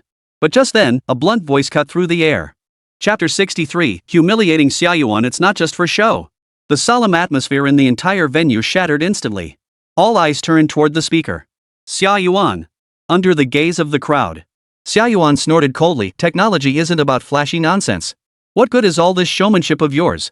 Look at Professor Gao Chen's tech warrior blade earlier, it cuts through iron like mud. Now that's technology that truly benefits the people. He mercilessly criticized Lin Su, reducing his technology to utter worthlessness. And there was nothing to be done about it. Xia Yuan couldn't just stand by and watch Lin Su's popularity soar. If this continued, all his previous efforts would be wasted. Before Lin Su could speak, some viewers retorted, "Who the heck is this guy? Did you just miss Lin Su's hang glider? A powerful auto-glide function and such an affordable price, isn't that beneficial to the people? What kind of bull expert is this, just nitpicking? Get lost." Xia Yuan was instantly livid, his beard bristling and eyes bulging. He knew he was deliberately nitpicking. But he had no choice, he had to pretend deaf and dumb, feigning ignorance, just to annoy Lin Su. Yet Lin Su suddenly smiled. He looked at Xia Yuan with a hint of amusement. Then, he chuckled, "Since Dean Xia Yuan has put it that way, I suppose I'll have to demonstrate." The words fell, and the entire crowd gasped in shock. "No, Teacher Lin. Teacher Lin, don't pay him any mind. Your work is already perfect." Many spectators rallied behind Lin Su. After all, Lin Su's sword was already flawless in appearance. It was inevitable that other aspects of its performance had to be sacrificed. To demand it be both durable and sharp? No one in the world could possibly achieve that. Many believed Lin Su was stubbornly clinging to his pride, unwilling to lose face. Yet Lin Su effortlessly gave instructions to Lu Ju, Deputy Director Lu, please bring over those materials from earlier. He was referring to the experimental materials that hadn't been cleared away after Gao Chen's demonstration. Lu Ju paused. He felt no particular emotion about it. The second in command of the Ministry of Foreign Affairs simply went to help Lin Su carry the items over without a second thought. Immediately after, Lin Su thrust the replica Shen Yuan sword, still emitting a mist of water vapor, into Lu Ju's hands. He chuckled lightly, try swinging it. Lu Ju was a bit bewildered. I don't have much strength. The sword in his hand wasn't the one Gao Chen had wielded earlier, equipped with a powerful engine. Swinging it might leave her arm trembling. Lin Su encouraged him, it's fine, just give it a try. Alright. Lu Ju hesitated, weighing the sword in her hands. Then, under the gaze of the entire crowd, he swung the sword in his hand with every ounce of strength he possessed. Clang! In the very next second, a shocking scene unfolded. As Lu Ju's downward strike, which appeared forceful yet somehow limp, came crashing down, the once hard test material split cleanly in two. A faint layer of ice crystals even formed on the cut surface. What? Lu Ju's small mouth gaped open. She never expected this outcome, though she had exerted every ounce of strength. But the moment she made contact, it felt like she was chopping tofu. Impossible. Xia Yuan leapt to his feet, roaring, the material is faulty. How could this weapon, wielded by a woman, possibly shatter steel like this? He demanded in disbelief. Lin Su, however, remained unfazed. She quickly had a nearby staff member give it a try. The result was exactly the same. Xia Yuan was dumbfounded. This thing of Lin Su's. Not only was it for display, but it actually possessed such terrifying destructive power? The audience was stunned. It was at that very moment. Lin Su said calmly, if Dean Xia Yuan still doesn't believe me, I wouldn't mind showing another trick. The next second, Lin Su pointed his sword skyward. A streak of lightning suddenly crackled and danced along the blade's tip. The blinding white lightning rapidly coalesced. It seemed as though some terrifying power was brewing within. Many hearts skipped a beat, sensing an oppressive aura. In that very instant, Lin Su lowered his sword, then swept it out horizontally. The lightning gathered within the current relay erupted violently, guided by the central control locator. Crack! The terrifying lightning instantly engulfed all the experimental equipment ahead. Boom! The hardest materials were instantly reduced to dust. The scene left everyone utterly speechless. They were so horrified they couldn't find words to describe it. This sword could actually channel electricity? This was even more astonishing than the water and fire before. No wonder Lin Su had said that even that incredible glider was merely an appetizer. Compared to this sword, everything else pales in comparison. If I hadn't witnessed this live stream with my own eyes, if it were just posted online, countless people would have dismissed it as AI generated or photoshopped. This is a true miracle. Jie's body was trembling. As a tech blogger, he'd been exposed to countless cutting-edge technologies. Ordinary tech rarely left him this awestruck. But at this moment, he couldn't hold back any longer. How much is this? Even if it costs me everything I own, I'll buy it, he declared resolutely. If he could acquire such a sword, forget its ability to slice through iron like mud and its imposing appearance. The mere ability to transform water, fire, and electricity would make him the envy of everyone. Just imagine. When you encounter a massive obstacle blocking your path, and everyone else is helpless, you casually step forward, sword in hand. Then, with that utterly cheesy line, lightning, obey my command, a bolt of lightning strikes, sending them all flying.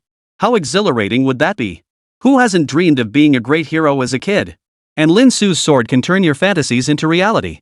Sure enough, quite a few people in the crowd shared Jie's thoughts. Soon, someone asked for the price, secretly hoping it might be another incredibly low figure. But Lin Su's next words dashed their hopes. Sorry, this isn't for sale. Lin Su chuckled. One reason was that the technology required extremely precious materials, making large-scale mass production impossible. Secondly, this sword was inherently somewhat dangerous. If I were to actually pull it out and sell it, the authorities would likely summon him for a chat on charges of disturbing public order. How could this be? Lin Su's words instantly drew sighs of regret from many. But many others were already satisfied. After coming all this way, to see such an incredibly handsome sword made the journey worthwhile. Well, Dean Xia Yuan, what do you think? Lin Su turned his head, a mocking curve lifting at the corner of his mouth. You! Xia Yuan nearly fainted from anger. It took him a long moment to regain his composure. He snorted coldly, his face turning liver-colored as he sat back down. The minor incident passed. The exhibition continued. The other teachers also presented their works one after another. But it was obvious everyone was watching with little enthusiasm. Evidently, after Lin Su's presentation, everyone's expectations had been raised. Seeing these ordinary pieces naturally left them unimpressed. Soon, all the teachers had finished their performances. The principal chuckled at this moment. Thank you to all the teachers for their wonderful performances earlier. And now, I have some exciting news to share. We've launched an online vote for the most popular teacher. Every audience member has one vote. Please cast yours carefully. The crowd instantly perked up. Many girls hurriedly pulled out their phones, exclaiming, "Quick, quick, I'm voting for Teacher Lin." The crowd was overwhelmingly in favor of Lin Su. Watching this unfold, Xia Yuan's expression darkened considerably. How could he not see that the work he'd poured his heart and soul into crafting for Gao Chun was utterly powerless against Lin Su right now? If things continued this way, Lin Su would undoubtedly overtake Gao Chen and secure the top vote. Xia Yuan couldn't possibly stand by and let that happen. He quietly slipped away from his seat. He walked over to a corner nearby. He dialed a number. "Hello? It's me, Xia Yuan. I need you to do me a favor." Chapter 64, Malicious Vote Stuffing? The audience strikes back. The voting was still in full swing. Everyone cast their votes for their favorite teacher. Online, the real-time vote count was rapidly updating. Teachers from other classes had completely faded into the background. The top vote-getters were Lin Xiaoxin, Gao Chun, and Lin Su. Since it's just begun, many people hadn't voted yet. So initially, the vote counts for the three teachers were quite close. But soon, whoosh! Lin Su's vote bar chart shot up like a rocket, instantly surging to first place, far ahead of Gao Chen. In an instant, a chasm-like gap opened up. And such an outcome was only natural. Whether it was Lin Su's high-performance, practical tech lighter, or the jaw-dropping replica Shen Yuan sword, straight out of a novel, both were more than enough to make anyone cast their vote willingly. Teacher Lin truly is the people's choice. I was originally going to vote for that teacher Gao Chun, but comparison is the thief of joy. Teacher Lin's creation blows his out of the water by a mile. The audience buzzed with discussion. Hearing this, Gao Chun, who was in the heart of Class 2's headquarters, turned ashen. The students beside him trembled in silence, not daring to utter a word. "Did you all vote, as I instructed?" Gao Chen clenched his fists tightly.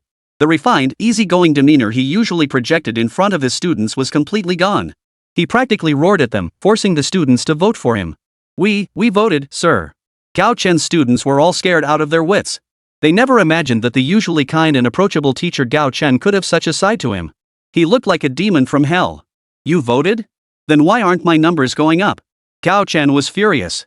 The real-time voting results at that moment. Lin Su's votes were nearly 5 times his. Compared to his own tally, his bar chart looked like a pitiful little caterpillar, barely visible. What was even more infuriating was that his vote count wasn't even higher than Lin Xiaoxin's. After all, Lin Xiaoxin's beauty was undeniable. A significant number of boys who admired Lin Xiaoxin and girls who genuinely liked the girl in the sun hat were also among the voters. The main reason behind this tragic outcome was both his and Lin Su's exhibition pieces happened to be swords. Gao Chen's pride in joy, a tech-enhanced warrior blade crafted from precious materials, was utterly overshadowed. It was utterly humiliated. Its sole standout feature, sharpness, was utterly annihilated by Lin Su, leaving nothing but scraps. Not to mention the deep-rooted, subconscious identification the Dragon Nation people felt toward their own ancient culture. After all, Gao Chen's samurai blade was a product of Island Nation culture. Many looked down on it from the bottom of their hearts. Dragon Nation's culture is so profound. With 5,000 years of history, why should they need to imitate foreign designs to forge a sword? That tiny island nation? Does it even deserve it? And so, amidst all these factors, Gao Chen was undoubtedly ignored by everyone. His vote count was practically on par with the other background-level teachers. "Get your friends to vote for me right now, or don't even think about passing your final exams." Gao Chen grew angrier the more he looked. He nearly threw his phone in frustration, snapping angrily. "Teacher, the first place has way too many votes. Even if we each cast 10 votes, we still can't catch up to him." The students immediately responded with mournful expressions. How could they possibly compete with such a huge gap? "You bunch of useless." But just as Gao Chen was about to unleash his wrath, suddenly, a student gasped, "Wait! Teacher Gao Chen's votes seem to be catching up." Gao Chen froze. Then he quickly glanced at his phone. Sure enough, he saw his vote count skyrocketing at an unnatural speed. In just over 10 seconds, he surpassed Lin Xiaoxin.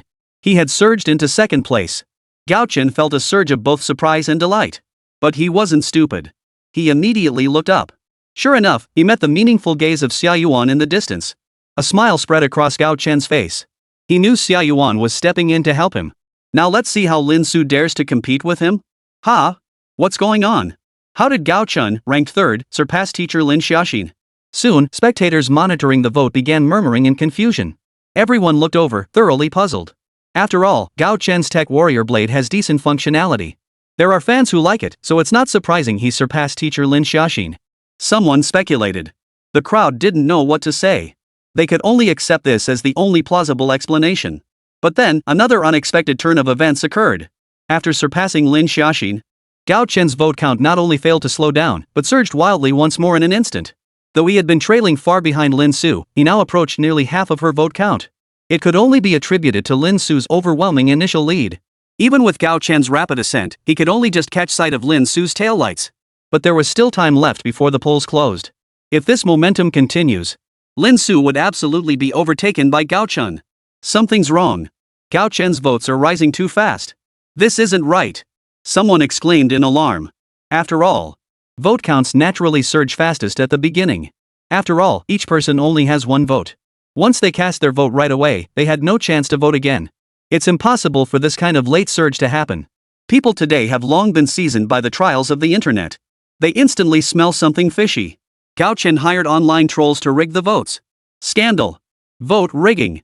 Many immediately voiced their anger, accusing Jinghai University's online voting of hiring paid commenters. Scandal. Scandal. The uproar grew louder and louder. No one was stupid. This is blatantly rubbing everyone's faces in the dirt. What's going on? Watching the situation suddenly spiral out of control, the principal was momentarily stunned. He glanced at his phone. Sure enough, Gao Chen's vote count was closing in on Lin Su's. Any rational person knew Lin Su would win. Something was definitely wrong here. But how could he possibly know what was happening? He glanced around the room. Everyone looked utterly innocent. No time to hunt for the mastermind. The principal immediately scrambled to address the crowd. Please, everyone, stay calm. Our voting process is fair and impartial manipulation is impossible. Should any issues arise later, we will investigate. Please remain calm. At this point, even if the principal knew something fishy was going on, he had to play dumb and deny it. Because this concerned the reputation of Jinghai University. Behind him, Xia Yuan watched the scene unfold. A cold smile curled at the corners of his mouth. This was precisely the effect he wanted. Did he not know vote rigging would inevitably be exposed? But so what? Jinghai University would never admit to any wrongdoing on the spot. At most, they'd conduct an investigation afterward.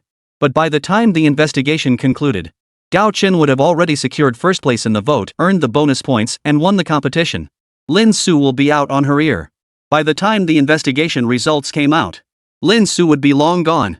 Could he possibly have the nerve to come back and cry foul? No one will give him the time of day. As for reputation, it was Gao Chen who rigged the votes. What does that have to do with me, Xia Yuan? You could say that. If things had followed their natural course, the ultimate victor would have been Xia Yuan. Not only would he eliminate that annoying Lin Su without a trace, at the same time, Gao Chen, utterly stripped of his reputation, would henceforth be reduced to nothing more than a dog driven by his own survival instincts.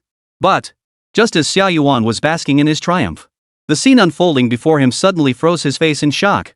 His face twitched violently, as if witnessing something utterly unbelievable. On the phone's voting screen, Lin Su's vote count surged dramatically once more. Once again, she had decisively pulled far ahead of Gao Chen, who had nearly caught up. What the hell? Xia Yuan was stunned. You see?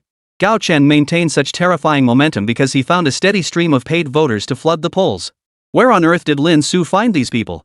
At this very moment, on the other side of the playground, Jiz's face flushed crimson as he bellowed, "Brothers, some scumbags from Jinghai University are rigging the votes to knock teacher Lin off the top spot. Are we just gonna stand by and watch? Charge! Rally your family and friends, let's take down these vote-stuffing scumbags." The comments section erupted in fury. Though netizens love to troll others in their daily lives, when it comes to major principles, they're all as upright as can be.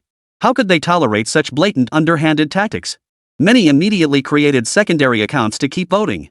Others rallied friends and acquaintances to join the voting effort. With only 1 minute left to vote, amidst the netizens' spontaneous counterattack, Lin Su's votes, which had been on the verge of being overtaken by Gao Chen, kept climbing steadily. The two were locked in a dead heat. Xia Yuan's knuckles were turning white from clenching his fists. He pulled out his phone and sent a message, "Get more people on this immediately. I'll pay extra." The reply came back instantly, "Got it." Then, sure enough, Gao Chen's votes surged again. Only 10 seconds left. Gao Chen was only 1,000 votes behind Lin Su. Everyone went wild. The race now boiled down to just Lin Su and Gao Chen. Many who had intended to vote for other teachers joined the wave of support for Lin Su, determined to fight the shady dealings to the bitter end. Final 3 seconds. Only 300 votes separated them. Gao Chen's paid commenters went all out, no more holding back. Last 2 seconds. The gap narrows to 190 votes. Final second. End. Finally, the vote count freezes in an instant. Chapter 65, Narrow Victory, the exam begins. Voting concluded. Everyone held their breath. Eyes fixed nervously on the final result. Gao Chen, 153,100 votes. Seeing the number displayed on his phone, a smug smile curled up at the corner of Xia Yuan's lips. Such a high vote count was absolutely secure. But before his smile could linger, the next second, his smile froze abruptly. His pupils dilated instantly. Because before his eyes, Lin Su, with 153,110 votes, leading by 10 votes. At the final moment, Lin Su edged out Gao Chen to claim first place. What? How is this possible? Bang! Xia Yuan leapt to his feet. In his fury, he nearly threw his phone across the room. Gao Chen, lost? Impossible. Absolutely impossible.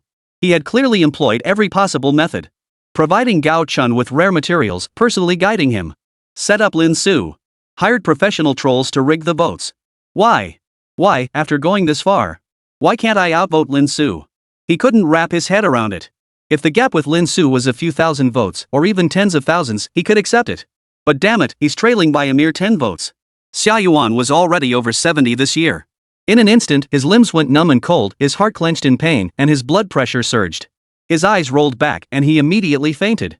Director Xia! Director Xia! What's wrong with you? Fortunately, those nearby reacted swiftly. They caught him swiftly. Chaos erupted on the stage.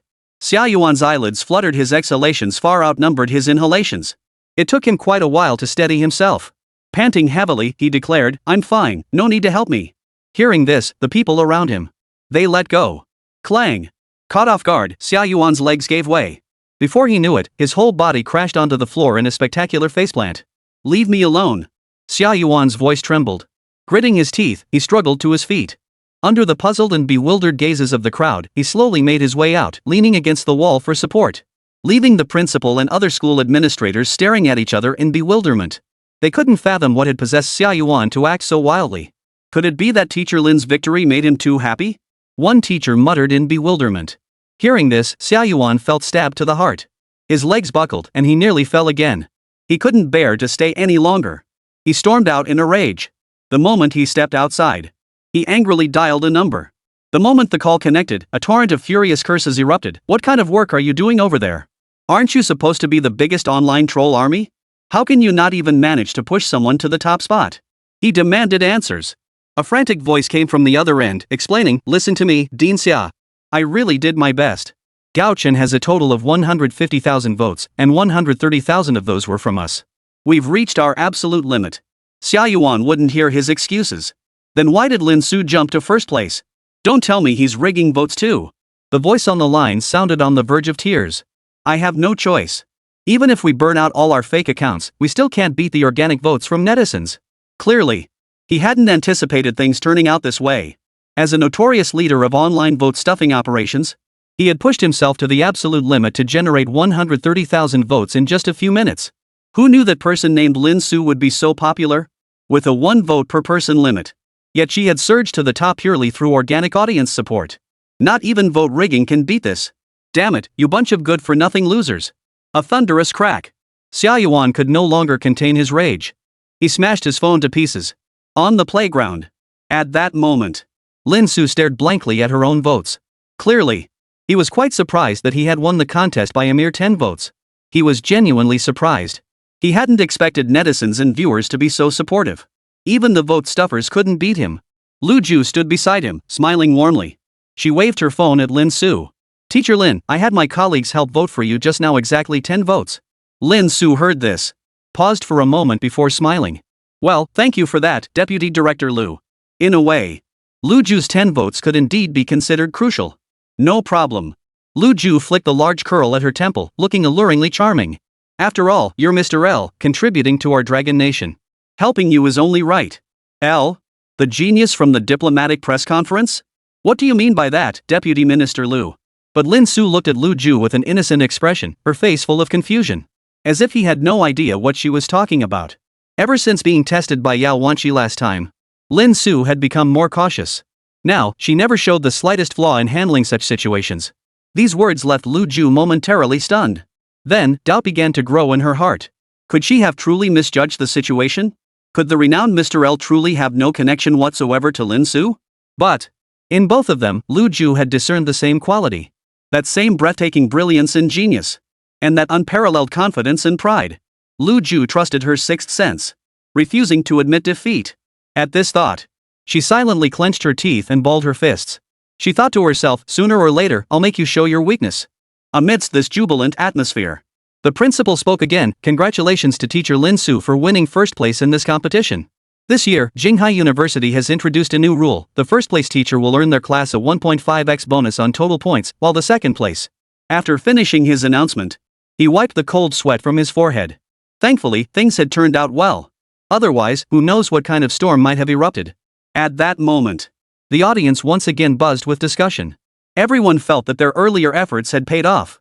Successfully securing first place for teacher Lin, it was worth it. In stark contrast was Gao Chun, whose reputation had completely plummeted, now despised by everyone. Now, sitting in the base camp, Gao Chun felt like he was sitting on pins and needles. He felt like the disdainful stares around him could kill him. Finishing first would have been fine. As long as he could defeat Lin Su, he'd have been willing to do anything. But now he'd failed. It was like losing both the battle and the bride. Even the students of Class 2 hung their heads in unison, avoiding eye contact with anyone else. The entire Class 2 was collectively despised by tens of thousands. Morale was at rock bottom. Soon, the official exam commenced. Xia Yuan, one of the referees, strolled back leisurely. Though his expression remained grim, his blood pressure seemed to have stabilized. He had come to terms with it. The difference between first and second place was merely a 0.1 multiplier. As long as he kept doling out low scores, Lin Su would never outdo him. Just you wait, Lin Su. I refuse to believe you can keep getting lucky like a cockroach time and time again. Seated in the referee's booth, Xia Yuan thought maliciously. The exam begins. Class 1 took the stage first. Lin Xiaoxin was a highly responsible teacher in her daily work. The students she taught were all exceptionally talented, and their work was outstanding. Though occasionally, a few students' work would have issues. The resulting mix-ups made everyone laugh. Overall, however, the performance was quite impressive. Wave after wave of applause erupted from the audience. Jie boasted, "What do you think, guys? Wasn't it worth the trip? Jinghai University truly lives up to its reputation as the top institution. Even their most ordinary students produce incredibly impressive work. Today's definitely a visual feast for everyone." The live chat comments echoed his enthusiasm. A few comments couldn't wait to ask, why hasn't Teacher Lin's class appeared yet? I just know the projects from Teacher Lin's class won't be ordinary. After all, like father, like son. With Teacher Lin's uniquely twisted way of thinking, how could his students' work be ordinary? Someone remarked. Holy crap, you're totally right. Fast forwarding straight to Teacher Lin's class. The comments were suddenly filled with anticipation. After the first round of scoring, Lin Xiaoxin's class scored around 70 points overall. This was already an excellent result. It meant that basically all the students in Class 1 had passed the 60-point passing mark. Every student in Lin Xiaoxin's class was beaming with smiles. An average score of around 70 was already quite commendable. After all, two new judges Zhang Tao and Zhang Tianxiao had been added. As industry heavyweights, their standards were exceptionally high. Unless the students' work was truly outstanding, high scores were unlikely. Scoring around 70 actually placed them among the top performers. Soon, it was Class 2's turn. But when their class took the stage, it wasn't as enthusiastic as Lin Xiaoxin's class had been earlier. Instead, because of Gao Chun, a wave of boos erupted from the stands. Get lost, vote stuffing scum. The morale of Class 2 plummeted further, heads bowed in silence. Witnessing this scene, a volcano of suppressed anger erupted within Gao Chun. He finally managed to suppress it and snapped, "What's going on here? Everyone, get your act together. If anyone drops the ball, don't blame me for making you retake the course or even hold you back a grade." His words had the desired effect. The students immediately grew fearful. They forced themselves to perk up. At that moment, the students who had been gloating over snagging Gao Chen's class, and even bragged about it everywhere, were now filled with regret. Seeing how Lin Su's class was now bustling with lively, harmonious energy, they were kicking themselves. It was within this very atmosphere Gao Chen's class swiftly proceeded with the grading. After all, Gao Chen possessed genuine ability. Class 2 had consistently ranked first in the grade for years. Though the students under his guidance were low in morale, it didn't hinder their work presentations. After one round of presentations, his class quickly pulled ahead of Lin Xiaoxin's group. One student's smart race car even caught Zhang Tianxiao's attention. He awarded an unprecedented high score of 85. Soon it was time for the final student's evaluation. His creation was a smart home robot. However, it appeared to have only average functionality, seemingly no different from those already on the market. Zhang Tao and Zhang Tianqiao raised their scorecards, both awarding 70 points. The remaining two judges gave slightly higher scores of 75. But when Xia Yuan revealed his score, the other judges immediately furrowed their brows. Xia Yuan had actually given it 85 points. Each judge had their own internal scale. They knew the student's score should hover around 75 at most. Yet Xia Yuan had awarded a high score of 85. Dean Xia, such a high score, do you have some unique insight? Zhang Tao didn't indulge Xia Yuan, immediately asking. Xia Yuan let out an imperceptible cold chuckle. He replied calmly, I find the student's work quite commendable and meaningful. Everyone has their own criteria for evaluation. Perhaps mine differs somewhat from Director Zhang's. Zhang Tao's frown deepened. This wasn't actually the first time Xia Yuan had given a high score. In fact, upon reflection, every score he had given Gao Chen's students now seemed too generous. Who was Zhang Tao? He immediately fell silent, letting out a quiet chuckle as he sensed something off. Was this targeting Lin Su? Then what comes next? You'd better pray you don't get torn apart by this dormant beast. Chapter 66, Lin Su number 1? A sudden challenge. The scoring concluded swiftly. Though the other judges found Xia Yuan's scoring rather puzzling. No one had grounds to criticize him. After all, judges are there to score. Regardless, Xia Yuan could always brush off any objections by citing differing perspectives. Arguing was pointless. And thus, under Xia Yuan's behind-the-scenes manipulation, Gao Chen's class average soared to an absurdly high level. It had actually jumped straight to 76. That's a full 6 points higher than Lin Xixin's class. Absolutely ridiculous. Whoa! The score instantly drew gasps from many in the audience. You see? After the previous 2 rounds of exams, the audience had already noticed the judges typically scored between 60 and 70. 76 points was already an outstanding achievement. Barring any surprises, it wouldn't be an exaggeration to say first place is already locked in. That score is ridiculously high. Students and teachers from other classes watched the staggering score with sighs and shakes of their heads. They felt utterly helpless. Even surpassing Lin Xixin's 70 points seemed difficult for them, let alone Gao Chen's class. Regarding this outcome, though everyone was shocked, they didn't find it particularly surprising. After all, Gao Chen's class had taken first place every single year for the past 3 years. It seemed only natural that he would claim the top spot again this time. And after the news spread online, everyone naturally learned about the wager between Lin Su and Gao Chen. But in truth, many Jinghai University faculty members knew Lin Su's chances of winning were pitifully slim. Although Lin Su had just claimed first place through her own formidable individual strength, Gao Chen wasn't far behind. At a 0.1 multiplier, the point gap between them existed. It was hardly decisive. Many students shared similar concerns. Honestly, I'm worried about Professor Lin. No matter how brilliant he is, he can't possibly make all his students match his level, right? It feels like Teacher Lin might lose. Gao Chen students really have something special. Many shook their heads in dismay. They felt Lin Su might truly be in trouble this time.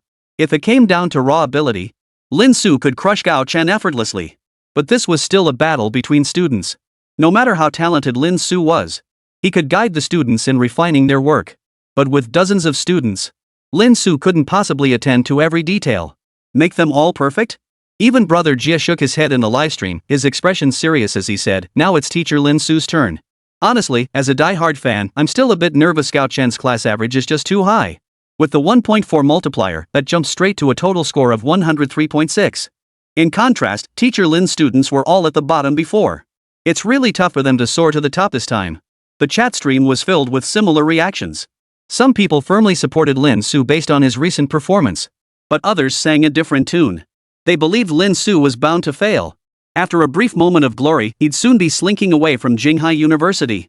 The two factions argued fiercely. A faint smile suddenly curved the corners of Jie Ji's mouth. Finally, at some point, he spoke up, damn it, these little haters finally showed their true colors. Stream moderator, did you see that? Kick all these jerks out. Our stream doesn't welcome anyone who slanders Teacher Lin. Instantly, a flood of users got kicked out at lightning speed. Everyone else was stunned. Holy crap, is this some kind of sting operation? That was too slick. Jie Ji dropped all pretense, bursting into laughter. What's the big deal? With a genius like Teacher Lin, why should we even worry? I'll bet anything he'll win hands down. That was his instinct as a top streamer. Just as everyone's attention was fully focused on the bet between Lin Su and Gao Chen, over at Lin Su's side, the atmosphere remained calm. A group of people strolled over leisurely. Lin Su glanced at Lu Miao Miao beside him, the girl who had claimed earlier that Gao Chen had kicked her out and that she had joined Lin Su's class. He asked, "Are you sure you want to join my class?" Lin Su asked, looking at her. "Yes." The girl named Lu Miao Miao nodded emphatically. Her gaze drifted uncertainly, as if she dared not meet Lin Su's eyes. "I've already spoken with Dean Xia Yuan. He's agreed to let me join your class, Teacher Lin." Lin Su nodded, saying nothing more. Class 3 made its grand entrance. Everyone was filled with anticipation. Not just because of the wager, but also because of their teacher, named Lin Su. Even the referees like Zhang Tao and Zhang Tianxiao sat up slightly straighter at that moment. Lin Su, however, remained utterly nonchalant. He seemed utterly unconcerned about this crucial exam. He casually pointed at a student and said offhandedly, "You go first." Xiao Wu, who was singled out, froze for a moment. He pointed at himself, stammering, "Ah, me?" Xiao Wu was the designer of the big dumb spring racing car. Now, so many days had passed. Under Lin Su's guidance, he had transformed the smart race car into. Lin Su snapped impatiently, "Who else could it be? Hurry up and stop dawdling." Xiao Wu, holding the race car, walked over in a daze. He didn't look too bright. The audience immediately furrowed their brows. Somehow it felt like Professor Lin's students don't seem too bright. If this weren't Jinghai University, everyone would suspect Lin Su had brought in a child with Down syndrome. Jie scratched his head awkwardly. "Don't judge a book by its cover, guys.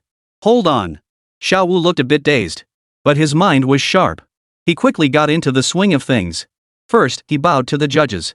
Then he introduced himself. "Hello everyone, I'm Xiao Wu. This is my final project, a smart tech race car. I've named it the Lin Speed 1. After he finished speaking, it felt like a thunderclap echoed through the sky. The entire venue fell into a momentary stupor. As if struck by lightning, all eyes turned toward Lin Su in unison, their expressions complex and inexplicable. Feeling the weight of those gazes, Lin Su couldn't help but tug at the corners of his mouth in resignation.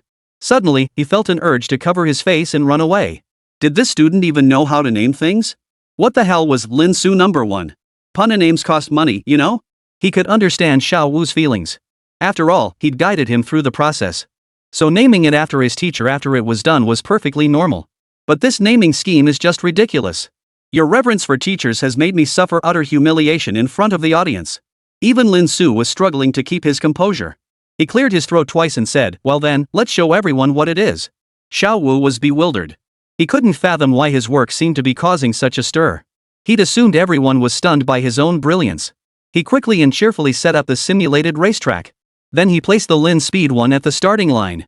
At the same time, Xiao Wu stated, "My smart race car doesn't require manual control. It navigates autonomously, using its built-in intelligence to handle all kinds of road conditions. My simulated track features 2 modes. First, I'll demonstrate its speed capabilities." Listening to his explanation, the judges were visibly impressed. Even the notoriously critical Zhang Tianxiao nodded in approval. While self-navigating vehicles are no longer uncommon today, Xiao Wu's creation was a model-sized car. Maintaining accurate calculations and responsiveness at high speeds was no simple feat. You can cram all sorts of components into a real car. Not so with model race cars. Every inch of space must be optimized to the extreme. It also demands that the creator possess deep expertise in multiple fields: artificial intelligence, machine learning, computer vision, and vehicle engineering. This student isn't as dumb as he looks, Zhang Tianxiao thought to himself. Most current technological innovations in this field, autonomous pathfinding, is either painfully slow, or rely on exhaustive search methods to repeatedly filter for the correct route, often crashing repeatedly, to handle the complex road surfaces on simulated tracks. This was no ordinary college student's project. The judges perked up. They wanted to see if Xiao Wu had what it takes. Boom! Whoosh! At that very moment, with a muffled groan, Lin Speed 1 launched like a rocket.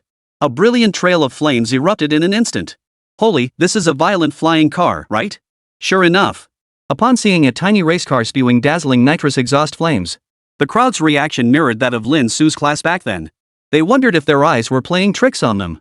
Amidst the collective astonishment, Lin Speed 1 executed a series of fluid turns and drifts, blazing across the finish line. Wait, what?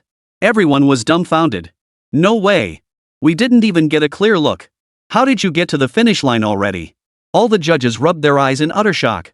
Xiao Wu stowed away the Lin Speed 1 and grinned sheepishly. What do you all think, referees? He scratched the back of his head, looking somewhat embarrassed. Actually, using the method teacher Lin taught me could have been faster, but I'm just too slow-witted. I could only manage about a third of the power. The judges' table fell into complete, unified silence. They stood frozen like stone statues. They hadn't even seen it clearly. How the hell were they supposed to judge it? What on earth did Lin Su teach this kid? 1/3 power output, is this insane? Zhang Mingyuan suddenly realized that whenever anything concerning Lin Su came up, Seemed to leave him with no dignity whatsoever. he could only force a save face, clearing his throat. Well, excellent. Now, let's move on to the second track. Xiao Wu responded, alright. The second track is more comprehensive, simulating road conditions across various environments to allow everyone a more intuitive evaluation. And right at that moment, suddenly, a cold, mocking voice cut through the air. Hold on.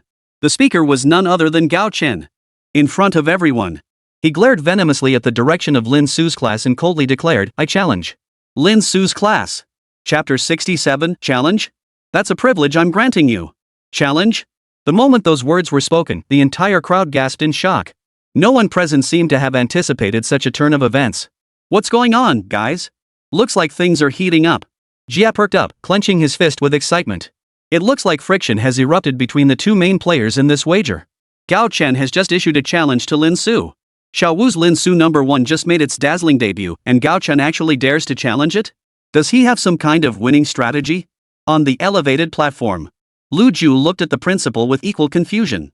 Can challenges even be issued during Jinghai University's final exams? This was unheard of. The others were equally curious, turning their gaze toward the principal. The principal's rotund face froze in a moment of stunned silence. Little did they know, it had only just begun. The tension between these two rivals was already so thick. A direct challenge had been issued. Seeing the situation escalate, he had no choice but to step in and explain, here's the situation. As the most prestigious university in Dragon Nation, Jinghai University has always advocated that students embrace the spirit of daring to break through their own limits. And since its founding, the university has consistently encouraged students to engage in healthy competition.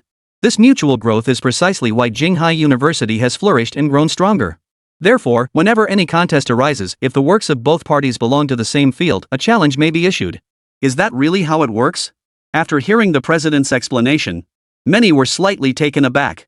Even some Jinghai students looked utterly bewildered. Only today did they learn that Jinghai University had such an unwritten rule. And this was perfectly understandable. After all, during regular final exams, students would take turns stepping up to the podium. They'd just get scored by the judges, and that was that. After all, many feel uneasy about their own creations. Just not getting torn apart by the judges and failing was something to be thankful for. Why would anyone voluntarily challenge others? That's just asking for trouble. Besides, most classes don't harbor deep-seated grudges against each other. Competition doesn't get bloody to this extent. So basically no one would voluntarily challenge another class. After all, there's a special rule hidden within this system. Once a challenge is accepted, the losing side would have 10 points deducted from their total score and added to the winning class. Sure enough, after the principal elaborated on this rule, the audience was left speechless. They finally understood why Gao Chen had issued the challenge. The feud between the two was beyond reconciliation. The victor reigns supreme, the vanquished becomes the enemy. Only one teacher could remain at Jinghai University henceforth. And issuing the challenge was undoubtedly one of the tactics to crush the opponent. Huff. The wind fell silent. The air seemed to freeze in that moment. On the vast sports field, Lin Su and Gao Chen faced each other from a distance. Gao Chen lifted his chin. His eyes held undisguised contempt and ruthlessness. In front of all the spectators, he shouted, "What? Teacher Lin, are you afraid? If you are afraid, just say so. I understand your fear of losing points." He hurled a barrage of sarcasm at Lin Su. "Shut up." Audience members who couldn't stand him immediately shouted angrily, "Teacher Lin, just don't agree to his terms. Your point multiplier is so high, there's absolutely no need to compete with him on this." "Exactly. This guy's clearly no good. Who knows what dirty tricks he's scheming with those shifty eyes." "Teacher Lin, don't fall for it." Numerous supporters of Lin Su shouted in unison. After all, for a challenge to be valid, both parties must agree. At this moment, the scales of victory had already tipped in Lin Su's favor. Lin Su had absolutely no need to engage in this charade with Gao Chen. After all, Xiao Wu's Lin Su had just demonstrated such blazing speed. The fact that the opponent remained unfazed and issued the challenge despite witnessing it. Clearly, he came prepared and possessed ample confidence.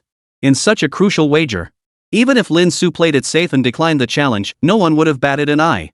"What? Scared now?" Gao Chen burst out laughing. "You Lin Su, you're not some big wimp, are you? Both sides are racing cars, are you really that scared of me?" Clearly, Gao Chen had noticed this too. His mocking voice hadn't stopped since the moment before. He was practically begging Lin Su to agree. Shut up. It was at that very moment. Lin Su merely scratched his ear and remarked indifferently, as if Gao Chen's earlier words hadn't registered at all. Meeting everyone's gaze, he said calmly, "There's no need to utter words meant to provoke me and make us all look foolish. Because I, Lin Su, have never refused anyone's challenge. After all, you yourself said this is a challenge." Lin Su's eyes grew cold. A challenge? Ridiculous. Had he, Lin Su, ever shied away from a challenge in his life? And now, those men had all become piles of bleached bones, fallen upon the very staircase where they once ascended to godhood. He raised his head slowly, meeting Gao Chen's suddenly constricted pupils with a gaze as dismissive as one would give to ants. "Remember this. My agreement to this isn't because my student or I need to prove anything. Remember, you are merely a challenger, and the opportunity to challenge me is a favor I grant you." In an instant, the entire arena fell deathly silent. Hearing Lin Su's words, witnessing his expression now as cold and regal as a king's, everyone felt as if struck by a massive hammer, utterly stunned. "Your chance to challenge me is a favor I'm granting you." What an arrogant and unreasonable statement. But upon reflection, it held no flaw. After all, Lin Su could have simply ignored Gao Chen. But that's just the kind of person Lin Su is. Even with absolute certainty, he would still choose the most perilous, most unpredictable path to leave his opponents utterly defeated and convinced. "You!" Across from him, Gao Chen gasped, overcome by an inexplicable dread that surged within him under Lin Su's gaze. It felt like being locked in the gaze of a monster that had lain dormant for ages. It was he who had initiated the challenge. For a moment, he had been unrivaled, his momentum at its peak. Yet Lin Su had reduced him to his true self with just a few simple words. Even his face betrayed an uncontrollable twist of distortion.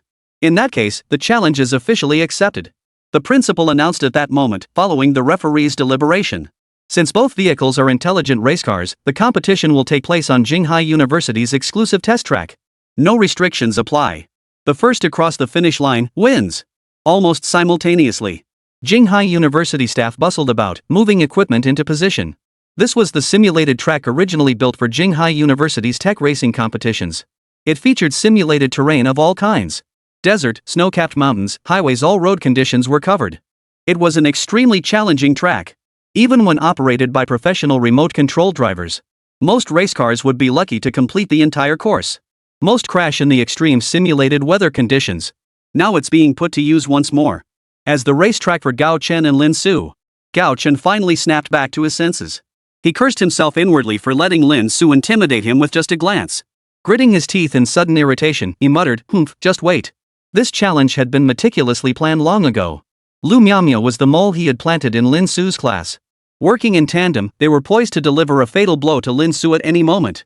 And Xiaowu's Big Fool Chun's race car had naturally been revealed to him through Lu Miaomio earlier. Thus, he had schemed for a long time. He specifically targeted a student named Lin Zihan from his own class for preparation. Lin Zihan was the top student in the entire grade. Her exceptional talents shone brightly among her peers. She had racked up countless awards and scholarships, so many she could barely carry them all. He could be called a genius among his peers. And with Xia Yuan's backing, having finalized their plan, they prepared to break through the bottleneck with Xiao Wu. Gao Chun poured every ounce of his effort into co-creating the race car with Lu Zihan, comparing his own all-out creation to Lin Su's weakest student. The odds of victory were overwhelmingly in their favor. Meanwhile, Lu Zihan wore an equally smug grin. As the perennial top-ranked student, his pride was second to none. Not only was he not nervous now, but felt a surge of excitement. Amidst such a grand gathering of people, this would be his chance to make a name for himself. As for Lin Su, Lu Zihan felt no fear whatsoever. He felt in his heart that Lin Su was merely a few years ahead of him in the industry. Sooner or later, he'd be crushed beneath her feet. However, he didn't let his guard down. He cautiously inquired to Gao Chen, "Coach, something seems off about Xiao Wu's car. That speed just now, our race car might not even be faster than his." But Gao Chen dismissed the concern with a cold laugh. "No need to worry. I deliberately had Lu Miaomio interact with Xiao Wu these past few days. Though that guy didn't hand over all the data and structural details, we've already grasped the essentials. Their chassis is made of ordinary carbon fiber, nothing like ours.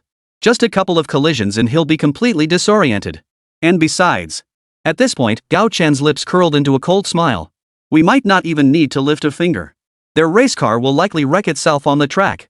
Lin Zihan found this reasoning compelling and immediately agreed, "You're so smart, teacher. That Lin Su is nothing." Now there was nothing to fear. Their cars were specially designed. What good would Lin Su's speed do? Could they withstand the extreme simulated conditions of the test track? You see? Xia Yuan had already used his connections to secretly secure the race venue for their experiments. The race cars had already logged countless laps. They were practically more familiar with it than their own homes. Reporting, assembly complete. Meanwhile, the simulated racetrack was finally assembled. The staff raised their hands to signal. Both hands crossed the finish line. Everyone's hearts were in their throats. On the surface, this was a contest between two students. But everyone understood. This was actually a showdown between Lin Su and Gao Chen. It could very well decide the final outcome. Chapter 68 Perfect Drift, Sudden Twist. Soon, Xiao Wu and Lu Zihan each positioned their race cars on the starting line. It must be said, their racing styles were starkly different. Lu Zihan had named his car the Sky Piercer. It carried a certain pride, symbolizing his absolute determination to soar to new heights in the future. The Lingxiao had already caused quite a stir. Even the notoriously picky judges unanimously awarded it a high score of 85. The Lingxiao's overall body was massive. Its rigid body shimmered with an unusual glow under the sunlight, seemingly a reflection from some kind of coating. Front and rear crossbeams, along with various collision protection devices, adorned its frame. It gives off a miniature G-Wagon vibe, looking fully armed and utterly formidable. In comparison, Xiao Wu's Lin Speed 1 appears rather petite in comparison. Its streamlined, race car-like body was only half the size of the Lingxiao. So delicate it seemed like a single bump from the Lingxiao could send it flying apart. Speed matters, but it's not the only measure of a race car. At that moment, Zheng Tianxiao shared his professional insights. Lu Zihan's Lingxiao was massive, equipped with every conceivable component. It was clearly better suited for the harsh conditions of the competitive track. As for Xiao Wu's, besides being fast, he couldn't discern any other advantages. Speed alone doesn't win races. In this kind of competition, stability and versatility are the most crucial criteria. Zheng Tianxiao murmured, Gao Chen's class has already won. This match holds little suspense. He looked at Lin Su, whose face remained calm. He frowned slightly. He felt Lin Su had ultimately acted recklessly, blinded by the recent praise. For a moment of reckless bravado, she'd made such an unwise move. Oh, but I beg to differ. Just then, Zhang Tao chuckled in rebuttal, I actually think Lin Su's student will win. Are you kidding me? Don't tell me Director Jiang has gone senile after all these years that he's lost even the most basic discernment. Zheng Tianxiao dismissed him as deliberately picking a fight, responding with a cold sneer. At their level as giants in the scientific community, who couldn't see that Gao Chen's team was clearly well prepared? Even the outer shell was coated with specialized heat protection. It was blatantly aimed at sabotaging Lin Su's class. I'm not joking. Zhang Tao was unusually serious. In that case, why don't we make a bet? I'll wager on Lin Su winning. Poof. Zheng Tianxiao initially didn't want to engage him. But suddenly, something occurred to him. He chuckled, well, why not? How about using the funds just distributed by headquarters as the stakes? A meaningful smile played at the corners of his mouth. The loser gives the winner half of this year's funding. You dare to take that bet? Shock rippled through the crowd. Research funding was the lifeblood of every institute. Even half of it. That's an astronomical sum. Research funding is the lifeblood of every institute. It determines the progress and release of numerous studies and even products. If suddenly cut in half and handed to competitors, the consequences are unimaginable. This was a gamble big enough to make anyone's jaw drop. But Zhang Tao just smiled. He seemed completely unfazed. He roared with laughter, fine, I'll take it. Now it was Zheng Tianxiao's turn to be taken aback. Zhang Tao had agreed so readily? Then I hope Director Jiang will keep his word when the time comes. Zheng Tianxiao felt utterly confident. There was no pretense whatsoever. If Lin Su were to take the stage herself, he might have felt some apprehension. But this was merely a student's guided project. He didn't believe there was even the slightest chance of victory. The stakes were raised once more. Meanwhile, the simulated racetrack was also primed and ready. However, just as the race was about to begin, the referee beside them suddenly turned to Xiao Wu with a puzzled look. Class 3 competitor, aren't you going to remotely control your race car? Xiao Wu replied, no need. Ours is fully automated. The referee was taken aback. Lu Zihan, holding the controller nearby. A sneer curled the corners of his mouth. Not much skill, but plenty of big talk. It seemed all worries were now completely gone. This challenge had come unexpectedly. He couldn't believe Xiao Wu's side had pre-programmed corresponding system data. Letting the race car run on its own like this. What's the difference between that and courting death? 3, 2, 1, go. With the referee's command, the race officially commenced. Both cars shot forward like arrows released from a bow. Jie Gu in the stands naturally took on the role of commentator. Holy crap, guys! The Lin speed car has taken an early lead, instantly pulling away from Class 2's Ling Xiao car. That superstart is simply unstoppable, he exclaimed. The track starts with a straight stretch of road, no external factors to interfere. It's pure performance that's being tested. Lin speed is holding a commanding lead right now. Looks like the Ling Xiao isn't cutting it either. Wait, no.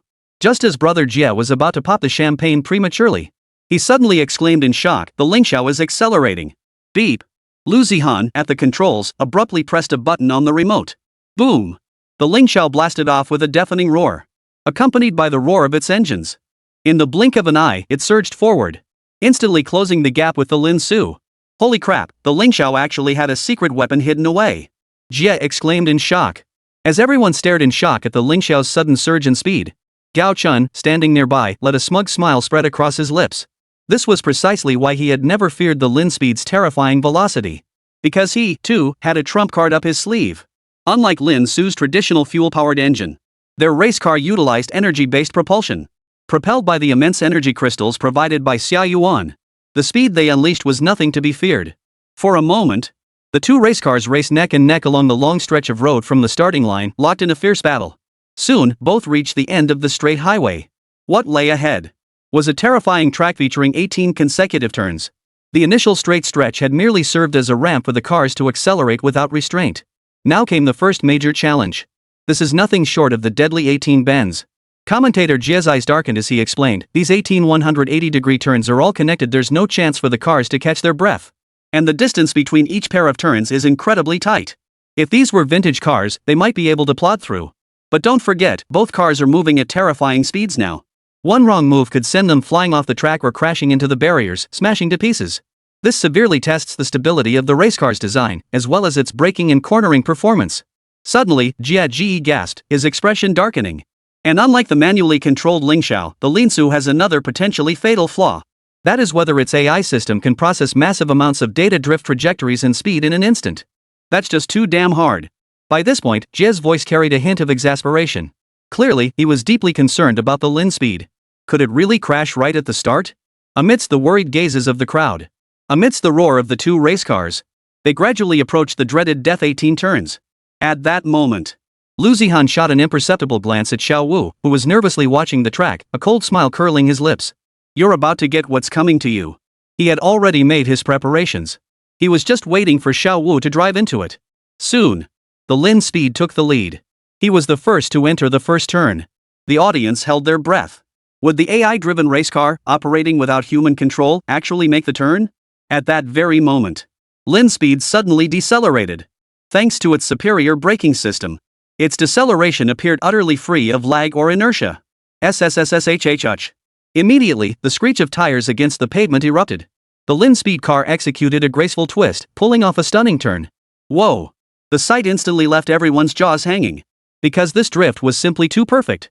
Under the system's flawless calculations, the Lin speed car practically hugged the curb as it drifted. So precise that not even a sliver of gap was visible between them. It was downright terrifying. In stark contrast, Lu Zihan's manual controls revealed their inherent limitations in stark contrast. Though Lu Zihan is considered a top-tier driver, a noticeable gap was still visible when he drifted through the first corner. Clearly, he couldn't match the heart-stopping precision and perfection of the Lin speed, which seemed to dance on the edge of a knife. As a result, the gap between the two will only widen further. After all, there's a popular saying that goes, "Who can't accelerate?" It's cornering that reveals true skill. After drifting through the first corner, the Lin speed car had no time to adjust.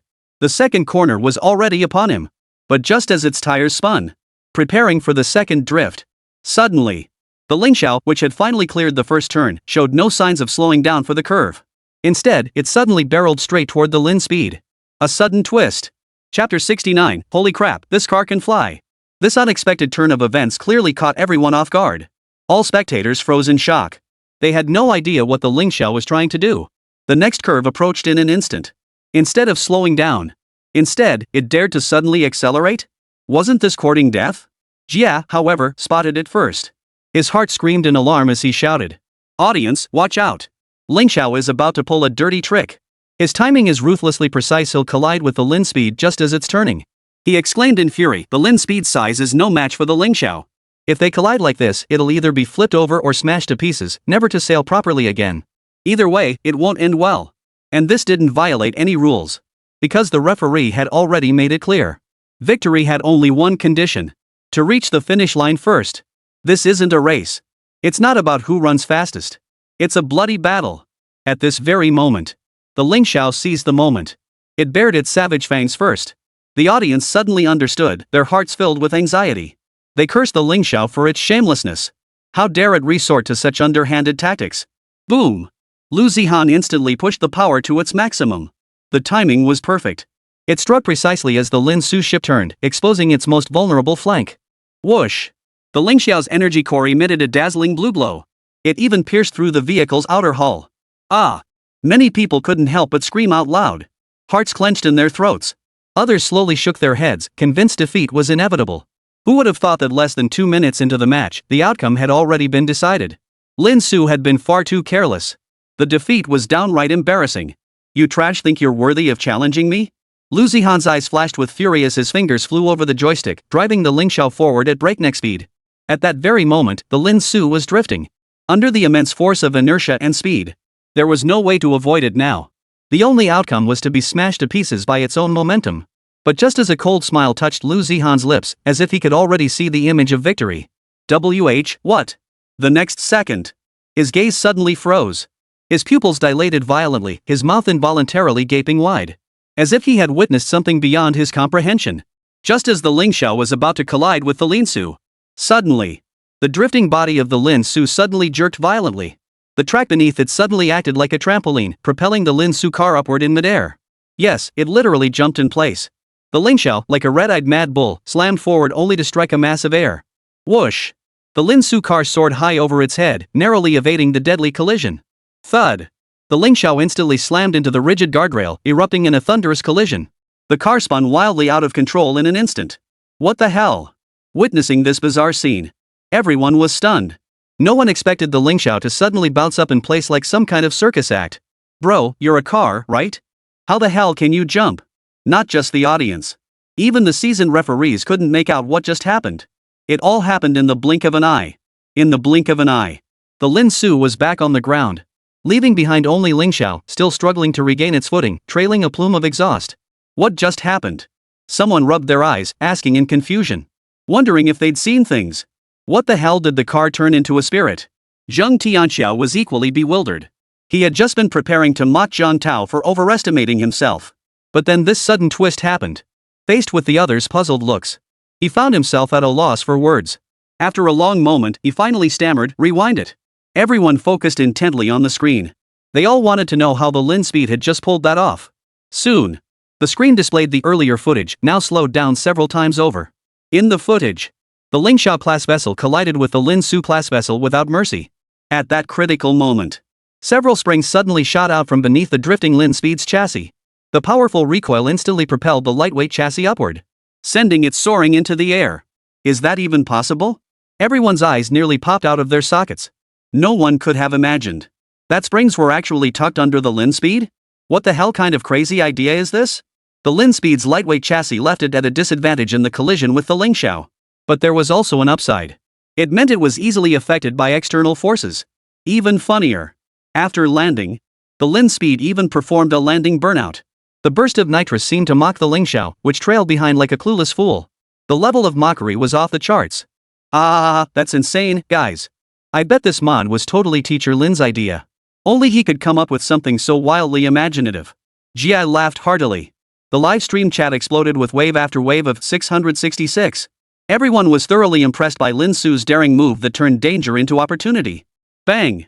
Class 2's headquarters. Gao Chen's face flushed crimson as he slammed his fist on the table, startling every student nearby. His face was now ashen. He never imagined that his meticulously planned scheme would be dodged by Lin Su in such an utterly baffling way.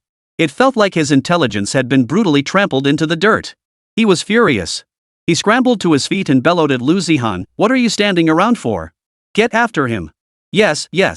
Lu Zihan's earlier look of smug confidence vanished. Instead, beads of sweat formed densely on his forehead.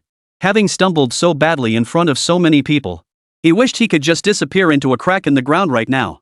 But he knew the situation was serious. So he quickly composed himself and maneuvered the Lingxiao to give chase once more. At that moment, the Lingxiao looked rather battered. Not only was the front end damaged, but the bodywork bore numerous scratches. But overall, it was still in working order. It had been pulled a considerable distance behind by the Lin Speed. Finally, the two vehicles exited the road section, one ahead and one behind. The next stage brought them to the desert. The desert stage offered no roads. Only sand and gravel stretched as far as the eye could see. Yellow sand stretched endlessly in every direction. Whoosh!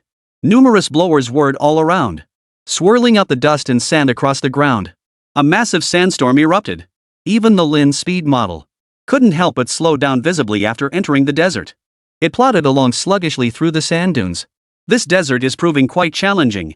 Not only is there no road, just soft, yielding sand, but man-made sandstorms are raging everywhere. Who knows what hidden traps might be waiting? One misstep, and we could lose all our advantages. Jeff frowned, his expression grave. Plus, this desert stage is fraught with perils. Compare it to what we just went through. The deadly 18 bends on the highway were practically a beginner's course. But Teacher Lin's race car has an advantage and should be able to maintain its lead. Jie analyzed, after all, his lighter weight means less resistance when sinking into the sand, while Ling Xiao's car will likely struggle more, causing it to fall further behind.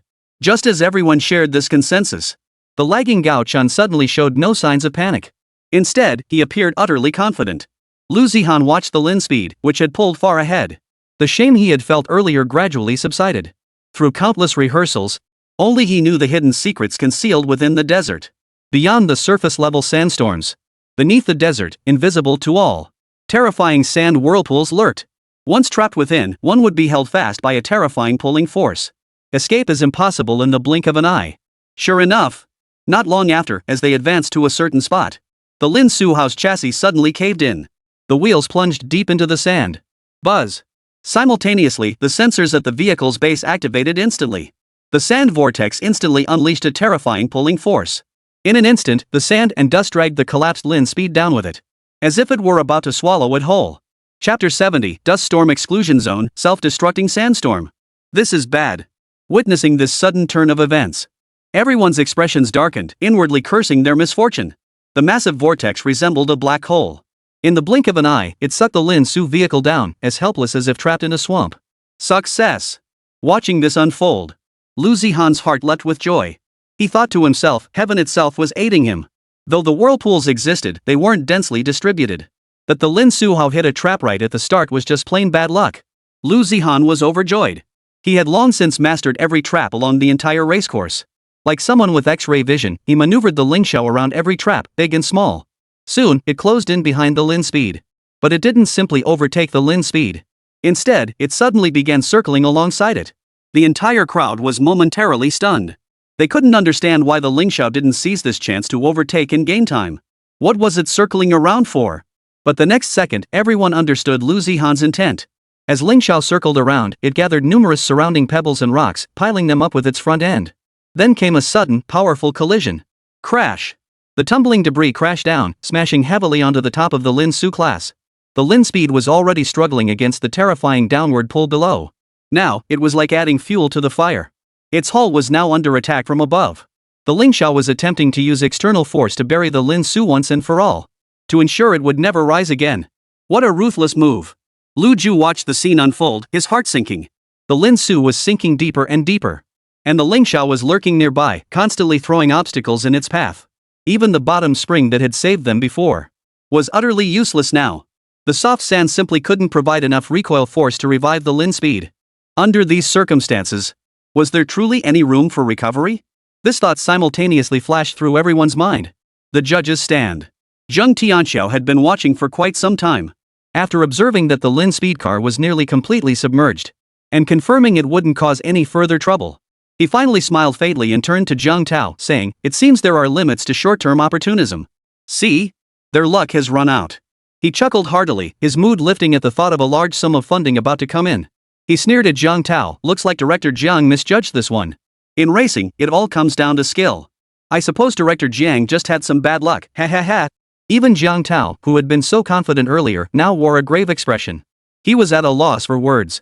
Could it be that Lin Su really hadn't interfered much with the student's work? He couldn't help but wonder, sighing inwardly. But just then, he spotted Lin Su in the distance, still radiating that same effortless composure. He had even pulled over a recliner at some point, stretched out on it, and crossed his legs. It seemed as though the vortex was about to swallow up something entirely different from his family's race car. This scene left Jiang Tao momentarily stunned. He immediately mentally slapped himself several times. Damn it, what was he thinking? The owner himself wasn't panicking, and here he was freaking out? Who was that? That's Lin Su. The man who created the mecha, beat up military officers, and always pulled off miracles. What's there to worry about? With that thought, he spoke calmly, retorting bluntly to Zheng Tianxiao, then let's wait and see. Zheng Tianxiao, however, dismissed it as mere stubbornness. The scene was laid out before them. Lin Su Hao was about to be buried in the literal sense. Even now, he still refuses to face reality? He sneered coldly, Director Zheng truly won't shed tears until he sees the coffin. Jiang Tao, however, chuckled at that moment, the coffin is here, but I wonder who it's meant for. What does that mean? Hearing this, Zheng Tianxiao's heart sank suddenly. He immediately turned his gaze toward the large screen displaying the entire scene. The next moment, his eyes narrowed sharply. For on the screen, though the vortex had completely engulfed the Lin Su, leaving it nowhere to be seen, the vortex showed no signs of abating. Instead, violent cracks began erupting across the surface of the sandstorm. Like a heart riddled with cracks, pulsing repeatedly. As if something terrifying was about to burst forth from the earth. The plan succeeded. Lu Zihan, who had just been about to drive away in his race car, watched this bizarre scene unfold, his expression shifting slightly. He'd driven this section dozens of times. But he'd never witnessed the desert vortex behave like this before. Could it be? Oh no! The next moment, he seemed to grasp something. He let out a sudden cry of alarm. He tried to maneuver the Lingxiao to escape. But it was already too late. Buzz, buzz. Two dull thuds echoed. Boom! Suddenly, a violent cracking sound of earth-shattering echoed in everyone's ears. The next moment, under the utterly horrified gazes of everyone, the Lin Su, which had been swallowed by the vortex swamp, violently broke through the surface.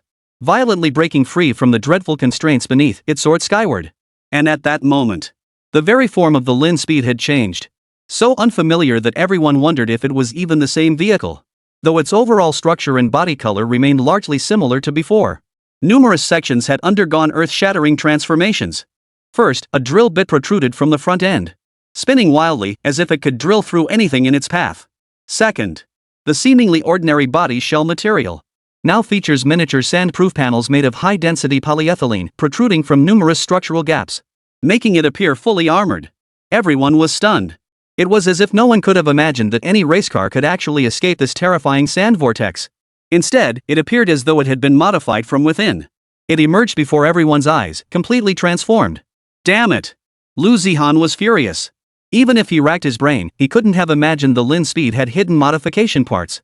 And it only appeared at this most critical moment. Teacher, you're truly amazing. You actually thought of this too. Meanwhile, at Class 3's headquarters, Lin Su was bathed in the admiring gazes of his classmates. They marveled that Lin Su had anticipated even this scenario and prepared such a countermeasure. Lin Su gave an imperceptible twitch of the mouth. He thought to himself, you guys are really reading too much into this. The modifications he made were purely accidental. The drill was because he had no idea what kind of system Xiao Wu would end up writing. After all, even with the system, Lin Su didn't want to interfere too much with the students' work. That's why he'd suggested that approach back then. If it ended up becoming another big dumb spring race car, then he'd just drill his way through. Can't dodge it? Then screw dodging, go all out. And those sand guards aren't just for sand. They're waterproof, fireproof, shockproof, and kid-proof. They've got it all covered. But with the mood already set like this, Lin Su wouldn't be dumb enough to sabotage his own setup. He merely wore a mysterious expression, smiling without a word. His air of a true master left the audience in awe. Now that's genius. Foresight beyond compare. Jia gave a thumbs up in the livestream chat. The chat was filled with admiration. Meanwhile, Lu Zihan's situation grew dire. Feeling a sense of impending doom, he activated full power. Buzz! Trying to escape the mad drill bit bearing down from behind. The terrifying Lin Speed car seemed poised to ram his race car right in the rear. If that thing hit the rear end, no matter how sturdy the Lingxiao was, it would be wrecked beyond repair. So it was immediately chased like a stray dog, darting around in panic. But, after the modifications, the Lin Su cruiser traversed the desert as if on level ground. It was about to catch up to the Lingxiao in no time. Lu Zihan was scared out of his wits. With no way out, he seemed to think of something. He steeled his resolve. He turned the vehicle around and headed straight for the terrifying dust storm zone. There, gales raged, sand swirled through the sky, and countless tornadoes howled everywhere. Let's see if you dare follow me now. Lu Zihan gritted his teeth. He was equally familiar with the sandstorm's trajectory along the racetrack. He had long since mapped out the safest route. He was confident that if the Lin Speed dared to follow, it would definitely get a taste of its own medicine. But even so, the Lin Speed still clung to his tail, relentless. "You're asking for it." Lu Zihan snarled furiously. He plunged headlong into that terrifying sandstorm. Lin Speed followed right behind. Good heavens, viewers! Both vehicles just got going and are charging straight into the danger zone. This is utterly insane, Jia exclaimed. The sandstorm zone in the desert stage was a shortcut. It allowed faster arrival at the destination than other routes. But it's also a zone reserved only for the brave and the strong. The sandstorms here are terrifying beyond belief. They could easily overturn anything they touched. The moment they entered, countless gusts of sand and dust swept in, instantly covering the Lingxiao's body and tires. But the Lingxiao had prepared long ago. The sand protection system activated. It navigated the route with utmost safety.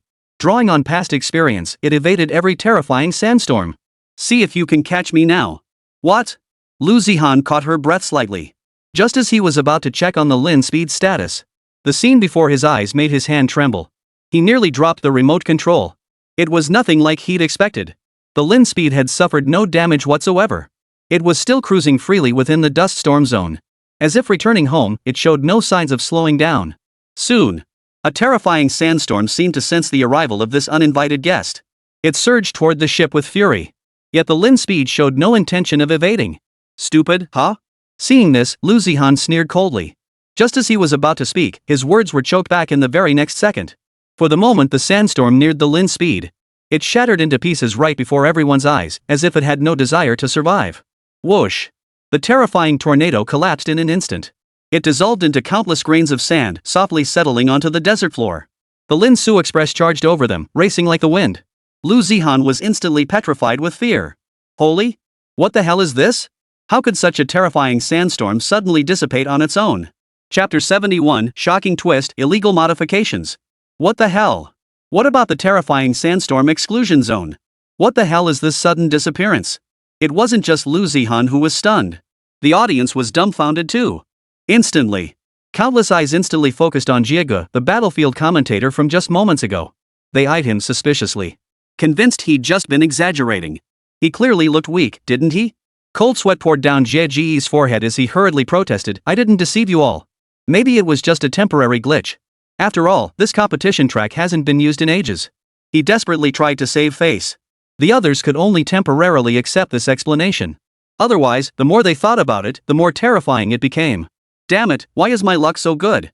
Lu Zihan thought the same thing, trying to reassure himself. He convinced himself it was just a minor issue.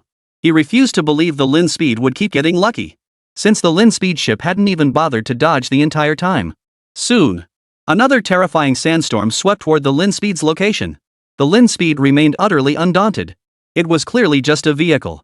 Yet at this very moment, everyone seemed to feel the very essence of arrogance. So arrogant. You got lucky dodging it once, but do you really think this sandstorm is a pushover? Lu Zihan gritted his teeth. His gaze locked onto the Lin Speed, as if he wanted to witness it being swept skyward, then smashed to smithereens upon impact. But he was destined to be disappointed once more. Because when that terrifying tornado still swept over with overwhelming force, the very next second, as if struck by some mysterious force, the terrifying, vicious tornado crumbled once more, becoming part of the desert beneath the Lin Su Hao. How is this possible? Is it haunted? Finally, everyone lost their composure. The first time. They could still make excuses. They could blame it on the simulator malfunctioning. But how could they explain this second victory? Could it be that magic surrounds the Lin Speed? This is beyond what luck could possibly explain. Could it be that the Lin Speed's aura of dominance is too terrifying, scaring the tornadoes into submission? Some spectators muttered to themselves, equally baffled. Science couldn't explain it. Only mystical explanations remained. Bang! The next second, the student beside him got a merciless whack on the head from Brother Jie. Immediately after, stumped for words, he could only say with deadpan seriousness, that night, both the tornado and Teacher Lin got drunk. Ah, don't be ridiculous. People can't, at least shouldn't. The comments exploded with laughter. Though no one knew exactly how Lin Su managed it. It didn't stop the audience from shouting, "Damn, that's impressive." Some had even thought the Lingxiao spacecraft was wobbling all over the place. It was amazing how it hadn't been touched by the sandstorm at all. But now, seeing it again, the audience suddenly felt a bit unimpressed. The Lingxiao looked like it was drenched in sweat. Compared to the Lin Su, it just looks so weak, okay? Charge ahead. This is the man who makes even sandstorms kneel and sing conquest. And this time, Zheng Tianxiao finally began to grasp the underlying principles. After all, he was a renowned authority. Not understanding this or that really doesn't hold water. This time, he grasped a tiny bit. Zheng Tianxiao felt a surge of elation. Like a child who'd done something good, eager for praise. Soon, Zheng Tianxiao felt utterly ridiculous. No. He'd merely recognized something a teacher had created. When did he start feeling happy about it? His expression immediately soured as he remarked, "This seems strikingly similar to a cutting-edge technology currently being developed overseas. I assume Lin Su's race car has an ion generator installed. This device releases large quantities of positive and negative ions that interact with dust particles in sandstorms. Through electrostatic attraction, the ion generator captures and immobilizes the particles, causing them to lose their suspension ability and settle to the ground. Simultaneously, the device releases a special chemical agent that binds with the dust particles, reducing their airborne properties and further suppressing the spread of the dust storm." Zheng Tianxiao's expression grew increasingly grave as he spoke. After all, this was classified foreign technology. Only fragments of information had ever leaked out. And now, someone in his high position had heard it. How did Lin Su come to know this? After hearing Zheng Tianxiao's words, everyone was utterly shocked. Who could have imagined such a maneuver existed? And the most shocked of all? Was Zheng Tianxiao himself. For even in the foreign countries that pioneered this technology, to achieve such functionality, it would inevitably require a massive contraption. How on earth did Lin Su manage to fit it into such a tiny race car? This was even harder to believe than when he created the ion generator. "What should we do, Professor?" And at that moment, hope shattered. Lu Zihan could no longer contain the fear gripping his heart. His plan to lure the Lin Su into the tiger's den not only failed. Instead, it had placed him in an even more terrifying predicament. In less than 5 seconds, his Lingxiao would be crushed by the Lin Su's drill. Gao Chunrun was stunned. His earlier confidence had vanished into utter panic. He shouted urgently, "Up ahead! There's a hill ahead of you, get up there fast!" After all, Lu Zihan was the top student in his grade, a high achiever at Jinghai University. He quickly grasped Gao Chen's meaning. Gritting his teeth, as if clutching at his last lifeline, he charged toward a hill with an extremely steep slope. Upon reaching the summit, he soared skyward in an instant. Sure enough, the following Lin Su class vessel could only automatically retract its drill upon witnessing this. The slope was simply too steep. Had the drill remained extended, it would have pierced straight through. Once again, the Lingxiao was left trailing behind. The two vehicles now soared through the air one after the other, propelled by terrifying speeds. Seconds later, the Lingxiao landed first. And at that very moment, Gao Chen shouted, "Now, move!" Lu Zihan's eyes hardened as he slammed his finger down on a button. At that very instant, the Lingxiao, which should have been fleeing, suddenly executed a 180-degree drift, spinning its front end around. It now faced the Lin Su, still suspended in midair, across the vast expanse. "Damn it, it's my turn now!" Lu Zihan roared, as if venting all the pent-up frustration and rage from the entire journey. In an instant, a small metal projectile suddenly protruded from the side of the Lingxiao. It then shot violently toward the Lin Su. The latter had no way to dodge. Boom!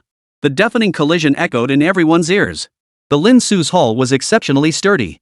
Though not breached, it was still knocked far away. The vehicle rolled over. 2 tires were torn off under the force of the horrific impact.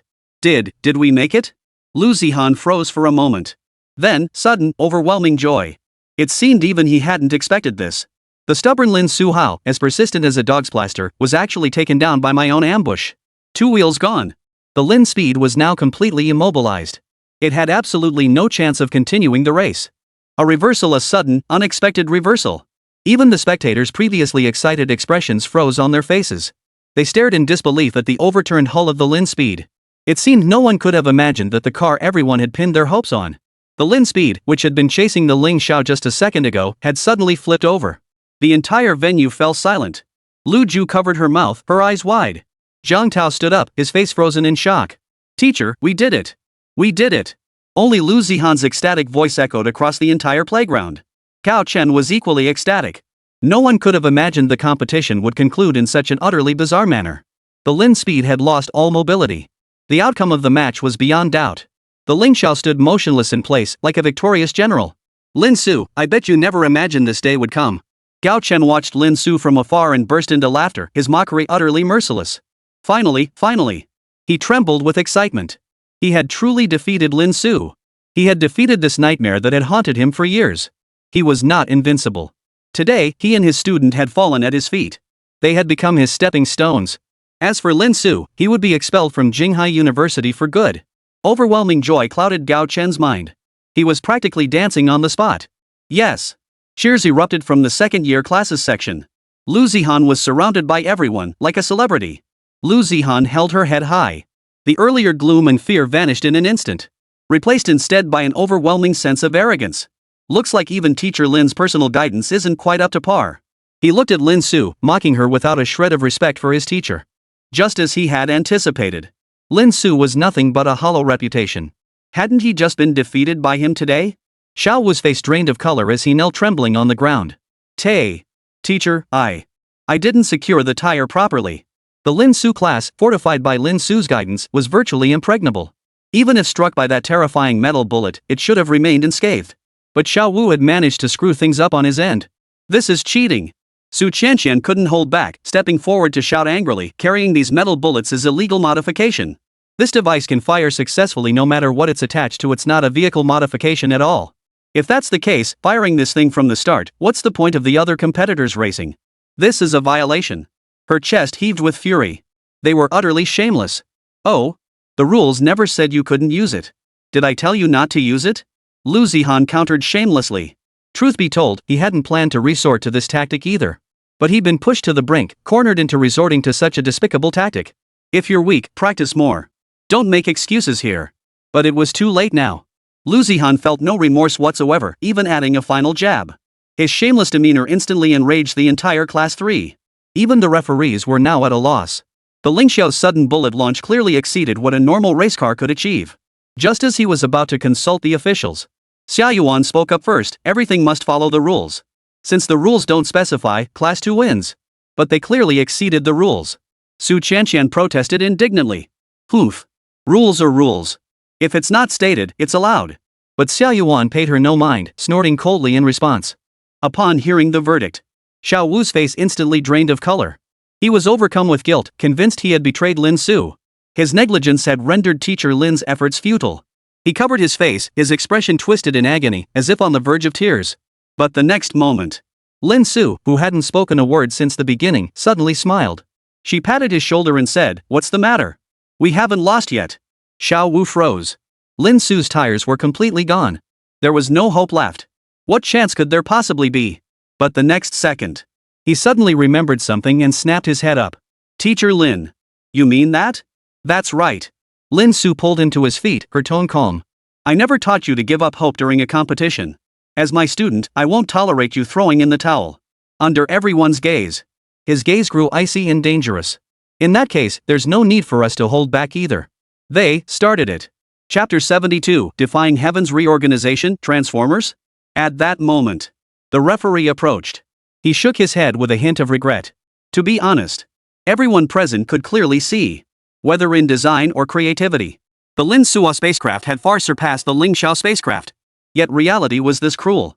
Under unrestricted rules and biased officiating, though Ling Xiao's tactics were downright despicable, no one dared to speak out against them. I declare Class 2 victorious in this match. A faint sigh escaped him, just as the referee was about to announce the result. Hold on. Lin Su's voice suddenly cut in. Interrupting the referee's words, she said calmly, Who told you we lost? Ha? The referee was momentarily stunned, utterly confused by the situation. Two of your wheels have flown off and vanished. They can't even move. How could you possibly continue the race? The referee shook his head and offered a consoling tone, Mr. Lin. I know this must be tough for you right now. But the rules are what they are. Everyone can see the state of the Lin speed now.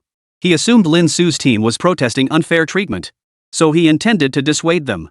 He understood Lin Su's desire to stand up for his students. But with so many people present, making a scene would just look bad. The victor is king, the loser is bandit. There are so many amateurs online, how would they know what's against the rules? They only recognize the top spot. If this scandal blows up, even Lin Su's original reputation could be ruined. But it was already too late. Lin Su didn't hold back. Everyone present heard what she just said. That's hilarious. Gao Chen doubled over laughing the moment he heard it, nearly crying from laughter. Lin Su, you sure have a knack for stubbornly denying the obvious. You won't admit defeat even with the wheels off the car. Are you planning to race it yourself? Well, we'll see if the illustrious teacher Lin can bring himself to do it. Gao Chen said sarcastically. A wave of laughter erupted from Class 2. Clearly, they thought Class 3, led by Lin Su, was just sore losers. Seeing this, some spectators shook their heads. They felt Lin Su was indeed showing poor sportsmanship this time, lowering their opinion of him. Others rallied behind Lin Su, shouting, "Teacher Lin, you didn't lose, they're the ones being underhanded." While Gao Chen's side reveled in triumph. And he was being mocked relentlessly over here. Lin Su suddenly smiled faintly. "Who says you can't move with just 2 wheels? Ha?" Gao Chen rubbed his ears in disbelief, leaning closer with a sneer. "Well then, I'll be watching with bated breath. Everyone, come see. Come witness. Teacher Lin's performing tricks claiming a 2-wheeled wreck can move. Does he plan to push it himself?" The crowd fell silent. The students from Class 3 were furious, clenching their fists in frustration, yet unable to utter a word in rebuttal. It was utterly helpless. Faced with this one-sided situation, Lin Su said nothing, only turning to Xiao Wu and saying, "Give me the tablet." Xiao Wu handed it over. Although the Lin Su model didn't require manual operation, it still required a central control system. It monitored the racecar's real-time data and switched modes. Xiao Wu looked at Lin Su hesitantly. "Teacher Lin, are we really going to use this? After all, we haven't actually tested it yet. It could be very unstable. Who knows what might happen then?" Lin Su dismissed the concern calmly. Could things possibly get any worse than they already are? Besides, at that moment, Lin Su's gaze turned terrifyingly cold and indifferent. "It's not us who'll be the ones suffering." With that, Lin Su's fingers tapped the most critical control password into the central console tablet, activating a command with the highest possible authorization. At that very moment, suddenly, buzz! A sound like an engine firing up erupted. A dull rumble erupted from the previously quiet simulated racetrack. The reveling Class 2 students froze in their tracks. They all instinctively turned to look. There, the supposedly wrecked Lin Speed suddenly began violently shaking. "Teacher, what's happening?" Lu Zihan felt a sudden, inexplicable wave of panic wash over her. She hurriedly looked toward Gao Chen. Gao Chen's expression froze instantly. He hadn't expected a race car that had lost all mobility to suddenly make a move at this moment. But he'd already made his threats. He couldn't afford to appear weak now. Forcing himself to remain composed, he declared, "Don't make a fuss. It's just its last futile struggle. And no, teacher." Before he could finish his sentence, Lu Zihan's terrified, almost peeing her pants voice screeched into Gao Chen's ear, "It's transforming." "What?" Gao Chen whipped his head around. The scene met his eyes. Snap snap. Snap snap snap snap snap. The clicking sounds, as if parts were being unlocked, grew increasingly intense. "Autobots, transform." The next second, an electronic voice rang out. The metal panels on the Lin Speed's body shell abruptly separated. As if possessed of life, they slid and rotated along pre-programmed trajectories, driven by intricate mechanical mechanisms. As the panels reassembled, they emitted a series of crisp metallic clangs, as if performing a mechanical symphony. The doors unfolded outward, transforming into mechanical arms. The originally streamlined roof gradually bulged upward, forming a square head. The headlights ingeniously transformed into the robot's eyes, flashing with a cold, piercing light. The Lin Speed's transformation occurs at astonishing speed. The entire transformation process resembled a meticulously choreographed dance, with every movement precise and every detail carefully engineered. The grinding of metal plates, the hum of mechanical structures, and the flickering glow of electronic components intertwined, creating an atmosphere both sci-fi and awe-inspiring. Finally, as the last light faded, the all-new Lin Speed was born. Standing several meters tall, its entire body was covered in hardened metal armor, every joint moving with fluid agility. Lin Speed Battle Armor Test Subject 1, activate. Its eyes flashed crimson, like a savage beast poised to tear its prey apart, exuding an unprecedented aura of terror. What? A Transformers. At that very moment, everyone was stunned into silence, rising uncontrollably to gasp in awe. The entire venue erupted in uproar. No one could have imagined. In just that brief moment, the Lin Speed had showcased technology so fantastical it seemed straight out of a movie. The referees were dumbfounded. At this very moment, whether it was the spectators inside the arena or those watching the live stream outside, their minds seemed to freeze in an instant. Only one thought echoed in their minds. Unbelievable. No wonder Lin Su said he could still pull off an improbable comeback. No wonder he claimed he could still move even after losing 2 wheels. Because the Lin Speed now was no longer a car at all. It had transformed into a terrifying Autobot. Walking on 2 legs, who needs wheels anymore? Run! Run now! Gao Chen snapped out of it first. He wanted Lu Zihan to seize the moment and run for her life. If during the race earlier, he might have harbored thoughts of competing against the Lin Speed. But now, facing this monstrous car before him, only boundless terror remained in his heart. Move! Move already! Lu Zihan frantically shouted, his hands fumbling. It could be said. How triumphant he had been moments ago, and how utterly wretched he was now. But it was all too late. The Lingxiao had barely sped off. Lin Su's battle armor swung its mechanical legs into motion and gave chase. All its original functions remained intact, and the tornadoes around it shattered completely. Towering sand dunes posed no challenge whatsoever. Propelled by terrifying leaping power, it effortlessly cleared them with a single leap. In the blink of an eye, Lin Su's battle armor, its right hand crackling with electricity, grabbed the entire hull of the Lingxiao, lifting it as casually as a chick. Boom! The Lingxiao's energy core instantly emitted a power surge sound that bordered on a wail. But no matter how its wheels spun, it couldn't escape those terrifying giant hands. What should we do, teacher? I can't move. Lu Zihan was terrified out of her wits. The control stick in his hands had become nothing but a useless hunk of scrap metal. Shoot him! Gao Chen shouted in fury. They still had spare metal bullets. Lu Zihan acted swiftly. On the Lingxiao, the metal bullets once again locked onto Lin Su's battle armor and fired. The latter didn't even bother to dodge. When the metal bullet, packed with terrifying kinetic energy, struck the chest formed by the vehicle's front end, not even a dent was left behind. It simply fell to the ground with a clang, like a deflated balloon. The sight was utterly ridiculous and laughable. At that very moment, Lin Su's battle armor launched its counterattack. Zzzzzzzzz. Two crimson beams flashed from its mechanical head. Then, its left arm extended, slamming heavily into the interior of the Lingxiao. Crack! The Lingxiao's pride and joy, its body material crumbled instantly like crumbly tofu. A gaping hole was torn through by Lin Su's battle armor. The core energy source was exposed completely. No! Witnessing this scene, Cao Chen and Lu Zihan were horrified, reaching out desperately to stop it. This energy core was provided by Xia Yuan. Its value was incalculable, and they still had to return it later. Now that it was damaged, even selling them both off wouldn't cover the cost. But how could the Lin speed armor heed their pleas? It was now ruthless and merciless. Even Lin Su's attempts to control it proved futile. Rip! It seized a corner of the energy core and yanked it out with brutal force. Under the extreme violence of the yank, the energy core shattered instantly. Fragments scattered across the floor, pulverized into pale blue light that dissipated. No! Gao Chen's pupils dilated as he let out an agonized roar. In that moment, he felt as though he could hear his own heart shatter. Even Xia Yuan in the referee's booth nearly fainted from the mix of shock and dread. Immediately after, Lin Su raised his right arm, hoisting the Lingxiao high before slamming it down with brutal force. Crash! The terrifying impact instantly shattered the Lingxiao into pieces. Countless cracks rippled across the vehicle's body. But Lin Su's battle armor didn't stop there. He grabbed the Lingxiao again and slammed it down. Boom! Boom! Boom! The terrifying clashes echoed repeatedly in everyone's ears, like a dreadful hammer striking their very hearts. Everyone froze in terror, not daring to utter a word, utterly stunned. Chapter 73, Crush every ounce of your pride and dignity. How could this happen? How could this happen? With a thud, gazing at the Lingxiao ship shattered into countless fragments before them, Lu Zihan could bear it no longer. Covering her face, she knelt on the ground, her body trembling violently. This masterpiece, created through sleepless nights and exhausting effort, with the tremendous support of Professor Gao and Dean Xia, she had finally created this masterpiece, had been trampled into such a pitiful state by such an unreasonable, barbaric, and brutal method. In this very moment, even as the undisputed top student and academic prodigy of his grade, he felt a momentary doubt about his existence, wondering if he was merely dreaming.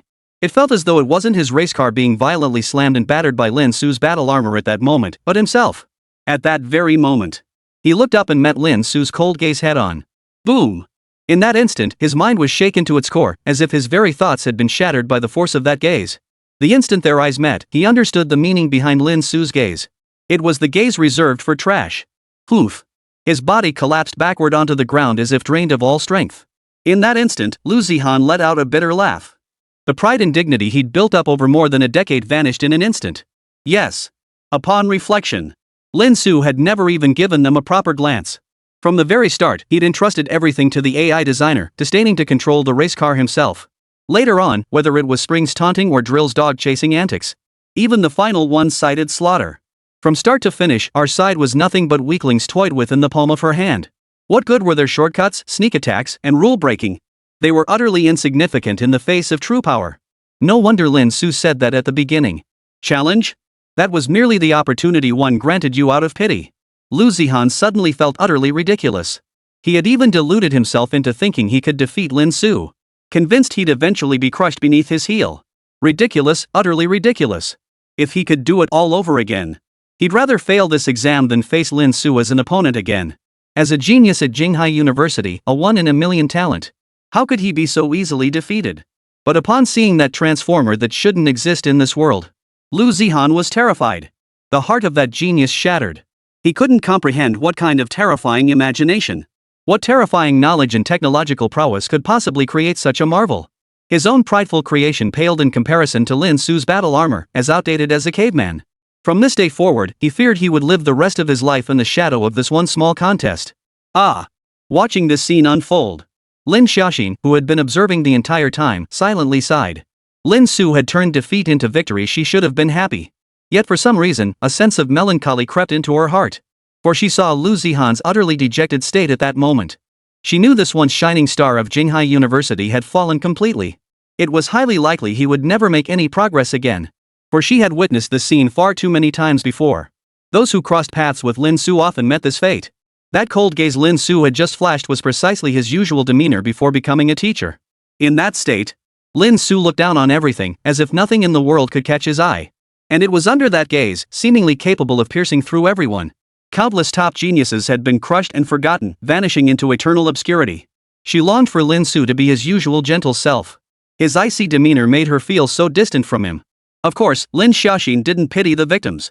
Gao Chen and Lu Zihan had brought this upon themselves. She simply felt neither of them deserved Lin Su's earnestness. But she knew full well that humiliating her own students, that was Lin Su's untouchable sore spot. Bark? Still barking? You dumb dog from class 2. Lin Su never wasted words on losers. But the students of class 3 were now buzzing with excitement, pumped up like they'd been injected with adrenaline. They pointed at the class 2 students who had been so arrogant moments ago and unleashed a torrent of abuse. It could be said, how bitterly frustrated they had been moments ago was now replaced by an overwhelming sense of vindication. Every ounce of pent-up fury erupted in that moment, stopping just short of cursing class 2's ancestors to the nth degree. After all, class 3 had been at the bottom of the rankings year after year. They'd endured endless humiliation and ridicule from other classes. But today, in front of everyone, they finally held their heads high under Lin Su's leadership, proclaiming the arrival of a new champion. There were still a few hotheads in class 2. Instantly, those who'd been cursed were boiling with rage, ready to jump into a fight. Just as tensions reached a boiling point, suddenly, a mechanical voice echoed from nearby. Violent behavior detected. Interrupting. It turned out that Lin Su's battle armor had flown all the way to the finish line unnoticed by everyone. It abruptly plunged into the fray at that very moment.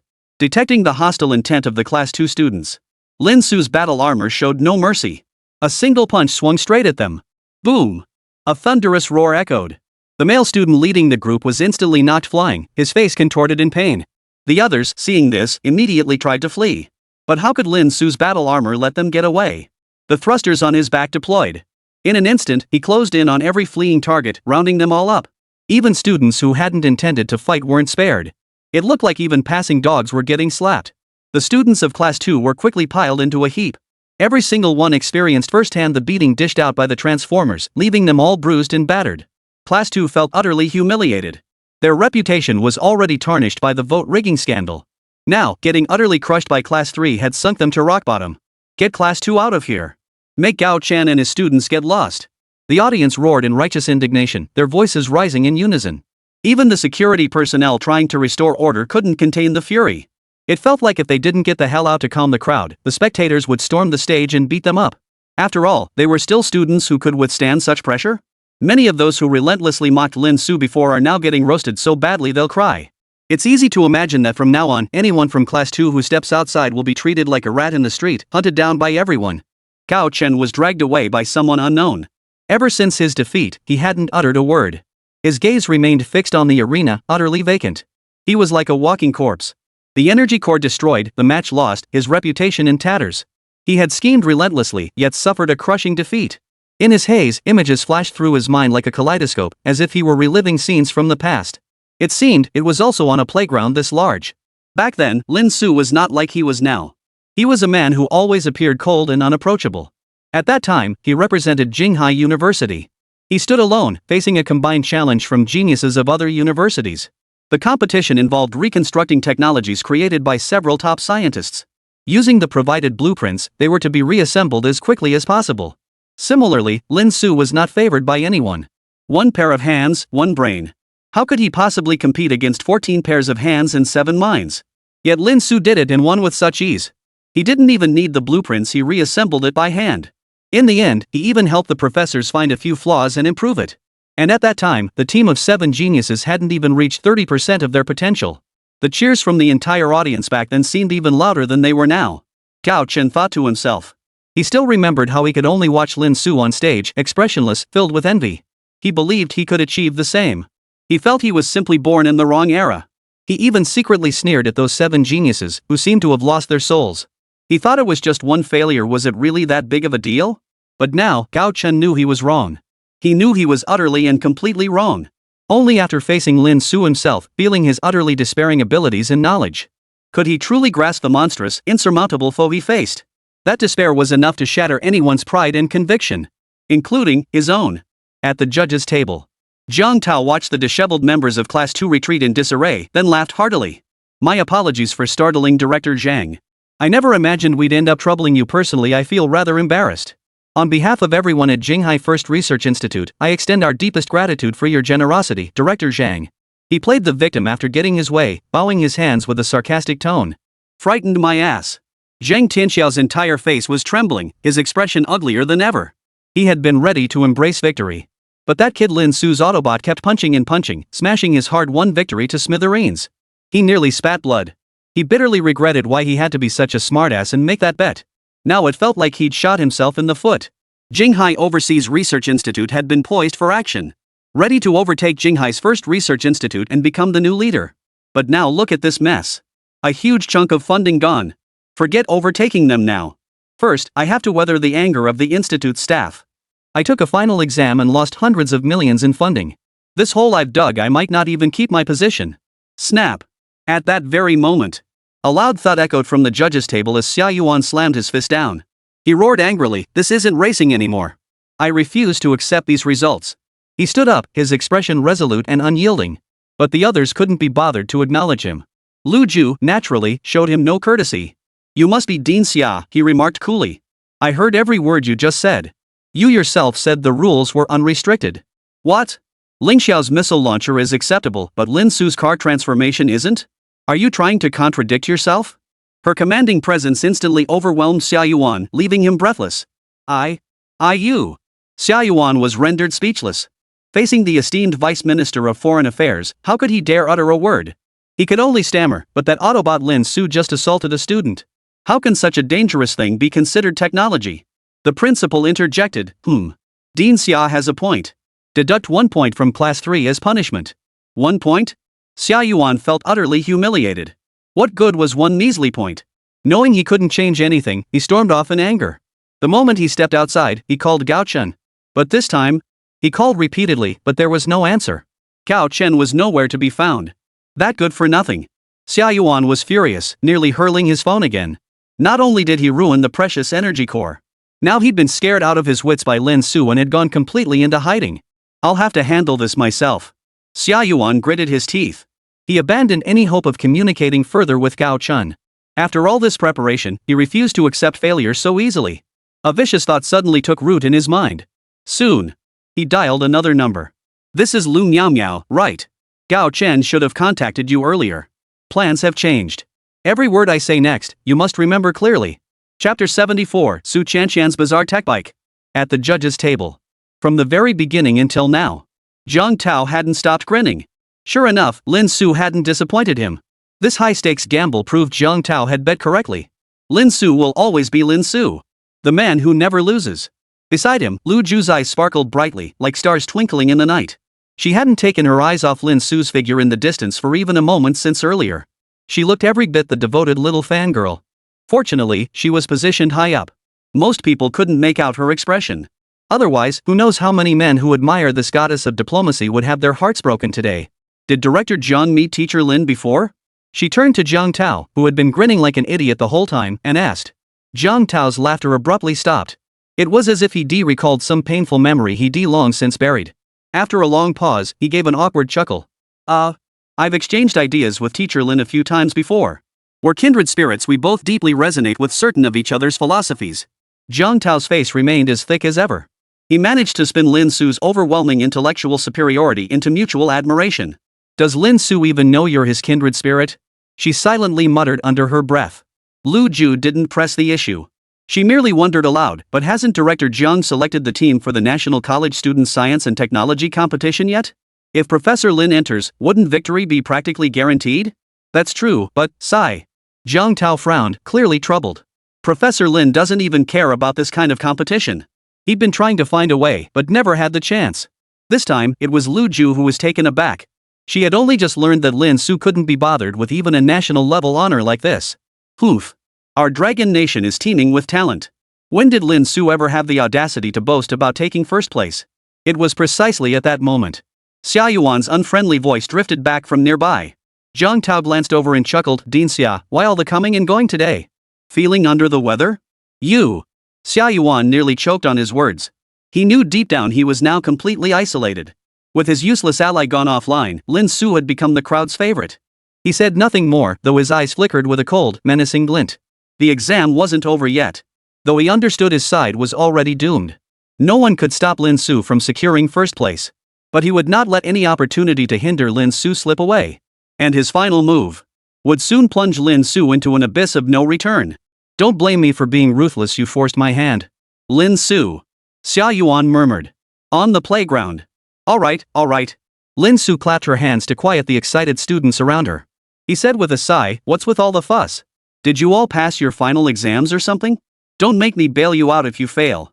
As he spoke these words, Lin Su's expression returned to its usual self.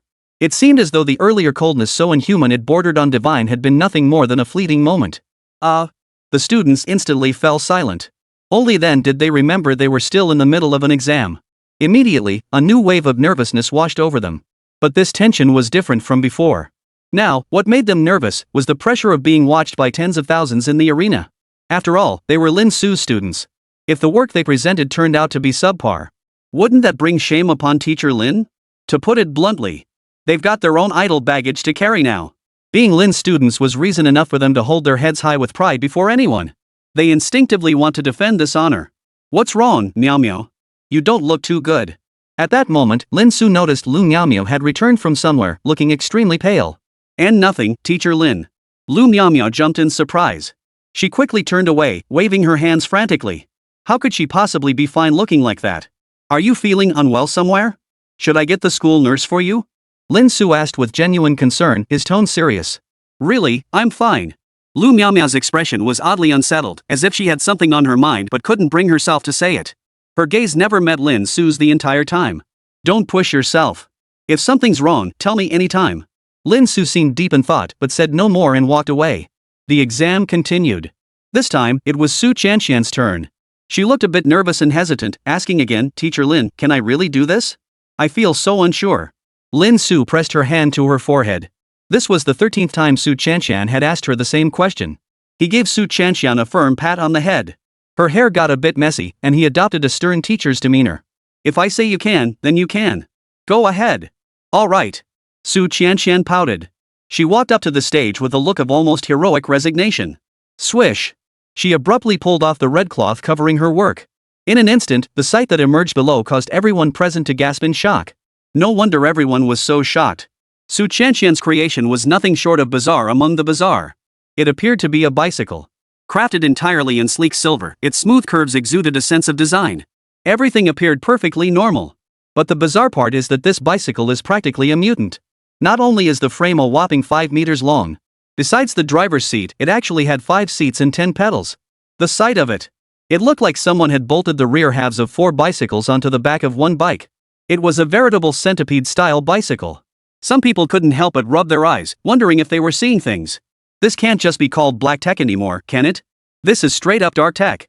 Just like dark cuisine, the sight alone made your vision go black almost enough to make you faint. Seeing everyone's reactions, Su Qianqian's face instantly turned pale. She thought to herself, this time, the teacher really screwed me over. I'm definitely failing this class. But since she'd already stepped into the fray, there was no question of backing down. She decided to make the best of a bad situation and began her presentation with determination. Hello everyone, I've created an entirely new electric bicycle. She demonstrated. While traditional bicycles are convenient, they ultimately have their flaws. First, there's the issue of speed. Human power simply can't match electric power.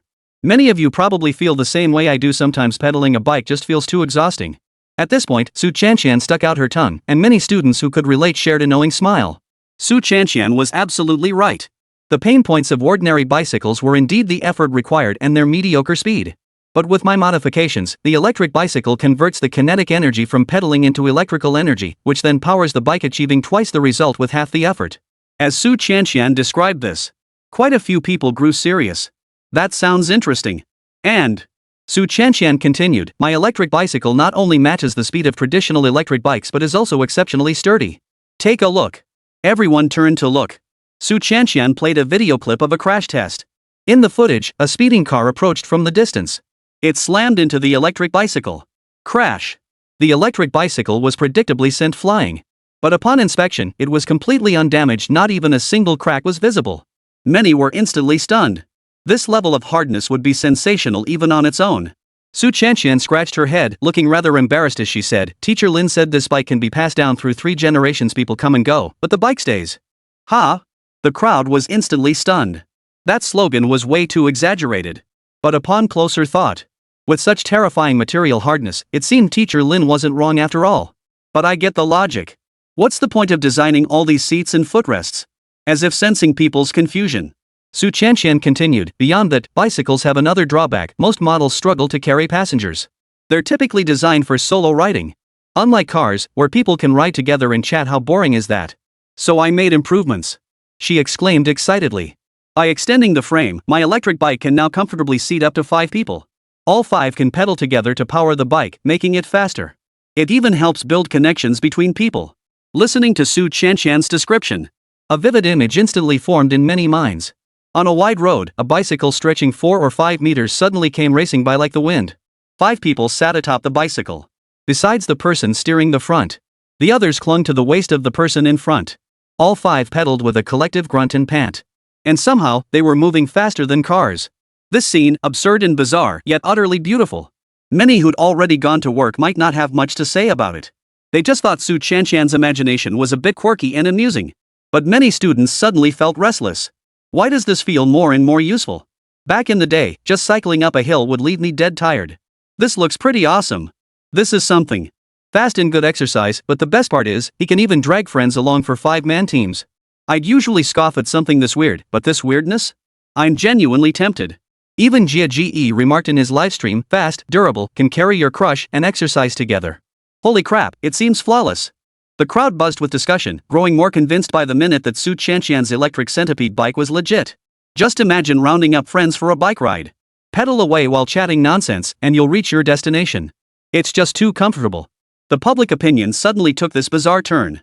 Even Su Chanshan herself hadn't seen it coming. Many couldn't help but shake their heads in amusement. They thought to themselves, no wonder she's Teacher Lin's student. Each one has such unique ideas and styles, truly refreshingly unconventional. But somehow, it all felt strangely entertaining. Soon, the judges announced their scores. Zhang Tao and the other 2 judges all awarded a high score of 85. Whether considering creativity, performance, or practicality, Su Chanshan's technology truly stood out from the rest. Of course, the design was a bit eccentric. Zheng Tianxiao had long since lost interest in scoring. His mind was consumed by the hundreds of millions in funding that had just flown away, so he casually gave an 80. Only Xia Yuan stood out among the judges' scores, handing out a direct 55. The entire venue erupted in shock. It was as if one man was going against the 4 judges. Xia Yuan, what do you think you're doing? The principal roared angrily. This was nothing like what had been agreed upon. Xia Yuan, having thrown caution to the wind, declared with righteous indignation, this attention-seeking piece of junk is nothing but useless scientific trash. Making it like this is an outright insult to bicycles. Go to hell, you old fart. The audience was boiling with indignation, nearly drowning him in a torrent of spit. Jie Ge was even more radical. He openly declared in the livestream that he'd ride Su Chanshan's electric bike to crush this shameless bastard. But Xia Yuan couldn't care less anymore. He was clearly out to oppose Lin Su. Teacher. Su Chanshan bit her lip, looking rather aggrieved. Lin Su patted her shoulder reassuringly. Don't worry, I'll deal with him for you later. Su Chanshan felt touched. Still, she tugged at Lin Su's sleeve. Forget it, teacher. I passed anyway. She couldn't imagine how Lin Su could make Xia Yuan pay for this. After all, he was the dean and one of the judges. Lin Su had no grounds to retaliate against him. Yet Lin Su still smiled a smile that sent a chill down anyone's spine. He said calmly, "You'll find out soon enough. But first, I'll take your work. Make this guy understand what it means to be an unshakable number one." Chapter 75, The Lazy Person's Smart Bed. Undisputed number 1. From the original Transformers to the current 5-row bicycles, Teacher Lin's class never disappoints, always full of surprises. At that moment, Jiego exclaimed to the live stream audience. It must be said. The technology created by Lin Su and his students seemed tailor-made for showmanship. Whether you're here purely for entertainment, or to witness cutting-edge tech, or perhaps wildly imaginative. Even if you're not highly educated and don't understand anything, it's okay. Ever heard of Transformers? Rode a bike before? It's all about being down to earth. We've got something for everyone, no matter your perspective. Is it too late to transfer now? Forget Peking or Tsinghua, I'm dropping out. I'm heading to Jinghai University. Professor Lin, hurry up and start class. I'll listen on my knees. The live chat flooded with supportive comments. This instantly sent Jie's livestream popularity soaring, reaching a new peak. No one could have predicted it. Lin Su had inexplicably become Jinghai University's newest recruitment brochure. Without a doubt, as long as Lin Su remained at Jinghai University, applicants would continue flooding in to enroll at Jinghai University just for him. This made Brother Jie beam with delight, declaring this trip was definitely worth it. Soon, Jie's eyes lit up as he announced, "Next up." Lin Su's presentation continued. This time, a male student named Mayu stepped forward. Instead of immediately presenting his work, he asked mysteriously, "My project is a bit special, it requires a volunteer. Is there anyone willing to help out?" The room suddenly fell quiet. Everyone hesitated. Play is play, and fun is fun. Asking for a volunteer right off the bat couldn't mean anything good. Only Jie wasn't afraid at all. He immediately raised his hand and shouted, Me. I've been Teacher Lin's die-hard fan for 10 years. I'd walk through fire and water for him." Deep down, Jie knew this wouldn't end well. But what could he do? He was the host. Seeing this, Mayu breathed a sigh of relief. He'd been worried no one would acknowledge him just moments ago. He hurriedly said, "Please." He handed the streaming equipment to his assistant and asked him to take over the broadcast. Jiego felt a mix of excitement and nervousness as he made his way to the playground. Mayu gave him a mysterious chuckle. This gave Jie a bad feeling. Why did it seem like the other guy was smirking, as if he knew Jie had nowhere to run? Swish! Finally, Mayu yanked the red cloth off. And this time, the technology was even stranger. It was actually a bed. Not just Brother Jie was stunned. Everyone was stunned. What the hell is a bed? Are we supposed to just go to sleep when we're tired? Mayu didn't bother explaining further. He just told Jie, "Please lie down." Jie felt a pang of regret. Who knew what Mayu was up to? The bed looked no different from any ordinary one. Only the frame seemed forged from metal, topped with pristine pillows and bedding. Jiego had no choice but to grit his teeth and lie down. Plop. The soft sensation was familiar, no different from any other bed. Jie felt a slight sense of relief. But an unresolved doubt lingered in his mind. What kind of technology could a bed possibly have? Just then, Mayu began his commentary. "Imagine yourselves in this situation, right now. You're just like this volunteer, lying on this bed and dreaming sweet dreams." Brother Jie was a true streamer. He cooperated by closing his eyes and assuming a sleeping posture. The audience was stunned. Is this a tech expo or a Grand Wizard's magic show? Then, at some point, you wake up. Jiego opened his eyes smoothly. But you're exhausted. You don't want to brush your teeth, you don't want to get dressed, you don't want to make breakfast. Mayu spoke slowly. Many suddenly felt a deep sense of recognition. They felt as if they were Jie lying there at that very moment. Waking up in the morning is an absolute challenge for everyone, without exception.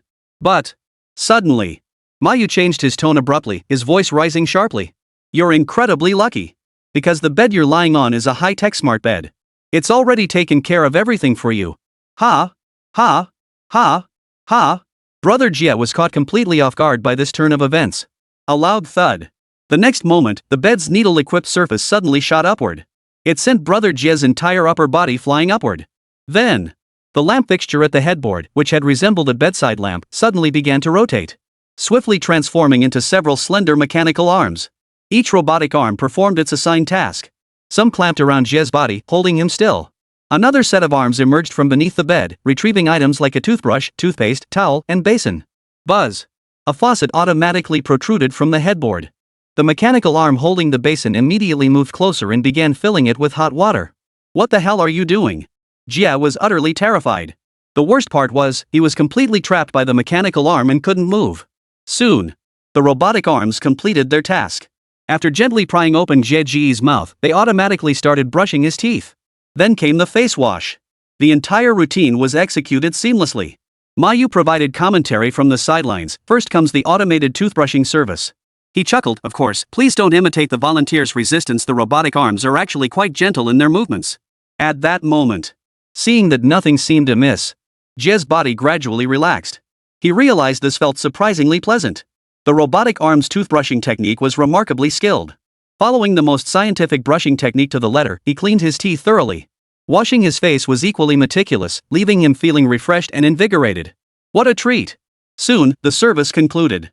All robotic arms retracted the tools one by one. Thanks to the technology, not a single drop of water spilled throughout the entire process.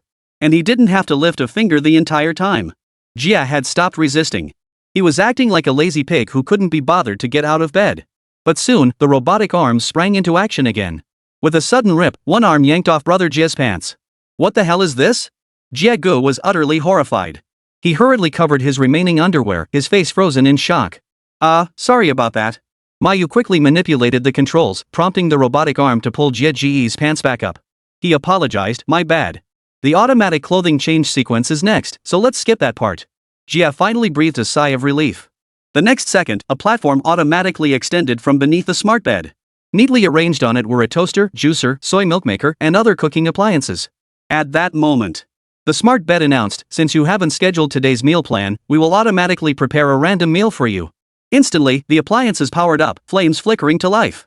Within mere minutes, the tantalizing aroma filled the entire playground. Many people couldn't help but swallow hard.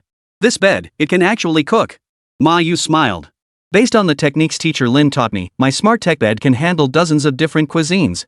It covers breakfast, lunch, and dinner, and can even be expanded with additional recipes later. Ding! Ding dong completed. Jia didn't even need to lift a finger, this bed even served him his meal.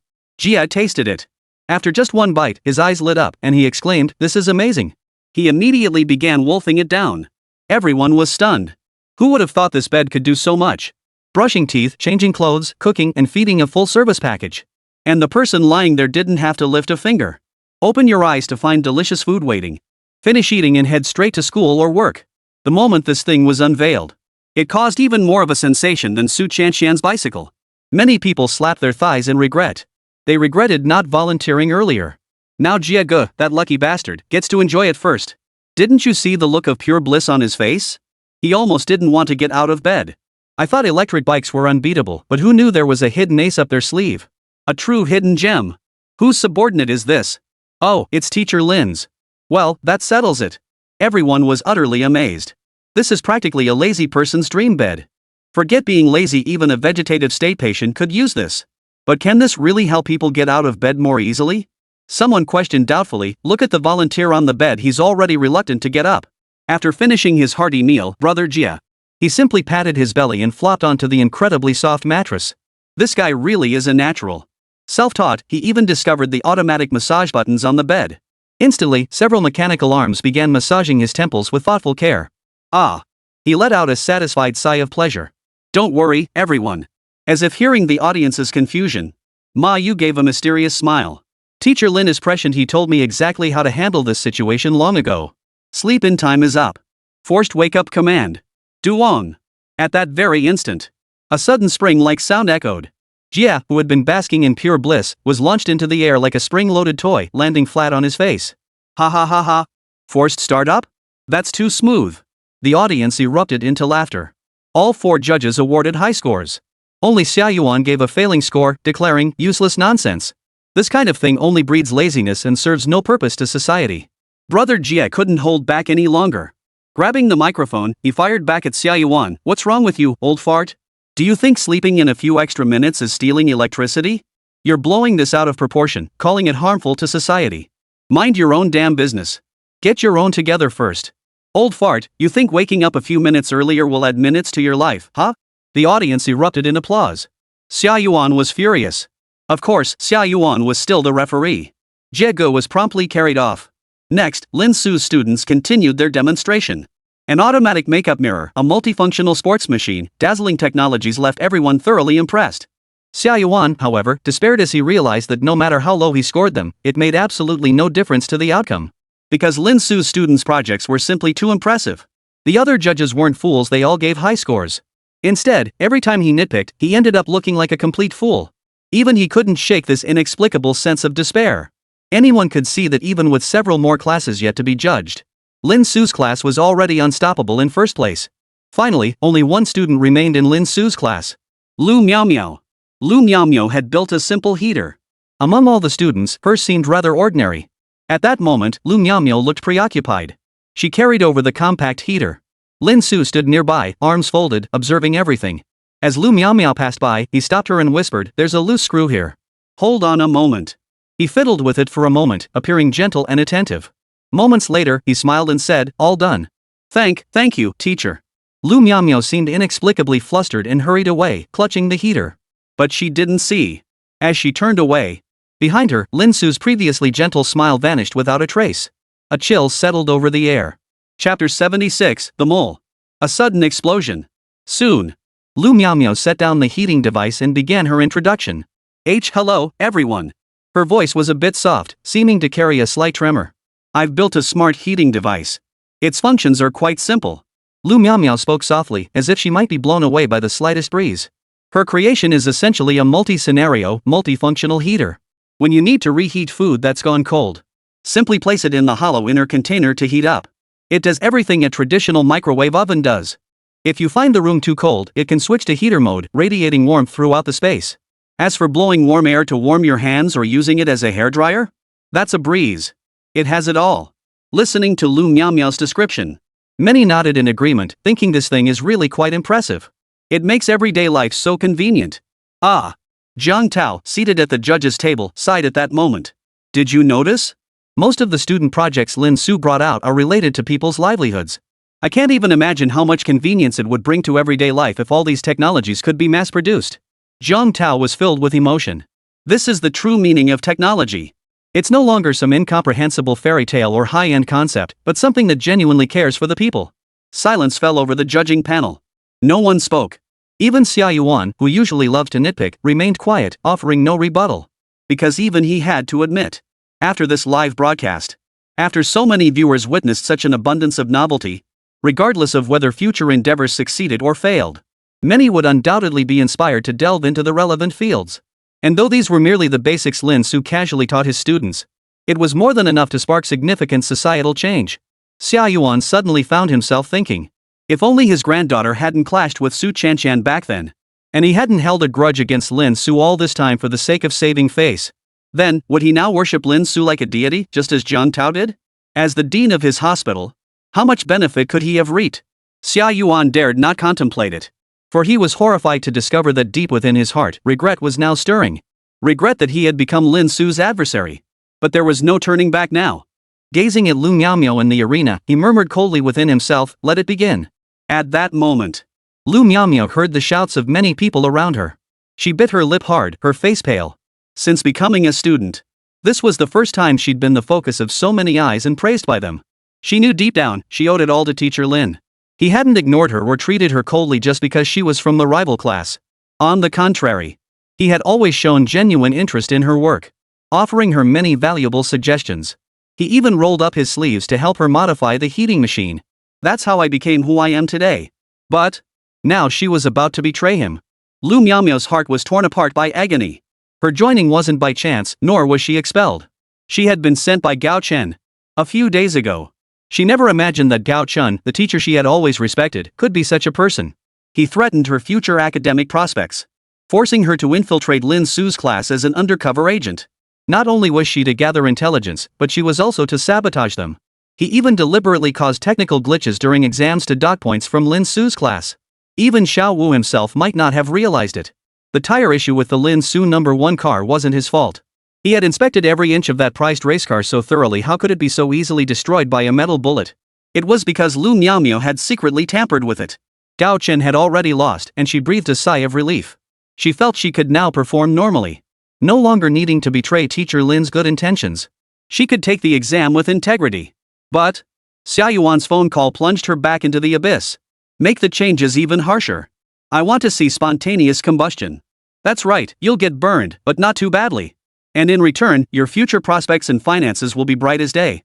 I'm the dean. You have no choice. If you refuse, I'll expose everything you've done before. You'll be despised by everyone. Xia Yuan's words echoed relentlessly in her mind. Lu Miaomiao closed her eyes, her heart torn with agony.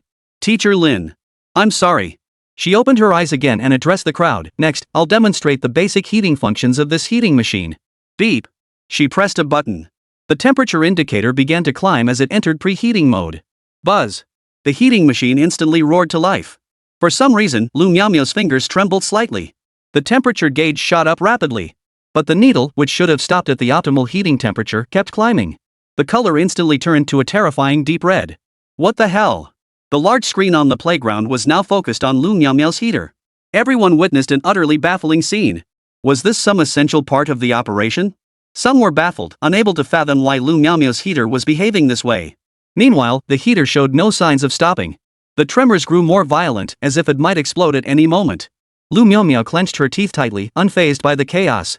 She had secretly tampered with it earlier. She had sabotaged the temperature system. The moment it activated, it would overload instantly, triggering a terrifying spontaneous combustion. And when that happened, she would undoubtedly be caught in the blast and burned as well. Just bear with it and it'll pass. Lu Miaomiao comforted herself with these words. But the very next second, her eyes widened in shock. As if she'd encountered something utterly unbelievable. Because according to her expectations, the heating machine, which should have spontaneously combusted from overheating by now, hadn't stopped trembling, it had only grown more terrifying. The internal components seemed to emit agonized cries of unbearable strain. Snap! The temperature gauge snapped clean in two. Something terrifying inside the heater seemed to be unleashing energy that could no longer be contained, poised to erupt. Lu Miaomiao's expression instantly turned to sheer terror. The situation suddenly veered off course, hurtling toward a terrifying outcome. After all, she was the creator of this heater. She was horrified to realize the heater was about to explode. Her face instantly contorted with utter terror. An explosion wouldn't just cause burns. In the worst case, it could even kill her. How could this be? She had just confirmed it was fine. How could this happen? Despair flooded Lu Miaomiao's heart. She tried to flee, but it was already too late. Boom! The next instant, the heater, unable to contain the energy any longer, erupted in a terrifying explosion. A terrifying wave of heat and deafening noise swept across the entire playground. At that critical moment, Lin Su sprinted from the sidelines and threw himself toward Lu Miaomiao. Boom! Another explosion. Thick black smoke engulfed a vast area. Lin Su and Lu Miaomiao vanished in an instant, their fate unknown. Chapter 77, Unexpected Survival, Gross Negligence. The heater's explosion was terrifying. Thick black smoke billowed relentlessly, showing no sign of dissipating. Cough, cough, cough. Every student on the playground covered their faces, coughing uncomfortably. The incident happened so suddenly no one could have anticipated such a terrifying explosion. After all, this was Lin Su's class. Everyone subconsciously believed nothing could possibly go wrong. That's why the sudden accident sent shockwaves through their hearts. What are you all standing around for? Hurry up and help. From the judge's stand, Lu Ju sprang to his feet, shouting anxiously. Right, right. Only then did everyone snap out of their daze and immediately call for help. Even the rescue team, who had been pre-positioned and constantly on alert for emergencies, froze for several seconds before scrambling into action. Meanwhile, seated in the back, Xia Yuan wore a look of utter shock. As the mastermind behind the scenes, it seemed even he hadn't anticipated this turn of events. He had only instructed Lu Miaomiao to orchestrate a simple accident. How did it escalate to an explosion? This was completely beyond his expectations. But this is for the best. But Xia Yuan was soon overcome with wild joy. He thought to himself, even the heavens were aiding him. Everyone had witnessed that terrifying explosion just now. Lu Miaomiao was right at the epicenter of it. And yet Lin Su actually dared to go in to rescue her? It was nothing short of suicide. By now, he and Lu Miaomiao might already be two shriveled, charred corpses. Now Lu Miaomiao is dead and can't testify. As for Lin Su, that thorn in my side, he brought this upon himself. There couldn't be a better outcome. Xia Yuan exhaled a long breath. Amidst the chaos unfolding around him, he settled back into his chair with a sense of calm. He felt every scheme had been worth it. Lin Su had finally fallen for it. Teacher Lin. Teacher Lin. On the playground, Su Chanxian was frantically calling out. Her face was etched with worry. She was even trying to rush in to find Lin Su, disregarding the thick, terrifying black smoke. No, shallow. Her classmates quickly pulled her back. Who among the crowd wasn't worried about Lin Su? But they all knew the thick smoke was extremely dangerous. Who knew if more explosions would follow? So you're saying I should just stand here and watch Teacher Lin in danger without doing anything? Su Chanxian struggled desperately, tears streaming down her face. She had just witnessed Lin Su charging forward, only to be swallowed by the terrifying flames. Calm down, Qianqian. Lin Xiaoxin rushed over, grasping Su Qianqian's hand and gesturing for her to calm down. Her face bore an unmistakable look of worry. But she remained calm and composed. Don't you know him, Teacher Lin? He never does anything without being certain. She tried to reassure her. Su Qianqian retorted angrily, but just now, in that split second, Teacher Lin was clearly rushing to save Lu Miaomiao. How could he have planned anything in advance? Everyone around them fell silent. Lin Xiaoxin didn't know what to say either, her hands clenched so tightly they seemed ready to draw blood. Those words she'd just spoken. Rather than trying to persuade Su Qianqian, but rather to comfort herself. But now that things had come to this, all they could do now was trust Lin Su. What's going on, you bunch of useless idiots?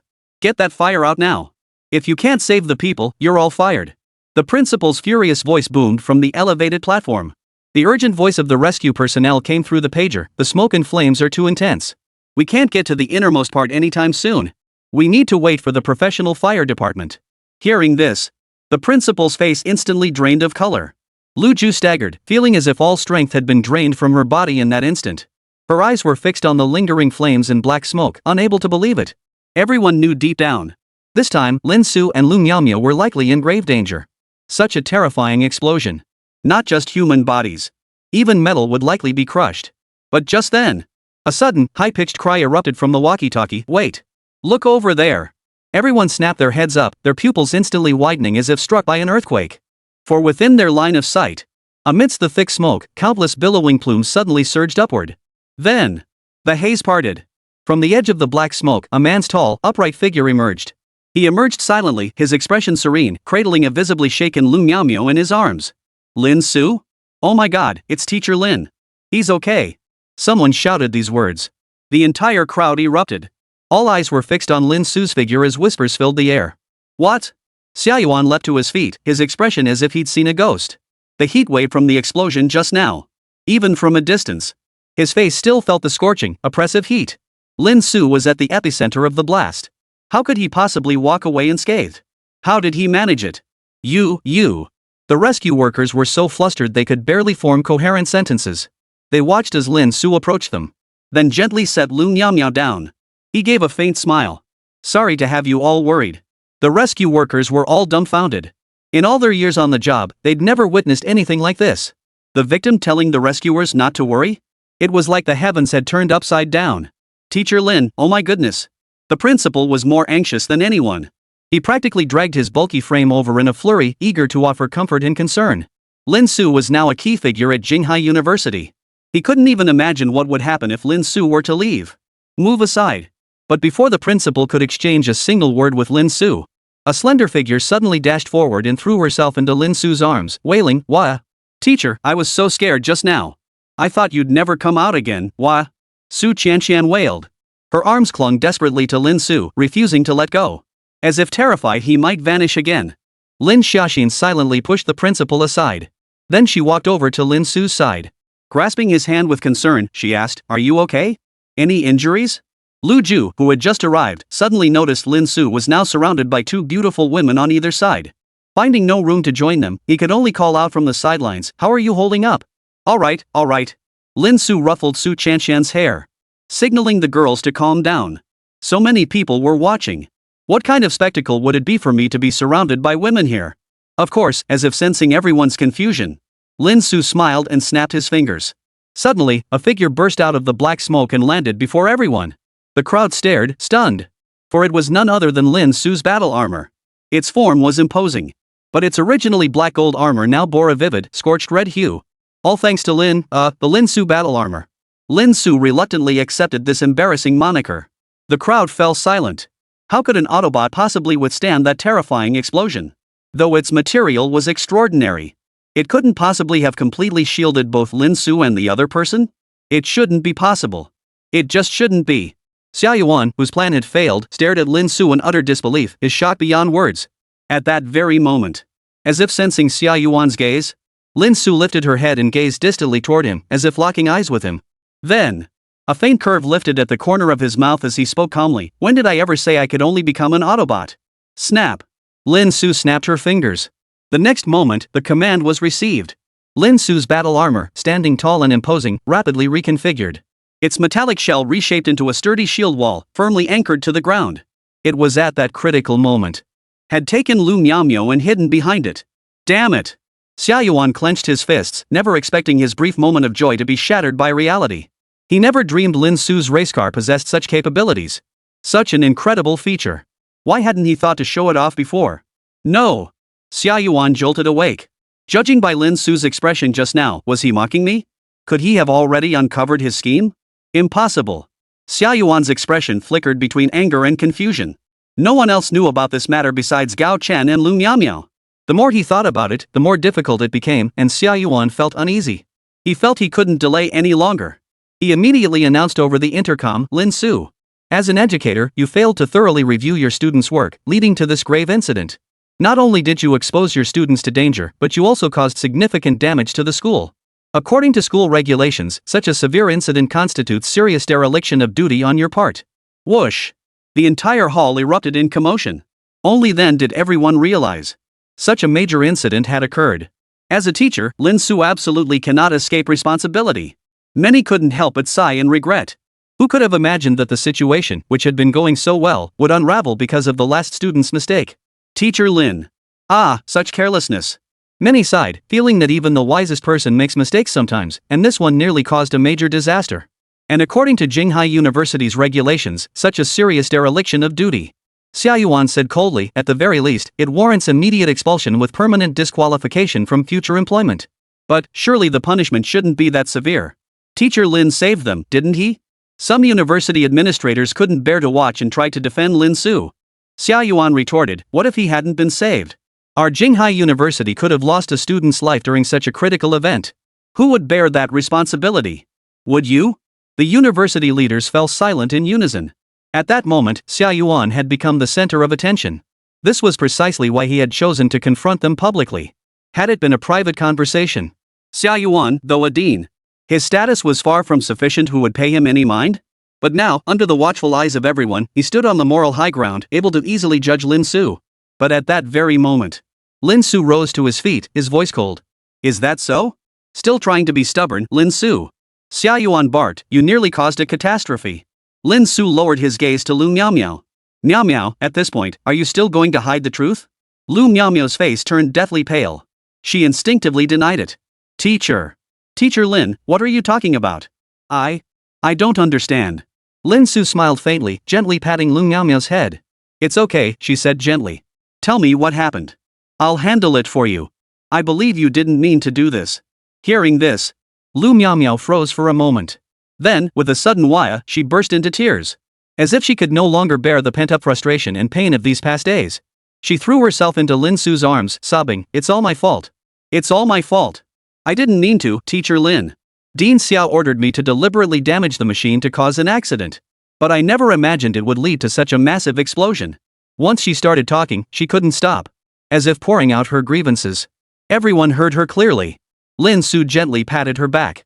Take your time, she said gently. Lu Miaomio was deeply moved. Lin Su had just saved her life.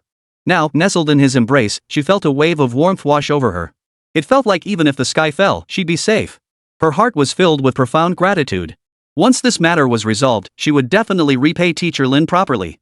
But just as these thoughts filled Lu Miaomio's mind, what she didn't see was, in the embrace, Lin Su's back was turned away from her face. From an angle invisible to everyone else. His face was cold and inhuman. As if those tender words had never come from his lips. I don't blame you. This isn't your fault. Lin Su's face, shrouded in shadow, made his expression impossible to discern, yet his words were incredibly gentle. The unspoken words lingered in his heart, slowly surfacing. Yes, of course you wouldn't know why such a massive explosion occurred, meow meow. Because this terrifying explosion was orchestrated by me. Chapter 78, The Curtain Falls, Lin Su's Conditions. From the very beginning. Everything that unfolded. Whether it was the accident with Xiao Wu's race car, or the massive explosion that caught everyone off guard. It was all orchestrated by Lin Su alone. He wasn't stupid. When Lu Miaomio first expressed interest in joining his class, Lin Su had already kept his guard up. Though to outsiders, the wisest choice would be to outright reject Lu Miaomio's request. After all, whether to accept or decline was entirely up to Lin Su. But Lin Su still chose to let Lu Miaomio join. Because he feared none of Gao Chen's tactics. He even possessed a reckless arrogance, daring Gao Chen to unleash every trick in his arsenal. Having regarded Lin Su as his arch-rival for so long, he certainly understood Lin Su better than the average person. He knew that even if Lin Su saw this as an open gambit, he would still agree. This was their first strategic showdown. Gao Chen had placed Lu Miaomio as a pawn, one that could be considered an open card on the table. Lin Su, meanwhile, sat like a deity on the judgment seat, merely observing her every move without the slightest thought of intervening. Only poor Lu Miaomio was left. Forced into the role of an undercover agent, she believed she had successfully infiltrated Class 3 without anyone noticing. In reality, she had long become a sacrificial pawn in the struggle between the two classes. Throughout these days, Lu Miaomio maintained an entirely normal demeanor. She only grew closer to Xiao Wu, a student lagging behind academically in the class. She made contact with him intentionally or unintentionally. Thus, Lin Su deliberately left a loophole for Lu Miaomio. While guiding Xiao Wu, she deliberately omitted teaching him about reinforcing tire modifications. This single step would later become the final straw that broke Gao Chen's psychological defenses. Of course, Lin Su knew full well that Lu Miaomio had not come merely to cause trouble. She was bound to make her move during today's exam. Lin Su wasn't some divine being with mind-reading powers. Naturally, she had no knowledge of Gao Chen and Xia Yuan's arrangements and plans. So she waited quietly. And in a way, if it were anyone else, they might actually fall victim to Gao Chen's scheme. After all, the time bomb he planted wouldn't detonate until the very last second before the exam. No one would have time to react. But Lin Su was an exception. With his god-tier tech system, had already detected something fishy the moment Lu Miaomio prepared to carry the heater onto the stage for demonstration. His right eye was flooded with warnings from the system, indicating a malfunction in the heater's heating element. Once activated, it would spontaneously combust. What might take others several minutes of careful inspection, for Lin Su, it was merely the blink of an eye. Xia Yuan would likely never understand, even in death, what kind of monster he had lost to. And he certainly never imagined. Even after uncovering his scheme, Lin Su didn't call a halt. Instead, he intercepted Lu Miaomio at that moment. Under the pretext of tightening screws, he casually altered several components, turning what should have been a simple self-igniting heater into an outright explosion. As Lu Miaomio began her explanation, Lin Su had already mobilized the Lin Su battle armor to stand by, ready to rush in and save her. This was the terrifying essence of Lin Su. The moment he realized the trap set for him, he concealed himself in the shadows without a flicker of emotion. Then, bit by bit, he eroded their defenses, finally turning the enemy's fatal trap to his own advantage. Like a master puppeteer, holding the strings, he anticipated every move Xia Yuan would make next. Lu Miaomio would never know that the person she was thanking profusely for saving her life was none other than Lin Su, the very person who had just plunged her into peril. Of course, Lin Su felt no remorse whatsoever. If it served his purpose, anyone could become his pawn. Especially Lu Miaomio. Though her true intentions might have been forced upon her. But Lin Su was no saint. Those who make mistakes must pay the price. What Lin Su could do was to give her a painful lesson without harming her physically. At the same time, she used the debt of saving her life to breach Lu Miaomio's already fragile psychological defenses. Turn Lu Miaomio's own blade against Xia Yuan. Lin Su remembered how many foreigners had once called her Fenrir, meaning demon. Truthfully, sometimes, Lin Su didn't know if he truly counted as an emotional being. But he didn't care. He only knew this. He would plunge every soul who dared scheme against him into an abyss of eternal damnation. And now, it was time to reap the fruits of victory. He helped Lu Miaomio to her feet. Lin Su ruffled her hair. Simultaneously, he signaled the stunned onlookers not to interrupt. He spoke slowly, spill it all. Every last detail. If I'm not mistaken, you probably didn't expect it to explode. Lin Su looked at Lu Miaomio. Since Dean Xia had no intention of sparing your life, why did you still help him cover it up? Lu Miaomio snapped back to her senses. Right. Only she and Xia Yuan knew about this matter. Therefore, this accident could only have been orchestrated by him. Anger surged through her. Even if everyone would despise her afterward, it didn't matter. Even a cornered rabbit will bite. What about her very life? It was Dean Xia. He and Gao Chen used my academic career as leverage, forcing me to infiltrate Class 3 as an undercover agent and sabotage the exam. Lu Miaomio spoke with utmost seriousness, spilling everything out in one breath. Everyone was stunned. Who would have thought this exam was hiding such a massive scandal? Slander. Utter slander. Xia Yuan was utterly speechless. He truly hadn't done it. He never imagined Lu Miaomio would turn on him at the last minute. Lu Miaomio recounted everything in excruciating detail, far too elaborate for a girl who just endured such a horrific ordeal to fabricate. Moreover, many details could be easily verified, like who approved Lu Miaomio's transfer paperwork. In the end, he paid the price for his own cruelty, devoured by the very pawns he thought he controlled at will. This time, Xia Yuan had no chance of turning the tables. Because he had endangered a student's life. This was murder. I've already called the police. They'll be here soon. At that moment, Zhang Tao rose with a stern expression, fixing his gaze on the deathly pale Xia Yuan. Until the officers arrive, I have the authority to assume temporary command. Guards, arrest this man who endangered our faculty and students and committed academic misconduct. It wasn't me. I swear I didn't cause the explosion. Xia Yuan roared in fury, but no one paid him any mind. He was quickly subdued. Meanwhile, Gao Chun was also apprehended by personnel dispatched by the principal. As he found himself surrounded by a crowd of people, Gao Chen's expression remained unexpectedly calm. Perhaps from that moment on, he knew his fate was sealed. What awaited Xia Yuan and Gao Chun would be imprisonment. And so the curtain fell. The arriving police arrested Xia Yuan and Gao Chun and received Yao Wanqi's official remark, "Wherever you go, crimes follow." At that moment, Lin Su was being interviewed by reporters. "Teacher Lin, what were your thoughts at that moment? How could you risk your life to rescue a student in such danger? Teacher Lin. Teacher Lin. How do you feel about the public perception of you now?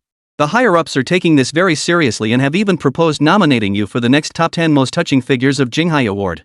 Hearing these words, Lin Su felt his head spinning. He quickly made an excuse to slip away. This time around, Lin Su could be considered the ultimate victor. The threats to him, Gao Chen and Xia Yuan, who had been thorns in his side at Jinghai University, were completely eliminated. His reputation as the bottom-of-the-barrel teacher was washed away by an undeniable first-place victory. Countless people in Longhua heard the name of this genius teacher, Lin Su, for the very first time. He gained immense fame and a legion of fans. Of course, none of this mattered to Lin Su. Ha ha ha. Teacher Lin, you've certainly stolen the show today. At that moment, accompanied by a hearty laugh, Zhang Tao came running over. Although the subsequent competition had to use a backup stage for the exams, this guy had effectively washed his hands of the matter. He'd left it all to others. After all, once Lin Su's class was done, watching the others was a bit dull. "Dean Xia, what brings you here?" Lin Su maintained a cordial attitude toward Zhang Tao. After all, Zhang Tao was the first to step forward and stir up trouble, demanding Xia Yuan's arrest. Otherwise, they might have wasted more time. After all, while the conclusion that Xia Yuan ordered Lu Miaomiao to commit the crime was correct, the process was entirely wrong. As long as Xia Yuan stubbornly insisted he hadn't tampered with anything, and he genuinely hadn't tampered with anything, this matter could drag on indefinitely. Xia Yuan might even escape criminal liability altogether. The optimal course of action is to apprehend him immediately and have professional police officers administer memory retrieval techniques. Ahem. Zhang Tao cleared his throat ostentatiously and inquired with feigned concern, "Are you alright, Teacher Lin?" Lin Su remained expressionless. "Get to the point." Zhang Tao choked for 2 seconds before saying, "It's still about the competition, haha. You know, Teacher Lin, once a man has seen a lion, how could he ever settle for a teddy bear? This competition is crucial." "Stop. Stop." Lin Su quickly cut him off as his words grew increasingly bizarre. After a moment's thought, he sighed helplessly, "Getting me to step in isn't impossible, but I have one condition." "What condition?" Zhang Tao was overjoyed, nearly falling to his knees before Lin Su. He hurriedly said, "Name your terms." "Whatever you want." Lin Su replied calmly, "It's simple. I need 2 materials, Uleo's crystals, and Tiangang 303. "What?" Zhang Tao's face turned pale instantly. He blurted out, "Those are both god-tier materials. Even the nation has extremely scarce supplies. They're national treasures. Especially Tiangang 303, it's been extinct for ages. Even the state might not have any left in stock.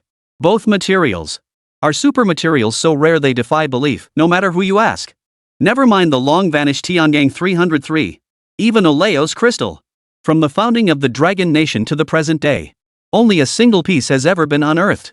Even the most elite scientists, like Wen Qingshi from the Dragon Scale Research Institute, could only obtain material the size of a fingernail. Lin Su is simply asking for the moon. This is..." Zhang Tao immediately looked troubled. "Where am I supposed to get that? Can we discuss something else? This is really too difficult." Lin Su shook his head, signaling the matter was non-negotiable. Just then, an unexpected voice suddenly chimed in from the side, "I can give you the Uleo's crystal." Chapter 79, The Sky-High Price, Lin Su's Choice. Zhang Tao turned in surprise. His expression immediately darkened. The speaker was none other than Zheng Tianxiao. He had no idea when Zheng Tianxiao had arrived, eavesdropping on everything before suddenly inserting himself into the conversation. Zhang Tao erupted in fury. "Zheng Tianxiao, what do you think you're doing? Just moments ago, you were over at the judges' table saying you weren't interested." Zheng Tianxiao's face twitched slightly at the thought of "it's so tempting." He quickly regained his composure and replied indifferently, "I don't know what you're talking about." Zhang Tao was so furious his beard bristled and his eyes bulged. He hadn't expected Jing Tianxiao to come and compete with him for Lin Su. His tone turned furious. "Didn't you already have a backup candidate lined up?" Zhang Tianxiao remained silent. He merely stared calmly at Lin Su. "If you join us, no matter the consequences, I'll kick them all out. Leave only you." If anyone else heard those words, their jaws would drop to the floor in shock. Zhang Tianxiao's words were more than just recruitment. It was practically opening an exclusive privilege channel for Lin Su. And he didn't seem to care at all that Lin Su had just cost him hundreds of millions in funding. Because Zhang Tianxiao knew full well. One Lin Su was worth billions in funding. As long as he could recruit Lin Su, it would be worth every penny. Hearing this, Zhang Tao grew visibly agitated. Forgetting all calculations of gain and loss, he blurted out, "Lin Su, I agree. What's a bit of Uleo's crystal? We've got some stockpiled over the years. 10 grams total, all yours." As for Tiangang 303, that super material had been extinct in Dragon Nation for who knows how long. It might never be seen again anywhere in the entire Dragon Nation. Zhang Tao's heart was bleeding at that moment, but not because he felt Lin Su wasn't worth those 10 grams of Uleo's crystals. It was simply that he couldn't bear to part with it. Zhang Tianxiao responded calmly, "Has the first research institute of Jinghai fallen so far? I'll offer 10.5 grams. Lin Su, this is my sincere offer. Are you willing to join my team? I will make you truly renowned in the scientific community." He added. The reason for adding only 0.5 G wasn't because Zhang Tianxiao deliberately wanted to spite Zhang Tao. It was because Uleo's crystals were exceedingly precious. Normally, even 0.5 G would be enough to spark a bloody battle among research institutes. Zhang Tao couldn't hold back. How could someone poach talent like this? He immediately rolled up his sleeves, ready to fight Zhang Tianxiao to the death. "You think I'm afraid of you?" Zhang Tianxiao adopted a similarly confrontational stance. These learned giants of the scientific community often resorted to the simplest solution. That is, with their fists. Of course, they could also grab a book, calling it the power of knowledge. Standing nearby, Lin Su watched in bewilderment. She couldn't fathom why two of Jinghai's top scientists were suddenly on the verge of fighting over her. He knew in his heart that the Uleo's crystal alone was reason enough for him to act. Together, they were practically priceless. Across the entire Dragon Nation, perhaps no more than 2 people possessed both at the same time. Thus, he stepped in to stop their quarrel, his decision already made. He said calmly, "My apologies, Dean Zhang. I have a bit of a connection with Director Zhang, so I'll choose him." Zhang Tao was overjoyed. Zhang Tianxiao, however, interpreted Lin Su's decision as haggling. He immediately upped the offer. "Think that's not enough? I'll give you 20 grams. Lin Su, this is every single Uleo's crystal our overseas research institute possesses, some acquired for hundreds of millions from other sources. If you come to us, I'll give you all of it." This was nothing short of going all out.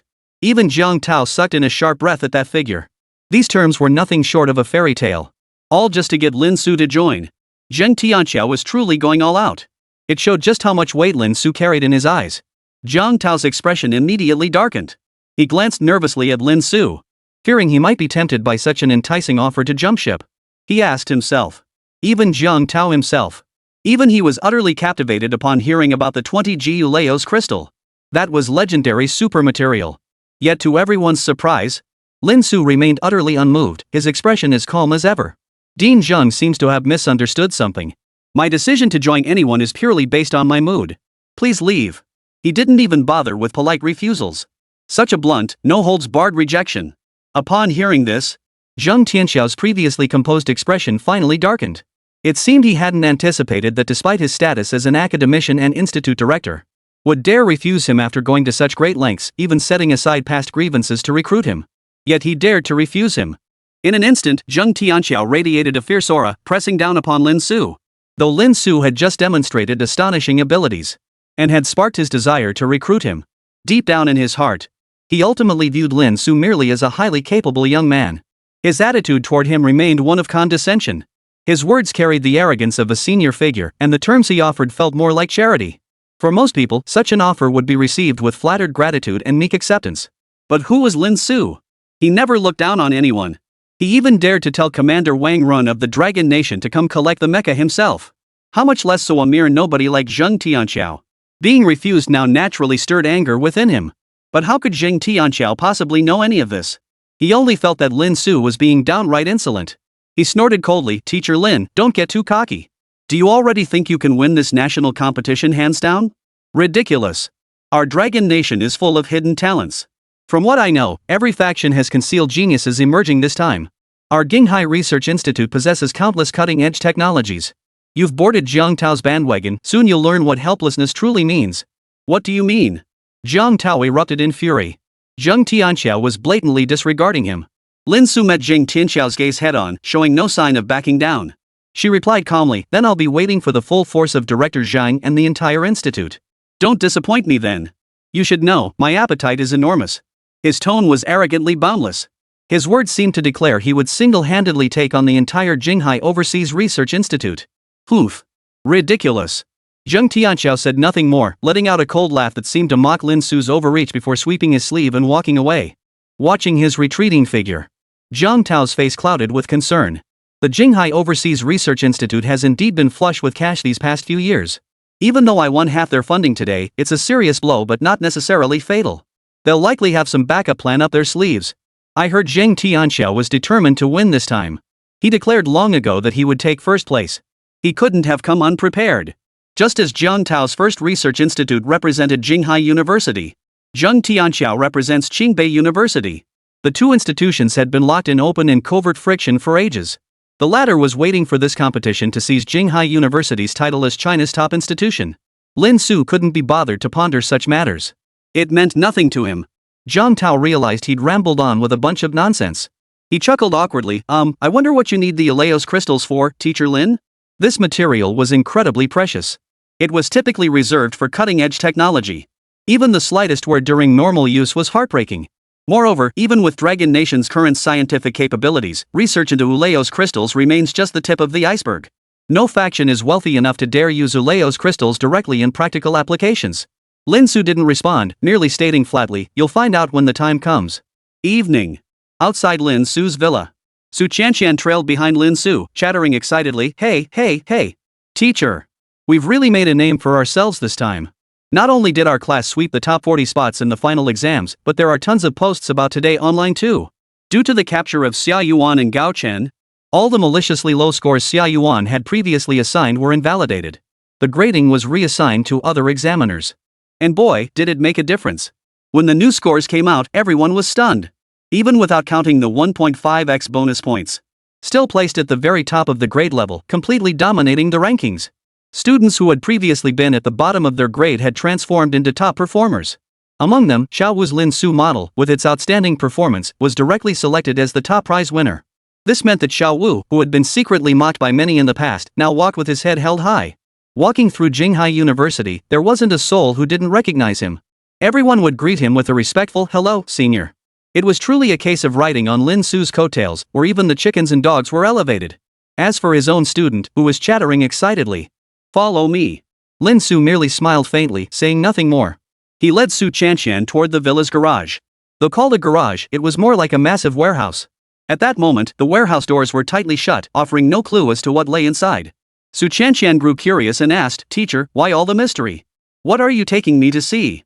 Earlier, Lin Su had suddenly driven over in his sports car to pick up Su Qianqian. He mentioned it was a little surprise. Su Qianqian was filled with anticipation. Lin Su chuckled softly before unlocking the warehouse door. Creak! The heavy warehouse door slowly swung open. Su Qianqian's curious eyes immediately peered inside. Peering around, she wanted to know what it was. The next second, her rosy little mouth suddenly gaped wide. This. Su Qianqian suddenly let out a series of gasps. As if she had witnessed something utterly unbelievable. Chapter 80, The All-New Azure Wings.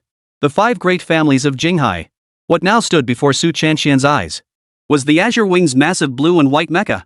And the Azure Wings' appearance had undergone an extraordinary transformation. First, the body itself lived up to its previous reputation. Now standing over 10 meters tall, it was covered in mirror-smooth phase-shift armor. Like a layer of dazzling blue-white armor, it shimmered with a cold, mysterious metallic sheen. Under the sunlight, the armor reflected a tangible sense of cruelty and grandeur. Standing before it, Su Qianqian now seemed as insignificant as an ant.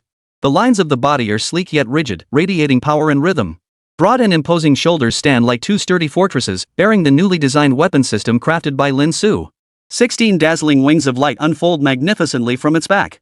The upgraded beam swords and beam cannons lie concealed within its hands, radiating an overwhelming sense of menace. But the most striking change is undoubtedly the chest section, once merely protective armor, now open to reveal. exposing the cockpit's fully equipped instrumentation and control systems. Lin Su had actually equipped it with a piloting system. Su Chanqian looked up, her face filled with shock. Azure wings. How did it become like this? At that moment, Lin Su smiled and said, just a little modification. Ever since shooting downward last time. Since Azure Wing was no longer suitable for public appearances, Lin Su had stored it in his own garage and subjected it to a series of modifications. If the Azure Wing had previously been considered merely a work in progress, then now it truly was a super mecha that inspired awe at a mere glance. You call this a minor modification? Su Chanqian tugged at the corner of her mouth. She was used to her teacher's occasional shocking remarks. She quickly voiced her confusion, but Teacher Lin, something seems off about it. Wait, why isn't it activating? She noticed Azure Wing's eyes were dull, its head slightly bowed. Lin Su sighed helplessly. The modifications were a bit too extreme. The energy supply can't keep up, its consumption is downright absurd every single second. Regarding the Azure Wing's modifications, Lin Su had pushed the Super God technology system to its absolute limit. Then he realized the energy supply was insufficient. The system displayed a long list of functional materials, most of which were completely unfamiliar. The only one Lin Su recognized was the Uleos crystal, tucked away in the system's corner like a younger sibling. But now, even this little brother posed a dilemma for Lin Su. Fortunately, through a trade, Zhang Tao had managed to scrape together some gold coins, solving part of the energy problem. Now, only the celestial steel remains. Lin Su remarked indifferently. Once the legendary celestial steel became the primary material for the Azure Wing's airframe, it could withstand the heat generated by all the heavy weaponry Lin Su had loaded onto it. Then the entire world would witness the birth of a colossal, monstrous beast. Hearing Lin Su's words, Su Chanqian couldn't help but gasp in astonishment. Her eyes sparkled like little stars. Even if the Azure Wings couldn't be activated at this moment, its overwhelmingly domineering appearance and the intricate, ingenious legendary technologies were enough to drive anyone mad. Not to mention it was actually pilotable. Su Chanqian couldn't even imagine how cool she'd look if she could pilot it. But soon enough, she faced a dilemma. Because even she didn't know where to find Sky Steel. Didn't that mean Azure Wing would never awaken? No. But suddenly, Su Chanqian seemed to think of something. Her eyes lit up as she exclaimed, perhaps there's a chance to obtain the heavenly steel. Lin Su narrowed her eyes. Chanqian, what do you mean? Instead of answering directly, Su Chanqian asked Lin Su, teacher, do you know about the 5 major families of Jinghai? Lin Su shook her head. No. Su Chanqian shot her a look of mild disdain and teased, teacher, you've been living in Jinghai for so long and you don't even know that? Lin Su scratched his head, speechless. Su Chanqian sighed and explained, as the capital of Longwa, the vast city of Jinghai is home to 5 top-tier aristocratic families. Aside from the military, they represent the 5 most powerful factions in the entire nation. These 5 families permeate every industry in the Dragon Nation. It's no exaggeration to say that anywhere in Jinghai, even the bottle of water you drink or the bus you ride carries the deepest influence of these 5 families. Su Chanqian emphasized solemnly, among these 5 families, the Li clan stands out as the most formidable in terms of paper strength and the most active within Jinghai. Their business interests span countless industries, particularly heavy manufacturing, where they've cultivated numerous top-tier talents. The renownedly heavy industries in Jinghai is their enterprise. It's safe to say the Li family is the most dominant clan in Jinghai. Their cutting-edge technologies sometimes even serve as models for the military. The remaining 4 families are the Lu family, the Lin family, the Su family, and the Bai family. Each of these 4 families possesses distinct strengths. The Lu family is renowned for its immense wealth. Their companies are practically everywhere across the nation. If I recall correctly, the building where you currently reside, Teacher Lin, is also a Lu family property. Today's guest, Lu Ju, the vice minister, is a member of the Lu family lineage. Lin Su nodded. Su Chanqian continued, the Lin family, however, maintains a low profile. They specialize in intelligence and information, boasting an extensive network that keeps them exceptionally well informed. There's even a saying passed down among Jinghai's high-ranking officials, it's better to anger the powerful Li family than to offend the Lin family. Because the very next day, rumors about every embarrassing detail from your childhood could be circulating throughout every corner of Jinghai. There was once a high-ranking official who offended the Lin family. The very next day, evidence of his corruption and bribery was delivered to the Supreme Court of Longwa, bringing about his downfall overnight. Su Chanqian stated solemnly, clearly harboring considerable apprehension. As for the Su family, well, they're fairly conventional. You could even say they're the weakest among the 5 major families. At this point, Su Chanqian stuck out her tongue, looking mischievously playful. A bold thought suddenly struck Lin Su. You wouldn't happen to be from the Su family, would you? Su Chanqian replied with a touch of embarrassment, well, my grandfather is the current head of the Su family. Let me tell you, my grandpa is amazing. He single-handedly brought our Li family to its current status. No one dares underestimate him. Lin Su pressed her hand to her forehead. No wonder Su Chanxian's background looked so luxurious during that video lesson. Turns out she's the princess of a major clan. That background is no joke. No wonder she knows so many insider secrets. When you're all from prominent families, how could you not know each other inside out? So you're saying your family's dead last? Aren't you afraid your grandfather will die of embarrassment? Lin Su sighed helplessly. Su Chanxian, however, didn't seem to care. She said boldly, our Su family rose to prominence late. It's only natural we lack depth. Oh, right. Suddenly, Su Chanxian seemed to recall something, her tone uncertain. I feel like I've seen Sister Xia Xian before. Could it be from that gathering of the 5 great families? No idea. Can't recall. Su Chanxian shook her head. Lin Su listened, utterly dumbfounded. Good grief. If what Su Chanxian said was true, then every girl around him was actually from one of Jinghai's prominent families? Each one a hidden dragon-defying hero? And he was the only ordinary person among them, right? As if sensing Lin Su's speechlessness, Su Chanxian immediately covered her mouth and giggled, then pouted unhappily, humph, so what if they're from prominent families? Those girls don't look like noble ladies at all, yet they're all flocking to you. Su Chanxian said with a hint of jealousy. She was deeply displeased that other women were getting close to her teacher. Lin Su wisely kept quiet. Su Chanxian was satisfied with Lin Su's attitude.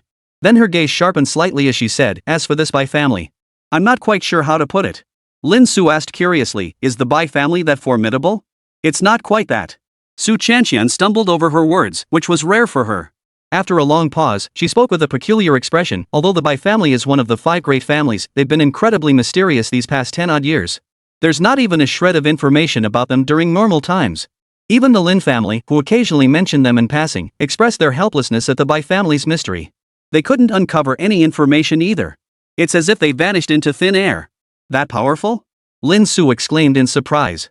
If that's the case, why is the Bai family still counted among the 5 great families? Aren't they afraid of being completely wiped out? Su Chanxian wasn't sure either, only replying, come to think of it, there used to be only 4 major families. My Su family came up later. Long ago, the Bai family had already stood at the pinnacle among countless noble houses. At the last gathering of the 5 great families, the Bai family sent a representative, a rare occurrence. Even the Li family, usually so overbearing and critical of everyone, treated them with utmost courtesy.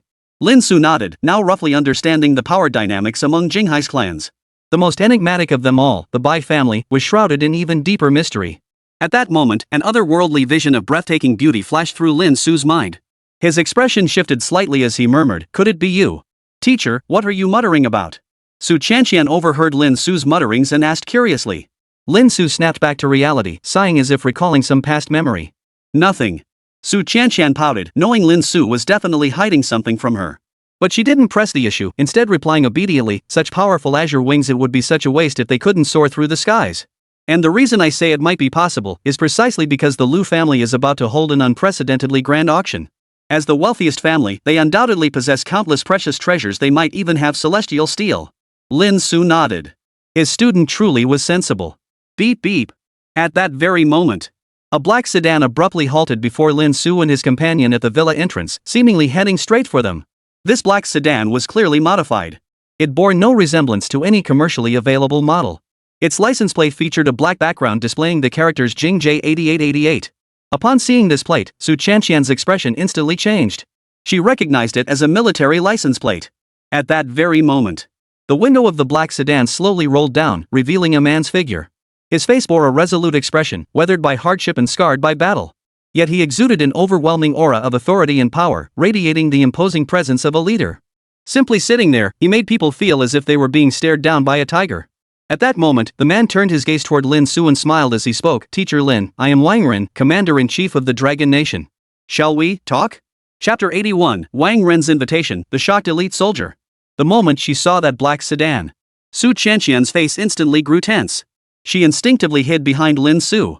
For the imposing aura emanating from Wang Ren was simply too overwhelming. Su Chanxian's heart pounded anxiously in her chest. As a member of one of the 5 major families, having been immersed in such an environment since childhood, Su Chanxian held profound reverence for this commander-in-chief of the Dragon Nation. After all, even her own grandfather, whom she considered all-powerful, would occasionally express admiration for him. One could only imagine the sheer power of Wang Ren. At that time, Dragon Nation was in decline. It struggled to develop under the joint blockade of major powers, teetering on the brink of collapse. But with enemies encircling it, how could it possibly develop in peace? The major powers joined forces against it, imposing blockades that severed countless trade routes and technological pathways. The Dragon Nation stood on the brink of collapse. It was precisely at this moment Wang Ren, summoned in the hour of crisis, stepped forward. he shouldered the nation's burden. With his exceptional strategic vision and the fierce determination of a wild wolf, he forged a path through adversity. Even during the war, as commander-in-chief, he personally led the charge alongside the soldiers of the Dragon Nation. The scars etched across his face today bear witness to those trials. It can be said that the Dragon Nation's current achievements is inextricably linked to this profound man before us. Even the 5 major families of Jinghai, at the height of their power, were firmly held in check by Wang Ren. Otherwise, given the vast foundations and extensive holdings of these aristocratic families, the military's authority and standing would have been challenged long ago. Yet now, the 5 great families still bow their heads, daring not to lay a finger on the military. Their enduring reverence and fear toward Wang Ren stand as the clearest proof. He is the guardian deity in the hearts of countless people in Dragon Nation today, a general who gallops across the battlefield. And now, this legendary figure simply appears before them, calling out specifically to speak with her teacher? Su Chanxian felt as if she were dreaming. She doubted her own eyes. Though she knew her teacher was formidable. But could he be so formidable that the esteemed guardian deity of Dragon Nation would personally extend an invitation? Surely such matters could be handled by sending just anyone to deliver the message. At that moment, Wang Ren's piercing gaze fell upon Su Chanxian, who was peeking out from behind Lin Su. With only half her head peeking out, Su Chanxian smiled and said, "This must be the granddaughter of the Su family's patriarch, Old Master Su. It's been years since we last met, and you've only grown more charming." Su Xianian, flattered and a bit overwhelmed, dared not hide any longer. She stepped forward and curtsied. "Commander, good." Wang Ren chuckled softly. "It's been ages since I shared a few cups with Old Master Su. I wonder how his health holds up these days." Su Shan replied obediently, "My grandfather seems to be in good spirits lately, but his health isn't quite right. He has some high blood pressure, and the doctor advised him to rest quietly." "I see." A look of regret crossed Wang Ren's face. "Ah, it seems we can't continue drinking together. Sumu is getting old too." His tone carried a hint of wistfulness, laced with the weight of time and memories. Lin Su listened silently. She didn't interrupt their conversation. Lin Su's ability to read people had never been weak. Though this was his first encounter with Wang Ren before him, even Lin Su couldn't help but feel an overwhelming sense of danger. Beneath his gentle exterior at this moment lies a heart of the utmost coldness and decisiveness. Nothing could shatter his conviction. And just now, the words he spoke to Su Chanxian were quite telling. In his words, he hadn't seen Su Chanxian in years. Yet he still recognized Su Chanxian at a glance, despite the changes that come with age. Either that, or Wang Ren possessed astonishing memory, having memorized every direct descendant during his years of mediation among the 5 great families. Or else, before arriving here, he had already thoroughly investigated everyone around him. Lin Su leaned toward the first possibility. By coming to see her personally today, Wang Ren was sending a clear signal of goodwill. Investigating her would be redundant. Besides, Lin Su's home had long been saturated with an invisible technological web of surveillance. If someone had infiltrated his villa, he would have detected it. Which meant, this was something Wang Ren had remembered himself. Even Lin Su couldn't help but marvel at this legendary man. There was a reason the 5 great families trembled before him, stir up trouble. He finally spoke up, "Commander, what brings you here today?" Lin Su cut straight to the point. Ha ha ha ha. Wang Ren didn't seem annoyed at all. Instead, he laughed heartily. "Shall we discuss this in the car?" Lin Su nodded and casually said, "Chanxian, you can go back first." Su Chanxian had intended to follow. But considering the various implications, she could only nod and call after him longingly, "Teacher, please be careful." Lin Su couldn't help but laugh bitterly. "It's not like I'm being taken away." After seeing Su Chanxian off, Lin Su climbed into the back seat of the black sedan. At that very moment, the God-tier mechanical system in Lin Su's right eye activated instinctively. In an instant, countless hidden technological features within the vehicle came into Lin Su's view. Anti-eavesdropping devices, GPS tracking systems, satellite communication units, the entire suite of equipment was present. No one could have imagined such a small car could hold so many secrets. But this was the commander's special seat, so everything seemed perfectly reasonable. Just then, however, Lin Su's eyes narrowed slightly as he glanced toward a certain spot inside the vehicle, his brow furrowing. Yet his expression quickly returned to calm. He lay quietly in the back seat as if nothing had happened. The car slowly pulled away, its destination unknown. The driver was a lean, middle-aged man. His expression remained stern and unchanging. He never once shifted his gaze the entire time. As if Lin Su didn't exist at all. Yet if someone knowledgeable were to see him, would be stunned to recognize him as none other than Lu Zhan, the legendary soldier of ancient China. He had vanished without a trace for 15 long years. Many believed him dead. Yet here he was, living under an assumed name, serving as Wang Ren's personal bodyguard. The scenery on both sides kept rushing by. Wang Ren sat steadily in the passenger seat. Glancing at Lin Su through the rearview mirror, he chuckled, "Teacher Lin Su, I've wanted to meet you for some time now, but the opportunity never arose." He added with a hint of embarrassment, "First and foremost, I must express Dragon Nation's gratitude for your assistance last time. Without your mecha's intervention, our nation would have suffered a devastating loss of face," he said sincerely. Lin Su remained composed, showing no signs of being overwhelmed by the commander's praise. Instead, he replied with measured humility, "The commander flatters me. This wasn't assistance, it was something anyone who witnessed it would have done. I'm not so cowardly as to stand by while foreigners run rampant on our own territory." The moment those words left his mouth, even the face of the veteran soldier Lu Zhan, which had remained as still as a well, twitched slightly. As if he never imagined Lin Su would respond this way. Unlike others, who might offer polite platitudes on such matters, saying things like, "It's my honor to bring glory to the nation," or "This is what I should do." Lin Su's answer was brutally honest, bordering on outright insolence. The implication was clear, she'd intervened purely because she couldn't stand seeing those American warplanes buzzing around her head. Nothing more. Back then, even if Azure Wing hadn't automatically locked onto the target, Lin Su would have sent it out without hesitation. Just as the ground forces expected the commander to fly into a rage. Ha ha ha ha. What an interesting answer. Who would have thought that Wang Ren would burst into laughter upon hearing it? He grew even more impressed with Lin Su, finding this young man truly to his liking. He continued, "How about joining the Dragon Scale Research Institute? Any position you want, just come over. And I promise you'll absolutely become the director someday." Thud.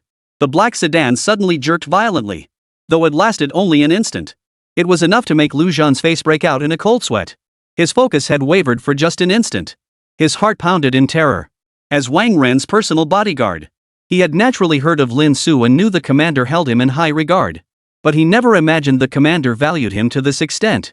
Not only had he bypassed all screening processes to enter the Dragon Scale Institute, the most powerful and mysterious research facility in the Dragon Nation, the commander had even personally promised that Lin Su would become the top leader in the future. And he was merely a teacher at present. Did the commander really trust him that much? Are you kidding me? And then there's this. The current head of the Dragon Scale Research Institute is Wen Qingshi. That director went with his massive faction. If the commander dares to challenge his interests, it will inevitably unleash a bloody storm. But just as Lu Zhan's heart sank with dread, Lin Su's reply had already reached his ears. He declined, "Commander, I appreciate your offer, but I'd rather stick to being a teacher." If Lu Zhan hadn't been driving at that moment, he would have driven straight into a ditch. Such outrageous terms. No one would have any reason to refuse. Especially when it came directly from the commander himself. In the entire Dragon Nation, how many people dared to refuse the commander's request? Yet this humble teacher just did it. There was absolutely no room for maneuver. Lu Zhan, though a seasoned combat veteran whose spirit and will had long been tempered to unyielding hardness. Yet even he was utterly stunned by Lin Su's successive actions. As an elite soldier, he had always believed his younger self had been reckless enough. Yet standing before this young man now, his former self now seemed like a little brother. Yet Wang Ren's expression remained unexpectedly calm. It seemed as though he had anticipated Lin Su's response all along. His gaze sharpened as he revealed the true purpose of his visit. "Teacher Lin, this time, I primarily represent the Dragon Nation military and wish to propose a collaboration with you," Wang Ren stated. Lin Su showed no surprise upon hearing this, as if he had already anticipated it. A man as busy as Wang Ren, who was as elusive as a dragon seen only in glimpses. There was no way he'd come just to thank her. The fact that he had personally come today meant there was no other reason besides discussing this collaboration. Still, Lin Su didn't rush to ask what Wang Ren wanted to discuss. Instead, she smiled suddenly and said, "Before we get into that, there's something I'd like to discuss with you first, Commander." "Oh?" Wang Ren raised an eyebrow. Seeing Lin Su suddenly point beneath the rear seats with a smile, she continued, "There's a bomb right under the car we're sitting in now." Lin Su chuckled, rubbing his chin. "If I'm not mistaken, it'll detonate in 1 minute. Chapter 82, Rainy Night Assassin, Lin Su in Peril. What? The moment Lin Su spoke those words, Lu Zhan's expression darkened and he immediately slammed on the brakes. He didn't question the timing or reasoning behind Lin Su's words for a second. An existence held in such high regard by the commander could not be making baseless accusations. Which meant, beneath this very vehicle lay a bomb ready to shatter all three of them to pieces at any moment. But just as Lu Zhan was about to hit the brakes, Wang Ren suddenly pressed down on his hand, his expression as still as a deep well. Keep driving, he said calmly. Commander, but. Lu Zhan froze in shock, utterly baffled by the commander's order. He instinctively wanted to protest. Wang Ren's gaze was deep and unreadable, offering no response. There was nothing he could do. As a bodyguard, Lu Zhan could only obey orders, gritting his teeth and continuing to drive. At that moment, the sky grew dark for some unknown reason. Pitter-patter raindrops pounded the car windows, turning into threads. At some point, the roads on either side had become completely deserted. The commander's vehicle seemed to have entered another world. The only sounds were the rumble of the engine and the patter of rain against the windows. Wang Ren's expression remained unchanged as he turned to look at Lin Su. Teacher Lin, are you certain there's a bomb hidden under our car right now? Lin Su nodded. That's correct. But I need to correct one thing, there are now 40 seconds left until detonation. Lu Zhan, the driver, nearly burst into tears listening to their conversation. Guys, are you out of your minds? The bomb is right under the car and about to go off. What the hell is with you two chilling out like this? I see. A strange gleam flickered in Wang Ren's eyes. Nodding slightly, he finally instructed Lu Zhan, pull over at that open space up ahead. Boom! Lu Zhan felt a wave of relief wash over him as he slammed his foot down on the accelerator, sending the vehicle roaring forward. The rain seemed to be growing heavier. Amidst the sudden downpour, the black sedan slammed on its brakes, skidding to a halt at an elegant angle. Lu Zhan jumped out first, frantically searching under the car for the bomb. Lin Su followed closely behind. She casually grabbed the luxury umbrella beside the seat to shield herself from the rain. Watching Lu Zhan, Lin Su held the umbrella and said leisurely, "It's too late. Never mind whether you could turn this car upside down right now. Even if you could, do you know how to defuse a bomb?" Lu Zhan froze instantly. As an elite soldier, his hand-to-hand combat skills were formidable. But defusing a bomb? How could he possibly? Back off. Wang Ren spoke up then, leading Lin Su and Lu Zhan to retreat swiftly. Boom! And sure enough, Lin Su's words proved correct. The very next second after the three retreated, a terrifying explosion suddenly echoed through the air. The specially modified command vehicle dissolved in an instant, engulfed in a sea of flames. The raging flames proved unquenchable even by the pouring rain. Witnessing this scene, Lu Zhan's mouth hung open, unable to close for a long time. Even in the split second before the blast, a sliver of hope lingered in his heart. Could Lin Su have misjudged the situation? After all, it had only been a few minutes since he first spotted the car. And he'd been sitting in the back seat the entire time. How could he possibly know there was a bomb under the car? But out of caution and trust in the commander, he had to treat even the slightest hint of danger with utmost caution. And now, the raging inferno proved beyond doubt that Lin Su had been right. Lu Zhan was impressed. He finally understood why the commander had offered Lin Su such outrageous terms. With such extraordinary abilities, the commander's demands now seemed almost conservative. Astonishing. But then, Lu Zhan's expression darkened considerably. After all, he was Wang Ren's personal bodyguard. On a daily basis, every single one of Wang Ren's outings had to be meticulously inspected in advance by him and his professional team. Until absolutely no security risks remained. Yet today, a bomb had been planted under the vehicle's chassis, and he hadn't noticed a thing. This was the height of negligence. Commander. He was deeply frustrated and wanted to apologize to Wang Ren. But Wang Ren merely replied calmly, "We'll discuss punishment later. Right now, you have more important matters to attend to." What? Lu Zhan's expression froze for a moment. Then his gaze sharpened instantly. At some point, on the empty roadway, several figures clad in black suddenly materialized on the previously deserted street. They darted toward Wang Ren at terrifying speeds. Lu Zhan's expression immediately darkened. Assassins! This bomb was planted by them. A quick glance revealed there were 6 assassins. Jinghai's security measures were extremely stringent. Yet they managed to infiltrate as many as 6 assassins. They came with the resolve to kill. Damn it! In an instant, Lu Zhan's body lowered into a combat stance. The terrifying aura of a combat veteran was now fully exposed. The moment the special vehicle exploded, headquarters must have already received the alert. But it would take time for reinforcements to arrive. His mission was to protect the commander for these critical minutes. The assassin closed in an instant. Each carried a dagger gleaming with a cold, menacing light. Their attire and the single exposed eye made it clear these were foreign assassins. These small daggers were the only weapons they could smuggle past the checkpoints. Their target was clear, they charged straight toward Wang Ren, seemingly intent on a swift strike and immediate retreat. For they knew well that they could not linger long within Jinghai's territory. The swiftest assassin leapt forward first, stabbing toward Wang Ren's throat. Oomph! Lu Zhan let out a cold snort, a flash of icy light darting through his eyes. He vanished and reappeared before the assassin. The assassin's expression changed instantly as he raised his dagger, aiming straight for Lu Zhan's heart. Lu Zhan shifted his body slightly, evading the strike. With lightning reflexes, he snatched the dagger from the assassin's grasp.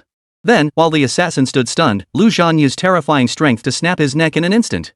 The sound of cracking bones echoed. Thud. The assassin's body grew cold in an instant. Lu Zhan casually tossed him onto the rain-soaked street. Come on, you sewer rats. Lu Zhan, a former elite soldier, roared with terrifying force.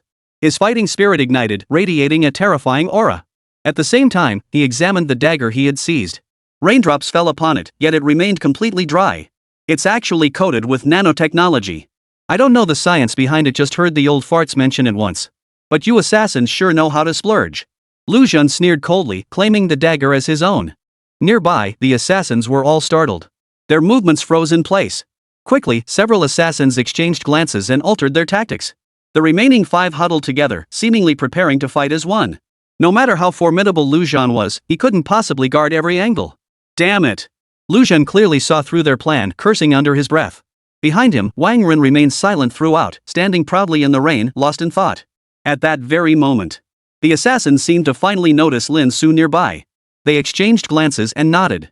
Soon, one assassin broke ranks, seemingly intent on eliminating Lin Su first. Teacher Lin. Lu Zhan instantly realized something was terribly wrong. He hadn't expected the assassins to target Lin Su. Was this meant to distract him? Worse still, Lu Zhan couldn't break free, he had to protect Wang Ren. Lin Su was in danger. Drip, drip. The assassin, face shrouded in shadow, slowly closed in on Lin Su's location. A cold, sinister gleam flickered in his eyes. The gloomy rainy day did not hinder the assassin's footsteps in the slightest, instead, they remained utterly steady. Clearly, anyone sent to assassinate Wang Ren was a top-tier assassin, chosen from among 10,000. Contempt flickered in the assassin's eyes. Lu Zhanhui was not surprised by their presence. They had already conducted thorough investigations and made detailed arrangements for him. Lin Su, however, had not been part of their preliminary intelligence and unexpected presence. But looking at her slender frame, she didn't seem like someone trained in martial arts at all. To battle hardened assassins like them, she was nothing but an insect. Lu Zhan panicked and shouted urgently, Teacher Lin, run. They're not after you. They won't waste time chasing you. Lin Su remained motionless, replying calmly, where could I possibly run? I'm not some 180 centimeters tall, dark-skinned athlete, nor am I a PE teacher. Who could I possibly outrun? Lu Zhan froze, and even the assassins were stunned. They hadn't expected Lin Su to still be cracking jokes at a moment like this. Wasn't he afraid of dying? Under the assassin's cold, stunned gaze, Lin Su sighed softly, guess I was underestimated. As he spoke, he lowered the umbrella that had been shielding him from the rain. The steady patter of raindrops instantly fell upon his head, trickling down his face. Holding the umbrella, Lin Su offered a faint smile. His eyes turned icy in an instant as he looked at the assassin. To deal with you, an umbrella is more than enough. Chapter 83, Blocking the Blade with an Umbrella. The moment those words left his lips, not only did the assassin's soul exposed eye betray utter shock. Even Wang Ren, who had remained remarkably composed until now, wore a peculiar expression. As if he never imagined Lin Su would utter such words. An umbrella meant only for shielding against rain. And now you want to use it against a fully armed, highly trained assassin? Are you kidding me? Lu Zhan couldn't hold back any longer and spoke up again, Teacher Lin, this is no time for jokes. Run now. That umbrella won't even last a second against their daggers. He exclaimed, his heart racing with anxiety. He wondered if Lin Su had become too arrogant. Not realizing the gravity of the situation, Lin Su remained unmoved. Staring straight at the assassin closing in, she made a provocative hooking gesture with her hand. As if he found the man's movements too slow. The next instant, a flash of anger indeed flickered in the assassin's eyes. The last shred of caution lingering in his heart dissolved into pure, unadulterated killing intent. A fool who didn't know his place. Did he truly believe he could oppose me with a mere broken umbrella? Absolute folly. How foolish of me to have been so cautious just moments ago. What a waste of effort. He thought to himself. A cold gleam flashed from the assassin's nano dagger. He flipped the blade and thrust it straight toward Lin Su's chest. Whoosh! A gust of wind, mingled with raindrops, swept past. A cold smile curled the corners of the assassin's mouth beneath the mask.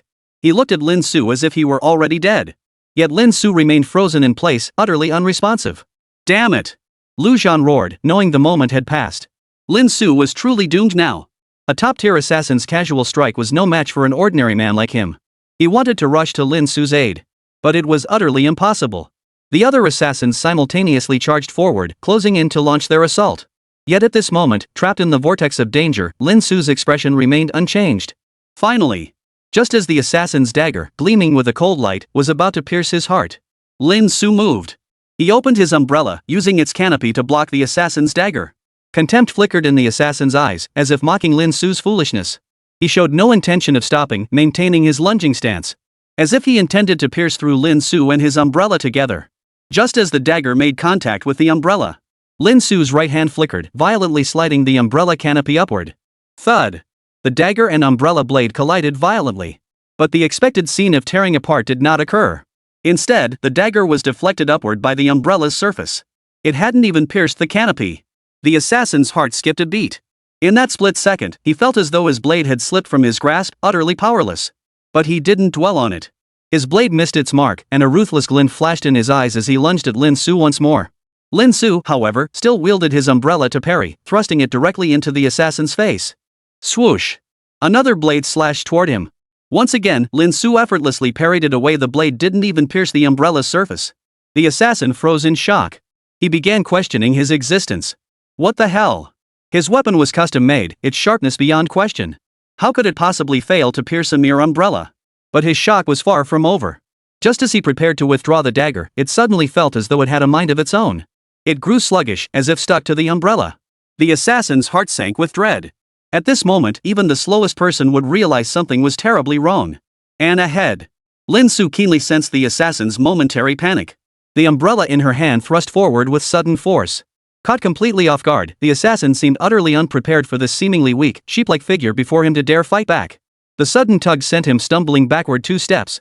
Seizing the advantage, Lin Su yanked the umbrella backward with all her strength. In the next instant, the dagger in the assassin's hand, unable to be withdrawn in time, flew out violently from his grasp due to the external force. Clang! The dagger plummeted toward the ground. Lin Su lifted his right foot and kicked at the falling blade. Clang! The dagger bounced upward, and Lin Su's right hand caught it with steady precision. Now, it's my turn, right? Lin Su spoke calmly, then thrust forward with a simple, unadorned strike. The assassin's heart lurched in alarm. He scrambled to dodge, but Lin Su's blade still pierced his arm. A crimson trail appeared, blood gushing forth instantly. The entire arena fell silent in an instant. Lu Zhan and the others, who had been fiercely engaged in battle, turned at the sound, only to stare in stunned disbelief at the scene before them. Not only was Lin Su unharmed, but he'd also disarmed the opposing assassin's dagger? And not only that, he'd wounded the opponent.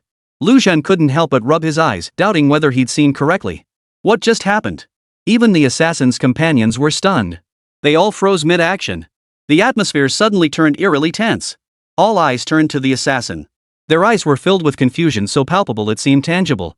What the hell are you doing? Had they not carried out hundreds of missions together? They might have suspected a traitor had infiltrated their ranks. The assassin's face clearly betrayed his embarrassment. As one of the top-tier assassins in the organization, his ranking was among the top 10. Otherwise, he wouldn't have been assigned such a crucial mission to assassinate Wang Ren. Yet now, he had his weapon taken from him by an ordinary person? This was nothing short of an assassin's disgrace. Under everyone's stunned gaze, the assassin's right hand darted out, producing a spare dagger from within. Lin Su's right eye flashed, his expression shifting slightly. The next second, he spoke up, "Commander, how long do you intend to keep playing games?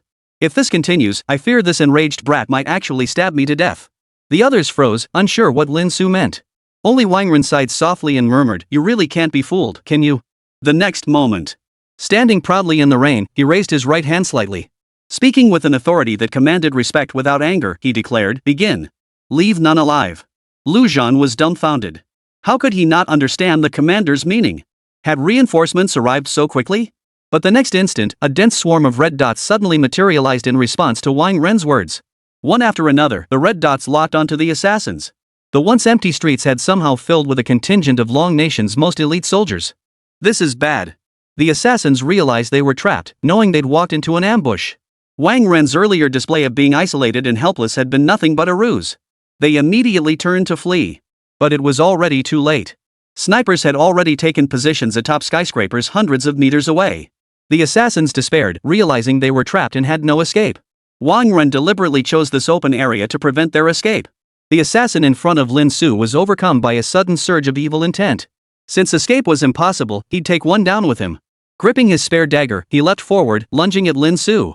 As a highly trained assassin, after the initial shock wore off, Lin Su's umbrella could no longer pose a threat to him. If he couldn't cut through it, he could simply outmaneuver Lin Su and strike from behind. But Lin Su simply retracted his umbrella, standing lazily in place and watching him, offering no resistance whatsoever. A bloodthirsty glint flared in the assassin's eyes. He would absolutely kill this disgraceful man too. Bang! Yet the next instant, mid-air, his expression froze solid. A bullet pierced the center of his forehead with pinpoint accuracy. The sniper's bullet sliced through the pouring rain. A single shot obliterated his skull. Put! Blood splattered everywhere. Lin Su, prepared, opened his umbrella. Blooms of blood blossomed on the canopy.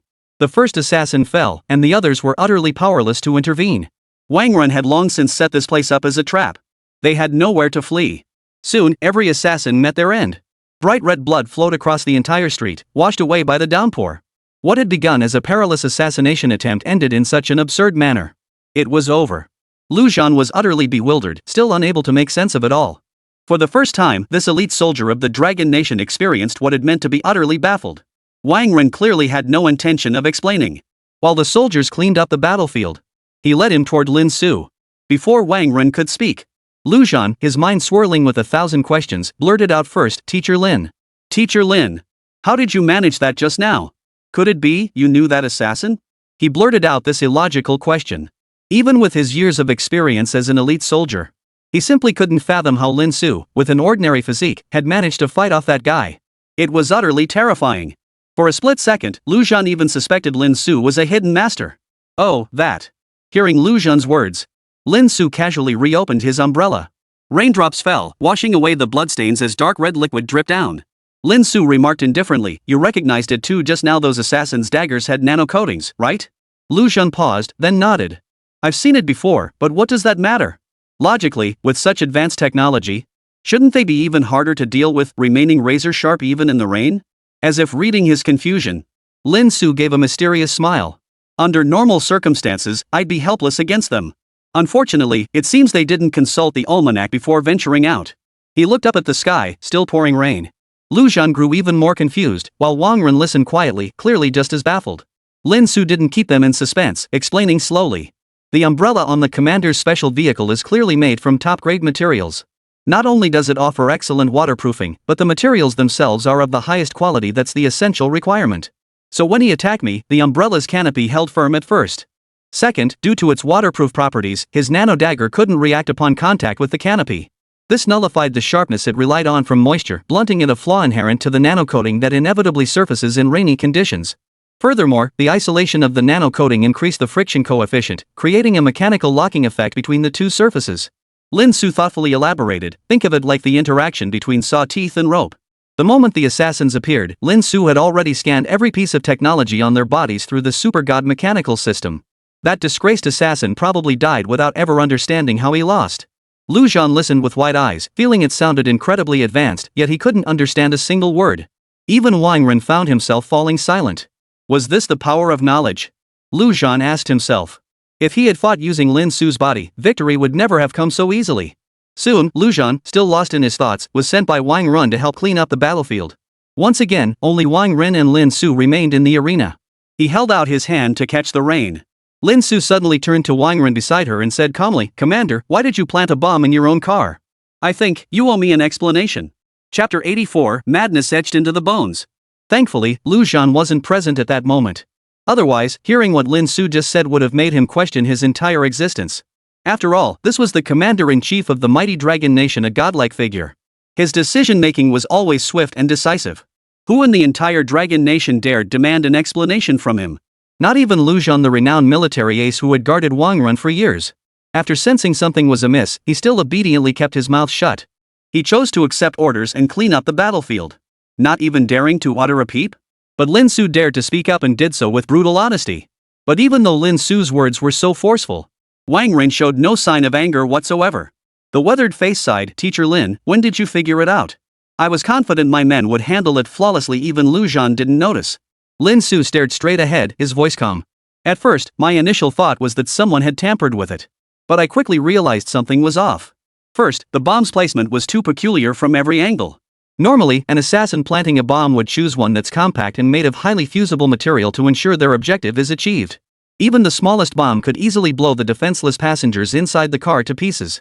And using materials that disintegrate easily ensures the bomb leaves no trace after detonation, preventing investigators from tracing clues back to the perpetrator.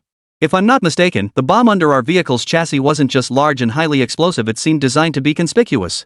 And as for the materials? At this point, Lin Su tilted her chin slightly. Ahead, scattered fragments of the bomb littered the area around the charred remains of the special vehicle. If I'm not mistaken, some of the materials might be labeled Made in Dragon Nation? Lin Su joked. Of course, a single bomb isn't enough to convince me that the commander orchestrated this whole spectacle himself. After all, some people just love making a big, loud explosion even if they have a grudge against you, Commander Wang? Lin Su continued. What truly confirmed my suspicions was the deserted street in this ambush site, barren to a point that couldn't be more perfect. This isn't exactly a bustling downtown area, but it's still a residential neighborhood. There's usually some foot traffic here, but now there's not a soul in sight. Lin Su chuckled. I suppose the commander had the area cleared out long ago, didn't he? Clap clap clap. After hearing this, even Wang Ren couldn't help but applaud. He sighed regretfully. Professor Lin, right now, I'd even consider kidnapping you straight to the Dragon Scale Institute. Even if I had to lock you up, I couldn't let you have the slightest chance to work for another country. Wang Ren stated plainly. Not much time had passed since they got in the car. Yet in that short span, Lin Su had not only uncovered the hidden bomb beneath the vehicle but had nearly unearthed its entire lineage. Moreover, based on just a few insignificant clues, he had uncovered the hidden trap he himself had laid.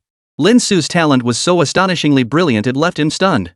Even the geniuses among the dragon scales likely didn't possess such abilities. Oh? Lin Su smiled, showing no trace of fear. Instead, he asked, is that what the commander intends to do? You, really? Wang Ren sighed helplessly. Even if you forced me to tie you up, I wouldn't want to. Who knows what chaos you'd unleash on the Dragon Scale Institute if we tied you up? Besides, I know your character. Someone who would stand up for the nation in anger would never betray it. Wang Ren said slowly, you're right. I did arrange all of this, including the bomb and the car.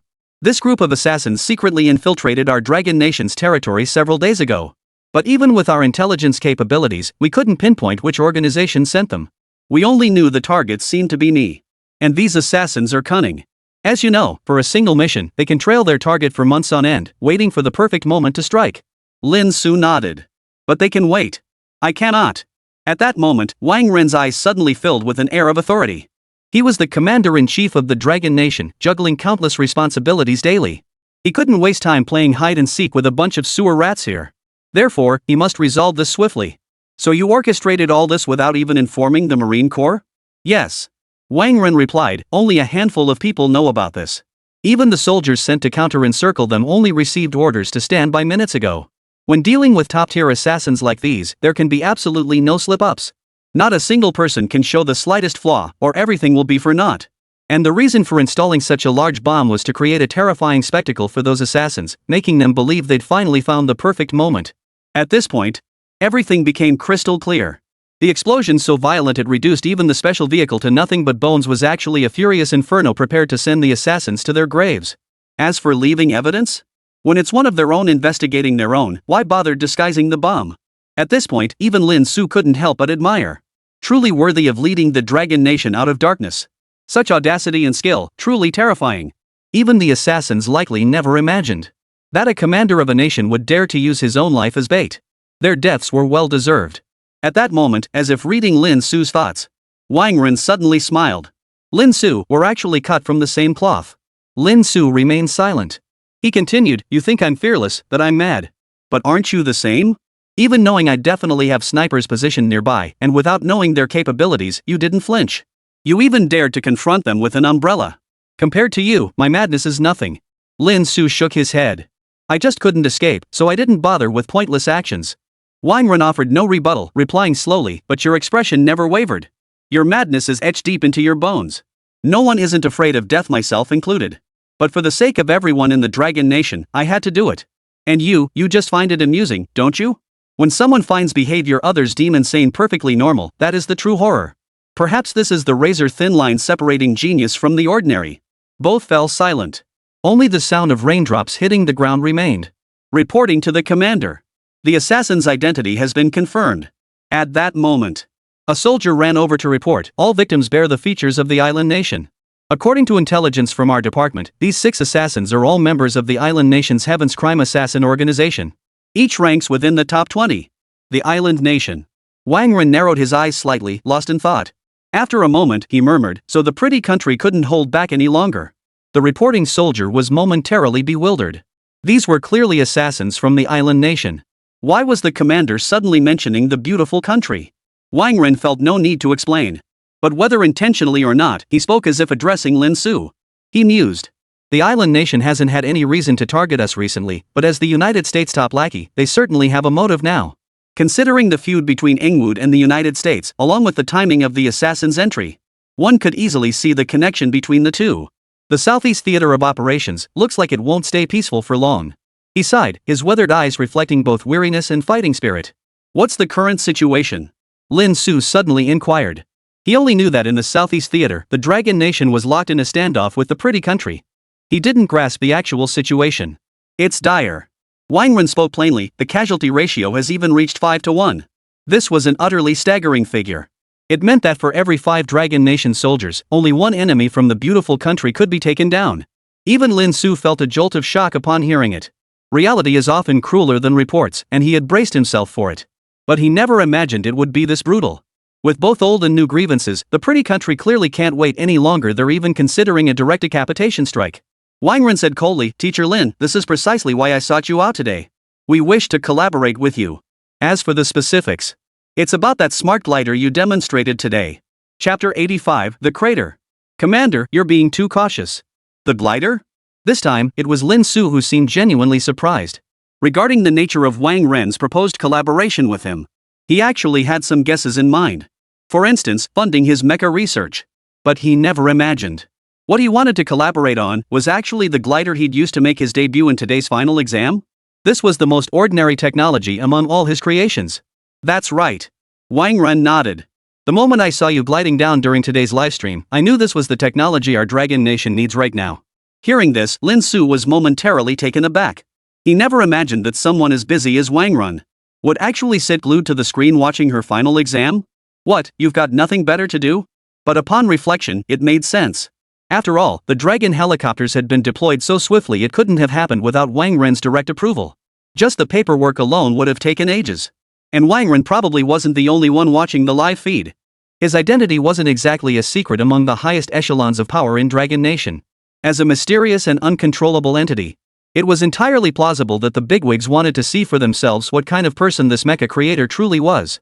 That was one way to look at it. But the thought of a crowd of dignitaries and old folks lugging stools, lining up to watch his livestream. Ugh. No matter how Lin Su tried to rationalize it, the image felt utterly bizarre. At the same time, he couldn't help but silently mourn for Gao Chen and Xia Yuan. Given the crimes they'd committed, they'd likely only serve a year or two. Then, being permanently expelled from the scientific community for academic misconduct would have been bad enough. They might even find opportunities to make a comeback later by leveraging their credentials and skills in corporate settings. But this time, they brazenly rigged votes, targeted others, and committed crimes all under the watchful eyes of influential figures. Especially the final charge, plotting to harm Lin Su and her students. They really must have been tired of living. For Wang Ren, it was nothing short of undermining the very foundations of Dragon Nation. It was hard to imagine what fate awaited these two. Their careers were truly finished. Lin Su added, even so, surely this doesn't warrant the commander rushing over personally this very afternoon? Didn't I mention earlier that it would be put up for sale? Why not just purchase it directly? Wang Ren shook his head. No. While the glider you used back then was impressive enough, military and civilian applications are fundamentally different. And I'm confident that with your capabilities, this glider is merely a prototype. You could absolutely make it even more perfect, he stated with unwavering conviction. Well, you've hit the nail on the head there. Lin Su didn't argue, inwardly muttering with a touch of self-satisfaction. This smart glider was merely a product of his casual tinkering with the system. There were still tons of those super awesome modification methods in the system he hadn't even implemented yet. Today's assassination attempt is only the beginning. Once they realize the failure, the pretty country won't be able to hold back. The flames of war in the Southeast Theater could reignite at any moment. I must seize every moment to bolster our forces in any way possible. Wang Ren said solemnly, the pretty country's greed for the Southeast Theater's meteorite crater might exceed our wildest imaginations. What? There's a crater in the Southeast War Zone? The moment those words reached their ears, even Lin Su's heart jolted in shock. Suddenly, many things clicked into place in his mind. No wonder the war in the Southeast Theater had begun so strangely, so swiftly. And why the United States seemed to be throwing troops into this area recklessly. Granted, the Southeast Theater was coastal and resource-rich. It was nowhere near enough to justify such an extravagant deployment by the United States. It turns out there's the legendary meteor crater. As the name suggests, a meteor crater is a deep pit formed when an extraterrestrial meteorite struck Earth during the planet's primordial era. Of course, this is merely a hypothesis deduced by countless scientists through years of relentless research. No one can definitively confirm its actual existence. It's more accurate to say it's merely wild speculation attributed to meteorites. For the existence of craters is simply too mysterious. Looking down from above, the crater resembles an abyss with no visible bottom, as if an eternal darkness stretches across it, chilling the soul. Within that pitch-black void, lie countless dangers, unimaginable resources, and treasures. Take, for instance, the source of Lin Su's current headache. The elusive, god-tier material, Tiangong 303. It was once found in the northwest of Manhwa, the only meteorite crater in all of Dragon Nation. It could be said that each crater holds countless materials, including many never seen before. Of course, corresponding to this lies the unimaginable terror and exploration difficulty of the craters. Even the most powerful nation in the world, the United States, has not yet reached even 10% of a crater's development potential. Surface exploration is manageable. But the deeper you go, the horror escalates exponentially. It's a forbidden zone beyond the reach of modern technology. What lies ahead is not merely extreme darkness, terrifying radiation, or even unbearable temperatures. There are also rumors of monstrous creatures lurking within. Of course, despite such dangers, it remains one of the world's most enigmatic natural phenomena.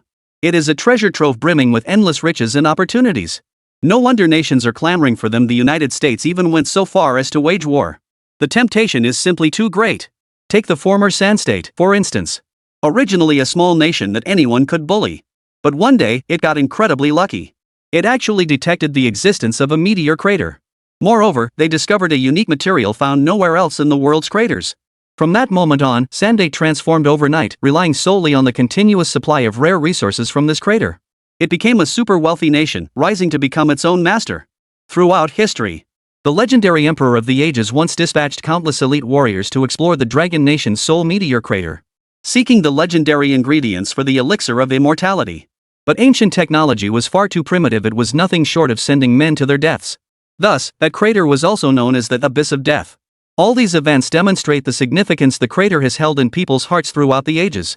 It can be said that the outcome of the Southeast War Zone struggle will determine the ownership of this newly discovered crater. Moreover, it could even influence the nation's destiny to a certain extent. Therefore, no matter how brutal or bloody the fighting becomes, Wangren absolutely cannot tolerate this land falling under the control of the United States. It would utterly destroy the opportunity the Dragon Nation had finally managed to seize. To say it would set back development by a century would not be an exaggeration.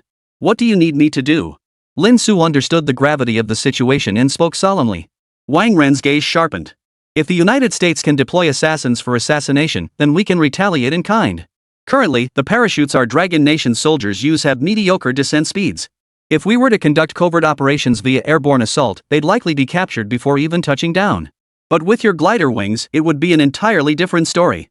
Wang Ren continued, with your improved glider, its extreme descent speed would grant our Dragon Nation a terrifying, stealthy force that no one would ever detect. Therefore, we need your glider to be faster, capable of carrying heavier loads so soldiers can carry weapons, and absolutely essential it must be counter-surveillance and radar evading. Can you make that happen? Lin Su suddenly fell silent. Wang Ren frowned, uncertain.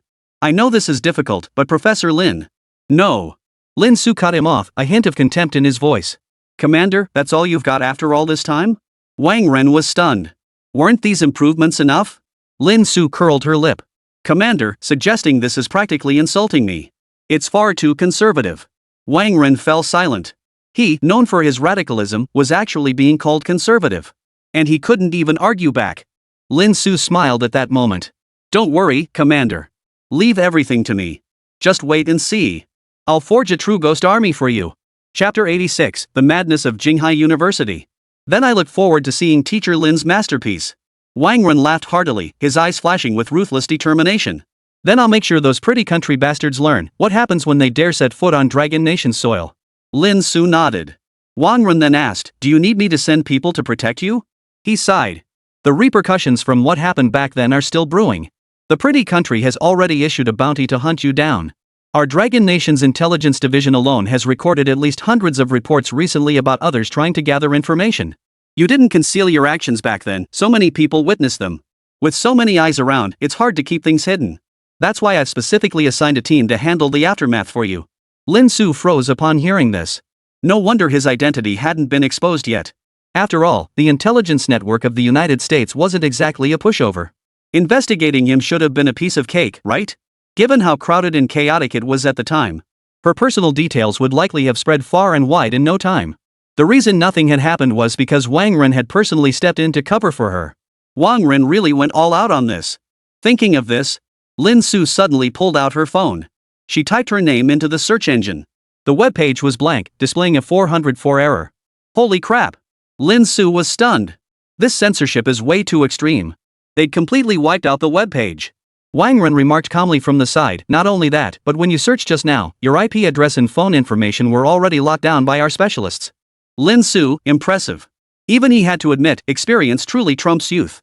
But ultimately, this is merely a stopgap measure. Wang Ren sighed. That's why the people I've assigned will be absolute top-tier professionals. They won't disrupt your daily life at all, just provide silent protection. Eventually, the truth will come out. I fear that when it does. Wang Ren trailed off, but his meaning was clear. He feared the United States might directly send agents to assassinate or kidnap him. Given their ruthless methods, it was entirely within their capabilities. Lin Su, however, showed no fear whatsoever. She merely waved her hand dismissively. No need. If anyone really tries to harm me, then they'd better weigh whether they can make it back alive. Wang Ren was taken aback, his mouth opening as if to say something. But in the end, he held his tongue. It seemed he'd recalled the scene of Lin Su dealing with the top assassin from the island nation earlier. Even in such a rush, Lin Su could still think on his feet and toy with his opponents like that. If she had time to prepare, who would be the prey and who the hunter? Would be anyone's guess. With matters having reached this point, the battlefield was nearly cleared. Wang Ren clearly wouldn't linger here long. He must return immediately to handle matters in the Southeast Theater, gathering his forces ahead of schedule to devise countermeasures. Before departing, Wang Ren added one last thing, regarding the glider matter, feel free to reach out to us with any needs. Here's my contact information. As for who you wish to partner with to establish the company, we won't interfere with your choice of collaborators. We will purchase it from you at the fairest price when the time comes. With that, he walked away without looking back. Buzz. The helicopter descended slowly from the sky. Wang Ren's upright figure gradually vanished into the rain curtain, accompanied by Lu Zhan holding an umbrella. Couldn't they at least send someone to pick me up? Seriously. Lin Su sighed helplessly with a wry smile. In her hand, she clutched the expensive umbrella she'd taken from the official vehicle. Southeast Theater, the crater. Countless words flashed through her mind. Lin Su suddenly felt an intense curiosity about the Southeast War Zone. The crater, a legendary forbidden zone for humans, a treasure trove of the world. He should find an opportunity to explore it himself. The next few days passed without incident. Lin Su finally got to experience a few days of normal teaching life. After eliminating the two troublemakers, Gao Chan and Xia Yuan, Jinghai University had essentially transformed into Lin Su's personal fiefdom, or rather, a fan club. From the president down to the students, no one failed to worship him like a god. Whenever Lin Su appeared in public, he instantly drew crowds of students. Some wanted photos, others sought advice. The scene was a bustling mix of all sorts. At first, Lin Su could still handle it. But later, faced with increasingly frenzied students, even Lin Su had no choice but to hide. Once again, she experienced the sensation of being pursued everywhere. Meanwhile, online, Lin Su's fame continued to soar. It was manageable at first. After all, the internet is ever-changing. The buzz around Jinghai University's final exams was certainly lively. But they'd soon be drowned out by other trending topics. People's impression of Lin Su would soon settle on that amazing teacher. And that was precisely what Lin Su wanted. Dealing with fans on campus was already challenging enough. What if she gets mobbed whenever she steps outside? How could she possibly continue teaching properly? But no one could have predicted what happened next. Ever since Jia gained massive popularity through streaming Lin Su's content, he practically started worshipping Lin Su like his own dad. He mentions Lin Su in every third sentence during his streams. He even got a photo of Lin Su printed out from who knows where.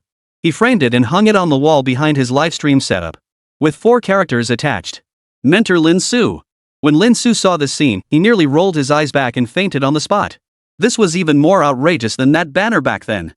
What made Lin Su even more headache-inducing was that his classroom was now completely packed to the brim.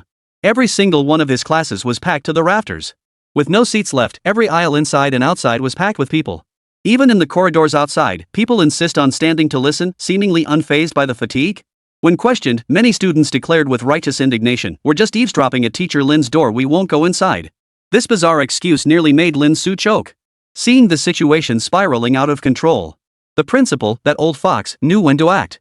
With a sweeping gesture, relocating Lin Su's classroom to the luxurious auditorium normally reserved for opening year assemblies. Even so, the hundreds of seats still proved insufficient to attend Lin Su's lectures. People had to book weeks in advance and still couldn't guarantee a spot. Meanwhile, Lin Su's students were thrilled. Not only were they guaranteed front row seats every single time. Now, wherever they walk, everyone casts envious glances their way. In the past, only teachers envied each other, talking about how impressive so-and-so's students were, bringing them face-saving glory. Now the tables have turned. On the campus paths of Jinghai University, you often overhear conversations like this. What? You're Professor Lin's student? Holy crap, bro, that's insane. Come on, I'm buying you dinner. Big bro, you gotta ask Professor Lin a question for me when you see him. Why not go yourself? Because I can't get a seat. Needless to say, Lin Su's popularity is off the charts right now. Even Lin Xiaoxin pales in comparison. But it's one thing for the students to make a fuss. The real problem is that a bunch of old farts are jumping on the bandwagon too. Zhang Tao is one thing. The guy doesn't even go to the first research institute in Jinghai anymore. Every day, the moment he opens his eyes, he heads straight to Jinghai University. Leveraging his seniority as a veteran, he openly intimidates the president into silence. He even has a reserved seat. The moment Lin Su starts class, he sits there looking perfectly at ease, smiling broadly. Even when Lin Su teaches basic physics concepts, to these esteemed masters, it was like hearing 1 + 1 explained, yet they listened with rapt attention.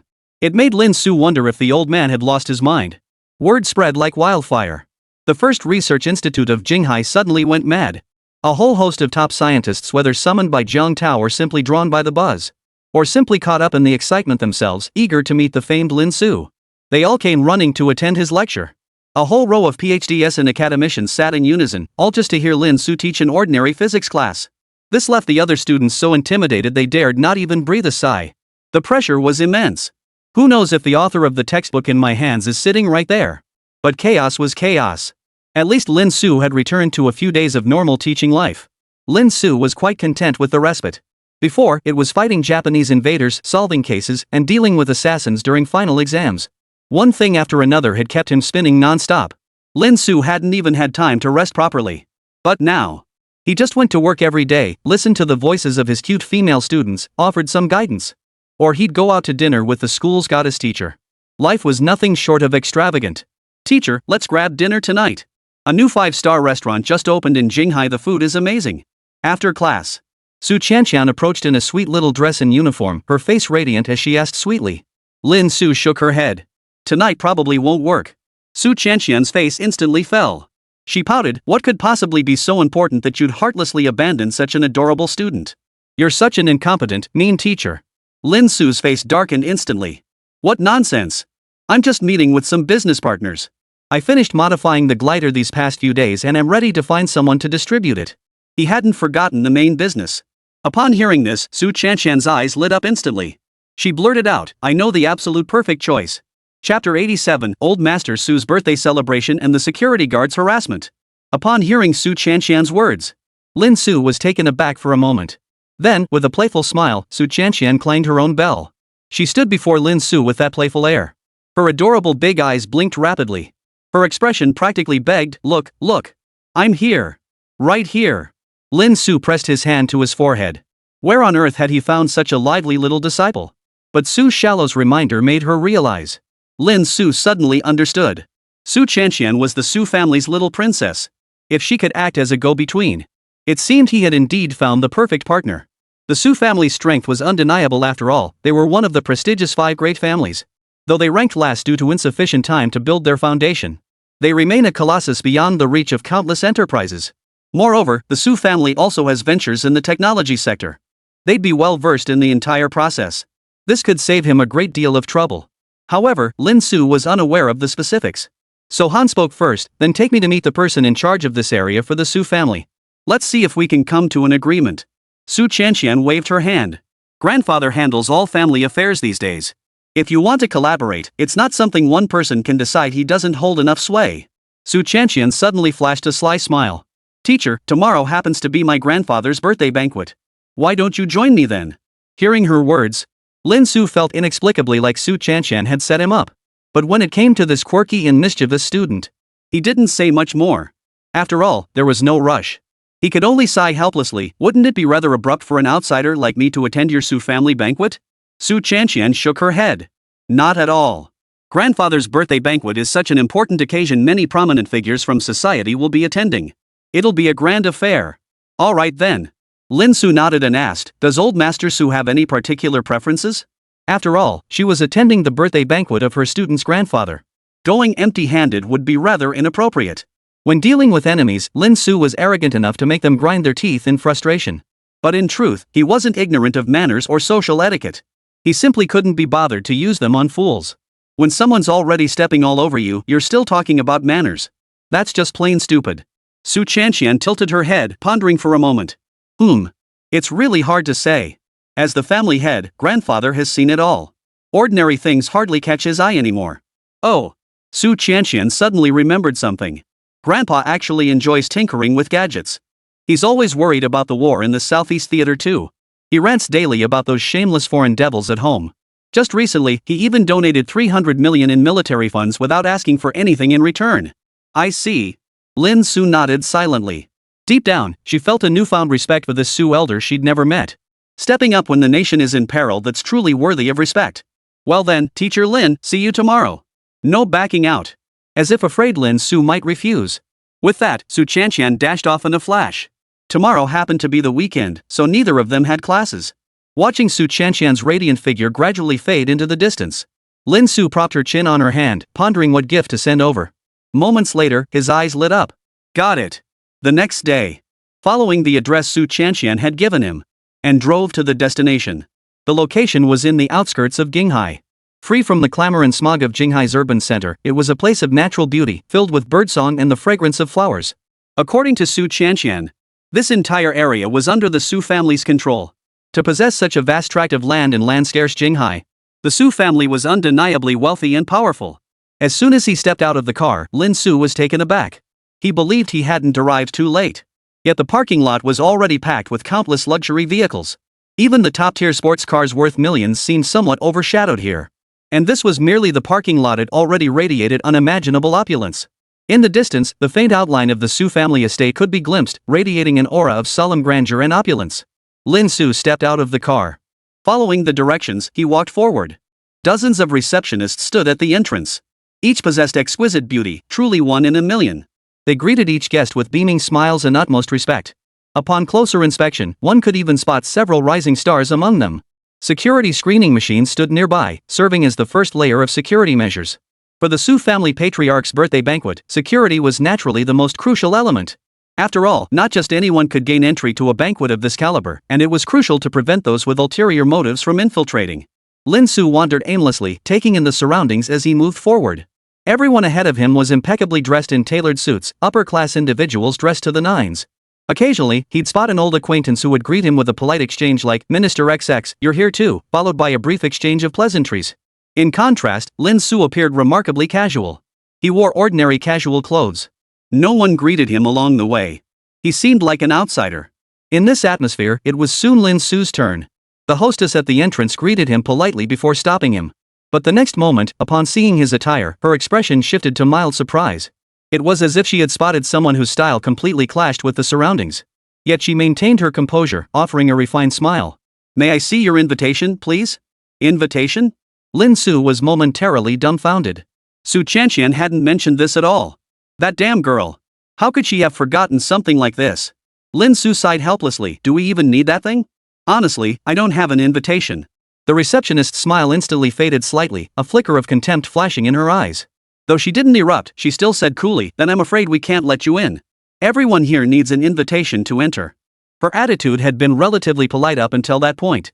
After all, no one knows Lin Su's background, and there are plenty of influential figures who prefer to keep a low profile. Only a fool would confront him directly. But Lin Su didn't even know invitations were required for such an occasion.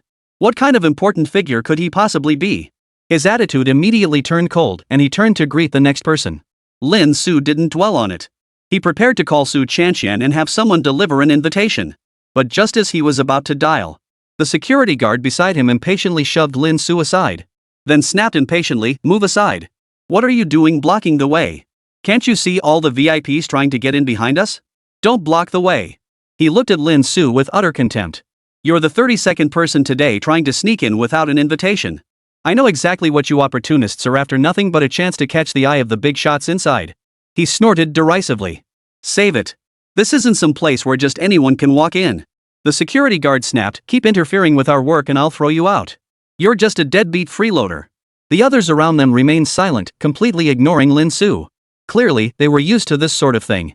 They all dismissed Lin Su as a loitering thug with nothing better to do, even acknowledging him felt beneath them. This left Lin Su feeling both amused and exasperated. He couldn't help but chuckle wryly. I don't know if I have a job, but you might be out of one soon. Lin Su certainly wasn't going to pick a fight with security. That would be way too low of him. He just smiled calmly. Ha? What kind of joke is that? He spat on the ground. The security guard spat on the ground and barked, get lost. Keep making noise and I'll make you taste the electric baton. Who exactly do you think you're threatening with that stun gun? At that very moment, a melodious yet angry voice rang out behind the security guard. The entire crowd gasped in shock. Then all eyes turned toward the woman who had spoken, everyone gasping in shock, Miss Qianqian? The entire crowd erupted in an uproar.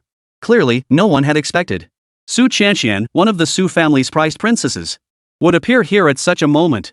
Miss Qianqian, I'm the president of Jicheng Corporation. I had the honor of toasting you back then. I wonder if you still remember me.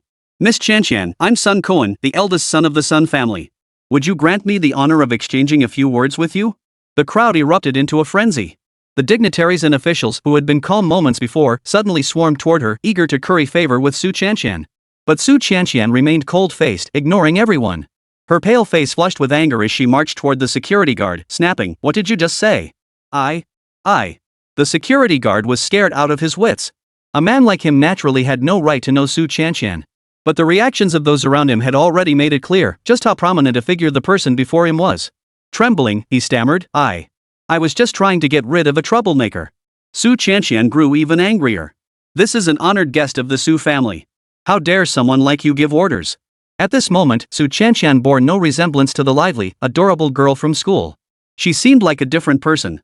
As the eldest princess of a wealthy family, her aura of nobility and authority nearly scared the security guard into a stupor. They stood speechless for a long moment, trembling in fear. Only now did they realize what kind of force they had provoked. The entire crowd stood frozen in shock. No one could have imagined. The very person everyone had just looked down upon turned out to be an honored guest of the Su family. Even Su Qianqian, the granddaughter of old Master Su himself, had personally come out to greet him. What an extraordinary display! In an instant, everyone's gaze toward Lin Su changed completely. There was jealousy, there was scrutiny, but above all, there was thick, palpable envy. Alright, Qianqian, no need to waste words on them. Lin Su waved her hand with a smile. There are so many people watching. Su Qianqian snorted. What do the others have to do with me? She glared at the security guard. Go collect your pay yourself. I don't want to see you for another second. Thank you, sir. Thank you so much. I was blind not to recognize you. The security guard, relieved as if granted a pardon, nearly knelt before Lin Su before scrambling away in a hurry. Why get so worked up? Lin Su tried to calm her, glancing at Su Qianqian's outfit for the day. His eyes widened in astonishment. Today, Su Qianqian wore an exquisite, pristine white gown. Her soft, flowing hair cascaded down, and the gown was adorned with countless sparkling, precious jewels and diamonds. As she walked, she shimmered like starlight, radiating a beauty that was impossible to look away from. Su Qianqian's anger still simmered. Oomph! How dare they speak ill of our teacher? That's outrageous. Alright. Lin Su ruffled her hair. You wouldn't act like this at school. Be a lady. Su Qianqian had her head ruffled by Lin Su in front of so many people. Her face flushed slightly instead of showing any resistance. She pouted, at school, I have to pretend to be ordinary. Pretend to be ordinary. What a strange phrase. Lin Su tugged at the corner of his mouth. His student was actually playing up the contrast now? Seeing the incident come to an end, many minds began to stir once more, eager to build connections with Su Qianqian. Whether it was Su Qianqian's status or her beauty, had stirred the desires of many men present. As for Lin Su, many had overheard how Su Qianqian addressed his teacher, and they all breathed a silent sigh of relief. Turns out he was just an ordinary teacher. After all, Miss Su was a lady of noble birth, respecting teachers and valuing education was only natural. So many immediately dismissed Lin Su again. They felt they had overthought the situation earlier. After all, that man was just an ordinary person.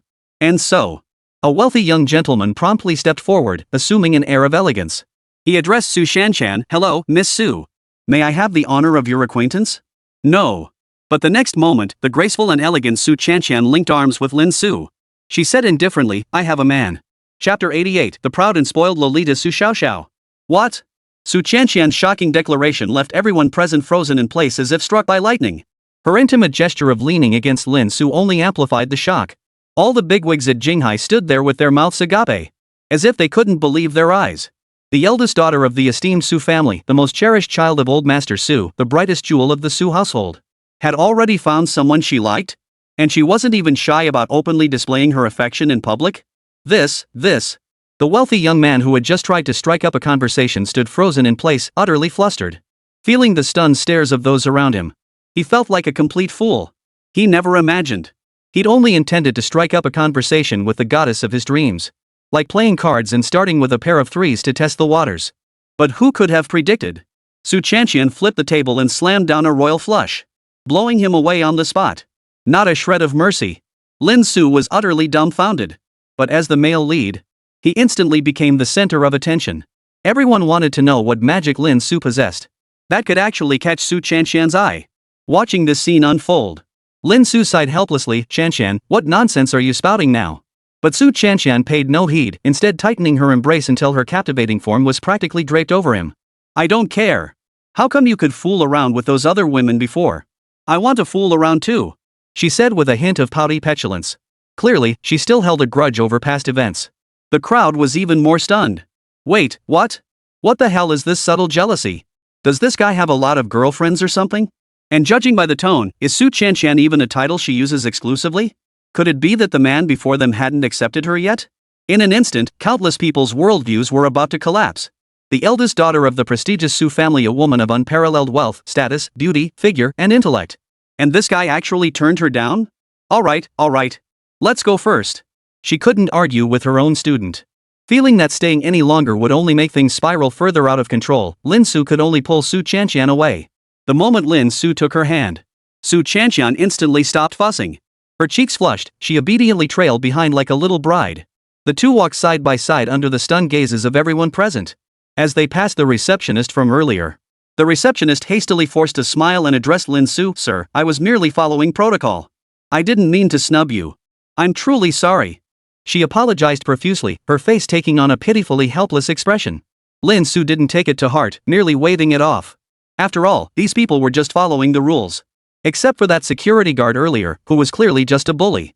Seeing Lin Su's gentle demeanor, the receptionist relaxed slightly, a flattering smile spreading across her face. I'm truly sorry, Mr. Lin. Here's my contact information. Once this matter is resolved, I'd like to treat you to a meal as an apology. Would that be acceptable? She clearly sensed Lin Su's unusual status and was harboring ulterior motives. Su Qianqian's adorable little face darkened instantly. But she obediently held her tongue. She waited for Lin Su's response. Lin Su didn't even glance at her, replying coldly, no need. You're not worth my time. You're the type I'd call the police on if you took a single bite of my watermelon at a KTV. With that, he left the stunned receptionist and Su Qianqian behind without a second glance. La. After passing through security, they walked along the tree-lined avenue still some distance from the Su family estate. Su Qianqian walked beside Lin Su, happily humming a tune. Lin Su smiled. What's got you so cheerful? Su Qianqian offered no reply, her entire demeanor radiating pure joy. Naturally, it was because of Lin Su's earlier response. Just recalling the snobbish receptionist's constipated look of embarrassment and awkwardness, Su Qianqian felt utterly delighted. Oh, right. Su Qianqian suddenly remembered something.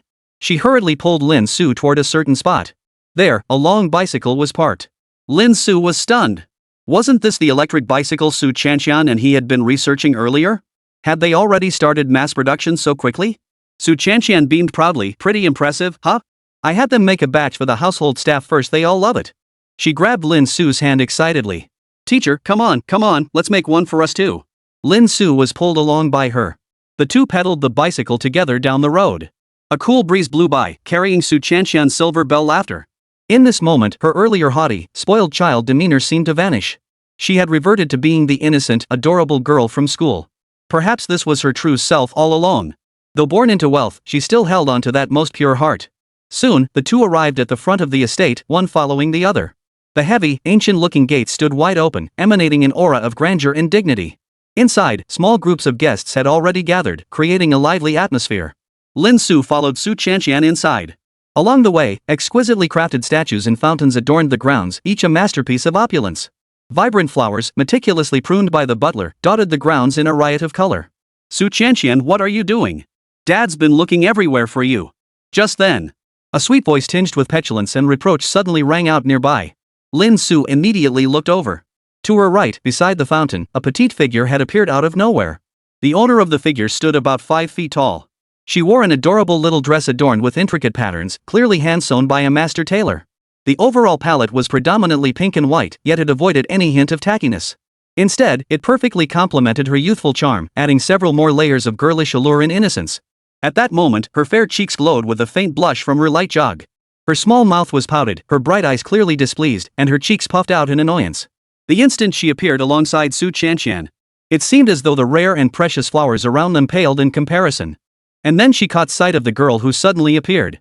Su Qianqian immediately put her hands on her hips and declared, "How many times have I told you, Su Xiaoxiao? You must call me sister when we're out." She adopted the posture of a scolding older sister. But Su Xiaoxiao wasn't intimidated at all. She retorted sharply, "Who says I'm your sister? The banquet is about to start, and Dad is frantically searching everywhere for you." Is this any way for a sister to behave? Su Qianqian gritted her teeth and immediately ran over. "I don't care if it's starting or not. I'm going to teach this disobedient little sister a lesson." Su Xiaoxiao, however, seemed like she'd been through this before. Ha ha ha. She darted to the other side of the fountain and stuck out her tongue at Su Qianqian. "Just wait till I catch you." This infuriated Su Qianqian so much her chest heaved. Clearly, this older sister had endured no shortage of teasing from her younger sibling in daily life.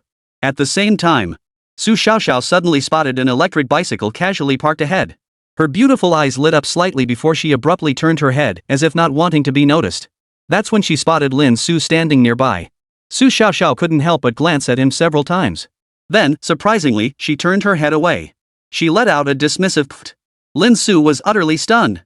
How did she suddenly get looked down upon by this little girl? But Su Xiaoxiao's subtle expression didn't escape Su Qianqian's notice. She immediately sneered coldly, "If you want to ride the bike I made, just say so. Call me big sister and I'll let you ride it." This remark had an unexpected effect. A blush instantly spread across Su Xiao's fair cheeks. She stomped her foot angrily. Who wants to ride it? Stop being so full of yourself." With that, she bolted off in a flash, leaving only her petite, adorable silhouette behind. The scene left Lin Su utterly dumbfounded. He wondered where this spoiled, tsundere little sister had come from. Su Qianqian walked over helplessly. "That's my sister. She's got a temper, though. She just started her freshman year at Qingbei University. That brat makes me want to spank her every single time." Lin Su could only chuckle helplessly at this. He thought to himself, "You're no angel either. Turns out neither of these sisters is exactly easy to deal with. Qianqian, there you are. I've been looking everywhere for you." No sooner had one left than another arrived. At that moment, a steady male voice sounded. A man in formal attire, his demeanor composed, approached. Seeing Su Qianqian, he sighed with relief. "Qianqian, where did you go just now? I've been looking everywhere for you." "Big brother," Su Qianqian replied, "I went outside to pick someone up." Picking someone up? Hearing this, the man frowned. He couldn't fathom who could possibly warrant his little sister going out of her way to meet someone. She usually made excuses to avoid attending high society gatherings. He happened to spot Lin Su and inquired, "And this is?" Su Qianqian immediately declared proudly, "Big brother, this is my teacher, Lin Su." She added, "Teacher, this is my eldest brother, Su Cheng." Su Qing's eyes lit up instantly. Realization dawned on him, and his demeanor shifted immediately. He stepped forward eagerly to shake hands. "Teacher Lin, it's you. I've heard so much about you. Shallow hasn't stopped talking about you." Lin Su responded with a polite smile. Unlike the eccentric Su Shallow and her little sister Su Xiao, this eldest son, Su Qing, finally showed him a glimpse of the demeanor befitting a young master from a distinguished family. His demeanor was refined, his speech measured and composed. "Shall we proceed to the main venue first?" Su Qing glanced at his watch. "It's getting late. Father and my second brother are already waiting, along with several branches of the family. As the main family, we can't be late." The three quickly arrived at the banquet hall. The scene inside the banquet hall once again shattered Lin Su's expectations. Art pieces were piled in with reckless abandon. Every table bore exquisitely crafted decorations. Even the wine glasses alone were top-tier, priceless pieces. By now, the room was already bustling with guests, each taking their seats. After all, this was old Master Su's birthday banquet. Who would dare be late? Lin Su glanced around. Many prominent figures who had graced the newspapers in the past were present, forming a truly impressive lineup. It seemed every notable figure in Jinghai had made an appearance. At the same time, he spotted Su Xiaoxiao. She was seated at the main table at the very front of the banquet hall. Noticing Lin Su's gaze, she immediately snorted and turned her head away, seemingly unwilling to engage with him further. Lin Su tugged at the corner of his mouth, then suddenly felt a hand pat his shoulder. "Ahaha, Lin, you're here too?" The speaker was Zhang Tao, who now looked at Lin Su with genuine surprise, clearly not expecting him to show up. Lin Su was finally relieved to see a familiar face and replied, "I came to discuss some matters with the Su family and happened to attend." "Let me tell you something." Zhang Tao was brimming with enthusiasm. Old Master Su was quite the patriot, always talking about strengthening our nation through technology. That's how we old-timers got to know him. "He's one of our sponsors, you know." Lin Su nodded, unsurprised. "It's fitting for you to sit beside me, Teacher Lin." Zhang Tao said cheerfully, "Come on, come sit next to me." The banquet hall followed a strict hierarchy. The table at the very top naturally belonged to Old Master Su and his direct descendants. Further back, the closer to the main table, the more distinguished the guests. Even Zhang Tao could only be considered in the upper middle tier. After all, there were simply too many important figures present. Lin Su nodded and was about to take her seat. But Su Qianqian wouldn't have it. She grabbed Lin Su's arm and pulled her away. They walked straight to the second most prestigious table next to the main one. "Teacher, you sit here," she declared. This scene instantly stunned Zhang Tao and the others. "What the hell?" Just as Lin Su was about to speak, suddenly, a displeased voice cut in from the side. "Hey, Qianqian. Could you please stop randomly dragging strangers over to sit with us? Does he even deserve it?" Chapter 89, Su Fei's Provocation. This abrupt, provocative, and humiliating remark carried no restraint whatsoever. In an instant, most of the banquet hall heard it. The once bustling banquet hall fell into an eerie silence. All eyes turned toward the secondary table. There stood the speaker, now positioned at the main table, gently swirling a glass of champagne in his hand. That face, clearly accustomed to a life of privilege and exuding arrogance, now wore a look of profound disgust and contempt. This scene immediately drew the focused gazes of many present. They thought to themselves, it seemed a good show was about to begin. Because the speaker was none other than Su Fei, the second young master of the Su family. This fellow was notorious throughout Jinghai's social circles as a notorious playboy. Not only was he extravagant in his daily life, he roamed the streets with his gang of ne'er-do-wells, stirring up trouble wherever he went. Though kept somewhat in check by Old Master Su, preventing him from crossing the line into criminal activity, he remains a figure that sends shivers down spines and makes people reluctant to cross him. And now, at such an important occasion, this spoiled brat was indeed causing trouble again. People instinctively turned to look at Lin Su, their brows furrowing in unison. They searched their memories repeatedly, yet couldn't recall such a figure existing within Jinghai's elite social circles. No wonder Su Fei had lashed out. This guy was a complete nobody. And he dares to sit at the secondary table? Wasn't he just asking for trouble? Many felt a surge of schadenfreude, thinking this clueless man was in for a world of trouble. Who doesn't know Su Fei's temper? He'd definitely make him pay dearly. It was precisely under these inexplicably targeted circumstances. Su Qianqian reacted swiftly, glaring at Su Fei. "What do you mean, second brother? This is my teacher and an honored guest of the Su family." "Ha? Are you kidding me? Ha ha ha ha ha ha." Upon hearing Su Qianqian's words, Su Fei doubled over laughing. He nearly spilled the wine from his cup. He forced himself to stop laughing, pointing at Lin Su in front of everyone and roaring, "Him? A worthless teacher? You call this a distinguished guest? Ha ha ha ha. Little sister, did you study yourself silly out there?" He sneered. "This is grandfather's birthday banquet. Every single person seated at the secondary tables is a prominent figure. Take this gentleman over there." He gestured toward a pot-bellied man seated at the secondary table. "None other than Minister Li from our Ministry of Foreign Affairs. And this gentleman here, Minister Zhang from the Ministry of National Defense.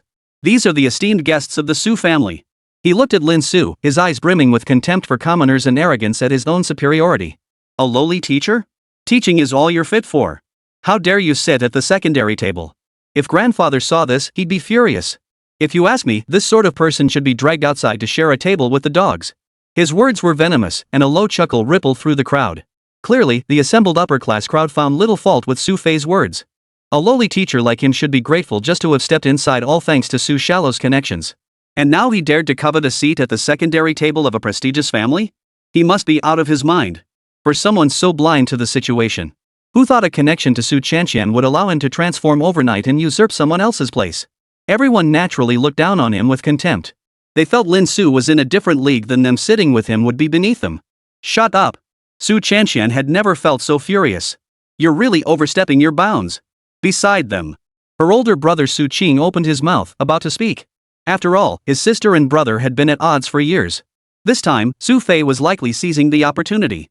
He likely intended to deliberately humiliate his sister in front of everyone. As the eldest brother, it was his duty both in reason and in sentiment to mediate at this moment.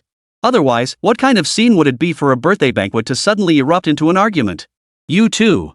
But just as he was about to say something, he saw that Lin Su, far from being annoyed. Instead, she wore a faint, ambiguous smile. And if Gao Chun, Xia Yuan, or any of the others who had conflicts with Lin Su were present, their hearts would surely skip a beat. A chill would have run through their hearts. For those who knew Lin Su well understood. That smile meant someone was about to get unlucky. For some reason. Perhaps it was a desire to see if Lin Su was truly as formidable as his sister claimed. A desire to test her limits. Or perhaps he sensed that Lin Su's composure must conceal some hidden plan. He suddenly fell silent, watching the situation unfold. Sure enough, the next second. As the focal point of the conflict, Lin Su finally spoke. He gently patted Su Chanxian's slender frame, which was still trembling with anger, signaling her to calm down. Then, he turned his gaze toward Su Fei with a cold stare. What's your name? Su Fei, right? Su Fei, seeing Lin Su actually dare to respond to him, and raised his eyes, about to retort. But in the next instant, he met Lin Su's gaze, his eyes now frozen in utter coldness. That gaze, as if looking upon the most insignificant, the most worthless insect in the world. Su Fei suddenly froze stiff, as if plunged into an ice cave. What the hell? Su Fei's heart trembled violently. He was the legitimate heir of a prestigious aristocratic family. From childhood, he'd lived in luxury and privilege, towering above others. He was inherently different from these commoners. He was the most noble one. Yet for some inexplicable reason, the instant his gaze met Lin Su's, the arrogance that flowed effortlessly from her eyes made him feel like an insignificant insect. Lin Su stood indifferently atop the clouds, looking down on him from above. It was he, the second young master of the Su family, who was truly lowly. Su Fei's pupils suddenly contracted. He was certain he must be hallucinating. So he hurriedly retorted, so what if it is? A scum like you wouldn't even get past security without my foolish sister bringing you in. Just getting into the Su manor is already a privilege beyond your station. Now you want to sit at the secondary table, sharing a seat with the bigwigs of my dragon nation? Do you even deserve it? A man should know his place.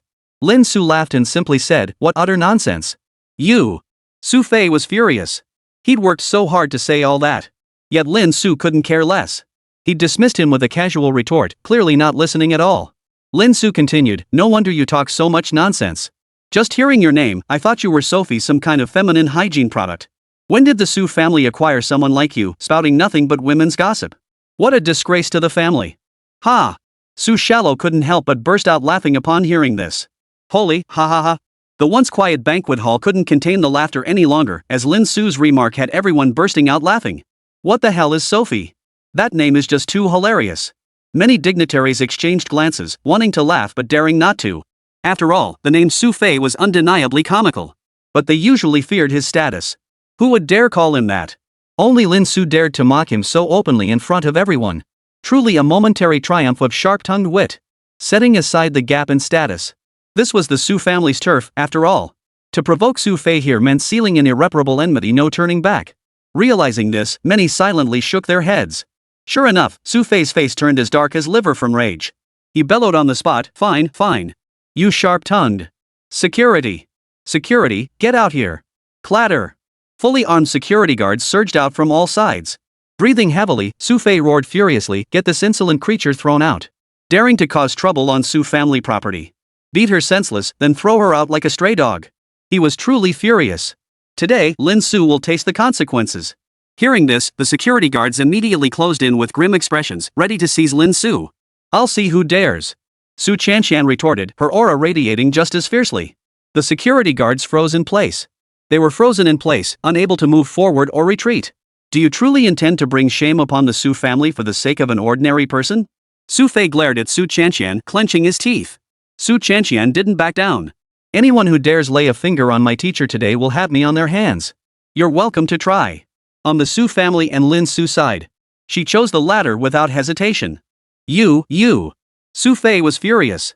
He never imagined his own sister would side with outsiders like this.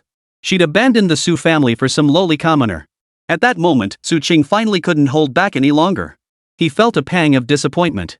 He felt Lin Su was all style and no substance. Beyond her sharp tongue just now, he saw nothing else remarkable about her. Moreover, he had placed his sister in a difficult position. He decided to step in. Otherwise, before the banquet even began, the Su family would be embroiled in internal strife. If word got out, the Su family's reputation would be utterly ruined. But just then, Lin Su shook her head and said softly, "There's no need for this, Shanshan." He turned to Su Fei and said, "How about this? I'll give you a chance. Let the people here decide whether I can sit here. How about that?" "What do you mean, give me a chance?" Su Fei nearly exploded with rage again. But suddenly, a cold gleam flashed in his eyes. He replied with a cold laugh, "Fine. Since that's the case, if the people at the next table are willing to let you sit here, I won't say a word." He sneered inwardly. Lin Su was just a lowly teacher. How could she possibly know so many important figures? Important figures wouldn't risk offending the Su family over him. Lin Su was practically begging for trouble. Not only did the guests begin whispering among themselves, but Su Qing was also stunned. Though his sister often boasted to him about how amazing her teacher was. That was all about her abilities. She never mentioned how deep Lin Su's connections ran. The people seated at this table were practically the inner circle of Longhua's highest echelons of power. Forget Lin Su. Even Su Qing himself might not be able to win them all over.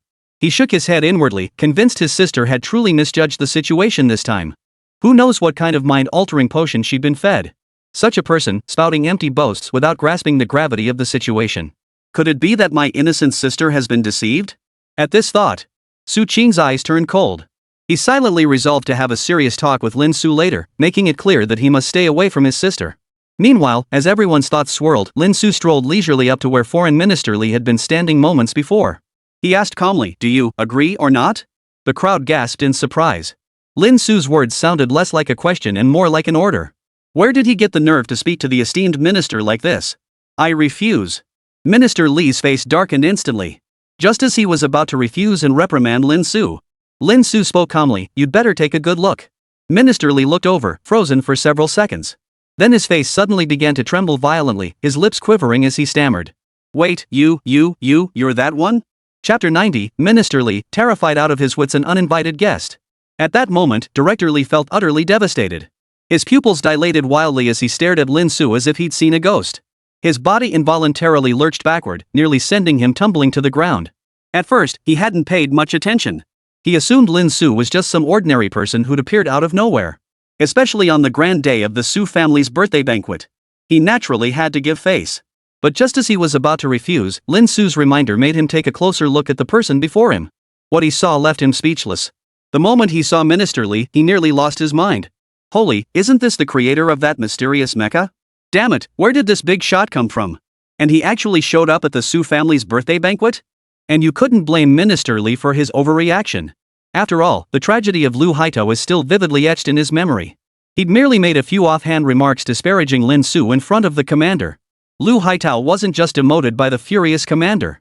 Now he's even facing life in prison, about to be dragged out to eat peanuts. Who doesn't know the commander's mindset now? Anyone who dares cross Lin Su, or even utter a single word against him, is tantamount to opposing the commander. At this thought, cold sweat instantly broke out on Director Li's forehead. I feel like I just had a brush with death. Talking trash about Lu Haitao always ends this badly. Not letting Lin Su sit at the table. Wasn't that courting disaster? In an instant, 1,000 thoughts raced through his mind. Why was Lin Su here? Could it be that the Su family is set to claim ownership of the mysterious mecha? Or could it be that Lin Su has some connection to the Su family? Was this orchestrated by the commander himself? As someone immersed in the power struggle, Minister Li couldn't help but start speculating wildly. His expression darkened considerably. This scene left the surrounding guests utterly stunned. They couldn't fathom why Minister Li was reacting so violently all of a sudden. Meanwhile, Lin Su, who had simply come to attend the banquet, couldn't be bothered to acknowledge Minister Li's deathly pale expression. She pressed him, "Hurry up, I'm asking you a question." His demeanor made it seem as though Minister Li was merely an insignificant underling he was disciplining. Su Fei couldn't stand it anymore. He snapped angrily, "How dare you speak like that? How insolent! Minister Li is not someone a lowly teacher like you can." "Shut up!" But before Su Fei could finish, Minister Li's sudden, thunderous roar cut him off. Then, he sprang to his feet. He scurried over to Lin Su with obsequious haste, bowing cautiously. "My apologies, Teacher Lin. I failed to recognize your stature earlier. My eyes were blind to your greatness. Please, you must sit down. It would be our honor. You may sit wherever you wish, just name it. You could even sit here with me. I'll gladly give up my seat for you, he. Director Li wiped away cold sweat, his obsequiousness nearly impossible to conceal. In front of hundreds of guests, he showed not the slightest concern for his image. Whoosh! The entire room was stunned. Minister Lee was undoubtedly among the most powerful and influential figures at this banquet. And now, he was groveling before a lowly teacher whom everyone had just looked down upon? Had they seen wrong? Su Fei's smug expression froze solid in an instant. He was so stunned he couldn't utter a single word. What on earth was going on? Even Su Qing looked utterly bewildered. She never imagined things would unfold this way. But Director Lee paid no heed to their reactions. A moment's loss of face was nothing compared to his own official position. Lin Su's purpose in coming here was unknown. If he showed her the slightest disrespect, the consequences would be unimaginable. He wiped his hands on his clothes and reached out to shake Lin Su's hand. Professor Lin, I've long admired your reputation. Long admired your reputation. Please take care of me. Lin, however, didn't even glance at him, showing no intention of shaking hands. Director Lee's hand hung awkwardly in midair. He could only silently withdraw his hand, still wearing a forced smile. Lin Su turned his attention to the other dignitaries seated at the next table. He repeated the same question as before. Today, I will be seated here. Who agrees? Who objects? The dignitaries at the next table broke out in a cold sweat. Some were in the same boat as Minister Lee. They had heard of Lin Su before and knew just how formidable he was. Others, however, were not yet qualified to know about the events of the past. Yet in that instant, every single person present felt a wave of dread wash over them. Even a fool could see that Lin Su was no ordinary man. To oppose him now would be courting death. So they all chimed in unison, yes, absolutely. It's our honor. Please, Teacher Lin, take a seat. The atmosphere grew distinctly awkward. What should have been a glittering gathering of the elite and influential. Now it felt like Lin Su's one-man show. Everyone was now reading his every move. You, all of you? Su Fei stumbled backward in disbelief. His face contorted with utter horror. He couldn't fathom how Lin Su's reputation had shifted so drastically in the blink of an eye. It was beyond his comprehension. At that moment, Lin Su turned to him with a leisurely gaze. Is that enough now? No, impossible. Su Fei refused to accept this outcome. Snapping back to reality, he turned to Minister Lee and the others, pleading urgently, Minister Lee, you must have mistaken him for someone else. He's just an ordinary teacher. A good-for-nothing. Why are you doing this? You're the Minister of Foreign Affairs. Smack. But he didn't get to finish. Minister Lee, horrified, delivered a sharp slap across his face. Even though he was the second son of the Su family, Minister Lee showed no mercy. He shed his earlier servile demeanor before Lin Su. Glaring at Su Fei, he roared, keep talking nonsense. Even if today is old Master Su's birthday, I'll make sure he teaches you a lesson. Su Fei was stunned by the blow. He was utterly speechless, his lips trembling. Only now did reality sink in. Lin Su seemed to have some serious connections after all. And it was astonishing. Fine, just you wait. His face turned ashen. With things having escalated this far, he had no choice but to accept defeat. Yet the hatred burning in his eyes showed no sign of diminishing. If anything, it grew even more intense. Clearly, he had no intention of letting this go.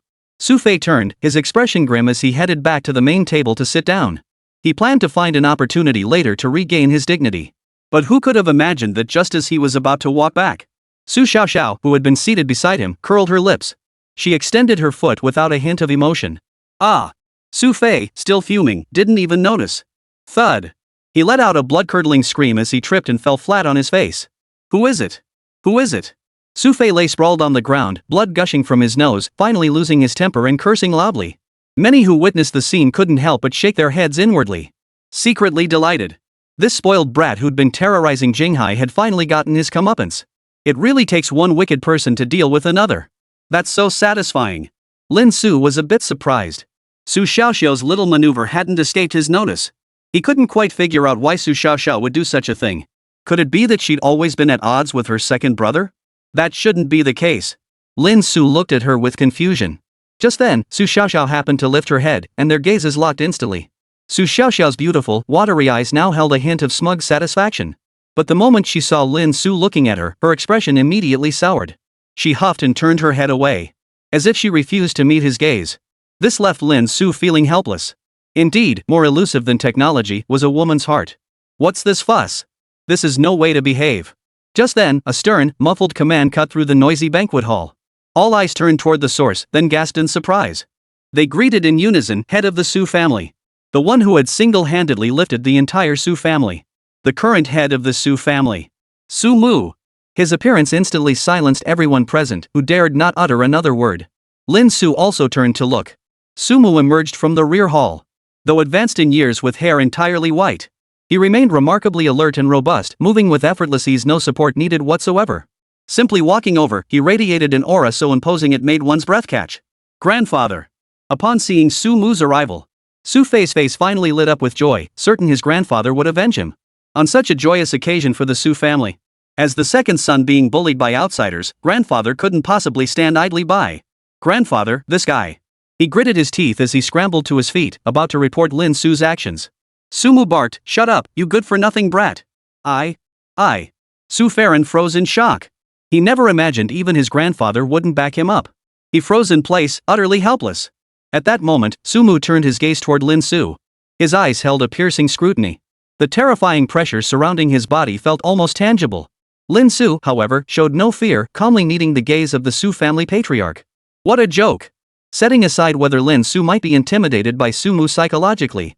Even if he did, he was the kind of man who dared demand an explanation from Wang Run himself.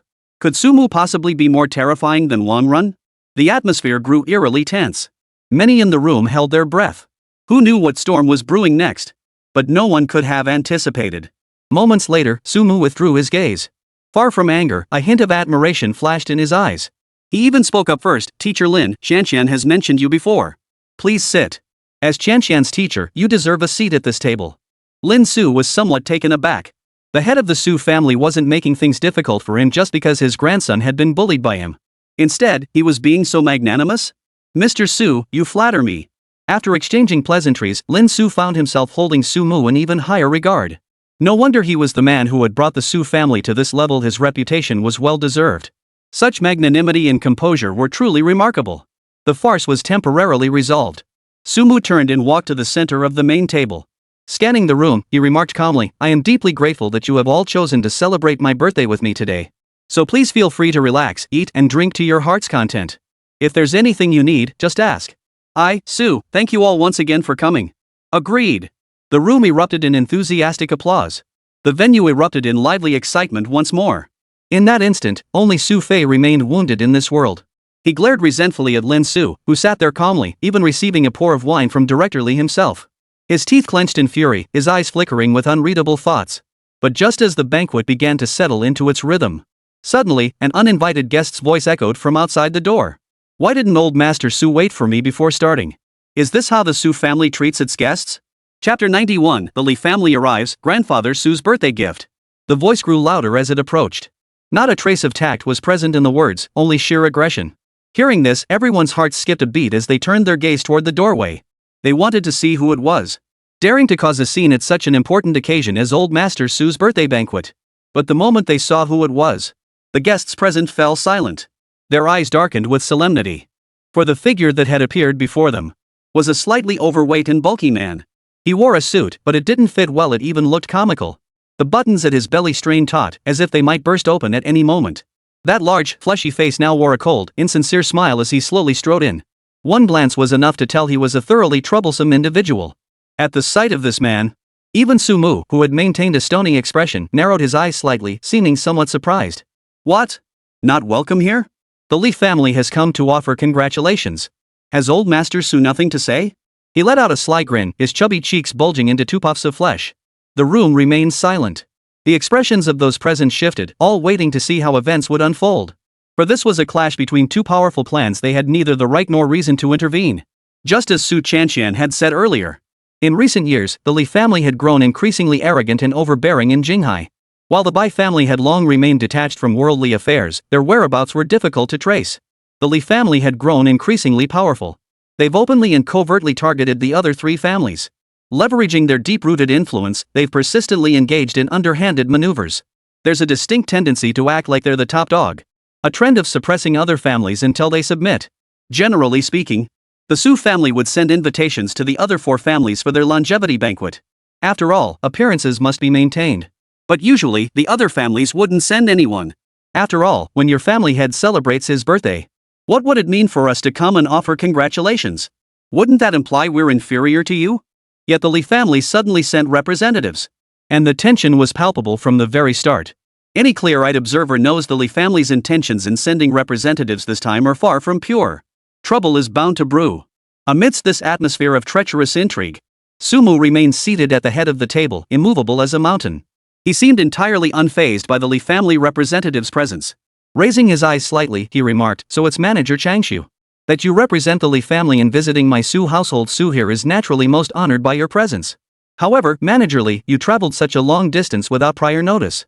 My staff might have mistaken you for an ordinary servant and failed to offer proper greetings. This is the fault of the Su family. I hope Manager Li will not hold it against us." Sumu was indeed a shrewd individual. Having weathered countless storms, he effortlessly diffused Li Changshu's aggressive approach with a single, effortless remark. Li Changshu's face darkened. On the surface, Sumu's words were an apology for the inadequate hospitality. But in reality, it was a subtle jab implying he was nothing, not even worthy of his own household servants, treated like a mere laborer. The subtle shift from praise to criticism dripped with scorn. Li Changshu, still somewhat inexperienced, could only retort coldly, "Then I hope old Master Su will see fit to discipline his servants. Otherwise, the Su family will be ruined by this lot sooner or later." This was nothing short of a blatant curse. He showed utter contempt for the entire Su family. Disgust flashed in the eyes of Su Shallow, Su Qing, and the others as they stared at Li Changshu with utter contempt. Clearly, they had crossed paths before, accumulating both fresh and old grievances. Sumu remained unmoved, merely instructing the steward beside him in a detached tone, "Come, please seat Manager Li at the secondary table." Li Changshu strode over with his head held high, taking his seat with an air of arrogance. Watching this scene, Lin Su couldn't help but sigh inwardly. The twists and turns within these families were truly endless. Constant hesitations and reservations. Even though Sumu had been so blatantly disrespected by the Li family, he couldn't just send someone to beat them up. After all, he now had responsibilities to uphold, and everything had to prioritize the family's interests. As the weakest link among the 5 major families, the Su family clearly lacked the capital to openly sever ties with the Lis. However, Sumu handled the situation flawlessly, delivering a clever counterattack. Lin Su thought to himself. "Thank goodness I'm not a clan heir. If someone annoyed me, I'd just stomp them into the ground and call it a day." Back then, even when Jiang Tao warned about Han Song's formidable background, he still punched him in the face, blow after blow. If you don't like it, fight it out. With that thought, he turned to look at Director Li beside him, then glanced at Li Changshu at the other table and asked, "What's his deal?" Director Li immediately leaned in eagerly, flattering him, "Professor Lin, you're not aware. Though Li Changshu belongs to a collateral branch of the Li family, not the main line, he holds considerable influence and status within the clan." Minister Li glanced at Li Changshu, who was currently drinking with a cold expression, a hint of apprehension flashing in his eyes. Don't be fooled by his appearance, he's not just some sleazy fat guy. His business acumen is truly formidable. It's safe to say the Li family's current commercial empire owes much of its success to him. The Li family's continuous absorption of other families' businesses has largely been fueled by this man behind the scenes. And this fellow coming here today clearly means no good. Just sit back and watch how things unfold, ha ha ha. Minister Li chuckled. Lin Su nodded indifferently. The feuds of the aristocratic families were none of his concern. All he needed to do was wait until the banquet ended to discuss the partnership. After this minor interruption, the banquet finally commenced in earnest. Delicacies were served in abundance, and the dignitaries began to clink glasses and exchange toasts, seemingly forgetting the earlier incident. Sumu made his rounds offering toasts, laughter filling the hall. After 3 rounds of toasts, the banquet swiftly moved to its next segment. Minister Li, seated beside Lin Su, rose first. He bowed respectfully toward the main seat and said with a smile, "Today is a joyous occasion for old Master Su. I couldn't possibly come empty-handed, so I've specially brought several portions of the finest medicinal herbs. These are all rare treasures. When prepared, they nourish the body and promote longevity." A steward carefully took them from him. They were then presented and opened for all to see. These. Instantly, everyone gasped in unison. For the medicinal herbs Minister Li had sent were no ordinary items, each was a rare treasure scarcely found on the market. Sumu remained calm inside, but accepted them with a smile, saying, "Thank you for your kindness, Minister Li. Our Su family and Minister Li should certainly continue to maintain close ties in the future." Ha! Minister Li smiled back, "Of course." Seeing someone take the lead, the other guests present began presenting gifts in turn, each one a precious item. A mountain of items soon piled up. Even the most ordinary gift among them. If you were to pick any one of them at random, the monetary value it represented would be enough to astonish an ordinary person for a lifetime. After the guests, it was naturally the turn of the Su family's direct descendants. "Grandfather, may you live younger and younger." Su Chanqian called out affectionately. She presented a scarf she had hand-knitted herself. Sumu glanced at it, paying no mind to the temperature in the hall. He cheerfully slipped it on, smiling, "Wonderful, truly wonderful. Chanqian, Grandpa hasn't spoiled you for nothing." Sumu doted on his granddaughter Su Chanqian beyond measure. His smile was even brighter than when he'd received Minister Li's precious medicinal herbs earlier. After all, at their level, they had long grown weary of money and treasures. Instead, it was the thought that mattered most. Su Xiaoxiao, however, was more aloof. She handed the little rabbit she held to Su Mu, muttering, "Here, old man. I made it myself, for you." Su Mu accepted it with a beaming smile. But this seemingly simple stuffed rabbit turned out to be anything but ordinary. Its inner mechanism was mechanical. The moment it touched his hand, it automatically chimed out a mechanical voice saying, "Happy birthday." It even performed a simple celebratory dance on its own. It was clearly a simple tech rabbit handcrafted by Su Xiaoxiao herself.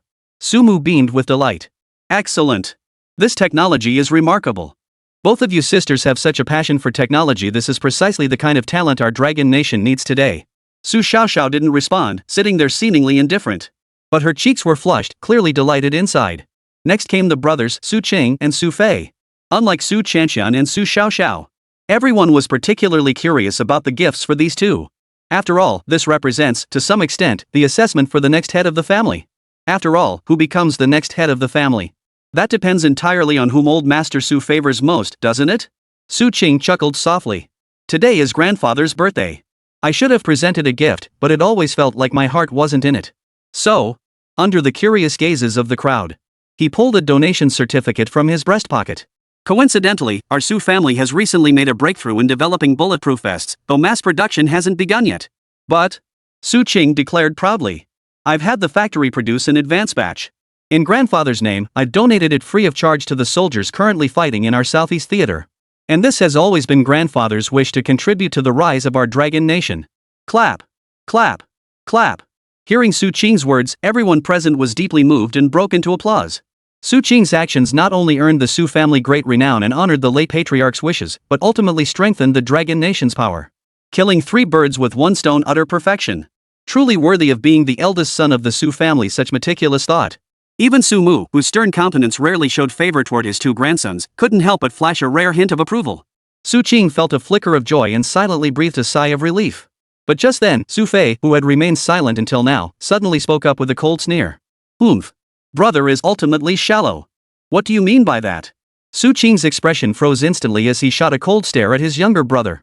The two were not biological brothers, and they had long engaged in open and covert struggles for the position of family head. Su Fei laughed mockingly. "Brother, your measures are commendable, but ultimately, they only treat the symptoms, not the root cause. What good is a batch of bulletproof vests? No matter how heavily armed we are, we can't equip every soldier overnight. It's merely a drop in the bucket." As Su Qing's expression darkened further, Su Fei's face broke into a smug grin as he delivered a bombshell. "But what I intend to present to grandfather is a gift that will truly reshape the landscape of the Southeast War Zone." Chapter 92, J60 Wreckage. Change the landscape of the Southeast Theater? The entire room fell silent in shock at Su Fei's words. Their expressions were more exaggerated than when they'd seen any precious gift before. Had they heard correctly? Who didn't know the Southeast Theater was currently locked in an incredibly tense stalemate? And let's be honest, Dragon Nation's defenses were teetering on the brink of collapse. The United States held a significant advantage in equipment, technology, and troop strength. And now, Su Fei actually claims to possess something that could alter the course of the war? This is no small matter. Minister Zhang of the Ministry of National Defense could no longer sit still. He immediately stood up solemnly and demanded, "Young Master Su, are you telling the truth? Do you genuinely possess something that could aid the Southeastern Front?" Su Fei lifted his head proudly. "Of course it's true. How could I possibly fake something meant for my grandfather? Then show it to us at once. If this is genuine, young Master Su would be bestowing immense blessings upon all the people of Dragon Nation. No, you might even be saving Dragon Nation itself." Minister Zhang couldn't contain his urgency. As the head of the Ministry of Defense, he understood the nation's current situation better than anyone. Last night, he'd been dragged into a meeting that lasted all night by Wang Run. Everyone was at their wits' end. If Su Fei could offer assistance, it would truly be rescuing the Dragon Kingdom from the jaws of disaster. A smug smile curved Su Fei's lips. Clapping his hands, he promptly ordered his servants, "Bring the items up." Soon, under the expectant gazes of the crowd, dozens of servants struggled to pull a 4-wheeled cart into view. Upon the trolley, a colossal object lay silently concealed. The object was currently covered by a massive red cloth. Yet even its silhouette alone made it clear this was a colossal object. Everyone's hearts were truly in their throats. Speculation swirled about what lay beneath. Could it be the Su family's latest weapon of mass destruction? No way. I haven't heard any rumors about this. Could it be some precious material capable of breaking through the technological shackles binding our Dragon Nation? The crowd buzzed with speculation. Listening to these words, Su Fei's smile grew broader. Then, with a wave of his hand, he declared triumphantly, "Let me show you all." With a swift swish, the red cloth was swiftly pulled away. The moment they beheld the colossal object's true form, everyone was stunned. It was as if they never imagined it would be this thing. For the gift Su Fei had presented was neither raw materials nor some self-developed technology, but a dilapidated wreckage. Yet this wreckage carried such profound significance that it left everyone in awe. Though its outer shell was damaged, its surface scarred with scorch marks from artillery fire. Anyone present who had followed the Southeast War could instantly recognize this was the wreckage of a J-60 tank. The J-60 tank developed by Adam, America's top scientist, possessed terrifying capabilities that had swept through the Dragon Nation in the Southeast Theater. Minister Shang's eyes nearly popped out of his head. He never imagined Su Fei's gift would be the wreckage of a J-60. After all, the J-60 was currently the greatest thorn in the side of the Dragon Nation in the Southeast Theater. Not only did it possess terrifying defensive capabilities, but its combat prowess was equally formidable. The Dragon Nation had exhausted every effort to destroy it, yet found it extremely difficult.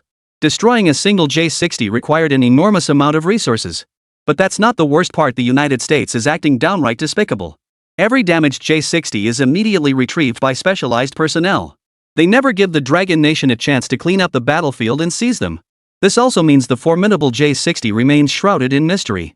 The Dragon Nation lacks the necessary research materials to even target it. Yet at this very moment, the very thing the Dragon Nation had longed for had appeared right here. How could Minister Zhang not be thrilled? Overwhelmed with excitement, he threw himself onto the wreckage of the J-60, running his hands over its hull in ecstasy. This is astonishing. Young Master Su's gift. With the J-60's research data in hand, developing countermeasures for Longguo will no longer be a pipe dream. Those present were deeply moved. Even Su Mu's face lit up with delight. Su Feiyang felt vindicated, his earlier frustration completely swept away. Soon, he declared proudly, speaking of this J-60 tank wreckage, acquiring it was truly a stroke of luck. I happened to meet a friend in the United States with decent connections, and he had access to these wreckage pieces that were supposed to be secretly destroyed. But due to a falling out with his superiors, my friend stormed off in anger. Before leaving, to get back at his bosses, he decided to take a bunch of unprocessed J-60 wreckage with him. And this very J-60 you see before you? I paid a hefty price to acquire it. Listening to Su Fei's account, everyone's faces were filled with profound admiration. Minister Zhang exclaimed excitedly, "Young Master Su, this gift is truly invaluable. Its significance to Dragon Nation is beyond measure." Su Mu spoke up, "Excellent, excellent. This is the gift I've cherished most in years. Our Su family has deep roots in Dragon Nation. If I can contribute to the country, it brings me great joy. Fei, you've truly grown up." Su Mu sighed. He felt a newfound respect for this grandson, once known as a complete playboy, and was filled with admiration. Listening to everyone's praise for Su Fei, Su Qing stood by clenching her fists, utterly stunned that her good-for-nothing younger brother had pulled off something this big. He'd completely outdone me. How the hell did he get his hands on a J-60? That was the only thought racing through Su Qing's mind at that moment. He simply couldn't believe that his good-for-nothing younger brother could obtain something of this caliber. The United States' emphasis on the J-60 was plain for all to see. How could it possibly be brought out like this? There must be something behind this that he didn't know about. But even so, Su Qing knew no one would pay him any mind now. After all, the J-60 was right there in plain sight before everyone. If he dared to question it, people would only think he was jealous of his younger brother. Ha ha ha. Contributing to the Dragon Nation is the duty of every citizen, and this is also my gift to grandfather. Listening to the surrounding praise, Su Fei felt elated, laughing heartily as his mood soared. Even Li Changshu, who had been observing coldly all along, now wore a solemn expression. The Su family had actually obtained something so crucial. This was detrimental to his Li family, threatening to shift the favor of those above. Just then, Su Fei seemed to remember something. He abruptly turned his head, fixing his gaze on Lin Su, who had not once deigned to look their way throughout the entire proceedings, and sneered, "Oh, right. We still have one honored guest left to present with a gift." He pointed his finger directly at Lin Su, drawing everyone's attention toward her. "What? You come to the Su family's birthday banquet without even bringing a gift? That's showing a lack of respect for the Su family." All eyes instantly turned to Lin Su, their expressions shifting noticeably. After all, by any measure of propriety or reason, Old Master Su had just set aside past grievances to seat Lin Su at the secondary table and treated him with great hospitality. For Lin Su to arrive as a guest empty-handed? That was downright rude, wasn't it? Even Su Mu frowned slightly, though he didn't dwell on it too much. He was in high spirits thanks to Su Fei's J-60, so he waved it off. "No worries, no worries. With Fei's J-60 today, this old man is perfectly happy." Su Fei, however, showed no mercy. He coldly remarked, "If you don't belong in this circle, don't force your way in." Otherwise, relying on your worthless status to squeeze in, only to have nothing to offer in return, that would be nothing short of a laughingstock, ha ha. His mockery of Lin Su was unabashed. This time, many fell silent. Even Minister Li opened his mouth to speak but ultimately remained silent. For Su Fei was riding high on his current momentum, and his contributions to the Dragon Nation were undeniably immense. This was the J-60 tank, after all. If fully mastered, it could truly alter the course of battle. It could completely dispel the nightmare that had Dragon Nation trembling. Even the commander-in-chief would have to take this seriously. Precisely because of this, Su Fei felt so emboldened, using the momentum to try and step on Lin Su's head. Thud. At that very moment, Lin Su finally set down his wine glass with a faint smile and drawled, "Finished?" Su Fei froze, sneering, "What? Can't take it? Ashamed?" Lin Su smiled, glancing at the J-60. A flash of contempt flickered in his eyes as he said, "Just a pretentious fake. It might fool others, but it won't fool me." The words fell, and Su Fei's expression abruptly changed, as if Lin Su had struck a nerve. At the same moment, above the Su family estate. Boom! A terrifying sonic boom reverberated in everyone's ears. It felt as though some colossal entity was approaching at terrifying speed. Panic instantly gripped the crowd as they struggled to comprehend what was happening. Could it be a missile launch? At that very moment, amidst the chaotic atmosphere, Lin Su took a light sip of wine and smiled. "And who said I didn't bring a gift?" Chapter 93, Azure Wings arrives, Sumu weeps tears of joy. Su Fei sneered coldly upon hearing this. "Gift? Are you kidding me?" He pointed an accusing finger at Lin Su, his voice thick with the pent-up fury of earlier humiliation. "You came empty-handed with nothing. Where is this gift you speak of? Is it just thin air?" Hearing this, the crowd momentarily forgot the strange noise. They all turned to look at Lin Su with peculiar expressions. They began to wonder if Lin Su was experiencing some kind of hallucination. Even Su Mu. His aged eyes fixed on Lin Su, revealing a look of bewilderment. Ever since he first laid eyes on Lin Su, drawing on his years of experience and sharp discernment, he had instantly concluded this young man before him was no ordinary person. That was why he had set aside past grievances just now. Truthfully, he didn't mind that Lin Su hadn't brought a gift. After all, he wasn't lacking in such things, and he understood that young people often had their pride. That's why he chose to let it go. Yet just now, Lin Su had still made bold claims, utterly arrogant ones. Yet now, he appeared utterly unfazed, his surroundings completely empty. Where were the gifts? Sumu felt utterly perplexed, doubting whether his earlier judgment had been mistaken. Lin Su wasn't nearly as capable as he'd imagined. He was truly just his granddaughter's teacher, nothing more? Amidst the puzzled stares of everyone present, Lin Su didn't even bother to refute them, merely lifting the corners of his mouth in a faint smile. "As you wish, here it comes." Boom! As his words fell, outside the banquet hall and throughout the entire Su manor, a thunderous crash erupted. As if some colossal, sky-piercing entity had descended upon the earth. The entire ground trembled in response. Everyone jolted in unison, startled by the sudden commotion. Su Fei's expression darkened. "What's happening? Has something truly entered our Su family?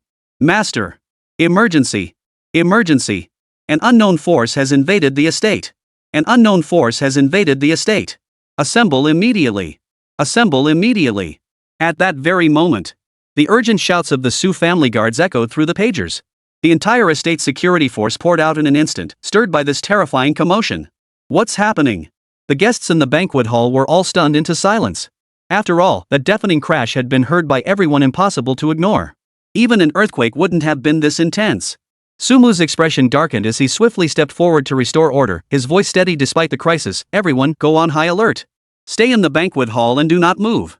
The prominent figures present all cowered, each clinging desperately to their lives, trembling in fear at the inexplicable disturbance. As head of the Su family, Sumu immediately deployed numerous personnel to maintain vigilance. But just as these arrangements were completed, just as everyone was on high alert, after waiting for quite some time, apart from that initial deafening roar, nothing seemed to have happened. It was dead quiet. "What's going on?" Sumu frowned and asked over the walkie-talkie. Heavy breathing came through the intercom. The voice sounded utterly shocked and bewildered, remaining silent for a long moment. "I asked what's going on?" Sumu demanded in a deep voice. Had these people been scared into stupidity? "Master, you really need to see this for yourself. I just can't describe it." The security captain's voice came through the walkie-talkie, choked with emotion. Everyone present heard those words. Everyone's expressions turned strangely awkward. Just then, as if something occurred to him, Sumu suddenly turned to look at Lin Su beside him. In the urgency of the moment, he hadn't noticed. Only now, as Sumu came to his senses, did he realize. From start to finish, even during the commotion just now, Lin Su hadn't moved from his spot. He remained there quietly sipping his drink, as if the recent events had nothing to do with him, unable to stir even the slightest ripple. And his most cherished granddaughter, Su Chanxian, showed no trace of fear on her face. Instead, she sat beside Lin Su with a cheerful smile, gently reminding him, "Oh dear, teacher, you should drink a little less." Such a calm and composed demeanor made the group of people who had been terrified moments ago feel utterly embarrassed. Su Mu's face stiffened as Lin Su's words echoed in his mind. As you wished. Could it be? A bold thought suddenly took root in Su Mu's mind, though he dared not confirm it. After repeatedly confirming there was no danger, he addressed the group. "There seems to be some disturbance outside, but it poses no threat. Please follow me." Minister Li and the others breathed a sigh of relief upon hearing there was no danger. Yet their curiosity was piqued. What could be so mysterious? What could cause such a commotion that even the battle-hardened guards were rendered speechless? The entire group promptly marched out of the banquet hall. This is truly bizarre. As they walked, Minister Li muttered under his breath, "Who dares cause trouble at the Su Manor on a regular day? Especially on such an important occasion as old Master Su's birthday? Damn it, I'll be damned if I don't see." Put. But before he could finish his sentence, he slammed right into Director Zhang ahead of him. Ouch. Minister Li let out a muffled groan and looked up, cursing, "What the hell?" But Director Zhang remained completely still, his pupils trembling as if in an earthquake, while a trembling voice emerged from his mouth like a dreamlike murmur. Confused, Minister Li followed his gaze. "What the? Holy?" The next second, his pupils dilated just like Shang's, and he looked up, utterly stunned. Whoosh! Outside, sunlight poured in, yet it didn't touch a single person. Instead, a massive shadow loomed before everyone's eyes. This shadow towered over 10 meters high, its imposing form standing tall and majestic like a celestial deity. Its streamlined form shimmered with a flawless surface quality under the sunlight, radiating the unique nobility of supermaterials. The gleaming wings on its back shone so brilliantly it was almost blinding. Those eyes, quietly flickering with crimson light, radiated an unparalleled aura of dominance, making it impossible to meet their gaze. In that instant, even Su Mu, a man who had weathered countless storms, froze in place. An old face trembled, and after a long moment, a stunned voice finally broke the silence. A mech? It was that super mecha that had once crushed the United States with absolute dominance, causing a global sensation. It had actually appeared here. And it seemed slightly different now. Unlike the archived footage circulating online. The mysterious mecha now appeared even more terrifying and colossal. Its sheer presence is nothing like what could be glimpsed online before. At this moment, anyone before it seemed like an ant that could be crushed underfoot with a single step. Its overwhelming power was suffocating. No wonder the guards were so utterly speechless back then. When such a guardian deity, once witnessed by countless Dragon Nation citizens, suddenly appeared before them. No one could accept this reality. This. Su Fei, Su Qing, and the others nearly popped their eyes out of their sockets. Su Zhao's lovely face suddenly blossomed like the most exquisite flower, her rosy lips parting slightly, her eyes sparkling like starlight. She couldn't tear her gaze away from the mecha for even a second, as if she wanted to etch its image deep into her heart. The next moment, Su Mu abruptly turned to face Lin Su. He tried to speak, but the words seemed to choke in his throat. For the first time, the lofty head of the Su family had lost his composure in front of outsiders, stunned into speechlessness. All eyes followed suit. Under their collective gaze, Lin Su strolled out leisurely before glancing sideways. "The Azure Wing has personally come to offer congratulations. I wonder if old Master Su was satisfied with this gift." This. Though Su Mu had mentally prepared himself, he was still utterly shaken to hear Lin Su state outright that he had summoned this mecha himself. As an elder deeply concerned about the future of Dragon Nation, who constantly urged the Su family to vigorously develop technology, only he understood the reverence and affection he held for that mysterious mecha. Dragon Nation's first flawless and spectacular victory over the pretty country on the front lines was all thanks to it. How could this be? Staring at Azure Wings, Su Fei shook his head repeatedly, utterly incredulous. He glared at Lin Su through gritted teeth. Wasn't this mecha created by the legendary Mr. L? How can you pilot it? He couldn't believe his eyes. Lin Su replied calmly, "My apologies, but I happen to have a bit of a connection with Mr. L." How could this be? Su Fei, who had been strutting around like a peacock moments ago, now looked utterly devastated. He never imagined that Lin Su, this worthless teacher, could actually know the legendary Mr. L. And even summoned Azure Wing, who had vanished after that earth-shattering battle. Besides these two, there were the oddly expressioned Director Li, Director Zhang, and a handful of others privy to the truth. Watching Lin Su spouting utter nonsense with a straight face. They wanted to say something but couldn't, they were about to burst. He doesn't know a damn thing about Mr. L. He was the real deal.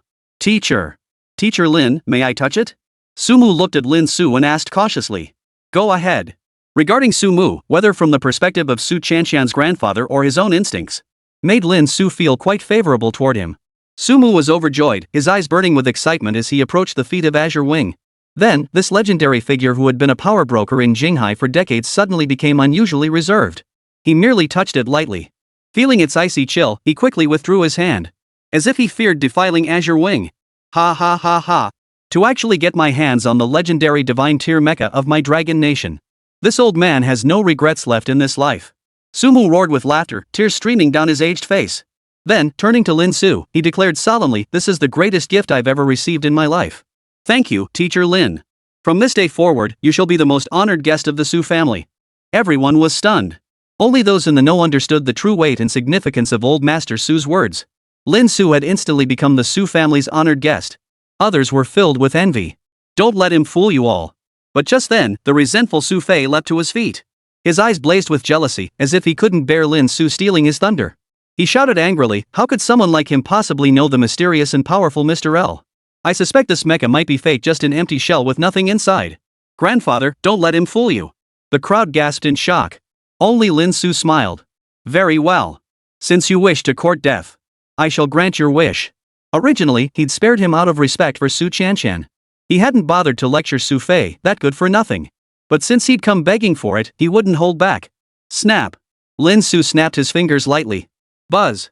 In the next instant, Azure Wing abruptly raised its head. Zhang Tao was quick. He'd delivered the Uleos crystal last night. Enough to sustain Azure Wing's operations for a while. Holy crap. Everyone present was startled. At Lin Su's command, Azure Wing extended its thick right arm and grabbed Su Fei before he could react. Ah! Su Fei let out a blood-curdling scream, utterly powerless to resist as he flailed wildly in midair. Ready to face your tragedy? At that moment, a voice like a demon's whisper echoed. Lin Su crossed his arms, as if proclaiming a heavenly decree. Chapter 94, So what?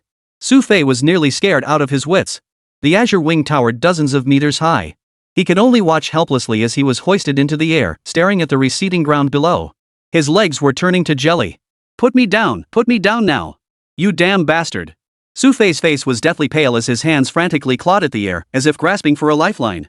Before the Azure Wing, the man who had been so arrogant and triumphant moments ago now resembled a helpless stray dog, utterly powerless to resist. He could only vent his terror through endless wails. What is this? Everyone else was also stunned by this unforeseen turn of events. They never imagined Lin Su would dare to so brazenly seize their second young master and humiliate him on Su family territory. Without any prior warning. Put the second young master down immediately. A middle-aged man suddenly lost his temper. He was Su Fei's steward, who had often accompanied him in bullying men and oppressing women. Now, watching Su Fei hang helplessly in the air, screaming in agony, the steward glared at Lin Su with fury.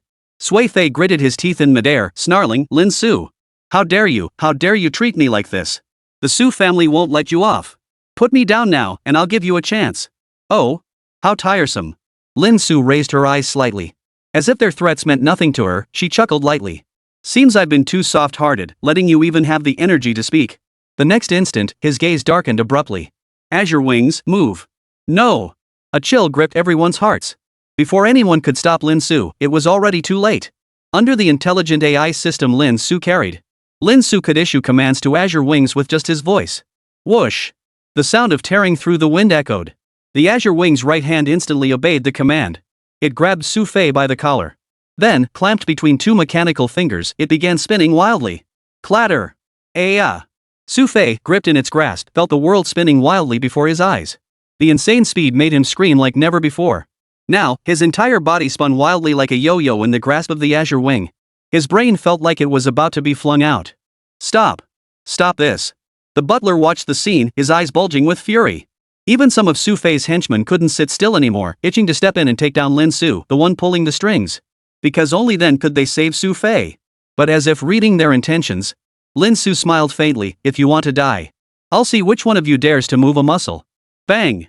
At that very moment, the Azure Wing's massive ankle lifted and crashed back down, kicking up a cloud of dust. The lackeys who had been itching for a fight moments ago froze in shock. Instantly engulfed by fear, they dared not move a muscle. Only then did they remember that Lin Su could control Azure Wing. Their apparent safety was entirely at Lin Su's discretion. But if he wished, he could wipe out every soul in this estate right now. Even if this was the Su family estate, one of the 5 great families of Jinghai. Everyone fell utterly silent. Only now did they realize that Lin Su was an existence they absolutely could not provoke. Lin Su, what exactly do you want to do? This is the Su family's territory. Today is even old Master Su's birthday. Are you truly prepared to openly defy our entire Su family? Forcing the issue was impossible. The steward could only turn to Lin Su and shout angrily. Well, let's not even discuss whether a useless lapdog like you can represent the entire Su family. Lin Su scratched the back of his head, then drawled, even if I could, so what? If you want to start something, come at me. You. The butler was instantly enraged, rendered speechless by Lin Su's retort. Usually, he basked in the glory of following Su Fei, who didn't show him at least a modicum of respect. Yet today, he was humiliated by Lin Su and powerless to retaliate. Hearing this, the others nearby felt as if a sledgehammer had struck their hearts. So what if it was? What an arrogant and domineering statement. Lin Su was openly defying the entire Su family single-handedly. Ah! It was at that very moment. Sumu finally spoke, his tone tinged with inquiry. Teacher Lin, my grandson just now showed disrespect to his elders, but could you please spare fare for the old man's sake? He pleaded earnestly. The surrounding guests all looked stunned. The tone in Sumu's voice seemed to hint at a grudging concession and resignation toward Lin Su.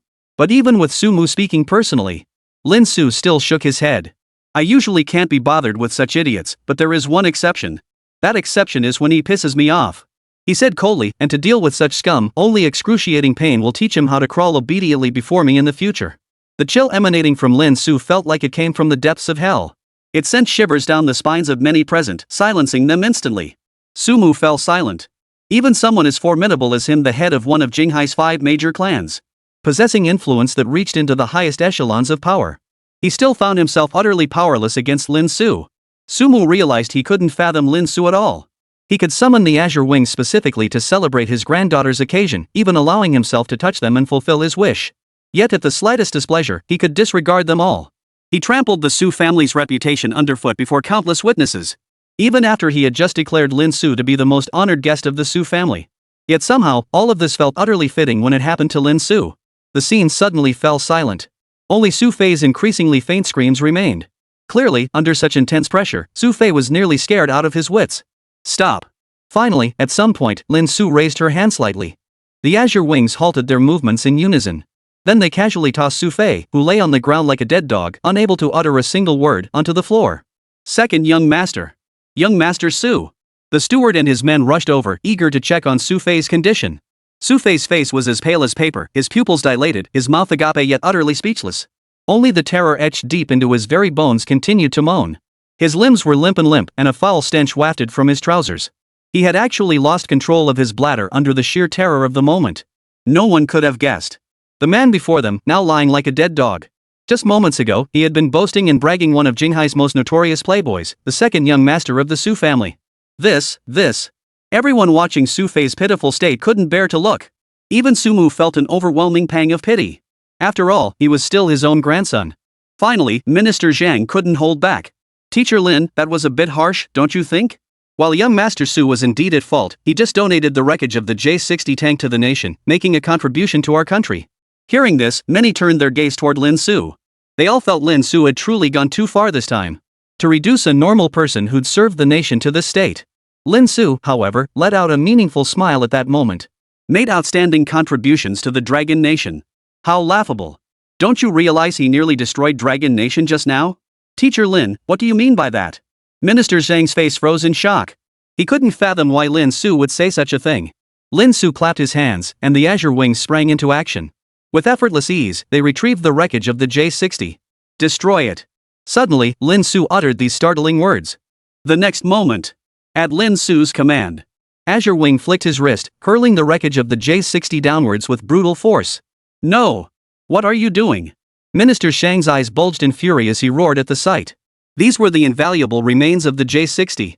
If Lin Su destroyed them, the loss to the Dragon Nation would be immeasurable. Crash! But Zhang's furious roar was utterly futile. In an instant, the J-60 wreckage was shattered by Azure Wing using the most primitive and violent means. Shattered into countless fragments. It's over, completely over. Minister Zhang stared at the scattered fragments, his body collapsing to his knees as he clutched the ground, his face ashen as death. The Dragon Nation had finally obtained the materials to study the J-60. The hope that might have altered the balance of power in the Southeast Theater was shattered. Moments later, his body trembling, he raised his head and glared at Lin Su with fury. Lin Su! I will report this matter to the commander. Even if you retaliate against me now, even if you kill me, I will go. Because you destroyed our nation's hope. Facing the unyielding Minister Zhang, Lin Su did not press him further. He simply walked forward, casually picked up a fragment from the ground. He held it before Zhang's eyes and chuckled, "Minister Zhang, I understand your fervent patriotism, but why not examine what this is first?" Minister Zhang stared intently, then let out an incredulous gasp. This can't be possible?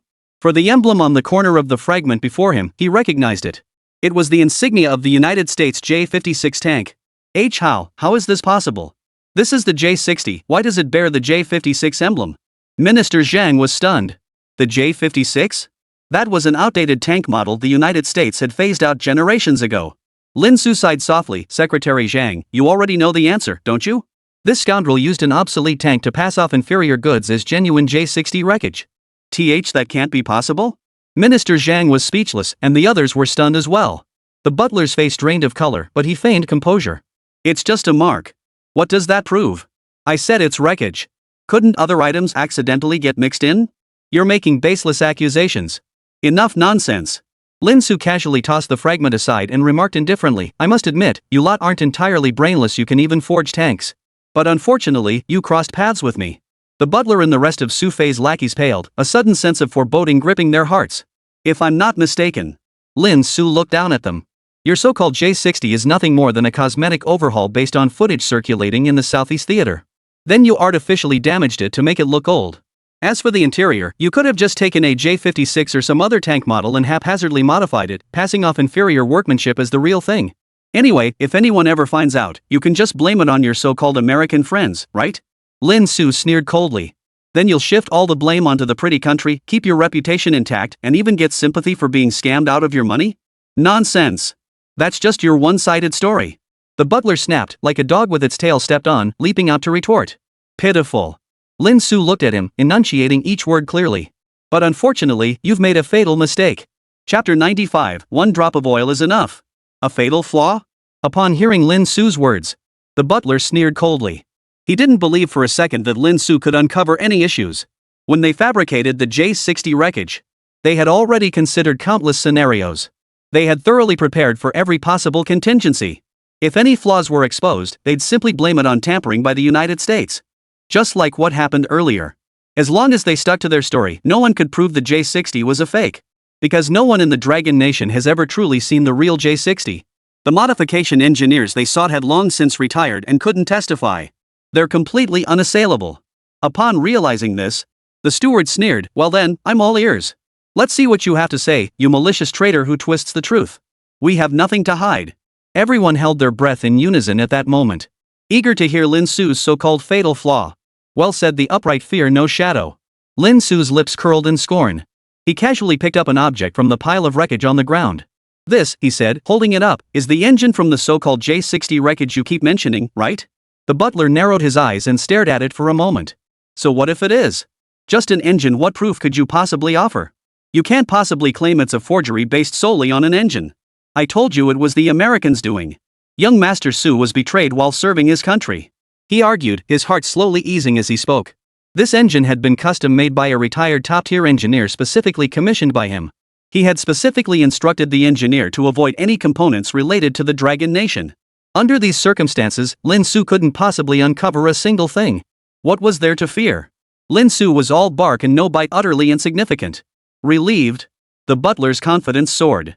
Pointing his finger at Lin Su again, he scolded in a tone of righteous indignation, "If that's all you've got, then you'd better tuck your tail between your legs and apologize to us right now. Do you really think we have no backbone? We're contributing to the Dragon Nation, yet we get slandered by a petty villain like you." The others silently shook their heads. It was undeniably true that the J-60 wreckage was fake.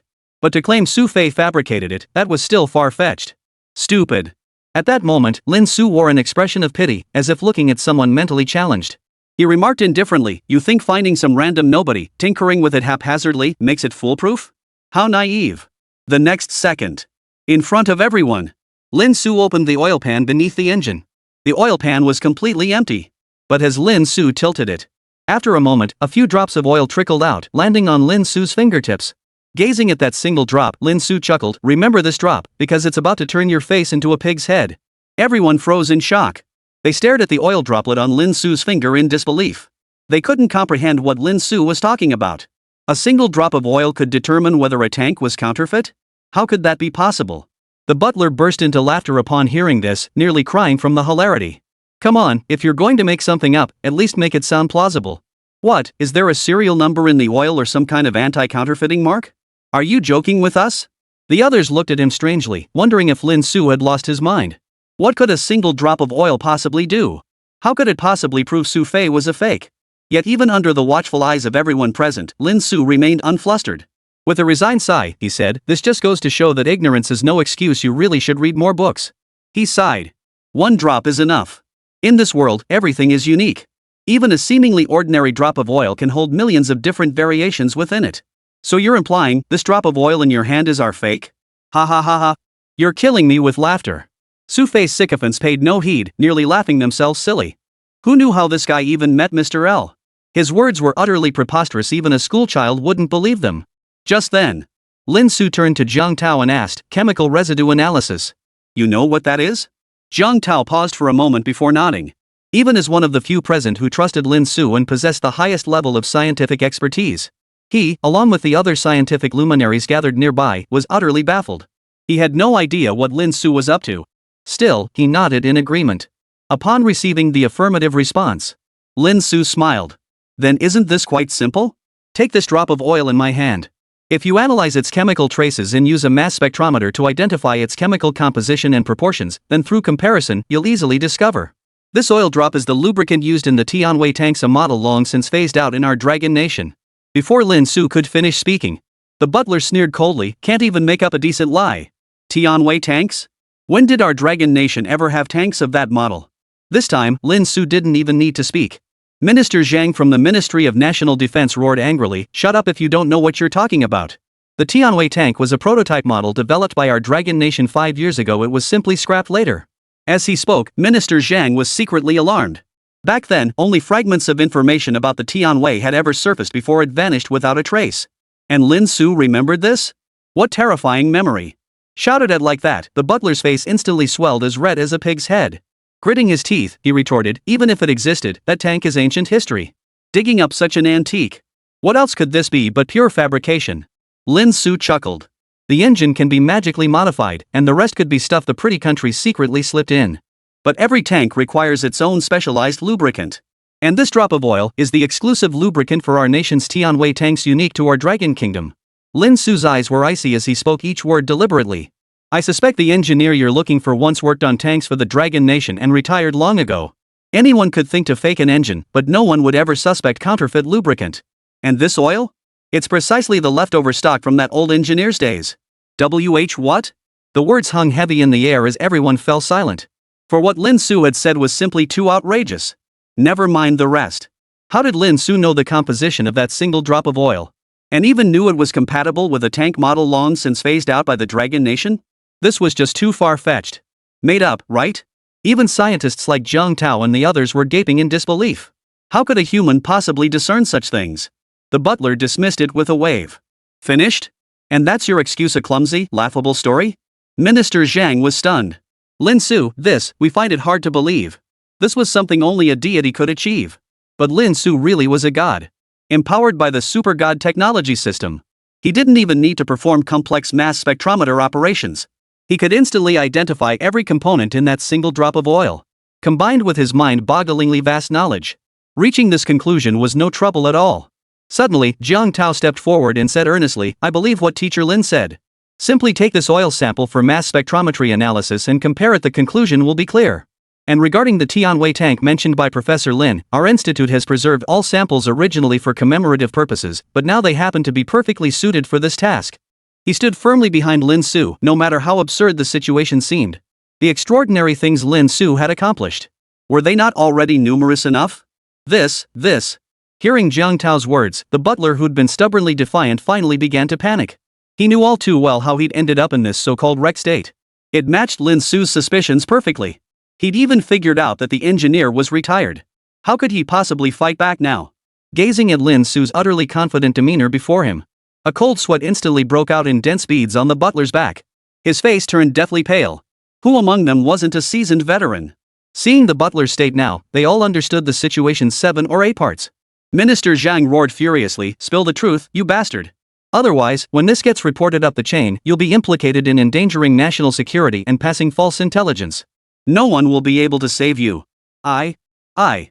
Shaken by the big shot's roar, the butler trembled violently, weeping and confessing everything. Spare me! Spare me, I beg you! It was the young master who ordered me to do this. The butler's expression was frantic. He said he wanted to surprise the master of the house. I was completely forced into it. He blurted it all out at once. No. Beside him, Su Fei, clinging to the last shreds of consciousness, heard the truth exposed. His efforts had come to nothing.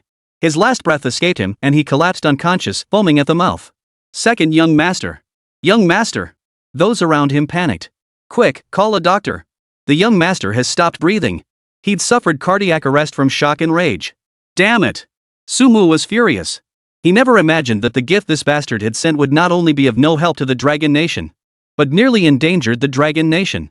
With time so precious for the Dragon Nation now, how much delay would studying this pile of scrap metal cause? He instantly kicked the butler to the ground. The rage in his heart was uncontrollable. A bunch of good-for-nothings. Good-for-nothings. The butler trembled in fear, filled with regret for having provoked Lin Su. Angering Sumu meant he'd have no place left in Jinghai. He might even be arrested. His entire life would be ruined. The scene descended into utter chaos. Most people watched the chaos unfold. Couldn't help but glance again at Lin Su, who stood coldly observing the scene. A deep sense of apprehension surged within them. What kind of genius could achieve such an astonishing feat with just a single drop of oil? Merely revealing his face had sent Minister Li and the others into a state of utter terror. One who could command the legendary mecha at will, issuing orders with ease. And with just a single drop of oil, discern counterfeit traces with pinpoint accuracy, linking them to a tank scrapped years ago. In just over 10 minutes, this man had accomplished too many astonishing feats. At this very moment, the name Lin Su was etched into the minds of countless powerful figures in Jinghai. He was added to the files of those absolutely not to be provoked. And the one who relished the spectacle most of all? Was none other than Li Changshu. Gazing at Lin Su, his eyes likewise flashed with astonished admiration. Having expanded the Li family's business empire, what kind of people hadn't he encountered in his daily dealings? Yet only Lin Su had left a lasting impression on him. After a moment's thought, he suddenly walked toward Lin Su, flashing a friendly smile. Teacher Lin, it's a pleasure to meet you. Faced with Li Changshu's unexpected overture, Lin Su didn't even lift his head, replying coolly, "No, you're getting ahead of yourself." Chapter 96, the word genius doesn't even begin to describe me. What did you say? Li Changshu was instantly dumbfounded. He doubted his own ears. He had just said he was delighted to see him. But Lin Su told him he'd gotten excited too soon? In an instant, Li Changshu felt his blood pressure skyrocket, nearly choking on his own words. Even after navigating the business world for so many years, he'd never encountered such an unpredictable player. His opening words nearly gave him a heart attack. Calm down, calm down. He took a deep breath inwardly to steady his nerves. Li Changshu assumed Lin Su was merely joking. After all, he was a man who'd seen it all. He quickly laughed again, ha ha ha. Teacher Lin, you're so funny, you've got me laughing. Is that so? Then why do I see you looking anything but happy? Lin Su gave him a sidelong glance. Li Changshu hastily forced a smile. I am smiling now. Look. What? Li Changshu's demeanor left many utterly stunned. This was Li Changshu, after all a renowned figure of the Li family. And now he was actually smiling apologetically at Lin Su, looking like he was trying to curry favor? But upon closer thought, it suddenly seemed perfectly reasonable. When it came to Lin Su, everything seemed perfectly reasonable. Never mind Li Changshu. Some folks in the room had already been itching to cozy up to Lin Su. Not to mention, just the fact that he knows the legendary Mr. L is enough to make everyone fawn over him. Oh, got it. Lin Su, however, remained unimpressed. Then go play elsewhere, he said indifferently. All right. Li Changshu nodded, but just as he turned to leave, he whipped his head back. No. He was getting dizzy from Lin Su's antics. He quickly said, he. Teacher Lin, I have something to discuss with you. He didn't wait for Lin Su's reply. As if afraid of being scolded by Lin Su again, Li Changshu hurriedly added, it's like this, Teacher Lin. I see you possess extraordinary talent, you're a true genius of Longwa. A person of your caliber shouldn't be wasting your talents as a teacher. You deserve a much grander stage. Would you be interested in becoming our Li family's chief technical advisor? As if afraid Lin Su might not be satisfied, he hastily added, if you're willing, you can name your salary. Ask for whatever you want. The Li family won't hesitate for a second. Hearing this, the crowd gasped in shock. They were willing to pay any price to recruit Lin Su. Yet to everyone's surprise, Lin Su declined with utter decisiveness. Not interested. Clang. Jawlines dropped across the room in an instant. Faced with an offer like this from the Li family, Jinghai's most powerful local powerhouse in such staggering terms, who wouldn't hesitate? Yet Lin Su answered with such finality. Why? Li Changshu grew impatient. Teacher Lin, this is a win-win for us. Look. Li Changshu pressed, the Su family just clashed with you. Who can guarantee they won't retaliate in secret? But joining our Li family guarantees your absolute safety. We're on the same side. Together, we can destroy the Su family. Desperate to win Lin Su over, Li Changshu dropped all pretense. Let me be completely honest with you, Teacher Lin. My real reason for coming to the Li family is to acquire several companies under their umbrella. Su Qing exploded first. Li Changshu, what do you mean? When did the Su family's businesses become something you could lay your hands on? You're delusional. Li Changshu sneered coldly. How long will your Su family keep dreaming? Can't you read financial reports? Don't you know how badly our Li family has squeezed your sports tech companies? You! Su Qing's face froze instantly. The other indignant members of the Su family fell silent. Because Li Changshu was telling the truth. Their family's sports tech companies had been bleeding red ink year after year. They were practically on the verge of bankruptcy. Su Chanxian crossed her arms defiantly. Don't even think about it. Even if our Su family businesses go under, we won't hand them over to you. Li Changshu's smile only grew broader. Oh? Is that so? Then all the thousands of employees across your companies will lose their jobs, huh? I've already investigated. Your Su family deliberately selected middle-aged unemployed migrant workers back then, giving them jobs. TSK, old Master Su is truly touching, serving the nation and its people to such an extent. His bloated, fat face twisted into a repulsive grin. But if your company collapses, what will become of these ordinary people? How many families will be torn apart once more? Now that my Li family's businesses span all of Jinghai, if I refuse to let other companies take them in, tell me, how are they supposed to survive? Ha ha ha ha ha. Li Changshu roared with laughter. Su Chanxian was furious. She never imagined Li Changshu would stoop so low using unemployed workers as leverage. Your Li family companies have always forced overtime and skimmed employee wages countless times. Putting them under your control would only make things worse. Su Chanxian retorted coldly. Oh dear, now you're the one wronging me. Li Changshu retorted with a sneer. It's all written clearly in the contracts these employees voluntarily worked overtime without pay. And Miss Su, you've clearly never seen real hardship. How many people can't find work these days? Our Li family is willing to give them a meal, we're doing them a favor, not demanding they grovel in gratitude. He chuckled, his words utterly shameless. You. Su Shallow was about to retort when Su Mu, resigned, silenced her. Shallow, there's no need to say more. At that moment, Su Mu seemed to age significantly, his heart heavy with helplessness. This was supposed to be a joyous occasion. First, his own grandson had infuriated him to no end. Now the Li family had publicly humiliated him by announcing their intention to acquire the Su family company. But Su Mu was ultimately powerless. He had too many people to consider. Li Changshu was right. If the Su family company were to dissolve and go bankrupt outright, those workers who had finally secured jobs would be unemployed once more. Even if it meant enduring hardship and being exploited by the Li family, that was the harsh reality of today's society they had to face. If it came to that, Su Mu would ultimately swallow his pride and sell the company to the Li family for the sake of those people. And Li Changshu knew this all too well, which is why he acted so brazenly. Seeing the Su family fall silent, Li Changshu turned to Lin Su with a broad smile. See? That's the strength of the Li family's foundation. When we join forces, the entire Dragon Nation will have a place for us. I refuse. Lin Su's answer remained unchanged, though a hint of coldness flickered across his face. Clearly, Li Changshu's earlier words had crossed his line. Li Changshu's smug, puffy face instantly fell. He had offered such generous terms and laid out all the advantages and disadvantages. Why wouldn't Lin Su accept it? Finally, as if throwing caution to the wind, he gritted his teeth and declared, Teacher Lin, what terms do you want? Name them. Lin Su, however, responded with a mocking smile. Any conditions? Exactly. Seeing Lin Su's attitude shift, Li Changshu's heart leapt with joy. Thinking he had a chance, he nodded eagerly. All right then. The next second. Lin Su sneered, looking at him with disgust as if he were something repulsive. Then, let this damn fat pig kneel before me in front of everyone. Only then might I consider it. Are you mocking me? Hearing this, Li Changshu finally lost his temper. Even a clay Buddha has its limits. And he was Li Changshu. He had shown Lin Su repeated tolerance and kindness. Since Lin Su had shown such utter disregard for his feelings, he finally tore off his previous mask of pretense and coldly declared, Lin Su, don't push your luck. I admit you are a terrifying genius, but it is your good fortune that the Li family sought to recruit you, for we have always welcomed talent. Don't bite the hand that feeds you. And don't get too carried away. There are countless geniuses in this world, you're not necessarily the greatest. Remember, there's always someone better out there, and the sky's the limit. Your arrogance will be your downfall. Once you've crossed the Li family, you'll never have peace again. Facing Li Changshu's furious threats, Lin Su merely smiled, looking down his nose at Li Changshu's bloated, flabby face. Recruit me? Does your Li family even deserve that honor? The words hung heavy in the air, silencing the entire crowd. It wasn't that Lin Su didn't regard Li Changshu with contempt. She looked down on the entire Li family. Sumu, standing nearby, was stunned by the remark. The Li family's current might was plain for all to see.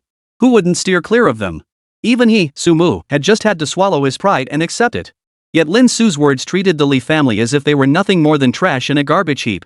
Yet for some inexplicable reason, Sumu felt a strange sense of satisfaction welling up inside him. It felt like, see? It's not that our Su family isn't formidable, it's that Lin Su is just too damn impressive.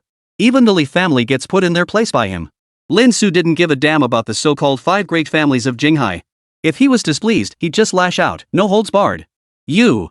Li Changshu was furious. Only now did he understand how Su Fei and the others had felt earlier. If it happened to me, I'd be so furious I'd pass out. And Lin Su continued in a leisurely tone, I must correct the errors in your foolish remarks just now. A surge of absolute confidence welled up within him. Genius? That word doesn't even begin to describe me. I define who is a genius. The entire crowd fell silent, stunned by Lin Su's overwhelming presence. For a long moment, no one could utter a word. His words were blatantly arrogant, yet no one dared to challenge him. Very well, very well. For the first time in years, Li Changshu was this enraged. But Azure Wing stood by his side. This wasn't the Li family's territory. He couldn't do a thing to Lin Su. Just wait. When the time comes, the wrath of the Li family will be something you absolutely cannot bear. Both you and the Su family will be finished. Li Changshu spat out his threat and stormed off in fury. But at that moment, Lin Su smiled. I already told you you're celebrating too soon. His eyelids lowered, a cold gleam flickering within. You oppress the common folk and dare to bully my student. Did I give you permission to leave just now? Chapter 97, Unwilling? Then I'll help you kneel. Hearing these words, Li Changshu, who had turned to leave, suddenly froze stiff. Lin Su's words echoed in his ears like a demon's whisper, filled with endless coldness. Lin Su, what are you doing? A sudden, intense sense of foreboding surged through him. He spun back, his voice harsh yet trembling with fear. In front of all these people, I am a member of the Li family. You can't touch me. Are you seriously going to openly violate the laws of my dragon nation? He spoke with bravado, but his trembling hands betrayed his true fear. He was terrified. Truthfully, the moment he uttered those words, he had already regretted them. After all, Su Fei's pitiful state was still vividly etched in his mind. He had just let his pride get the better of him, recklessly provoking Lin Su at this critical moment. Wasn't that courting death? So once he realized this, his fear drove him to leave so cleanly and decisively. He was terrified of drawing Lin Su's attention. But now, Lin Su seemed determined to stop him. Tap, tap. Under everyone's gaze. Violating. So what if I did? When dealing with a heartless, filthy scum like you, no one will bat an eye if I use the most extreme measures. Lin Su slowly paced to Li Changshu's side, speaking coldly, therefore, I offer you 2 choices. 1. Kneel down yourself and apologize to my student. 2. At this point, Lin Su smiled faintly, bending down to look Li Changshu straight in the eye. I'll kneel for you, and then, apologize to my student. This was less a choice. It was more like an ultimatum issued by Lin Su. Refuse? Then she'd force your head down until you complied. Don't push your luck. Li Changshu was terrified out of his wits, stammering urgently, do you really think the Li family is some pushover? If you touch me, you'll have the Li family on your back until one of us is dead. There's still room to back down. Stop now, and I promise no further pursuit. He spoke the most cowardly words in the harshest tone. His obese frame couldn't withstand Lin Su's imposing presence any longer. He collapsed with a thud onto the ground. Future matters can be dealt with later. For now, you'll be the first to pay the price. Lin Su shrugged indifferently. As for your Li family, poof. If you dare come after me, you'll be nothing more than a slightly larger target, one I'll crush just as easily. You! Li Changshu was furious. This utterly madman, Lin Su, sent shivers down his spine. This man was utterly unconstrained by the rules of the world, acting entirely on his own whims. Though Li Changshu had threatened the Su family and committed his fair share of unscrupulous deeds in the past, but at least he still adhered to the unwritten rules and tacit understandings established by society. But Lin Su cared not a whit for any of that. In his presence, no rules or restraints held any sway. If he wants to, he could do anything. Don't make me lose patience. The next second, Lin Su frowned and began counting down, 3, 2. Simultaneously, the azure wings at his side stirred in unison, emitting a mechanical hum. 1. I surrender. I surrender. Don't hurt me, don't hurt me. Finally, under immense pressure, Li Chanshu's mental defenses completely collapsed, and he sobbed pitifully for mercy. His bloated body sprawled on the ground like a dead dog, as if terrified Lin Su might not be satisfied. He crawled forward to Su Chanshan, sobbing uncontrollably, "Miss Su, I'm so sorry. I shouldn't have spoken to you like that earlier. Please, in your generosity, spare me." He banged his head on the ground repeatedly, utterly disregarding the situation or his future dignity. All he knew was that if he failed to satisfy Lin Su today, no matter his status or background, his fate would mirror Su Fei's. Ahead, disgust flashed in Su Chanshan's beautiful eyes. She refused to acknowledge him, turning her head away, unwilling to spare this repulsive man even a glance. The Su family members stood speechless. They couldn't believe it. The despicable Li Changshu, who had made everyone grind their teeth in hatred yet left them powerless, was now crawling before the Su family like a dog. Just moments ago, they had been forced to sell their company to N due to his series of despicable, underhanded tactics. Even the family head, Su Mu, had been powerless against him. Yet Lin Su, an outsider, had accomplished it effortlessly. The Su family couldn't be happier. Even those who had held a terrible impression of Lin Su due to the Su Fei incident couldn't help but cheer inwardly, their hostility toward her vanishing completely. After all, it was Su Fei who got the short end of the stick, and plenty disliked him anyway. What did it have to do with them? As for the lost face from being thoroughly humiliated by Lin Su, could that be eaten? The Su family showed no scruples either. One moment they were threatening Lin Su with life and death, and the next they were completely deflated. After all, seeing the once lofty Li family bow their heads now, that sense of vindication belonged to everyone. In a corner of the crowd, unnoticed by anyone, Su Xiaoxiao stood there, her eyes sparkling as she watched Lin Su. Her gaze held a deep admiration, like starlight in her eyes, as if she wanted to etch this moment deep into her heart. Thump! Thump! Thump! In the center of the arena, Li Changshu continued to kowtow relentlessly. Thud! The next second, Lin Su's right foot came crashing down. Li Changshu's head was instantly buried in the ground, his entire chubby face squashed into a mess. He could only emit incoherent cries of pain. With her right foot planted firmly on Li Changshu's head and her right hand resting on her knee, Lin Su spoke coldly, "As a citizen of the Dragon Nation, it's one thing not to think about benefiting the people, but to brazenly boast about exploitation and take pride in it. I'd love to rip it out and see if your heart is truly black. Without these hardest working laborers, your clothing, food, shelter, and transportation, all the prosperity you take for granted would cease to exist. Who gave you the audacity to treat them this way? I take on what others dare not touch. I do what others dare not do," Lin Su declared coldly. "No, don't." Li Changshu was nearly scared to death, his limbs trembling helplessly. Truly terrified that Lin Su might rip out his heart, he frantically promised, I swear I'll never do it again. Teacher Lin, I promise. I promise." Thud. Lin Su kicked Li Changshu's body away with one swift motion. "Not necessary. Because the good times for your Li family are about to end." Standing in the center of the room, Lin Su suddenly turned to Su Mu. "I intend to collaborate with your Su family. What is your stance?" At this moment, he finally revealed the purpose of his visit. "This." Su Mu froze for a moment before bursting out excitedly, "Really? Great, fantastic." The Su family couldn't ask for more. He was overjoyed, never expecting such a turn of events. With Lin Su joining forces, the companies teetering on the brink might just find a turning point. Li Changshu, lying on the ground, was stunned into silence. Lin Su, whom he'd struggled so hard to win over for so long, had turned around and gone to help the Su family? His lips trembled, wanting to speak but too afraid to utter a word. "Go back and tell those Li family scum that our Dragon Nation has no use for exploitative corporations like yours. Wash your necks clean and wait to be wiped out. Go ahead and try resisting if you dare. You'd better not disappoint me when the time comes." Lin Su's gaze turned cold as he fixed it on Li Changshu once more. Li Changshu felt as if he'd been granted a pardon. He nodded frantically. I'll tell them. I'll tell them." With that, he bolted for the exit, scrambling to get out as if he dared not linger a single second longer. "I said get out," Lin Su called after him in a detached tone. Squeak! At those words, Li Changshu's body jerked violently. He lurched forward and toppled over, rolling out like a ball. His figure vanished swiftly through the doorway. Everyone watched the scene in stunned silence, at a loss for words. Today's birthday celebration was supposed to be all about Su Mu. Yet without a doubt, Lin Su had completely stolen the spotlight.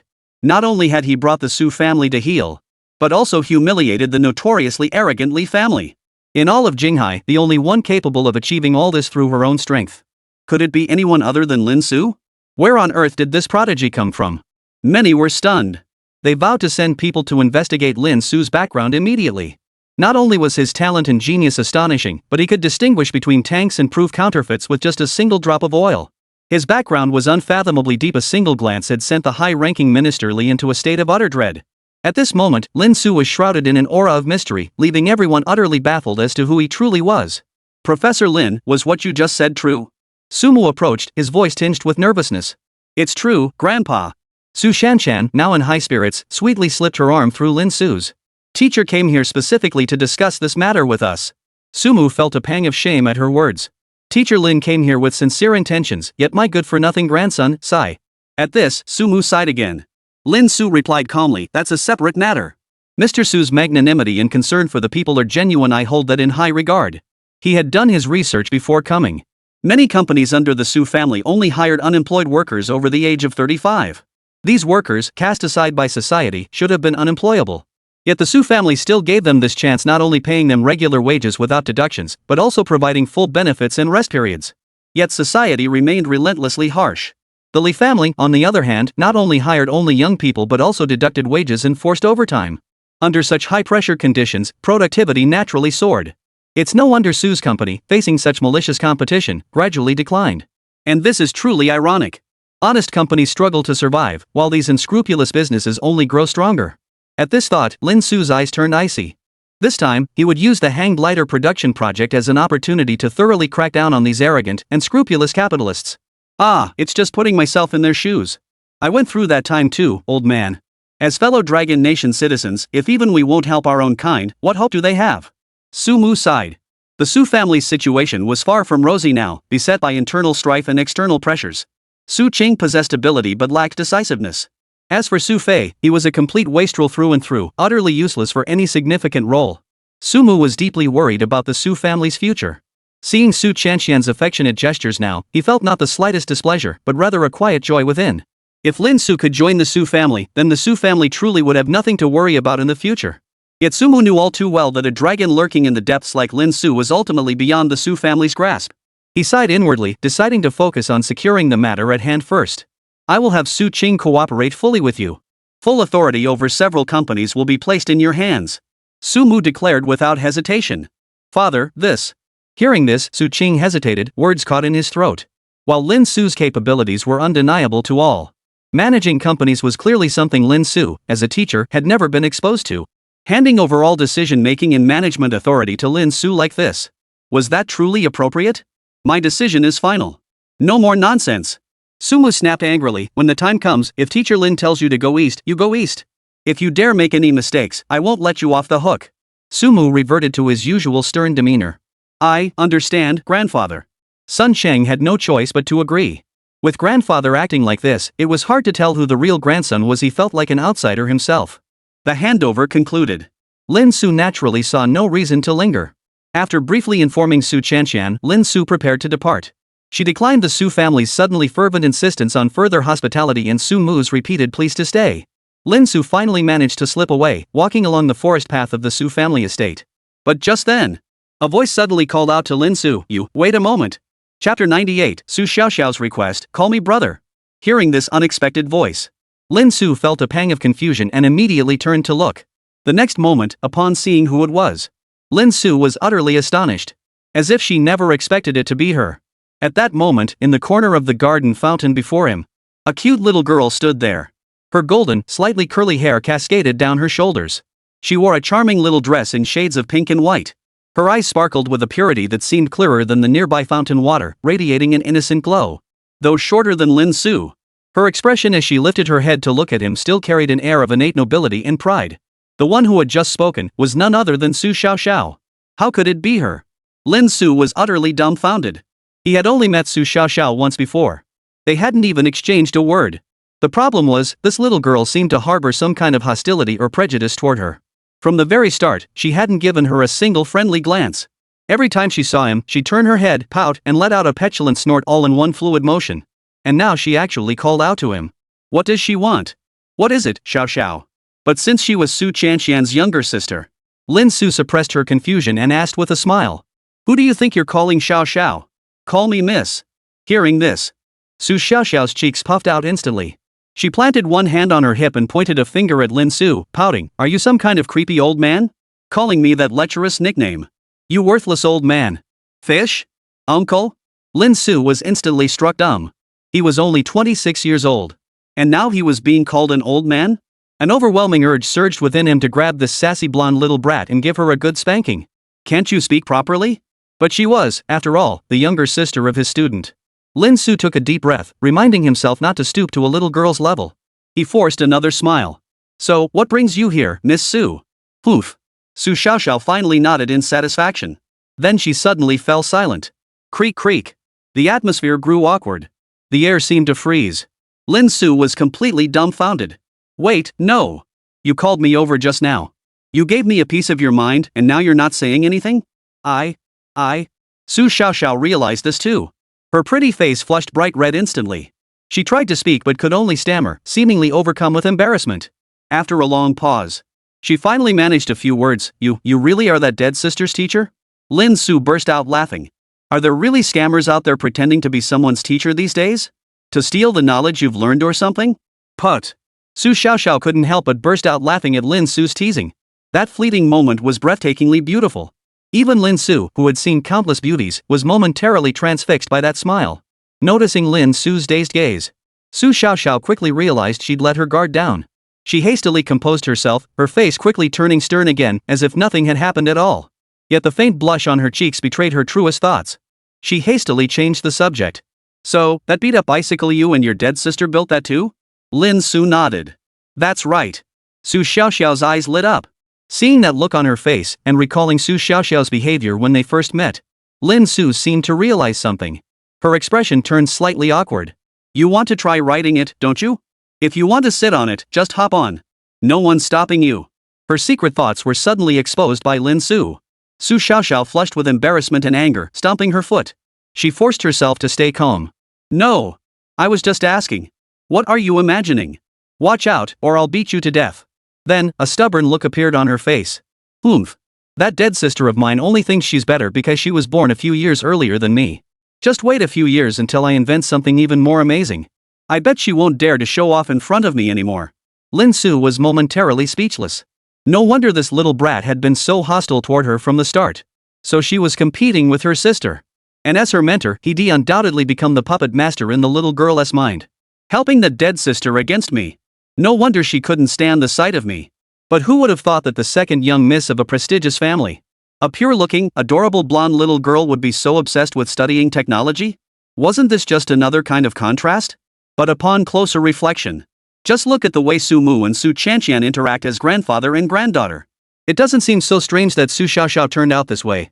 Turns out this family has a built-in obsession with technology. Alright, Miss Su will surely manage it. With that thought, Lin Su offered a perfunctory compliment. Su Xiaoxiao, however, took it all in stride. She stood with her hands on her hips, head tilted back in triumphant pride. Lin Su felt like she was playing kindergarten teacher. Surely Su Chanqian had mentioned that Su Xiaoxiao was already a freshman in college. Why was she still acting like a child? But these days, girls with such pure hearts were becoming rare. Especially one born into a wealthy, prestigious family. Not only has she not been corrupted by the scheming and intrigue of the aristocracy, she remains untainted by the mud. Lin Su instinctively wanted to protect Su Zhao's innocence. The next moment, he suddenly smiled and said, Xiao, wanna go ride that electric bike with me? Su Xiaoxiao froze in surprise. For a moment, she even forgot to be upset about Lin Su calling her Xiao. She stubbornly turned her head away and declared, I already said I don't want to ride it. I just want to look at it so I can beat that dead sister later. Fine. Lin Su didn't press the issue. Instead, he smiled as he led over the bizarrely styled electric bicycle, chuckling, as the saying goes, know your enemy and know yourself, and you'll never be defeated in 100 battles. Xiao, if you haven't actually ridden it yourself and learned about this bike's performance and pros and cons, how are you ever going to beat your sister? Su Xiaoxiao froze instantly, suddenly at a loss for words. Besides, Lin Su coaxed gently, this isn't something you wanted to ride, I invited you to try it. Look, I'm heading out now anyway. It's perfectly natural for you to hop on and test it out, right? Lin Su's words proved effective. Su Xiaoxiao suddenly became hesitant. She had always wanted to ride an electric bike. Whenever she saw others in the estate using them, she'd sneak glances with envy.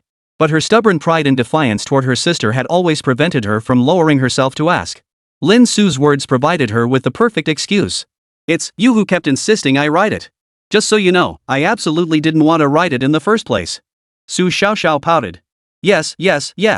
Please hop on. Miss Su? Lin Su took the front seat first, patting the back seat to invite her. Su Xiaoxiao hesitated for a moment. Then, biting her rosy little lips, she sat down behind Lin Su with an air of disdain. As soon as she climbed aboard, she ran her fingers over the electric bike's sleek components. Her eyes lit up instantly. Let's go!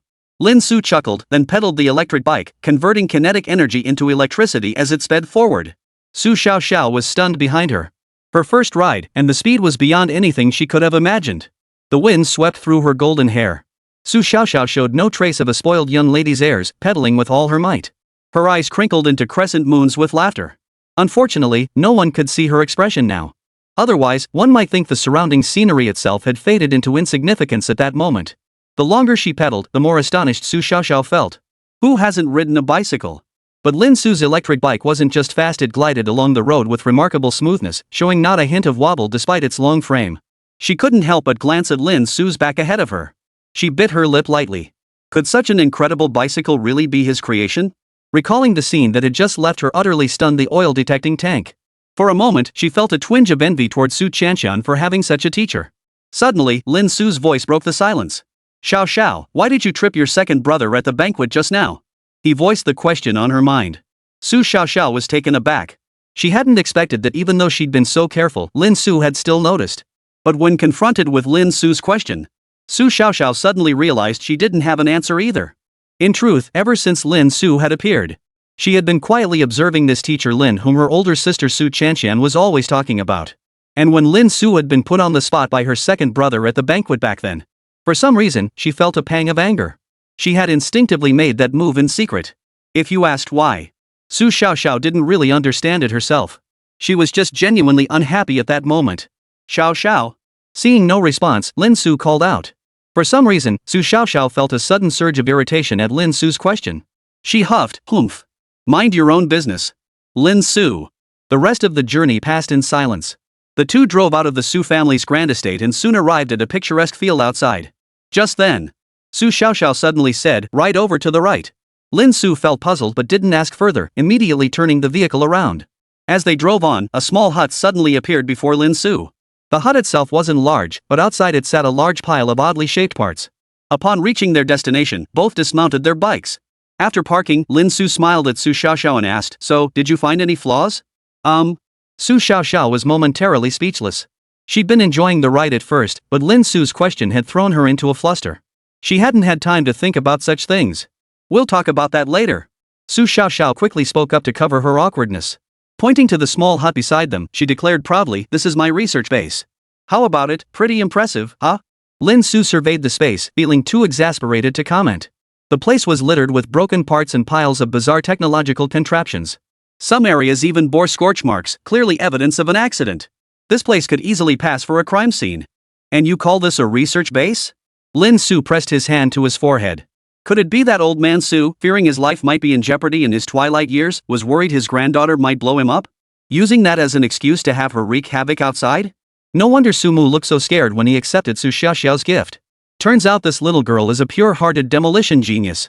Fortunately, Su Xiao was unaware of what was going through Lin Su's mind at that moment. Suddenly, as if something occurred to her, her expression turned coy. Could you do me a favor?" Lin Su was taken aback. He never expected someone with Su Xiao's proud and stubborn personality to actually swallow her pride and ask him for help. This must be something important. As this thought crossed his mind, he recalled how Su Xiao had just called him useless old man. A mischievous grin spread across Lin Su's face as he replied to Su Xiao. "Sure, I can. But," he added, "I have one condition." He flashed a mischievous grin and spoke slowly. "I want you to sweetly call me Big Brother. Chapter 99, Good Brother, The Watch Dilemma. You. Sure enough, upon hearing Lin Su's words, Su Xiao froze in shock. Her rosy cheeks instantly flushed crimson, like a startled kitten, as she pointed at Lin Su, stammering. "What's wrong?" Lin Su now genuinely resembled a shady uncle trying to trick a little girl. He chuckled, "Well, you did come to me for help. There's gotta be a price to pay, right? What's wrong with calling me Big Brother? People usually beg me to help them."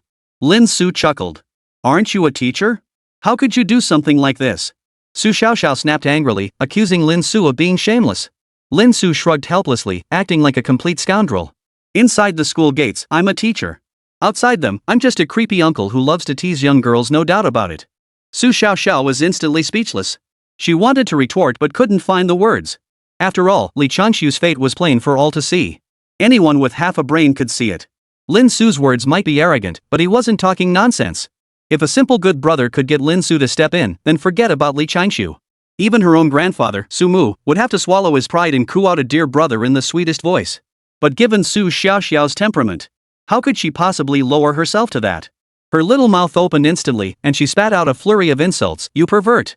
Creep! Lecher! Scum! Total freak! Lin Su! For some reason, even though Su Xiaoxiao was the one cursing him, he couldn't figure out why. Actually felt a bit secretly pleased? Was he awakening some strange new trait? Su Xiaoxiao stood there, hands on her hips, her cheeks puffed out in anger. She lifted her chin defiantly and declared, "Pervert teacher. I'll never call you that dirty old man title. Give up on that idea." She crossed her arms, turned her head away, and radiated pure tsundere attitude. Oh. Lin Su didn't say much more. He merely gave a brief reply before suddenly turning away. Well then, Miss Su, we'll meet again someday. I need to head home. I forgot to turn off the gas. Goodbye. With that, he turned and walked away without a second glance. Hey! Su Xiaoxiao watched the scene unfold, utterly dumbfounded. Her beautiful eyes froze in place. She hadn't expected Lin Su to leave so decisively. He didn't even want to try anymore. She grew anxious at once. Hey, wait up! Lin Su paid her no mind. Her figure grew increasingly distant, only her voice drifting back. What's the point of me hanging around here? Isn't it better to go home and play games? I'm no saint, doing favors for people day in and day out. Since Miss Su isn't interested, she'll just have to find someone else. You jerk! Hearing this, Su Xiaoxiao's petite chest heaved with fury as she stomped her foot, clenching her teeth. As the second young miss of the Su family, when had she ever endured such humiliation? The worst part was that she couldn't do anything about it. Normally, if she needed anything done, countless servants would scramble to assist her. But today, she'd run into Lin Su, a real tough nut to crack. She wouldn't give her the time of day. And now Lin Su was practically out of sight, truly about to leave. Su Xiaoxiao finally panicked. That unsolved problem kept circling in her mind. In her desperation, she shouted, wait a minute. I'll shout, okay? Up ahead, Lin Su did indeed halt his steps. Turning his head as if he hadn't heard clearly, he asked in confusion, huh? Who just spoke? I didn't catch that. Gritting her teeth, Su Xiaoxiao decided to go all in. With nothing left to lose, she snapped back, her voice tinged with both shame and anger. I said stop. I'll shout. Lin Su finally sauntered back with a satisfied look, smiling lightly at Su Xiaoxiao who was glaring at him. Miss Su, don't lie to me. I'm quite fragile inside. If someone as fragile as you dared treat your second brother and the Li family like that at the birthday banquet just now, then there wouldn't be a single person in this world who isn't fragile. Su Xiaoxiao cursed Lin Su silently for his shamelessness. But she knew she was in a weak position now. She could only give a coy snort before fixing Lin Su with a serious gaze. I suppose I could call out, but you must promise me you'll do exactly what I say next. Lin Su perked up with interest. What exactly? Su Xiaoxiao replied, fix something for me. Fix something? Lin Su's expression immediately turned peculiar. Logically speaking, as the Su family's heiress, shouldn't fixing a broken item be no trouble at all? Given how doting Su Mu was toward his two granddaughters. Even the most difficult to repair items would surely be handled by the world's top craftsmen, right? So what on earth was it that could leave so many master craftsmen utterly stumped? Lin Su was deeply curious. But with his god-tier tech system, there truly wasn't a thing in this world he couldn't fix now. Without hesitation, he declared, I swear on my reputation as your teacher if I can't fix it, you get to kick me 100 times. Who'd want to kick you, you pervert, 100 times? Su Xiaoxiao spat angrily. Yet seeing Lin Su's confident expression, her heart somehow eased despite her earlier anxiety. It seemed that if this man said he could do it, nothing, no matter how difficult, could stop him. Go ahead, I'm all ears. Lin Su chuckled. Dealing with this proud little girl was child's play for him, wasn't it? Ever since discovering Su Xiaoxiao's vulnerability, her struggle with challenges. Couldn't he easily play hard to get and manipulate this inexperienced young girl? He couldn't wait to see how the esteemed second young miss of the Su family. How exactly would this spoiled little brat with her overwhelming tsundere traits end up calling him such a shameful name? You? I? The scene suddenly fell silent. Su Xiaoxiao's face flushed crimson. The flush even spread to her ears. Her heart was filled with 1,000 unwillingnesses. Her proud nature and years of cultivated nobility made it impossible for her to prepare herself mentally in an instant. She could only stammer repeatedly, those 3 words stuck in her throat, impossible to utter. Seeing this, Lin Su knew it was time to turn up the heat. He feigned displeasure and said, are you going to say it or not? If not, I'm leaving. You have 3 seconds, 3. No. Su Xiaoxiao panicked. Her pride and temper flew out the window in that instant. Gritting her teeth, her face flushed crimson, she blurted out, all right. Alright, big brother. Satisfied now, you pervert. After saying this, Su Xiaoxiao felt a huge weight lift off her shoulders as she glared at Lin Su. Lin Su, however, looked utterly bewildered. Huh? That was too fast, I didn't catch that. You're backtracking? Su Xiaoxiao was stunned. She never imagined that after mustering all her courage to say good brother, Lin Su was actually backtracking. Lin Su chuckled, I wasn't quite prepared just now. How about this call out one last time, and I promise I'll definitely hear you loud and clear this time. Su Xiaoxiao wasn't stupid. She knew she'd been tricked by this lecher. But she'd already yelled. What else could she do now? She'd already sunk her investment. If you deceive me again, I'll never let you off the hook. Su Xiaoxiao glared at Lin Su. Lin Su nodded. Do I look like someone who doesn't know how to handle things? There was no way out. Su Xiaoxiao was completely in Lin Su's grasp. The second time went much smoother. Su Xiaoxiao clutched the hem of her skirt tightly and whispered, alright, big brother. Ah. Lin Su finally felt satisfied. He ruffled Su Xiaoxiao's hair in response, murmuring, good little sister. Su Xiaoxiao stiffened completely when he touched her head. In all her years, this was actually her first time having such intimate contact with a member of the opposite sex. She wanted to resist, but her mind went blank in that moment, forgetting where she was and what she was doing. Lin Su, meanwhile, savored the soft sensation, silently thinking to himself, this little girl feels so different when you touch her. How much longer are you going to keep touching me? Finally, Su Xiaoxiao's icy voice echoed from ahead. Come on, let's get down to business. Lin Su awkwardly withdrew his hand and changed the subject. Since you're my good little sister, big brother has to help you. Su Xiaoxiao snorted, unwilling to waste more words on him. Follow me. The two entered the small room. Su Xiaoxiao quickly walked to a corner of the room, then carefully retrieved an item from an exquisitely crafted box. Lin Su stared at it, then looked somewhat surprised. What Su Xiaoxiao had brought out was, plainly, a simple-looking wristwatch. The watch exuded a sense of vintage charm, yet its craftsmanship and material selection were exceptionally refined, clearly the work of a connoisseur. Its surface was polished to a pristine shine, clearly maintained with regular care. But strangely enough, this seemingly classic timepiece wouldn't wind. It was like a beautiful but utterly useless piece of art. Here, fix this watch for me. Su Xiao cautiously handed the watch to Lin Su. Her expression betrayed a hint of nervousness. Lin Su looked puzzled and casually asked, is there anything special about this watch? Given Su Xiaoxiao's status, she could simply replace a broken watch, even one that clearly wasn't ordinary. At this point, Su Xiaoxiao's beautiful eyes suddenly dimmed, and her expression grew subdued. Still, she told Lin Su, this is the only memento my mother left me. Lin Su fell silent. Only then did he understand why Su Xiaoxiao had insisted on stopping him earlier, even at the cost of her pride. No wonder she insisted on daily maintenance even after it stopped working. Lin Su felt no desire to joke anymore. A flash of light erupted from the super god technology system in her right eye. In an instant, a dense torrent of information flooded into Lin Su's eyes, forming a colossal data deluge. Watch, gift for Xiaoxiao.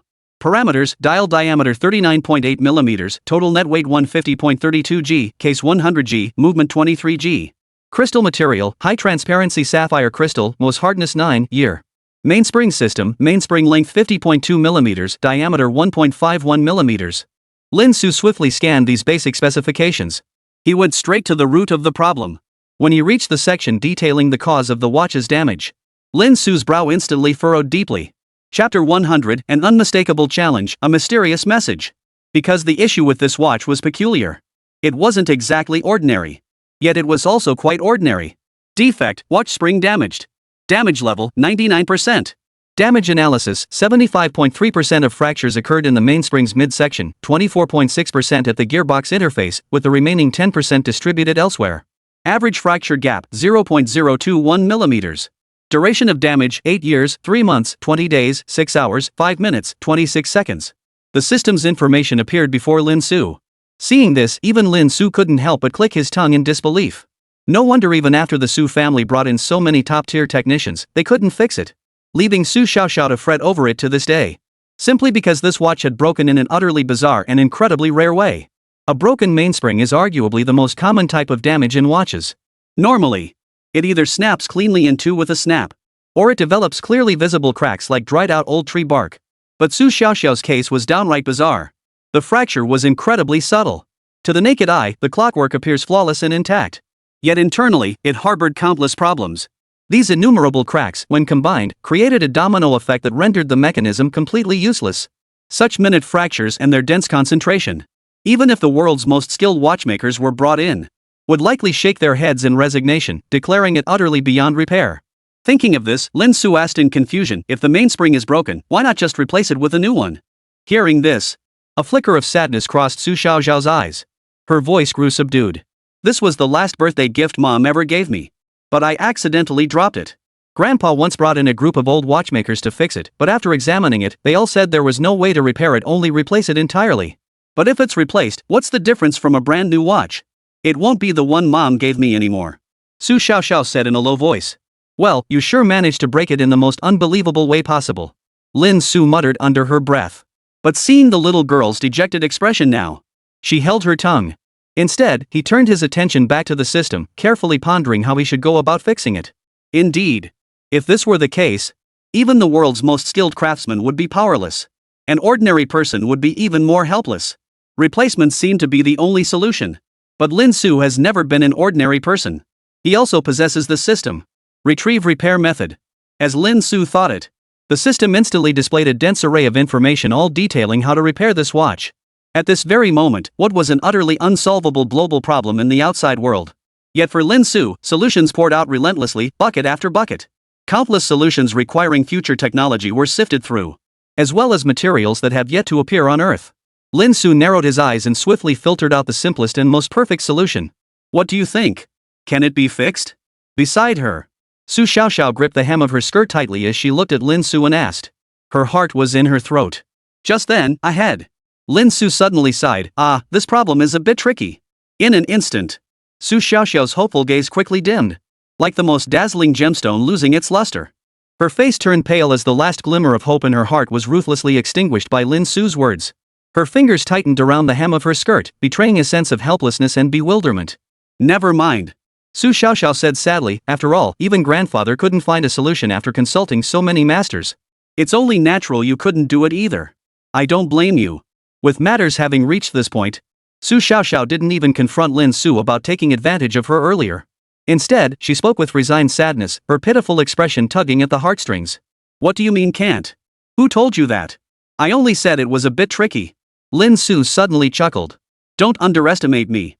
I won't let your good brother title go to waste. Really?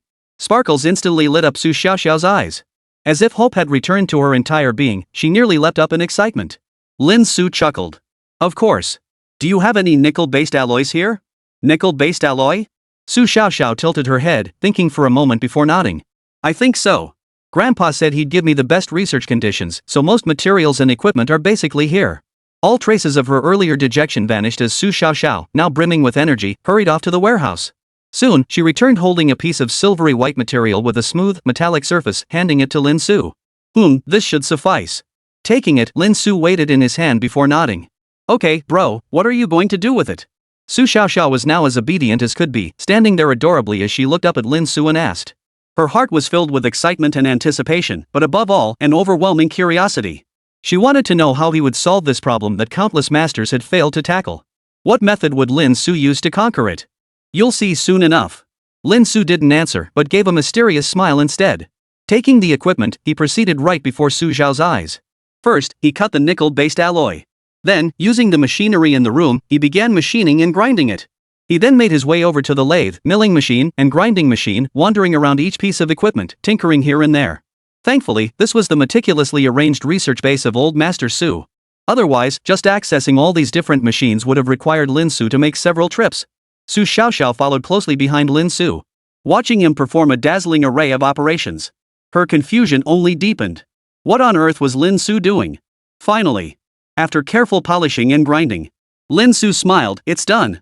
At that moment, the nickel-based alloy he'd been holding was transformed into a clamp so miniature it couldn't possibly be any smaller. But this clamp was terrifyingly small. If Su Xiaoxiao hadn't squinted her eyes to look closely, she wouldn't have even noticed such a thing in Lin Su's hand. Yet despite its diminutive size, it was fully functional, a product infinitely more intricate than any ordinary clamp. How on earth did Lin Su achieve such exquisite craftsmanship by hand? Su Xiaoxiao had plenty of experience with these things. Knowing the difficulty involved, her little mouth involuntarily formed an O shape. Lin Su offered no explanation, simply stating, the equipment is ready. Now it's time for repairs. He took Su Xiaoxiao's damaged watch. Then he prepared to begin the repair. Wait. Su Xiaoxiao finally couldn't hold back any longer. Don't you need a magnifying glass or microscope? You're just going to look at it with the naked eye? Su Xiaoxiao exclaimed in disbelief. She had been present when grandfather invited those top craftsmen for restoration work before. These masters had even brought out professional instruments with magnification levels one higher than the next, all to detect the nearly invisible micro cracks on the clockwork. But now, Lin Su actually wanted to use the naked eye? What on earth could she possibly see? Even if one trusted Lin Su completely, Su Xiaoxiao now thought it was pure fantasy. You're not pulling my leg, are you? This is utterly impossible. Don't worry. Lin Su patted her head reassuringly. Then, with absolute confidence, he declared, no need to be surprised. Just watch your master's technique. Because my eyes are the best ruler. Whoosh! At that moment, a flash of light erupted from Lin Su's right eye. The Super God Tech system activated, automatically displaying every minute detail of the cracks in the damaged clockwork mechanism and magnification so precise it could effortlessly dissect any technology in the world. Are you kidding me? Magnifying glasses? Microscopes? What good are they? No matter how advanced, could they possibly compare to the system? And so, under Su Xiaoxiao's stunned gaze, Lin Su plunged into a state of complete concentration. Truth be told, if it were a matter of tools, if required, those top-tier watchmakers could certainly craft them too. What truly left them utterly defeated, exclaiming it was impossible, was the repair difficulty that bordered on the impossible. The cracks in the mainspring were simply too numerous and too minute. The slightest misstep would render the entire mainspring completely useless, with no hope of repair. Therefore, even with the system at his disposal, Lin Su must remain on high alert. This was a challenge for him too. But he couldn't and wouldn't lose. Under the system's precision magnification, Lin Su held the hair-thin tweezers. He carefully performed the repairs, joining the broken ends of each crack in the clockwork. One section, then another. Time slipped away silently. Su Xiaoxiao dared not make a sound, her heart equally tense. Suddenly, she felt absurd. This was clearly the most precious gift her mother had left her. What Lin Su said was so shocking that hardly anyone would believe it. Yet she still handed it over to Lin Su. Su Xiaoxiao didn't know if her choice was right or wrong. She could only silently pray in her heart, hoping for a miracle to happen. Finally, at some point, Lin Su lifted his head and casually wiped the sweat from his forehead. How is it? Su Xiaoxiao asked nervously. It worked. Lin Su smiled faintly. Though it was difficult, she had pulled it off without incident, despite the countless obstacles along the way. It was like a blind man crossing a river on a log bridge. One wrong step meant a plunge into the abyss. Yet Lin Su had done it. Su Xiaoxiao looked up in delight. Sure enough, the watch that had stopped ticking years ago began to move again, its tick-tock sound filling the air. It really worked. A miracle had truly occurred. At that very moment, Su Xiaoxiao's excitement was simply overwhelming. Overcome with joy, she jumped up and planted a smack right on Lin Su's cheek. Lin Su was instantly stunned. Lost in her joy, Su Xiaoxiao didn't even notice. Yikes. It took her a long while to finally realize what she'd done, gasping in shock at her own boldness. Her face flushed bright red in an instant. She had no idea why she'd done that. Su Xiaoxiao, what are you doing, you shameless woman, you actually kissed a man. Su Xiaoxiao's heart burned with shame and anger, unable to even glance at Lin Su. Surprisingly, Lin Su didn't take advantage of the situation this time. Instead of rubbing it in. Instead, he grinned and said, here, try wearing it and see how it looks. Su Xiaoxiao took it with her head bowed, her voice barely above a whisper. But upon reflection, Su Xiaoxiao realized she wasn't really that conflicted. After all, he just called her little sister. And that lecherous guy had even taken the chance to pat her head a few times. Now, just giving him a kiss seemed harmless enough. She'd consider it a reward for fixing it for him. Yes, a reward. Su Xiaoxiao comforted herself with this thought. Truthfully, she felt a little touched inside. Though Lin Su never mentioned the repair work at all. Anyone could see how difficult the repair had been. Lin Su's stern expression hadn't wavered for a moment. With this thought in mind, Su Xiaoxiao carefully slipped the exquisitely crafted, classical watch onto her delicate wrist. It made her already ivory white hands appear even more enchanting. Su Xiaoxiao's eyes grew slightly moist. All these years had passed. She had lived with guilt over damaging her mother's keepsake. Never in her wildest dreams did she imagine she'd ever wear it again. Just as Su Xiaoxiao was overcome with emotion. Suddenly, a voice suddenly emanated from the watch. Xiao. I'm so glad you fixed this watch. Of course, by the time you hear this, Mom will likely be gone. But what I'm about to say next, you must remember it firmly. Chapter 101, Su's Mother's Secret, Shrouded in Mystery. Mom. Hearing that sudden, gentle female voice, Su Xiaoxiao instantly covered her mouth. Her eyes widened in utter disbelief. For the voice emanating from the watch at that moment was none other than her own mother's. How could this be? Why is Mom's voice coming from this watch? Su Xiaoxiao froze in shock. This sudden turn of events caught her completely off guard. But clearly, The voice coming from the watch wasn't intelligent, it was a short, pre-recorded message. After a brief pause of several seconds, the voice from the watch didn't respond to Su Xiaoxiao's confusion. Instead, it continued playing, "Dear Xiao Xiao, first, Mom wants to apologize. All these years, you probably thought the watch was broken because of something you did, right?" Hearing this, Su Xiaoxiao froze, murmuring, "But didn't I accidentally bump it and break it back then?" The gentle female voice continued, "But actually, this was something I arranged before giving you the watch. Even if you never bumped it, damaged it, or even wore it at all. Thanks to its internal design, the watch would still have automatically developed a crack in the mainspring at a certain moment, causing it to stop working." This. Hearing this, Su Xiaoxiao froze in shock. She never imagined such a huge secret lay behind her watch's malfunction. Was this actually something her mother had planned all along? But why would she do such a thing? Su Xiaoxiao couldn't make sense of it. Beside them, Lin Su stood with her arms crossed, silently observing the scene. Her expression showed little fluctuation. Long before this, he had discovered the built-in voice device through the system. As for the cause of the damage, Lin Su couldn't help but mentally roll his eyes. He also knew it was utterly impossible for Su Xiaoxiao, a mere girl, to have caused such catastrophic damage. It was simply impossible. But Lin Su's task at the time was simply to fix the watch. He couldn't be bothered to care about the story behind it. Now, however, this watch seemed to have a significant origin connected to Su Xiaoxiao's mother. This piqued his interest slightly, prompting him to listen on. Soon, the gentle voice sounded again, "I'm so sorry, Xiao Xiao. Mommy knows you're a child with a very tender heart. You must have blamed yourself for breaking the watch all these years. It's Mommy who's sorry to you." Su Xiaoxiao's eyes began to redden. The guilt she'd carried all these years for damaging her mother's keepsake vanished in an instant, replaced by a mix of hurt and relief. But she still forced herself not to cry in front of Lin Su, whispering softly, "Mom, I don't blame you." The next second, Su Xiaoxiao's mother's voice shifted abruptly from gentle to stern. She sighed, "Xiao Xiao, to be honest, if I had a choice, I'd rather you never fix this watch. Deep down, I never wanted to say what comes next. But since you did fix it, it must have been 20 or 30 years ago now? The friend who designed the self-destruct mechanism told me back then that no one in the world would be able to repair it within 30 years. This means you've grown into an incredibly talented scientist, or perhaps you have an exceptionally gifted partner by your side?" Speaking of which, Su Xiaoxiao's mother chuckled softly. "What a pity I won't get to see what my daughter's future boyfriend looks like.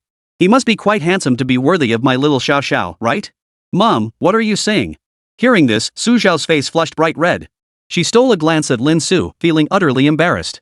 At the same time, an inexplicable sense of absurdity welled up inside her. Her mother had just said that with current technology, it would take at least decades to repair the watch. Yet in Lin Su's hands, it hadn't even lasted 30 minutes.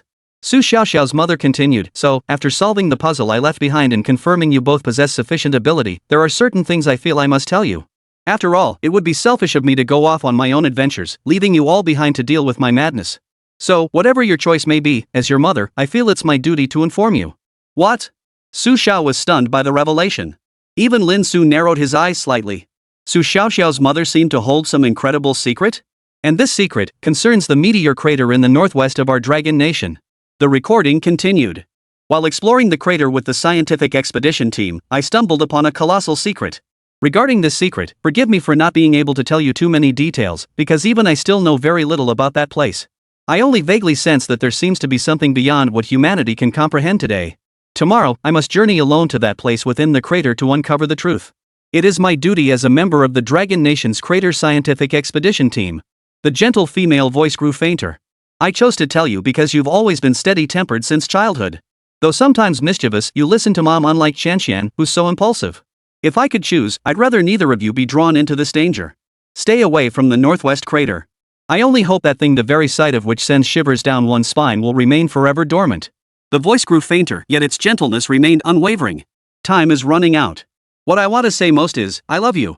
Please tell Qianqian to forgive this selfish mother." The voice abruptly ceased, leaving only the steady ticking of the watch. "Mom!" Su Xiaoxiao could no longer hold back her emotions, and tears streamed down her face. She tried to wipe her tears with her delicate little hands, but somehow, the more she wiped, the more tears flowed. All this time, their missing mother had been a shadow over the hearts of sisters Su Qianqian and Su Xiaoxiao. And today, hearing her mother's voice once more, how could she possibly hold back the flood of emotion welling up inside her? Once the floodgates opened, the tears could not be stopped. Seeing Su Xiaoxiao's tear-streaked face, Lin Su sighed softly and gently patted her shoulder. At the same time, he was processing the information contained in Su Xiaoxiao's mother's words. Though her words were shrouded in mystery, they still stirred shock and imagination. The northwest crater, it was the only mysterious place in the Dragon Nation that was currently under control and had a long history. As mentioned before, the crater held countless opportunities and treasures, yet it was also fraught with endless dangers. Even today, human exploration of the crater remains exceedingly limited. When nations discuss it, they remain vague and evasive. Yet Su Xiaoxiao's mother seemed to have made some significant discovery within it.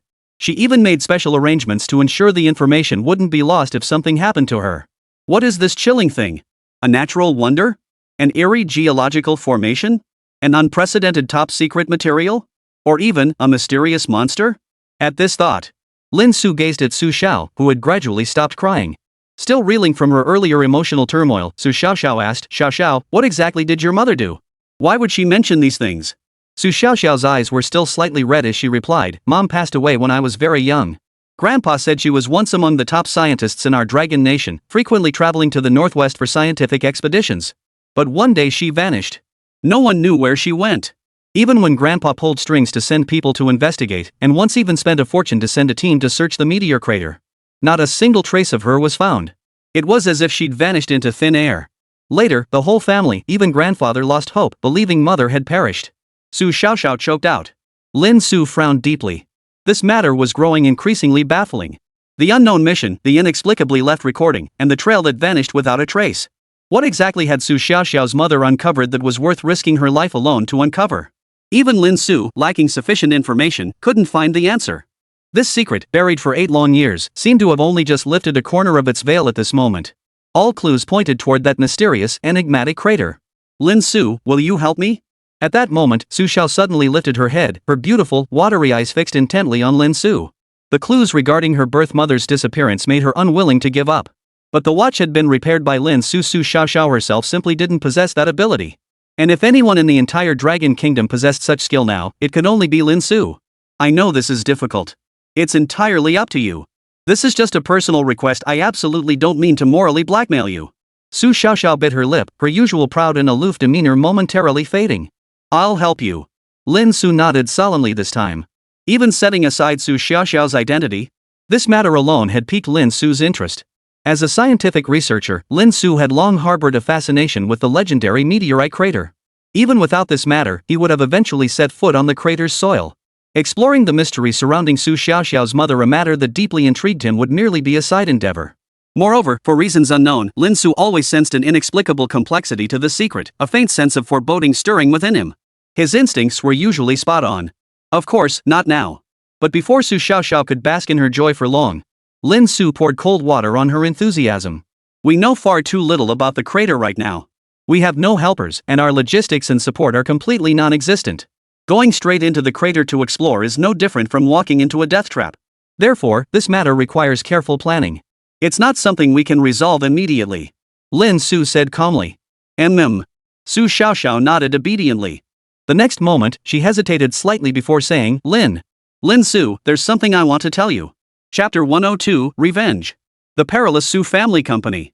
What is it? Hearing this, Lin Su froze for a moment. He looked at Su Xiaoxiao, who suddenly seemed so coy, filled with confusion.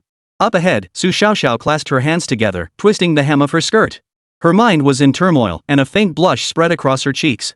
She bit her lip lightly, took a deep breath after a long moment, then bent over and said, Thank you, you pervert. Su Xiaoxiao had mustered every ounce of courage to utter those words. After all, given her temperament, it was already surprising she hadn't angrily told Lin Su to leave. But as Su Xiaoxiao's mother had once said, she was actually a soft-hearted girl, even a little naive and adorable. What was Lin Su's status? He was someone even her grandfather treated with utmost respect, never daring to be disrespectful. Li Changshu was practically scared out of his wits by her. Yet this colossus of a figure. Not only did he help me fix the watch that had stumped everyone else, allowing me to hear my mother's voice again and uncover clues about her disappearance, but he was also willing to help me afterward, joining me on the journey to explore the crater. That was an extremely perilous abyss. He and Lin Su weren't even related. Why would he go out of his way to help me like this? Just because I called him good brother? Su Xiaoxiao wasn't stupid. She knew that even 1,000 good brothers from her couldn't match a single fraction of what Lin Su had done for her. But she had been spoiled and proud her entire life. Saying thank you had already taken every ounce of courage she possessed, filled with her deepest gratitude. Hearing Su Xiaoxiao's words, Lin Su found himself amused. This little girl was truly adorable, all talk and no action. Of course, it would have been even better without the last 3 words. Lin Su twisted his mouth. Was his image in her mind really that bad? That thought sparked a mischievous idea in Lin Su. He chuckled, just saying thank you isn't sincere enough. Hasn't anyone ever told you that the proper etiquette for expressing gratitude is to kiss the other person on the cheek? With that, he tilted his face upward. As the words fell, she stared at Lin Su before her, his face twisted into a mischievous grin. Su Xiaoxiao froze for a moment, then a blush spread across her entire face at a visible speed. Her entire body felt like a boiling teapot, wisps of white steam practically rising from her head. Go to hell! Sure enough, a shriek pierced the air. The next second, Lin Su was sent flying by the enraged and humiliated Su Xiaoxiao. Thud! Then Su Xiaoxiao slammed the door shut. Left outside, Lin Su heard Su Xiaoxiao's urgent, shrill scolding from within, "You really are a pervert. A dirty old man."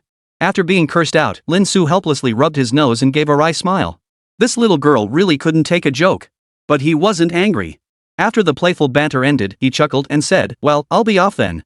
With that, he turned and walked away, driving off from the Su family estate. Inside the gate, Su Xiaoxiao remained silent. What Lin Su couldn't see afterward was this. Su Xiaoxiao's delicate frame pressed softly against the door, her small chest rising and falling with each frantic beat of her heart. Finally, after an unknown amount of time had passed, Su Xiaoxiao murmured softly, "You big bully, always picking on me." The next day. It was the weekend, so Lin Su didn't have to go to class. She rose lazily and went through her morning routine. Ding dong. While eating breakfast, Lin Su received a text from Su Chanqian. "Teacher, remember to come to the company today. Grandpa arranged everything yesterday and should have already notified the company." That fast? Munching on her bread, Lin Su couldn't help but marvel at how decisively Su Mu handled things. Yesterday's matters were settled today. Anyway, she had nothing else planned for today, and the hang glider matter was pressing. And since it involved the Dragon Nation, there was no room for delay. Who knew when the Southeast Theater might erupt into conflict? So Lin Su quickly replied with a simple "got it." Su Chanqian instantly replied with a cute yay emoji. At the same time, she couldn't help but exclaim in surprise, "You know what, teacher? When Grandpa brought this up yesterday, our Su clan was unusually quiet, hardly anyone chimed in. Usually, those clan elders, some relying on their high status and advanced age, have to stick their noses into everything and voice their opinions, turning many decisions into a complete mess. But this time, every single elder stayed silent. Only my second brother's faction voiced dissent, but Grandpa easily shut them down. After all, no one in the clan respects that faction anymore. Even stray dogs bark at them when they pass by. Of course, it's all thanks to Teacher Lin's brilliance.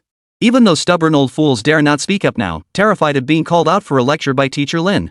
Su Chanqian showed no sense of belonging to the Su family, leaning heavily toward outsiders. She sent a smirking emoji before continuing, "Truth is, everyone secretly admires your abilities, teacher. They hope you can lead us out of this mess. That's why even those old fogies have gone quiet. And you know what? Yesterday, a bunch of aunts and uncles actually came looking for me to ask about you, wondering if you have a girlfriend yet. They even wanted me to set up their daughters with you." Su Chanqian sounded indignant on the other end of the line. It infuriated me. I sent them packing. Reading Su Chanqian's words, Lin Su didn't seem surprised at all, merely smiling faintly. In this world, ability is the foundation of everything. As long as you demonstrate astonishing talent, even the haughty 5 great families will bow before you, scrambling to send their daughters your way. The weak get devoured, the strong reign supreme. That's just how it is. After finishing his meal, he stepped out of the villa and drove toward the location of the Su family company. Downtown Jinghai City. The bustling commercial district housed the headquarters of Su Families for the People Technology Company, Limited. Office. Bang! Accompanied by an angry thud as a fist slammed down on the desk. The man seated at the head of the desk clutched the report in his hand, his voice trembling with shock and fury. "What's going on? Is the Lee Corporation really ready to sever ties with us, Wayman? They've announced another full-line price cut today, completely crashing all our tech brands. The numbers have plummeted." Inside the office, several executives from the Su family's Wayman company were in a meeting. But clearly, their mood was far from cheerful. Beside them, Lin Fong spoke up. She was a woman in her 30s or 40s, head of the data department at Wayman. Her brow furrowed as she held up a data report. Over the past few months, Lee's Changbot technology has launched wave after wave of price wars. They've practically siphoned off all the customers in the market. According to our statistics, Changbot Tech now holds 70% of the market share. If today's price cut generates more buzz, I fear even the remaining 30% is in jeopardy. Manager Wang, if this continues, Wayman really won't be able to hold out much longer. She looked anxiously at Wang Yu, who had just spoken. He was Wayman's project general manager, recruited by the Su family specifically to oversee company operations. Within Wayman, he wielded immense influence, holding the greatest decision-making authority aside from the few Su family shareholders. At that moment, Wang Yu's face was grim, his hand trembling slightly as he held the report. Wayman had been on a downward spiral for years. Leisure, backed by their deep pockets, had snatched away many suppliers' supply chains, negotiating prices down to rock bottom. On top of that, they enforced extremely strict work systems. So whenever Wayman launched a new product, the corporation swiftly imitated and copied their products, then lured the same customers with even lower prices, a tactic that could only be described as downright dirty. Yet Wayman had virtually no recourse. After all, strong domination tech has secured the suppliers and controls a vast array of promotional and media channels. Despite the challenges, Wayman still managed to hold its ground, backed by the formidable support of the Su family. But today, the Lee family went completely off the rails. Without any warning, they slashed prices again, completely wiping out Wayman's business. This move caught the entire management team completely off guard. Should we follow suit and lower our prices? Zhang Yang, the marketing department head, cautiously inquired from the side. Lower our prices? Hell no. Wang Yu snapped. Lee's products are all stripped-down versions. They cut corners on materials and craftsmanship, yet their functionality is nearly identical to ours. And the workers are putting in overtime every single day. With such low labor and material costs, how can we possibly compete? What the hell is that lunatic Li Changshu trying to pull? Even they can't make much profit at this price. It's pure self-destruction. Wang Yu gritted his teeth. Though Li Changshu had been encroaching on Wayman's business territory all along. But at least he'd left some breathing room, never resorting to such ruthless tactics. But today, he'd completely torn off the mask, even openly declared war. Unaware of yesterday's events at the Su Manor, he couldn't fathom how terrifying Li Changshu's desperate need for revenge against the Su family truly was. His goal was to bury Wayman once and for all. Honestly, I wonder what the higher-ups are thinking. Finally, someone voiced their frustration. We're such a big company, and we're part of the Su family's business. Why do we have to feel so stifled every single day? Other companies can boss their workers around however they please, but here, our workers are practically old enough to be fathers. Not only do we hire these unmotivated middle-aged unemployed folks day in and day out, but we pay them market rates, give them all these benefits, and let them clock out on time. How are we supposed to cover all these annual expenses? Has the head of the Su family lost his mind? Losing to the Lee Corporation isn't our fault, it's the top brass being stubborn. If we hired a bunch of young workers and made them pull all-nighters, would our company be in this mess? The management fell silent, clearly agreeing with this assessment. They felt Sumu was utterly foolish, clearly not interested in making money. What do you mean by that? But then, someone angrily retorted. The speaker was Lu Xiang, around 25 or 26, still looking somewhat green. Yet through sheer talent, he had swiftly risen to become the chief engineer in just a few years. Now, confronted with the earlier complaint, he retorted angrily, hiring unemployed workers over 35 and ensuring their livelihood. This has been our company's founding principle since its establishment, manufacturing for the people. If everyone in the company heard you now, how disheartening would that be? The man sneered coldly. What time is it to be talking about this? The company is about to go under. What good does it do to keep spouting empty talk day after day? You? Lu Xiang was instantly speechless, sinking back into his seat in sullen silence. The entire office fell silent. Everyone wore worried expressions, feeling no hope for the future. Li's move this time had been truly ruthless. And it was precisely within this bleak atmosphere. General Manager Wang Yu's eyes flickered. In his mind, he was already scheming how to squeeze one last big payout from Wayman before leaving. This time was different from before. Li Changshu seemed determined to confront Wayman head-on. Wayman's precarious state suggested it couldn't hold out much longer. With morale completely shattered throughout the company, how could they possibly turn things around? Though he held the title of chief executive, he harbored no real affection for Wayman. On the contrary, after all these years at Wayman, he had never contributed a single useful decision. Instead, he frequently sought warmth in cliques, forming factions to eliminate dissenters, firmly maintaining his own interests and lining his pockets. Even Su Qing had been deceived by him. It could be said that Wayman's decline is inextricably linked to Wang Yu. But Wang Yu couldn't care less. To him, Wayman's downfall was no big deal, he could simply move on to another company. It was precisely at this moment. A cold gleam flashed in Wang Yu's eyes as he conceived a brilliant plan. The next second, he spoke up, "Everyone, I have something very important to say." Chapter 103, Wang Yu's cunning scheme, Lin Su's observation. What is it, manager? The crowd perked up at his words, expecting Wang Yu to have come up with a brilliant solution. They watched as Wang Yu crossed his arms beneath his chin. He suddenly turned to the finance director nearby and asked, "Sister Lin, today is payday, right?" Sister Lin paused, puzzled by Wang Yu's sudden question. "Still," she replied, "that's correct, manager." Upon hearing this, Wang Yu smiled briefly before his voice abruptly turned cold. "Inform the staff that this month's salaries will be withheld for now." What? The entire room erupted in shock. No one had imagined that the good solution Wang Yu had mentioned would be this. Sister Lin from finance immediately protested, "Mr. Wang, this isn't right." Others wore puzzled expressions, clearly baffled by Wang Yu's reasoning. Since its founding, Wayman Company had always paid wages on time, never missing a single day. Yet today, Wang Yu was proposing to break this rule, to openly withhold workers' wages? What's wrong with that? Wang Yu seemed unconcerned, staring coldly at Sister Lin. Don't you all know exactly how much capital is left in the company's accounts? Originally, we could scrape by and get a slice of the pie with our remaining market share. But now that the Li family is determined to crush Wayman, where are we supposed to get any revenue? Don't we need funds to keep the factory running, maintain equipment, and pay suppliers? But even if the funds are gone, we still have young Master Su Cheng. Lin Dijie tried to say more, but Wang Yu cut her off. Don't be foolish, everyone.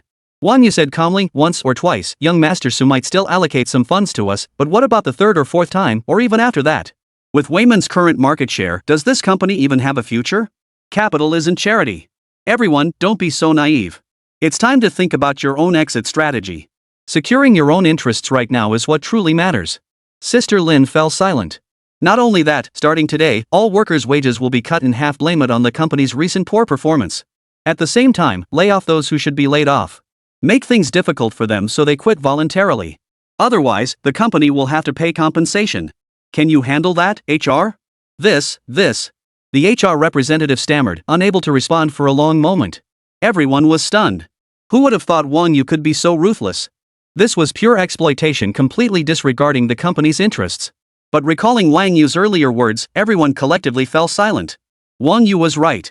Under the Li family's relentless assault, no one could see any hope of turning the tide. Rather than slowly waiting for death, it was better to think about how to save themselves at this final hour. Clang! Only Chief Engineer Lu Xiang abruptly stood up, declaring with unwavering resolve, I will not accept this proposal. We serve the people even in death, we must die with dignity. As managers, we must hold our ground until the very end. Our long-standing principles cannot be altered. I believe even the head of the Su family would not object. He stared directly at Wang Yu seated at the head of the table, his presence commanding. Wang Yu showed no anger, merely leaning back lazily in his chair. Young Lu, you're still too green. Your opinion alone means nothing. Decisions require a unanimous vote from our entire management team. He smiled. All right then. Those in favor of my proposal, raise your hands. With that, he raised his own hand first. Lu Xian watched in stunned silence as, one by one, every member of the management team raised their hands. They all supported Wang Yu's decision. Sister Lin, Brother Zhang, you too. Lu Xiang stared at them in disbelief. Just compromise, little Lu. You're still young. You'll understand our good intentions once you gain more experience. Sister Lin, unable to bear seeing his distress, offered a gentle admonition. Lu Xiang stood speechless, his limbs going cold. See? An overwhelming majority. Ha ha ha ha. Wang Yu spun leisurely in his chair, flashing Lu Xiang a victorious grin. I won't compromise. Lu Xiang gritted his teeth, then stormed out in fury, slamming the door behind him. The room fell silent, except for Wang Yu, who let out a cold chuckle. Oh, right, Manager Wang. It was right after Lu Xian left. After a moment of silence. Suddenly, Lin Fong, the head of the publicity department, seemed to recall something and addressed Wang Yu. This morning, young Master Su Qing mentioned that an important figure would be visiting our company today and requested that we all cooperate with him. Oh? Wang Yu's eyes narrowed slightly at the mention, though he remained unconcerned. Another parachute executive, perhaps. A cold smile touched his lips. In the past, to rescue the declining Wayman Company, Su Qing had spared no effort. He frequently recruited individuals with some renown in the business world to join the management team. But without exception, were driven out by Wang Yu, who used various tactics to isolate them. Either they were isolated, with orders met by insincere compliance and hidden agendas, or they would secretly sabotage operations, plunging the company into chaos. Under such tactics, no one could endure working at Wang Yu's autocratic Wayman Company. Batch after batch of employees were replaced. Those who left naturally complained to Su Cheng about Wang Yu. But none of this mattered to Wang Yu. Not only was the company riddled with his loyalists, Su Qing couldn't get anything out of them. Instead, she'd only receive excuses about newcomers causing trouble. Moreover, even if Su Chang wanted to take action against Wang Yu, he had to consider the repercussions. If Wang Yu left and took a group of people with him, the entire company would practically grind to a halt. It would be leaderless overnight. This would push the already precarious Wayman Company straight into the abyss. Thus, over the years, Wang Yu had become a veritable local warlord at Wayman, wielding absolute power. I hope this new guy knows his place. Otherwise, don't blame me for being ruthless. Wang Yu snorted coldly, his eyes flashing with a chilling glint. Meanwhile, outside Wayman Company, Lin Su wore simple casual clothes, hands tucked in his pockets, looking just like a young guy out for a stroll. Su Qing was still on her way, having told herself there was some traffic today and she'd arrive a bit later. Lin Su had arrived early and planned to go inside first to check out the situation at Wayman Company. As Li Changshu had mentioned earlier at Su Manor, Wayman was indeed dominated by middle-aged men and women around 35, with few young people in sight. It was currently rush hour, and the company entrance was bustling with people. Contrary to the gloomy atmosphere most people imagined. People arriving at Wayman wore smiles on their faces, greeting passers-by along the way as if commuting to work was a joyful affair. "Hey, old Lee, you're here?" On the way, an elderly woman greeted a balding middle-aged man. The man called Old Lee chuckled, "Just dropped my son off at school and headed straight here." The woman expressed her envy, "Your son gets perfect scores every day. You're so lucky." Old Lee's wrinkled face broke into a wide grin. "Oh, no. If it weren't for my company taking me in, I couldn't even afford his tuition. These days, what company wants someone over 35? The moment they hear my age, they wave me off like I'm a nuisance. They all prefer young workers who can pull all-nighters." At this point, Old Lee sighed, "Our government is the best. They specifically hire people over 35 and give us a way to make a living." The auntie agreed wholeheartedly. "Exactly. When I worked as a textile worker at Lee's factory, they docked hundreds from my pay after just a few months, claiming I didn't clock in." Her voice still carried a hint of resentment. "What did I know about their time card system? That software, what was it called? Ding ding? Ugh. It was utterly infuriating. Later, when they saw I was too old to keep up, they just told me not to come back. It was infuriating." Old Lee nodded. "My wife passed away early, leaving just me and my son. If the company hadn't given us work, we wouldn't have been able to survive." The two chatted back and forth, their words brimming with praise for the government. Meanwhile, listening to Old Lee and the other man's conversation, even Lin Su, observing them, couldn't help but let a look of admiration flicker in her eyes. Having seen countless people, he could instantly tell this was a genuine exchange of heartfelt feelings. This wasn't some staged performance orchestrated by Su Qing to impress him. It seemed Su Mu's company truly lived up to their claims, providing decent jobs for the unemployed and marginalized. With this realization, Lin Su firmly resolved to collaborate with Su Mu. Such an enterprise should not be overlooked.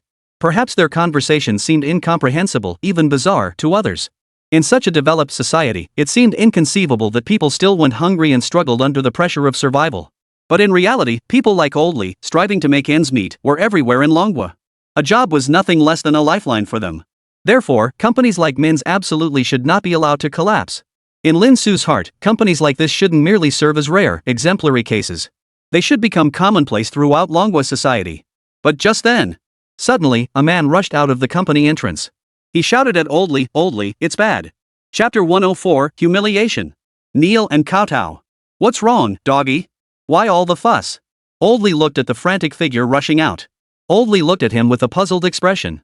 Guzzi gasped for breath, his eyes darting anxiously toward Old Lee as he exclaimed, "Still chatting? Something major just happened at the company." "What happened?" A sense of foreboding flashed through Old Lee and the auntie's minds. Their expressions shifted slightly as they demanded, "Spit it out."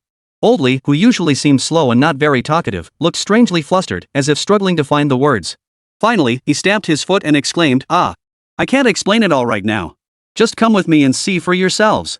Old Lee and the aunt exchanged a glance, and the three hurriedly made their way into the company. Lin Su, trailing behind, felt puzzled but kept quiet. Instead, she silently followed them, also entering the Wayman Company premises. The trio made no stops along the way. After briskly walking for about 10 seconds, they soon reached the company bulletin board. A crowd had already gathered in front of it. Everyone was discussing several newly posted notices, their voices filled with shock. Old Lee found a spot, stood on tiptoe, and squinted to examine the notices above. As he read, his mouth suddenly dropped open in disbelief. The content was simple. It stated that due to the company's poor performance over the past few months, it was struggling to survive and had reached a critically dangerous situation. Therefore, to cut costs and weather the storm, effective immediately, all employees except management would have their salaries cut in half. How could this be? Reading the notice, the surrounding employees let out gasps of disbelief. They never imagined the company was in such dire straits. They were just ordinary employees. How could they understand the cutthroat tactics and fierce competition of the business world? All they knew was their daily routine of clocking in and out, with the company appearing serene and peaceful. Yet today they were suddenly informed the company's situation was dire. It was safe to say these announcements had caught everyone completely off guard. Employees whispered among themselves, expressing their shock, as the crowd gathered thicker and thicker before the notice board. But what was truly jaw-dropping was, at this very moment, even under the completely unreasonable policy of cutting everyone's salary in half, not a single person at Wayman Company has made a fuss, voiced dissatisfaction, or expressed anger over the pay cut. No one has even gone to HR to hand in their resignation. Instead, everyone was filled with curiosity and concern about why the company had suddenly changed so drastically, worrying about its future. This was nothing short of a bewildering scene. That employees, faced with an immediate 50% pay cut, did not first react with refusal. Instead, they were thinking about the company? If you told someone that, they probably wouldn't believe it. What's going on with the company? Finally, an employee couldn't hold back and asked aloud. We're backed by the Su family, so how could we be going under? Others immediately chimed in, I don't know either, but I overheard the finance team chatting earlier. Seems like Changhba Tech, our longtime rival, is up to their old tricks again. They've been slashing prices, making our products completely unsellable. How could this happen? Damn Changhba Tech! The employees were filled with righteous indignation, chattering away, a group of them all condemning Changhba Technology as shameless. Amidst the commotion, an older employee suddenly spoke up loudly, everyone. Now is not the time to argue about this. When the company faces hardship, we should unite to overcome it. I believe our company will bounce back. I have no objection to this pay cut. Exactly. Exactly. Others quickly chimed in. If it weren't for the company keeping me employed, I'd be sleeping under bridges by now. But now I can not only make ends meet but even save a little. Since the company is struggling, a pay cut is fine by me. Me too. I support it too. We're in this together. Let's all push forward and beat the competition. In that instant, every employee present voiced their opinion. Not a single dissenting voice, not even a whisper of opposition. Such a scene would sound like pure fantasy to anyone else. And across the entire Dragon Nation, Wayman was likely the only company capable of achieving this. Lin Su couldn't help but be moved. It could be said that the virtuous deed sown by old Master Su had borne fruit today, flourishing and thriving. It proved his choices back then were not mistaken. Amidst this atmosphere of shared resentment and hatred, Old Lee, standing in a corner of the crowd, wore a bitter expression, looking as if he wanted to speak but held back. The woman beside him noticed his unease and asked, "What's wrong, Old Lee? You look down in the dumps." Old Lee sighed. "I have no complaints about the pay cut. Our company never skimmed wages, never forced overtime, and holidays were always paid. I'm grateful enough if they cut pay, so be it. But..." Old Lee's expression turned troubled. "If I don't get paid this month, my son won't have money for school next month." Well, the woman was suddenly at a loss for words. She knew Old Lee's family situation wasn't easy. His wife had passed away early from illness, leaving him to raise their son alone. The daily pressures were immense. More than once, she'd seen Old Lee secretly nibbling on a stale steamed bun with pickles for dinner in the factory. After paying essential expenses each month, he barely had anything left. But it seemed Old Lee's hardships were finally paying off. His son studied diligently and excelled academically. That's precisely why things couldn't go wrong now. "I'll ask the boss if we can get an advance." After a long pause, Old Lee finally clenched his teeth and said he could endure hardship himself, tightening his belt would suffice. But his son needed to study, and living expenses couldn't be neglected. The woman's expression shifted slightly. Old Lee, this. She probably guessed Old Lee was going to see Manager Wang. But Manager Wan was notoriously difficult to deal with.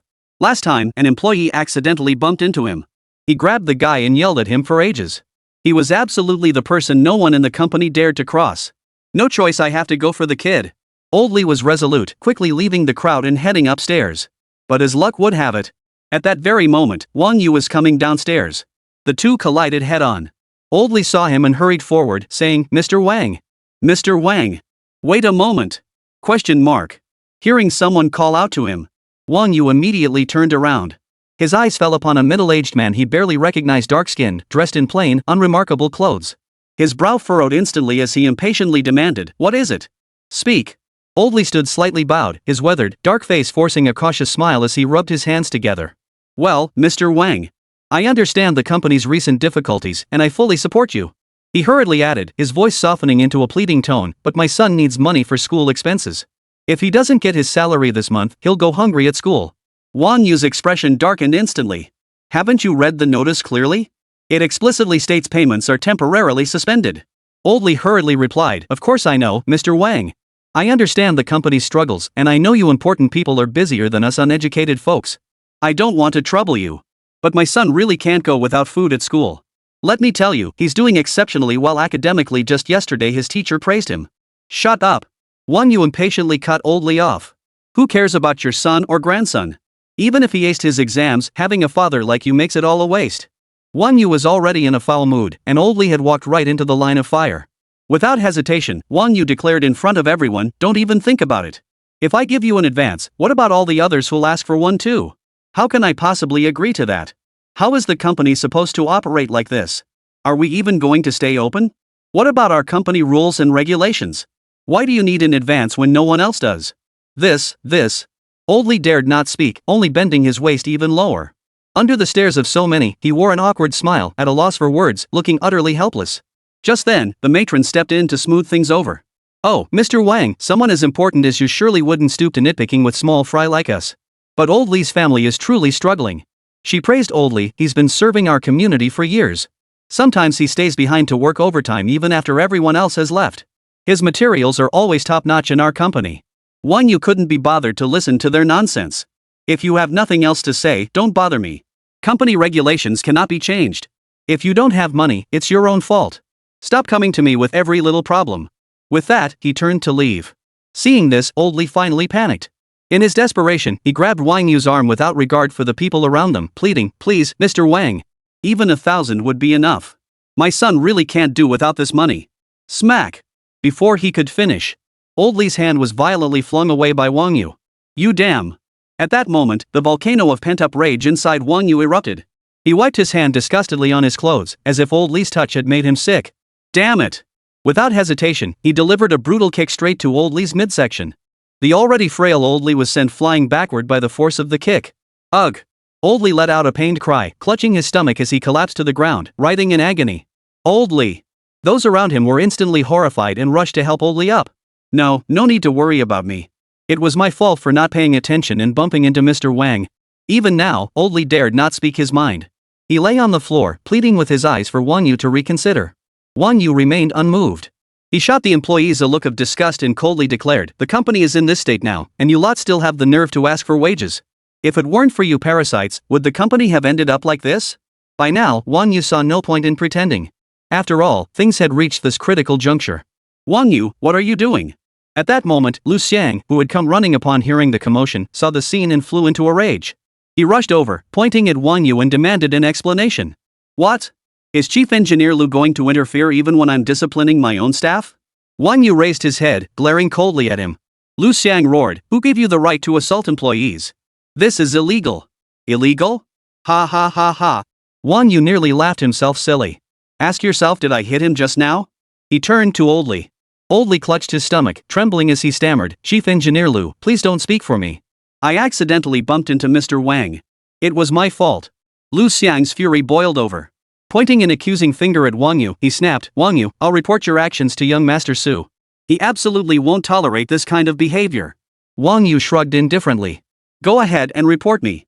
But before you do, I'm sorry. His eyes turned icy. Lu Xiang, you're fired. Grab your filthy bucket and get out. We don't need someone like you who dares to defy superiors at Wayman. You. Lu Xiang glared at Wang Yu. What gives you the right? Because I'm the general manager. I fire you when I want to fire you. You have no right to object. I am the highest authority at Wayman now. Wang Yu declared arrogantly. In this company, he held absolute authority. Chief Engineer Lu. No. Manager Wang, please be magnanimous. Everything just now was entirely my fault. Old Lee, unwilling to involve Lu Xiang, pleaded, give Chief Engineer Lu a chance, Manager Wang. He didn't mean it. Oh? Wang Yu grinned like a cat toying with a mouse. Fine. Kneel down and kowtow to me, and I'll reconsider. Old Lee froze in place, his limbs turning ice-cold. Countless onlookers paled in shock, utterly unprepared for Wang Yu's demand. I'll kneel. But the next second, Old Lee clenched his teeth, his knees about to buckle. Don't! Lu Xiang was about to step forward to stop him. But a pair of hands seized Old Lee's body first, preventing him from kneeling. Old Lee looked up in shock, only to find an impossibly youthful face suddenly before him, radiating utter coldness and frost. The man helped him up, then turned to the stunned Wang Yu. His eyes were calm as he said, who do you think you are, putting on airs and trying to fire someone? I don't think you're qualified. When did I grant you the authority to act on your own initiative? Chapter 105, what did you say his name was? You. Staring at this suddenly appeared man. Wang Yu's expression darkened, his mood shifting unpredictably. He never expected anyone would dare to meddle in this matter. To speak to him, the head of Wayman Company, in front of everyone. His expression darkened instantly. Who are you? This is an internal matter of Wayman Company. What right do you have, an outsider, to spout nonsense and point fingers here? Wayman Company didn't have many young employees. Wang Yu could tell at a glance that the man before him was appearing at Wayman for the very first time. He was clearly an outsider. And this sudden intruder was none other than Lin Su. Ignoring Wang Yu's furious shouts beside him, With a gentle tug, Lin Su slowly helped Old Lee sit up straight. Thank you, young man. Old Lee was still a bit dazed, looking at Lin Su with instinctive gratitude. Lin Su replied earnestly, "Uncle, you must understand that there are always things more important than mere survival, and that is dignity. Maybe you traded your dignity for some money today, but if you really had knelt down, how would your son look at you when he found out? I believe that compared to a momentary hunger, he would care more about the dignity of himself and his father, because you are his greatest role model." Hearing this, Old Lee immediately bowed his head in shame. Besides, Lin Su's tone softened, this isn't your fault. Why should you have to grovel like this? I understand your predicament. That's precisely why I'm here, to help you reclaim what's rightfully yours. No. Young man, truly, no. I appreciate your kindness, but after all, Mr. Wang is. Old Lee grew flustered at once, instinctively trying to stop Lin Su. He was already deeply grateful that Lin Su had offered to help him. In his mind, Lin Su was so young, probably just some random kid passing by. How could such a young man possibly stand up to someone like Wang Yu, who held sway over the entire Wayman company? Helping him would only bring more trouble. Don't worry. Lin Su patted his shoulder instead, a smirk curling his lips. Mr. Wang? Does he even deserve that title? He's more like a bastard. Young man, you. Old Lee was so stunned he couldn't speak. He never imagined Lin Su wouldn't just be unafraid, but would actually dare to address Wang Yu like that. Calling him a bastard. It was like slapping him in the face in front of everyone. How dare you? A thunderous roar erupted. Humiliated to such an extent, Wang Yu's expression twisted into fury in an instant. How long do you two plan to keep this up? Do you really think I won't touch you? Wang Yu blared at Lin Su. You little punk, I'm giving you one last chance. Get out of here now, or don't blame me for being rude. Lin Su crossed his arms, utterly unfazed by Wang Yu's threats. He sneered, "Oh? Then I'd love to see what tricks this turtle has up his sleeve." Fine. Wang Yu's rage boiled over. You come into our company to cause trouble, and you have the nerve to talk like this. Security, get over here. Wang Yu finally exploded, pointing at Lin Su and roaring, "Get this lunatic out of here. When did an outsider like him get the right to interfere while I'm disciplining my own employee?" Clatter. Chaos erupted instantly. As a major corporation, Wayman naturally boasted formidable security forces. Within moments, a dozen burly men swarmed around Lin Su, ready to drag him out for a beating. Wayman's employees were thrown into complete chaos, utterly unprepared for such a turn of events. The middle-aged woman turned pale with shock and cried out urgently, "Don't touch him. What are you all doing?" She rushed to shield Lin Su, pleading with Wang Yu, "Oh my goodness, Mr. Wang, please don't be angry. Why bother arguing with a young man? Just let him go. Don't act like this. It won't look good if word gets out."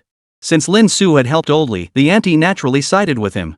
And in her eyes, with so many intimidating security guards present, let alone whether Lin Su, who clearly wasn't built for a fight, could handle it. Even sending just one of them out would be more than this youngster could handle. If they beat him senseless, wouldn't the young man be beaten to death? Wang Yu paid no heed, merely sneering at Lin Su. Only now you beg for mercy? Too late. If we don't teach this brat a lesson, won't our Wayman company become a place where any lunatic can walk all over us? A ruthless glint flashed across his face as he barked orders to the security guards, "Get him. Beat the crap out of him.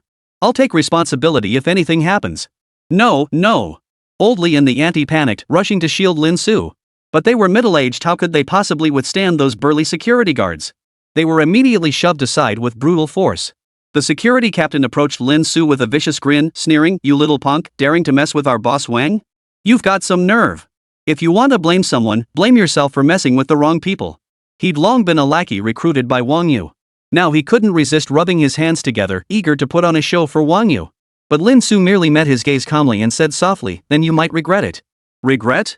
The security guard froze for a moment, then burst into laughter. "Who do you think you are to make me regret anything? Come on. He cupped his hand to his ear in a mocking gesture of listening. "You're just a lowly peon putting on airs. Still talking tough when you're about to die. Tell me your name. I want to see just who you think you are." Lin Su replied slowly, "Lin Su." The security guard pondered for a moment.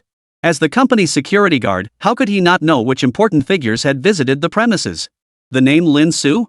He'd never heard it before. Finally relieved, he sneered coldly, "Humph. Imposter. Just wait till I beat you black and blue, see if you dare make a sound then. Guys, move in." Just as he was about to signal his men to move in, a terrified voice suddenly rang out, Wait.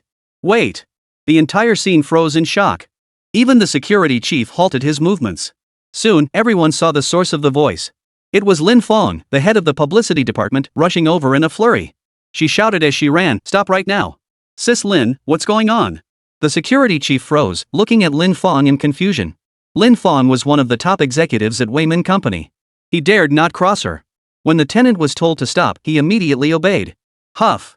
Soon, Lin Fong came to a halt, panting heavily. He didn't waste words with the security chief. She just stared at him anxiously. What did you just say? What's his name? The security chief was nearly stunned into silence by Lin Fong's sharp questioning. He stammered timidly, Sis Lin, he said his name was Lin Su. Our company never had anyone by that name before. Did you mistake him for someone else? Lin Su? But Lin Fong's reaction to that name was explosive. The next second, her expression changed completely. She immediately slapped the security chief across the face. Smack! The sound was crisp and clear. The entire venue fell silent. No one had anticipated this turn of events. Lin Fong actually hit the security chief? Why? Not just the stunned security chief. Even the employees watching were all dumbfounded. They couldn't fathom why Lin Fong had reacted so violently. Lin, what are you doing? The security chief covered his face, completely bewildered. Still trying to talk back. Lin Fong was seething with rage, her heart filled with lingering fear. She snapped, Do you have any idea how close you came to causing a major disaster just now? Then, pointing at Lin Su, she declared, This is Mr. Lin, the important figure Mr. Su Qing specifically requested to meet at our company this morning. He's our new management. What? The words sent shockwaves through the entire room. In an instant, the gaze they cast upon the utterly composed Lin Su shifted. Shock and awe replaced their previous expressions. No one could have imagined. This seemingly ordinary young man was actually the new manager invited by young Master Su Qing? This. Old Li and the auntie were dumbfounded. No wonder Lin Su had been so confident earlier, turns out he had such a powerful background. Hearing this, the security chief's legs went weak with fear. Such a big shot, a high-ranking executive personally invited by young Master Su Qing. Squeezing a lowly security guard like him to death in Jinghai would be as easy as crushing a bug.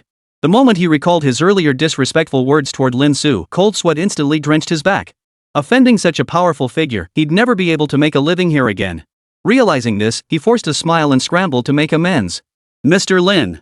I didn't recognize your importance earlier. I deserve to die.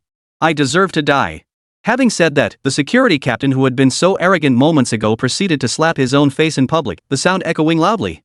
Lin Su merely watched him silently, saying nothing. Truth be told, Lin Fong's appearance had also caught him off guard. He'd thought he'd have to go through some trouble to deal with this bunch of useless fools. But now it seemed he wouldn't have to lift a finger himself, saving him the trouble. Smack! Smack! Smack! Soon, the security captain's face was swollen and red from his own blows, yet he dared not stop. Get over there and slap yourself 1,000 more times. One less, and you'll never set foot in Wayman's gates or any business again. Lin Su said coldly. Hearing this, the security chief froze in shock. 1,000 slaps? That was a death sentence. He immediately turned his pleading gaze toward Wang Yu. But Wang Yu was utterly preoccupied with the terrifying situation at hand. He himself was utterly shocked, never having imagined Lin Su had such a powerful background. She was the mysterious executive who had been mentioned earlier that morning. But the feud had already been set. There was no way Wang Yu would back down now. He immediately snorted coldly, Lin Su, don't think just because you were invited by young Master Su Qing, you can run amok like this. Making an employee slap you 1,000 times, are you even human? Hearing this, Lin Su nearly laughed in anger. Who knew such shameless people existed in this world? He replied calmly, whether I'm human or not, I don't know. But the fact that you're a complete bastard is as solid as a rock. A person should have some dignity. Only a 1,000-year-old bastard like you could have such thick skin. Lin Su sneered coldly, accusing me of abusing employees. When dealing with scum like your company, I wouldn't think twice about slapping you 10,000 times. At least I don't withhold wages or humiliate my staff. You! Wang Yu was instantly enraged by Lin Su's sharp retort, yet he couldn't even counter it. So, he could only grit his teeth and snarl, Lin Su, even if young Master Su Qing personally came here, you're still on par with me in status. Don't get too cocky. You haven't even served the people for a single day, and already you think you can turn this company into your personal fiefdom. Aren't you afraid young Master Su Qing will find out? He threatened, clearly warning Lin Su not to overstep. As a newcomer, what gave him the audacity to be so arrogant toward the seasoned general manager? He could use his team to kick Lin Su out in a heartbeat. Oh. Lin Su, however, remained unfazed. Everyone at Wayman Company held Su Qing, the eldest son of the Su family, in awe. But Lin Su was the only one who wasn't afraid. Then you might be too late. Suddenly, Lin Su chuckled. To borrow your own words from earlier, you're fired. Ha ha ha ha. Hearing Lin Su's words, Wang Yu's rage turned to laughter, erupting into a series of shrill, piercing laughs. He doubled over, laughing as he glared at Lin Su. You really think you're someone special? What makes you think you can just fire me? Even if young Master Su Qing came here, he'd kick you out on the spot after hearing you talk like this. Wang Yu sneered. Forget Lin Su. Even Su Chang wouldn't dare make a move against him. What right did this newcomer have? Ridiculous. Who said I'd let Mr. Lin go? Just as Wang Yu was basking in his smugness. Suddenly, a cold voice echoed from the company entrance. Chapter 106, Su Qing's Rage, Instant Face Change. Damn it, it's that guy again. He was about to speak when interrupted again. Unable to tolerate it any longer, Wang Yu's face darkened instantly. He turned around, ready to unleash a torrent of curses. But the very next second, the moment he saw the person's face, the word who stuck in Wang Yu's throat, forced back before it could escape. His face instantly contorted with sheer terror. For the person who had just spoken was none other than his direct superior, the de facto ruler of Weimin Company. The eldest son of the Su family. Su Qing. This. Wang Yu turned ashen with fright and stammered, Young Master Su. What brings you here? Though he'd privately assumed Su Qing wouldn't dare touch him. But that was merely wishful thinking. Deep down, Wang Yu knew his place. He knew that even as the general manager, his status was still insignificant compared to the eldest son of a prominent family like Su Qing's. A single finger could crush him in Jinghai. And what he just said earlier was pure venting. He never imagined Su Qing would show up at this very moment. And to make matters worse, he'd overheard it. Wang Yu inwardly cursed his luck, feeling utterly miserable like he'd swallowed.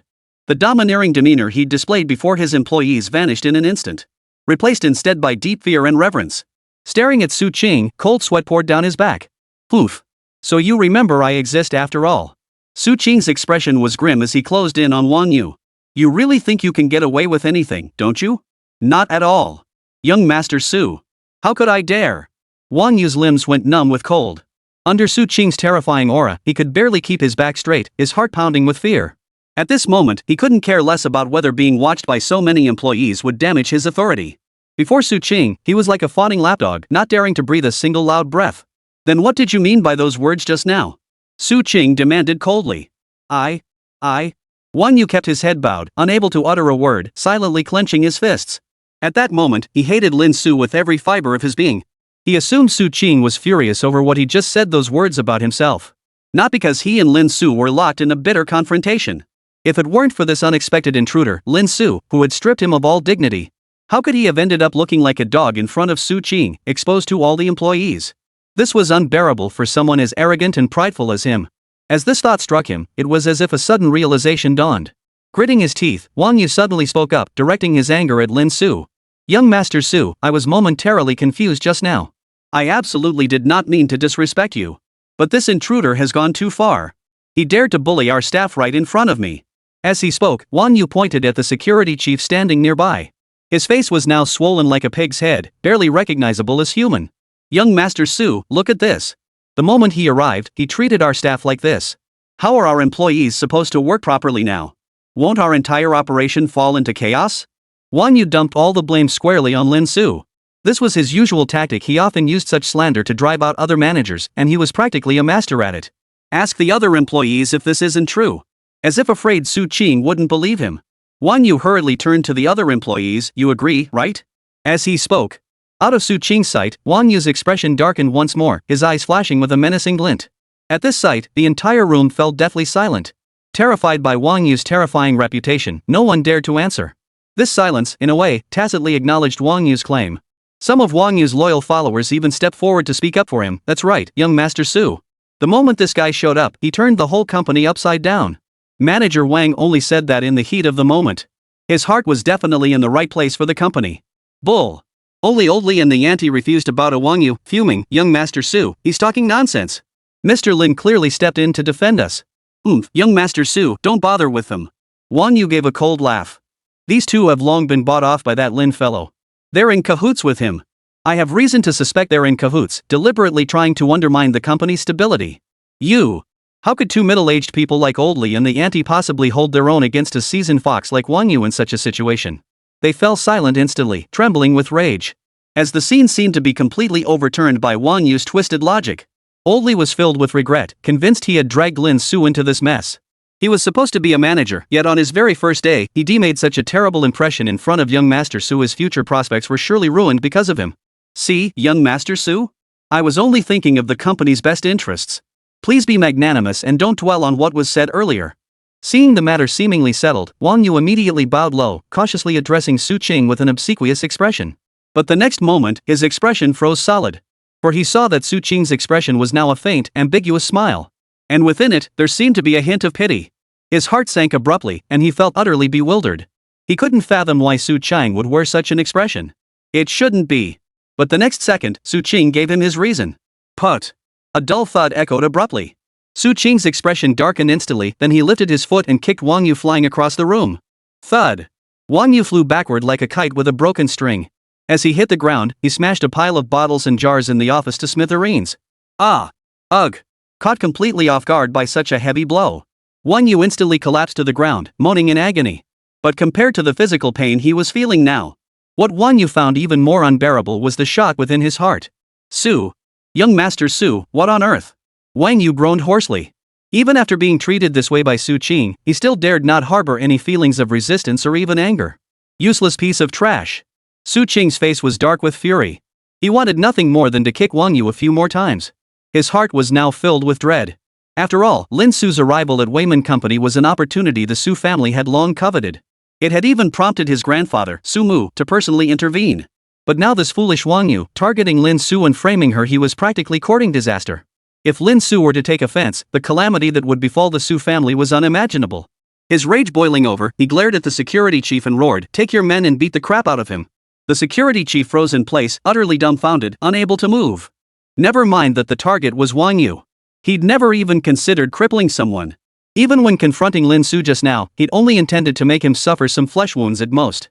Now Su Qing was outright trying to cripple Wang Yu? What? You dare disobey my orders?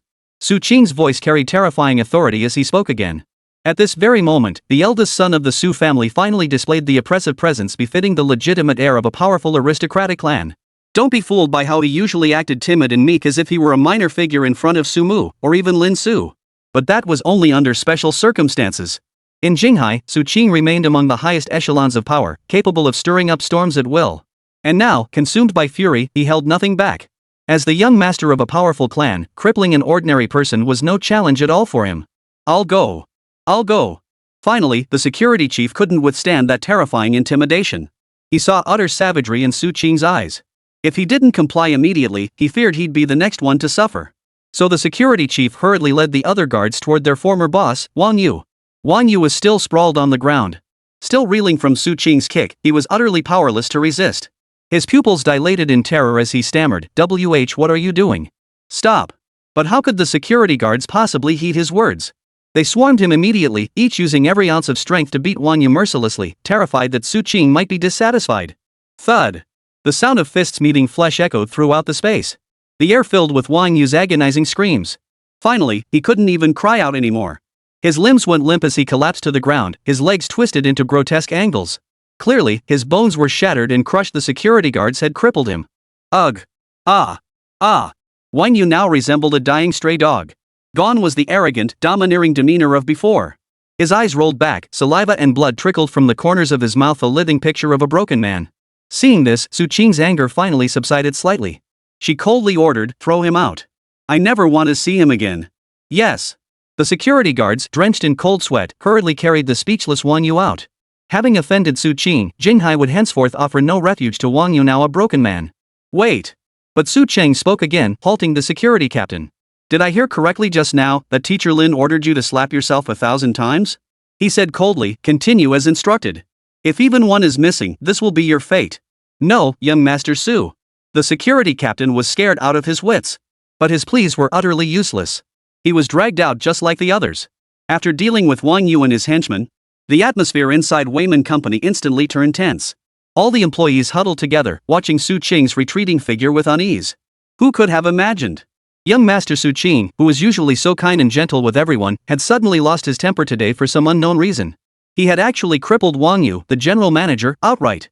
At that very moment, ignoring the fearful glances around him, Su Qing hurried over to Lin Su, cautiously asking, "Teacher Lin, are you all right? It's my fault. I upset you." What? Witnessing this scene, every employee at Weiman stood utterly speechless. Su Qing, the eldest son of the mighty Su family. Now he was groveling before Lin Su, his words dripping with apology? This sight made it seem not that Lin Su was the manager Su Qing had hired. Instead, the powerful Su Qing looked like Lin Su's lapdog, paired with his earlier iron-fisted, ruthless demeanor. The contrast is striking. It was a sight so jarring that everyone found it hard to accept. What the hell? The domineering young master of a powerful family suddenly turned into a lowly lackey? Only then did many Wayman employees, still reeling from the shock, suddenly realize. This young man who suddenly appeared wasn't just a new senior manager. He was a figure so formidable that even Su Qing treated him with caution, a powerhouse capable of shaking the entire Wayman Corporation to its core. Finally, Lin Su spoke up. Young Master Su isn't very good at managing his subordinates, is he? Sweat instantly beaded on Su Qing's forehead as he forced an awkward laugh. Ha ha ha. That's precisely why we need your guidance, Teacher Lin. Hearing this, Lin Su suddenly smiled. It's not that he can't manage. But what I'm about to do next, I fear Wayman won't be able to handle it. Chapter 107, I'm kicking all of you out. Can't handle it? Hearing Lin Su's words, Su Qing felt a sudden wave of unease wash over her. After all, every word that came out of Lin Su's mouth was unlike anything ordinary people would say. What he described as simple might be seen by ordinary people as impossibly difficult problems, the kind that could never be solved in a lifetime. After yesterday's series of events and what he witnessed at the estate, Su Qing had come to deeply understand one truth. What Lin Su called simple might not be simple at all. But when he called something difficult, it was undoubtedly as hard as climbing to the heavens. And now, Lin Su says he can't handle it. Doesn't that mean even the people might not be able to bear it? What exactly was Lin Su planning to do? The employees of Wayman suddenly felt a wave of unease wash over them. First, because of Lin Su's status, even a big shot like Su Qing had to greet him with a smile and bow. He was unfathomably mysterious. Naturally, he's not someone ordinary folks like them can afford to provoke. What if he gets upset and beats them to a pulp like he did Wang Yu just now, then tosses them out like dead dogs? Though everything that happened earlier was Su Qing's doing. But anyone with half a brain could tell that Su Qing's actions were merely to appease Lin Su's anger, which might not even exist. Second, Wang Yu's downfall and Lin Su's rise to power. As the saying goes, a new broom sweeps clean. This new big shot seemed poised to light his very first fire. The mere thought of it sent shivers down the spines of those unfamiliar with Lin Su. Su Qing was no exception, inwardly groaning in distress. Just standing beside Lin Su felt like a mountain of pressure. But since her grandfather had already declared the company entirely under Lin Su's control, she was, at best, just a junior assistant. If Lin Su were to tell him to go sit as a stone lion guarding the entrance of Wayman Company, he'd immediately go crouch there and roar a couple of times. With no other choice, he hurriedly replied, Teacher Lin, just give the orders. Everyone at Wayman Company, top to bottom, will follow your arrangements. Seeing this, Lin Su gave a non-committal nod before saying flatly, very well. Stop everything you're doing and gather for a brief meeting. At those words, the hearts of Wayman's employees sank. What they feared had finally come, though they hadn't expected it so soon. Now, each harbored their own thoughts. Some felt uneasy, others curious, and still others held a mix of awe and apprehension. Their emotions were chaotic and complex. Though Wang Yu had departed, Wayman's predicament remained unresolved. Deep down, the employees were both anxious and hopeful. Could this young man who appeared out of nowhere, seemingly too young to be true, turn the tide? All would be revealed in the meeting to come. Wayman Company Conference Hall. The spacious venue was packed to capacity with Wayman's entire staff filling every seat. From top management down to the cleaning staff, everyone was present without exception. The stage, however, presented a different scene. Where once executives would take their seats in a row, the scene of Su Qing seated in the main position had vanished. Today, only Lin Su sat leisurely in the main seat. Her feet were brazenly propped up on the luxurious, expensive conference table before her, not the least bit like a meeting. The other executives, even Su Qing himself, could only stand obediently behind Lin Su, like children who had done something wrong. Yet not a single one dared to utter a word. The meeting commenced amidst this eerie atmosphere. Lin Su raised her eyes slightly, cutting straight to the point. Who made the decision to issue that notice about withholding salaries today? Lin Fang and the others immediately panicked upon hearing this. After a long pause, they stammered out a hurried explanation. It was Wang Yu's idea. We were forced to agree. We really didn't want to do it. Shut up. Lin Su didn't even have the patience to hear them out, leaning back in her chair. Her gaze swept upward over the trembling management team. Yet the feeling it gave was as if he were looking down on them. The next second, he extended his hand, pointing simply at each person in turn. You.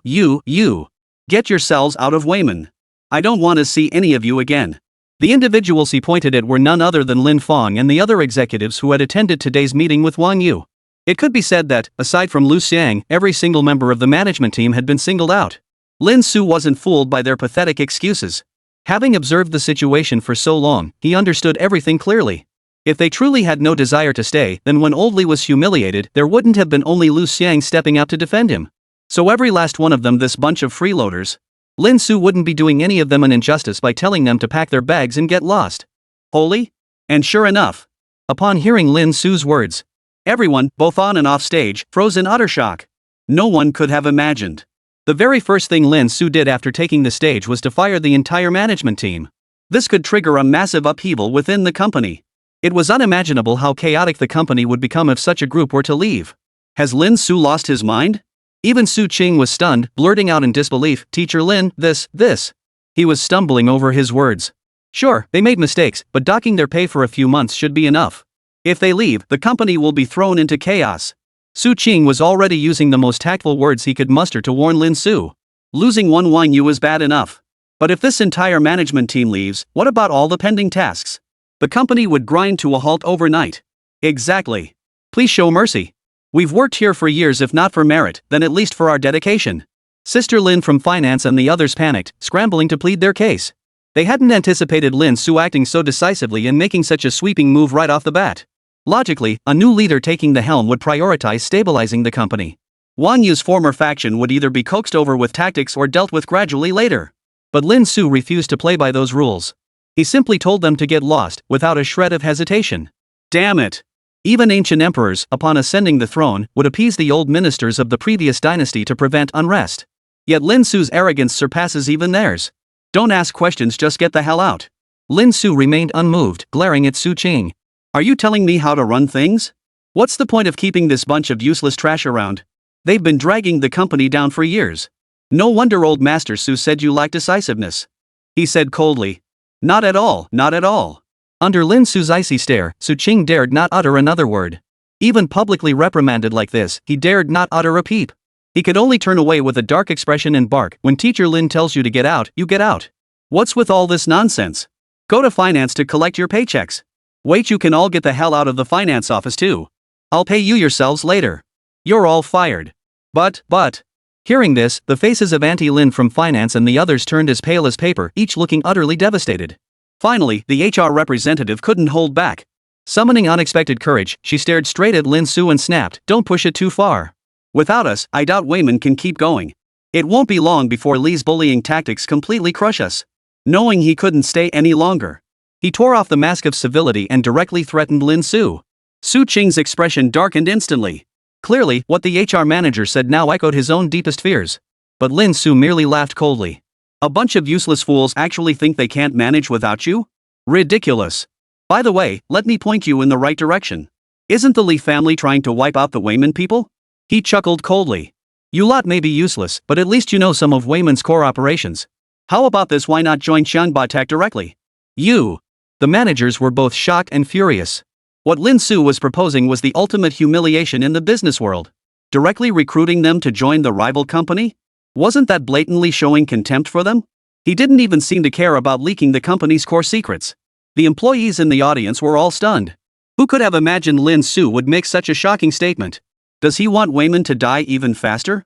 Su Qing nearly burst into tears upon hearing this. Great uncle, please stop this nonsense. Who pushes someone into the rival company like this? Wayman's situation is already tough enough, this is just reckless. But Su Qing couldn't utter a single word. He was a young master, after all, yet now his face was flushed red as if it might burst. Fine. You'll regret this. With matters having reached this point, the managers could do nothing to reverse the situation. They could only hurl threats before leaving Wayman in disarray. Clearly, fueled by their hatred for Lin Su, they would undoubtedly choose to join Xianba. Li Changshu, who now surely shared their deep hatred for Lin Su, would gladly welcome them. Wayman now had absolutely no way out. With wolves ahead and tigers behind, and now losing a batch of management internally, Wayman was riddled with holes. Even if the world's richest man were here, he couldn't save them from this mess. At this thought, Su Qing felt a wave of despair wash over her. She wondered if Lin Su still harbored resentment over yesterday's incident at the Su family estate. Was he deliberately coming to exact revenge now? Otherwise, how could he possibly do so many incomprehensible things? He saw no benefit whatsoever, only that the people were plunging deeper into the abyss. Fine. Useless trash, get out. Next, it's your turn. Lin Su leaned back in his chair and turned with a faint smile, his gaze sweeping over the employees below, each wearing a different expression. A chill ran through their hearts. If the managers met such a grim fate, wouldn't the employees fare even worse under such iron-fisted tactics? The next second. Under everyone's tense gaze, Lin Su spoke calmly. First, I announce, all previous notices are null and void. Salaries will be paid as usual. Whoosh. The moment Lin Su finished speaking, the room erupted in chaos. Employees couldn't believe their ears. They wondered if they'd misheard. Lin Su had just dealt such a heavy blow to the management team. Now the tone had shifted completely. Paychecks would be issued as usual? Was this for real? Whispers and murmurs filled the room. As she met the stunned gazes of everyone below, Lin Su offered no explanation.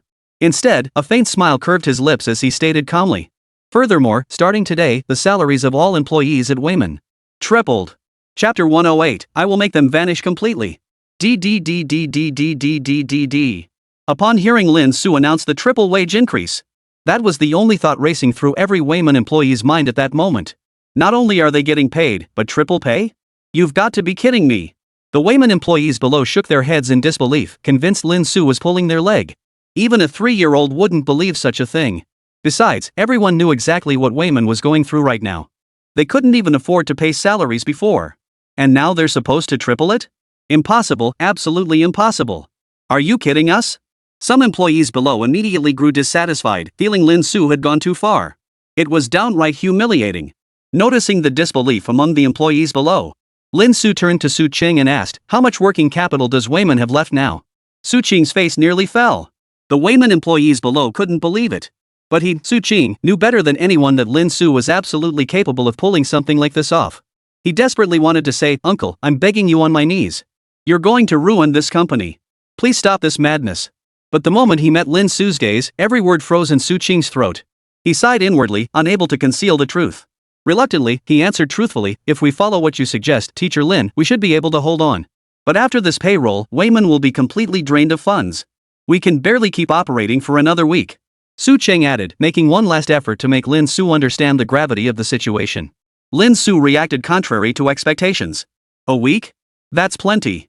He looked at the employees below him. I said triple, so it's triple. But the crowd below naturally remained skeptical. Immediately, someone stood up angrily, shouting, we may be lowly workers who never finished school, but we've got our pride too. We know you're a big shot, different from us common folk, but you don't have to humiliate us like this. That's right. That's right. Many employees chimed in agreement. Even some who had felt a bit of goodwill toward Lin Su after he helped Oldly earlier joined in the condemnation. They realized they'd misjudged him. Lin Su was no good at all. After Wang Yu's downfall, his true colors were revealed instantly. He was no different from Wang Yu at all. He treated all of them, the rank-and-file employees, as nothing more than playthings. Lin Su, however, wasn't angry about this. Instead, he felt a mix of laughter and tears. It could only be said that his actions were indeed shocking and unconventional. It was only natural for the employees not to believe him. Then she'd prove it through action. He immediately called Su Qing over to fetch the money. Soon, Su Qing returned breathlessly, lugging a bulging bag of cash. Lin Su didn't bother with small talk. He grabbed a few random stacks of bills without even counting them. He first looked at the employee who had just questioned him. Here. Yours. He tossed the stack over without a second thought, not a hint of hesitation. This. Staring at the stacks of bright red bills, the employee who had been seething with anger moments ago suddenly widened his eyes. His mouth fell open in an instant. The words he'd been about to say were stuck in his throat. The other employees, still seething with indignation, froze in unison. Their pupils dilated wildly. Wait, are you serious? I don't want it. I'll take it back. Lin Su said calmly, looking at the employees who were frozen in place. Wait. The employee's expression changed instantly. All the talk of rather die than yield and a man may be killed but not disgraced vanished in an instant. A delighted smile spread across his face. But just as his hand was about to touch the bills, Lin Su suddenly pulled his hand back. He chuckled, forget it. As everyone just said, you wouldn't look twice at this money anyway. No, please. The employee immediately panicked. The bright red bills vanished before his eyes. Who could stand that? But he was no novice, having navigated the rough waters of society for over a decade. He could tell Lin Su wasn't just bluffing. This was the real deal, a true powerhouse. He immediately bowed his head in submission, shamelessly declaring, Mr. Lin is so generous. Mr. Lin is so awesome. The others were stunned by the scene. Seriously, how fast can you flip-flop? What happened to your backbone and dignity just now? Su Qing was utterly dumbfounded. If Lin Su was the boss, then what was he? Has he really become nothing more than a stone lion guarding the door? Though it was obvious to anyone with eyes that Lin Su now held absolute authority within the company. But Su Qing had even been stripped of this last nominal title. He'd lost everything. He felt utterly helpless, on the verge of tears. Beside him, Lin Su gave a wry smile. He hadn't expected this guy to be so shameless. Reluctantly, he handed it over. Take it. Thank you, Boss Lin. The employee took the paycheck and left, showering her with endless thanks. Soon, all the employees lined up to collect their triple pay. Even now, it still felt like a dream to them. Just moments ago, they'd been facing the prospect of no pay at all. But in just a moment's time, not only did they get paid, but they received triple wages. Oldly, in particular, was so overcome with emotion he was practically ready to kowtow to Lin Su. It was only through Lin Su's persistent persuasion that he was dissuaded from such an extreme gesture. It could be said that with Lin Su's series of moves, he achieved in a short time what neither Wang Yu nor Su Qing had managed in years. That is, the absolute loyalty and support of the entire staff. Didn't you see how every employee on the payroll now practically worship Lin Su like a god? If Lin Su were to give the order now, the employees would be scrambling to drape him in a golden robe, crowning him the company's new boss. Of course, it's almost that point already. Su Qing is practically indistinguishable from the company mascot. Soon, all the employees joyfully received their share of the payout. Lin Su remained composed as he surveyed the sea of beaming faces below. He spoke once more, "There's one final matter I must address." The words fell. The previously buzzing scene fell instantly silent. Everyone craned their necks in anticipation, waiting for Lin Su's next words, their expressions filled with reverence. The earlier chaotic atmosphere vanished completely. This scene made Su Qing, standing nearby, feel a pang of envy. After all, even with his long tenure serving the people and the prestige of being the Su family's eldest son, during meetings, people would either whisper among themselves, or slack off, dozing off, or zoning out. Nothing like how Lin Su was now. Everyone was listening as if receiving an imperial decree. Lin Su has been here for the people for less than an hour, give or take. Truly, comparison is the thief of joy. But what Su Qing didn't know was, none of this was by chance. Nor was it because Lin Su was some so-called male demon who made others fall in love at first sight. All of this had been meticulously planned and orchestrated by Lin Su step by step. First, there was his initial appearance. At that moment, Wang Yu was humiliating oldly, and Lin Su made his entrance at the most crucial instant. It could be said that the moment Lin Su stepped into the spotlight, he instantly etched himself into everyone's memory with the most profound impression. It made people instinctively pay extra attention to his every subsequent move. Next came the lesson for Wang Yu. What Wang Yu did was certainly despicable. But it hadn't reached the point where he deserved to be beaten to a pulp and thrown out. Lin Su could have stopped Su Qing's actions at any moment. Yet Lin Su remained indifferently watching from the sidelines. First, when dealing with scum like Wang Yu, he would never go too far. Such vermin deserved to die sparing even a breath was already an act of mercy from Lin Su. Second, it was to establish authority. Lowly individuals establish authority through fists and brute force. But at Lin Su's level, such methods were utterly beneath him, utterly lacking in class. Those who truly rise above the masses, their renown never stems from brute force. Rather, it stems from tales passed down through generations and the sheer terror of their subordinates. The esteemed young master of the Su family, Su Qing, personally intervened all to prevent Lin Su from becoming enraged. Under the shadow of such a formidable figure, every employee of the People's Company saw it all clearly. Their reverence for Lin Su's true identity only deepened. Mystery that is the greatest source of fear. And after that, Lin Su dealt a heavy blow to the management team, leaving the employees deeply unsettled. It was precisely during this low point, Lin Su suddenly pulled out the carrot to appease the masses, dropping a threefold wage increase like a bombshell. The cumulative effect of these actions left employees feeling like they were on an emotional roller coaster, overwhelmed and honored. It was impossible not to be deeply impressed by Lin Su, almost viewing him as a deity. Of course, none of this was Lin Su putting on a show. Oldly genuinely wanted to help. As for those troublemakers, Lin Su wouldn't tolerate them either, they'd be weeded out sooner or later. But Lin Su could unravel the threads while achieving his goals, laying the groundwork step by step to reach his ultimate goal. And paying employees triple wages naturally served Lin Su's purpose. After all, who doesn't know how to throw money around? Su Qing was also filthy rich. But no one could match Lin Su's willingness to go all in when the company was on the brink of collapse. Because Lin Su possessed an absolute confidence others lacked. Finally, Lin Su surveyed the room and stated calmly, "Over the next few days, I need everyone to work 3 extra hours daily." The entire room fell silent at Lin Su's words. Everyone was stunned. It's not that Lin Su's conditions were too unreasonable. On the contrary, it was far too simple. Some people had initially thought that securing triple pay would be no easy feat. They expected Lin Su to make some terrifying demands next. But who would have guessed it was just overtime? That's it? This barely even counts as a condition. The employees at Wayman had all been grinding it out in the real world for years, enduring every kind of workplace bullying imaginable. They've endured more than their fair share of mandatory overtime. And now Lin Su gets triple pay for just a few hours of overtime each day? This isn't a condition, it's more like Lin Su was finding an excuse to hand out money.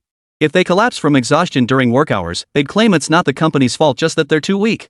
Lin Su continued, I never make empty promises.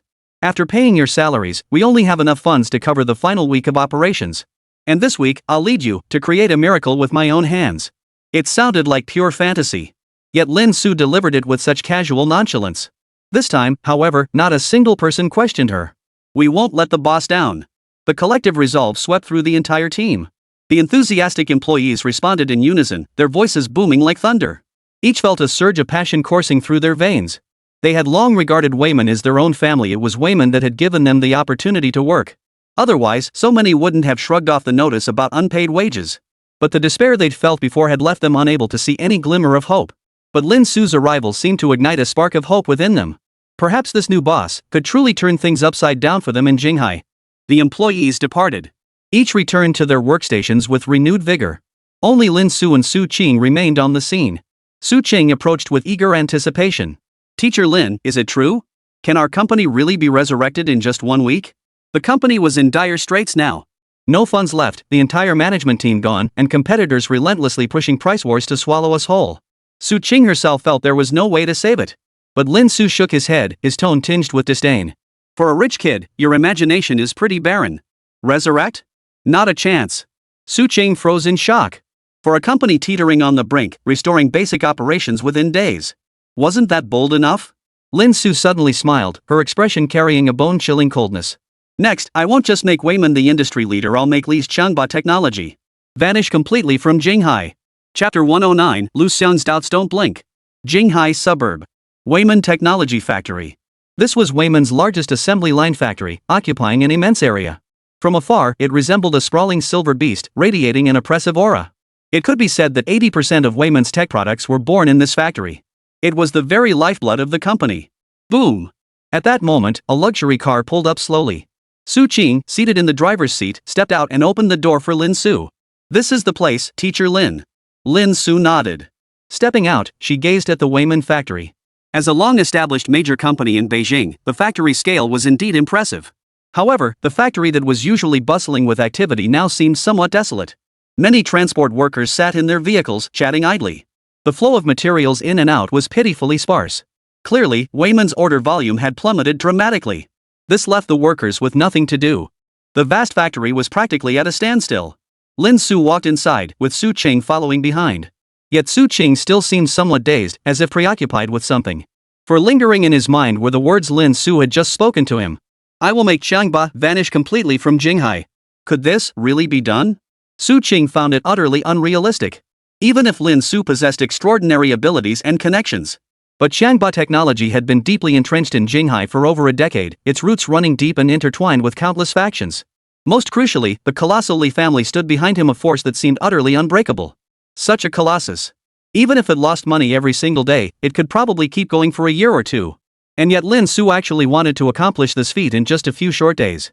He racked his brain and couldn't fathom how it could be done. Unless Lin Su directly contacted Azure Wings and physically obliterated Changbao Technology's headquarters.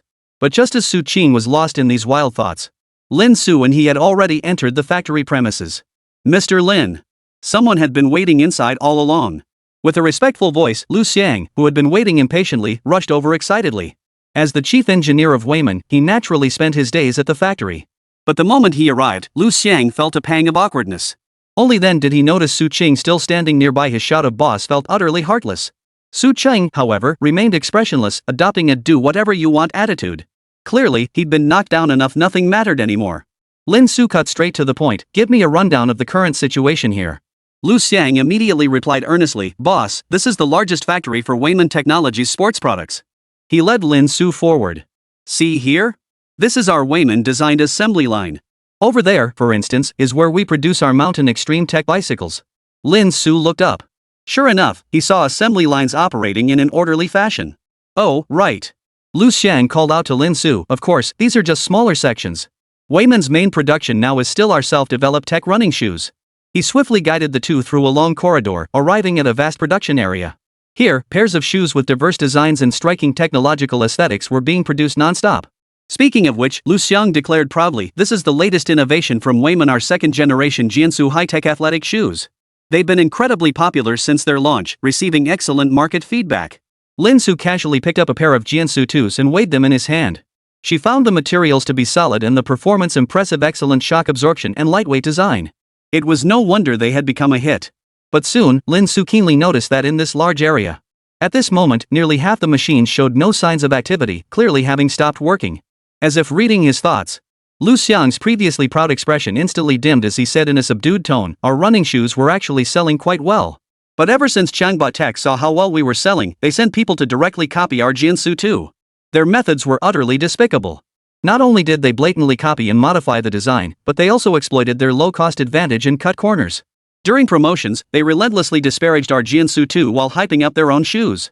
Uninformed consumers fell for their lies and cheaper prices. Even review outlets were bought off, singing their praises to the skies." Lu Xiang grew angrier as he spoke. But Lin Su, upon hearing this, felt no surprise. Clearly, he understood Li Changshu's most basic business tactics all too well.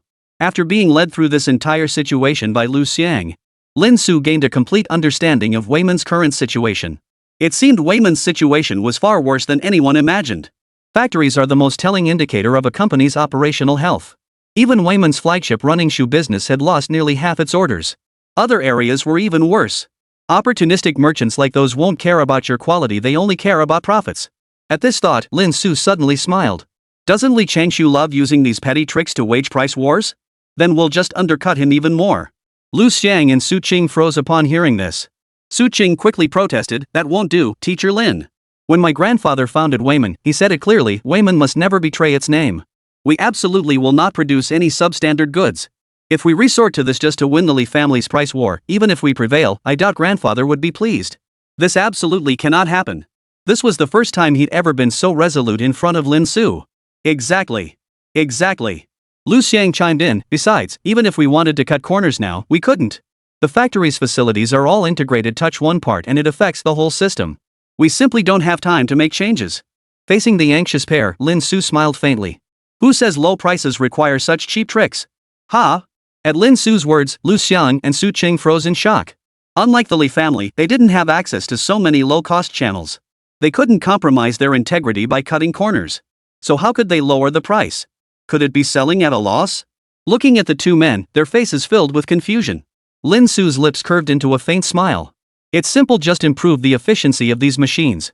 As chief engineer, Lu Xiang immediately challenged, "Mr. Lin, we simply can't do it. We perform regular monthly maintenance and inspections on these production machines, there are absolutely no issues.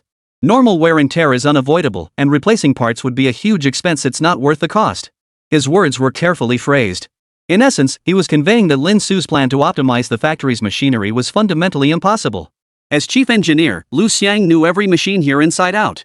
He himself was among the top experts in this field, ranking highly throughout Qinghai. Otherwise, Su Qing wouldn't have brought him on board in the first place. Lin Su merely smiled, offering no response. Instead, he said, "Have them shut down all the machines." Lu Xiang immediately protested, "Boss, that absolutely cannot be done. If we halt these facilities, not only might we fail to fulfill our already scarce orders, but restarting them would incur significant costs and delays." Lu Xiang was beside himself with panic. How could the boss be so stubborn? Did he really know more about factory operations than he did? This was pure recklessness. But just then, Su Chung patted Lu Xiang on the shoulder, signaling him to calm down before speaking earnestly. "Teacher Lin said to stop, then we stop." Lu Xiang was utterly helpless now. He could only order his workers to comply. Soon, the entire factory fell silent, the roar of machinery completely muted. Seeing this, Lu Xiang wore a deeply troubled expression, thinking to himself that the factory was truly finished now. This new boss was undeniably capable. But when it came to technology, how could such a big shot possibly understand these things? As if reading Lu Xiang's thoughts, Su Cheng chuckled mysteriously, her voice tinged with excitement. "Just watch.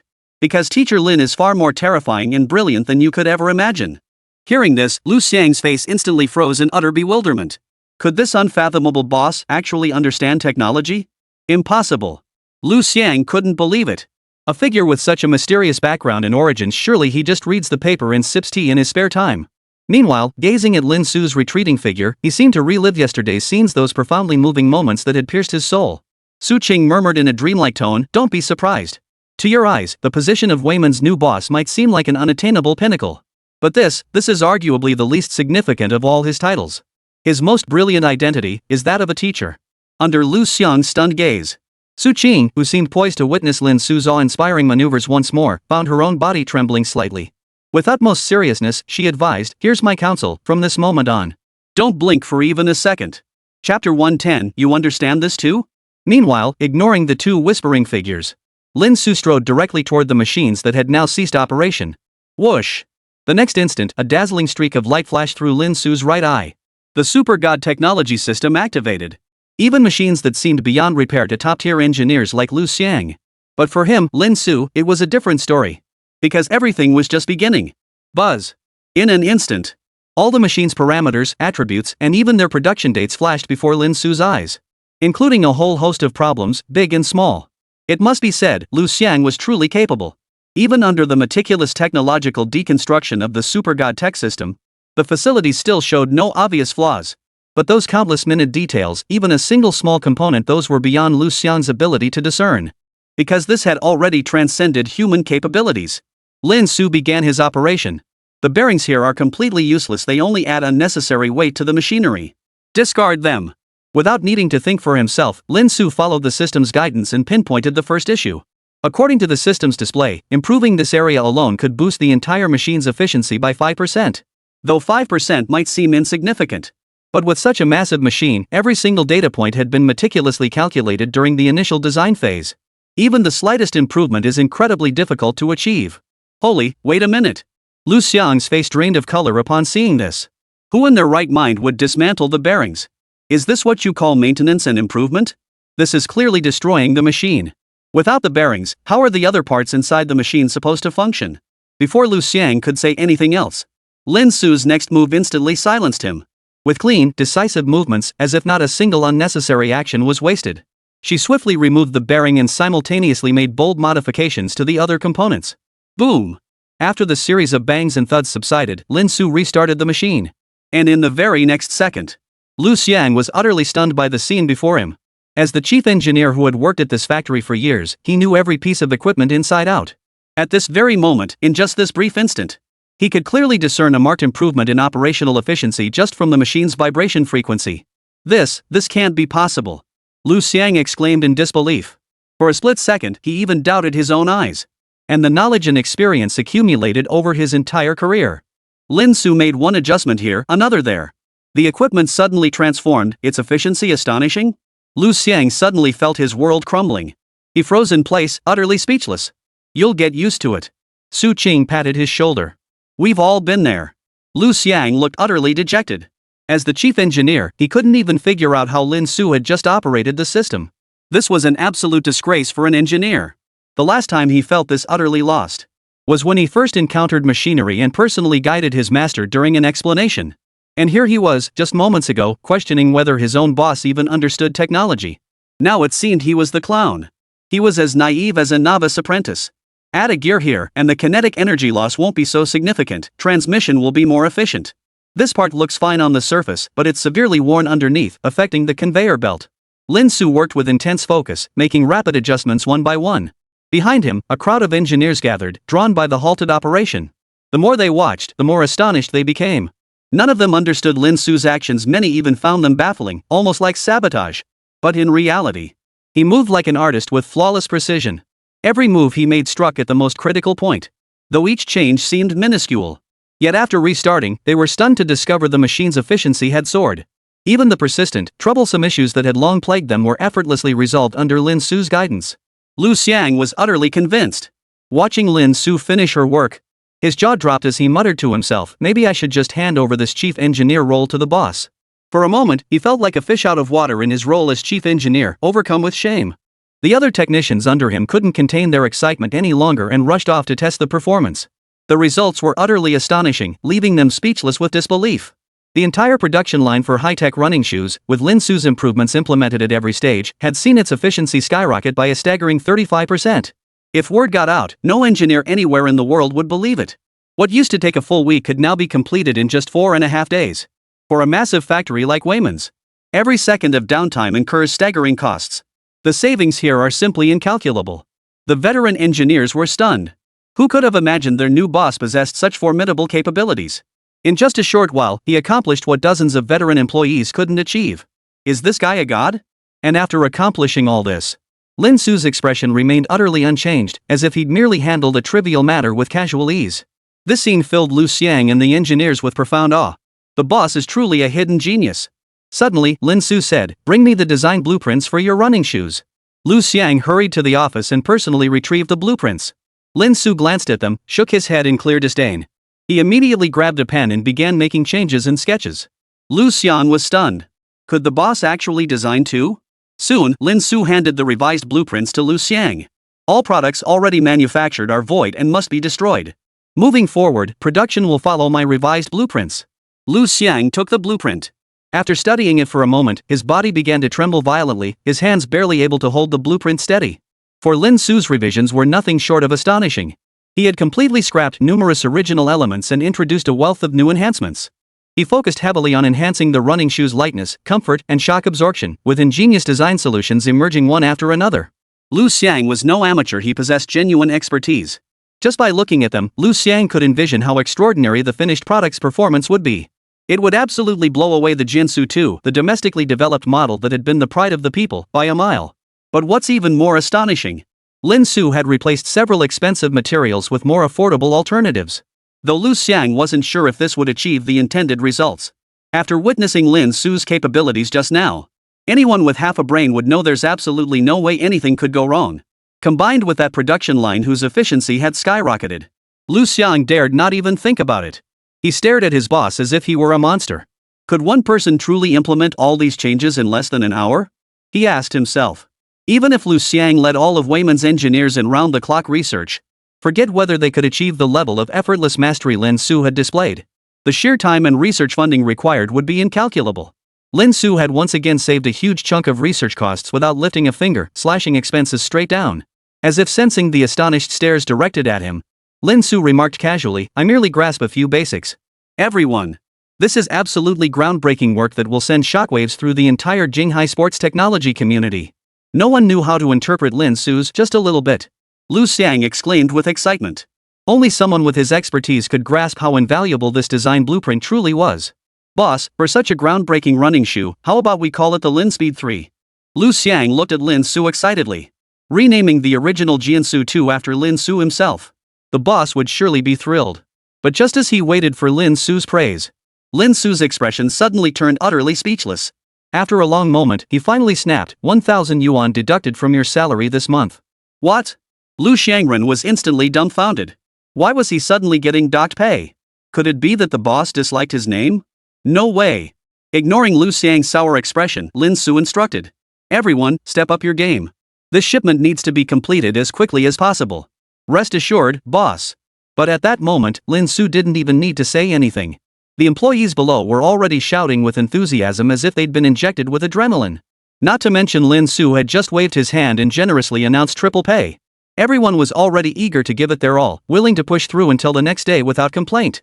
Now, with Lin Su personally overseeing both the facilities and the design, he had paved the entire path for them.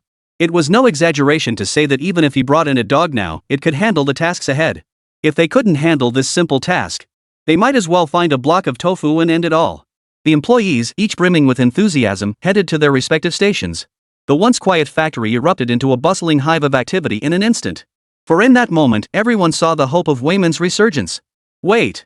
Just as Lu Xiang was about to lend a hand, Lin Su suddenly called out to him. "What is it, boss?" Lu Xiang thought Lin Su had something else to instruct him and asked in confusion. But to his surprise, Lin Su said, "You have other things to do." "Something else?" Lu Xiang was completely baffled. "The most important thing right now, besides producing the latest high-tech running shoes. What else could possibly be more urgent?" Lin Su said no more, merely handing him an object. The moment he saw it, Lu Xiang's eyes suddenly narrowed like needles as he exclaimed, This is Chapter 111, The Celestial Dragon Emblem, Li Chunshu's Conspiracy. What Lu Xiang received at that moment was a stack of design blueprints handed over by Lin Su. Blueprints themselves were nothing unusual. What truly made Lu Xiang gasp in horror at just a glance was the blindingly crimson mark stamped on every single one. The emblem depicted a coiled dragon, its head raised high at the center, like a roaring, domineering dragon. Its whiskers bristled, its eyes half closed, radiating an awe-inspiring presence that commanded respect without a word. Like a slumbering dragon poised to sweep away any foe in its path. And this emblem. Lu Xiang indeed, every citizen of the Dragon Nation could not fail to recognize it. for it is none other than the national emblem of the Dragon Nation, symbolizing supreme authority and nobility. The presence of this dragon emblem meant that every single blueprint in his hands are all top secret state documents. No wonder Lu Xiang had nearly dropped them in shock just now. Lin Su's move was nothing short of calmly tossing a stack of super bombs at him. And without any prior warning. "Boss, what the hell are you doing?" Lu Xiang was on the verge of tears. He had no idea what Lin Su was up to. These were top secret national documents. He'd accidentally caught a few glimpses of the blueprint earlier. Was he about to be swarmed by a bunch of people who'd come to arrest him? Stop making such a fuss. Seeing Lu Xiang's deathly pale face, Lin Su said impatiently, "Don't worry, I built this myself." You made it yourself? Lu Xiang was even more shocked. Was Lin Su forging the dragon emblem? That was a capital offense. What are you thinking? It's all real. Lin Su gave him a sharp tap on the head. This dragon seal, naturally, was applied by Lin Su himself. After finalizing the partnership with Wang Ren earlier, Wang Ren naturally gave Lin Su the green light on all matters, even personally sending someone to deliver a dragon emblem seal. And this was far from the end. If the true heavyweights of the Dragon Nation, such as the former high-ranking Minister Li and others, were to see the dragon emblem on these blueprints, they would be utterly speechless. For the dragon emblem Lin Su had stamped here was unlike any ordinary person had ever seen. His dragon emblem was far more astonishing. It actually featured 2 additional golden dragon claws beyond the standard design. And this, precisely, was the legendary celestial dragon emblem. A seal reserved solely for the commander, guarded through generations by the commander. Yet now, Wang Ren had actually handed such a crucial artifact directly to Lin Su. To see this seal was akin to seeing Wang Ren himself. Of course, such subtle distinctions were beyond Lu Xiang's comprehension. Even the most ordinary dragon emblem would be enough to terrify Lu Xiang to his very core. Had he recognized it, he would likely have fainted on the spot. "I have other tasks to assign you," Lin Su continued. "See this stack of blueprints? Take the people you trust most and believe to be the most capable, and get everything in here built. You don't need to make too many of each type, just a few dozen of each should suffice." Hearing this, Lu Xiang finally felt a tiny bit relieved as he looked at the classified blueprints in his hands. The more he looked, the more alarmed Lu Xiang became. The blueprints Lin Su had given him contained countless bold and avant-garde designs.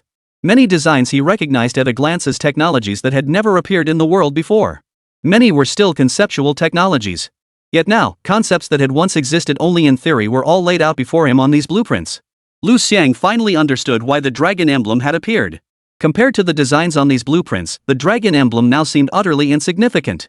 If the blueprints for the high-tech running shoes were already priceless treasures that countless companies would fight over, then the various technological blueprints in his hands now made the former not even worthy of tying their shoelaces. This was absolutely the kind of thing that could spark international turmoil out of sheer envy. And these, the boss had casually handed them over to him, expecting him to handle them? If leaked, even academicians and leading experts would fight over them. Lu Xiang felt his head spinning in disbelief. He was just a lowly engineer. Could he truly be entrusted with such high-level, cutting-edge technology? Lin Su reassured him, "Just go ahead and do it. I've explained all the designs clearly. Don't put too much pressure on yourself. Go." Lu Xiang hesitated for 2 seconds before cautiously asking, "Boss, may I ask, what exactly is the purpose of creating these mind-blowing technologies?" Lin Su gave him a half-smile, half-sneer. "You really want to know?" Seeing the look on Lin Su's face, Lu Xiang's expression immediately changed. He hastily waved his hands and laughed, "Forget I said anything. I'll go gather my most reliable craftsmen right now. I promise to keep this under wraps." With that, he bolted out the door. At that moment, he finally understood why even young Master Su Qing held such reverence for this new boss. Even dragon emblems could be handled like wholesale cabbages, tossed around carelessly. He dared not even speculate anymore. Unaware of the misunderstanding, Lin Su found the situation somewhat amusing. He had no worries about Lu Xiang leaking anything. First, he had thoroughly vetted Lu Xiang's character. A man who would stand up for the underprivileged would certainly never betray his country. Besides, he didn't believe Wang Ren would sit idly by. The moment Lu Xiang took possession of those blueprints bearing the celestial dragon emblem, every subsequent 24 hours would likely be watched by several pairs of eyes lurking in the shadows. At this thought, Lin Su suddenly chuckled softly, feeling a surge of anticipation for the moment when these weapons would be unveiled. What would the world's reaction be? At the very least, the United States was in for another bitter pill to swallow. Lin Su sneered coldly. Everyone believed that Lin Su had come to Wayman to help them rise again. But only Lin Su himself knew the truth. Lifting Wayman up was merely a trivial matter hardly worth his attention. What he had tasked Lu Xiang with now, that was the real main event. An event that would shock the entire world was slowly unfolding. At the headquarters of Qiangba Technology in downtown Jinghai City, Before the vast expanse of transparent glass windows, Li Changshu's bulky frame leaned back in his oversized armchair, looking thoroughly at ease. From his vantage point, he surveyed the sprawling cityscape of Jinghai below. His hand gently swirled a wineglass, his mood clearly elevated. Click. Soon, the sound of a door opening echoed through the room. Li Changshu's secretary pushed open the door and entered. "It's done, Mr. Li." Li Changshu turned around, first casting several lecherous glances over the secretary's curvaceous figure, then sneered coldly, "What did they say?" She looked at Li Changshu. A fleeting look of disgust crossed the secretary's face, but she maintained a polite smile. "Things went even smoother than we anticipated. It seems they were driven out by someone named Lin Su. According to them, this Lin Su only arrived in Wayman this morning, but he appears to have significant connections. He swiftly purged the entire organization. Even Wang Yu was crippled and thrown out. And throughout the entire ordeal, Su Cheng didn't dare utter a single word. Lin Su. They'd be damned if they dared say a word." Hearing Lin Su's name again, extreme hatred and fear instantly flashed across Li Changshu's plump face. Even now, he was still trembling with fear over what had happened yesterday. That damned Lin Su had made him lose face completely in front of all those important figures. He'd even ended up rolling away from the Su manor. Such utter disgrace, how could a man who never forgave a slight not seek revenge? With that thought, Li Changshu rose to his feet and suddenly burst into loud laughter. "Lin Su! Lin Su! The one thing you absolutely should not have done was go to Wayman and meddle in the business world. What do you have to compete with me? And now you dare to kick out the entire Wayman management team? Utterly foolish. Do you really believe you alone can handle everything? How naive. Company management isn't that simple. In this regard, I crush you beyond measure." A sneer curled at the corner of Li Changshu's mouth. He thought Lin Su was utterly deluded by his own arrogance. Wayman must be in utter chaos by now. Li Changshu thought to himself, his satisfaction growing. Yesterday, Lin Su had humiliated him so badly that he could never hold his head high again. This time, he would make the company Lin Su had invested in go bankrupt at lightning speed and get his revenge. "Did you get the blueprints?" Li Changshu asked, his voice tinged with urgency. The secretary smiled faintly. "We've got them, Mr. Li. They didn't even need us to ask. They secretly brought over all the blueprints for Wayman's best-selling products just to get back at Lin Su." "Excellent. Excellent." Li Changshu's heart swelled with glee. He thought to himself, heaven truly favors me. He had been fretting over how to deliver the final, fatal blow to Wayman. This opportunity practically walked right into his lap. With these blueprints, all the design mysteries Wayman held that Xiangba technology had never figured out would be solved in no time. Then he could simply replicate everything on his end. And then crush Wayman with price competition. Wouldn't that be a piece of cake?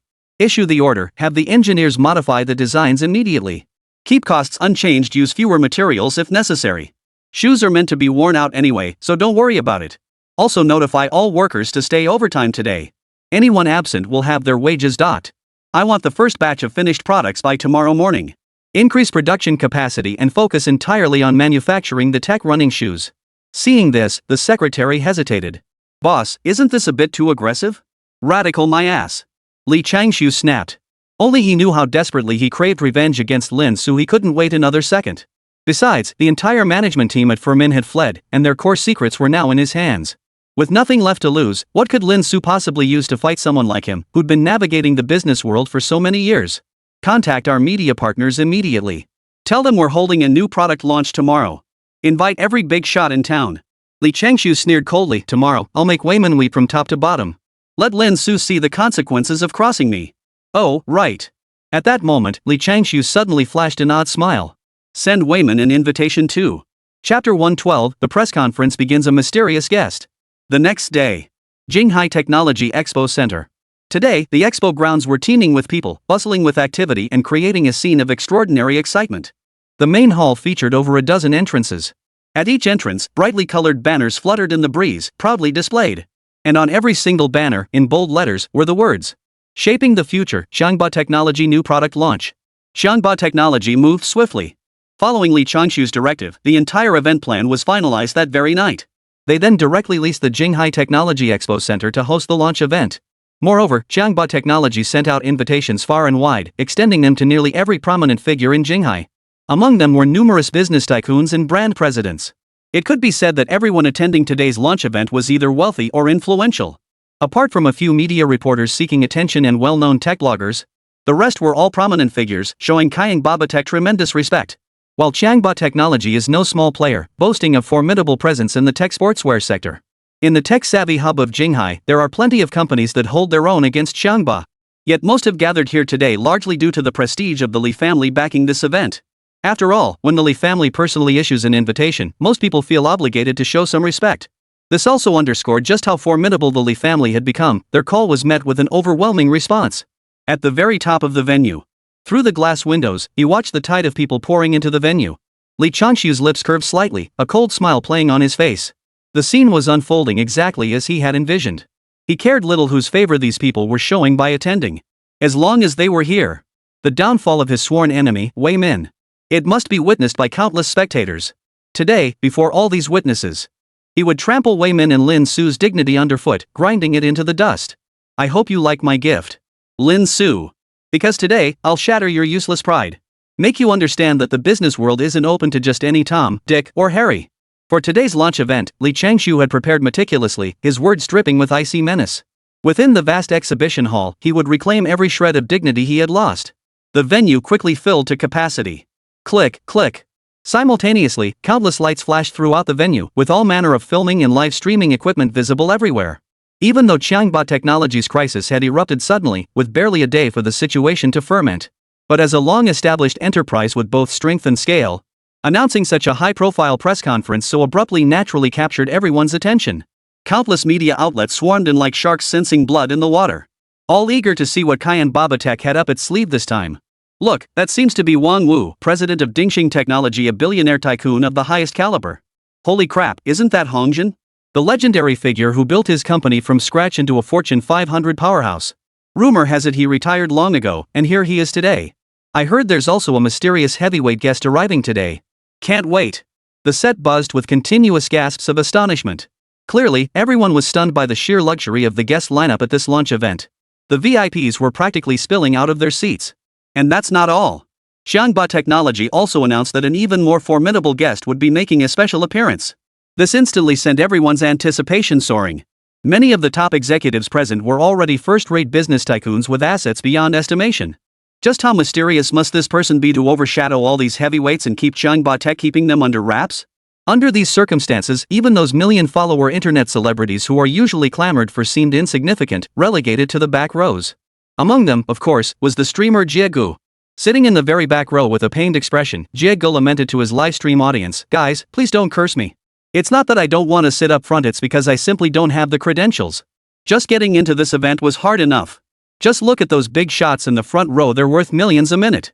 These days, Jiegu was riding high in the live streaming world.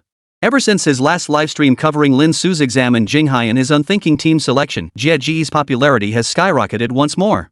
Otherwise, he wouldn't have even gotten into Xiangba Tech's launch event today. "Streamer, as your fans, we're so embarrassed." Streamer, I'm blushing, could you bow to me?" Ignoring the sarcastic comments flooding his chat, Jiegu focused the camera on the still darkened podium and said with anticipation, "Xiangba Tech is no ordinary company. I bet many viewers in the livestream are wearing their hottest product, the Proud Generation Tech sneakers, right? While their performance, well, let's not dwell on that, their prices are genuinely affordable. Xiangba Tech didn't rise to the top for no reason," Jiegu remarked cautiously. In truth, as a tech reviewer, he knew full well that the performance of the Proud Generation had been significantly neutered. In fact, certain aspects were downright appalling. But whenever a reviewer voiced such opinions, they either get suddenly attacked by random passers-by until they shut down, accused of not supporting domestic brands, mindlessly bashing, and having ulterior motives.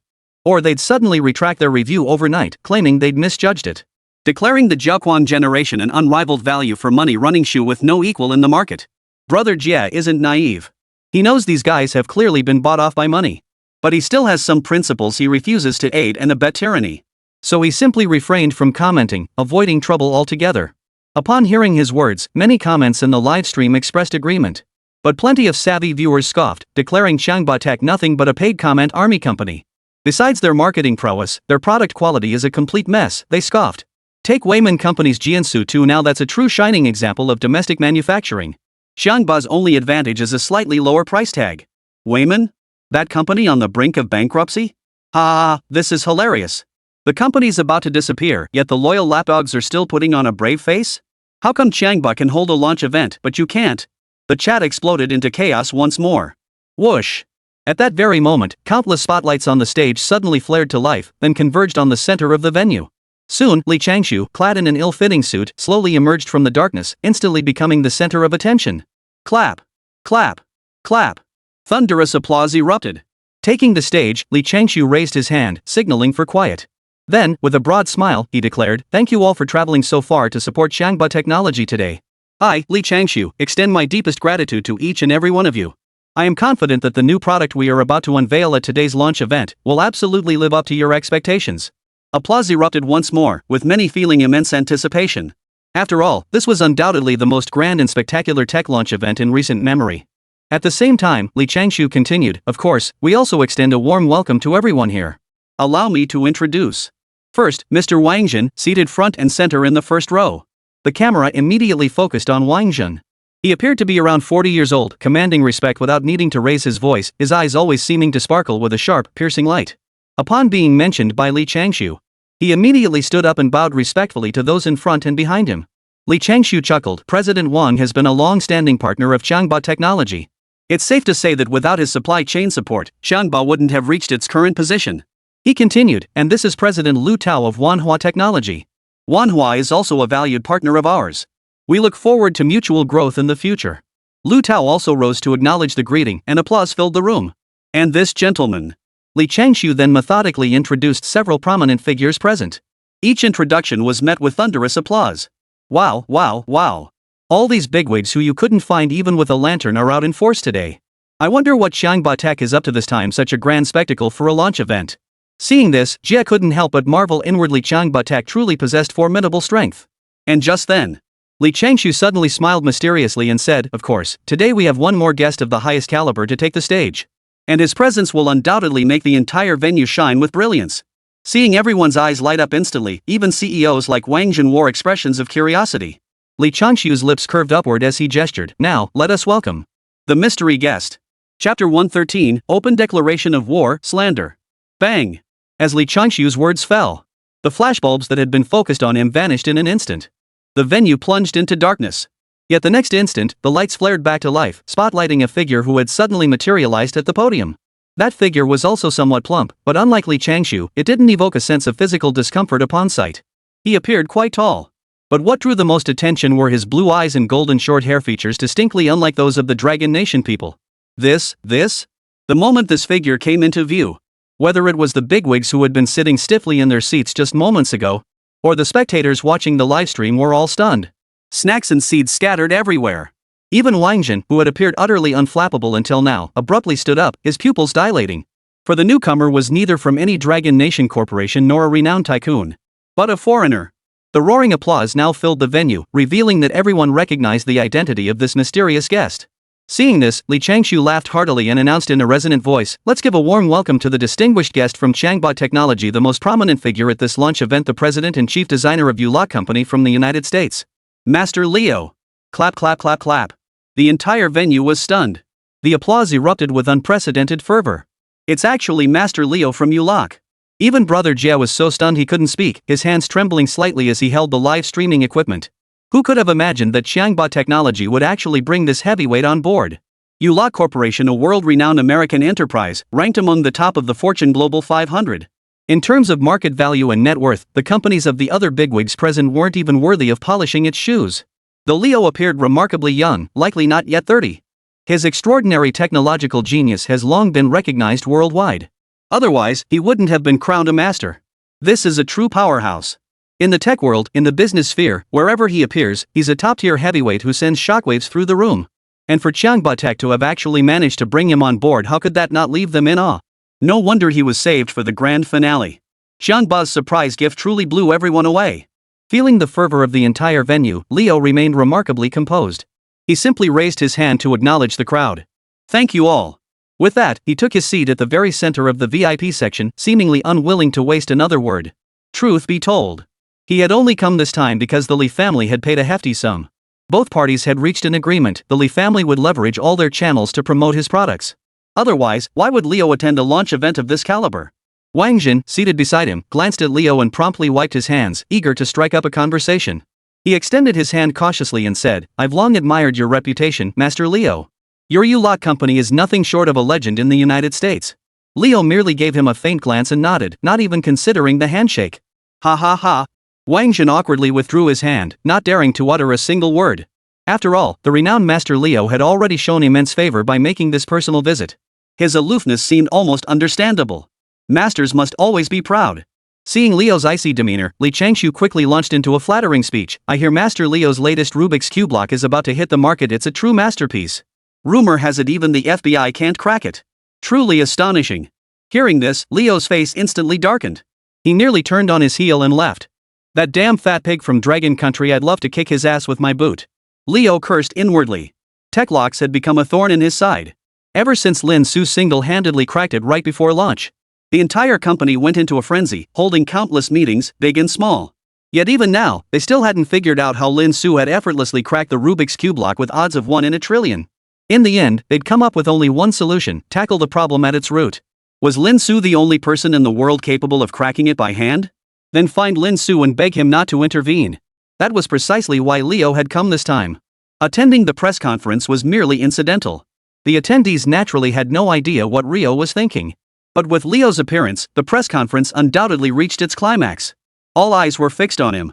They all wanted to know just how dazzling a product could be to warrant such a massive investment from Xiangba. Behind Li Changshu, the screen illuminated at that very moment.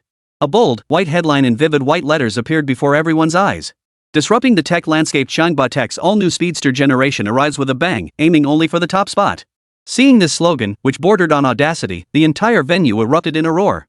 Is Xiangba Tech trying to swallow the entire tech sports sector? They actually dared to use a headline like this. Jia couldn't help but gape in astonishment. No ordinary manufacturer would dare use such a headline. If they fail, they'll be nailed to the pillar of shame.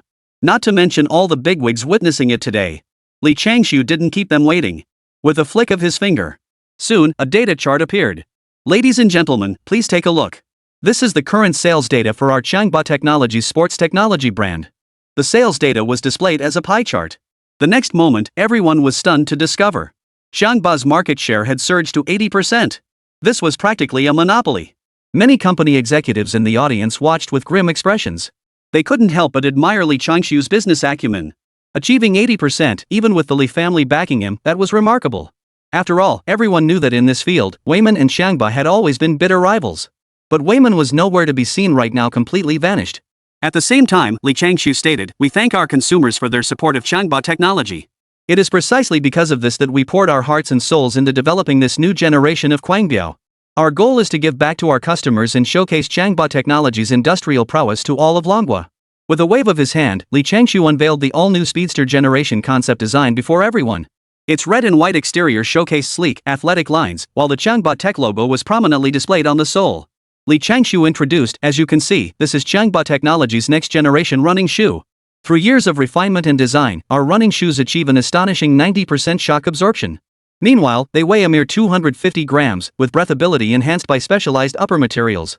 Our carbon plate count is unmatched, crafted from 10 layers of carbon fiber, delivering unparalleled propulsion." What Li Changshu was describing at that moment was precisely the result of Xiangba Technology's overnight overhaul after obtaining the internal design blueprints from Weiman. In fact, if anyone had been paying close attention at the scene, they would have noticed that Xiangba Technology's new running shoe not only bore a resemblance to Weiman's Jiansu 2 in appearance, but also featured specifications that seemed meticulously engineered to be just slightly superior to the Jiansu 2. It's practically designed to be downright infuriating. But how would outsiders know any of this?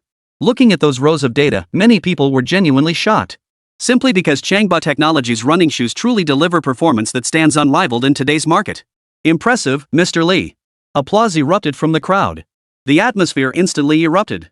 Even online live streams were flooded with 666 comments. Clearly, Li Changshu's paid commenters had kicked into gear, flooding the feed with comments like "pride of domestic brands" and "a brand with integrity." The few who raised doubts, suggesting Xiangba Tech was blatantly copying Weiman, were quickly drowned out. They couldn't stir up any waves. And as for the price, Li Changshu paused dramatically, letting the entire venue fall silent before announcing triumphantly, "It's $299. You can own shoes with such powerful performance." $299? The applause thundered through the venue. After all, competition in the tech brand running shoe market is fierce these days. With high production costs, it's common to see athletic shoes priced well over $1,000. Yet today, Xiangba Tech had priced theirs at just $299, absolutely maxing out the value for money ratio. Even those who just moments ago dismissed the specifications of the Quibao Generation 1 fell silent. Too cheap. Definitely the lowest price for a tech running shoe in China. The crowd erupted in excitement. Only a few top-tier insiders seemed to sense something off. All because Li Changshu's pricing was a bit nuanced. It had been precisely set to strangle the lifeline of Weiman's latest product, the Jiansu 2. The Jiansu 2 was priced at 355. Now, Li Changshu had launched a product with superior specs on paper and at an even lower price. It practically screamed, "We're targeting you, Weiman." Sure enough, the next second, the screen behind Li Changshu flickered, displaying two data charts. Simultaneously, Li Changshu chuckled. Of course, words alone aren't proof. You might not have a clear picture. Take our competitor Weiman Technology, for example. As you can see from the data, their Jiansu 2 is completely outclassed by ours. And yet, despite being such a subpar product, Weiman still dares to price it so high it simply cannot bring any benefit to our consumers. It's precisely because Changhua Technology can't stand Weiman's actions that we're here to set things right and give consumers a healthy purchasing environment. The entire audience was stunned. Who would have thought Changhua Technology would publicly call out Weiman Technology like this? Too bad Weiman Tech didn't show up today. What a shame. Afraid, perhaps? Ha ha ha. Li Changshu feigned regret with a sly smile, but their absence suits us well. We at Changhua Tech have always despised brands that deceive consumers and rip them off with overpriced products. Therefore, today, Changhua formally declares war on Weiman. Companies that exploit consumers like this have no place in the market. Well said. With Li Changshu's planted supporters setting the tone, the crowd erupted in unanimous agreement. Everyone condemned Weiman Technology and rallied behind Changhua Tech as a conscientious enterprise. Online sentiment erupted instantly.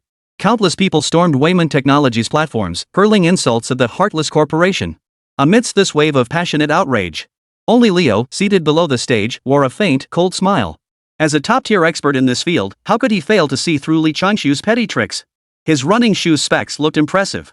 But compared to the current mainstream running shoes in the world, they were practically unranked, a true no-name product. Not to mention, the blatantly copied design couldn't escape his notice, making Leo chuckle inwardly.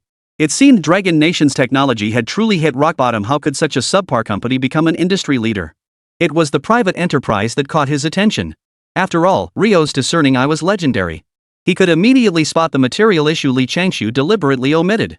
Weiman's materials were the real deal, genuine quality. Meanwhile, Li Changshu's pile of maxed out test data looks like nothing but a scam. And he's selling this for $299? It was downright outrageous. But Leo remained silent, merely observing. After all, what did any of this have to do with him? When the time came, he'd simply pack up and leave. Li Changshu was clearly satisfied with the current situation. Gazing at the sea of camera flashes below, he felt an immense sense of satisfaction, as if he'd finally gotten his revenge. Lin Su, you must be watching the live stream right now. I'd love to see the look on your ugly face. Li Changshu sneered inwardly, then put on a broad smile. Boycotting trash companies like Weiman is everyone's responsibility. Any questions from our friends now? The moment Li Changshu finished speaking, suddenly, a hand slowly rose from the front row. It belonged to a masked man. At that moment, he lifted his head, revealing eyes beneath that mask, cold and distant. He spoke calmly. I'd like to ask, how can trash like Changhua Technology, garbage so worthless it insults the word trash, even deserve to be ranked first? Has every single brain in your company been eaten by dogs? Chapter 114, The Mysterious Man and Leo's Terror. Though the voice was cold, it seemed to reverberate in every ear amidst the chaotic conference hall. Whoosh! The venue fell into an eerie silence. All eyes turned to the man who had spoken out of nowhere. Everyone had heard his words crystal clear. Not only did he publicly declare Changhua Tech's new product to be junk worse than trash, he went on to lambaste the entire Changhua Technology team, implying they'd lost their minds. This was nothing short of treating Changhua Tech like dirt, openly humiliating them right in their own backyard. Who could be so audacious? The entire audience was stunned. Media outlets, sensing a major scoop, instantly swiveled their cameras. The entire internet witnessed it simultaneously. On stage, Li Changshu hadn't expected anyone would dare cause trouble at such a moment. He assumed it was some clueless competitor trying to sabotage the event. He dismissed it, feigning patience as he addressed the masked man. I wonder why this friend harbors such deep animosity toward Changhua Technology? Changhua Tech is just an ordinary small company. While our tech running shoes may not match the top-tier technology costing thousands, we make them so consumers can have a good pair of running shoes. Why do you make us sound like a company that's been chewed up by dogs? Is it wrong to consider everyone's needs? Li Changshu adopted an innocent expression, positioning Changhua Tech as the victim. The crowd erupted in anger. Pointing at the man's seat, they shouted curses. He's clearly here to disrupt the event on purpose. Why are you even wasting your time on this guy, Mr. Li? Exactly. Mr. Li is far too kind-hearted to waste time listening to this nonsense. I would have kicked him out ages ago. Angry voices filled the venue, all condemning the man. After all, Li Changshu's earlier series of explosive announcements had ignited passion in many hearts, making them believe domestic running shoes had finally risen to prominence. And now this troublemaker suddenly shows up. Wasn't that like walking right into the line of fire? Interesting. Seems not everyone in Dragon Country is a fool after all. Sitting right in the center, Leo slowly curved the corners of his mouth upward. It felt like this tedious press conference was finally getting a bit of excitement. He turned his head to look at the man not far from him. At that moment, he remained seated, even casually crossing one leg over the other, seemingly unaffected by the tension in the room. His earlier words had been spoken offhandedly, his demeanor as calm as a cloudless sky. But as Leo gazed at that figure, his heart suddenly gave a start. An inexplicable sense of unease washed over him. Why did this figure feel so strangely familiar? This left Leo utterly bewildered. His previously slumped posture snapped straight. His eyes locked onto the man, who now seemed to be strolling casually, as if trying to discern something from every single one of his movements. The man paid no heed to the surrounding commotion, merely casually touching his ear. "Shut up, you noisy bastards." Silence fell over the venue once more. No one expected this man not only to refuse to back down, but to become even more arrogant. Lowering his legs and shifting his posture, he gazed leisurely at Li Changshu. "You got only one thing right just now, that you're indeed just a small company, nothing to speak of. As for the rest? Ha, utter bull. You." The words barely left his mouth before Li Changshu lost all semblance of his earlier composure. His face instantly turned a furious shade of liver red. He couldn't hold back any longer. Pointing an accusing finger at the man, he roared, "Everything requires evidence. If you continue disrupting the meeting like this, I'll have you escorted out immediately." The man ignored him, continuing, "What a bargain, basement tech running shoe. Trash grade materials and Thai craftsmanship. Managerly, you call this top one? Did you run for that title with your pig-thick skin? As a tech running shoe, it doesn't even mention the most crucial features like durability and breathability. Instead, it just keeps harping on those few laughable advantages that aren't even outstanding." The man stared straight at Li Changshu. "You want proof? Fine. I'll oblige you." He spoke slowly. "You claimed your soles use Feijo-sourced Ringchi rubber, promising consumers the most comfortable cushioning and durability. But if my eyes don't deceive me, what you're actually using is the most inferior, trashy, flimsy rubber, right?" Li Changshu's expression abruptly changed, as if some deeply buried secret had been exposed in public. His face twitched uncontrollably several times. And what many people likely don't know about this rubber is, after special processing, its appearance and color can be nearly indistinguishable from Ringchi rubber. In fact, for several months, you might not notice any difference at all. Only later do the flaws begin to show. Once problems arise, the shoe's original cushioning performance plummets, rendering the entire pair useless. In severe cases, it could even injure the wearer. Whoosh! The entire crowd gasped at the man's words. This.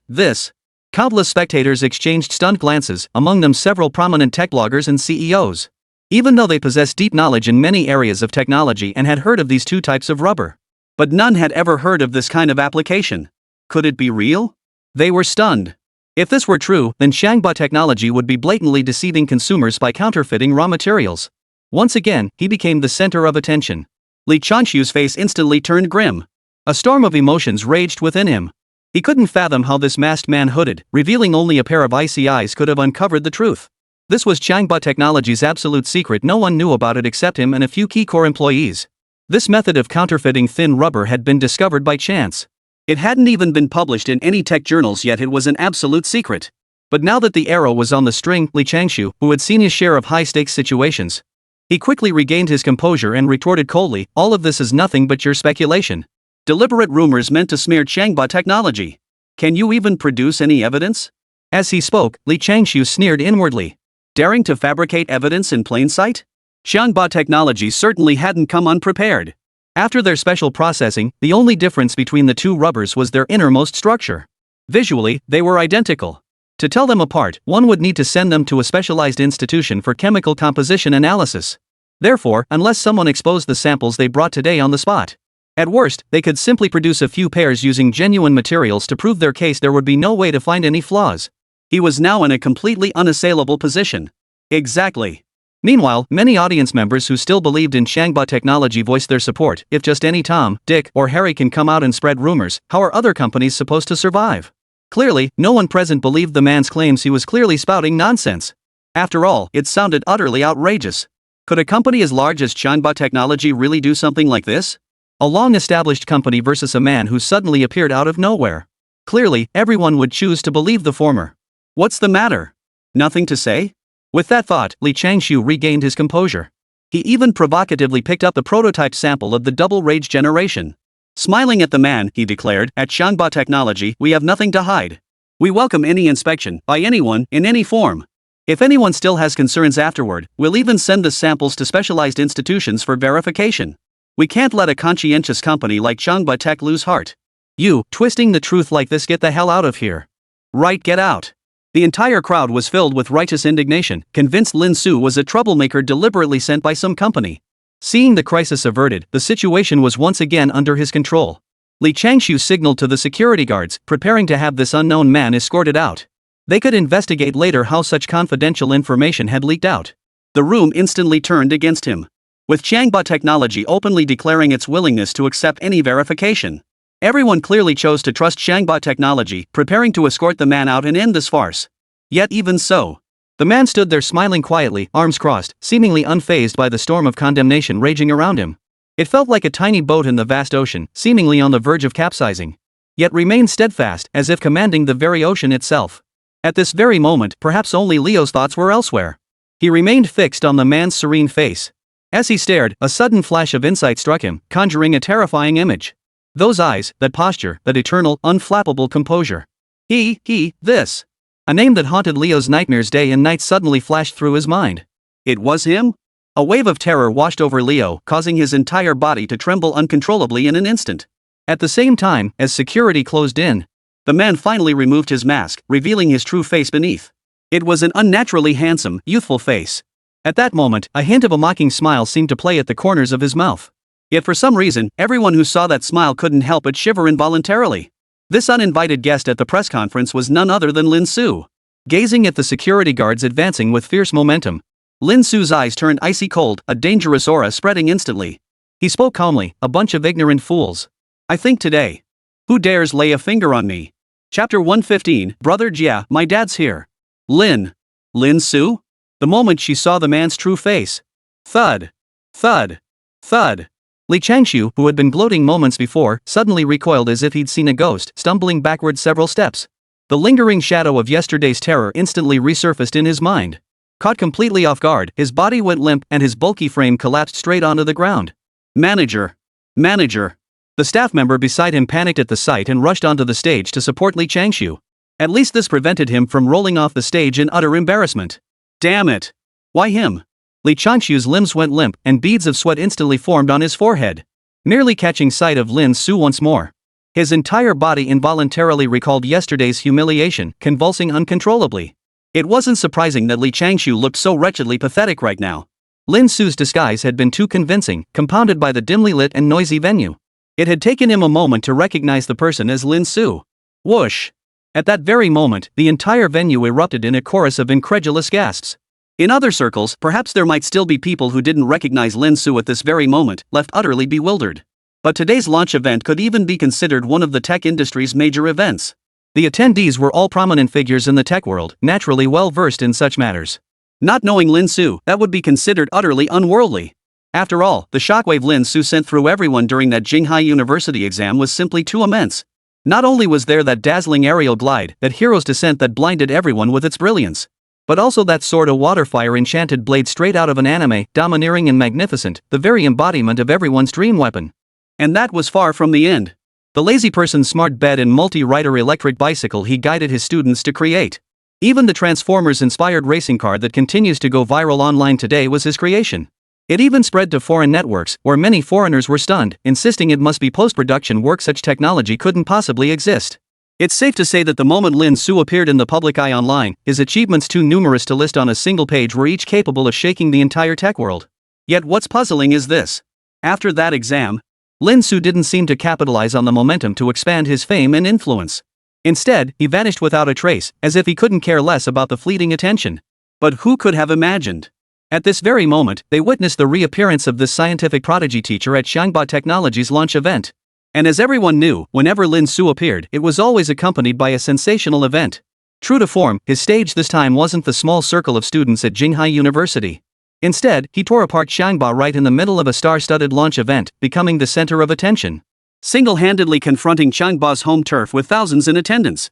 In an instant, the clamorous demands to expel Lin Su fell completely silent. Even the security guards, who had been poised to intervene with fierce determination, froze in shock. They weren't fools. They didn't recognize the guy standing before them. But judging by the stunned reactions of those around them, he must be someone with serious connections. The security guards suddenly felt at a loss. They looked at each other, wide-eyed and speechless. They stood frozen in place, utterly at a loss, their awkwardness palpable. To the uninformed observer, they might have been mistaken for bodyguards specifically assigned to protect Lin Su. Holy, guys, it's Teacher Lin. That guy who just showed up is Lin Su. My dad's here. But the one most thrilled in the crowd at that moment was Jia Gu. In his excitement, he even blurted out Dad. And that wasn't too far off the mark. After all, Lin Su was practically his second parent, propelling Jia to overnight fame. But Lin Su hadn't appeared in ages, leaving him troubled for quite some time. Now, witnessing Lin Su like a father figure make such a grand reappearance, how could he not be overwhelmed? The thought that those people had just spoken so disrespectfully about his beloved father. The utterly shameless Jia immediately flew into a rage. He stood up, his voice echoing throughout the press conference hall. Professor Lin is a scientific genius. His past achievements are crystal clear to everyone here. You can't just make baseless accusations. I believe Teacher Lin. Chiang Ba-tak must be up to something shady. Jia completely forgot he'd been invited by Chiang Ba-tak to promote their products. In an instant, he switched sides and joined Lin Su's camp. Who cares about breach of contract? Support Lin Su. The next moment, everyone was jolted awake by Brother Jia's words, suddenly realizing the truth. Right. If that man was Lin Su, then he couldn't possibly be making things up. Chiang Ba-tak must be up to something shady. In an instant, the situation Li Changshu had worked so hard to stabilize descended into chaos once more. Suspicious glances turned back to Li Changshu. Li Changshu was furious. Staring at Jia Ji's figure, he wanted nothing more than to tear him limb from limb. Where the hell did this bastard come from? He gritted his teeth. Before this press conference even started, shouldn't all media personnel have been briefed privately? They were only allowed to praise Changba technology. Where did this troublemaker come from? He felt like he was about to spit blood. Such a flawless start should have paved the way for a smooth, unstoppable march to formal market dominance, crushing Wayphone underfoot. But now, barely a minute after claiming the crowns of ethical enterprise and top-tech running shoe, these two bastards had snatched it right out from under him. All that preparation and effort, ruined in an instant. Who wouldn't be devastated? But now wasn't the time for that. Li Changshu knew deep down, he had to step up now, or the situation would spiral out of control. This was his turf. How could Lin Su possibly overturn it single-handedly? As the emperor of Jinghai commerce, how could he tolerate being challenged by such a greenhorn? In this realm, he was the eternal, unbeatable legend. In an instant, Li Changshu's eyes darkened with ruthless malice, temporarily overcoming the fear Lin Su had instilled in him yesterday. Because he was Li Changshu, the genius of the Li family's business empire. Any opponent, any company, could only be pushed into the abyss by him. Moreover, he refused to believe Lin Su could identify the flaws in the raging generation on the spot. After all, no research on this existed anywhere in the world. How could Lin Su possibly know? With that thought, Li Changshu dismissed his entourage, finally straightening his posture as his cold voice echoed through the microphone. Everyone, don't be fooled by him. He may have held other positions before, or achieved impressive results, but that doesn't justify his malicious slander against Changba technology now. He fixed his gaze on Lin Su, a cold glint flashing in his eyes as if issuing a challenge. Because now he is the boss of Wayman, deliberately coming to disrupt our Changba technology launch event. This is malicious commercial competition. What? The entire venue erupted in uproar once more. No one knew when Lin Su had transformed from a teacher into the CEO of a major corporation. That was one rapid identity shift. Under the stunned gazes of the crowd, Li Changshu sneered, everyone knows Wayman Tech is on the brink of bankruptcy. It's only natural for a company that deceives consumers and sells overpriced products to be weeded out. And Changba Tech merely touched their slice of the pie, only to face such retaliation today, suffering undeserved misfortune. Therefore, Li Changshu adopted a solemn tone, everyone, don't be fooled. Xianba has never once considered deceiving consumers. It's Wayman who deliberately sought revenge, trying to eliminate our products. If you've got the guts, prove it right here. Otherwise, shut your mouth. Go screw yourself along with your bankrupt piece of company. He even had the audacity to shout at Lin Su, utterly shameless, convinced she couldn't possibly pull it off. People were nearly driven to confusion. The more they watched, the more bewildered they became. Yet some silently changed their minds upon hearing Li Changshu's words. For Lin Su's status had changed. Had he remained the teacher he once was, his words might indeed have held no fault. But now he was Changba's rival, and to step forward at this critical juncture, it was hard not to see it as a malicious attack on his opponent. An eerie equilibrium suddenly settled over the scene.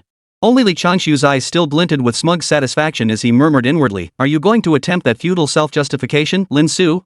Nonsense. Meanwhile, at Jinghai, the headquarters of Wayman Company. All employees watching the live broadcast erupted into a chorus of curses at this scene. Old Lee led the charge, lambasting Changbot Technology for shameless lies. They're blatantly lying through their teeth.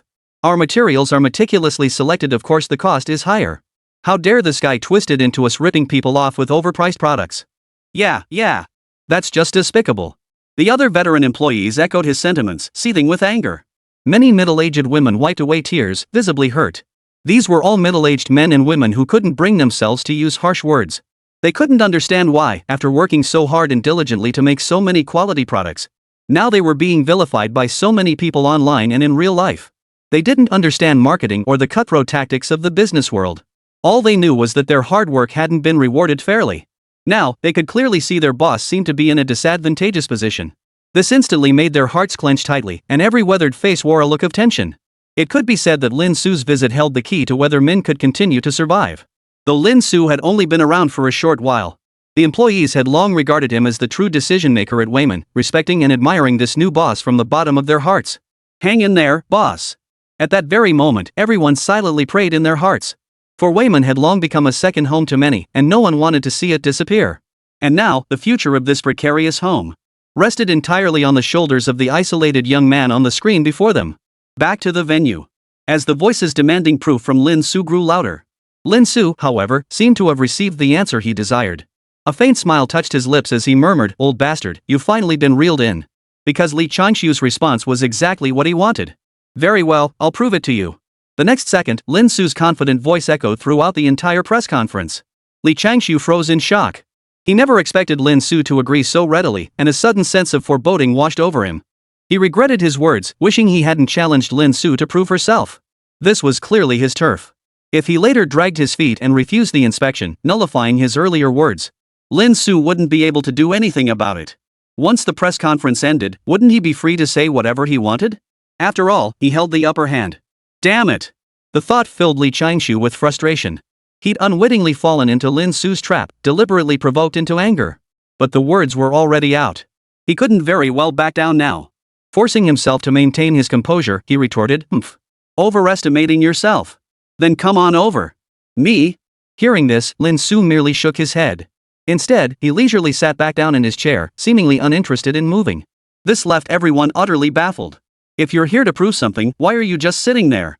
Lin Su replied indifferently, "A product this trashy? I'd feel disgusted even touching it." Hearing this, Li Changshu assumed Lin Su had chickened out. He burst into laughter, "Ha ha ha ha. Just admit you're scared. Why make up such a lame excuse?" The others in the room shook their heads at Lin Su, convinced he was just talking big. They were all deeply disappointed. Under the gaze of the crowd, Lin Su offered no defense, merely smiling faintly. Suddenly, he turned his gaze toward Leo, who had been sitting in the front row, hiding all along, and said calmly, "Hey, you, the fat guy sitting right in the middle. Come over here and operate for me." Chapter 116, Lickdog Leo proves himself in public. Hearing Lin Su's words, the crowd was momentarily bewildered, unsure what Lin Su was referring to. But the next second, following Lin Su's gaze, everyone's expressions instantly shifted from confusion to utter shock and stupefaction. Because the person Lin Su was staring at right now was none other than Leo, seated front and center. Lin Su, was she actually giving orders to the renowned Master Leo? Was this real? Has he lost his mind? The crowd was utterly horrified. What was Leo's status? He's an international celebrity. Even if Lin Su recently gained some online fame and popularity, he absolutely couldn't pull a stunt like this against someone of his stature. Likewise, even if 10 more Waymen were added, they wouldn't amount to a fraction of the colossal scale of a behemoth like Yulok. The audience at the press conference froze in disbelief, wondering if they'd heard wrong. Did he get kicked in the head by a donkey? Ha ha ha ha. Li Changshu couldn't help but burst out laughing. He thought Lin Su had reached a whole new level of arrogance, completely oblivious to his own limitations, utterly deluded. Had it been yesterday, with those azure wings borrowed from who knows where by his side, he might have held some reservations. But now Lin Su stood utterly alone. The entire Wayman faction seemed to have given up, sending only this spent force to face him. All hesitation vanished instantly. He sneered harshly, "Lin Su, you really think you're something special, huh? Don't forget you're just the owner of a bankrupt company now. With all these big shots here like President Wang Jin and Director Li, who among them could you possibly afford to provoke? Master Leo is our honored guest at Changbot Tech, a world-renowned tech designer. Don't let your past flashy stunts inflate your ego. Before Master Leo, you're nothing." Li Changshu publicly mocked Lin Su with viciously harsh words. Yet when these words reached the ears of others, Not only did no one speak up to refute him, but everyone found it utterly reasonable. Even those who had initially supported Lin Su changed their expressions, convinced he had truly lost his mind. Master Rio's presence at this launch event was already a surprise in itself. To say such things now, wasn't that just making Master Leo unhappy? It was an outright disgrace to the people of Dragon Nation. Facing the accusations from everyone around him, Lin Su smiled. Lifting her eyes to look down at Leo, who stood frozen in shock, she teased, "Leo, it's been so long. They say I'm trying to scam you. What do you think?" Leo's body trembled violently. "Shut up." The next moment, the entire venue erupted with Rio's shrill, terrified scream. He was completely beside himself. He bitterly regretted coming here today. He did want to see Lin Su, but not in a setting like this. Memories of past encounters flooded back. Every single time they'd met before, Lin Su had made him suffer terribly, leaving him with psychological scars. So the instant he recognized Lin Su just now, he desperately hit himself, wishing he could undergo liposuction right then and there to suck all the fat off his body, shrinking himself down to the size of an ant. Small enough that Lin Su couldn't even see him. But who would have thought this demon would recognize him anyway? Thus, Leo, who moments ago had stood before everyone with supreme arrogance, refusing even to shake hands, now broke out in a cold sweat at the sight of Lin Su's smile. "Master Leo, what is this?" suddenly roared at by Leo. Li Changshu, who had been cursing furiously moments before, hesitated and asked. Thinking Leo had been provoked by Lin Su, he hastily apologized. "Master Leo, I'm truly sorry.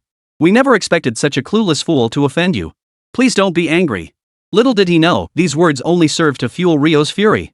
Not only did it fail to appease Rio, it only made him angrier. Whoosh! He abruptly stood up.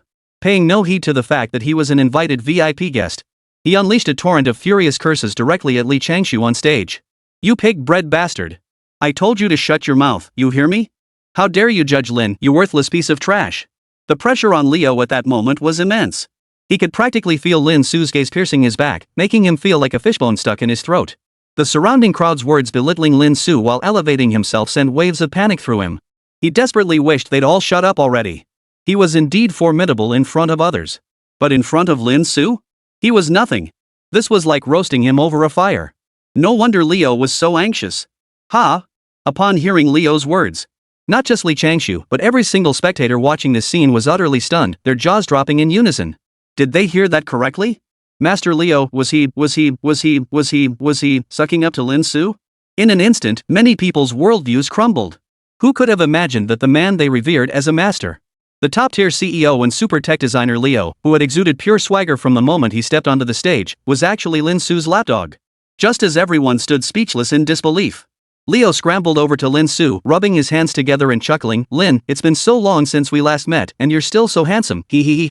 Everyone's been missing you." "Oh, really?" Lin Su propped his head up with one hand, shot Leo a sidelong glance, and chuckled. "But they say I offended you earlier. Should I apologize?" No. At that, Leo shook his head like a rattle, inwardly cursing his luck. "All thanks to those meddlesome busybodies. Whatever you need, just say the word." Leo pounded his chest urgently. "You want me to authenticate that guy's shoes, right? I'll go right now."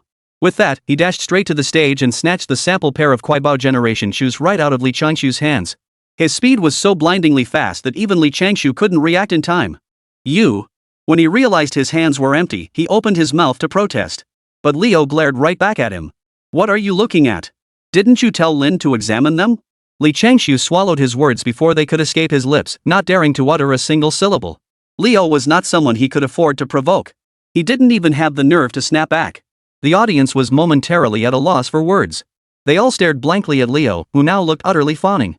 The aura of a master-level powerhouse that had once surrounded him lay shattered on the ground. Especially Wang Jin. Just moments ago, his own handshake had been flatly rejected by Leo, and now here he was, groveling at Lin Su's feet. How was this any different from spending ages fawning over a goddess who ignored him, only for her to end up throwing herself at some rich playboy? And what about him? He looked like a complete clown. Clap. At that moment, Lin Su remained seated calmly in her chair. She gave a light clap and said indifferently, "Bring in the equipment. The show begins." This place had originally been a science museum. Therefore, all kinds of basic instruments and materials were readily available. On stage, watching the staff busily moving equipment, Li Changshu felt a surge of unease. He still couldn't believe Lin Su could actually pull something off. Yet a sense of unease lingered in his mind. Soon, the equipment was arranged according to Lin Su's instructions. Leo smiled cheerfully, asking without a trace of irritation, "Lin, what should we do next?" Lin Su replied indifferently, "Such crude methods are easy to discern. It's just that certain self-important fools gloat over it, thinking they've discovered a new continent. Under everyone's curious gaze, Lin Su continued, low-grade rubber contains a large number of unsaturated double bonds and unstable functional groups, resulting in extremely poor physical properties. Precisely because of this, their fragile chemical nature makes reduction remarkably simple. He glanced at Yao and said calmly, first, soak this rubber sole in a cyclohexane solution. Leo hurriedly complied. The moment the sole entered the clear, colorless cyclohexane solution, a dense cluster of bubbles immediately surfaced. After 3 or 4 minutes, once the bubbles dissipated, Lin Su glanced at Leo and asked, you know how to use the aziridine crosslinker, right? Leo nodded eagerly. Of course, of course. Without delay, he plunged straight into the next step. After all, he was a genius in science. Without needing Lin Su to instruct him further, he added the newly prepared aziridine crosslinker to the cyclohexane solution after it was ready. Yet there was still no change inside. Seeing this, Li Changshu let out a sigh of relief and burst into laughter. I thought there might be some amazing discovery. Just soaking a few random liquids in there, how could that possibly restore rubber? Ha ha ha, Lin Su, stop fooling yourself. But Li Changshu's joy was short-lived. A startled gasp erupted from Leo, who stood before him, suddenly grasping the truth. I get it. Genius. Absolute genius. Such a devious approach. In that instant, Leo understood. Under high temperature and pressure, introducing a catalyst like cyclohexane reacts with the unsaturated double bonds in the degraded rubber, converting them into functional groups like hydroxyl. This only alters the internal properties, causing the original material's surface to regain its original characteristics though the original pigment deposits remain. And to change all that, all it takes is a blazing flame. He grasped Lin Su's intent, immediately fetching a flame and igniting it below. Boom! The flames surged. What followed stunned everyone present. Under the combined effects of multiple liquids and rising temperatures, the rubber sole, which had appeared brown, instantly crumbled like a shattered building, with powder erupting through bubbles. That supposedly high-end material instantly transformed before everyone's eyes into a gray substance, riddled with holes, a clear sign of its poor quality and inability to withstand the stress. Holy crap! A wave of gasps rippled through the crowd.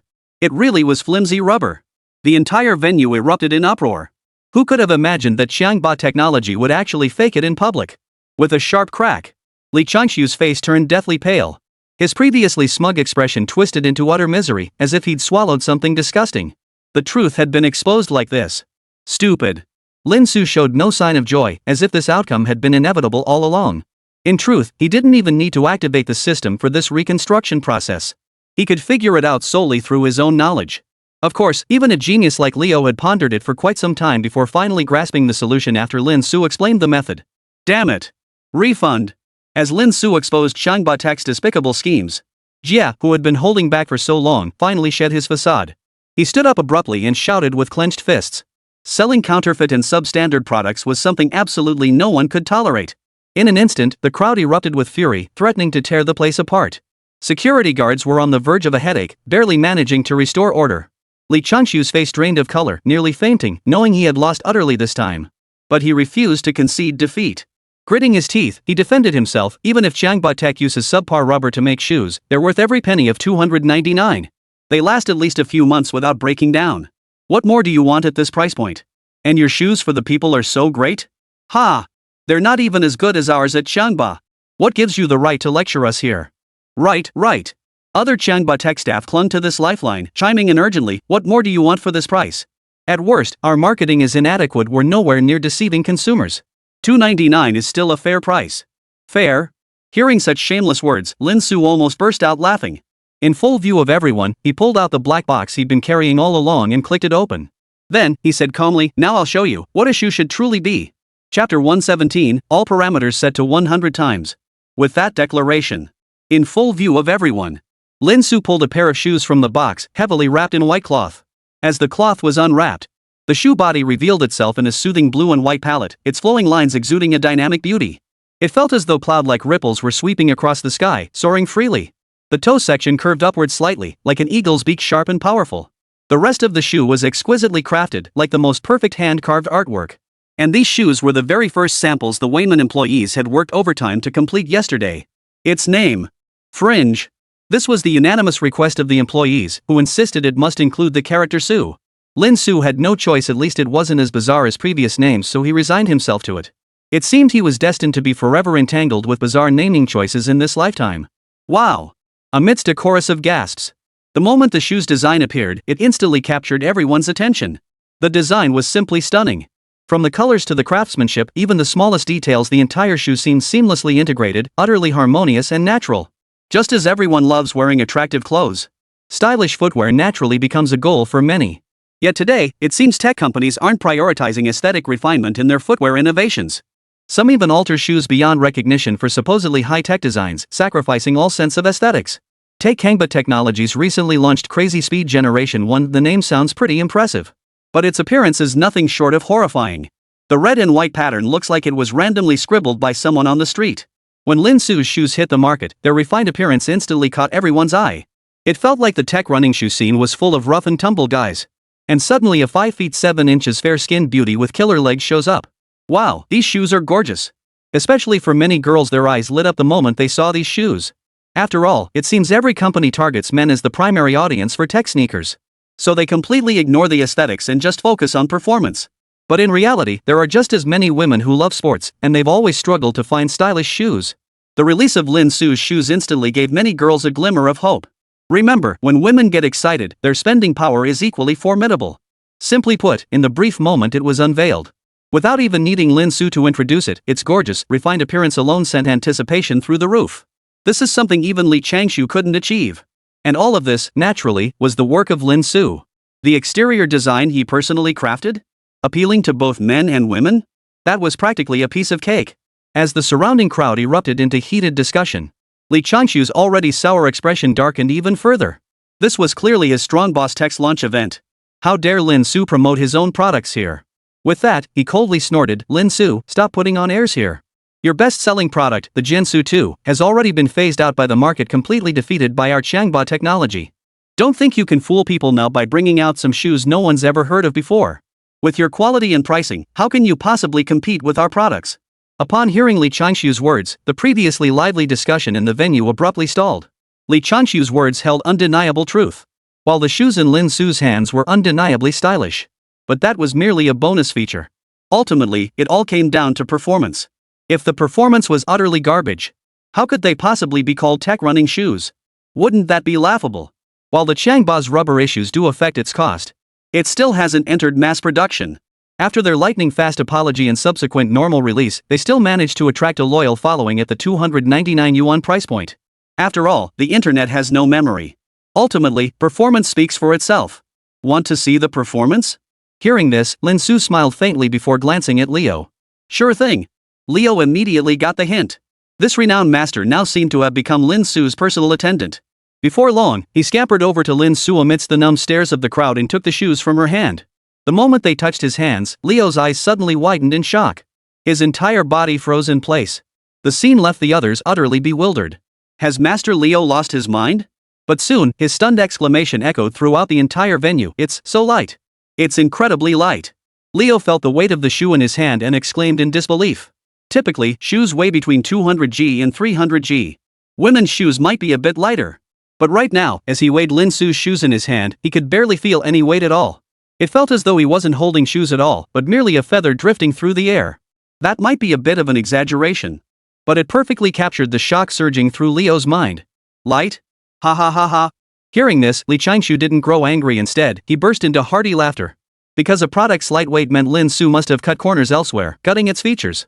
How could this possibly compare to his own product? He immediately declared, "Don't think Strong Boss Tech is afraid of you. Today, I'll show mercy and let your people's industrial trash be tested here. We'll see if you're laughing then." He immediately ordered his men to set up all the testing equipment. In an instant, countless eyes filled with suspicion, anticipation, silence, and disdain focused on the shoes Lin Su had brought. Only Jiego in the back excitedly set up the live stream equipment, as if afraid to miss a single second, shouting, "Everyone in the live stream, you're in for a treat. Teacher Lin is about to pull off something big again." Others might still doubt Lin Su. But Jiego knew better than anyone the upcoming presentation was going to blow everyone's minds. On stage, Leo's expression was solemn. On either side stood Wayman's Fringe Tech sneakers and Xiangba Tech's Speedster generation. The two biggest rivals had unveiled identical models of their latest high-tech running shoes. At this very moment, they finally faced off on the same stage. Leo declared solemnly, "I swear on my honor and pride as Leo that all my upcoming evaluations will be objective, impartial, and free from even a hint of bias." Leo was a genius, but Lin Su was an even greater genius. So he knew Lin Su didn't need his favoritism, nor was there any need for it. His words were merely to silence the gossipmongers. Li Changshu heard this and felt a slight sense of relief wash over him. A heavy weight lifted from his chest as he crossed his arms and let out a cold laugh. The entire management team at Wayman had now departed, leaving a complete mess. Even Lin Su couldn't possibly pull out any new products after just one night. Even if he was strong enough on his own. What about his disloyal subordinates? Shoe production couldn't possibly be done by one person alone. In Li Changshu's view, this shoe called Fringe was most likely just Lin Su taking the original Jiansu 2, slapping some quick modifications on it, and calling it a day. Nothing to be afraid of. With everyone harboring their own thoughts, Leo began the evaluation. First up, naturally, was the cushioning test. This is the most crucial parameter for any running shoe. It determines whether the wearer can enjoy the most comfortable experience during exercise. The better the parameter, the less energy the wearer expends while bouncing and running. Soon, Leo brought over the cushioning test equipment and expertly set the impact force and repetition count. Seeing this, Li Changshu's lips curled slightly. After all, cushioning was the feature he'd emphasized at the launch event, the signature strength of the speed generation. An astonishing 90%. He glanced at Lin Su and sneered coldly, "Don't let us down, Wei Min. Otherwise, putting on all this flashy show only to fail the first test would be downright embarrassing." The cushioning test was actually quite straightforward. It involved using specialized equipment to apply pressure tests to specific points on the shoe, such as the forefoot. By measuring rebound, shock absorption, and impact force attenuation, the data on the shoe's cushioning performance is recorded and quantified. But just then, Lin Su suddenly spoke up, halting Leo's action. "The parameters are too low. Increase them a bit more." Leo froze upon hearing this, then proceeded to increase the impact force slightly. But to everyone's surprise, Lin Su grew even more dissatisfied. She immediately launched into a tirade at Leo in front of everyone. "What are you doing? Adding just a tiny bit more? If others see this, they'll think our shoes can't even pass basic testing." Stunned by the rebuke, Leo could only stammer, "Then how much do you want?" Lin Su waved his hand dismissively. 100 times the original parameters. What? Leo was utterly dumbfounded. 100 times? What kind of concept was that? His initial parameters were already extremely high, considering both were industry leaders. Ordinary shoes wouldn't even survive a single round of testing. Lin Su was talking about 100 times stronger. Wouldn't that just tear the shoes apart? Everyone else was stunned, wondering if they'd misheard. Li Changshu erupted in anger. "Lin Su, what's the point of testing like this? Stop wasting everyone's time." "Wasting time? I think you're just scared." Lin Su didn't even bother to glance at him, immediately signaling Leo to proceed. Leo had no choice but to comply. The parameters shot up wildly in an instant. Click. The next second, Leo initiated the test. Boom! In an instant, a terrifying shockwave crashed down. The deafening roar echoed throughout the entire venue, making people wonder if an earthquake had struck. And in just an instant, the forefoot of Qiangba Technology's storm generation ice shattered completely. Its vaunted cushioning failed to last even a second, and the entire shoe was smashed to pieces. Meanwhile, on the other side, the Fringe. Though the sole caved in under the immense impact. But the next moment, something astonishing happened. The Fringe swiftly regained its original plump shape. As if nothing had ever happened. Holy? The entire crowd was stunned by the scene before them. Fringe was actually unharmed? This was 100-fold parameter. Enough to shatter the floor. Even with Rio's expertise, this seemed utterly impossible. This, impossible, absolutely impossible. Watching the mad speed generation flattened like a twisted pretzel. While Lu Su remained unscathed. Li Changshu's eyes nearly popped out of his head. Leo was also a bit dazed, wondering if the machine had malfunctioned earlier. So he pressed the button again. Boom! Accompanied by another terrifying rumble, Fringe remained completely unchanged. Everyone was utterly stunned. Just how absurdly resilient did this suspension have to be to withstand such a violent impact? The subsequent tests, of course, yielded no surprises. Each test began with Lin Su's calm yet utterly arrogant voice, set all parameters to 100 times. Abrasion resistance test, 100 times. Grip test, 100 times. And without fail, each test stood tall like a giant, unshaken. As for the hyped-up Quanbiao generation, touted to the skies by Qiangba Technology, it was crushed into dust in an instant. Faced with these extreme parameters, the speedster generation looked like a child being spanked until its face swelled utterly defenseless. Li Changshu had stopped speaking at some point, as if he had died inside. By the end of testing, the speedster generation had broken down after every single run. 3 pairs of shoes had been replaced. Meanwhile, the tassel remained flawless from start to finish. The entire venue fell into a deathly silence. Thud. Li Changshu collapsed onto the stage as if his soul had been torn from him, unable to utter a word, his face trembling. This time, no one came to help him up. Because every single person from Qiangba Technology present was equally stunned. Lin Su had utterly humiliated them in their proudest domain, using the most degrading method imaginable, shattering every shred of their dignity in that very moment. At that very moment, Lin Su finally stepped forward. This was merely an appetizer. Already unable to handle it? The smile on his lips seemed to carry utter contempt for every Changhba Tech employee. The real show has only just begun. Chapter 118, I grant you the right to cheer for me. Under the gaze of everyone present, Lin Su finally moved.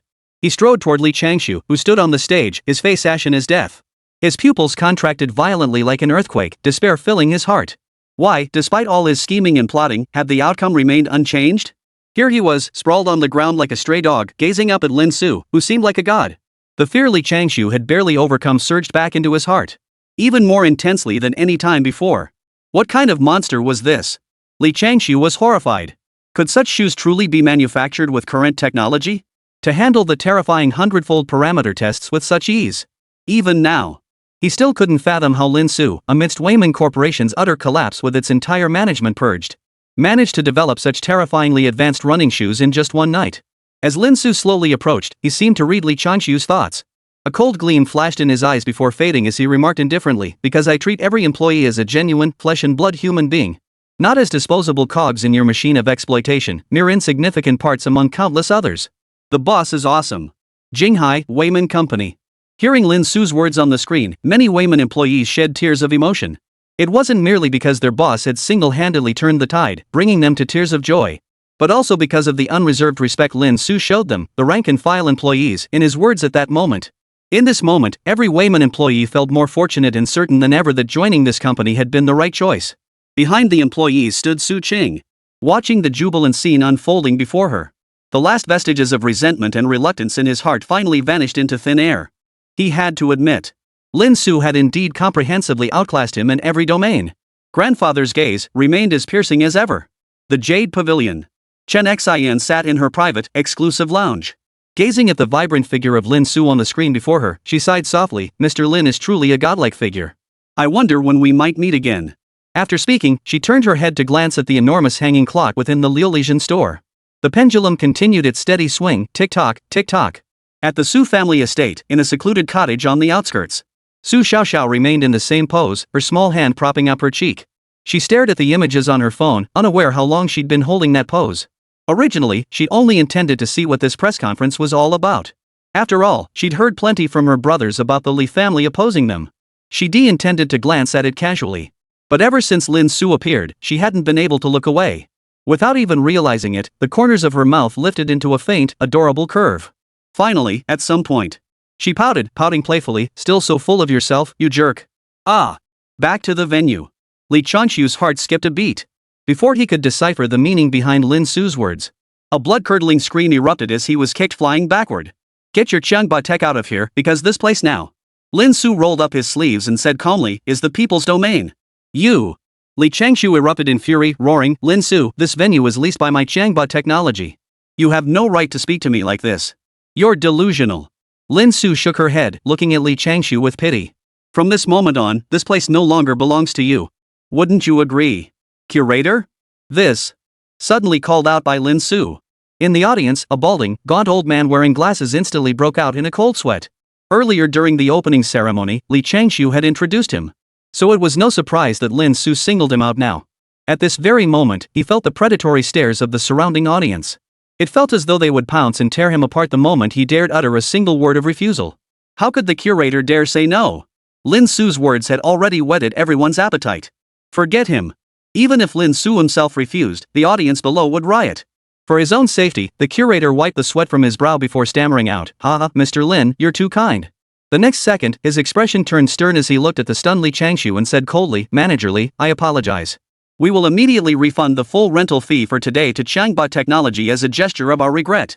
You! Li Changshu was furious. Did he need this money? At this very moment, what little dignity he had left was being ruthlessly trampled underfoot by Lin Su. He had lost all his leverage and knew full well he'd suffered a complete and utter defeat. There was no chance of turning this around. Gritting his teeth, he managed to say, "Very well. Lin Su, you just wait." With that, he stumbled off the stage in utter disarray. Naturally, no one paid any attention to Li Changshu's departure. All eyes in the venue instantly locked onto the sole focal point Lin Su. Lin Su chuckled softly and continued, in my view, those tests we just saw merely represent the baseline performance every pair of high-tech running shoes should deliver. If even these fundamental features are being touted as groundbreaking, then I can only conclude that the future of Dragon Nation's sports brands is hopeless. Lin Su's words seemed to carry a magical power, instantly silencing everyone present. No one had expected Lin Su to say such things. Those seemingly exaggerated and otherworldly performance metrics were merely considered basic requirements? If that's considered basic requirements, then every shoe in the world would be subpar. This is Mr. Lin for you. His standards are always so far beyond the ordinary. All we can say is, this time, the entire nation of Longwei is in for a treat. Jia exclaimed excitedly. No innovation, how can we talk about technology? Lin Suyu, never one to disappoint, dropped the first bombshell. First, our Min Technology Fringe Tech sneakers will completely eliminate size restrictions. The entire audience fell silent in shock. Everyone exchanged bewildered glances, utterly confused by Lin Su's declaration. Without sizes, how would people choose shoes that fit them? Meeting the puzzled gazes, Lin Su smiled. I'm sure you've all heard of Qianxiji fabric? The crowd nodded blankly. Thousand thread weave was a common material, soft, lightweight, and crucially, highly elastic. Resembling interconnected feathers, it was often used as decoration for handicrafts. Lin Su continued, our tassels incorporate this very thousand thread weave material. This allows our products to automatically adjust to the perfect fit for each wearer's foot size the moment they slip them on. And they'll never lose their shape afterward. Of course, simply incorporating it wasn't enough, the rest is proprietary technology. At this point, Lin Su even cracked a joke. But the audience couldn't care less. Instead, they erupted in thunderous applause. Nearly everyone present had struggled with finding the right shoe size. And this pair of tasseled shoes could completely bypass sizing altogether, adapting automatically. This was simply incredible. And more importantly, people with unusually large or small feet finally had shoes that fit them perfectly. No more frustration over discontinued sizes or unavailable options. A small design innovation has quietly encompassed everyone. Before the crowd could recover from their shock, Lin Su continued, second, our tassel tech shoes will never need cleaning. Our surfaces will never stain, not mud, not sewage, not any filth whatsoever. We're not afraid of anyone deliberately trying to dirty them. If even a speck of grime appears, we for People Technology will compensate you 1 million yuan. With that, Lin Su picked up the tassel and splashed the grayish-black residue from the rubber test directly onto it. Splash! The filthy liquid instantly flowed over the shoe's surface. Yet it seemed to encounter some transparent barrier. Not a single drop stained it, not even the last one. This. Even Leo was stunned, blurting out, Lin. Is this also the effect of the thousand thread weave? Hearing this, Lin Su shot him a look of contempt and said, it has nothing to do with the thousand thread weave. It's just a specially crafted, extremely low-density surface coating. His tone was as if he were answering a question from a mentally challenged elementary school student. Leo fell silent, offering only an awkward chuckle. In front of Lin Su, his knowledge truly felt as meager as that of a child just starting kindergarten. And clearly, this second point was exactly what everyone had hoped for. Shoes that never get dirty? That meant wearing brand new shoes every single day. And what was even more mind-blowing, Lin Su had also said if they got dirty, he'd give 1 million. Just how arrogant and audacious does one have to be? And he even declared he wasn't afraid of anyone deliberately messing with it, clearly daring anyone to try. And finally, Lin Su suddenly flashed a mysterious smile. It's the price tag. The audience held their breath in unison, tension suddenly thickening in the air. After all, if what Lin Su said was true, then this would undoubtedly be the most powerful tech-driven athletic shoe in the world today. Ignoring sizes, never getting dirty, dazzling appearance, withstanding extreme tests. The price would be astronomical. Selling for thousands wouldn't be unreasonable. Here it comes, the price is finally here. Jiego was equally anxious, I just hope the price is reasonable. Under 3,000, I'd buy them without hesitation. For 1,000, I'd stockpile a whole warehouse to support them. The comment stream was a bit pessimistic, sigh. These shoes are just for us to look at. They feel like something we can't afford. What a shame, I really love the design. And it was in this tense atmosphere. Lin Su remained silent for over 10 seconds before suddenly laughing. Why are you all so tense? I solemnly promise here. Lin Su grew serious. The pricing for our Liusu tech sneakers has and will always have only one option, which is 99 yuan. What? Everyone was stunned. Their first reaction wasn't delight, instead, they all fell silent, convinced Lin Su was pulling their leg. 99 yuan? That wouldn't even cover a decent meal. You're telling me this can buy a pair of such top-tier running shoes that blow away all the 1,000 yuan options on the market? You've got to be kidding. Lin Su had anticipated this reaction. He smiled and said, we serve the people. We don't deceive, nor do we need to. I've always believed the true purpose of technology is to make accessible what was once inaccessible, to provide what was once unattainable. But now, the higher the tech, the higher the price that's putting the cart before the horse. These were Lin Su's heartfelt words. So there's no need for doubt or surprise, this is what you deserve. What you need to do now is simply extend your hands, and I shall grant you the privilege and right to cheer for me. Ding dong ding. As the words fell, Lin Su closed his eyes and spread his arms wide. Every spotlight in the venue converged upon him simultaneously. Boom! Below, a thunderous roar erupted, a deafening cheer that seemed capable of shattering the arena itself. 1,000 cheers for one man alone. Endless darkness swirled around the soul man, enveloped in all the light, while the roaring cheers below sounded like temple bells ringing in his honor. In this moment, Lin Su resembled a celestial deity. Chapter 119, Exploding in Popularity for the People, Leo's Request. The press conference concluded. Amidst the fervent stares and reluctant pleas to stay, Lin Su calmly exited the stage. But clearly, the impact of this dramatic, twist-filled press conference did not fade with Lin Su's departure. Instead, it spread like wildfire across the internet at an alarming speed. In an instant. Hashtag WeiManTech 99 Yuan Tech running shoes. Hashtag Changba Tech CEO Li Changshu publicly humiliated and booed off stage. Hashtag WeiManTech thrashes Changba Tech. Countless trending topics instantly flooded platforms, capturing everyone's attention. Li Changshu's absurd act of renting an expensive venue only to have it used as a backdrop for someone else's success was immediately mocked by netizens as the biggest cuckold moment in tech history.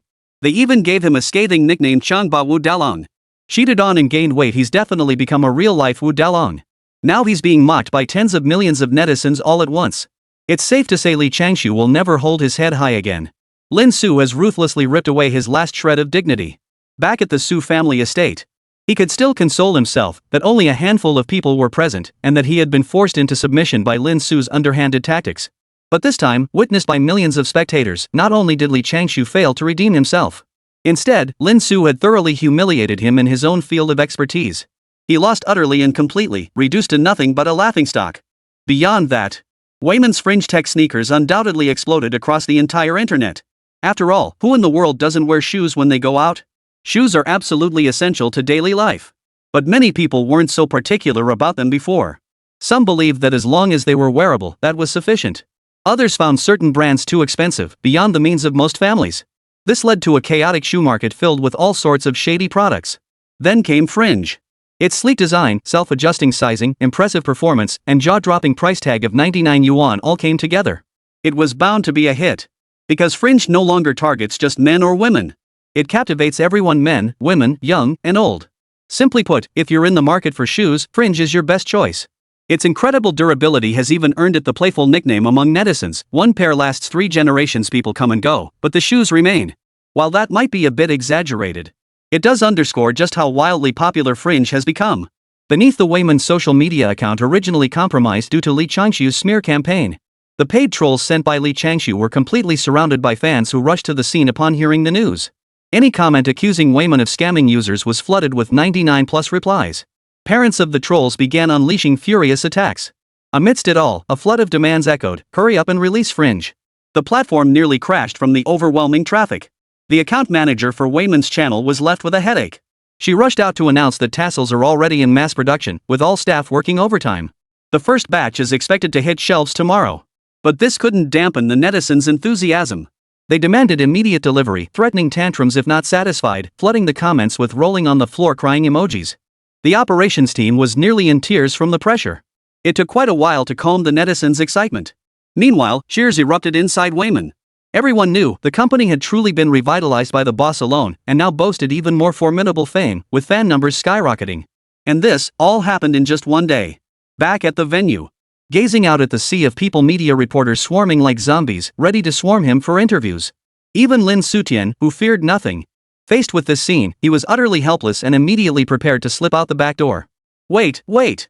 Just then, a breathless voice called out from behind him. Lin Su turned around and discovered it was none other than Leo. That chubby kid who used to trail behind him, always getting picked on. He had matured somewhat now, carrying himself with the air of a leader in every gesture. But right now, he was still as docile as a kitten before Lin Su, quickly saying, "Boss, I need to talk to you." "Me?" Lin Su was genuinely curious. He teased, "Now that you're the world-renowned CEO, Master Leo, when did you ever need to seek out a lowly teacher like me? How could you say that?" Leo hurriedly protested, "Even if I became the President of the United States, you'd still be the eternal leader of our entire genius class." He quickly licked his lips twice. The genius class. At Leo's mention, Lin Su's face softened with a nostalgic expression, a hint of emotion flickering in his eyes. The genius class, it had been a month-long experiment jointly initiated by all nations back then. It gathered countless prodigies of all ages. The story itself needs no elaboration. Back then, Lin Su, fresh out of high school, had outshone everyone else with his talent, becoming the undisputed leader in the eyes of that group. Leo was among them. Just then, as if remembering something, Leo tentatively asked, "Boss, where's Susie? Didn't she used to cling to you every day, begging to marry you? Why haven't we seen her lately? Her dad snatched her back ages ago. It's been years." Lin Su slapped the back of Leo's head in exasperation. As he spoke, an uncontrollable flash of a breathtakingly beautiful figure flickered through Lin Su's mind.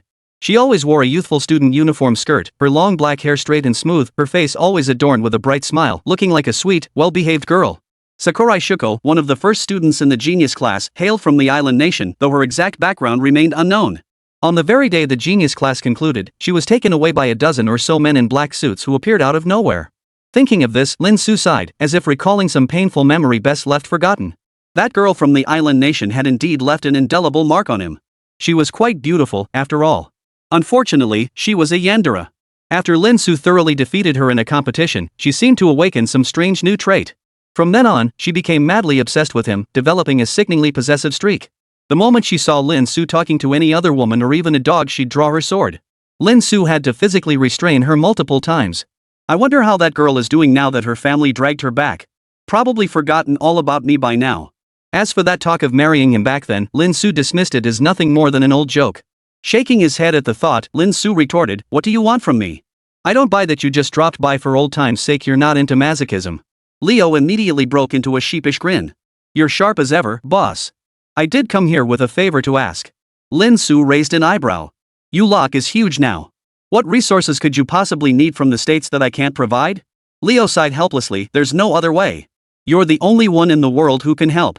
With that, Leo laid out the entire Rubik's Cube lock situation. The cube lock project was stalled indefinitely.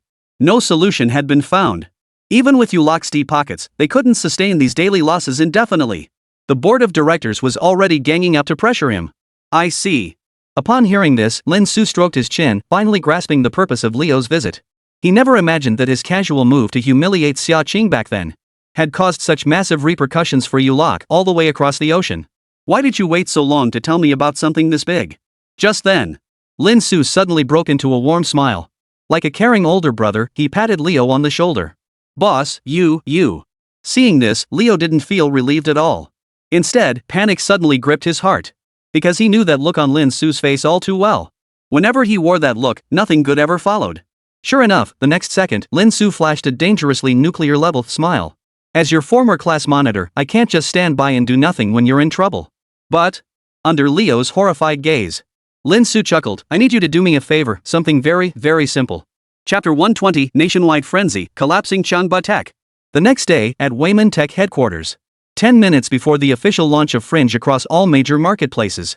All Wayman employees gathered in the lobby, standing together in tense anticipation. Even Su Qing had pushed aside several important matters today, rushing over first thing in the morning. Some employees bore dark circles under their eyes. Others had messy hair, clearly having rushed over without even washing up.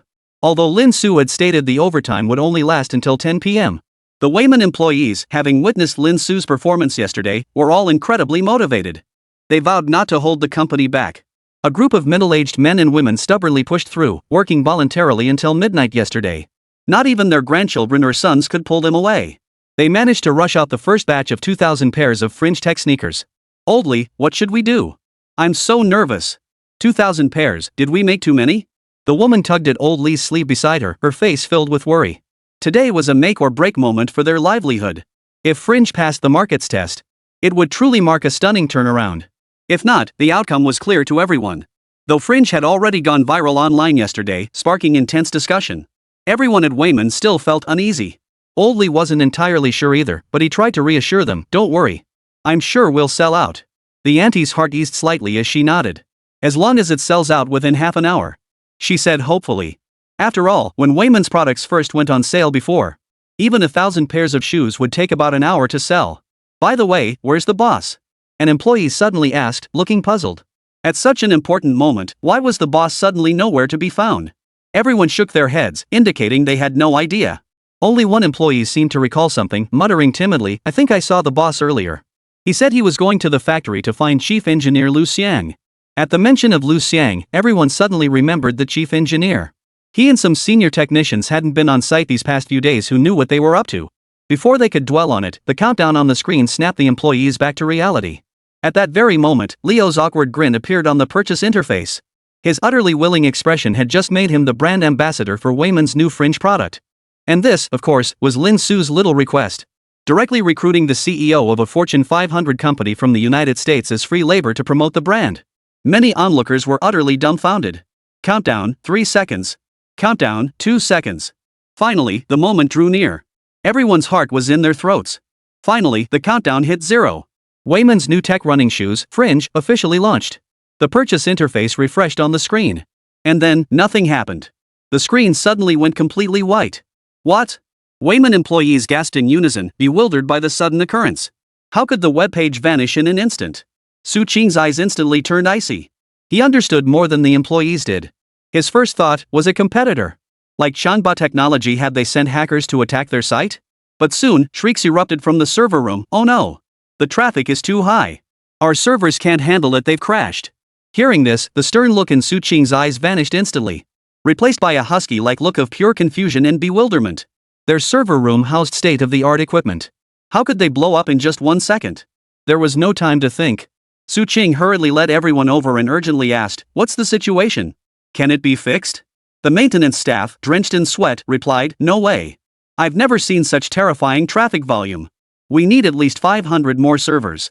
Otherwise, it won't hold up under the pressure." Everyone panicked instantly. Where were they supposed to get that many servers now? But don't panic. The maintenance guy added, before the servers crashed, all the shoes were already sold out. So the impact isn't that bad. Su Qing didn't believe it and challenged, "Don't give me that nonsense. The screen went black in just a few seconds. You're telling me they were all sold out that fast?" Facing the skepticism, the maintenance guy didn't respond verbally. Instead, he pulled up the back-end purchase records for them to see. "Here, take a look for yourselves." Everyone looked up, their mouths instantly gaping in unison wide enough to fit a ball inside. The entire screen was filled with densely packed purchase records. At the very bottom, the cumulative time to sell out displayed, 0.932 seconds. In less than a second, 2,000 pairs of shoes had vanished. Simultaneously, they crashed the entire Wayman server. The scene suddenly fell into a deathly silence. Wayman's employees exchanged bewildered glances. Finally, they understood why the boss hadn't personally attended the launch of the first batch of products. Because it was completely unnecessary. The enthusiasm of Longwood consumers was downright terrifying. Help! But one crisis hadn't even subsided when another erupted. The office outside erupted again with the operations girl's screams. It turned out that consumers who hadn't managed to snag the shoes discovered the webpage had crashed. They immediately shifted their focus, storming the company's social media accounts demanding answers. "Open the door. You can sell shoes, but you can't let me buy them? Please, just let me buy them. Just thinking about not getting the fringe makes me shake all over. I can't even breathe properly. I want them. Please give me just one pair, just one. Guys, help. My roommate seems to have caught fringe fever. After missing the first batch, she's been babbling nonsense. Should I call a doctor?" Frustrated netizens who couldn't buy them went absolutely wild in the comments. Comments skyrocketed past 100,000 in no time. It's hard to imagine how many people were glued to their screens, ready to buy the shoes at the exact moment. 2,000 pairs is pitifully few in the face of this massive crowd. The operations team had never seen anything like this before. She immediately posted an update announcing that the first batch of fringe sneakers had completely sold out. They promised to work overtime to keep restocking continuously. But netizens weren't buying that explanation. They all complained that these hot sneakers had teased them for ages. Just as everyone was ready to stuff Wayman Company's little account with their big bills. "You tell us they're out of stock. That's just torture." The whole thing was just a tantrum. The operations team was left speechless. My hands are shaking as I type this. Back in the day, the official social media accounts were dead quiet, no one ever visited. But today? Rogue netizens are lining up to act like jerks. If you can't deliver, don't list it. Maybe you haven't even made a single pair yet, it's all just PowerPoint presentations, deliberately deceiving us consumers. Amidst the flood of comments mostly urging but still largely playful, some genuinely malicious remarks inevitably slipped through. These were paid trolls hired by Changhua Technology, attempting a last-ditch, futile struggle. But soon, they realized their efforts were futile. The tactics paid trolls usually relied on were completely ineffective today. Previously, they could rely on sheer numbers to flood the comments and boost their own posts to the top by liking each other's comments. Today, they discovered with despair that even if their numbers were multiplied tenfold, even if multiplied tenfold today, couldn't stir up the slightest ripple beneath the people's forum. Instead, many paid commenters were attacked by other netizens, reported, and permanently banned. Watching these scenes unfold, Su Qing suddenly fell silent and walked outside the Wayman Company building, gazing up at the sun. Truth be told, he hadn't been in business for a short time. Ever since he came of age, he had gradually taken over numerous businesses within the Su family. But today was the first time he'd been rendered speechless by the scene before him. Li Changshu's pride, his marketing, his manipulation of public opinion, the comment control and hype tactics beloved by all capitalists. Today, all of it was utterly shattered before the unadorned, unpretentious quality of Lin Su's products. For the first time in his life, he witnessed buyers urgently demanding new stock and eager to spend money. Yet upon reflection, Su Qing felt an even deeper sense of unease. Because from start to finish, Lin Su seemed to have invested hardly any time in this endeavor at all. Redesigning the factory blueprints took less than an hour. For the first product launch, he didn't even bother to show up, skipping the event entirely. He snatched the launch event right out of Li Changshu's hands without spending a single penny. Even securing such a high-profile spokesperson was freebie. With costs this low, selling it for 99 yuan would still turn a profit. Lin Su seemed to casually place a few insignificant pieces on the chessboard. Yet it left his opponents utterly defeated. Jinghai, Xiangba Technology Headquarters. Bastard. Today, Xiangba Technology was in a state of utter panic. Not a single soul dared to speak. All because since this morning, from the tightly locked general manager's office, Li Changshu's furious roars and the sounds of smashing objects echoed relentlessly, showing no sign of stopping. Ever since returning in disarray from yesterday's press conference, Li Changshu has locked himself away, venting his fury until now. Finally, after an unknown period of time, the sounds within the office gradually ceased. A voice, feigning calm, called out, "Secretary." The secretary entered, trembling with fear. She found the floor strewn with debris and Li Changshu seated in his chair. Li Changshu looked utterly exhausted, pale, with puffy, bloodshot eyes. His suit was in disarray, and his tie was nowhere to be seen. He exhaled deeply and said flatly, "Report the situation." The secretary trembled, unable to speak for a moment. "I said speak." Li Changshu roared furiously. The secretary had no choice but to stammer out, "Since yesterday, our company's stock price has plummeted dramatically, dropping by 70%. Li Changshu's eyebrow twitched. He was about to lose his temper but managed to suppress it. "Continue. What about the Generation Rage model? We launched sales today as well. Even if our sales figures couldn't match Wayman's, they couldn't possibly be that bad, right?" Hearing this, the secretary's face turned ashen. After a long moment, he timidly stammered, "We seized the initiative and launched 2 hours earlier than Wayman's public sale, but we only sold 100 pairs. "What?" Li Changshu's voice shot up in fury. "Didn't I tell you to switch back to the original rubber material? So what if we make less profit? We should still be able to produce 1,000 pairs overnight." The secretary looked utterly dejected. "Manager, we did exactly as you instructed. But nobody's buying them." She was on the verge of tears, desperately wanting to retort, "Isn't this unsold inventory your problem?" And there was one thing she dared not mention, that these 100 pairs weren't entirely legitimate. Nearly half had been bought by our own people who couldn't bear to see them go unsold. As for herself, she secretly tried to snatch up some tassels too, but hadn't managed to get any. Li Changshu clenched his fists tightly, taking a long moment to force himself to calm down. Weakly, he said, "Fine, this time, Strong Boss Tech will just have to swallow the loss. Anyway, we don't just sell shoes. We can still sell other sports tech brands. Send out an announcement the factory will dismantle the shoe production line from now on." The secretary was about to nod when suddenly, a ding-dong alert sounded from her phone. She instinctively opened it, and her eyes widened in shock. "What the hell is it now? Didn't I tell you to issue the notice?" Li Changshu snapped impatiently. "Sir, please take a look at this." The secretary tremblingly handed over the phone. Li Changshu took the phone. Before he could even glance at it for a few seconds, his bulky body suddenly began trembling violently. Wayman's social media platform had just posted a new update. It outlined the direction Wayman planned to expand into next. Not just shoes, but also bicycles, sports gear, athletic aids. The list was exhaustive. Virtually every business line of Xiangba Technology was mentioned. They also announced that the first batch of tech-powered hang gliders has been completed and will go on sale tonight. This feels like a direct counterattack against Xiangba Tech's earlier price gouging tactics. Remember, Xiangba Tech just launched their new glider model a few days ago. At the exact same moment, someone burst into the office in panic, frantically exclaiming, "It's bad, Manager Li. Our stock price has hit the limit down. All the shareholders who bought our stock are wailing in despair and demanding answers from us." Bang! He slammed his fist hard on the desk. Li Changshu's hard-won composure was shattered by this barrage of blows, threatening to send him reeling. His head was pounding. He could see it clearly. Lin Su was trying to kill him. And this was precisely why Sasaki Nanyo and the others had feared Lin Su so intensely back then. Once you crossed him, survival became impossible. Lin Su never shows mercy, she only exterminates her enemies. Lin Su. Do you really think I'm helpless? Li Changshu erupted in fury once more, violently smashing everything within reach, looking like a raving madman. Just you wait. You showed no mercy first, so don't blame me for being ruthless. His eyes were cold as ice. At this point, Xiangba technology was utterly beyond salvation. But he would drag Lin Su down with him, sinking or swimming together. Playing his final trump card. Chapter 121, Commander, drive the truck over yourself. Jinghai, Weimin Factory. Lin Su drove over alone. She stepped out and looked up.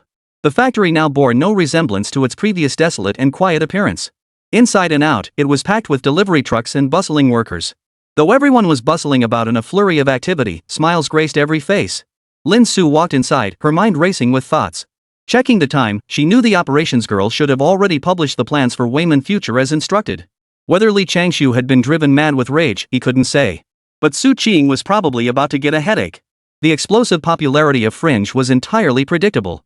And those suppliers who had abandoned Weimin before would now come crawling back like lapdogs, begging to collaborate with Weimin. As for Su Qing's side, I've just given my instructions. Weimin could negotiate business deals with these profit-driven individuals.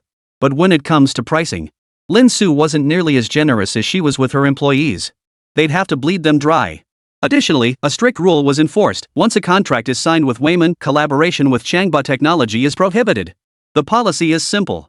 Take it or leave it. If you refuse to cooperate, there are plenty of other suppliers lining up to work with us. Lin Su also informed Su Qing that Weimin would make triple pay a permanent policy, with benefits increasing year after year. The company will continue to hire only struggling employees aged 35 and above, providing them with the most comprehensive benefits. Weimin Group isn't short on cash these days, and we're not stingy with it either. What's particularly galling is that Lin Su even went ahead and posted another recruitment notice.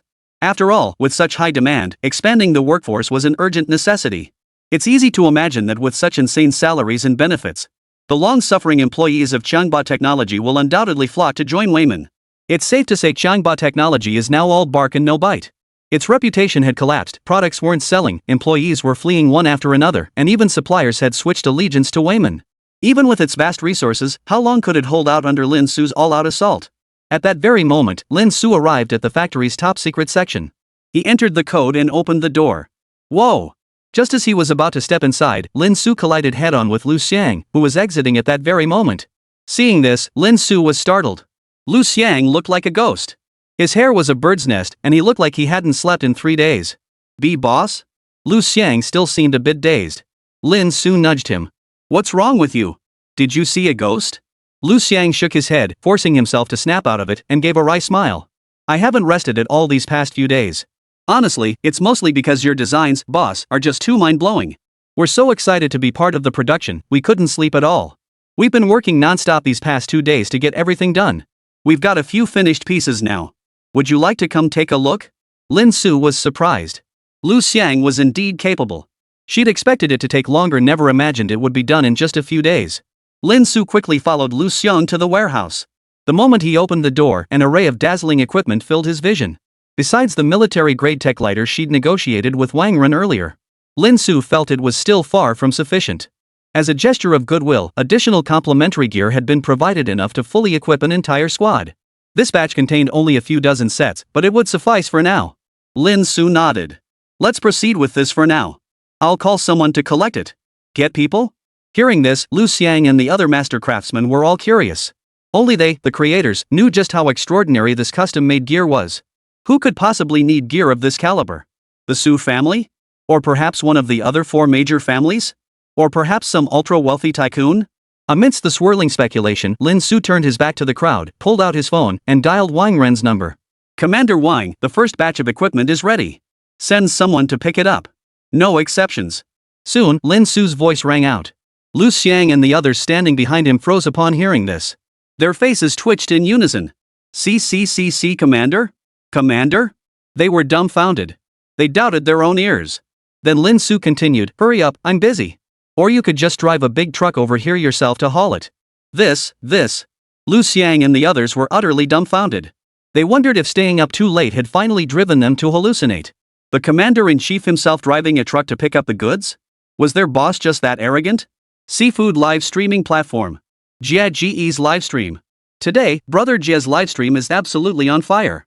Even before going live, millions of viewers were eagerly awaiting. And this was all because Brother Jia had dropped a bombshell announcement beforehand.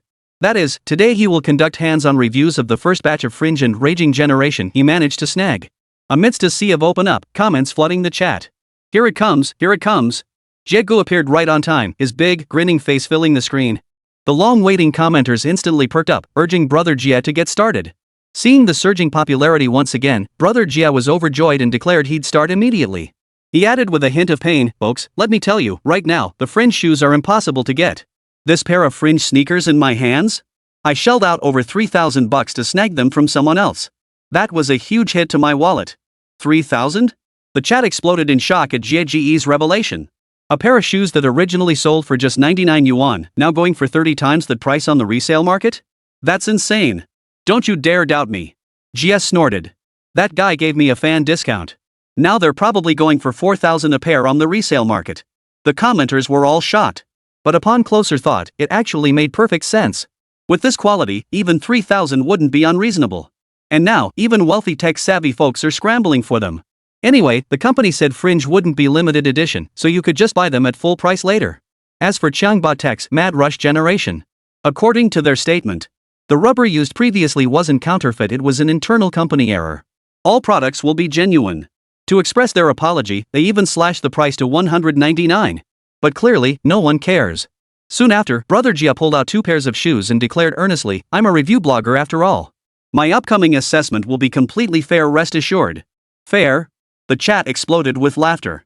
If you say that, host, we won't be sleepy anymore. First explain why you've been keeping the Fringe pair under a special glass display case, yet just now pulled the Raging Generation straight out of the trash. Ha ha ha. Jia Ji gave an awkward laugh and quickly said, "These are just minor details, not important, not important." After saying that, he carefully picked up tassel first. He then placed it in front of the camera. "Everyone, take a good look. The design of Fringe is absolutely the most beautiful model I've seen in years, both men and women will love it." He rotated it once, and the live stream audience instantly drooled with envy. And as you can see, even under my ultra-high-definition camera, every detail of the Fringe is flawless, not a single imperfection in sight. This isn't just about design, it's the top-tier technical prowess of Wayman Factory. Hats off to Wayman's team, clearly every employee takes their craft seriously to produce such flawless products. After praising the appearance and details, Jaegu deliberately changed into a fresh pair of white socks with a flirty flair. Then, like a devoted wife, he carefully slipped Fringe into place. Ah! The moment he slipped them on, Jia let out a gasp that could easily be misinterpreted. He gasped, "This feel, this comfort, it's incredible."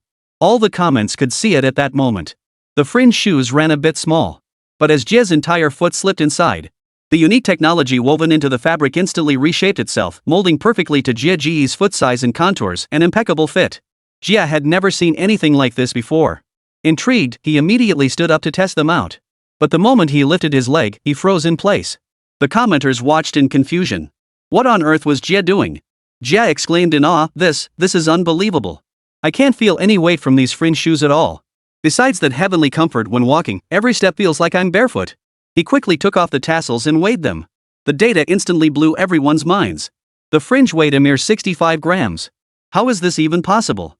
Everyone was stunned. Such incredible performance packed into this weight? Even the most advanced nation in the world today probably couldn't catch up within a decade? Teacher Lin, oh wait, now we should call him President Lin, he's left the entire global shoe industry in the dust. The more Jia wore them, the more his heart raced. With his years of experience navigating the tech industry, he could state with absolute certainty, Fringe will monopolize the entire industry, leaving no room for other companies to survive. Alright, time to test the speed demon. Finally, Jia reluctantly removed the Fringe, then solemnly placed it back inside the glass case. Next, he curled his lip in utter disgust as he picked up the Speed Demon Generation. Without a word, he slipped it on. The moment he slipped them on, Jia felt the massive difference. These shoes are too heavy. Every movement feels uncomfortable, and that cushioning they've been hyping up all day? It's useless. After wearing them for barely a few seconds, Jia couldn't take it anymore. He kicked them off and tossed the Speed Generation shoes aside. In all his years, Jia experienced firsthand what it meant to go from luxury to frugality. To be fair, back in the day, the Quanbiao generation had no rivals at this price point, and its performance was more than sufficient. But alas, its rival is the Fringe. Slam! The speedster generation was tossed straight into the trash by brother Jie. What the hell is this? Jie cursed under his breath, feels like my feet just got assaulted by the speedster generation. The chat erupted in laughter. Love the streamer's line, my reviews will be absolutely fair. It's safe to say Jie's but nearly flew off during that livestream. Calling it a review? More like dragging the speedster generation out for public humiliation. But just then, a user named Strong Domination First suddenly sent Jiega an expensive rocket. Everyone was stunned. Where did this guy come from? Damn, what a bold move. And this sudden big spender was none other than Li Changshu. He had just finalized a plan with his team to ruin Lin Su's reputation. Then his phone popped up with a network-wide push notification for brother Jie's livestream. The moment he clicked in, he witnessed a scene that sent his blood pressure skyrocketing. His prized speed demon had been tossed into the trash. Li Changshu couldn't stand it any longer. He was ready to throw money at Jiegu to change his tune. This tactic had always worked like a charm for him, getting Jiegu to sing his praises. The moment he saw the gift, Jie's eyes lit up. Big spender, boss. The crazy speed generation is the eternal legend. Li Changshu sneered coldly at the sight. What kind of influencer is this? Just a dog he could command with money? His mood lifted and he immediately fired off several more big rockets. Jiega grinned as he accepted them, but his expression hardened the very next second. His voice turned icy. Moderator, kick this guy out. What, number 1 dominator? Screw that. Li Changshu's smile froze instantly. Then he saw a line of bright red text, you have been kicked out of the livestream. The last words he heard were brother Jie's smug, triumphant cheer. Ah, everyone. We've got a sucker here to hand over his money. I'll use all these earnings to buy Fringe and give it to you all for free. Smack. Li Changshu was so furious he smashed his phone to pieces. In that instant, it suddenly hit him. This guy, wasn't he the one who stirred up the crowd and backed Lin Su at the press conference? As the mighty CEO of Xiangba, he'd actually been trolled and humiliated by a streamer? He couldn't take it anymore. He immediately summoned his secretary and roared, make them move now. I want those damned Wei Min and Lin Su wiped out completely. Chapter 122, High Altitude Bloodshed, Dragon Shadow Guard. On the Seafood live streaming platform in another broadcast room. The backdrop of the livestream was the towering clouds in the sky. Inside, a helicopter hovering high above, circling in place. Streamer Extreme Xiaoning Xiaoning was broadcasting live. Hey everyone in the chat, Extreme Xiaoning is back with another live tech review today. I only play it real. Xiaoning said with a smile. The helicopter's cabin door opened. He casually sat down in his seat, his hair whipped wildly by the terrifying high-altitude winds. And even his words became slightly muffled by the turbulence. I'm sure you've all heard today, Wei Min not only launched the Fringe Tech sneakers but also released this tech paraglider called Soar. I'm sure you're all familiar with this glider, right? It was this very model that President Lin Sulin used to make his stylish entrance from the sky, instantly winning over countless female fans. Xiaoning chuckled. I missed out on the first batch too, but luckily a wealthy fan reached out to my assistant, Xiao Wang, offering to lend me the glider for free so I could review it for everyone. I couldn't pass up such generosity. He raised his hand and waved toward his right. This gentleman here is my assistant, Xiao Wang. He'll be joining us for the flight and streaming the entire experience with professional camera gear. The assistant appeared to be a young man who smiled at the camera upon hearing this. But it seemed forced, as if he had something on his mind. Xiaoning didn't notice. Clapping his hands, he declared, alright, viewers. No more chit-chat, let's get this landing started. I'm dying to see just how amazing this tech gear is that they claim even a pig could glide with. Let's do this. The comments were buzzing with excitement. After all, thanks to all the promotions today, everyone felt reassured about Wei Min's Fringe. They knew this was a genuinely great product. Absolutely no false advertising whatsoever. Naturally, everyone was filled with anticipation for this glider. Ready? Xiaoning carefully strapped on the soaring wingsuit. On his wrist, the fully automatic smartwatch designed by Lin Su lit up, displaying detailed data like heart rate, altitude, and gliding speed. Oh, got it. Xiao Wang mechanically put on his gear in a daze, taking a while to snap out of it before hurriedly responding. What's with the spaced out look? Don't get distracted later. Xiaoning teased with a laugh. Seeing everything was ready. He flashed a confident smile at the camera and declared, man, what can I say? Let's go. With that, he leaped from the helicopter, his wingsuit deploying automatically. Whoosh! Whoosh! Whoosh! A violent gust of wind instantly engulfed Xiaoning. His hair was blown completely backward. Yet he himself felt nothing. Except for a faint stinging sensation on his face. Every other part of him felt as though he wasn't soaring through the sky, but lying on a sofa. He couldn't speak, but his eyes sparkled with delight. He gave a thumbs up to Xiao Wang, who was falling alongside him. The bullet comments were equally fired up. Anyone could see that Xiaoning hadn't made a single move the entire time. The hang glider was fully in autopilot, gliding him through the air with perfect scientific precision. But at that very moment, behind the camera, where no one could see, a flicker of struggle passed through assistant Xiao Wang's eyes. The soaring ability Xianing possessed was indeed provided by him. And the way he had obtained it was from a mysterious big boss. He had sent someone to find him, granting him this technological device, along with a promise of a massive cash sum enough to secure his financial future for the rest of his life. The only demand was to kill Xianing live on stream. Finally, the struggle faded from assistant Xiao Wang's eyes, replaced by cold determination.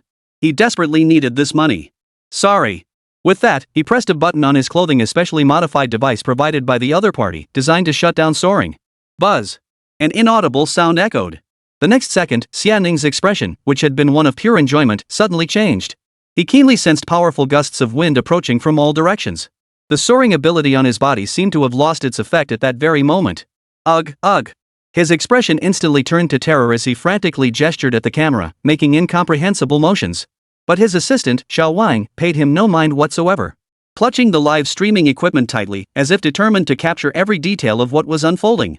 Without the support of his wingsuit, Xianing couldn't hold on for long. His body swayed violently from side to side, and in an instant, he was swept by the fierce wind and hurtled toward the ground. The final expression frozen on his face was utter despair. Shocking. Soar for the people tech glider causes death on launch day? Quality control failure or design flaw? Aerotech glider claims life of famous streamer Extreme Xiaoning, terrified expression captured before death. In an instant, news of the soaring fatality incident spread like wildfire. In the crystal clear livestream footage that circulated, Xianing's terrified expression left countless viewers feeling utterly hopeless. Human lives always heighten public attention toward incidents, especially when it involves someone like He-min, who is already at the peak of public attention. The internet exploded instantly. Countless comments blaming Wayman sprang up like mushrooms after rain. After all, anyone watching the livestream could clearly see that Xianing plummeted straight down after soaring lost its effect. There was no other possibility. It was undeniable proof. Wayman's reputation took a nosedive in an instant. The once reputable, innovative brand was torn apart by furious netizens, transformed into a ruthless murderer. A heartless company that doesn't care about its products. Damn, I'm glad I didn't manage to snag a sword today, otherwise, I might be the one dead. This is terrifying. I'll stick with Changbot Company's products. They're pricier, and the materials might be questionable, but at least they don't put your life at risk. Such comments echoed relentlessly. It's safe to say that if this scandal isn't handled properly, it would undoubtedly plunge Wayman back into an abyss of despair. Meanwhile, inside Wayman's factory, Lin Su also received this information. Su Qing called him, her voice filled with panic. It's terrible, Teacher Lin. He recounted the entire incident in meticulous detail. Lin Su listened silently, his expression unchanged. He simply replied, I see. Su Qing grew frantic. Should I deploy our PR team? Oh. How could this happen? We inspected every single product. Now Xianing's family has even gathered people to block the company entrance, demanding an explanation. He sighed in frustration. Lin Su, however, smiled.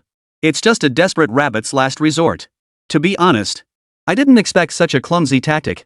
Don't worry, I'll handle it within half an hour. Ha? Su Cheng froze, about to say something, only to see Lin Su had already hung up. Beep beep beep. Staring blankly at the busy signal, Su Cheng froze in place. Settled within half an hour? What was Lin Su planning to do? Putting away her phone, Lin Su showed no sign of distress whatsoever. He knew full well that Li Changshu was behind all this, attempting a desperate last-minute reversal. But unfortunately, he'd miscalculated. This move was actually the easiest for him to handle.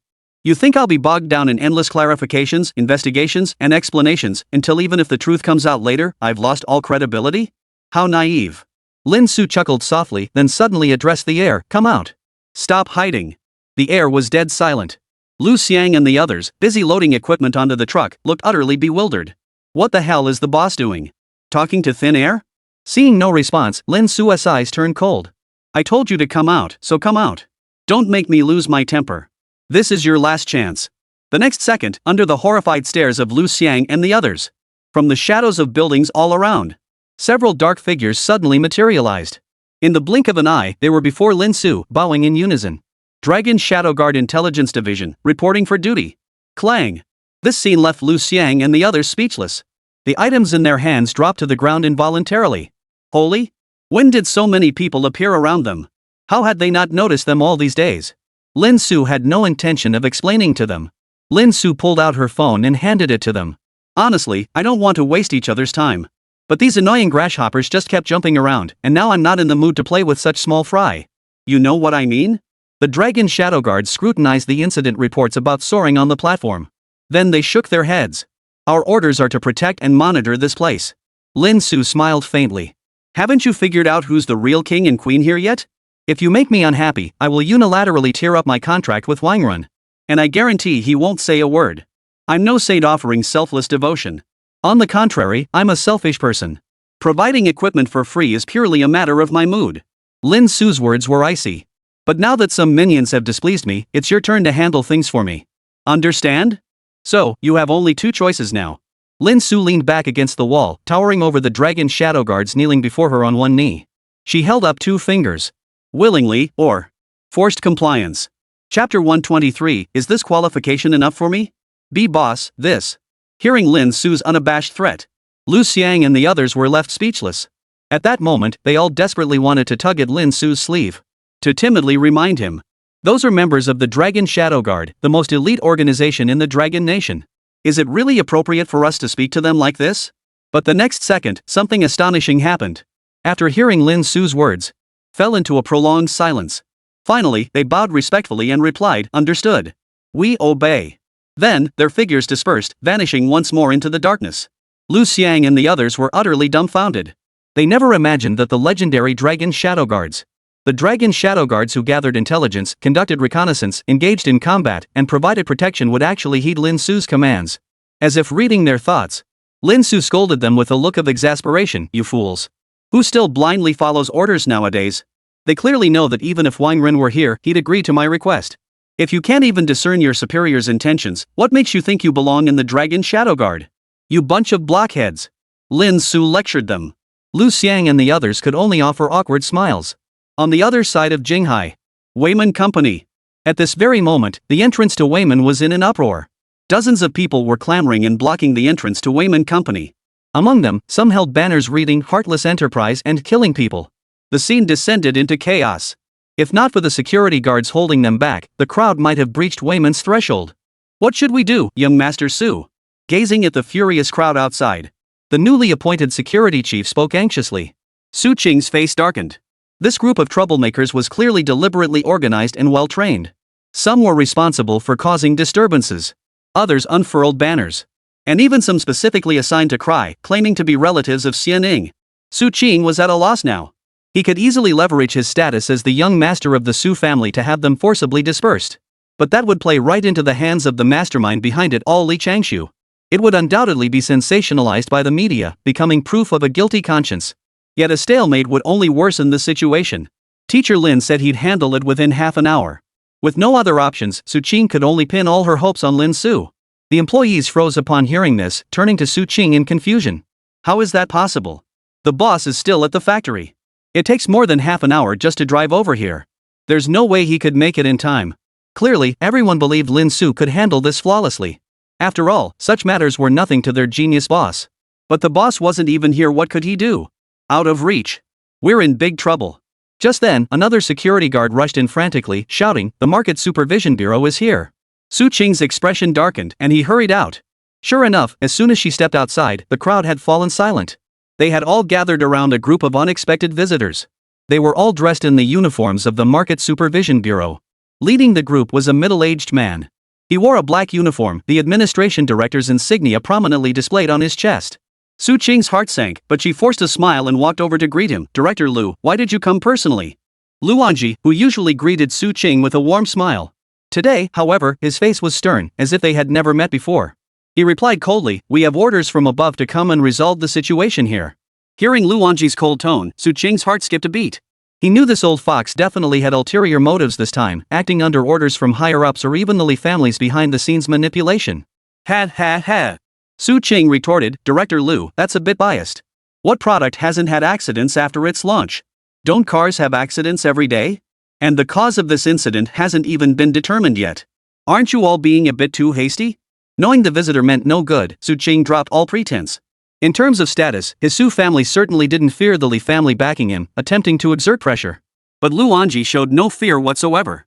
Instead, he let out a faint, cold smile and said leisurely, "It seems young Master Su's information is a bit outdated. Soon, He pulled a stack of documents from his briefcase. Just moments ago, our specialists completed their investigation. The evidence is irrefutable.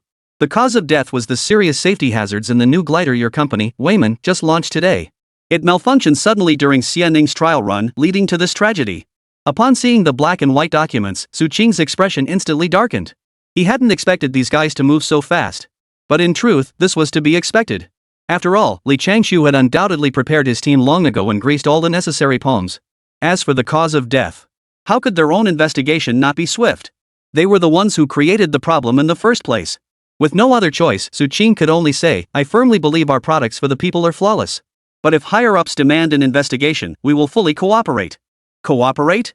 At this, Luanji's voice turned sinister. That's not necessarily something Wayman would agree to. Su Qing's voice turned grave. Luanji, what do you mean? Luanji's expression remained calm, his gaze towards Su Qing tinged with pity. I've just received notification from headquarters. Wayman's actions this time are too egregious. First, the company will undergo a comprehensive investigation and be shut down indefinitely for rectification. All factories must cease operations immediately. Previous products must be destroyed to prevent them from entering the market and causing harm. What? Hearing this, everyone at Wayman was stunned. This was blatant bullying. Company indefinite restructuring. Product destruction, factory shutdowns. What's the difference between this and the company going bankrupt? Su Qing immediately stepped in front of him, her voice cold. Then I'm afraid I must say I'm sorry, but today, you won't be allowed through this door. In that moment, he displayed the resolve and responsibility befitting the future heir of the Su family. Luanji's face darkened abruptly. Stubborn to the end. Move. He hadn't come alone, he'd brought ample reinforcements. They swarmed forward, intent on breaking through Wayman's defense. The employees couldn't just stand by and watch this happen. Having long regarded Wayman as their leader, they immediately rushed out one after another, determined to block these intruders. But Luanji's men paid no heed whatsoever. They showed no mercy toward these elderly employees. In the chaos, an elderly woman who had rushed forward first was violently shoved to the ground. She fell hard, her head split open, blood streaming down as she lost consciousness instantly. Old Li, who tried to intervene, was swiftly restrained, his face contorted in pain. Stop this at once. They're just ordinary people, how can you call yourselves public servants? Seeing this, Su Qing erupted in fury, shouting angrily. Luanji roared with laughter. So even you, young Master Su, have to beg for favors? Sorry, but today I could lock all of you up and no one would bat an eye. If you want to blame someone, blame yourselves for messing with the wrong people. He let out a maniacal, triumphant laugh. Take them all down. Just as all the employees of Wayman were plunged into despair, a cold voice suddenly cut through the air. A stern-faced, tall man stepped forward. Immediately behind him, soldiers armed with real guns and ammunition appeared from all directions with a clatter, swiftly taking control of the entire scene. The scene fell deathly silent. No one had anticipated such a group appearing out of nowhere. Luanji was equally caught off guard. He turned to the unexpected man and demanded, "Which department are you from? Can't you see I'm performing official duties?" He had never seen this man before. And among the high-ranking officials throughout the Dragon Nation, was there anyone he didn't know? He immediately assumed this was some low-level lackey from who knows where and demanded angrily. The man spoke calmly, "Who gave you the audacity to act so brazenly?" Luanji sneered coldly upon hearing this. "Who do you think you are? What business is it of yours how I conduct my affairs? Let me tell you, you're finished. This operation came directly from above. Whoever you are, you've hit a brick wall this time. Prepare to be dismissed. And you think you can keep your serving the people badge? You don't deserve it." Luanji shouted defiantly. The man remained unperturbed. With calm composure, he drew an identification card from his breast pocket. He held it before Luanji. "Is this credential sufficient to prove my authority?" Luanji sneered dismissively, but the moment his eyes caught sight of the celestial dragon emblem on it, his pupils suddenly contracted like pinpricks. Only one organization in the entire Dragon Nation could bear the celestial dragon emblem on its credentials. Across the entire Dragon Nation, none other than the Dragon Shadow Guards by the commander's side. This? Luanji's body involuntarily stumbled backward several steps. A figure of the Shadow Guard's caliber, even his superior would bow low enough to touch the floor upon meeting him. The reason he'd never seen the man before was simply because he lacked the standing to do so. The scene before him was no less than a max-level boss descending upon a newbie village. "You? How did you get here?" "We were just following orders." Luanji was terrified, his face turning deathly pale as he scrambled to beg for mercy. But the man didn't even bother to lift an eyelid, merely stating flatly, "Words are useless. The Dragon Shadow Guard needs no evidence to make an arrest, only a list. To borrow your own words, you've crossed someone you shouldn't have." Luanji's face turned ashen. He couldn't believe it. Impossible. Impossible. How could the commander possibly be involved in something like this? He couldn't comprehend it. This incident was orchestrated by the Lee family, with every level of the chain of command already secured. Why would the commander intervene? And as far as he knew, those taken by the Dragon Shadow Guard, they all vanished from the world forever. Which meant he was finished. Completely and utterly finished. Despair consumed Lu Wanji. As if reading his thoughts, the man spoke calmly. The person you've provoked is named Lin Su. What? Hearing this, Lu Wanji was utterly horrified. The shock he felt now surpassed anything he had experienced before. Didn't the Dragon Shadow Guards only take orders from the commander? Why could Lin Su give orders? He had already investigated Lin Su. She was just an ordinary person. But clearly, the man couldn't answer Lu Wanji's question either. Simply because he himself didn't know. After all these years, this was the first time he'd been deployed for someone else. The entire Dragon Shadow Guard had just received orders. All to handle what was, to them, an utterly insignificant trifle. Even as he was led away, Lu Wanji kept repeating impossible with unfocused eyes, clearly dying without understanding. And just like that, it ended.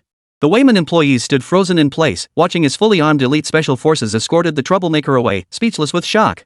Was this really called in by their own boss? This was beyond belief. What in the world is there that he can't do? The matter has been handled. Within half an hour, all media outlets will revise their previous reports and issue clarifications. Wang Ko, the assistant accused of plotting against Xianing, confessed within 3 minutes, leading to the arrest of his mastermind. Lu Wanji of the Market Supervision Bureau, suspected of violent law enforcement and accepting bribes, has been arrested. His mastermind, Li Changshu, was also apprehended 3 minutes ago. Enough, enough. Inside the Wayman factory, Lin Su listened to a Dragon Shadow Guard's report, waving his hand impatiently. No need to continue. I couldn't care less about these scum. Execute them all. The Dragon Shadow Guard fell silent before addressing the communication device, codenamed Black Crow reporting. Lin Su demands execution. Change all life sentences for that group to death penalty. Hey, hey, hey! Lin Su was utterly dumbfounded. I was just joking around. How could you take it seriously? He hurriedly added, proceed as usual. I don't want to abuse my authority or flout the law. Black Crow fell silent again before reporting, codename Black Crow reporting. Lin Su revokes previous decision. Lin Su sighed helplessly and said, alright, what do you need me for? Hearing this, the Longyan guard who had maintained a composed expression throughout showed a slight flicker of change. Clearly, Lin Su had hit the nail on the head about her purpose. How did he know? As if sensing her confusion, Lin Su chuckled. The equipment has already been transported away by your team. Interrogating and processing Li Changshu and his crew won't be wrapped up anytime soon. You couldn't have come back just to chat with me, could you? Of course, the main reason is, you're the only one here now.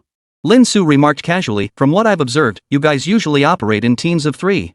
This sudden exception clearly means the others have been called away for more important tasks. Hearing this, the Dragon Shadow Guard sighed inwardly. Even she, battle-hardened as she was, couldn't help but admire the sharpness of this young man before her. Without further ado, she bowed her head respectfully. The commander instructed me to inform you that in the Southeast War Zone, something major is about to happen. Chapter 124, Strip. It's an order. Southeast War Zone? Hearing the words from the Dragon Shadow Guard before him, the one known as Black Crow, Lin Su instantly furrowed his brows and asked calmly, what's happened? Black Crow shook her head. Details are unclear, but there seems to be unusual activity from the United States. My other 2 companions have already gone ahead to gather intelligence. Additionally, the commander requested I escort you there. She added softly. Why would they call me, a mere ordinary citizen, for something like this? Hearing Black Crow's words, Lin Su was momentarily speechless. I'm just a pitiful, helpless teacher. Did Wang Run lose his mind? Heya remained silent. Only his single, exposed, clear-eyed gaze conveyed an expression of utter speechlessness, as if he were a 3-no character. As if to say, oh, so you're a teacher now? Not like when you were ignoring the organization's rules and giving us those firm orders just now. Fine, fine. Being stared at like that by a girl. Even Lin Su felt his face flush. Though he had no idea what Wang Ren was thinking, suddenly wanting to see him. But America's move was like a godsend for him. He'd been itching to test his latest gear. And now they were preparing to make a move that would hand him a gift. Lead the way. With that thought, Lin Su waved his hand decisively. Understood. Shanshan replied softly. Black Crow nodded. He then quickly ushered Lin Su into a black sedan that had been waiting for quite some time. Without a moment's hesitation, Lin Su stepped in. She sauntered in with a flourish. The driver sat upright in the front seat. Not even glancing at Lin Su's entrance, his eyes fixed solely on the road ahead. Clearly, this was another highly trained Dragon Shadow Guard. He knew what to observe and what to ignore. However, this dragon shadow guard could naturally hear Lin Su and Black Crow's conversation. Hearing the voice of such a young man beside him, he felt a sudden chill run down his spine. This vehicle was normally reserved for transporting the commander and other dignitaries. The dignitaries it transported were either middle-aged men with deep, solemn voices, or else they were venerable figures whose voices carried a hint of age, living legends, if you will. In all his years of service, this was the first time he had ever transported someone so young. It was precisely at that moment Lin Su glanced up and noticed Heya had also gotten in, sitting right beside him, quite close. A faint, pleasant fragrance wafted from him. Seeing this, Lin Su frowned in confusion. "Ha? Why are you here too?" "Heya." Seeing she didn't respond, Lin Su pressed on. "If this were a novel, shouldn't secret agents from top-tier organizations like yours be capable of flying through the skies or vanishing into thin air? Shouldn't you have just slipped into the darkness and disappeared by now?" Finally, Black Crow's melodious voice carried a hint of melancholy. "We're just ordinary people. Besides, I have a duty to protect your safety during the journey." As the words fell, Lin Su noticed even the driver, who'd been as calm as a lake, seemingly focused only on the road, shuddered slightly. Clearly, he couldn't hold back any longer. Seeing this, Lin Su burst into laughter to cover his own awkwardness.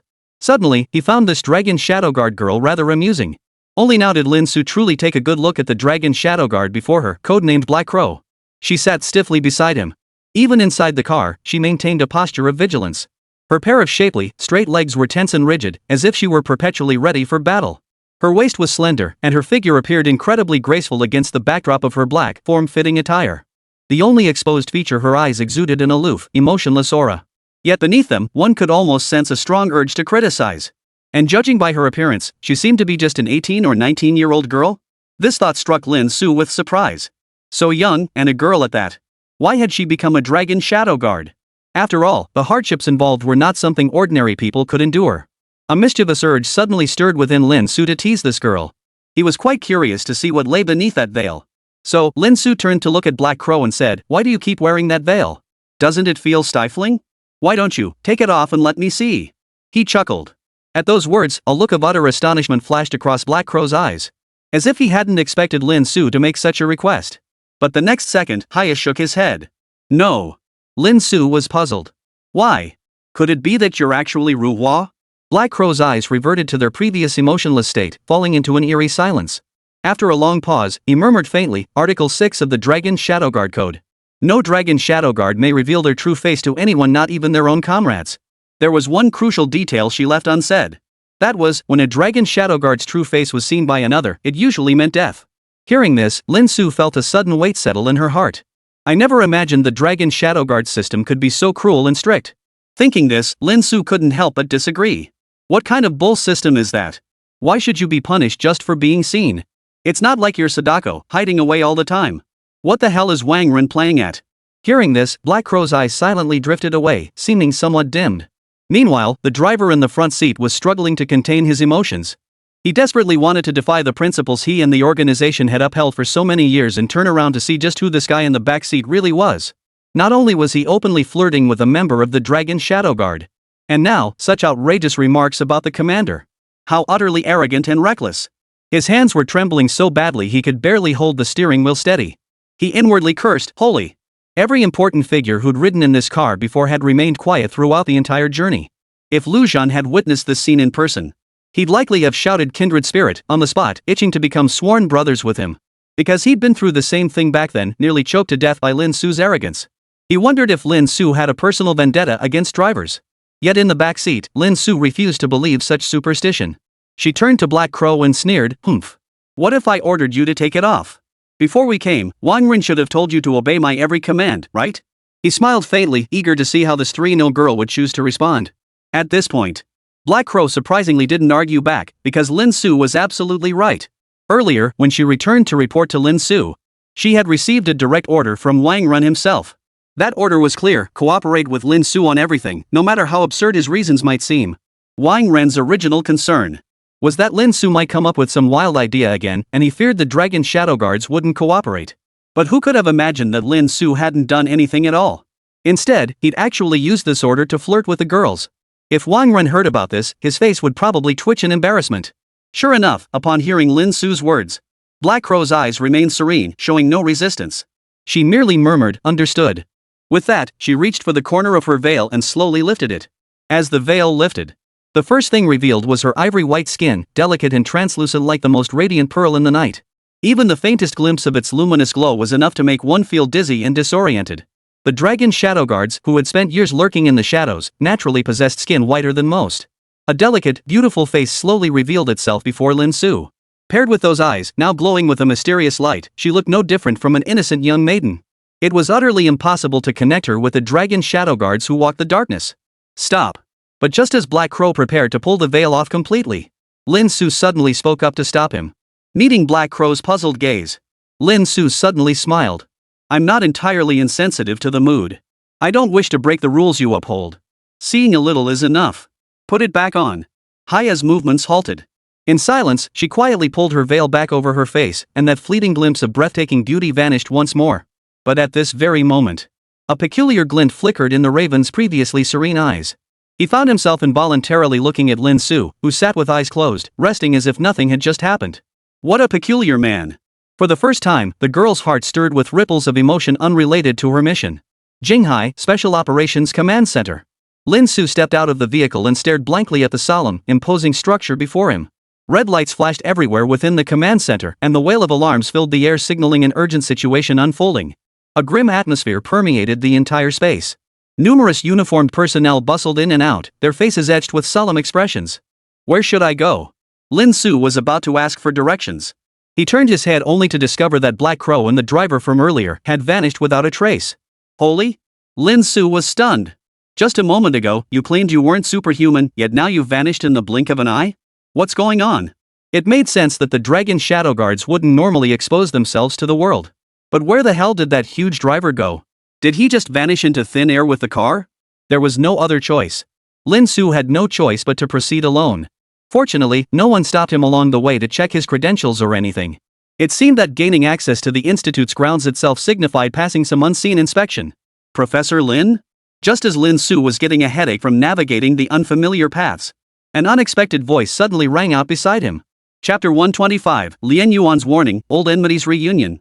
Hearing someone call out to him abruptly, Lin Su immediately turned his head, looking toward the source of the voice. The moment he saw the speaker's face, "You? That's right." Lin Su froze for a moment, then slapped her forehead as she remembered who the visitor was. Lien Yuan, whom she had met briefly at Jinghai University. The captain of the White Tiger Special Forces. Teacher Lin, what brings you here? Compared to Lin Su's surprise at the reunion, Lien Yuan was clearly more shocked. Lin Su, a teacher. How could he suddenly appear at the command post during such a critical time? Oh. Lin Su explained, that guy Wang Ren called me over, but as soon as I arrived, the people who brought me here vanished. I'm trying to find my way now. No offense, but why does this place have to be so convoluted? It's like a maze. Lin Su muttered, speechless. Wang what? Upon hearing Lin Su's words, Lien Yuan froze for a long moment before his jaw dropped in shock. He remembered the commander's name was Wang Ren. Everyone usually just called him Commander. Lin Su's mention of Wang Ren threw Lien Yuan off balance for a moment. His heart skipped a beat. He glanced around frantically and hurriedly said, Teacher Lin, be careful. This is the command post. We must show respect to the commander. Yes. Lin Su chuckled inwardly but didn't correct Lien Yuan. Instead, she asked curiously, you seemed in such a hurry just now. What were you going to do? Hearing this, Lien Yuan's expression turned grave. The commander just issued an assembly order. He's summoning all 4 Special Forces teams White Tiger, Vermilion Bird, Black Tortoise, and Azure Dragon for an emergency meeting. This situation is likely serious.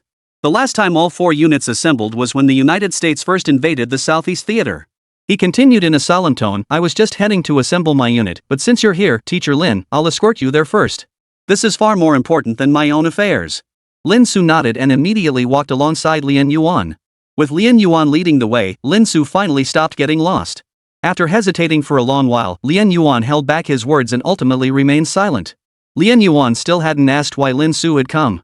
As one of the few insiders aware that Lin Su was the bearer of the Azure Wings, he had personally witnessed Lin Su's relentless assault on Han Song. So when the commander suddenly sought him out, Lien Yuan found it perfectly reasonable upon reflection. And matters of this magnitude were naturally beyond the grasp of a mere Special Forces captain like himself. So he wisely chose to keep his mouth shut. But as they walked, something seemed to occur to him, and he cautioned, oh, and Teacher Lin, you should be careful around Han Song. Han Song, who is that? Hearing this, Lin Su turned her head, her expression filled with confusion. Lien Yuan was instantly speechless. Han Song was, after all, the former instructor of the prestigious White Tiger Special Forces. The son of Han Run, the powerful and renowned Minister of Military Affairs of the Dragon Nation. How could Lin Su just forget that? At that moment, Lin Su strained his memory and finally recalled who Han Song was. She casually remarked, "Oh, right, that guy I knocked out with a few punches, right? He's probably bedridden and useless now. What threat could he possibly pose?" Lien Yuan felt he had to warn Lin Su. He said earnestly, "Teacher Lin, you really shouldn't underestimate him. Even though Han Song is now a cripple. But his father, Han Run, remains the Minister of Military Affairs for our Dragon Nation and he's notorious for protecting his own. I fear he might seek revenge against you later. After all, Han Song is his only son." Lien Yuan stopped there. But everyone knew exactly what he meant. No matter how formidable Lin Su was, she remained just one person, an ordinary teacher. As the head of the military department, Han Run possessed terrifying connections, resources, and methods. Perhaps Lin Su could withstand any overt retaliation. But what about the retaliation behind the scenes? That was the most unpredictable threat of all. Listening to Lien Yuan's words, Lin Su let out a light chuckle before her eyes turned icy. "If he dares, I won't mind making him spend the rest of his life in bed with his own son." Hearing this, Lien Yuan beside him, even in such a tense atmosphere, couldn't help but shudder involuntarily. As if struck by the bone-chilling coldness in Lin Su's words. He wanted to say something, but in the end, it dissolved into a long, drawn-out sigh that remained unspoken. He knew Lin Su was formidable. But he had witnessed Han Ren's terrifying nature firsthand. Every encounter left Lien Yuan feeling as though an overwhelming, crushing pressure enveloped him, as heavy as 1,000 tons. For Han Ren, like the commander, was a demon god forged in mountains of corpses and seas of blood. He could only hope Lin Su would be careful when the time came. Meanwhile, as the two continued their conversation, they finally reached their destination. Before them stood a building with an ancient exterior, yet radiating an aura of grim severity. "This is the place, Teacher Lin. I can't go any further. Please proceed straight ahead." Lien Yuan halted his steps. Lin Su nodded. He then proceeded forward. As expected, this must be where Wang Run was located. Through the deconstruction of the super god system, Lin Su discovered that this structure far surpassed others in both solidity and stability. Moreover, unlike structures merely exposed above ground that appeared to be only a few stories tall, its foundations plunged into unfathomable depths, revealing an underground complex stretching over 100 meters with more than a dozen levels. Should a missile barrage flatten the area, this structure would likely be the sole survivor even if all other buildings collapsed. Just as Lin Su was about to enter the building, a flattering voice suddenly echoed beside him, growing louder as it approached. "Teacher 1, the new bulletproof vests developed by our Dragon Scale team are bound to shine on the front lines, truly worthy of being recorded in history." Indeed, indeed. With the resurgence of anomalies in the Southeast Theater, equipping our frontline soldiers with this body armor could drastically reduce casualties. Your masterpiece this time will go down in history, saving countless soldiers' lives. Two excited voices echoed. Lin Su turned to look. Across the corridor, 3 figures clad in white research lab coats approached. 2 younger-looking men flanked the tall, slender figure in the center. Their mouths were filled with praise, their faces plastered with fawning smiles. The central figure, a tall, lean man in his 60s or 70s, had strands of white hair at his temples. Yet his eyes still held a sharp gleam, radiating vitality. Throughout this exchange, the elder remained silent. His expression remained stern, seemingly devoid of any emotional fluctuation. Yet the faint upward curve of his lips betrayed his truest thoughts at that moment, pure satisfaction. It's all for the sake of contributing to the Dragon Nation. Why dwell on such things? Finally, the tall, thin old man spoke in a calm tone. The urgent task at hand is to distribute this batch of equipment immediately. There's no time to waste. Professor, you are truly magnificent. With you at the helm, the Dragon Nation's scientific community finally has a true pillar of strength. Exactly. Now let's see what the commander has to say. His attitude toward you's been so strange lately. Everyone could tell something was up. Let's not forget, without our teacher leading us Dragon Scales to develop all that advanced gear, how could the Southeast Theater have held out this long? Seeing this, the 2 men beside him immediately launched into another round of flattery. Meanwhile, on another side, upon seeing the suddenly appearing elder, Lin Su's previously calm eyes turned icy. At the same moment, the 3 men also seemed to sense someone watching them. They all turned their gaze over and halted in unison. The 2 sycophants were the first to clam up, sizing up Lin Su with puzzled expressions in their eyes. As if they couldn't fathom why such a young and unfamiliar face would appear in the central command center. Only the tall, gaunt elder stared at Lin Su, his face first contorting with utter bewilderment. Then, a sneer curled his lips as he coldly remarked. "Lin Su, long time no see." Chapter 126, Dragon Scales? Nothing but a gathering place for fools. Facing the old man's seemingly polite greeting, which actually carried a chilling undertone, Lin Su smiled back, his expression tinged with mockery. Wen Qingshi, how have you been? You look as youthful as ever, just like a 70 or 80-year-old fellow. The old man standing before Lin Su at this moment was none other than the head of the Dragon Nation's most legendary research institution. The top scientist who served as both director and chief academician of the Dragon Scale Research Institute, representing the nation's pinnacle of technological prowess. Wen Qingshi. Upon hearing Lin Su's words, Wen Qingshi, who had been wearing a smug smile, instantly turned grim, his eyes darkening. How could he not hear the sarcasm in Lin Su's words, implying he was getting old and decrepit? He immediately snorted coldly, "This has nothing to do with you. You needn't trouble yourself with it." Listening to Lin Su and Wen Qingshi's exchange, the two men beside them, who were clearly also members of the Dragon Scale Research Institute, were utterly baffled. It seemed Professor Wen seemed to know this man before him? One of them cautiously inquired, "Professor, who is this gentleman?" Upon hearing his student's inquiry, Wen Qingshi suddenly burst into laughter as he looked at Lin Su. This guy's got some serious credentials. Don't let his ordinary appearance fool you, he's actually a professor at our renowned Jinghai University. How about that, pretty impressive, huh? His lips curled into an unabashedly mocking smile, his tone dripping with sarcasm. Clearly, he was mocking Lin Su's professor status, using the opportunity to insult and belittle him. It was safe to say that the moment they met, tensions flared. After all, their feud had been brewing for years. Teacher? Hearing Wen Qingshi's words, the two people beside him were instantly stunned. They never imagined a mere university professor could even come here. How dare he? At this thought, Wen Qingshi's two students simultaneously shot undisguised looks of contempt at Lin Su, sneering, "Who does this guy think he is? Just some university lecturer, and he dared speak to our teacher like that. Who knows where he snuck in from? Our teacher is a pillar of the nation, calling him a national treasure wouldn't be an exaggeration. For a lowly nobody like you, even exchanging a few words with our Professor One is a blessing from generations of ancestors. Apologize immediately." The two men glared at Lin Su, their voices dripping with scorn and contempt. After all, for self-important members of the Dragon Scale Research Institute like them, a person of Lin Su's standing could only dream of even catching a glimpse of them on ordinary days. A mere university lecturer? His status was worlds apart from theirs, like an ant they could crush with a single foot. And yet he dared speak to them like that just now. It was nothing short of insubordination. Enough. At that moment, it was Wen Qingshi who called his two students to a halt. On the surface, he was reprimanding them, but in reality, he sneered coldly. "Professor Lin was thinking of the development of our Dragon Nation. Even if he's a bit mediocre, it's still not your place to speak. In case you're unaware, Teacher Lin was once considered a prodigy of our Dragon Nation. Had it not been for an unfortunate incident, he might have even joined our Dragon Scale Research Institute. Truth be told, he might even be considered half your senior." Wen Qingshi chuckled, stroking his chin. The two students beside him also snickered quietly, clearly unimpressed by Wen Qingshi's words. So what if he was a genius back then? Now he's just a useless. A cold sneer formed in Wen Qingshi's heart. Only he knew how deeply he despised Lin Su. The Lin Su of the past had never given him a second glance. But now, he had become a high and mighty big shot, wielding absolute power in the scientific community. Lin Su, however, could only meekly serve as a university lecturer, vanishing from the scene for 3 years. Facing the taunts of Wen Qingshi and his two companions, Lin Su regarded them with an expression reserved for the mentally challenged, replying coolly, "So the source of your pride is supposedly your affiliation with the Dragon Scale Institute? That gathering place for fools probably only treasures you lot as its prized possessions." Lin Su's tone carried undisguised contempt. As if ordinary people weren't even worthy of knowing about it. The top-tier research organization that figures like Zhang Tao would kill to join? In Lin Su's eyes, it was nothing more than a piece of unwanted scrap metal. "Oh, right. Forgot to tell you." Lin Su delivered the final blow. "I chose to become a teacher for one reason. I refuse to waste my time with a bunch of morons like you. Your very existence is a major reason. Your stupidity makes me feel like the future of Dragon Nation holds no hope, so I'm going to teach the next generation. You."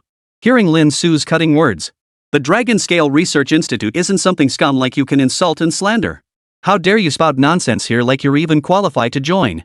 Lin Su, seeing their reaction, scratched his ear and chuckled. "Actually, I could have joined if I wanted to. Xu Shangming harassed me for a whole month, calling me every single day at the same time to ask if I wanted to join. I turned him down every single time." Xu Shangming? Hearing Lin Su's words, the two fell into stunned silence, utterly speechless for a moment. For the name Xu Shangming carried immense weight. He was the founding creator of the Dragon Scale Research Institute and a renowned national treasure in Longwa's scientific community.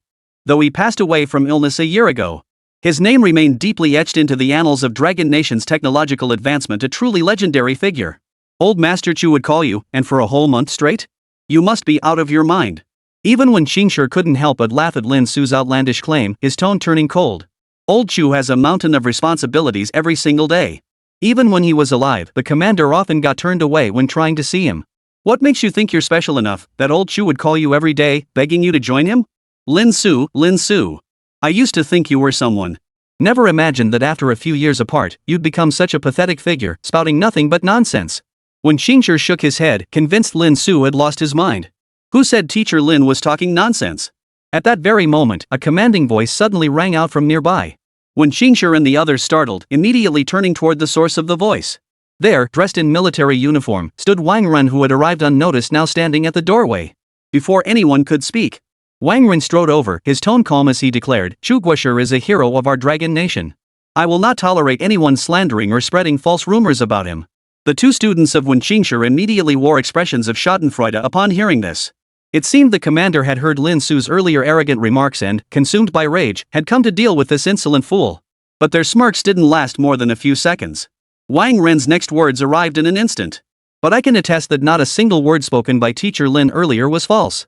Wang Ren's voice was solemn. "When Chu Guoshi was on his deathbed, I personally visited him. At that time, his unfulfilled wish was that he never got to see Teacher Lin join the Dragon Scale Research Institute with his own eyes. These were his own words, his deepest regret." What? When Wang Ren finished speaking, even Wen Xingshi, the current director of the Dragon Scale Research Institute, was momentarily speechless. Even he had no idea such an incident had occurred back then. His two students were even more stunned. They never imagined Lin Su could possess such power that even a national treasure like him couldn't forget. The next moment, these two gloating individuals finally got their comeuppance. Wang Ren's stern gaze fixed upon them. The chill in his voice seemed capable of freezing everything around them. "Teacher Lin is a distinguished guest I personally invited. Who do you two think you are, daring to point fingers at my guest like this? Do you truly believe I, Wang Ren, don't exist?" With that thunderous roar, the murderous intent radiating from Wang Ren became palpable. This Dragon Nation's tyrant now revealed his utterly ruthless side. No, Commander. Please hear us out." The two men were instantly terrified out of their wits.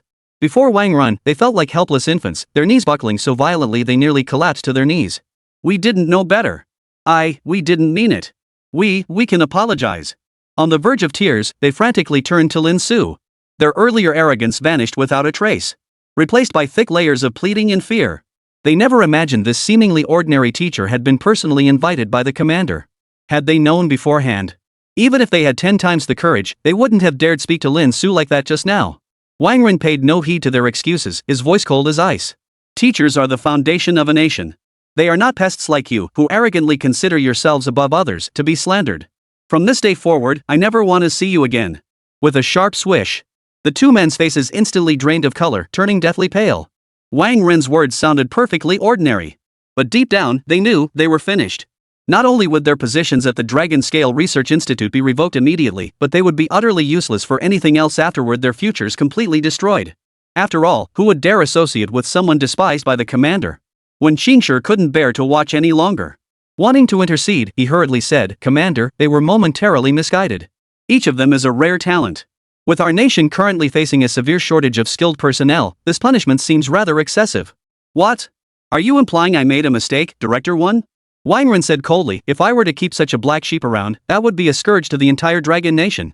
Wen Xingshi fell silent, knowing Wang Ren's resolve was unshakable. Instead, he fixed a cold, venomous glare on Lin Su, who was now lounging around with a smug, insolent expression fixed on him. Rage seethed within him, making him want to pounce and tear the man apart right then and there. He couldn't fathom what had happened. What could possibly make the commander shield Lin Su like this, even going so far as to publicly humiliate him, the director? He knew this time, he was truly finished. Both of these men had been his prized pupils. Their sudden descent into uselessness dealt him a heavy blow as well. With that thought, his mood souring, he swept his sleeves and stormed off. "Poof. Commander, I have business to attend to. I'll take my leave." With that, he dragged his two students despondent as dead dogs away swiftly. The scene returned to calm. Watching Wen Xingshi's furious retreating figure, Lin Su chuckled. Far from expressing gratitude for Wang Ren's intervention, he grinned and asked, "How long have you been listening, Commander?" Wang Ren's expression remained unchanged. Wen Xingshi is becoming more and more lawless. This time, it's a lesson for him, so he'll stop forming cliques and causing chaos in the scientific community. Lin Su couldn't be bothered with the scheming between these two. She merely remarked, her voice lingering, "Commander, I recall mentioning. I don't appreciate being manipulated, right? The words had barely left her lips when Wang Ren's steady stride abruptly halted. Chapter 127, Freeloading Wang Ren, First Clash. Watching Wang Ren's suddenly halted figure, Lin Su spoke slowly. When I first arrived at the command center, the Dragon Shadow Guard and the driver vanished. I can understand that after all, they were only responsible for escorting me. It's perfectly normal for them to disappear once we arrived. But everyone inside the command post now knows there's an emergency. When Xingshi is, after all, an important figure. Shouldn't he be staying at the Dragon Scale Research Institute on standby right now? Yet here he is, showing up at the command center at this critical moment, coincidentally bumping into me. It's obvious someone summoned him, probably you, Commander? Wang Ren paused before replying, correct. I summoned Wen Xingshi. The Dragon Scale team reported developing a new generation of bulletproof vests, surpassing any previous models. I asked him to prepare for the upcoming pre-battle briefing. That explanation is far too flimsy, Lin Su. Wang Ren turned to face him. I have no control over either of your walking speeds or schedules. Your meeting could easily be attributed to pure luck. Hearing this, Lin Su chuckled. Naturally. If those were the only factors, then attributing it to luck would be perfectly reasonable. But I can only say your little plan, Commander, isn't flawed. It's just that the plant you hired ultimately showed cracks. Plant? Wang Ren asked, puzzled. First, the driver you hired. Lin Su held up one finger. From the moment we got in the car, I've been observing that driver up front. Guess what I noticed? Wang Ren fell silent. He gave a mysterious smile and continued, even though he avoided looking at me, I kept watching him. Soon, I noticed something peculiar. He was constantly, subtly controlling the car's speed. It was very subtle, but I picked up on it. At first, I was puzzled by his erratic speed, fast, then slow, then fast again, but I didn't think much of it. Now I see this was your first tactic for controlling time, Commander. Lin Su chuckled. Though he'd been flirting with the Dragon Shadow Guard girl, he'd never let his guard down. Moreover, there was one detail he hadn't mentioned. He hadn't actually detected the speed changes on his own. After all, when seated inside a vehicle, one maintains a state of relative stillness.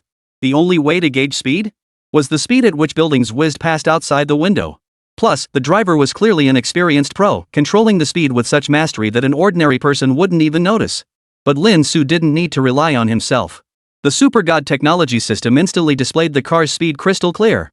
But this is only the first step. If I run off randomly, all this effort would be wasted, right? Lin Su continued, and the sudden appearance of Lian Yuan, I suspect that was your backup plan, Commander. First, since Lian Yuan and I know each other, it ensures I won't refuse. Second, since I don't know the route, as the only one familiar with it, wouldn't Lian Yuan control exactly when I arrive? But Lian Yuan is a soldier after all. Asking him to do something like this is clearly too much to expect. With a faint smile, Lin Su sighed, a special forces captain suddenly appearing out of nowhere to guide me, alone with no backup, even daring to mention Han Ren to me. I suspect this was also your way of using him to warn me, Commander? Lin Su's smile slowly faded as she looked at Wang Ren earnestly. Just as I told Lian Yuan before. I fear no one. Even if he's the Minister of Military Affairs, if he dares provoke me, I'll make him regret every single move he's ever made. Lin Su lowered her gaze slightly. I am a blade, but no one in this world can wield me. If you want me to deal with Wen Xingshi, you'd better ask yourself if you can hold me steady. Wang Ren remained silent. Finally, he sighed, a hint of exasperation in his voice. Ah. I suppose you're the only one in the entire Dragon Nation who doesn't take me, the Commander, seriously. Even this battle-hardened war god seems somewhat helpless at this moment. In situations like this, most people, even if they noticed, would choose to turn a blind eye, reaching an unspoken understanding. But Lin Su never played by those fancy rules. Even if you're the Commander, if he's unhappy, he'll still call you out. He simply refused to play the political games of backstabbing and scheming. Because Lin Su possesses both the confidence and the capability to flip the table. Wang Ren found that any scheme he devised seemed utterly futile in Lin Su's presence. Just like last time, his meticulously crafted plan, undetected even by foreign-trained assassins. Hadn't Lin Su spotted it the instant he boarded the vehicle? Faced with such genius, his own tactics seemed childish. Better to be open and honest. He sighed. You're right. I did harbor some intentions toward Wen Xingshi. As you can see, Wen Xingshi has practically become a one-man monopoly. He and his inner circle have even formed a formidable interest group, firmly controlling the path of scientific research. And that is a terrifying prospect. Wang Ren said gravely, it will allow him to eliminate dissenters, promote only his own people, and prevent more truly ambitious talents in the Dragon Nation from gaining a larger stage. Today, removing those two from his inner circle serves as a warning to rein him in. But ultimately, it's not enough. Wang Ren looked at Lin Su earnestly. Perhaps only you can help Dragon Nation break this deadlock. Lin Su gave a faint, ambiguous smile. Commander, don't try to blackmail me with this. Frankly, that childish scientific community is irrelevant to me. True talent will never be obscured. If I help you deal with Wenqingshi, what do I get out of it? He asked without hesitation. Get what? Wang Ren fell silent at Lin Su's question. Even as the commander of the Dragon Nation, with resources beyond measure at his disposal, he had no idea what he could offer Lin Su. Power? Status? Lin Su couldn't care less. Otherwise, he wouldn't have leisurely chosen to be an ordinary university lecturer back then. Money, beautiful women? Wang Ren had heard about recent events. Lin Su was already rolling in cash. As for beautiful women, well, that goes without saying. The girls surrounding Lin Su were already countless, each one a peerless beauty of the highest caliber. What could he possibly give? Wang Ren suddenly felt a pang of pity for his commander. He had nothing to offer. In the end, he could only sigh deeply, an unconditional promise: whatever I can do, I will help you. It was the only condition he could think of. Deal. But unexpectedly, Lin Su didn't even hesitate. She agreed immediately. The speed of her response left Wang Ren momentarily dumbfounded. What the hell? Wang Ren suddenly felt like Lin Su had played him for a fool. Lin Su chuckled. The commander keeps his word like gold. I'm sure he won't go back on his promise. This was essentially getting a free ride off Wang Ren's goodwill. Because regardless of whether he spoke up or not, Lin Su would ultimately confront Wenqingshi. Anyone who crossed Lin Su, would they ever live comfortably? You, ha! Wang Ren gave a wry smile. At this point, he didn't really hold it against him. After all, the commander's magnanimity was boundless. He said no more. Follow me. I summoned you here for two matters. Lin Su followed behind him, passing through layer upon layer of scanning machines. Soon, the view opened up dramatically before them as they reached the true interior of the central command center. A vast, domed space with a hollow ceiling. Inside, the bustle was equally intense, with the constant clatter of telephones and communications filling the air. Everywhere he looked, screens displayed different corners of the southeast war zone, bustling with activity as people moved about. Lin Su followed Wang Ren, carefully observing the central command center. It could be said that he now stood at the very heart of the most cutting-edge technology currently available in the entire Dragon Nation. The arrival of Wang Ren and his companion naturally drew the attention of many. Many eyes instantly turned toward Lin Su, filled with curiosity and confusion. Clearly, none had seen him before. After all, those stationed in such places were often confined for months at a time. Although Lin Su's fame had recently skyrocketed, many still did not recognize him. Just then, Lin Su keenly sensed a faint gaze seeming to land upon him. He instinctively turned his head and locked eyes with a man standing in the corner. The man stood tall and straight, his hands clasped behind his back, his expression stern and cold. Dressed in military uniform, his chest was adorned with dazzling gold medals. His skin had a slightly bronze tint, and his entire presence radiated a threatening aura. Especially his face. Unlike Wang Ren's subdued yet steadfast demeanor. His face was gaunt, his nose high and straight, his eyes sharp as a wild wolf's. Nearly meeting his gaze made one instinctively avert their eyes, unable to look directly at him. This was a powerful and dangerous man. Lin Su narrowed her eyes slightly. If her guess was correct, this terrifying man before her was Han Son's father, the current Minister of Military Affairs. Han Run. Lin Su showed no fear, meeting his gaze calmly. For an instant, the air itself seemed to freeze. But soon, Han Ren casually shifted his gaze away, returning his attention to the surveillance screens of the southeast war zone. It seemed as though their meeting of eyes had been nothing more than a chance encounter. He was not the one responsible for crippling his own son. Everything appeared calm. Their first confrontation concluded in an eerily ambiguous manner. Wang Ren observed the entire scene without comment, merely leading Lin Su to a specific location. He remarked casually, "This first matter is something neither my command post nor anyone aboard the Dragon Scale can resolve. A problem." Chapter 128, Tactical Compass Impossible to Crack. An unsolvable problem? Hearing Wang Ren's words, Lin Su was taken aback. As commander of the Dragon Nation, he commanded both the Central Command and the Dragon Scale, two top-tier research institutions. The elite scientists at his disposal were countless, each a luminary in their respective fields across the Dragon Nation. With his resources, he actually still had problems he needed to solve himself? As if reading her thoughts, Wang Ren's voice grew solemn. Indeed. I've consulted every top scientist in Dragon Nation, from the researchers at the command center to the entire team under Wenqingshi's command. All have declared themselves powerless to solve it, a truly unsolvable puzzle. Lin Su's curiosity only deepened. What on earth was it that could leave the entire nation's top scientists utterly helpless? She was determined to see it for herself. And so, under Lin Su's watchful gaze, Wang Ren stood before a tech tabletop and began his operation. The tech desk looked no different from an ordinary table, except its surface was a constantly flickering screen, displaying a dense array of buttons. Ding! A crisp alert sounded. Wang Ren's finger tapped a button on the screen. Soon, the tabletop automatically parted, and a recessed compartment slowly rose. Inside, something lay quietly placed. Wang Ren gently pressed his finger against the protective shield guarding the object within.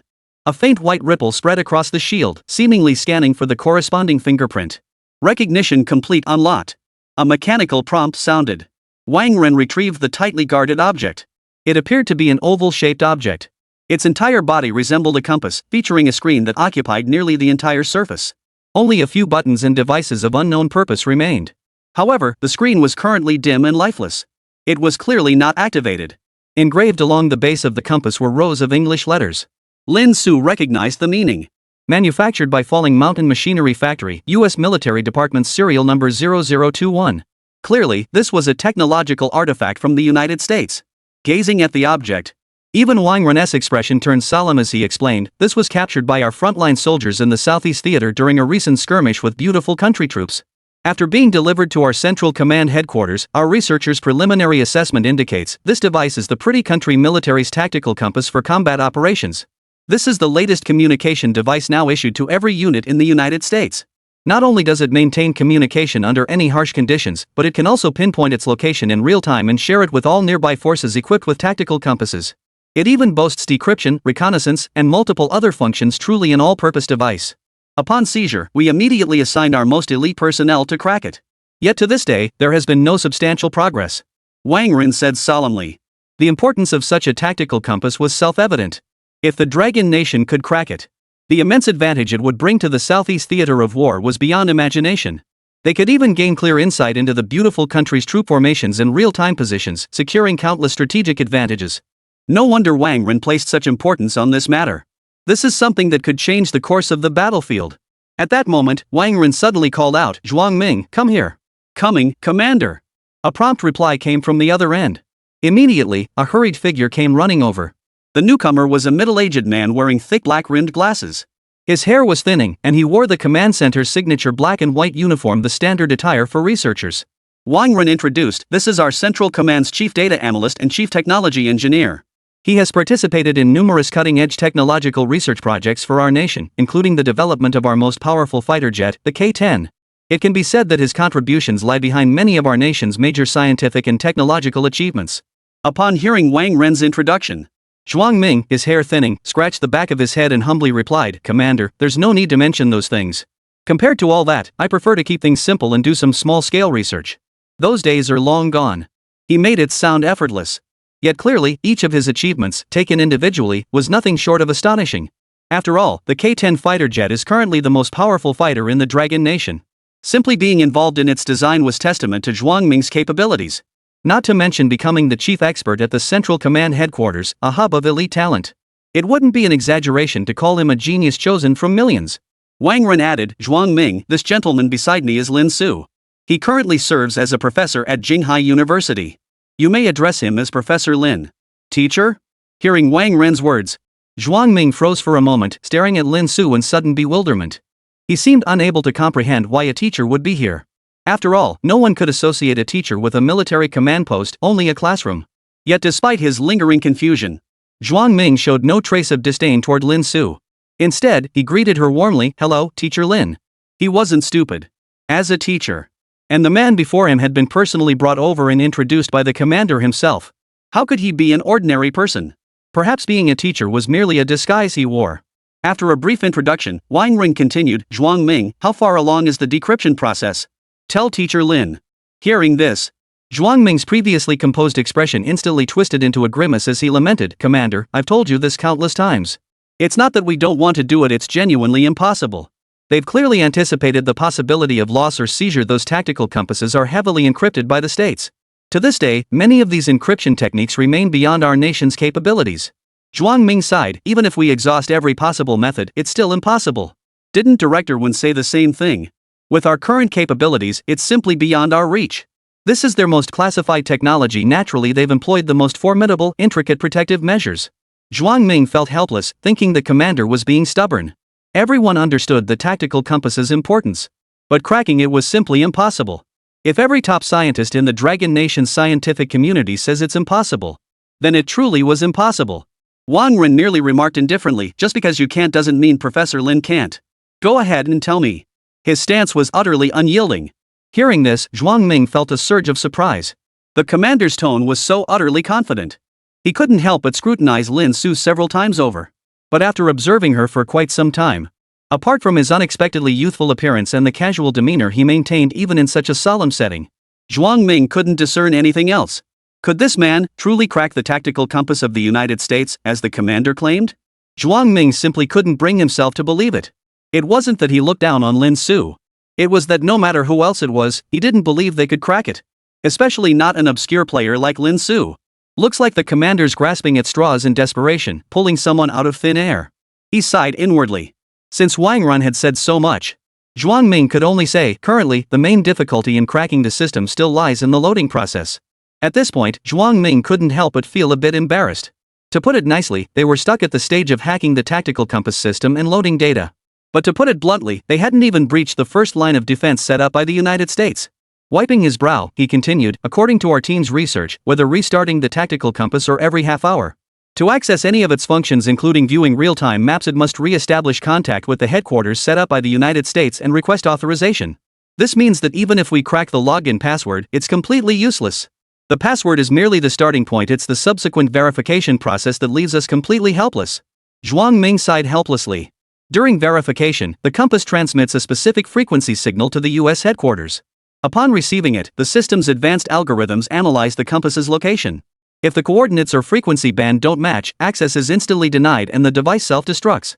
That's why, with zero margin for error, we dare not entertain any reckless ideas. Zhuang Ming explained in detail. Faking the signal frequency and changing the address shouldn't be too difficult for you, right? Just then, Lin Su asked. Zhuang Ming sighed. We can certainly do that. The problem is, our team discovered that the United States at some unknown point has updated to an entirely new technology. It seems they've embedded an unalterable, genuine positioning device within the countless components of the compass. And this device is incredibly troublesome. It randomly disguises itself as any one of millions of components. Moreover, the moment any part within the compass is altered, whether by accidental contact from the Americans themselves or damage, its built-in program instantly detects and responds, triggering the self-destruct sequence. At this point, the reason why even teams like Dragon Scale and Zhuang Ming's group couldn't crack it became clear. Simply because the Dragon Nation had no understanding whatsoever of this entirely new camouflage technology employed by the beautiful country. Zero tolerance for error. Impossible to locate. Forging it is impossible. These three major challenges made cracking this tactical compass an impossible pipe dream. So, Commander.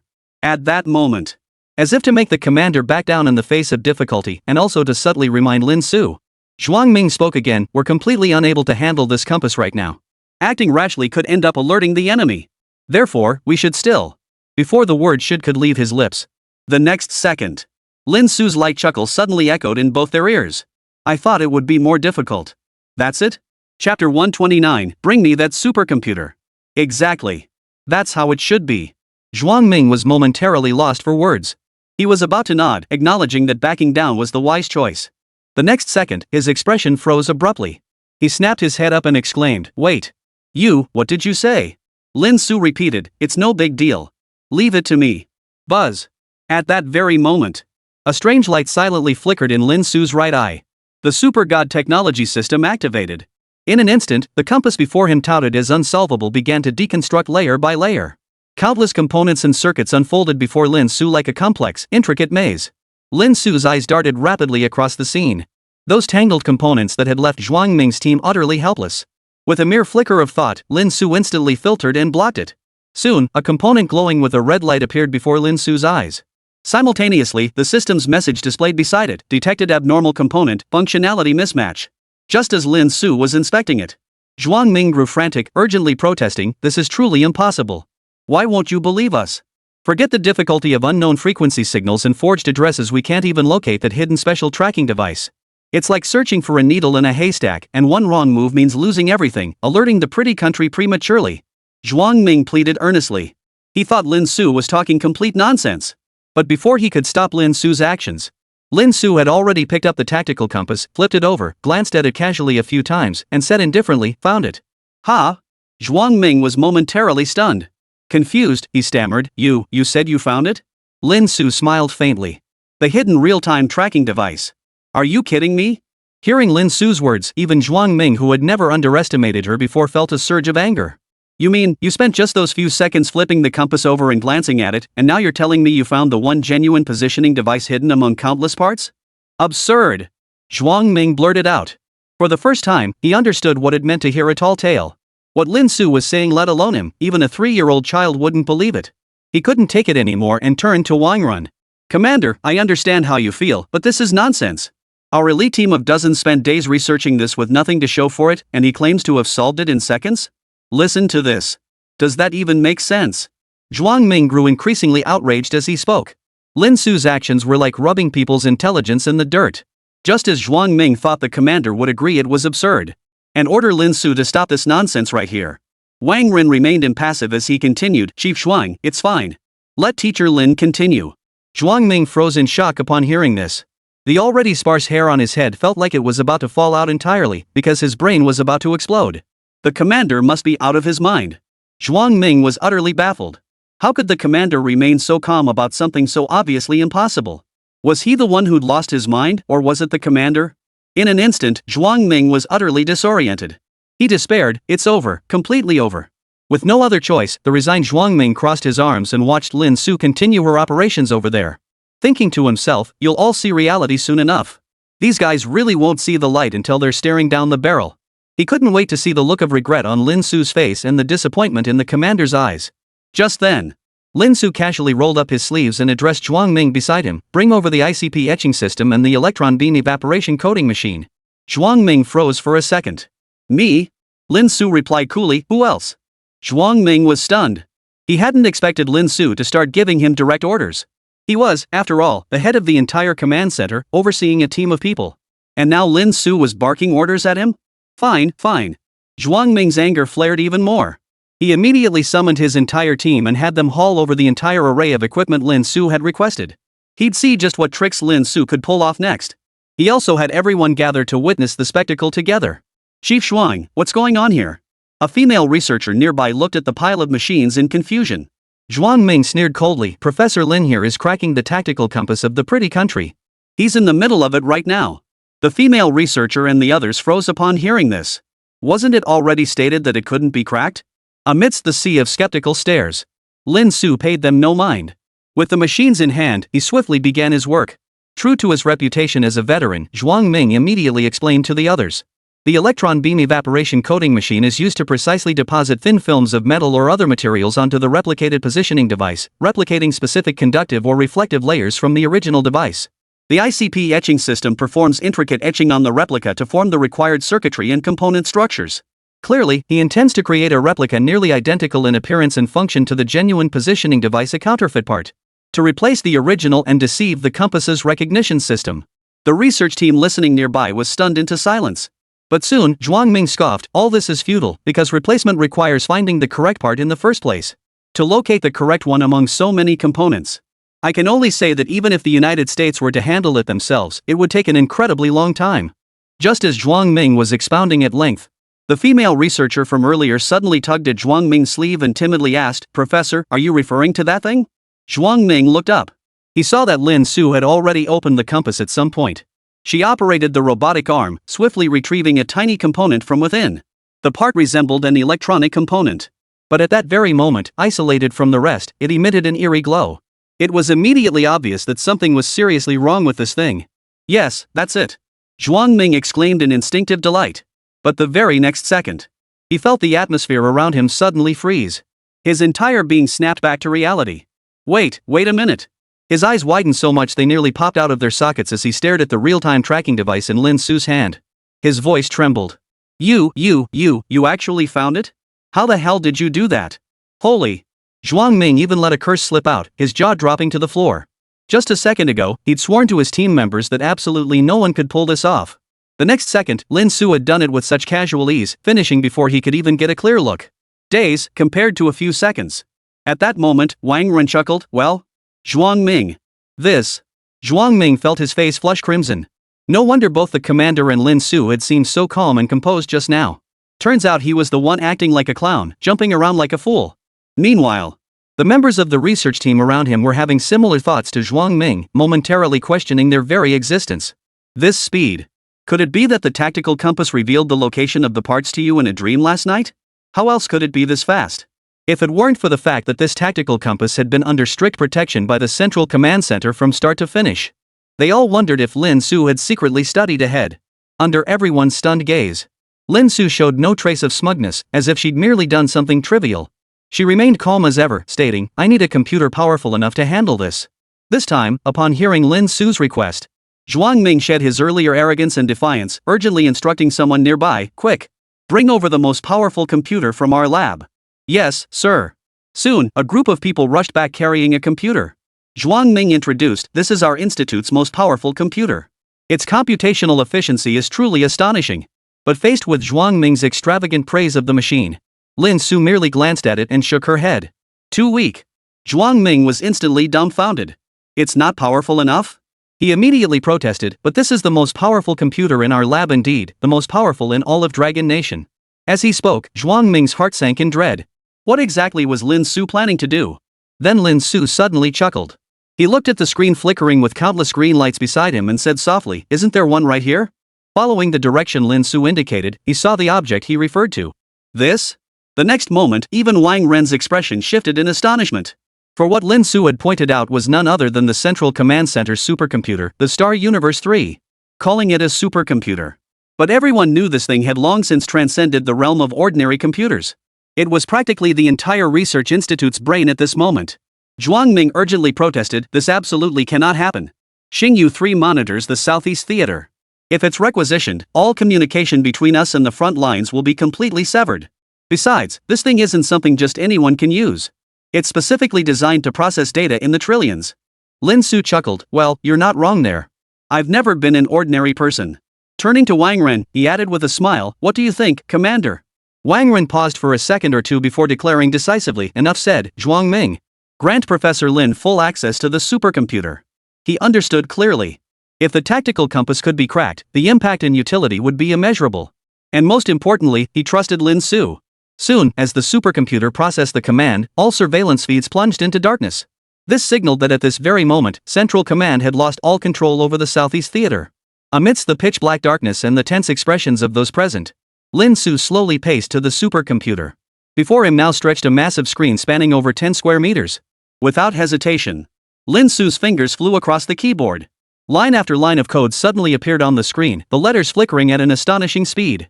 So fast that they were already being overwritten by new lines of code before anyone could make them out. Zhuang Ming's eyes were blurring from the rapid movement.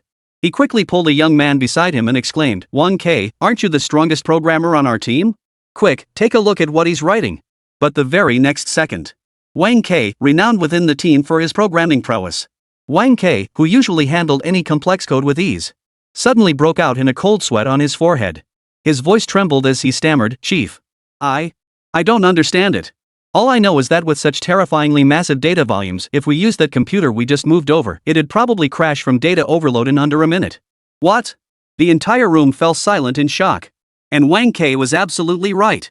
At this critical moment, with time so urgently pressing, Lin Su chose the fastest method to solve the problem. And to act swiftly. It meant that during code generation, the sheer volume of calculations and data generated in an instant was so immense that only a supercomputer could handle it. Finally, after an unknown span of time, even Wang Ke had abandoned resistance, choosing to give up on deciphering those lines of code that resembled hieroglyphics. When even the letters that had once felt as familiar as brothers now seemed utterly alien, Lin Su pressed the final button. Done. Everyone immediately crowded around. Wang Ren asked, "Is it ready?" "Almost." Lin Su replied indifferently.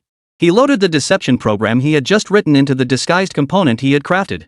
The deception program could fool the compass's recognition system, forge addresses, and mimic specific signal bands, achieving true perfection. He gently slipped the disguised component back into place. Under everyone's tense gaze, Lin Su rebooted the tactical compass. And until the screen lit up, everything remained calm. The self-destruct sequence did not activate. It worked. A wave of cheers erupted from the crowd. Even Wang Ren's face broke into a faint smile. Zhuang Ming hurriedly interjected, "There's no need for Teacher Lin to trouble himself with decrypting the code now. We've managed to figure out a few tricks through our research and already know the tactical compass's password. We just hadn't found the disguised components yet, so we didn't want to act rashly." He chuckled faintly, thinking to himself that he wasn't entirely useless after all, he had made some contribution. But just as he was about to input the code, Lin Su suddenly said calmly, "I regret to inform you. The password you all worked so hard to crack, pouring your hearts and souls into it, is wrong. Chapter 130, Admiral Alex, Adam arrives. The moment Lin Su finished speaking, Zhuang Ming, who had been eagerly poised to enter the password, instantly froze in place as if petrified. Then, like a wooden puppet, his head turned with a creak. He stared at Lin Su in disbelief, stammering, Teacher Lin, what did you say? Lin Su looked at him with a pitying expression and said slowly, the password is wrong. Impossible. Zhuang Ming couldn't accept this reality and hurriedly protested, but this is the password our team spent 3 days and nights barely cracking. Yeah. Members of Zhuang Ming's team chimed in from the side. To crack this code, Chief Zhuang didn't sleep for 2 whole days. He pushed through the dark circles under his eyes until the truth was finally revealed before resting. Lin Su responded calmly, perhaps you've all been so overwhelmed by the tactical compass's numerous encryption measures that you've forgotten the most crucial thing. What's that? Zhuang Ming asked, confused. Lin Su explained, it's very simple. Just use your heads.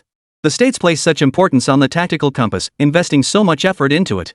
They even went to the trouble of creating a disguised component as a final safeguard against address and signal band spoofing. Shouldn't the password, as the final line of defense, be even more crucial? He chuckled. But in reality, compared to the encryption that truly needed protection, your crack took only 3 days. The less critical aspects, those are the ones you struggled with. Why is that? As he spoke, Lin Su let out a mysterious smile. You mean? At that moment, a thunderclap of shock ripped through Zhuang Ming's mind. The next second, he blurted out, the United States isn't worried about the code being leaked? Exactly. Lin Su chuckled. If I'm not mistaken, the beautiful country's passwords are real-time, they automatically update over time. Like, every hour? And the password you claim to have cracked is actually just a trap deliberately set by the pretty country. If you'd actually entered it, I'm afraid the location of our central command post would have been exposed on their maps the very next second. Then, guess when their missiles would suddenly fly in without you even noticing? Lin Su gently toyed with the tactical compass in his hand, a veritable ticking time bomb. This. How could? Hearing this, Zhuang Ming's body went limp, nearly collapsing to the ground. He never imagined that he and his entire team, even the one code they managed to crack, would ultimately amount to nothing. It might even endanger everyone in the command center. If Lin Su hadn't intervened, likely, everyone in the entire research institute would still be completely unaware, oblivious even as their location was exposed. What do we do now? When Lin Su revealed the truth, everyone present was overcome with despair. Since the password changed every hour, logging in had become nothing but a pipe dream and empty talk. There simply wasn't enough time to crack it. Amidst this oppressive atmosphere, Lin Su gave a light chuckle, then suddenly tapped her finger lightly, entering the password on the login screen. Unlocked. A crisp ding sounded from the tactical compass as it unlocked. The next second, everyone watched in stunned horror as Lin Su somehow produced a password from nowhere and logged in directly. What the hell? For a moment, everyone seemed to hold their breath. They stared dumbfounded at the suddenly crystal-clear real-time defense map of the United States. Even Wang Run was momentarily speechless, exclaiming in shock, Lin Su, didn't you say the password changes every hour? Yeah. Lin Su nodded. But even if it changed every 10 seconds, it wouldn't faze me. Sorry. I know a thing or two about cracking passwords, he said with utter composure. Because this final line of defense for the pretty country was actually the simplest for Lin Su. One could even say it was laughably simple. Under the analysis of the Super God technology system, any password on this tactical compass would be laid bare before Lin Su in an instant. A little bit? Hearing those 4 words, Zhuang Ming's worldview shattered with a thunderous crash. He didn't even have the will to question it anymore. Slightly familiar my ass. Slightly familiar my ass. He suddenly felt like cursing. Had he ever seen someone with a bit of knowledge strip bare the cutting-edge technology of the United States like this? First, he effortlessly located the true positioning device hidden among countless components in mere seconds. Then, single-handedly manipulating the entire supercomputer, Xingyu 3. The code he wrote was so complex that even top programmer Wang Ke couldn't decipher a single line, leaving him utterly baffled. So flawless that the beautiful country detected not a single trace. Finally, in a truly astonishing display, he instantly saw through the cryptographic trap set by the United States, averting a covert crisis. Now he claims he can effortlessly crack the United States' dynamically changing encryption. Is that difficult? I ask you, is it that hard? Zhuang Mingche was utterly convinced. Southeast Theater, coastline. This is the landing point for the pretty country's assault on the Southeast Theater. It is also where the pretty country's forces are now stationed, facing the Dragon defense line thousands of kilometers away. At the center lay the final resting place of countless soldiers, where fierce battles raged daily.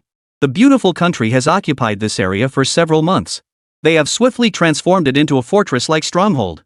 From afar, it resembles an uncountable torrent of steel, radiating the intimidating aura of the world's undisputed superpower. Within the garrison, rows of brand new military facilities stand in perfect alignment.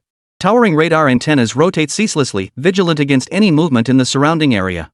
Armored vehicles, tanks, and other heavy equipment are neatly parked in designated areas, radiating the cold steel and raw power of military might. Warplanes frequently roared overhead, leaving long white contrails in their wake. Equipped with the United States' most advanced navigation and weapon systems, they were the true rulers of the skies. Meanwhile, the sea was dotted with numerous warships, serving patrol duties and supplying provisions. Meanwhile, at the central military camp of the beautiful country's garrison, two figures stood before the battlefield model of the Southeast Theater, seemingly deep in conversation. "How are the arrangements progressing?" The man spoke first. Towering like a majestic mountain, his hair was neatly combed back. Deep blue eyes shone with intensity, and the corners of his mouth turned up in a perpetual smirk that carried a hint of arrogance and disdain. "Everything is in order, Admiral Alex. Every member of this mission was personally selected by me SEAL team veterans with at least 5 years of service as the bare minimum requirement." The man beside him, who appeared to be a deputy commander, clearly held him in great awe and immediately responded with a slight bow. "Very good." Hearing this, the tall, imposing figure of Admiral Alex's smile deepened. His gaze fixed on the battlefield simulation panel, a cold gleam flashing in his eyes. "This mission must succeed. Failure is not an option. Understood?" The deputy's expression turned solemn as he saluted Alex. "We will accomplish the mission." Clack! The next instant, Alex thrust his hand forward, toppling all the flags representing Dragon Nation on the battlefield model. His voice was calm as he remarked, "After such a long stalemate, does Dragon Nation truly believe our beautiful country can only fight them to a draw? How naive." A cold smile touched his lips. "In recent days, our detection station finally extracted the results we sought from the faint, countless mineral signals emanating from the crater. It's time to make our move." The deputy commander's face lit up. "Results? Is it really that thing we've been searching for all along?" "Indeed. The higher-ups have confirmed it." Alex's eyes grew deep. "We've played this game of make-believe with the Dragon Nation for so long, chasing clues to this very thing. Now we have our answer. It's time to wage a real war." The deputy commander felt a solemn weight settle in his chest. But soon, as if remembering something, his brow furrowed slightly. "Admiral, my beautiful country naturally fears no tiny Dragon Nation. With our current equipment and strength, we could sweep them aside effortlessly. But..."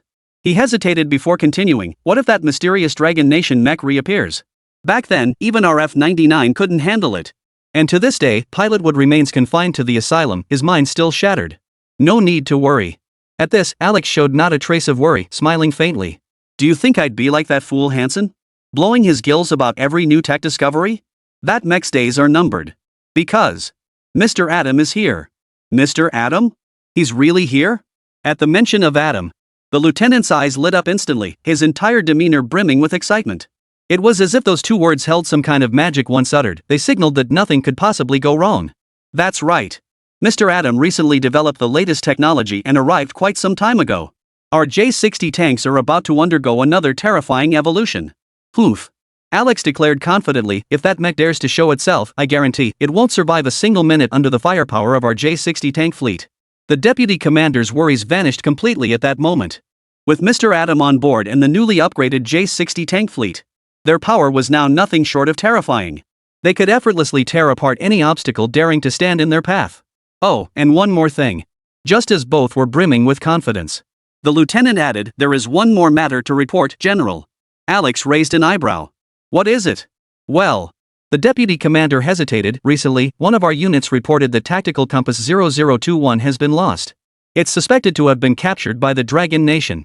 "Could this impact our upcoming operations?" he asked with concern. "Is that so? Ha ha ha ha." But upon hearing this, Alex showed not a trace of anger or concern. Instead, he suddenly burst into loud laughter.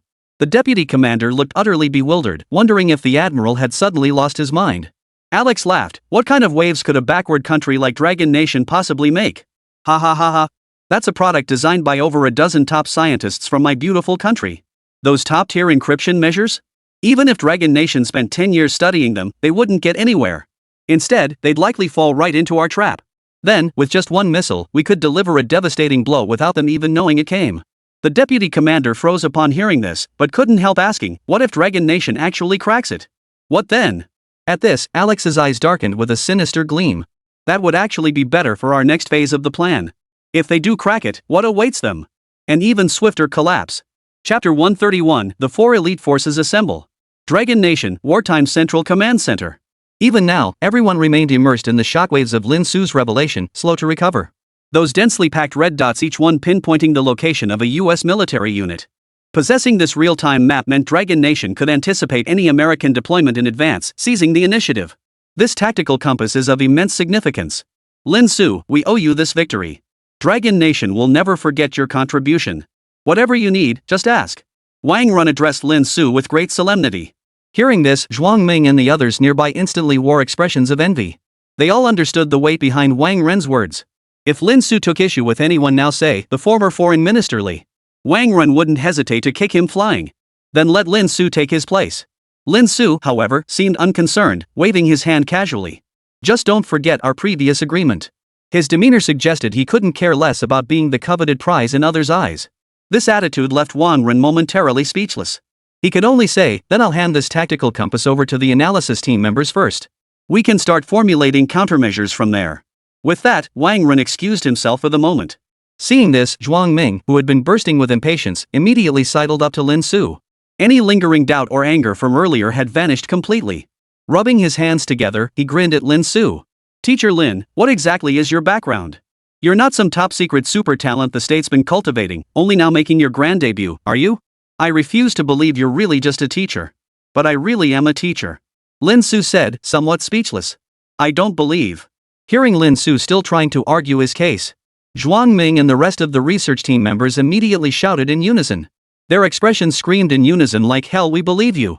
With such terrifying talent and meticulous thinking, you could be a teacher? There was no other choice.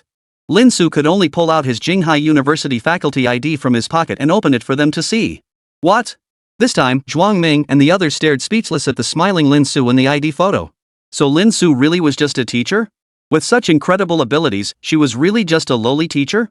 If Lin Su was willing, he'd gladly give up his top spot just to work under him. After all, this was a solid, reliable sugar daddy. To this, Lin Su simply remarked with a leisurely tone, cracking the latest tech from the pretty country is just a hobby. Teaching is my main job. Feel free to come listen to my lectures at Jinghai University sometime.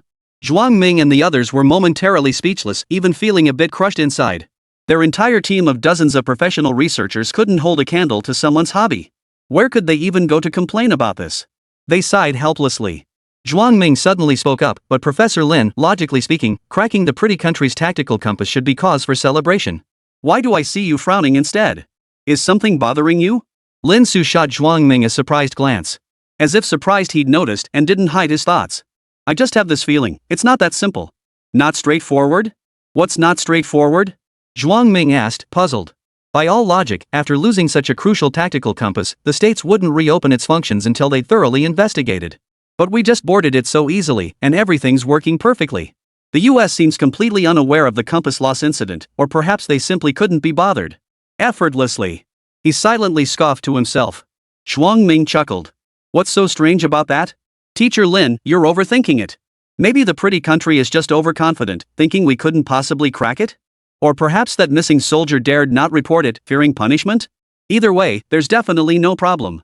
Zhuang Ming patted his chest emphatically, convinced Lin Su was overthinking things like a wise man who'd lost his mind. Lin Su didn't respond, merely shaking his head as he temporarily set the matter aside. He always trusted his instincts, but perhaps he was missing that crucial spark to connect all the pieces right now. Meanwhile, Wang Ren returned. The analysis team has confirmed that the recent unusual movements in the beautiful country all correspond with the compass readings. The compass is functioning perfectly. And according to the analysis team's assessment, the frequent troop movements in the beautiful country these past few days suggest it's only a matter of time before they launch an attack. So we must make all necessary preparations as quickly as possible. Wang Ren's expression turned grave as he looked at Lin Su. This brings us to the second matter I discussed with you. Lin Su nodded. What is it? At this point, Wang Ren paused, then slowly continued, that batch of equipment you brought earlier.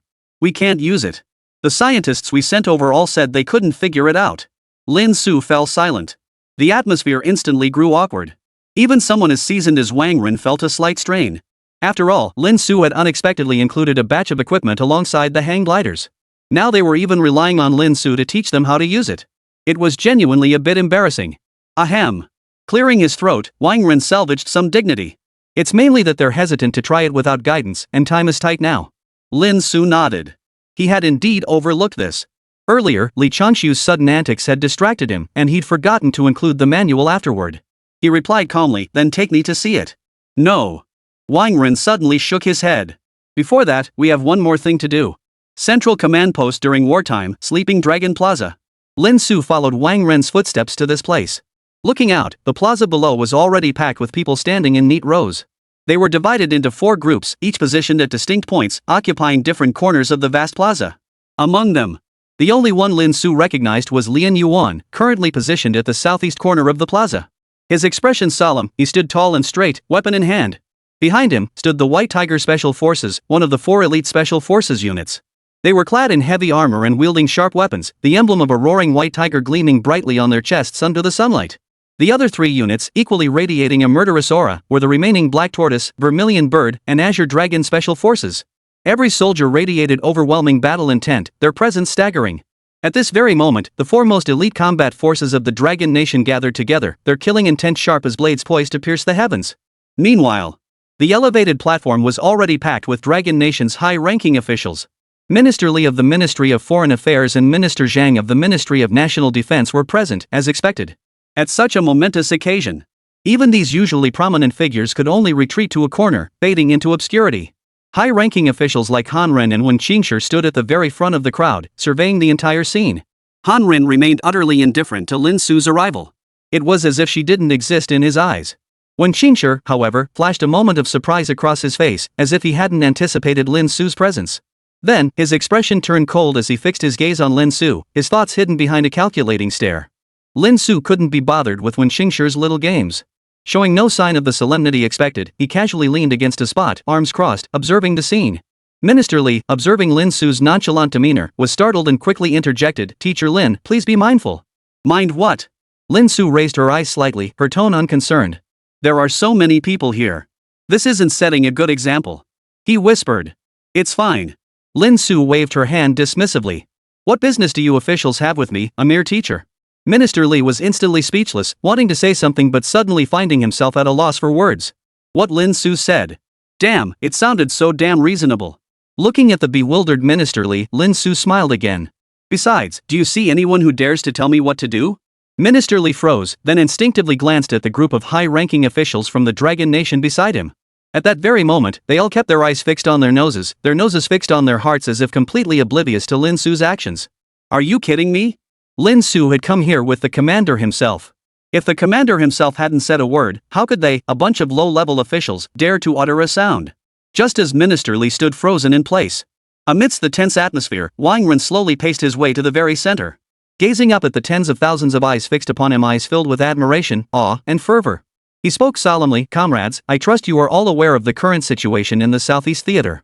That nation across the seas, that hungry wolf from another continent, has been stirring restlessly.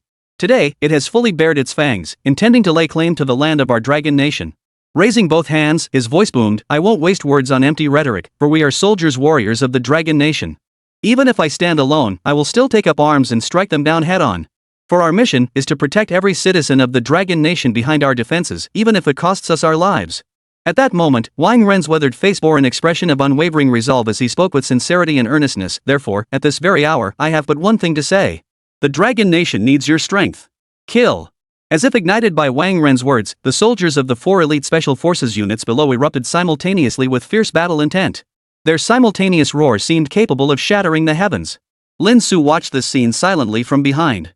Undeniably, Wang Ren's speech was deeply compelling. A few words alone had set everyone's blood boiling. Yet this wasn't due to the brilliance of his words, nor their sheer passion. What truly resonated was his unwavering loyalty to the Dragon Nation and his utterly genuine sincerity, devoid of any pretense. And this was precisely why Lin Su was willing to help Wang Ren time and again. Standing behind Wang Ren, he could keenly sense Wang Ren's body trembling slightly at that moment. This former war god of the Dragon Nation could no longer escape the ravages of time and old wounds, his back tormented day after day by hidden injuries. Yet even so, he remained stubbornly defiant, maintaining an unyielding straightness in his spine from beginning to end, a stubbornness that defied comprehension. Just as he had steadfastly upheld the Dragon Nation amidst encircling foreign threats over these past decades, ensuring its backbone and dignity remained utterly unbroken. This was a man truly worthy of respect. It was at this very moment, as the entire hall was stirred to its core. Wang Ren spoke again, "Before you all set out on your missions, I have a gift to present to each of you." Chapter 132, Surpassing the Pretty Country? Wen Qingshi's provocation. A gift? Upon hearing Wang Ren's words, The tens of thousands of warriors below froze in unison for a moment, then their eyes lit up instantly. With a formidable enemy at hand and departure imminent, the commander suddenly announces he has a gift to bestow upon everyone? It must be something extraordinary. Amidst the eager gazes of the crowd, Wang Ren stood atop the elevated platform and spoke calmly. First, I need to introduce someone to you all. He first turned to Wen Qingshi. I'm sure everyone knows him, Director Wen Qingshi of the Dragon Scale Research Institute. The technological prowess he leads remains the strongest in our dragon nation. Clap clap clap. As Wang Ren finished speaking, thunderous applause erupted throughout the venue. The soldiers below gazed at Wen Qingshi, their eyes brimming with profound respect. After all, 90% of the Dragon Nation's military's new equipment originated from Dragon Scale. Feeling the applause of tens of thousands below, Wen Qingshi lifted his head slightly, his face radiating pride. The applause gradually subsided. Wang Ren suddenly spoke up. Of course, Director Wen is merely one of the distinguished guests receiving our gift today. The moment those words left his mouth, everyone present, even Wen Qingshi himself, froze in surprise. After all, ever since Wang Ren mentioned earlier that gifts would be distributed, everyone had already begun to speculate that brand new equipment was about to be distributed. After all, in the current crisis-ridden Southeast Theater, a veritable meat grinder, only brand new equipment could truly be considered a gift for these soldiers. And the commander's decision to introduce Wen Qingshi first only reinforced their assumption. But now, the commander actually said the renowned Director Wen was merely one among them? Could there be another big shot? Could it be some veteran researcher from another institute coming out of retirement? Could it be Senior Meng Tianhua? But didn't he say he'd retired years ago? The assembled crowd immediately erupted into murmurs and speculation. It was amidst this atmosphere Wang Ren turned his gaze toward Lin Su, who was leaning lazily against the wall nearby. He declared solemnly, "This is Lin Su, a prodigiously talented genius of our Dragon Nation, who has also brought a batch of brand new equipment today." In an instant, every pair of eyes in the room turned toward them. Everyone scrambled to catch a glimpse of the legendary figure the commander had spoken of. But the very next second, when they saw that the commander referred to was actually such a young man, tens of thousands of soldiers froze in shock. For a moment, they even forgot to applaud, the entire crowd frozen in place. This was the second guest the commander had mentioned? Unlike the venerable elders they had all speculated about earlier, this guy named Lin Su was way too young. And why had they never seen him before? The soldiers, who had spent years fighting for their lives in the Southeast Theater, had long since lost touch with the digital world. So seeing Lin Su now, they're all completely dumbfounded. Unlike Wen Qingshi, whose illustrious battle record and frequent public appearances made him a familiar face, Lin Su could be described as emerging out of nowhere. No one knew anything about him. And there was nothing to be done about it. Even if Wang Ren wanted to give a detailed introduction to Lin Su, he couldn't. First off, as the creator and owner of the Azure Wings, a name still reverberating through countless Dragon Nation mouths to this day, this identity was clearly off limits. It was the nation's highest level secret. Even now, hundreds of intelligence personnel are dedicated solely to this mission, eliminating every possible leak. As for cracking the tactical compass, it remains a top-tier secret. During wartime, Dragon Nation's trump card cannot be revealed. This is why Wang Ren's introduction of Lin Su sounded rather bland and unremarkable. Beyond the slight surprise that someone so young could hold a seat among the elite gathered on the grand platform, beyond that, there was absolutely no sense of significance whatsoever. At that very moment, in the center of the square, the commanders of the 4 elite special forces units left their respective troops and gathered together. A woman with her hair tied back in a sharp, shortcut, her skin tan from years on the battlefield, her brow radiating heroic spirit, stared at Lin Su and asked in confusion, "This young man is quite handsome, but I've never seen him before. Where did this new prodigy come from?" She was Qingyu, captain of the Vermilion Bird Special Forces, the violent maniac legendary among soldiers in the Southeast Theater. "Pfft, you're overthinking it. So young, and looks like just another person. What could he possibly be capable of? He's nothing in front of Director Wen." Beside her, a man radiating a faint aura of menace spoke dismissively, not even bothering to glance at Lin Su a second time. His tone dripped with boredom, every word dripping with praise for Wen Qingshi. He was Chao Yu, captain of the Qinglong Special Forces. True enough. Ah. Director Wen remains the towering peak of our nation's scientific community today. The Dragon Scale Unit, too, is brimming with outstanding talents. Its depth is unfathomable. This Lin Su must be quite talented to a rising star. The commander just wanted to introduce him for appearance's sake. Sheen sighed softly again. What a disappointment.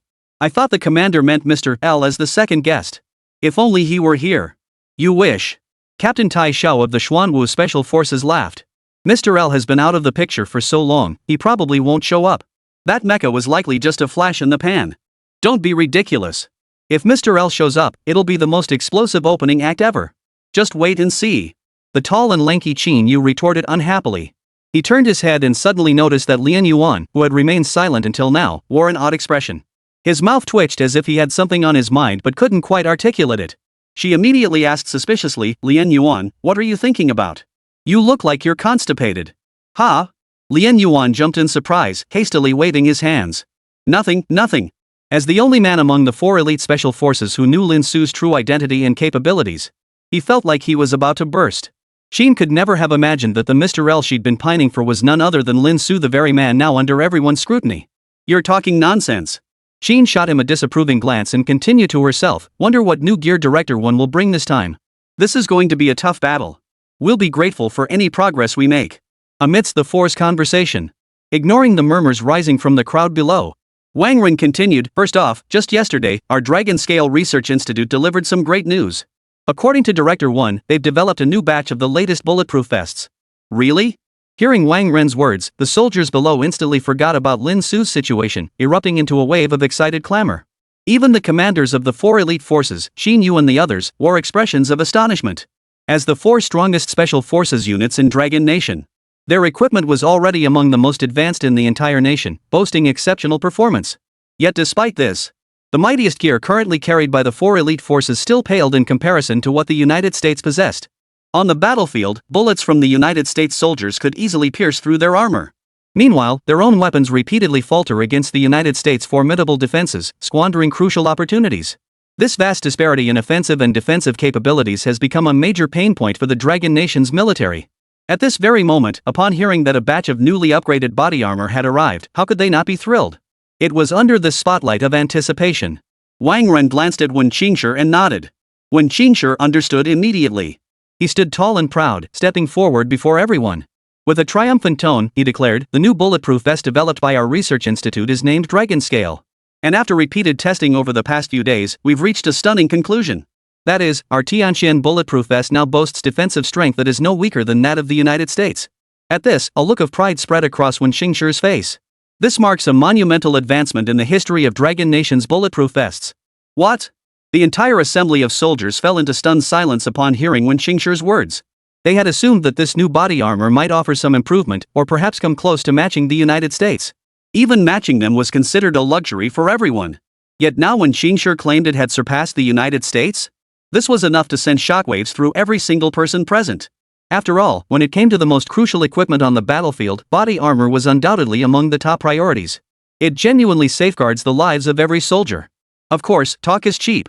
Let's see the real deal in combat. Wen Qingshi smiled faintly, then immediately had 2 different styles of body armor brought forward. On the left is the latest model from the United States, the Poseidon II, captured from the Southeast Theater. And on the right is our Dragon Scale Institute's newly developed Dragon Scale body armor. The technicians proceeded to fit both vests onto the mannequins. This time, we're testing 12.7mm armor-piercing tracer rounds. 12.7mm? At Wen Qingshi's explanation, everyone present sucked in a collective gasp. This was a deadly weapon. With everything set and ready, Wen Qingshi brought his hand down. Boom!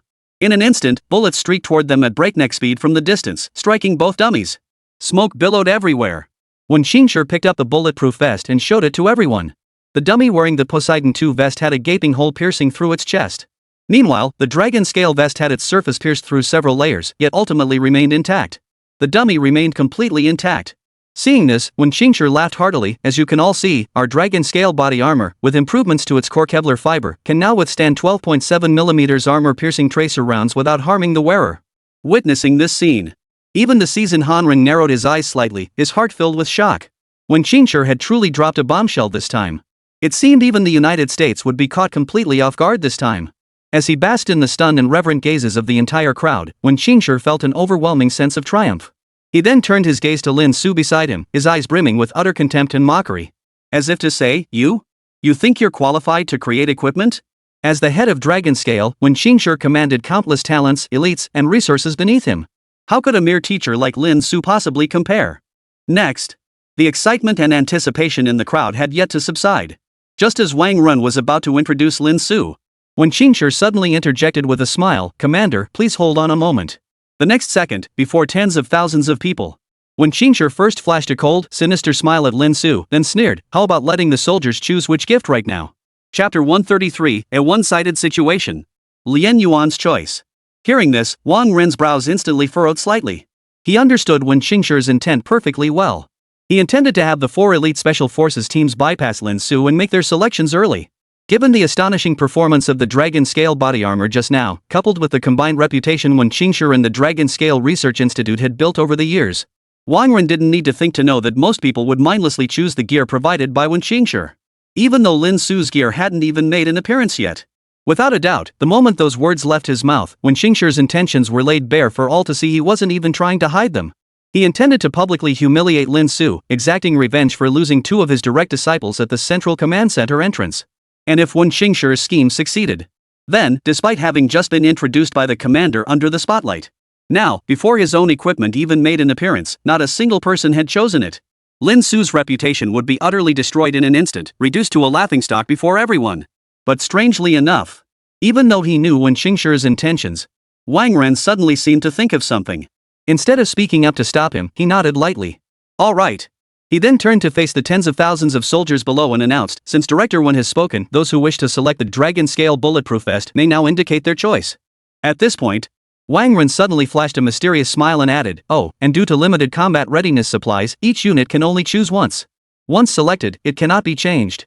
The moment these words left his mouth, the crowd below erupted in chaos. Everyone began murmuring in confusion. What's there to think about? Dragon Scale has really outdone itself this time. This armor's performance is insane. It actually surpasses the pretty country's 12.7mm armor-piercing tracer rounds. What does that even mean? Those are terrifying bullets capable of penetrating standard tank armor. Dragon Scale can withstand even that? Which option do you think we should pick? Hesitating for even a second would be disrespectful to the Dragon Scale Research Institute. The soldiers immediately erupted into a flurry of chatter. And clearly, they were overwhelmingly inclined to choose Wen Qingshi's Dragon Scale body armor. After all, this gear surpassed even the United States' top-tier equipment. That gear made by Lin Su hasn't been demonstrated yet. Shouldn't we wait a bit longer? Yet amidst the overwhelming tide of opinion, someone hesitantly spoke up. What if his gear turns out to be superior? Wouldn't we be missing out? Before the speaker could finish their sentence, immediate retorts and jeers erupted from the others. Hey! Are you kidding me? You mean that guy alone wants to take on the entire Dragon Scale Research Institute under Director Wen? You're out of your mind. I reckon this guy's just a token gesture brought in by the commander. His gear quality is solid, but it'll never hold a candle to Dragon Scale body armor. Didn't you hear the commander say supplies are limited? Hesitating now, you'll regret it later. Everyone shot the soldier who'd spoken a scornful look. They thought he must be out of his mind to even ask such a question. You're passing up top-tier gear crafted by a venerable elder whose reputation has long been established. And instead wait for some unknown nobody's gear to make its debut? What the hell is wrong with you? Of course. The soldiers' discussions were just that, discussions. The real decision rests with the captains of the 4 elite special forces teams. Unlike the soldiers engaged in heated debate, as commanders, they grasped the deeper meaning behind Wen Qingshi's words. This wasn't so much about selecting equipment. It was more that Wen Qingshi was subtly forcing them to choose sides. Why else would he demand their choice now? Should I choose or not? At this moment, Qin once again found himself torn. To be honest, while everyone had low expectations for Lin Su, he seemed ordinary and unknown, and the gear he crafted was nothing special, hardly anything to write home about. But for some reason, watching Lin Su on stage, utterly composed, a strange premonition suddenly stirred within her heart. A voice kept urging her to wait. It made her hesitate in a decision that should have been a foregone conclusion. What the hell is she hesitating about? At the same time, Xiao Yu, who had looked down on Lin Su from the start, sneered coldly, "Did war make you stupid? You're overthinking this? This bulletproof vest, better than anything the US has, is right in front of you. Idiot." With that, he raised his hand first and declared loudly, "The Qinglong Special Forces thank Director Wen." Behind him, the Qinglong Special Forces members flashed excited smiles, unsurprised by their captain's choice. They were all thrilled to have such powerful new gear to use. On the stage, Wen Qingshi looked down at Xiao Yu, who had spoken up first. Wen Qingshi chuckled softly, feeling quite satisfied. Xiao Yu had long been secretly connected to him in countless ways over the years. It wouldn't be an exaggeration to call him one of his own. Therefore, he had consistently provided the Qinglong Special Forces with supplementary equipment, effectively making them the strongest among the 4 Special Forces units today. With him leading the charge, everything that followed would unfold smoothly. Sure enough, Xiao Yu had barely finished speaking. Xiao Tai, the captain of the Black Tortoise Squadron, gave Qin Yu and Lian Yuan a dismissive chuckle. "Still hoping, gentlemen? The commander has made it clear supplies are limited.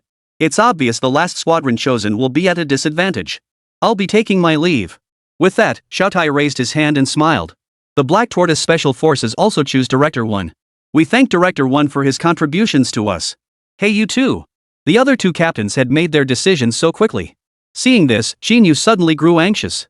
On one hand, reason told her choosing Wen Qingshi's Dragon Scale Bulletproof Vest was a no-brainer. On the other hand, that peculiar sixth sense stirred within her heart. Just as anxiety gripped her heart, she turned her head and noticed Lien Yuan beside her remained utterly calm. He hadn't uttered a single word from start to finish. Seeing this, Jean felt a bit dazed again and blurted out, Lien Yuan, why aren't you the least bit anxious? But what puzzled her even more was yet to come. She looked up to see that unlike the other three Special Forces teams, who had been engaged in heated discussion moments ago, the White Tiger Special Forces remained silent throughout, not uttering a single word.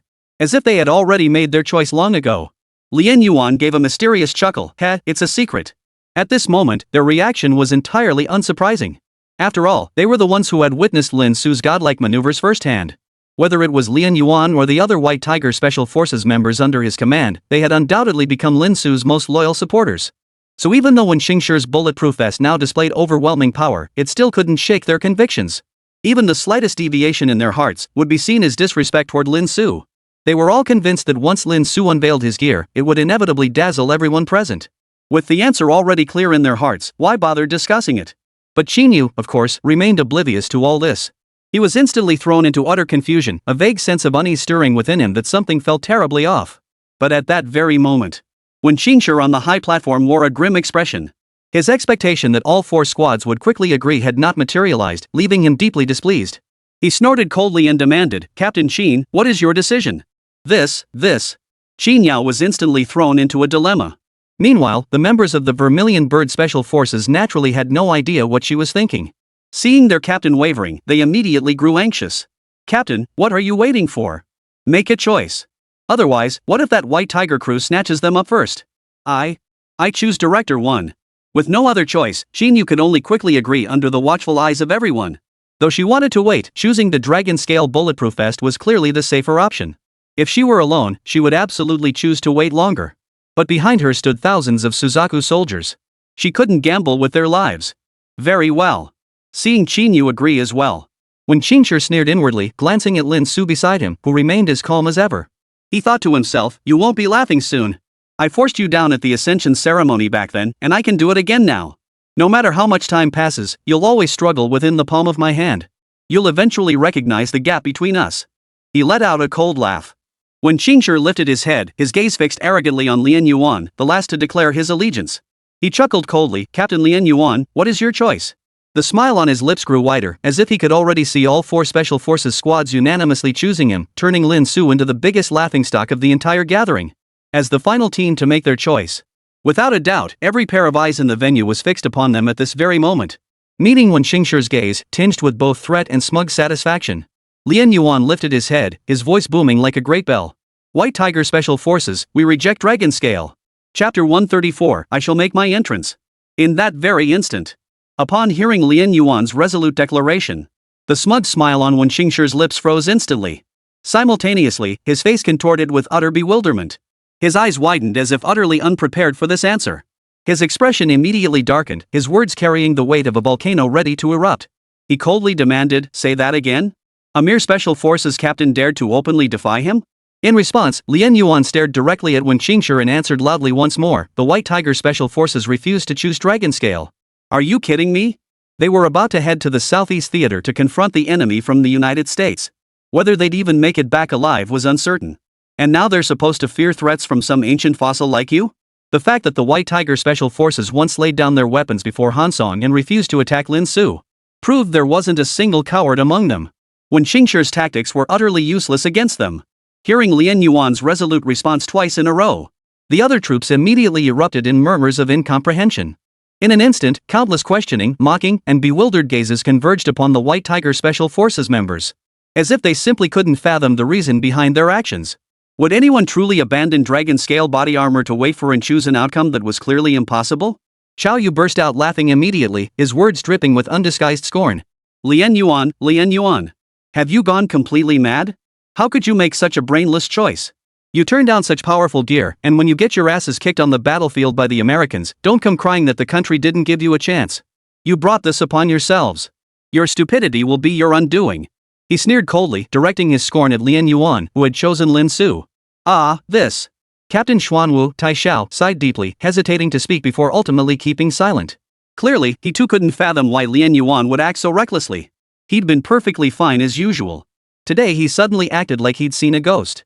It was utterly unwise. Good. Very good. Hearing Lien Yuan publicly humiliate him once more. When Qingshi's withered, bark-like face twitched uncontrollably, flushing red then purple, an utterly hideous sight. The beautiful illusions in his heart shattered into pieces in an instant. Foolish creature. With a cold snort, Wen Qingshi, unable to maintain his composure any longer, swept his sleeves and stormed back to his original seat. At the same time, he shot a hateful glance at Lin Su. In his eyes, it was absolutely Lin Su who had tampered with something or secretly bribed Lien Yuan. Otherwise, things couldn't have unfolded this way. And with Lien Yuan throwing a wrench in the works like this, the crowd, who had previously held no expectations for Lin Su's work, suddenly became quite interested. After all, Lien Yuan's behavior was downright unusual. Could it be that Lin Su truly had some astonishing equipment about to appear? It was amidst this sudden shift in atmosphere. Lin Su glanced at Wen Qingshi, who remained utterly furious, a faint, mocking sneer curling the corners of his mouth. Though the smile was barely perceptible. It felt like a nuclear blast to Wen Qingshi. The latter instantly flew into a rage, as if his tail had been stepped on, shouting, "Lin Su, what do you think you're doing? Get a grip on the situation. 3 units have already sided with me. No matter what you do, you've lost to me. And you still have the nerve to smile?" Poof. Lin Su's smile only grew wider. The next second, under the gaze of tens of thousands, Lin Su finally straightened from his lazy, slumped posture.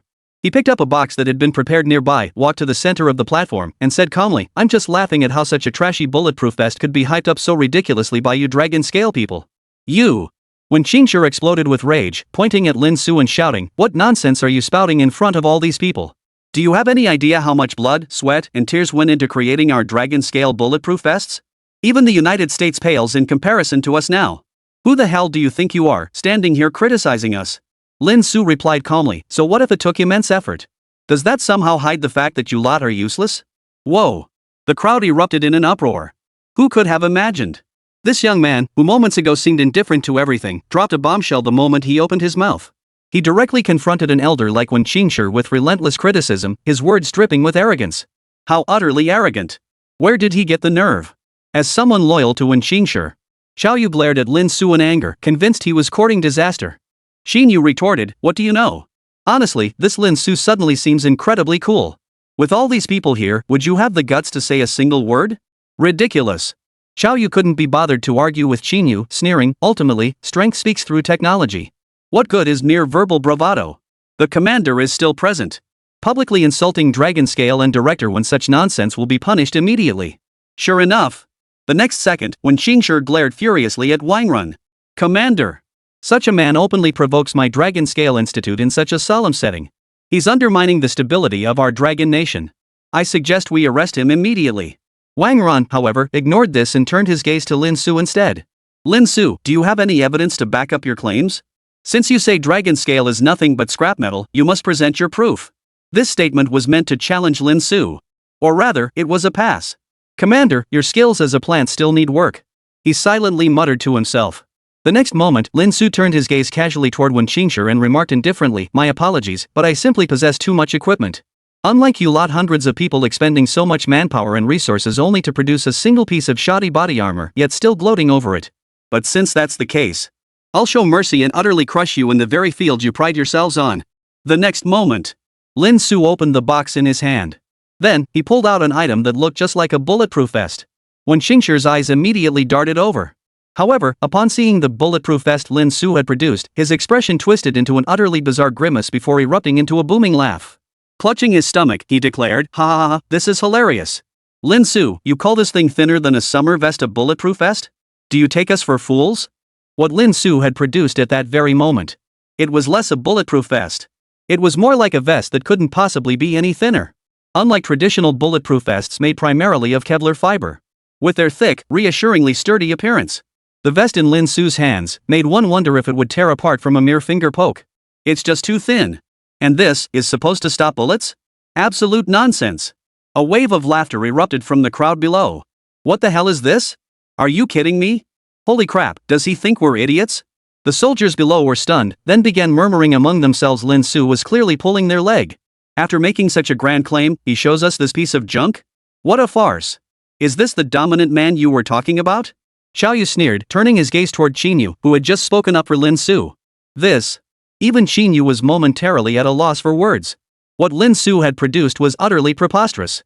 Any sane person would find it utterly unimaginable that this could ever be used on the battlefield. Even Wang Run was momentarily stunned, taking a long while to snap out of it. Lin Su, are you sure? What's there to be sure about? Amidst the stunned stares of everyone present, Lin Su smiled faintly.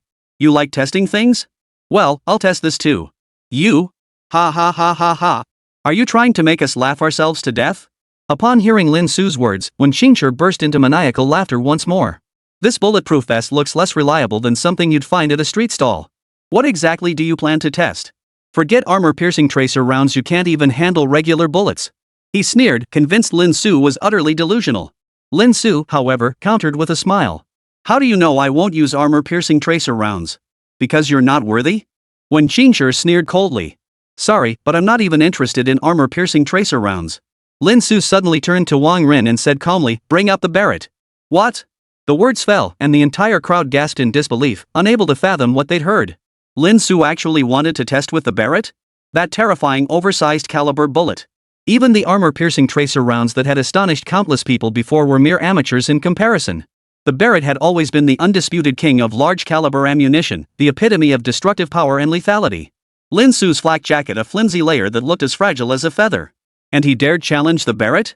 Even the United States wouldn't dare dream of such a thing. At this very moment, even Wang Ren, who had always been confident in Lin Su, was stunned. He asked again, as if to confirm, Lin Su, you're sure you want the Barrett? You didn't mishear me.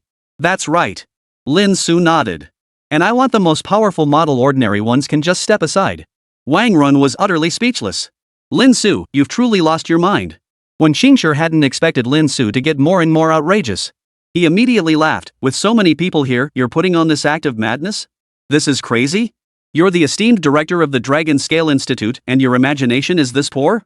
Facing Wen Qingshi's sarcasm, Lin Su suddenly let a faint smile curve his lips.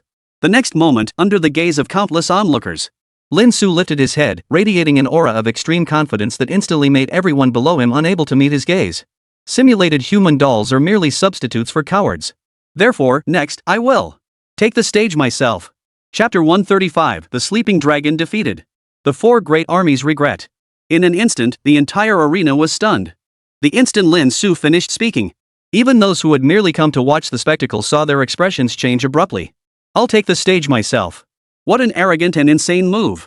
Lin Su's move was nothing short of gambling with his own life, a gamble with zero chance of survival. No one believed that the flimsy bulletproof vest in his hands could offer any real protection. After all, even Wen Qingshi had subjected his own dragon scale bulletproof vest to multiple rounds of testing and confirmed it was flawless. He still dared only to test it on mannequins, fearing any unforeseen mishap. And now Lin Su was actually going to test it himself? He must be out of his mind. He must be joking. At this moment, even Qin Yu, widely regarded as a violent maniac, was so stunned he could only whisper in disbelief. He couldn't believe his ears. Even Wen Qingshi was momentarily rendered speechless by Lin Su's words. After a long moment, he finally regained his composure and coldly retorted, "You're courting death. Lin Su, you'd better follow through on your words. Don't make us look down on you. If you want to die, no one's stopping you." He sneered, fearing Lin Su might back down. In his eyes, Lin Su's actions were no different from suicide, which suited him perfectly. "Lin Su, you'd better think this through." Even Wang Ren's expression had grown more serious than ever before, utterly unprepared for events to escalate to this point. He solemnly asked Lin Su once more, "This is no child's play." After all, even when Lin Su had previously suggested using the Barrett for testing, he hadn't reacted this strongly. Yet, despite everyone else's skepticism, Lin Su remained as nonchalant as ever, replying casually, "It's just a little test. Why are you all so tense?" He stroked his chin. "I hear the strongest Barrett model in Dragon Nation now is called Sleeping Dragon? Well then, bring me the Sleeping Dragon." He actually wanted the mightiest Barrett, the Sleeping Dragon? That was a top-tier weapon capable of piercing tanks with ease. Wang Run was utterly speechless. His deep eyes locked onto Lin Su for several seconds. Finally, he could only sigh helplessly and instruct his assistant beside him, "Bring out the Sleeping Dragon. Let the most professional sniper use it." Hearing this, the assistant trembled, his legs barely holding him steady as he went to fetch it. The crowd below reacted much the same way. The commander had actually agreed to such an absurd request. A single person in body armor, facing off against the Barrett M2000, a weapon so fearsome even tanks wouldn't dare challenge it. Its massive frame, thick barrel, and pitch-black muzzle resembled a bottomless abyss. Merely gazing into it sent shivers down one's spine. Its intimidating, dragon-like appearance was precisely why it earned its name. Everything was quickly prepared. In the distance, gripping the black and gold sleeping dragon, the specially assigned gunner felt like he was dreaming. Was he really holding a sniper rifle designed to take out armored vehicles, just to pierce a flimsy-looking bulletproof vest? It felt absurd, like using a cannon to swat a mosquito. Yet even so, he dared not slack off. Holding his breath, he focused intently through the scope. But the next second, magnified through the scope, he saw Lin Su flash him a flippant smile. Then, with a light tap on her chest, she seemed to taunt him defiantly. "Shoot me." Witnessing this scene, the sniper's finger trembled inexplicably at that very moment. He was a battle-hardened veteran, yet for some reason, facing Lin Su, who should have been the one in danger. He felt an inexplicable fear welling up inside him. Why doesn't this man feel fear? Suddenly, he felt a surge of anger. This was the sleeping dragon, a top-tier sniper rifle. How dare this man treat it with such contempt? The next moment, he raised the muzzle slightly, aiming directly at Lin Su's heart. Hold your breath. Aim. Fire. Boom. The sleeping dragon roared to life, its muzzle blazing like a black hole. A deafening roar erupted, threatening to shatter every eardrum in the vicinity. The bullet streaked forward at 1,431 meters per second, roaring with fury as it sought to tear apart this human who dared to challenge it. Everyone watched the scene with bated breath. Some sneered coldly, others tensed, but most closed their eyes, as if unable to bear witness to the bloody spectacle to come. Thud. The shot fired, and the sniper was instantly thrown backward by the terrifying recoil, a searing pain in his palm as if it were splitting open. He struggled to his feet, seemingly desperate to witness Lin Su's flesh and blood scattered by that earth-shattering shot. What? But in the next instant, his pupils dilated wildly. His entire body trembled as if he had witnessed something utterly unbelievable. For at this very moment, the tungsten alloy armor-piercing rounds, the very ones that had once struck terror into the hearts of the United States, seemed to have encountered an insurmountable barrier. The bullet that had pierced countless top-tier armors now spun wildly against the surface of Lin Su's bulletproof vest. It desperately tried to shred everything, yet couldn't even breach the first layer of protection. The muzzle flash from the sleeping dragon still burned. Yet Lin Su remained standing calmly in the center of the field, not even taking a single step back. The same smile remained on his face. Clang! Finally, the tungsten alloy armor-piercing bullet, having lost all kinetic energy, fell to the ground as if it had struck everyone's hearts with a heavy hammer. Nianlong's pride, the large-caliber super tungsten armor-piercing bullet, lay on the ground like a defeated dog, its lingering smoke seeming to vent its inner resentment. Meanwhile, on Lin Su's flimsy-looking body armor, one that no one had expected to hold up, there was not a single scratch. At that moment, when Xingshi and Xiao Yu's expressions froze, as if they'd fallen into a dream. I didn't see that wrong, did I? Xin rubbed his eyes in disbelief, his gaze still wide with shock. What? Wang Ren's eyes locked onto Su Luo, all traces of his former commanding presence gone. His weathered face was etched with utter shock. A certain death sentence had been miraculously reversed by Lin Su's hands. The next moment, under the stunned gazes of everyone present, Lin Su's lips curved into a faint smile. The famed sleeping dragon Barrett, is that all? The entire arena fell deathly silent. Everyone was too stunned to speak. On any other day, anyone who dared call the sleeping dragon Barrett trash would be torn to shreds. But at this very moment, not a single soul dared to challenge Lin Su's words. The proof was right before their eyes. Lin Su had done it. Impossible. Impossible. When Xingshi's weathered face twitched, staring at Lin Su as if he'd seen a ghost, he stumbled backwards several steps, as though something inside him had shattered. That's why I say you dragon scales are all useless. All your hard work just makes yourselves feel good. Lin Su said indifferently, you just follow the theories of your predecessors, thinking about how to improve Kevlar fiber day in and day out, without even a hint of innovation. You. When Xingshi trembled with rage, yet no rebuttal came out. Facts spoke louder than words. This time, he and his Dragon Scale Research Institute had been utterly defeated before Lin Su. And you don't seriously think my bulletproof vest only has bulletproofing capabilities, do you? Lin Su delivered the final blow with a mysterious smile. Additional effects? At Lin Su's words, the contemptuous expressions on everyone present vanished instantly, replaced by audibly quickening breaths. Immediately, someone shouted, what effect? Senior Lin, please demonstrate it. The title had undergone a complete reversal. From just being that guy to suddenly being addressed as senior. Lin Su didn't respond, merely replying indifferently, why do you need to know all this? It's not for you to wear. The crowd fell silent. Only then did they realize they hadn't chosen Lin Su's equipment. They'd skipped him entirely and chosen Wen Xingshi's instead. Realizing this, many who had been wildly excited moments ago instantly kicked themselves in regret, scrambling to change their minds. We want to switch to Senior Lin's gear now. Yeah. Senior Lin's gear is insane. I want it too. A roar of clamor erupted from below. But Wang Ren spoke first. I've already stated earlier, every Special Forces team gets only one selection. No changes are allowed. The White Tiger Special Forces team has earned the right to use Lin Su's gear. This was precisely why Wang Ren hadn't intervened when Qingshi made his choice earlier.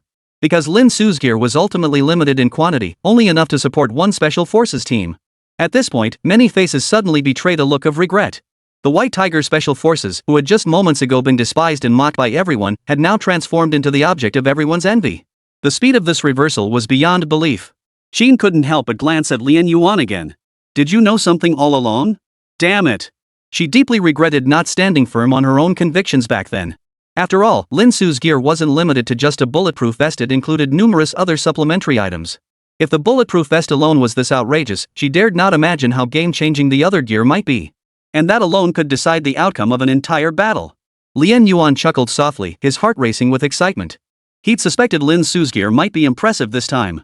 But he never imagined it would be this insane. The sleeping dragon seemed like a mere toy in comparison. With time pressing, the gear distribution commenced immediately after selection. The only downside was that the previously jubilant Xuanwu, Zhuke, and Qinglong units all wore rather sour expressions when receiving their dragon-scale bulletproof vests. They looked downright unimpressed. Their eyes kept drifting toward the White Tiger Special Forces, who were beaming with pride, their faces filled with envy. This nearly drove Qingshi mad with frustration. When had his creations, the pride of Qingshi, become something people look down upon? Meanwhile, Lin Su, surrounded by the enthusiastic attention of Lian Yuan and the others, began meticulously explaining the operational procedures for this entire suite of equipment. Lian Yuan and the others listened, their jaws dropping wider and wider. Teacher Lin, is this gear truly something our world could create today? Lian Yuan felt like he was dreaming. Seeing this, Lin Su smiled and patted his shoulder. Go ahead and use them. Do you really think I'd harm you? Yes. Overwhelmed with emotion, Lian Yuan and the others saluted Lin Su in unison. The four major forces departed, each boarding helicopters and rushing at top speed toward the southeast war zone. Qingshi had also departed. Today, he had become the one whose reputation lay in tatters. No doubt today's events would soon be the talk of the town. With this grim thought, his mood plummeted so low that he departed without even acknowledging Wang Ren. This trip had cost him dearly. Not only had he lost two of his most trusted students, but Lin Su had also thoroughly trampled his dignity into the ground. Meanwhile, Lin Su, at Wang Ren's warm invitation, casually toured the entire Central Command headquarters. This time, Dragon Scale is bound to be rocked by a major earthquake. That night, as Wang Ren and Lin Su strolled along the corridor, he gazed at the moon and murmured thoughtfully. The Dragon Scale has long ceased striving for progress. I hope this lesson will teach them a harsh and lasting lesson. Lin Su offered no clear response. I will eventually have to deal with Qingshi. When that time comes, I only hope the commander won't interfere. He said coldly. He could see that Wang Ren's stance toward Qingshi was somewhat ambiguous. He wanted to suppress him, yet hesitated to act too decisively. This was solely because Qingshi had long established deep roots within the scientific community of the Dragon Nation. His network of connections had long permeated the entire scientific community. If he were truly targeted, it would likely trigger a massive upheaval. And in today's already turbulent Dragon Nation, the consequences would be unpredictable. Wang Ren remained silent for a moment. After a long while, he sighed softly. I have no doubt you could shake the very foundations of the Dragon Scale, but I hope you'll consider the greater good of the Dragon Nation. His meaning was clear. He didn't care how Lin Su stirred things up. But everything must still prioritize the greater interests of the Dragon Nation. Don't go too far. To this, Lin Su casually replied, that depends on my mood. Wang Ren said nothing more. He knew Lin Su understood his own limits. First, he shot down the F-99 for the Dragon Nation. Then he cracked the tactical compass and provided so much equipment. If he wanted to cause a major uproar, how could the commander possibly stop him? In fact, as commander, he might even end up dutifully stoking the blazing inferno Lin Su ignited. Commander, we're in trouble. But just then, someone rushed over breathlessly, shouting at Wang Ren, Commander, we have an urgent report from the analysis team. According to the tactical compass readings, the United States is preparing for major action. Chapter 136, The Curtain Rises. War begins. What's happening? Upon hearing his subordinate's report, Wang Ren's expression immediately darkened as he inquired. The subordinate wiped sweat from his brow and hurriedly explained, according to the tactical compass's latest readings, the United States has suddenly mobilized massive troop movements toward our southeastern war zone's defenses. It looks like they're preparing to launch a large-scale war. His face was filled with dread as he swallowed hard. The United States sure moves with lightning speed. Hearing this, Wang Ren remained composed, replying calmly, I thought they'd need at least another 2 or 3 days to prepare. I didn't expect them to be so impatient launching their offensive now. Return to Central Command. He glanced at Lin Su, who nodded in response. The three quickly returned to the Central Command headquarters. The headquarters was already in a flurry of activity, with a relentless tide of intelligence and updates from the front lines pouring back to headquarters. Everyone had entered emergency combat readiness. Wang Ren rushed straight to the location of the analysis team. At that very moment, Han Run, the head of the military department, was also present. Their eyes met, but neither spoke. Wang Ren quickly turned to the head of the analysis team and asked, Old Yang, what's the situation? Old Yang's desk was now covered in dense layers of data, while the tactical compass display was projected in real time onto a massive screen. Countless red dots surged like a tidal wave from inside and outside the beautiful country's garrison points, pouring toward the dragon defense line. Without turning his head, Old Yang's fingers flew across the keyboard as he reported, his voice trembling slightly. Preliminary calculations show the United States has deployed a full 100,000 troops this time. Excluding essential base defense forces, they've mobilized nearly 80% of their total strength. 80%? Hearing this figure, every heart in the room sank. This signaled that the United States was serious this time. Based on their route maps and our analysis, they're highly likely to launch a full-scale assault on the northern defenses of the Southeast Theater. Old Yang continued. What's the situation? At that moment, Han Ren spoke up. As the head of the military department, he undoubtedly held command authority. The situation is manageable, but our northern defenses are understaffed. We're urgently redeploying troops from the southern front to reinforce them. Old Yang added with a shudder, thankfully we cracked the tactical compass and anticipated their movements. Otherwise, if the pretty country had exploited the cover of night, we might have been too late to react once we detected them. Oof. Hearing this, Han Ren gave a cold snort, refusing to follow the commander's narrative. Deliberately overlooking Lin Su's contribution, he turned his attention back to the real-time map of Dragon Nation's forces. The southeastern war zone's defenses were broadly divided into northern and southern lines. Originally, the southern line had been reinforced with more troops, as its rear guarded the critically important crater. Though named a crater. But in reality, when viewed from above, it appeared indistinguishable from ordinary flat land. It could even be concealed by a towering mountain or dense forest. For instance, the crater in the northwest of Dragon Nation lay concealed beneath 1,000 years of yellow sand. While scientists speculate that billions of years ago, the craters were indeed exposed as vast pits. But over time, the crater has long been concealed by various natural changes, leaving only a few entrances leading into its depths. Otherwise, the craters in the southeast war zone wouldn't have been accidentally discovered only in recent years. Due to its geographical position, the northern front is at a considerable distance from the crater's entrances. Thus, the United States has primarily focused its offensives and harassment operations on the southern defense line in the past. At this very moment, it can be seen that in accordance with Han Ren's recent orders, numerous legions and units positioned relatively close to the northern defense line have rushed to the front to establish defensive positions in advance, preparing to counter this onslaught. Do these fools think they can exploit the weakness in our northern defenses to tear open a breach? They're delusional.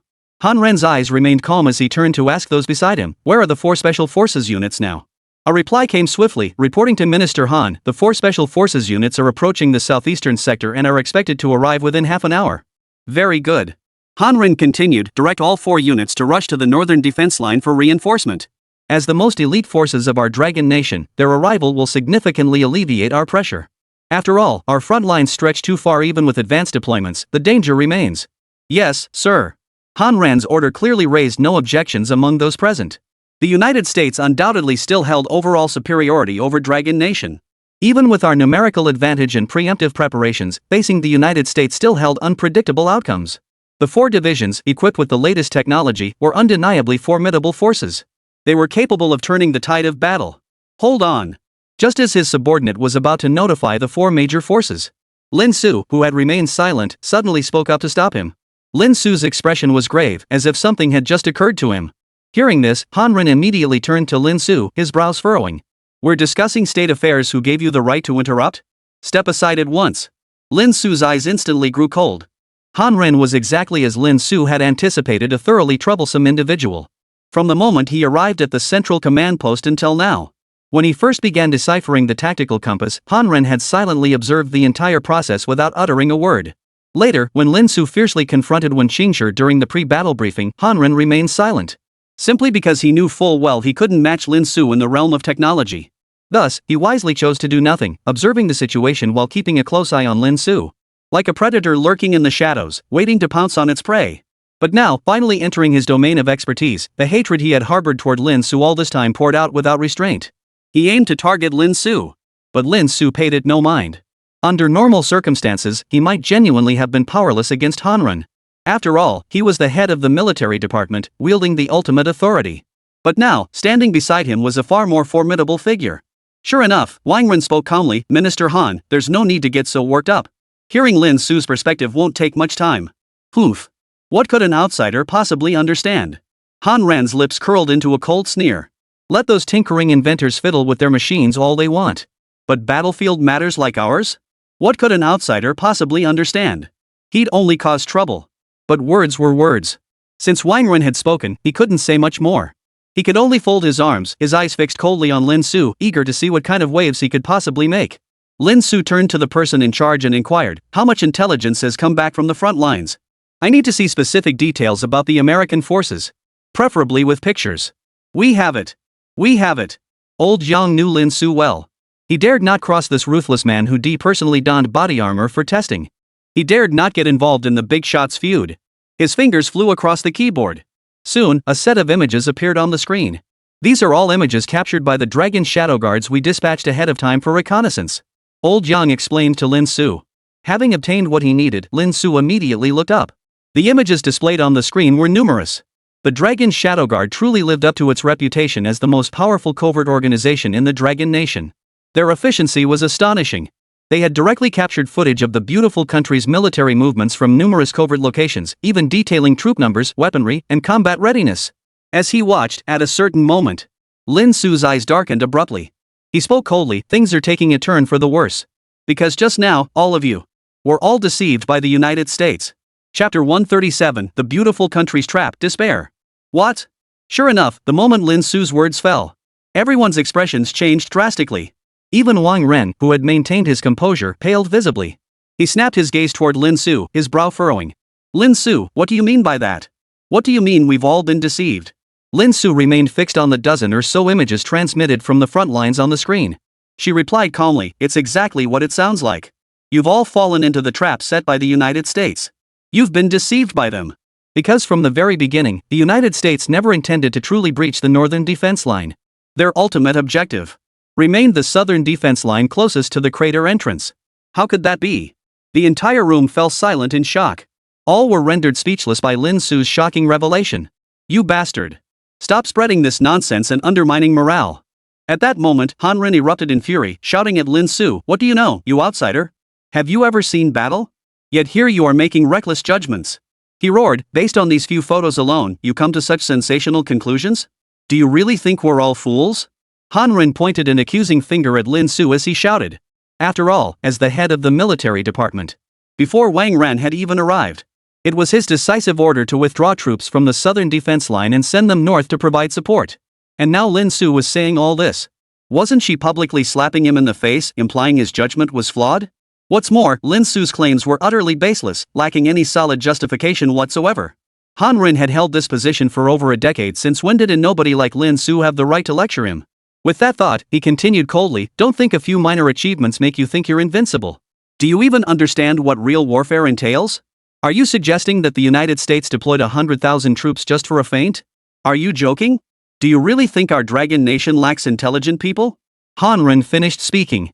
The crowd, who had been somewhat alarmed, now found his words quite reasonable. Their moods calmed considerably.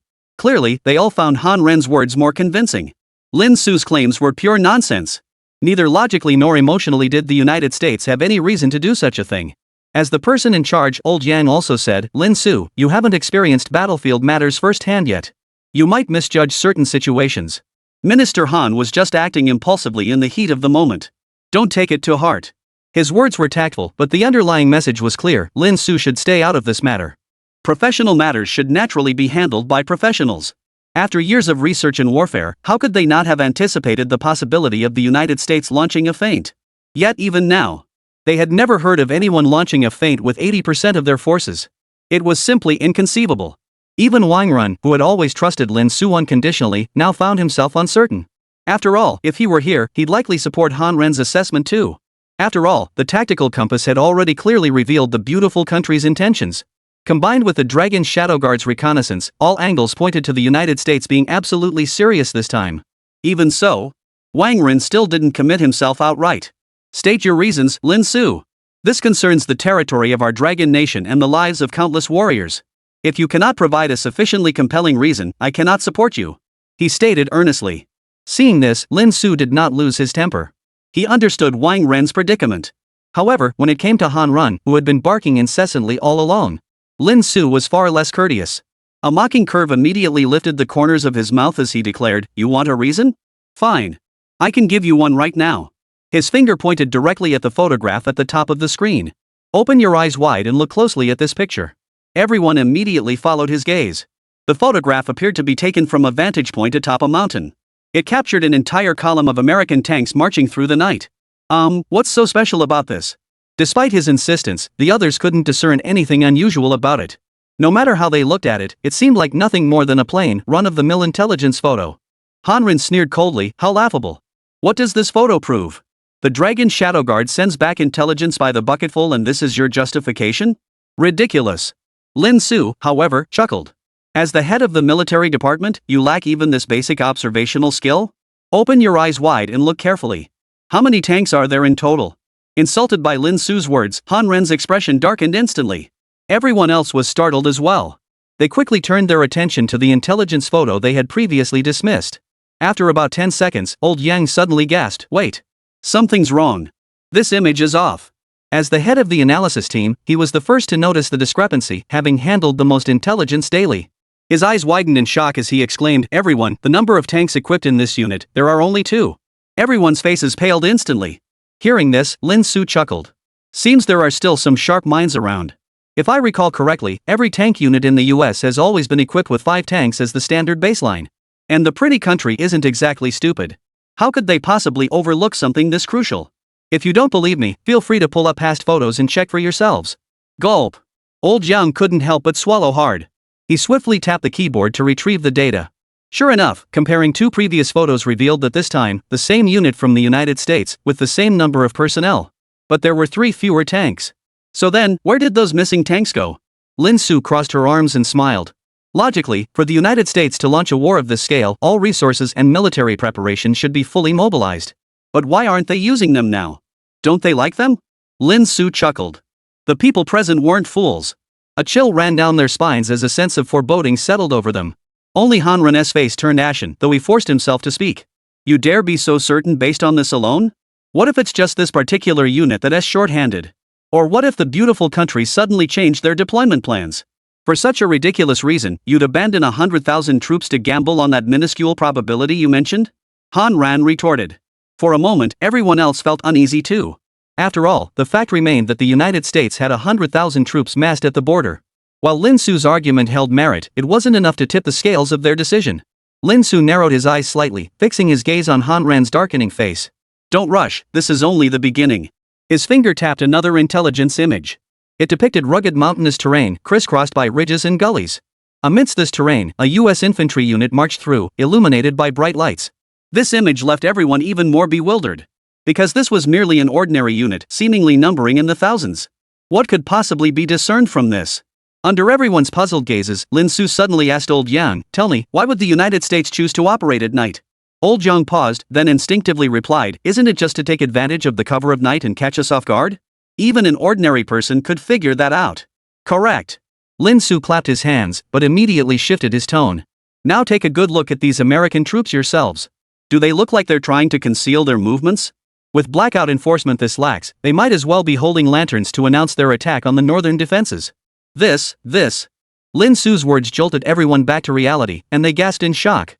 Lin Su continued, "Moreover, it's currently the rainy season. Continuous rainfall has turned the mountainous terrain into a muddy mess, making the roads slippery and difficult to traverse. Yet the American forces seem to have completely ignored this, still marching their troops on these roads without any attempt to conceal their movements. Think about it. If the pretty country is launching a night raid, then first, they must be thoroughly prepared, every route meticulously studied in advance, with the most comprehensive preparations made. Second, they must strike with the utmost speed. But look at them now. Does this resemble a night raid in any way? It's more like they're sluggish and disorganized, practically waiting for us to spot them," Lin Su remarked coldly. At the same time, a lingering doubt in Lin Su's mind finally dissolved. Why, despite the loss of the tactical compass, did the United States show no signs of panic?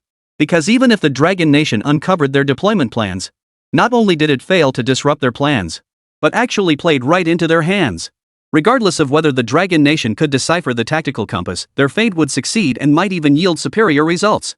To ensure absolute security for the operation, this hidden tank corps is undoubtedly America's most closely guarded secret. It's likely known to only a handful of people. Naturally, they wouldn't appear on the tactical compass either. Damn it!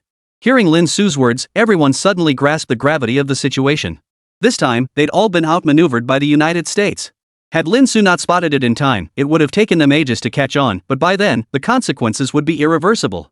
At the same moment, Lin Su stared straight at Han Run, whose face also bore an expression of utter shock, at a loss for words. He said calmly, "Cracking the tactical compass was my achievement. Even so, I still wouldn't dare use it as the basis for issuing orders. And you have the audacity to use my achievement as the foundation for your pride and confidence? You couldn't even spot such an obvious detail. What kind of military department director are you? You're not even fit to be a dog. You." Hanren froze in fury, his usually impassive and cold face now contorted with rage. He had believed he could humiliate Lin Su thoroughly in his own domain, exacting early revenge and vindicating his son. But who could have imagined that not only had he misjudged the situation, but he'd been thoroughly outmaneuvered by Lin Su in his own domain. Now he was being berated so viciously he couldn't even retort. In that instant, his blood boiled and he nearly choked on his rage. Quickly! Withdraw the reinforcements to the south. Leave only about 150,000 troops to guard the north. There was no time to deal with Hanrun. Wang Run slammed his fist on the table and barked urgently. To counter the seemingly massive general assault launched by the United States. Hanrun, that fool, had actually redeployed a full 100,000 troops from other sectors to the front. Now the southern defenses were practically empty except for essential personnel. "It's too late, Commander!" Old Young exclaimed in panic. "It's been over an hour since the order was issued. There's no way we can get back in time. Now we only have 50,000 troops left on the southern front." "What?" Everyone present gasped in shock, suddenly realizing the southern front had been left dangerously exposed. Their attention had been entirely consumed by the United States imposing 100,000-strong force, leaving them utterly blind to this critical vulnerability. This is bad. Just as panic gripped them all, each frantically considering how to remedy the situation. A member of the analysis team responsible for the southern front suddenly cried out, "Urgent report from the southern front. They say a large tank formation has been detected approaching near the first sentry post of the southern defense line." And, what else? Speak up. Wang Ren quickly grabbed the man's shoulders. His eyes were unfocused, as if he'd witnessed something utterly unbelievable. After a long moment, he exclaimed in panic, "It's an entire tank formation made up of J-60s. And according to frontline personnel estimates." Staring at the numbers streaming across the screen, his eyes filled with profound despair, his voice thick with helplessness, "They estimate there are a full 500 of them. With that many, they could crush our defenses that we'd be powerless to resist." Chapter 138, Serving Only Lin Su. Upon hearing Old Yang's sudden urgent report, everyone present paled in horror. Only those who had spent years in the Southeast Theater of Operations knew the sheer terror and deterrence embodied by the letters J-60.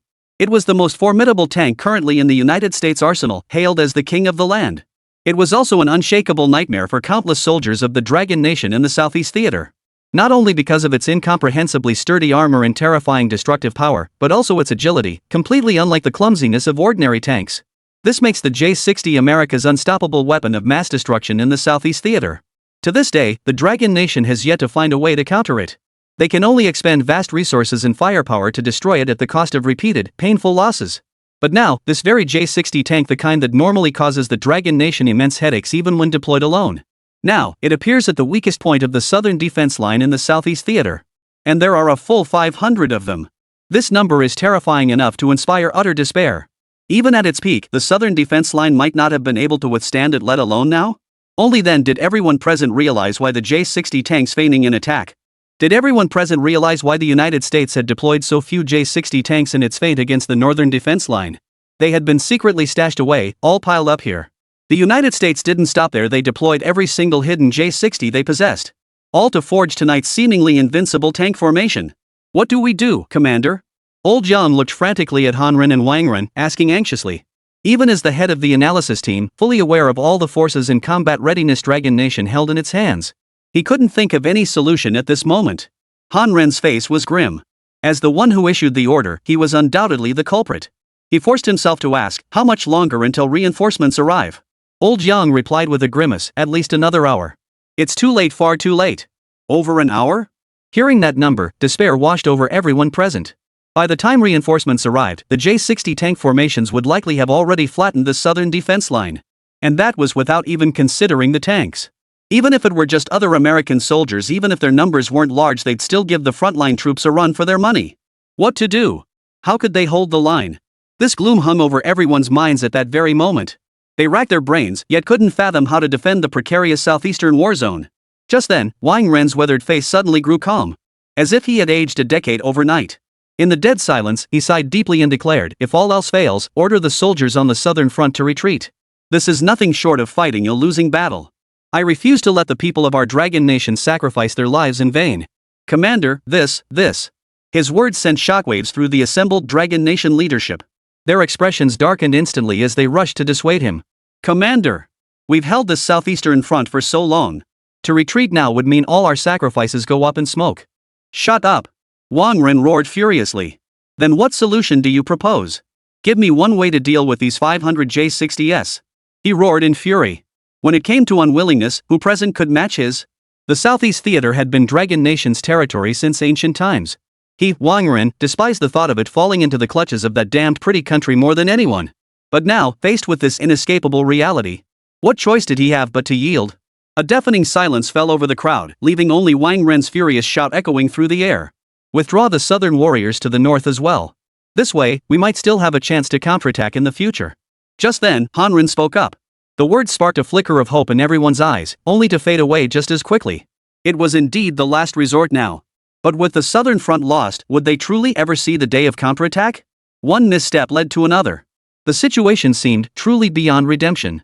Just as the Dragon Nation's high command, overcome by despair, concluded the Southeast Theater was doomed and resolved to follow Han Ren's final proposal, a derisive snort suddenly cut through the air. As the esteemed Minister of Military Affairs, is this all you can offer, such laughable, cowardly words, like a turtle hiding its head? Startled, all eyes turned toward the speaker. It was none other than Lin Su, who had remained silent throughout the entire exchange. Having been called a coward to his face by Lin Su once more, Han Ren finally roared in anger, then what solution do you propose? Anyone can talk.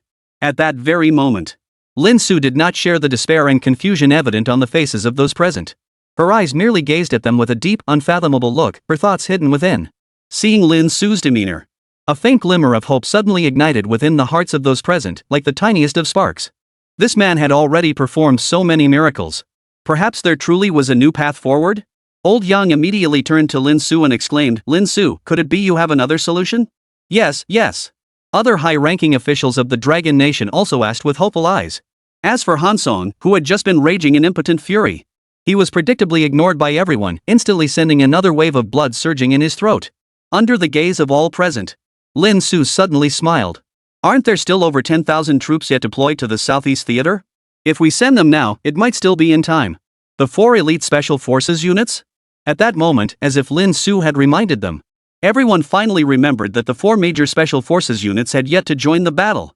Earlier, Han Ren had also intended to redeploy them to the northern front, but Lin Su had blocked that order. Sending them as reinforcements now might still be in time. Quick! Immediately order the 4 units to rush to the southern front. Wang Ren made a decisive call, giving the order without hesitation. Each of the 4 units was elite, capable of holding off 10 enemies single-handedly. Moreover, they numbered 10,000 strong. If combined with the original firepower and troops stationed at the southern front that hadn't been redeployed, they might just have a fighting chance to hold out until reinforcements arrived. A reply came swiftly, reporting to the commander. We're just in time. The 4 major forces have been awaiting orders and are now rushing full speed to the southern defense line. The Azure Dragon and Black Tortoise forces will arrive first, followed closely by the Vermilion Bird and White Tiger forces. Hearing this report, everyone regained a glimmer of hope, even if it was just a tiny spark. Though the 4 major forces were formidable beyond compare, they were ultimately but a drop in the bucket. Against J-60, they still fell short. Yet this sliver of hope was enough for everyone to stake everything on the future of the Dragon Nation. Lin Su. Wang Ren suddenly turned to Lin Su.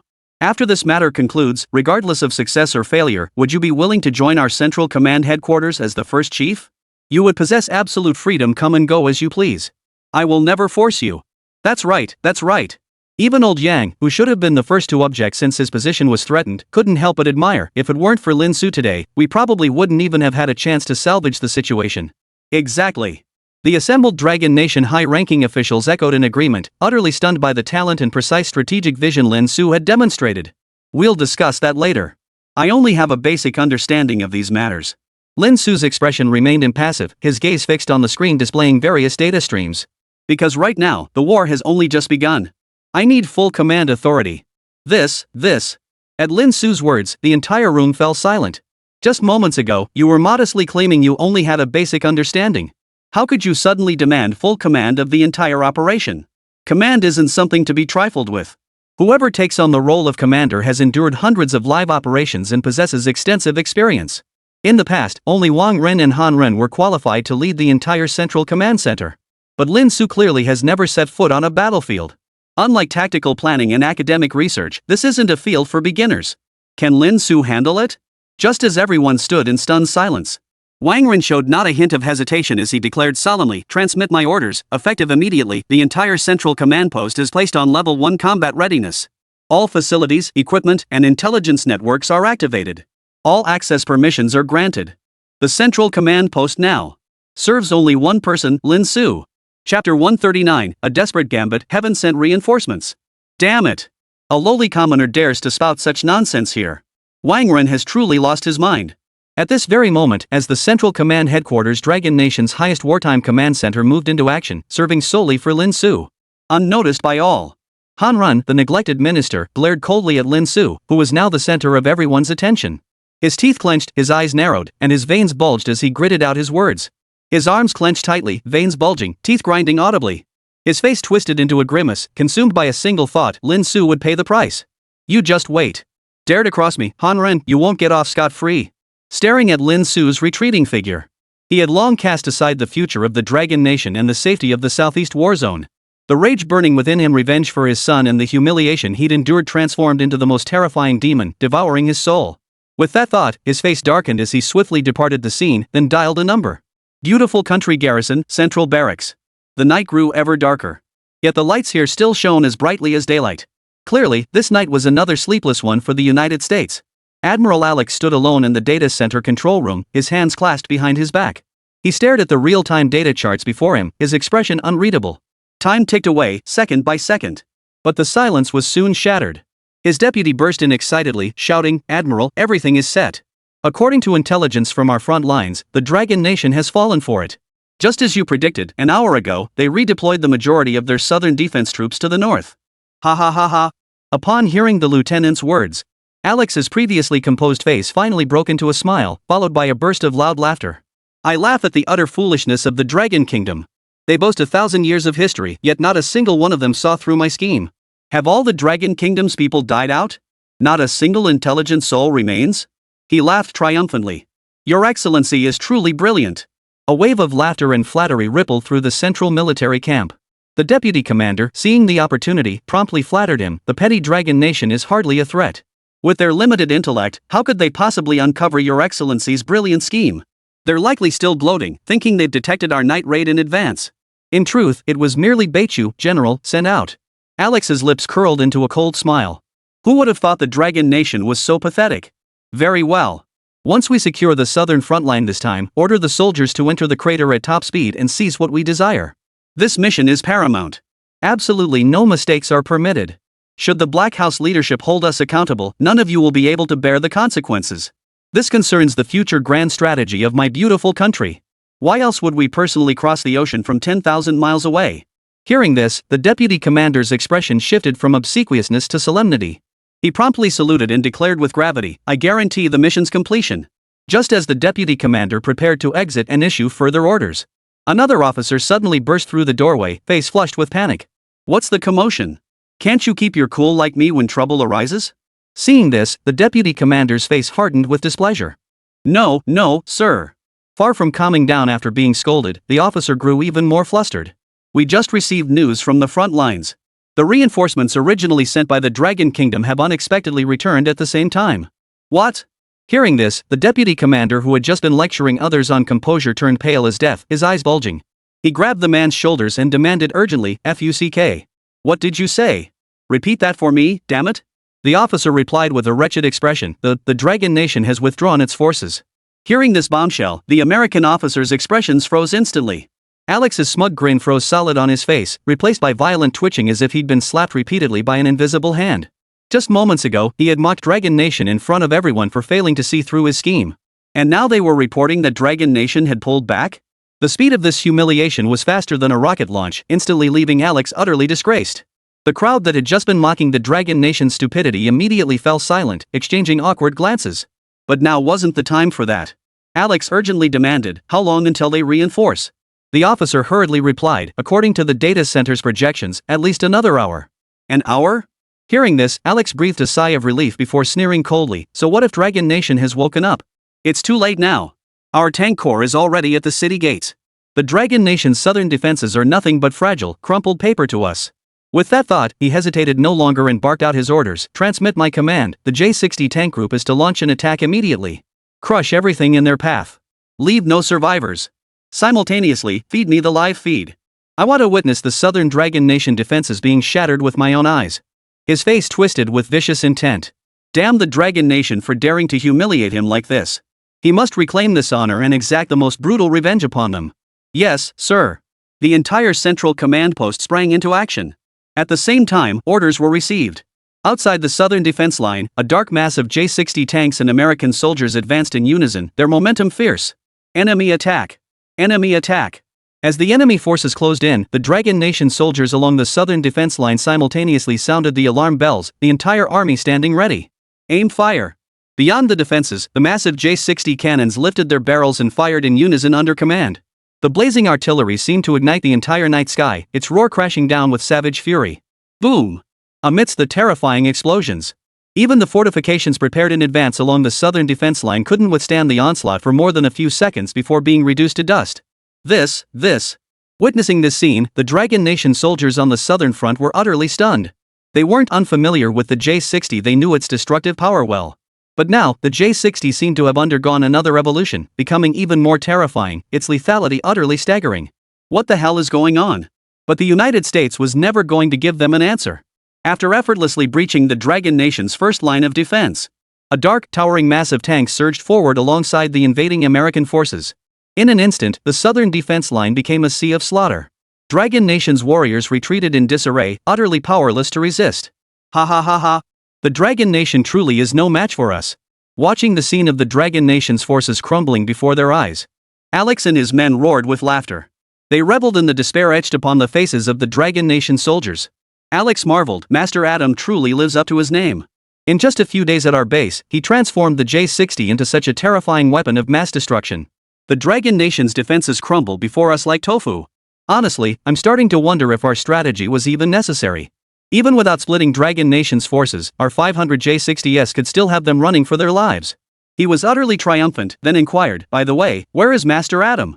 How could he not be present at such an exhilarating moment?"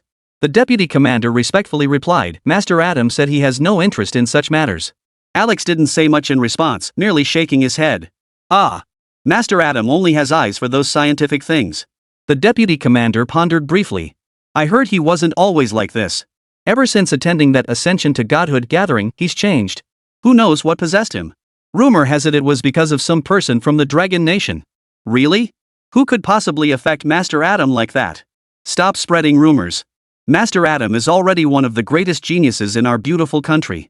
How could someone from that insignificant Dragon Nation possibly warrant his attention?" Alex scoffed dismissively, convinced the lieutenant was spouting nonsense. So he didn't press the matter further, refocusing his attention on the screen. While the two chatted idly, the J-60 tank formations had already breached the southern defenses with unstoppable momentum. In the blink of an eye, all defenders in the southern sector had retreated to the final line of defense, holding their ground with desperate resolve. Fire at full power. The crater is within striking distance. Send specialists to prepare inside the crater. Even Alex felt waves of excitement wash over him. For according to their long-term reconnaissance, there were 4 entrances to the crater in the southeast theater, one of which was extremely close to the defense line. With the southern defense on the verge of collapse, this was the perfect moment to strike. At this very moment, as countless Dragon Nation soldiers watched the advancing tank formations and elite American troops closing in step by step, despair gripped their hearts. They were utterly powerless to resist. Even with missiles and countless heavy weapons deployed, they had only inflicted minor damage on the J-60s simply because their numbers were overwhelming. With their current forces, they could never wipe them all out. "Comrades, we may fall in battle here today. The sole general defending the southern front roared in anguish, but even in death. "I will make these devils trample over my corpse." They had no idea why, despite reports of the northern front being under urgent threat from advancing enemy forces. After most of their comrades had departed, an even more terrifying tank formation now loomed before them. Yet not a single complaint stirred in their hearts, only the bitter frustration of being unable to continue fighting the enemy. "Charge!" Someone shouted the command, and no one knew who started it. This roar spread like wildfire, engulfing the entire battlefield. The final line of defense, they had nowhere left to retreat, nor did they wish to. Oof. Overestimating themselves. Still talking tough when death is upon them. Admiral Alex sneered, addressing his communication device, "Blow these bastards to smithereens. Save us the headache of their incessant chatter."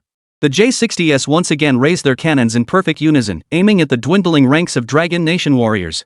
Just as everyone gritted their teeth, gripped their weapons, and accepted their inevitable doom, ready to fight to the death. "Hey, hey, hey! What about us? What do you think you're doing, you foreign devils?"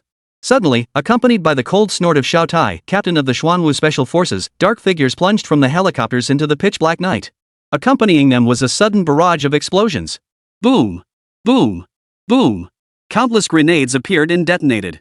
The J-60 tank formation was instantly engulfed in flames, thick smoke and dust billowing across the battlefield, throwing everything into chaos. In the next instant, the Dragon Nation soldiers realized that, seemingly out of nowhere, comrades clad in Special Forces combat gear had descended from the sky like a surprise force. Each bore the emblem of either the Azure Dragon or the Black Tortoise. At the same time, a stern voice from a young man echoed simultaneously through everyone's communication devices. "Sorry, everyone. Sorry to keep you waiting." Chapter 140, Starfall Bomb, Realm of Despair. The speaker was none other than Lin Su. At that critical moment, the Qinglong and Xuanwu units finally arrived first, defusing the crisis. At that moment, the dust kicked up by countless grenades left the American troops temporarily blinded, unable to continue their advance. What the hell? Witnessing this scene, Alex, who had believed the southern defense line was already securely in hand, paled visibly. His aide beside him gasped, "Admiral, it's the Qinglong and Xuanwu Special Forces from Dragon Nation." "What?" Alex's eyebrows shot up in shock. "Damn it! How did these bastards get here so fast? Did they never even head to the northern defense line?" He was unaware that Lin Su had promptly recalled the 4 major units originally destined for the northern defenses. Immediately, he roared in shock and anger, "It's no big deal. Before their main forces return, these guys aren't enough to stop us. They're nothing to fear. Keep charging." In his eyes, even if all 4 of the Dragon Nation's major forces arrived at this very moment, they would merely delay our invincible tank formations for a few extra minutes. It wouldn't affect the battle outcome in the slightest. "You love to die. Wangren, watch me wipe out every last one of your Dragon Nation's elite troops this time." Alex sneered. Suddenly, he felt this wasn't such a bad thing. It presented an opportunity to severely cripple the Dragon Nation's forces. Back to the battlefield, now shrouded in smoke and dust. Unlike the furious Alex. At this very moment, the Dragon Nation warriors who had been holding their ground now looked utterly stunned. For the voice that had just come through their communication devices was not only young, but also sounded utterly unfamiliar to each of their ears. After all, the commanders had always been either Wang Run or Han Run voices they were accustomed to hearing.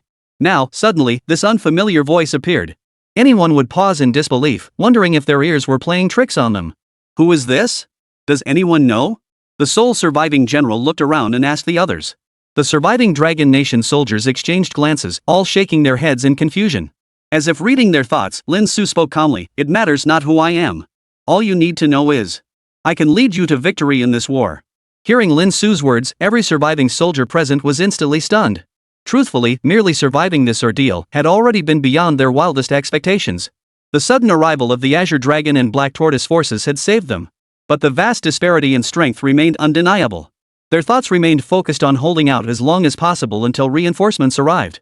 And now this newly arrived commander was telling them outright that he would lead them to victory over the United States? What a joke! Not a single person present believed it. They dismissed it as nothing more than Lin Su's rallying cry to boost morale. Without such empty promises, the sons of our Dragon Nation would still fight to the bitter end. Why bother with such sanctimonious rhetoric? The general snorted coldly. Exactly. The rest of the Dragon Nation soldiers all felt the same way, convinced this new commander was putting on airs. But since their unit's communication was one way, they couldn't speak to Lin Su. Still, they didn't dwell on it. After all, today was the day they would give their all here. They would fight until the very last moment. They immediately sprang into action, each fulfilling their duties as they unleashed countless resources and firepower with reckless abandon. Meanwhile, up front, the arrival of 2 elite Special Forces units significantly eased the pressure on the front lines.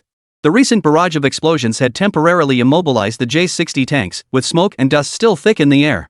The remaining American soldiers were swiftly mowed down by the Qinglong and Xuanwu units' lightning-fast assault. When Qingshi's body armor proved somewhat effective in its own way, numerous bullets fired by the American soldiers penetrated it without causing a scratch. In an instant, the situation began shifting in a favorable direction. "What should we do, Admiral?" Chaos erupted in the central command post. "Admiral, the body armor of these two Dragon Nation Special Forces units seems different from the data we've collected before. Our bullets can't penetrate it in one shot." "Report. The J-60 tank group still can't lock on. We need at least 10 more seconds. This is bad. Within 1 minute, our ground forces have suffered over 100 casualties." Listening to the barrage of reports, Admiral Alex remained utterly unflustered. It seems the Dragon Nation isn't sitting idly by either. They've managed to develop something new after all these days. But upgrades of this caliber still pose no threat to us. Alex waved his hand decisively. "Have the soldiers deploy the Starfall shells."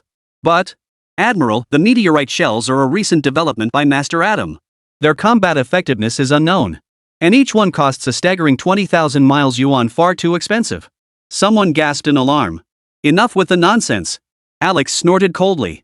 "Bullets are made to be fired. Who cares how expensive they are? At this critical moment, you're still worrying about that? As for effectiveness, I trust Master Adam," he declared with unwavering certainty. No one dared speak again, only swiftly issuing orders. Meanwhile, the battlefield grew fiercer by the moment. Protected by the new Dragon scale body armor and with the united efforts of the warriors, the American forces suffered heavy casualties in an instant. Soon, the retreating American soldiers received orders. They were all ordered to switch to the previously distributed Starfall ammo. Legend had it these bullets were crafted from a material purified and refined from minerals extracted from the outer rim of the crater, specifically engineered for devastating power. Oomph, the pretty country isn't all that after all. At that moment, Xiao Yu, captain of the Qinglong Special Forces, snorted coldly. Truly worthy of Dragon Scale Research Institute's products, their effectiveness is indeed formidable. So what if Lin Su's gear is fancy? We don't need that crap to wipe the floor with them. Pretty country bullets are nothing to us. Hearing this, Xiao Tai, who had just taken down an enemy nearby, immediately cautioned, "Don't underestimate them, Xiao Yu. Watch out for the pretty country's backup plan. I saw them all swapping something out earlier. Watch out for a trick." "A trick?" Xiao Yu scoffed dismissively. "J-60 is still immobilized. Shouldn't we seize this chance to eliminate more enemies, buy time, and expand our advantage? Or are we just going to keep hiding like turtles? You've been in Xuanwu too long, you've started thinking of yourself as a turtle? Don't act on impulse." Xiao Tai shouted. Commander Lin Su is in charge now. We wait for his orders. This only infuriated Xiao Yu further. He cursed, "Who the hell does Lin Su think he is to command me? When I was fighting battles, he was still crawling around somewhere. He doesn't know jack about command." Without waiting for Xiao Tai to respond, he bellowed into the squad calm, "All Qinglong members, listen up. Follow me. Their bullets pose no threat to us. Focus on dodging and protecting your vital areas, charge with me." With that, he led the entire Qinglong squad, ignoring Xiao Tai's pleas, charging out en masse. But in the next instant, disaster struck. The American forces had already reloaded with Starfall rounds. In an instant, their bullets erupted like a storm, converging on the charging Azure Dragon squad. "Aya!" Shrieks of agony instantly filled the battlefield. The Qinglong troops, who had just charged out, hadn't even approached the American forces. They were instantly riddled with holes by the hail of bullets. The Dragon scale body armor they had just been so proud of proved utterly useless against the meteorite rounds, instantly pierced through. In an instant, the Qinglong Special Forces suffered heavy casualties. Xiao Yu, who had been fearless moments before, now cowered behind a pile of rubble, desperately holding on. "Damn it!" Xiao Tai's heart sank in horror. Cursing under his breath, he immediately led his men to provide backup. Only then did they manage to cover the retreat of the remaining Qinglong soldiers. But this delay alone was enough to shatter their advantage once more. But the bad news kept coming. The J-60 tank formation sprang into action once more, their mechanical engines roaring to life. "Ha ha ha, Mr. Adam truly is formidable. Those Starfall shells are terrifying, they turned every last one of those reckless Dragon Nation fools into Swiss cheese." Alex roared with laughter as he watched the live feed. At the same time, his assistant shouted, reporting to the Admiral. "The dust has cleared, and the J-60s have resumed operational capability. Excellent. This farce must end. Fire without restraint."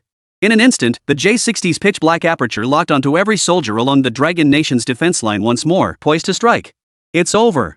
At that very moment, because they had covered Qinglong's retreat, Xuanwu and the other soldiers found themselves in an extremely dangerous position. They were completely exposed within the J-60's fire coverage range. If the J-60 unleashed its barrage, their flimsy defenses wouldn't withstand a single hit. They'd be reduced to dust in an instant. We're done for. Xiao Tai's face turned deathly pale. He never imagined that what had been a favorable situation would be ruined by Qiao Yu like this. According to the original plan, both units would take advantage of the J-60's immobilization to slaughter the surrounding soldiers, buying time for the rear defenses to replenish ammunition and firepower. Then they would quickly retreat and engage J-60 in a standoff. But now, all their plans had gone up in smoke. They too were about to become cannon fodder. Just as despair gripped everyone, Lin Su, who had remained silent as if disconnected, finally spoke, her voice tinged with a faint chuckle. No need to panic. It's merely a bit of hardship. With me here, you needn't despair. Because next, I'll lead you in returning this despair tenfold. Chapter 141, A War Like Cheating. It's Lin Su. Lin Su has spoken. And in this moment of utter despair, Lin Su's sudden voice thundered through their ears like a bolt from the blue. Only now did the soldiers on the southern front remember they still had a commander. At this realization, Xiao Tai's eyes, which had been dull and resigned, suddenly flashed with light. Lin Su, the commander who had been utterly invisible until now, had suddenly spoken. Could it be that he truly possessed a way to save them all? The next instant, Lin Su's voice blared simultaneously through everyone's communication devices. All units, follow my command. Centered on Xiao Tai, move 150 meters toward the 9 o'clock direction. Xiao Tai's heart stirred at the command, and he immediately looked in the direction of the voice. But the very next second, upon seeing the location Lin Su had indicated, his eyes, which had held a glimmer of hope, suddenly went blank. Then his entire face froze in place, an expression of utter disbelief. This. Xiao Tai gasped in shock. You're pulling our leg, aren't you? Where Lin Su had pointed lay a vast, open field. Forget about shelters that could withstand artillery shells, there wasn't even a single dirt pit. This spot was practically begging to be used as a live target. You want us to hide over there? That's just suicide. Damn it! This Lin Su is deliberately trying to screw us over. He doesn't give a damn about our lives. Is this how a commander should act? The others reacted much like Xiao Tai, all convinced Lin Su was talking utter nonsense. Xiao Yu even let loose with a string of curses. The glimmer of hope that had just ignited among the crowd was swiftly extinguished. They had thought Lin Su had come to rescue them from the jaws of death, but now it seemed he was pushing them straight into the abyss. What the hell were the commander and the others thinking? Sending this guy to lead us? He swore up and down he'd lead us to victory over the bastards, and this is the first order he gives? It's laughable. After fighting this hard, to be screwed over by such a useless commander? I refuse to accept this. Where's the commander? Where's Minister Han? Have they abandoned us already? The cries of despair grew louder, the hopelessness thickening in the air. Buzz. Not far away, the J-60's cannon barrel began preheating. That terrifying sound sent shivers down everyone's spine. Unlike other tanks capable of rapid fire, the J-60's devastating destructive power required a period of charging. But even so, the time remaining was still insufficient for them to retreat to safety. Death seemed like an inevitable fate. Meanwhile, at the Dragon Nation's Central Command Center, it wasn't just the soldiers fighting desperately on the southern front at that moment. Even the high-ranking officials inside the command center, who were intently monitoring the battle situation, were all stunned. Forget the soldiers. Even they could see that place was nothing but a suicide mission. Lin Su, you! Old Jiang exclaimed in panic, what kind of command is this? He suddenly regretted not stopping Lin Su from taking command earlier. This was nothing but a clueless rookie making reckless decisions. This concerned the lives of thousands of soldiers and the very survival of the southern defense line. Lin Su was being far too casual, completely illogical. Han, watching this unfold, nearly burst out laughing. Truthfully, he'd been a bit uncertain just moments ago. He'd thought Lin Su's confident, domineering tone might actually mean he had some real skill. But now, the moment he opened his mouth, he gave himself away. His very first command telling everyone to take cover in the open field was utterly ridiculous. Commander! Replace him immediately. Lin Su has no clue. This is disastrous. Exactly. Bring back Minister Han. Otherwise, the southern defense line will be lost for sure. The Dragon Nation's high-ranking officials were all in a panic. They'd finally glimpsed a glimmer of hope for the southern front. They couldn't bear to watch that glimmer of hope be crushed by Lin Su's own hands. They turned to Wang Ren urgently, hoping he would reverse his decision and send Han Ren into the fray. At that very moment, faced with everyone's demands, Wang Ren frowned deeply, his gaze fixed intently on the screen, staring at the location Lin Su had pointed out. Even a veteran like him, who had fought countless battles over the years, couldn't fathom why Lin Su would make such an utterly baffling decision. But with matters having reached this point, seeing Lin Su's face still radiating unflappable composure and calm, Wang Ren chose to shoulder all the pressure, his voice cold as ice. Silence. Since we chose to trust Lin Su earlier, then we won't question her. He believed in Lin Su. If others could comprehend the choices of a genius, then they wouldn't deserve to be called geniuses. Commander! Everyone was panicking. They felt the commander's trust in Lin Su was utterly incomprehensible. This will ruin the entire southern defense line. My decision is final. No further discussion. Wang Ren declared in a deep voice. It's over, it's over. The high-ranking officials were suddenly at a loss, plunged into silence, all feeling that this time, it was over. Made by Lin Su, undone by Lin Su. Only Hanren stood in the shadows, a cold smile curling his lips. Once the defenses crumbled, he'd see if Lin Su could still be as arrogant as before. Amidst the complete chaos unfolding around them, Lin Su paid no heed to the external commotion, instead immersing himself entirely in the real-time display before him. Whoosh! His right eye now shone with a brilliant light, signifying that the super god technology implant in his right eye was currently operating at full power. In that instant, Lin Su absorbed all the information of every J-60 tank on the battlefield. In an instant, a torrent of information flooded his vision. Dense clusters of data and information saturated every frame before his eyes. Simultaneously, the terrifying volume of data enough to overwhelm an ordinary person's mind was processing at breakneck speed. The immense calculations never ceased for a single moment. Finally, at a certain moment, he spoke again. Everyone listen up. You have 5 seconds left. In 5 seconds, the J-60's artillery will be fully charged. If you don't want to die, do as I say. Remember, you are soldiers. Obedience is your only choice. At that moment, Lin Su's words radiated an overwhelming authority and unwavering certainty. Even Xiao Tai and Xiao Yu felt a collective jolt in their hearts, stunned by the sheer dominance radiating from his words. Finally, Xiao Tai gritted his teeth. Damn it! We're dead either way. Might as well try. With that, he charged toward the open field Lin Su had indicated. Seeing this, the other soldiers had no choice but to follow suit, grasping at straws in desperation. All this unfolded in the blink of an eye. The moment Xiao Tai and the others reached the clearing, the J-60's artillery fire erupted. Boom! Boom! Boom! Boom! The deafening roar of the bombardment seemed capable of tearing through everyone's eardrums. Even the real-time screens in the central command center went pitch black, engulfed by billowing black smoke. It's over. Everything's over. Old Yang's face was etched with despair. The 2 special forces units he'd just dispatched had been buried beneath a pile of J-60 debris in no time. Lin Su, is this your command? How many of our Dragon Nation's warriors have you killed? At that very moment, Hanren roared, you are a traitor to our nation. Oh, is that so? Just as Hanren was berating Lin Su, she suddenly smiled faintly, her voice icy. Open your dog eyes and see. In the very next instant, the black smoke on the real-time screen gradually dispersed, revealing a shocking sight. Xiao Tai and the rest of the team were still standing on that vast open ground, completely unscathed. Only the countless shell craters surrounding them revealed the sheer terror of the bombardment that had just occurred. How could that be? Upon seeing this scene, Han Ren's pupils instantly contracted like needlepoints.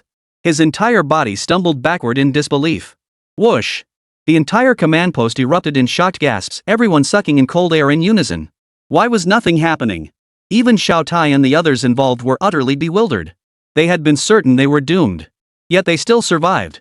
Looking up, they saw the ground around them littered with scorched, blackened craters. Evidently, they had just been swept by the J-60's artillery barrage. And right now, this tiny patch of ground beneath their feet had somehow become the only spot spared from the carnage. Holy? The surviving Special Forces members murmured in stunned disbelief. They were all stunned beyond words by Lin Su's miraculous command. How did he see that coming?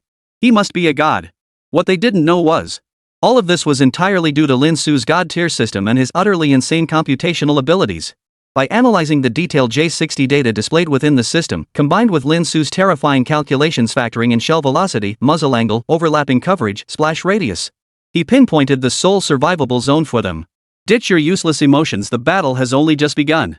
But Lin Su's next words swiftly brought them back to reality. Xiao Tai and the others paled, suddenly remembering the danger hadn't passed. Seeing that they had somehow survived the first barrage, the J-60 tank formation raised their barrels once more. Keep Xiao Tai as your center point. This time, move 132 meters toward the 6 o'clock direction. Upon reaching your destination, immediately engage the first J-60 tank at your 9 o'clock position. Everyone concentrate firepower. Aim 3 centimeters below its left track. Lin Su continued issuing commands. This time, Xiao Tai and the others harbored no doubts. Though countless doubts swirled within them, they obeyed without question. They swiftly relocated and opened fire collectively at the location Lin Su had specified. Boom! The next moment, they were stunned to discover. For some inexplicable reason, merely striking the tracks caused the J-60 once touted as indestructible to suddenly tilt, then roll over onto its side. The J-60 tank, which normally required immense resources to destroy, had been blown apart by just a few bursts of fire. Xiao Tai and the others stared in horror. No way, dude. Did we just hit the tank's main artery? And this was all thanks to Lin Su. With his technological structural abilities, he could effortlessly pinpoint the weakest spot on any tank. Boom! The next second, the terrifying roar of explosions echoed across the battlefield once more. This time, the area Lin Su had warned about remained unscathed. Because the tank that had been targeting their position was effortlessly destroyed by them. Holy? The special forces of Xuanwu and Qinglong were stunned. Could they actually fight like this? This was literally licking blood off the blade. But, damn, it felt good. Is this even a thing? Xiao Tai and the others were stunned. They'd never heard of such tactics before. Even when Wang Ren and Han Ring commanded before, they never gave them this kind of feeling. This feeling, it was like playing a game with cheat codes. Every move the enemy made was anticipated by their side. Enemy attack at 11 o'clock in 3 seconds. Evade immediately. Hold your fire. Focus fire on the tank at 4 o'clock, it's secretly charging up. 5 o'clock direction, 2 tanks from left to right. Enemy riflemen lurking left of them. Take them out with grenades. The heavy machine gunner at 8 o'clock is reloading. It'll take 6 more seconds to finish. Take them out now. Following this, Lin Su issued several more commands in rapid succession, each yielding identical results. Not only did his team suffer no casualties, but they destroyed several J-60 tanks. Even enemies hiding for ambushes were flushed out and eliminated. Xiao Tai and the others were utterly convinced. Their commander, did he have X-ray vision? He had the enemy's every move mapped out from miles away. What the hell are you doing? Witnessing this scene, Alex, who had been calm and composed moments before, suddenly flew into a rage, his beard bristling and eyes bulging. His prized J-60 tank battalion was being toyed with like clowns by the opposing forces. Why can't any of these tanks hit them? Are you guys holding back? Alex slammed his fist on the table in fury. His subordinates were on the verge of tears as they hurriedly explained, "Admiral, we don't know either." They were just as frustrated. If the J-60s were to fire collectively at a single point, they would inevitably be evaded. But if they spread out, covering the Dragon Nation force's entire perimeter with firepower, they'd find a breakthrough. Every time, they'd pinpoint an untouched area. What could they do? Didn't they say the J-60s modified by Master Atom were incredibly powerful? Why are they getting destroyed? They lamented, a question echoing in every US military mind at that moment. Why did the Dragon Nation forces consistently disable entire J-60s by striking just one spot? It made Alex question everything. If not for his unwavering trust in their own logistics, he'd suspect the military factories were cutting corners. At this moment, the utterly disheartened Admiral Alex had only one thought in his mind. Damn it, has Dragon Nation been cheating? Chapter 142, You're Not Alone. Not only did battle-hardened Alex's eyes nearly pop out of his head as he questioned reality.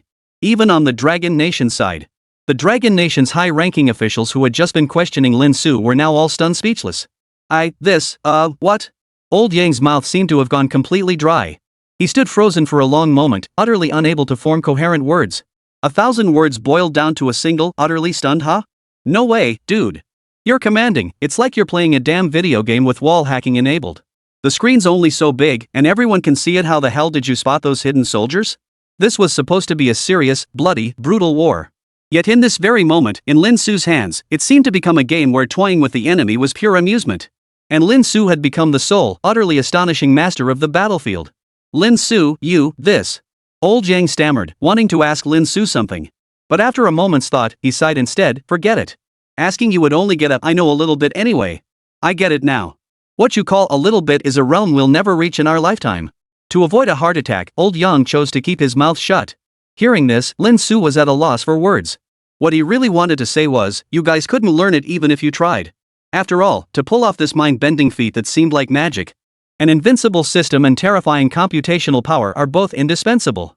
Otherwise, even if the god-tier tech system were given to any one person present, they'd still be left gazing at the vast ocean in despair. Through Lin Su's command, the 2 units previously trapped in the danger zone finally managed to fight their way back. They retreated to a truly safe zone, where they could catch their breath. Meanwhile, other Dragon Nation warriors who had been poised for action unleashed a furious barrage of firepower. Damn it, I feel like I haven't killed enough yet. Xiao Tai and the others caught their breath for a brief respite. But their eyes still glowed with excitement. It was exhilarating. Absolutely exhilarating. For the first time in battle, they felt this mindless thrill.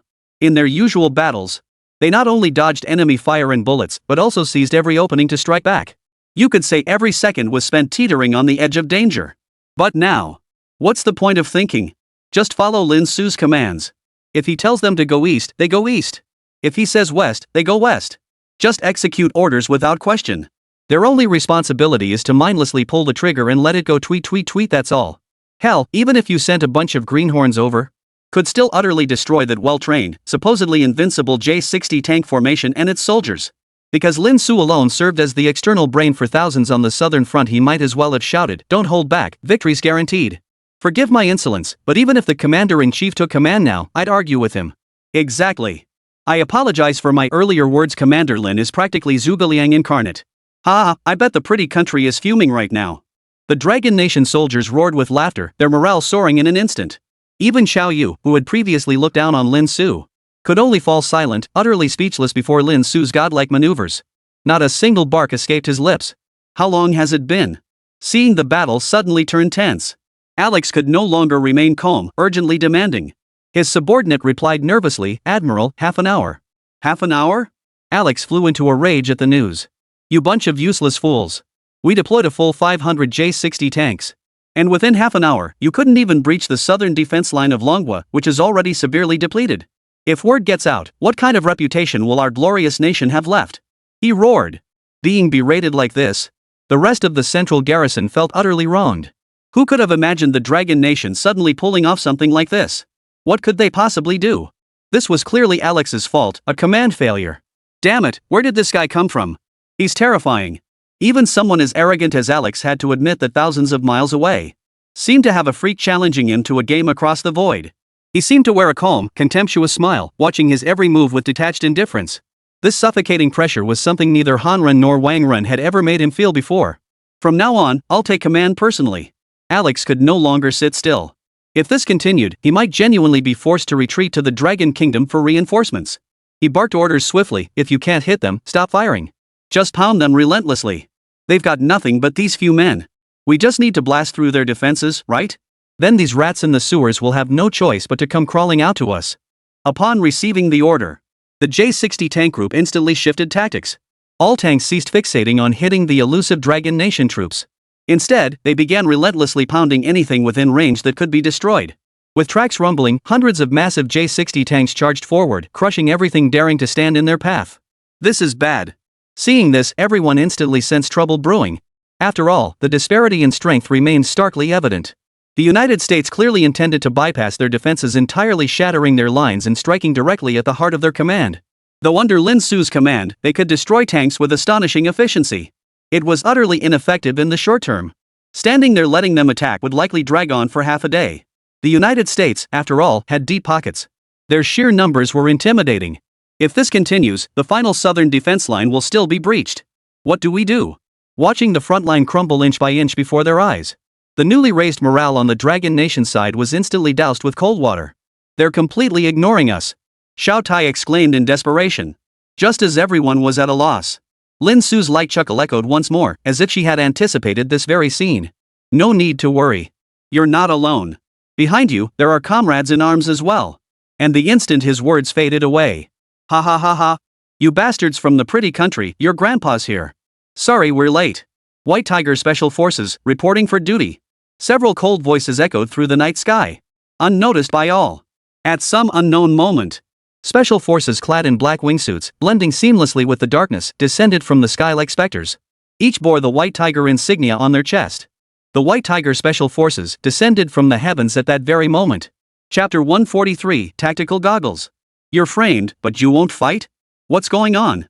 Where did these people come from? This scene clearly caught everyone off guard. Alex froze in shock, panicking. Why are enemies suddenly appearing behind us? Where's the radar? The detectors? Why aren't they showing anything? I don't know, Admiral. Tech says everything's normal, no malfunctions. The crew below deck was thrown into complete chaos. What terrified them even more than the radar failure was their radar and biological detectors, which they had always boasted were the best in the world, were now completely useless. They'd been caught completely off guard. Holy, this glider is seriously badass. This speed, it hit the ground in just 1 minute. It's faster than my free fall. And just as the United States descended into chaos, the long-awaited White Tiger Special Forces finally touched down, followed by a chorus of gasps. All because the wingsuits provided by Lin Su were simply mind-blowing. They had just rappelled down from helicopters high above. Not only had they evaded detection and interception by the beautiful country throughout the entire operation, but their speed was absurdly fast. They didn't even need to operate the wings themselves, they all landed in a flash. Cut the drama. Lien Yuan snapped. Of course the gear teacher Lin gave us is amazing. Hurry up and launch the assault, don't waste the opportunity he created for us. Yes, sir. At his command, everyone immediately raised their hands and pressed the hidden sensor buttons on the backs of their wingsuits. Buzz. In the next instant, the wide wingsuits worn by the White Tiger Special Forces team members instantly contracted. They clung tightly to each person's skin as if custom-made. Simultaneously, the specialized tactical goggles provided by Lin Su displayed each person's body temperature 37 degrees Celsius, the optimal human body temperature. So warm. I'm not cold at all. I feel like I'm brimming with strength. The White Tiger members were stunned once more. Although Lin Su had already briefed them on how to use the equipment before they arrived. And they had mentally prepared themselves beforehand. But only through first-hand experience could they truly grasp just how mind-blowing the gear Lin Su had created really was. And this was precisely Lin Su's handiwork. Unlike the ordinary gliders offered by civilian companies on the market, which merely provided automatic gliding capabilities for the user, the military-grade gliders Lin Su had provided this time. Not only were they protected by his specially formulated coating, granting them anti-surveillance and anti-detection properties, but also achieved a gliding speed surpassing even birds in agility and swiftness. The 1000-thread weave technology previously applied to the fringe sneakers was replicated and integrated into the wingsuit. The moment the White Tiger team members touched down, it instantly transformed into a thermo-regulated combat suit. The Southeast Theater of Operations, situated along the southeastern coastline and bordering the Gobi Desert. By midnight, the biting cold pierces to the bone. Lin Su ensured they could fight in the most comfortable and optimal state at all times. There was no time to marvel at the revolutionary new gliders. Next, Lien Yuan continued over the squad comm. All units, activate tactical goggles. Whoosh! In an instant, streaks of green light flashed through the darkness.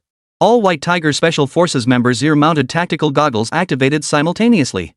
A solemn mechanical female voice echoed in their ears. Tactical goggles activated. Night vision activated. Threat detection activated. Data analysis activated. Ammo count activated. Radar mini-map activated. In an instant, every built-in function of the tactical goggles activated. Though seemingly complex, these functions did not obstruct the operator's vision. Instead, they appeared on the left and right sides of their field of vision. Even the bullet count was displayed clearly. Holy crap, feels like I'm playing a video game. These tactical goggles are way too cool. Even Lien Yuan, who had been telling the team not to overreact, was momentarily speechless. Forgetting they were still in the middle of combat, he stood frozen in place. For even the most basic night vision function of these tactical goggles was utterly mind-boggling. Unlike ordinary night vision goggles that turned everything green, the tactical goggles Lin Su provided made the scene before their eyes indistinguishable from daytime.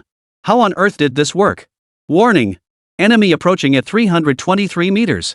You are locked in by 42 sets of sights. Evade immediately. But their shot didn't last long. The threat detection system in their tactical goggles instantly issued a stern warning upon detecting the gazes. It snapped all the White Tiger Special Forces members back to reality. The United States had regained its senses and was preparing to eliminate this unexpected force. J-60, continue advancing. All other soldiers, fall back and eliminate these arrogant fools. Alex, with his wealth of experience, swiftly issued the command. Think sneaking up behind us with some trick will work? Then taste the might of the starfall shells again. He sneered coldly. All hands on deck. Follow me. Seeing this, Lien Yuan roared in anger. As the captain of the White Tiger Special Forces, Lien Yuan, who charged forward first, naturally became the United States' primary target. Hold nothing back. Eliminate the rear threat immediately. Use the starfall rounds relentlessly. Alex's icy voice rang in his ears. All the retreating American soldiers held nothing back. They sneered at the White Tiger Special Forces. How laughable. Their comrades had just been riddled with bullets by their own side, yet now they dared to charge forward like this. They were practically courting death. In an instant, countless starfall rounds erupted like a swarm of bees, hurtling toward Lien Yuan and his men. Lien Yuan's heart jolted. Years of instinct kicked in, urging him to dodge. Thud. But the next second, a meteorite shell struck his body directly, sending a jolt of shock through Lien Yuan. Just as he instinctively reached to cover the wound, something felt terribly wrong. He looked down at his body. There, a terrifying-looking meteorite shell lay on the ground. He was completely unscathed, not even feeling the slightest discomfort. The kinetic energy from the bullet had been perfectly absorbed by Lin Su's bulletproof vest. What the hell? Lien Yuan immediately curled his lips and burst into laughter. Is that all? Are your bullets made of rubber clay? Brothers, charge! Wang Defu? My god!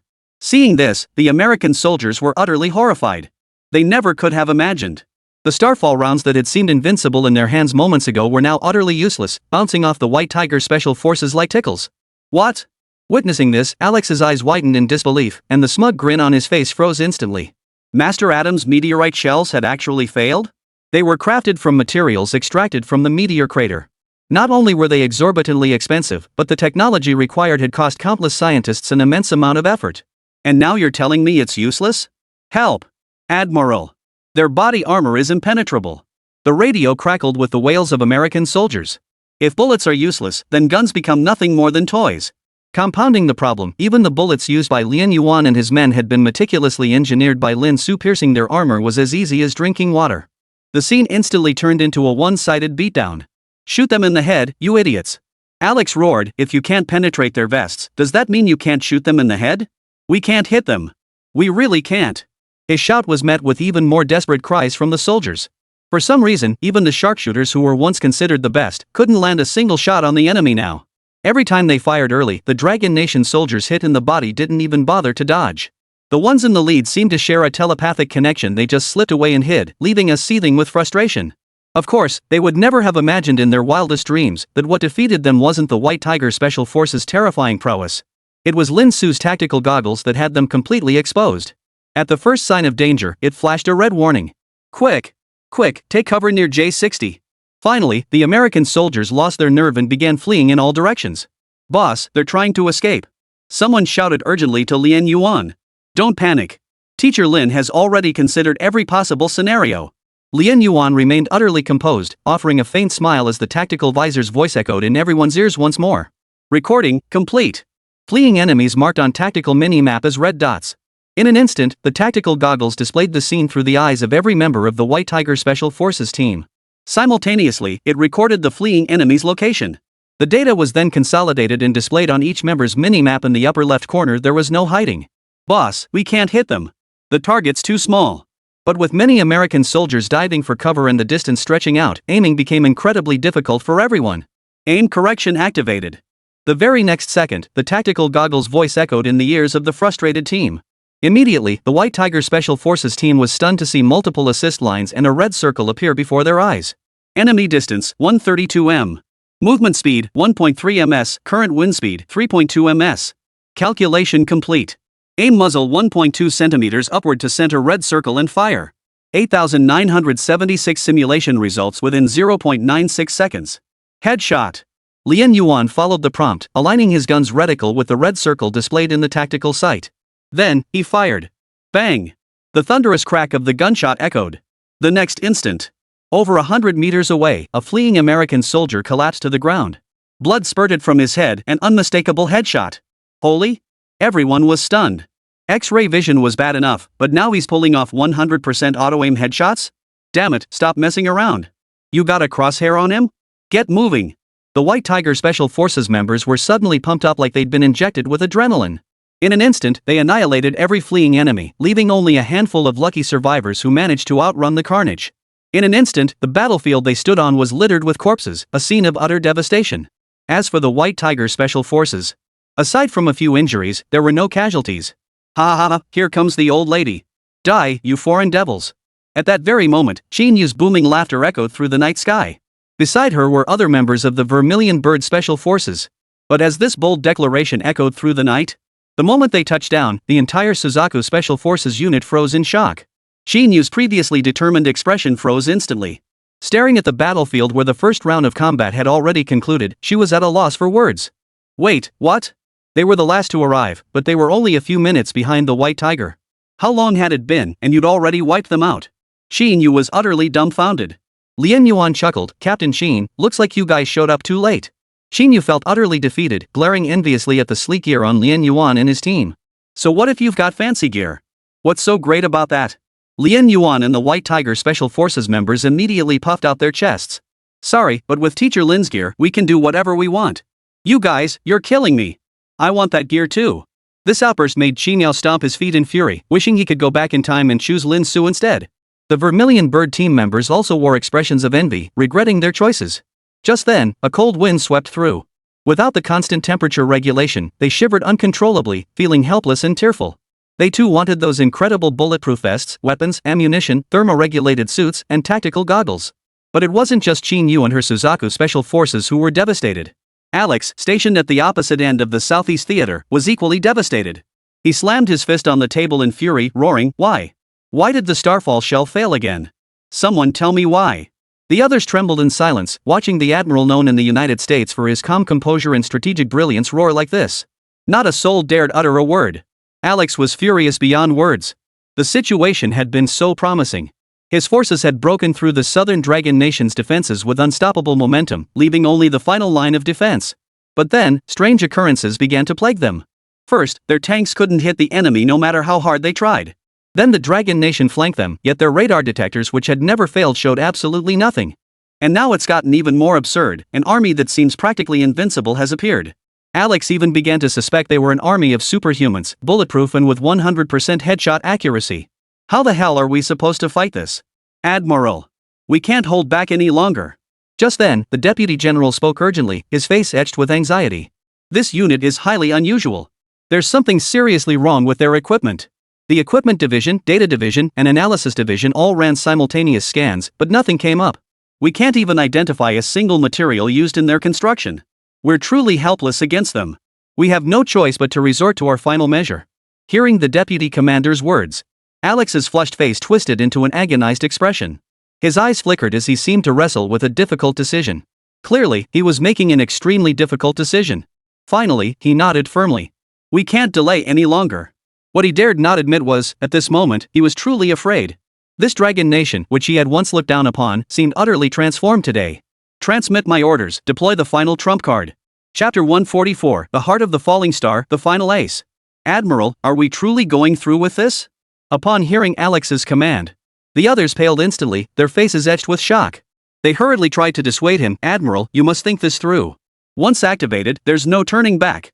The losses we'll suffer afterward will be incalculable. Another voice chimed in urgently, Yes, Admiral. And there are still many of our soldiers beside the J-60 tank. If it comes to that, every soldier nearby will be reduced to ashes. It is a necessary sacrifice. But Alex remained unmoved, his voice cold and ruthless. As soldiers of our nation, once they step onto the battlefield, they should be prepared to sacrifice themselves for the country. Besides, they've already been utterly terrified by that Dragon Nation force that descended from the sky. They've lost all will to fight. They're nothing but dead weight. Understand this operation must succeed, failure is not an option. The consequences, none of you can bear. Alex declared with unwavering resolve. He knew full well that once this order was issued, how many of our own soldiers would perish on the southern front? But as the commander on the battlefield, he had no choice. His sole purpose was to fulfill the mission assigned by the Black Palace leadership. As for the lives of his soldiers, they were merely pawns, stepping stones to accomplish the mission. Those who rose to his position, who among them wasn't hard-hearted? They had long since grown accustomed to the cycle of life and death on the battlefield.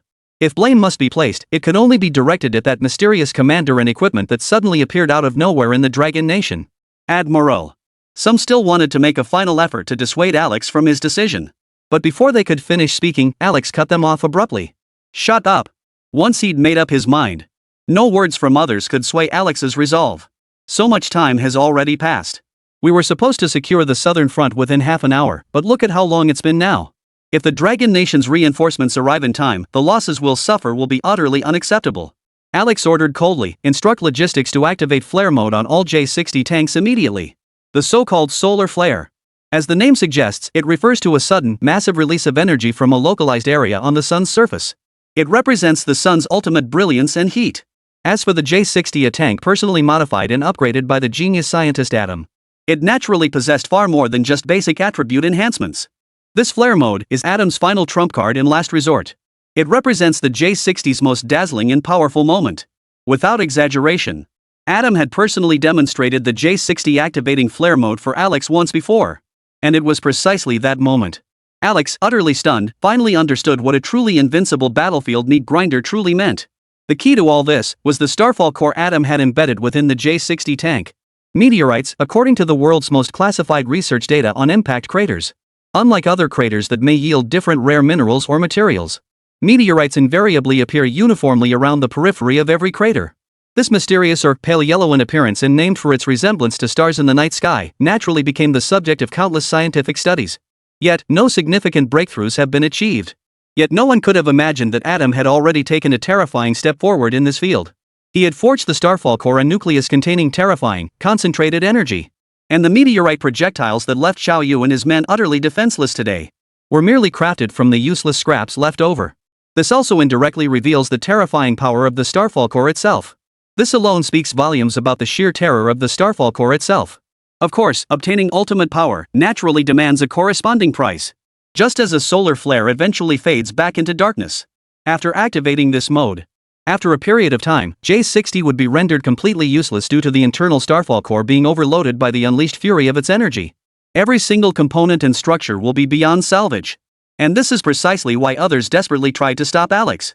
For when J60's flare mode activates, the sudden heat surge across its surface will melt everything nearby indiscriminately, friend or foe. It would also result in the complete annihilation of every J60 tank deployed in this operation. Such a massive loss. Even for the United States, it would be an unbearable cost. But at this very moment, cost was no longer something Alex could afford to consider. His sole thought now was to annihilate every last one of those damned Dragon Nation bastards. To eradicate the fear he refused to acknowledge. Strange, why is no one here? And just then, after a brief exchange with the Vermilion Bird unit, he was met with countless looks of envy, jealousy, and resentment. Just as Lien Yuan prepared to continue the offensive and relieve pressure on the front lines, it seemed as though the United States had forgotten about them. Not a single soldier was sent to intercept them. What's going on? Seeing this, Qin frowned again, a vague sense of foreboding rising in his heart. The scene was eerily quiet, unsettling to the core. Ha ha ha ha. Maybe those foreign devils got their asses kicked so badly by us they're too scared to come back? Seeing this, someone burst out laughing, convinced the Americans had been scared out of their wits. Don't underestimate them. The pretty country isn't that stupid. To ensure the J60 can break through our defenses without hindrance, they'll keep us firmly pinned down even if it means sending men to their deaths. Lien Yuan's heart sank. Years of military experience sharpened his senses to detect a faint whiff of unease. This won't do. I need to contact Xiao Tai and the others. But before he could utter a word, the next instant, Xiao Tai's voice, filled with utter terror, suddenly rang in Lien Yuan's ears. Qin Yu, Lien Yuan, you must come here immediately. Something terrible has happened.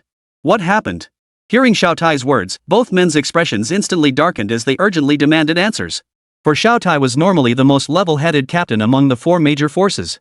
Even when he'd recently risked his life to rescue Xiao Yu, he hadn't sounded this panicked. What on earth had happened over there? That it had caused him to lose his composure like this? Xiao Tai gasped out, his breath ragged with urgency. The pretty country, their J60s have gone mad. Completely mad. We can't hold them back. The southern defense line is about to fall. Ugh. He hadn't even finished his sentence. A pained groan cut off Xiao Tai's voice abruptly. Immediately followed by static crackles and the deafening roar of countless bombs exploding on the other end, mingled with the desperate, furious shouts of Dragon Nation warriors. This is bad. Lien Yuan's eyes widened in shock and fury as he turned to Qin, his voice urgent. The southern defense line is collapsing. The United States must have deployed some terrifying tactic. We must rush to reinforce them. Let's go. Qin Yu understood the gravity of the situation. Exchanging a glance, they wasted no further time. They swiftly led their troops toward the final stronghold of the southern defense line. Soon, the once silent atmosphere was shattered by a series of brutal explosions. Boom! Flames shot skyward from the front lines. The next instant, the White Tiger and Vermilion Bird units, rushing to the scene in panic, witnessed with horror beyond the southern defenses. The J60 tanks were now unleashing frenzied bombardments, reducing everything in their path to dust. At this very moment, their hulls glowed red-hot under extreme temperatures. Firing shells no longer required energy accumulation for charging. Instead, they fired instantly, with even greater destructive power than before. Moreover, each shell exploded with lightning speed. They would fragment into numerous smaller projectiles that scattered in all directions, continuing to explode. Leaving no inch of land untouched, transforming every inch into a living hell.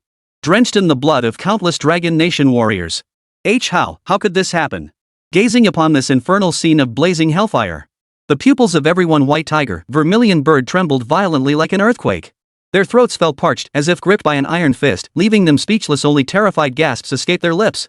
Even though they had weathered countless battles, witnessed innumerable horrors, and possessed formidable mental fortitude, the sight before them still sent a chill through their bones, freezing their very souls. The J60, devastating all in its path, remained a distant threat, yet the fear it instilled had already taken root in everyone's hearts. What kind of monstrous technology is this? Meanwhile, only Lien Yuan was still forcing himself to stay calm, desperately thinking of a countermeasure. But the next instant, as if he'd suddenly seen something, his composure shattered. His pupils dilated violently. Chapter 145, The Complete Annihilation of Xuanwu. The southern front line falls. Xiao Tai. The next instant, from hundreds of meters away, Lian Yuan's face twisted in horror as he bellowed frantically. For he had spotted a figure in the distance. It was Xiao Tai, who had just suddenly lost contact. But Xiao Tai's current situation didn't look good. He lay sprawled on the ground, his face covered in blood, his expression twisted in agony. On his face, a mix of blood and grime. His right ear had been blown off at some point, and bright red blood flowed steadily down the hollow of his jaw. The communication device that had been hanging from his ear had been blown far away, now flickering with a faint glow. Behind him lay the final gate of the southern defense line. If this gate fell, it would mean the southern defense line was completely breached, leaving the door wide open for the United States to march straight through. Huff, huff. Xiao Tai gasped for breath, struggling to raise his upper body. Beside him lay the bodies of countless fallen comrades from the Xuanwu Corps. Cough, cough.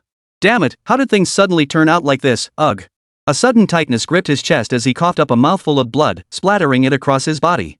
Xiao Tai watched as the J-60 tank. Amidst his coughing, he let out a helpless, bitter laugh. Originally, he and his team had still hoped to stall for time until reinforcements arrived. After all, things were finally turning in their favor. But the good times didn't last.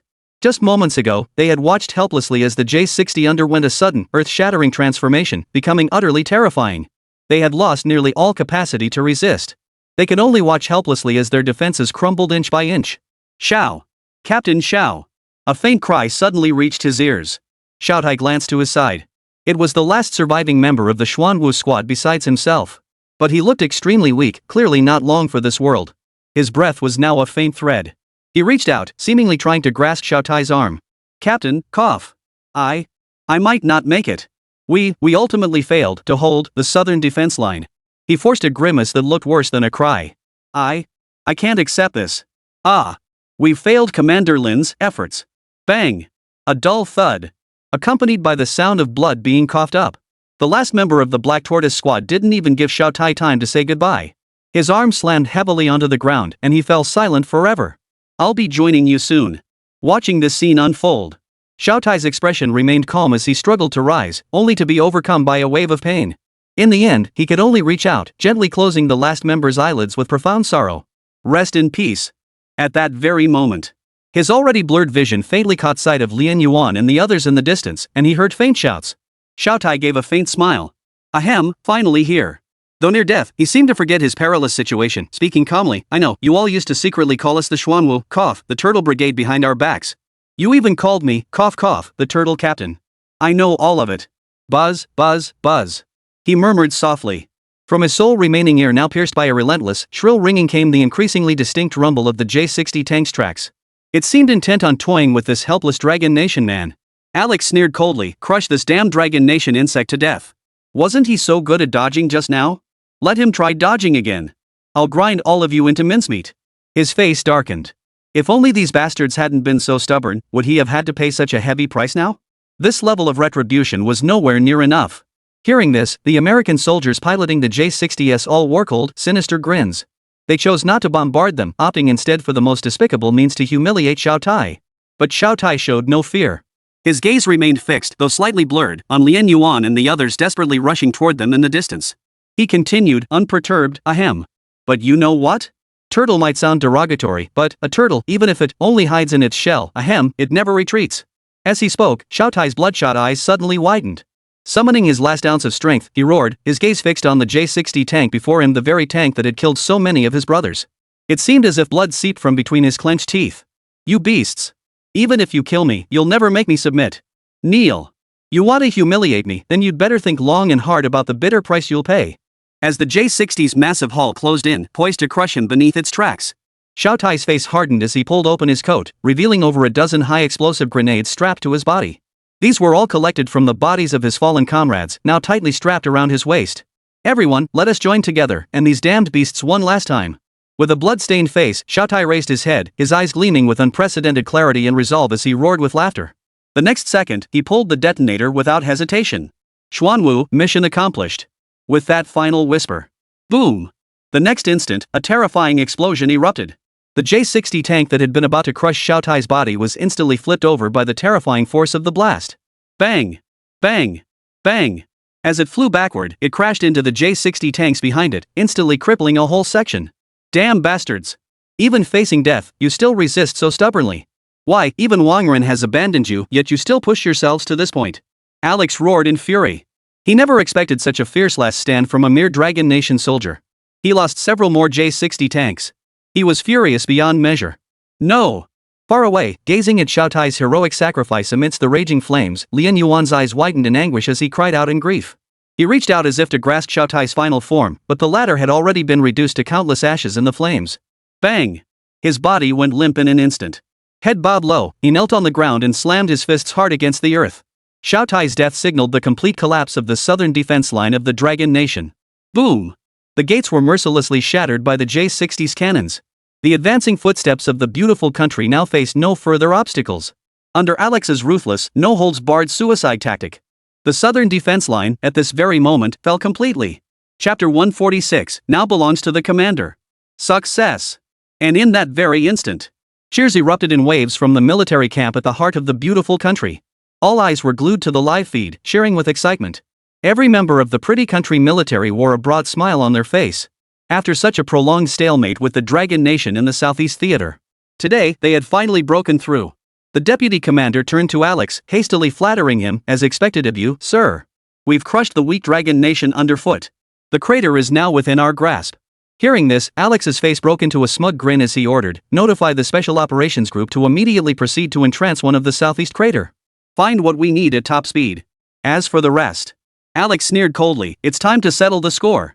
Except for the necessary escort units, turn the rest around and wipe out both of those forces we just encountered. From this day forward, this territory indeed, the entire crater belongs to the United States. Buzz buzz buzz. In an instant, save for the tanks escorting the Special Operations Unit, the remaining hundreds of tanks abruptly reversed course. Their barrels still glowing red-hot, radiating terrifying heat, they seemed far from sated, craving more lives to sacrifice. Lian Yuan. Seeing Lian Yuan still immersed in grief, Xinyu, though equally reluctant, hurriedly exclaimed, the beautiful country is counterattacking. They want to eradicate us completely. Lian Yuan's eyes blazed crimson. Suddenly, as if a memory struck him, he roared with fury, where the hell is Qiao Yu? Where the hell is Qiao Yu? Why haven't I seen a single member of the Azure Dragon since just now? Only the Black Tortoise and the rest of my Dragon Nation warriors. Qiao Yu, you better give me an explanation. He roared. The next moment, Qiao Yu's cold voice crackled through everyone's communication devices. It was merely a tactical retreat. Those hundreds of J-60s were clearly beyond our current capabilities. Even missiles couldn't do anything to them. Xiao Tai and the others chose to throw themselves into certain death. Nobody stopped them. I won't sacrifice my Qinglong team members for nothing. Utterly foolish. He snorted coldly. What did you say? Lian Yuan snapped his head up, his teeth clenched. You dare call Xiao Tai foolish?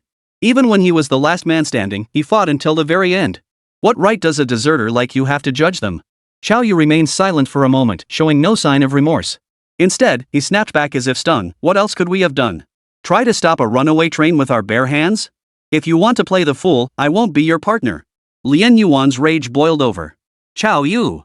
When you recklessly charged ahead for glory and found yourself in mortal danger, wasn't it Xiao Tai who risked his life to lead the others to rescue you? Now they're in peril, and you didn't fire a single shot before running away. Do you even deserve to be called a soldier of our Dragon Nation? You coward. If you'd helped even a little, Xuanwu wouldn't have lost every single member. He roared. Xiao Yu showed no gratitude, instead turning on him. Did I ask them to save me?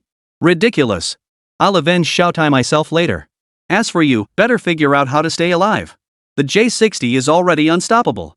Poof. We've already withdrawn beyond the combat zone. Your affairs are none of my concern. If you want to die, go ahead. Bunch of fools. With that, Qiao Yu let out a cold snort and cut the communication.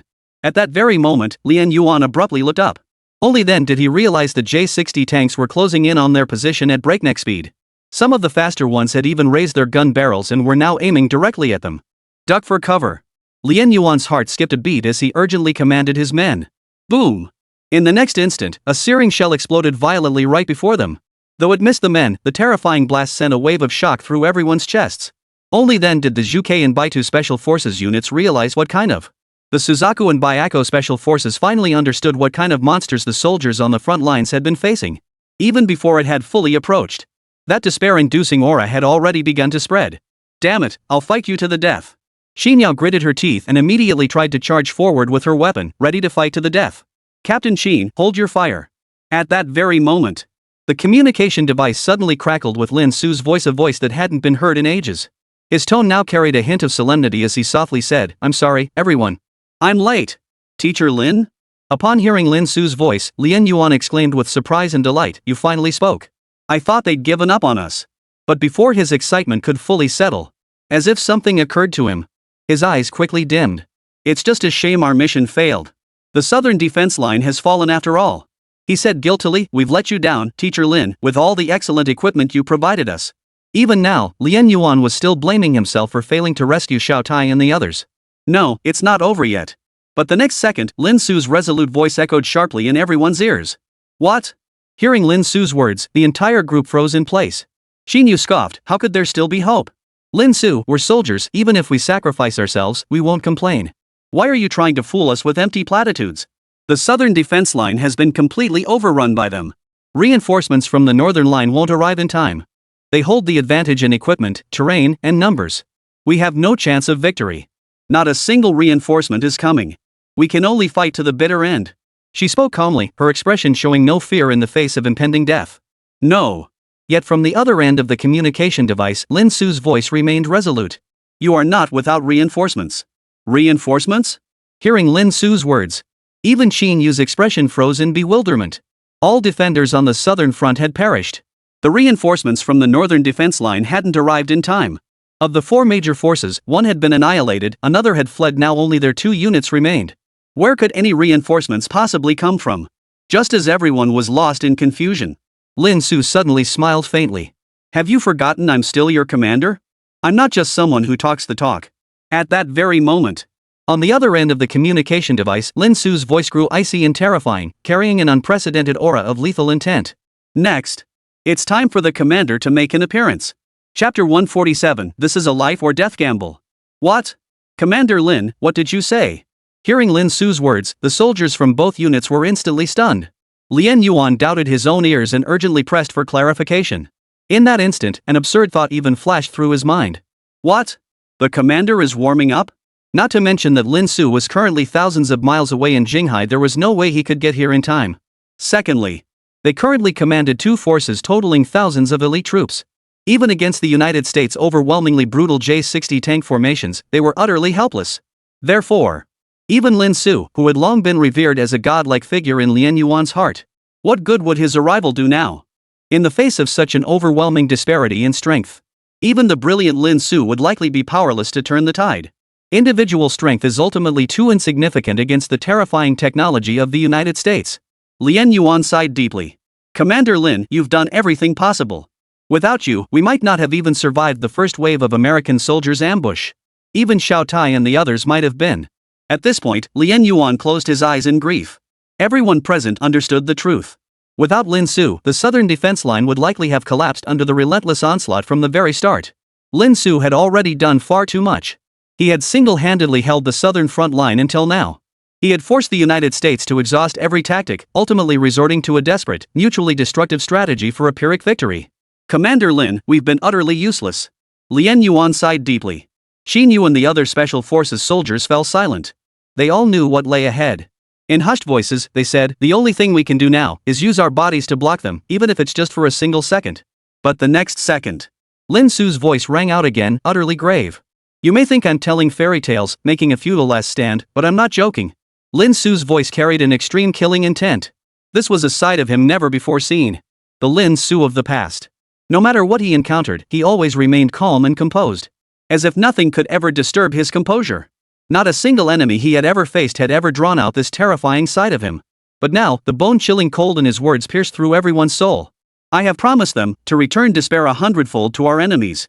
To say it's over now is far too soon." Lin Su spoke each word deliberately, his voice tinged with madness. "This is a feast where we stake our very lives.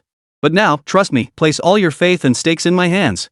Give me just 5 minutes, and I'll deliver you an absolute victory." Bang! At that very moment, Lin Su's words struck everyone's hearts like a heavy hammer. The gloom deep within the pupils of Lien Yuan and the others seemed to be washed away by some powerful force. A glimmer of hope began to re-emerge within them. Lin Su's words held a magical power, reigniting their spirits. Just 5 minutes, I'll give you a victory. Even if it sounds absurd, even if it seems impossible. After all, this was Lin Su, a man who had created countless miracles. At that moment, Yuan's gaze hardened once more. He straightened his back, gazing at the J-60 tanks closing in rapidly, and suddenly laughed, "Bring it on." But just then, another furious voice erupted through the communication device. "Lin Su, what the hell are you talking about?" Han Run, who had somehow connected to another communication channel, roared, "Have both of your units lost their minds? The helicopters are already docked 300 meters away from you. What do you think you can do against the United States now? Don't go dying for nothing. Get your asses back here now." His voice was filled with command, intent on immediately recalling both the Azure Dragon and Vermilion Bird units. Hanren wasn't genuinely concerned about the fate of these two units. He simply wanted to oppose Lin Su at every turn. But upon hearing this, Lien Yuan, Xinyu, and the others remained silent. The southern defense line is already lost. What's the point of you all dying for nothing? Seeing no one respond, Hanren snapped impatiently, "You won't even obey my orders. Are you all planning a mutiny? I am your superior. You must obey my orders." His roar echoed through the communication device. Click. Finally, Qin narrowed his eyes, his patience snapped. Some useless fool raging in his command post, shouting who knows what. "I've had it with you for ages. Anyway, I might not make it back alive today, why should I bother with you? You noisy bastard. Get lost." With that, she cut off Han Ren's communication channel first. "You." Han Ren's words, filled with shock and anger, trailed off unfinished. The next moment, Lien Yuan and the others did the same, they shut off his communication channel too. "On the battlefield, we only follow the commander's orders," Lien Yuan stated flatly, then turned to the others behind him. "Those afraid of death may leave. No one will blame you. After all, this is a high-stakes gamble with our lives on the line. We've entrusted everything to the commander, all for that sliver of hope." Behind him, silence fell over the entire group. The only sound was the collective, silent movement of soldiers raising their weapons. This signified their readiness for battle. Ha ha ha ha. Witnessing this scene, Lien Yuan suddenly burst into a hearty, booming laugh. What a bunch of madmen. But this is exactly what soldiers of the Dragon Nation are made of. Then, gentlemen, fight for these 5 minutes. With that, he charged straight into the barrage of shells fired by the J-60. A resolute expression hardened on Lien Yuan's face as he led the charge. Meanwhile, at the Dragon Nation's wartime central command center, thousands of miles away, Han Run, whose communication had been abruptly cut off, was furious. He stormed over to Lin Su and demanded, "Lin Su, have you lost your mind? Didn't you see the southern defense line has completely collapsed? This is the result of your command. Now you want to send these 2 units to their deaths for nothing? Shut up." But the only response he received was Lin Su's utterly calm 2 words. Then, Lin Su shifted slightly to the side, revealing only a pair of eyes to Hanren, eyes so cold they seemed inhuman. A single, icy glance. And that single glance now seemed to carry overwhelming pressure and palpable killing intent. It swept toward Hanren in an instant. "You." Hanren's heart trembled violently. At that very moment, a mere glance from Lin Su. An indescribable terror surged within him, leaving him utterly speechless. It felt as though some terrifying entity had locked onto him, dragging him into a bottomless abyss of dread. He was the esteemed Minister of Military Affairs, a figure above all others. Yet now, he was actually terrified by a teacher, an ordinary person. Hanren clenched his fists, immediately turning to Wang Run, Old Yang, and the others. He shouted hoarsely, "Why aren't you saying anything? Isn't what Lin Su is doing absurd enough already? He's about to sacrifice the lives of everyone else." Yet still, no one paid him any mind. At this very moment, every high-ranking official in the Dragon Nation stared unblinkingly at Lin Su's every move. Regarding his earlier shocking and outrageous remarks, not a single soul questioned or denied them. You. Seeing this, Hanren took 2 incredulous steps back, convinced everyone had lost their minds. Only Old Jiang raised his head at that moment and said, "We all trust Teacher Lin. If you have anything else to say, Director Han, perhaps you should step outside for now." The others all wore identical expressions, clearly sharing the same thought. "If you don't believe us, get out." Han Run was dumbfounded. He never imagined that under such absurd claims from Lin Su. At this very moment, he, the esteemed Minister of Military Affairs, the second in command at the command center. Not only had the soldiers he once commanded at will cut off communication on the spot. Now he was completely isolated and abandoned, with no one acknowledging him. With a sharp crack, Hanran's face turned deathly pale in an instant. Why did everyone believe Lin Su? He couldn't comprehend it. Meanwhile, Lin Su had already fully immersed himself in his own affairs once more. His aura was terrifying now, pulsing with palpable malevolence. On the massive screen, Lin Su's fingers danced frantically across the keyboard as rows of data flashed by at an astonishing speed. At this moment, Lin Su seemed to have split into 2 personalities. One operated the complex data with absolute rationality and cool composure. The other personality, however, was filled with an ever-growing, suppressed rage. Lin Su didn't know why he was like this. Before this moment, Lin Su hadn't even exchanged a single word with anyone from the Xuanwu Special Forces. He didn't know a single one of them. Even their captain, Xiao Tai, had chosen Wen Xingshir's bulletproof vest without hesitation. She should have had no connection with them whatsoever, complete strangers. Yet at this moment, Lin Su knew clearly that he was furious. Ha ha ha ha. Feels good. The echo of their triumphant laughter after crushing the enemy seemed to ring in his ears once more. Commander, you're awesome. Or perhaps it was their unreserved admiration for his godlike command, their praise. Or perhaps the final, desperate shouts of those who refused to retreat even in death, along with Xiao Tai's last words, Xuanwu, mission accomplished. These overlapping words echoed repeatedly in Lin Su's mind. His eyes grew colder and colder. Finally, at a certain moment, Lin Su stopped typing. Whoosh! Endless data coalesced into a vast simulated map of Jinghai. Upon it, a sudden flash revealed a conspicuous red dot slowly emerging, as if finally ready. A line of bright red text appeared, filled with a solemn, cold resolve. Azure Wings, full power activated. Chapter 148, the debut. This time, I won't be late. The moment the J-60 tank appeared, Lin Su had detected the existence of the Starfall Heart through the system. He knew that when this mysterious artifact from the crater truly activated, the southern defense line would stand no chance of holding. It was at that very moment Lin Su divided his attention. While directing the southern defense warriors to engage the enemy, while simultaneously preparing to activate the Azure Wings, just in case the worst should happen. However, due to the suddenness of the situation, even Lin Su needed time to remotely modify and debug the parameters. But he never imagined that from thousands of miles away, merely through a few commands and minor actions, he could exert such immense pressure on the United States. It drove Alex completely mad. At the slightest hint of trouble, he immediately played his trump card. Realizing that commands were now useless, he fell completely silent. He poured his entire being into remotely activating the Azure Wings, all to reach the Southeast Theater of Operations as swiftly as possible to reinforce them. But Lin Su was ultimately a step too late. The Xuanwu Special Forces and every warrior on the southern defensive line all perished in battle. Facing the surging, inexplicable rage within his heart, Lin Su kept searching for the reason. Was it because the United States didn't know a good thing when they saw it? Or was he grieving for his fallen comrades? Or was he even tormented by his own tardiness? He couldn't make sense of it. For in the past, it seemed no one could ever shake his inner resolve. But now, gazing at that quietly flickering red dot, a mirror of his suppressed emotions, Lin Su's emotions slowly began to settle. Because he suddenly realized. It seemed he never needed any reason at all, from the very beginning. In that moment, Lin Su slowly raised his gaze, his eyes regaining their usual absolute disdain and confidence. Reason? None needed. Lin Su always acted as he pleased. The deaths of Xiao Tai and the others had displeased him. That was reason enough. So now, he would use the most brutal methods and the blood of his enemies to compose their dirge. Snap! Lin Su slammed his finger down on the activation button. Whoosh! The next second, the red dot on the screen suddenly blazed with light, rapidly expanding, like the rage finally erupting from Lin Su's heart. At that very moment, Jinghai, the district where Lin Su's villa stood. Boom! A terrifying tremor suddenly swept through the entire area, as if the apocalypse had arrived. Residents instantly panicked, screaming, "Is this an earthquake?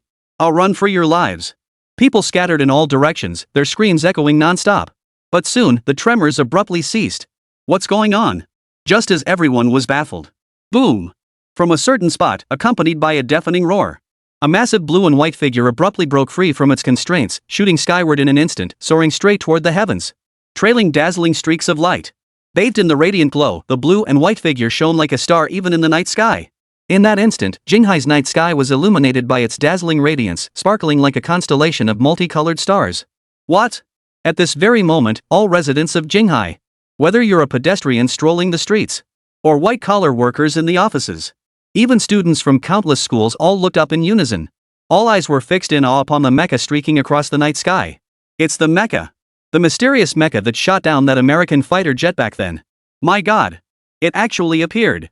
Could something major be happening again? The Azure Wing vanished in an instant beyond the horizon.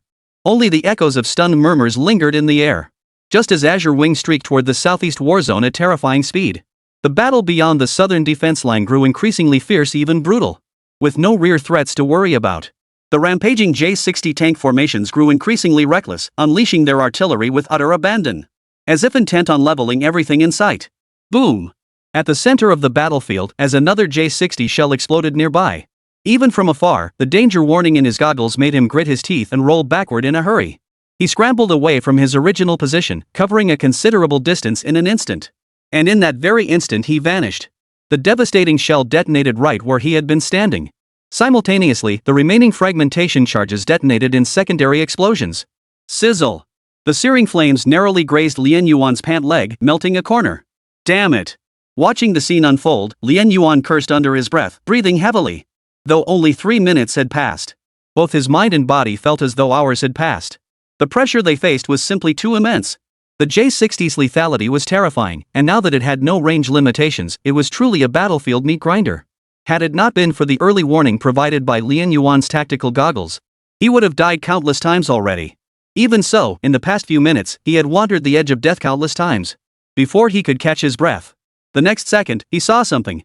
His pupils dilated sharply as he stared ahead and shouted, "Chunyu, watch out!" The White Tiger team member named Chunyu didn't even have time to glance at Lien Yuan. Boom! The next instant, he was struck by a shell that suddenly erupted from behind, sending his body flying backward in an instant. "Captain, I..." Terror still etched on his face, his words cut short as he instantly turned to ash. The last charred remnant of his clothing drifted slowly to the ground.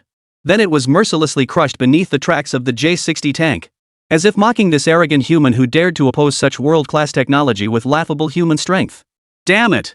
Watching this scene, Lien Yuan cursed angrily. But he could only grit his teeth and persevere through the tears. For this very scene had already played out countless times across the entire battlefield. For the White Tiger and Vermilion Bird forces, when they resolved to fight to the bitter end for Lin Su, they had long prepared themselves for death. But seeing comrades in arms they'd shared every moment with fall one after another before their eyes. How could Lien Yuan not be overcome with grief? Fury blazed in his eyes as he used nearby cover to dart forward at breakneck speed toward the right front. Soon, he spotted an opportunity: a lone J-60 tank. With the tactical goggles revealing its weak points and the power of Lin Su's custom weapon. Even the Starfall Heart-enhanced J-60 was not invulnerable. The J-60 driver, sensing that a lowly insect from the Dragon Nation dared to ambush him.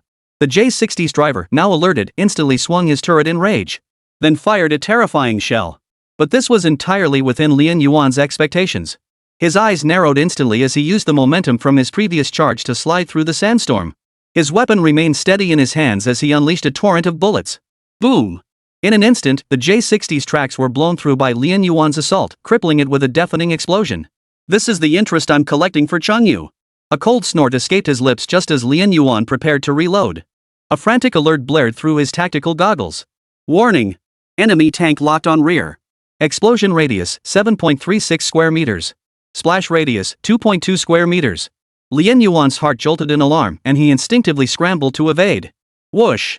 In the next instant, the shell hurtling from the distance seemed to tear through the air, its piercing whistle cutting through the silence. Lien Yuan couldn't outrun it in time. His expression hardened as he threw himself outward the instant the shell detonated. Boom! The shell detonated instantly. Lien Yuan dodged the initial blast, but the subsequent shrapnel still caught him. In an instant, his leg was scorched, charred black, even exposing the stark white bone beneath. Ugh! Lien Yuan let out a muffled groan of agony. He struggled to stand but found himself utterly helpless. He felt nothing but the relentless spread of agony. And a man unable to move was no different from a dead man on the battlefield. Lien Yuan. Qin, witnessing this scene, was overcome with shock and fury. He rushed over and helped Lien Yuan up. "Can you move?" Lien Yuan shook his head urgently. "Leave me. Hurry up and go." Qin Yu gave a bitter smile. "Go? Where can we possibly go?" In just a few short minutes, both units had suffered heavy casualties. The White Tiger Special Forces, equipped with gear provided by Lin Su, fared slightly better.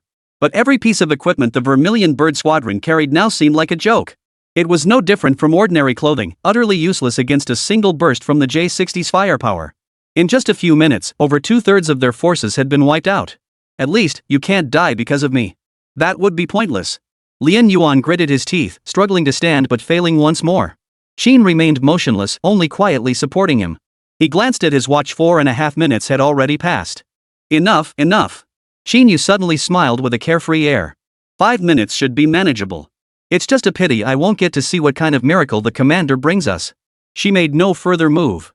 For before her, over a dozen J-60 tanks closed in like sharks sensing blood, eager to eliminate them both for the glory of battle. "I've held you back."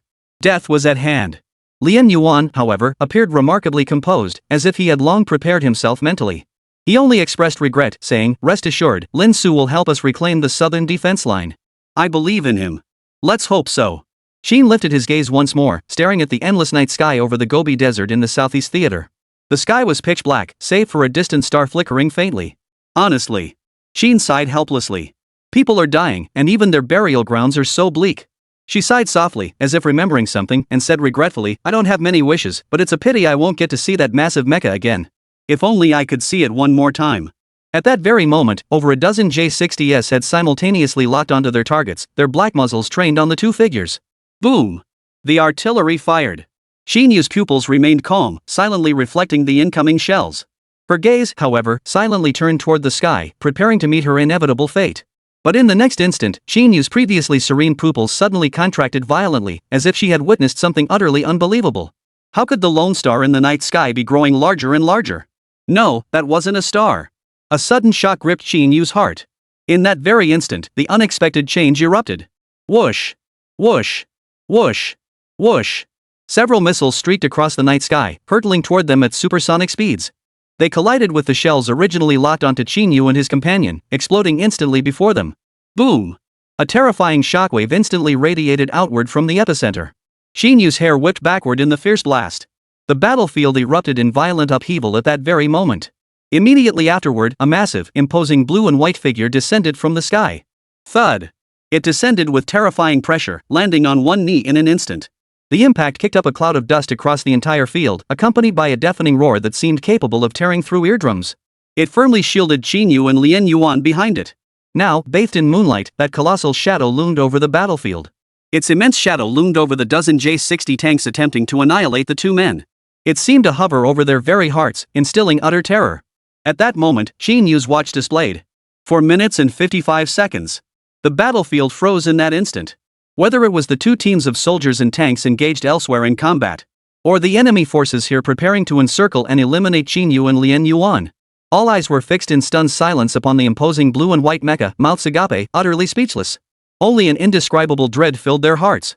Under the gaze of all present. In the next instant, Azure Wing rose to its feet in perfect stillness. Swish! 8 dazzling wings of light unfolded behind it, its crimson eyes radiating a terrifying intensity that seemed poised to devour everything. Amidst the vast desert, the towering mecha bathed in the desolate moonlight radiated a light that banished darkness. Time froze in that instant, like a world-class masterpiece. At that moment, Azure Wing, overlooking everyone on the battlefield, seemed to merge with Lin Su, who stood silently before a screen thousands of miles away, both voices equally cold. "This time, I won't be late. You fools who don't know when to quit, have you prepared your last words?" Chapter 149, Azure Wings vs J-60. Behind Azure Wings. Gazing at the towering, handsome mecha that blocked out the sky and shielded her completely, Sheen, who had already braced herself for death, suddenly gaped in astonishment. Her eyes widened to their fullest, sparkling with a strange light. In a dreamlike whisper, she murmured, I'm not dreaming, am I?" At this very moment, the mysterious mecha she had longed for day and night truly stood before her.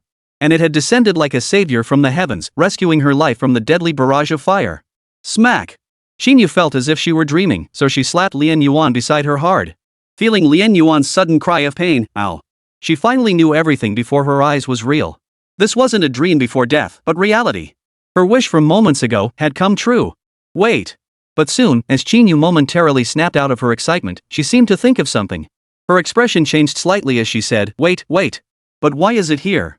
A mecha couldn't possibly materialize out of nowhere without someone summoning it. It must have been summoned by its owner, Mr. L. And then he recalled what Lin Su had just said over the communication channel. Sheen Yu jolted in shock. A bold thought emerged in his mind, his mouth suddenly feeling tied in knots. See, could it be? Could it be? Could it be? Could it be? Could it be? Could it be? Could it be? Could it be? Could it be? Could. Like a stiff puppet, she turned her head inch by inch to look at Lien Yuan beside her, her face etched with utter shock. Lin Su, is the legendary Mr. L? Seeing Sheen Yu's utterly bewildered expression. Seeing that Lin Su himself seemed unwilling to keep it a secret now. Lien Yuan chuckled inwardly, then sighed helplessly, pressing his hand to his forehead. That's right. Lin Su is your idol, the mecha creator you rave about every single day. Mr. L. This, though he'd braced himself for this moment. But as the answer finally came to light, Sheen Yu still froze in place. His eyes brimmed with utter shock, leaving him speechless for a moment. Mr. L. Mr. Lin. Lin Su. It all fit perfectly. She never would have imagined. This man she had only met today. And this mysterious man, who had just taken command for the first time, had already displayed terrifying talent and innate leadership skills. Was the very idol she had secretly admired for so long. And he had just saved her life. It was at that very moment. Sheen suddenly understood so much more. Why Lin Su made his first public appearance escorted by none other than Wang Run, the esteemed supreme commander of the Dragon Nation. And why, even amidst that gathering of high-ranking officials, she remained utterly unfettered, leaving the assembled dignitaries seething yet unable to utter a word. Why, upon her debut, could she single-handedly destroy the dragon-scale bulletproof vest, a masterpiece painstakingly developed by Wen Qingshi and his team using only her astonishing equipment? Why had figures like Yuan and others chosen to stand by Lin Su so unwaveringly from the very beginning? Even in the face of everyone's bewilderment and scornful ridicule.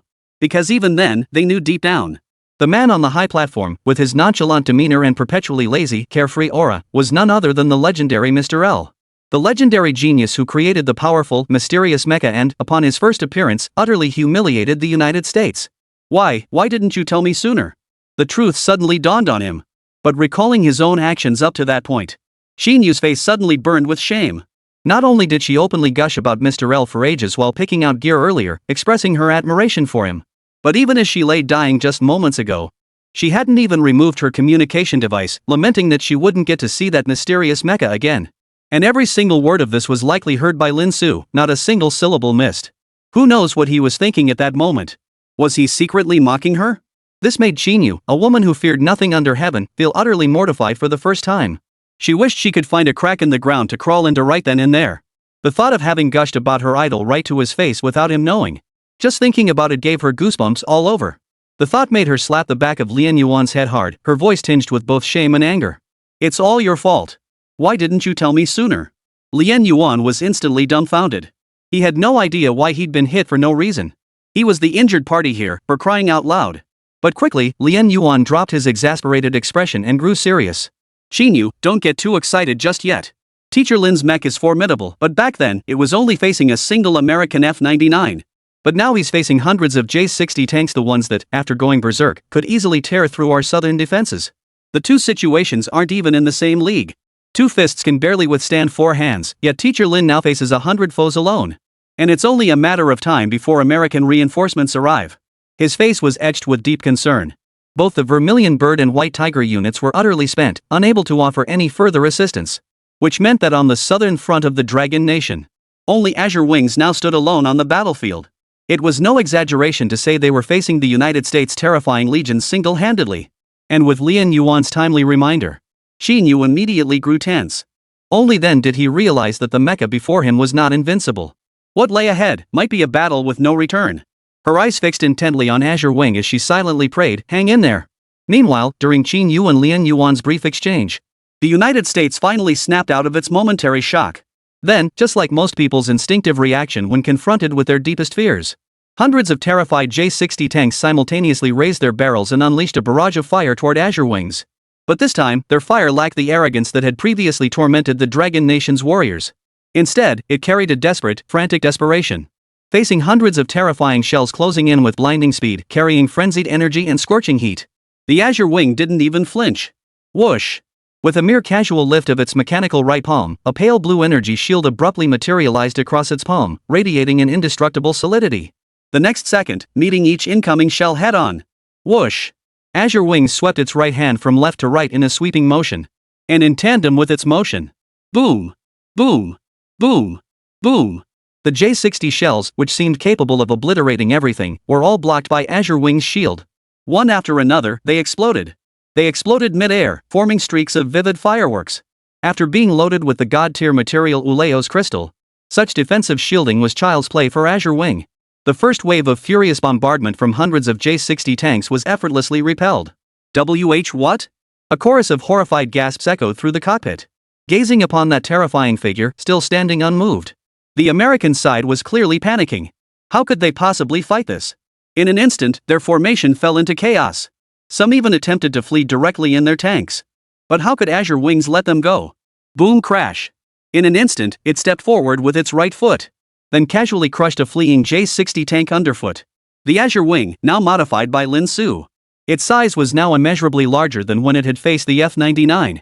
Even the J-60, which had been a colossus among Dragon Nation soldiers before, was now no larger than the Azure Wing's paw.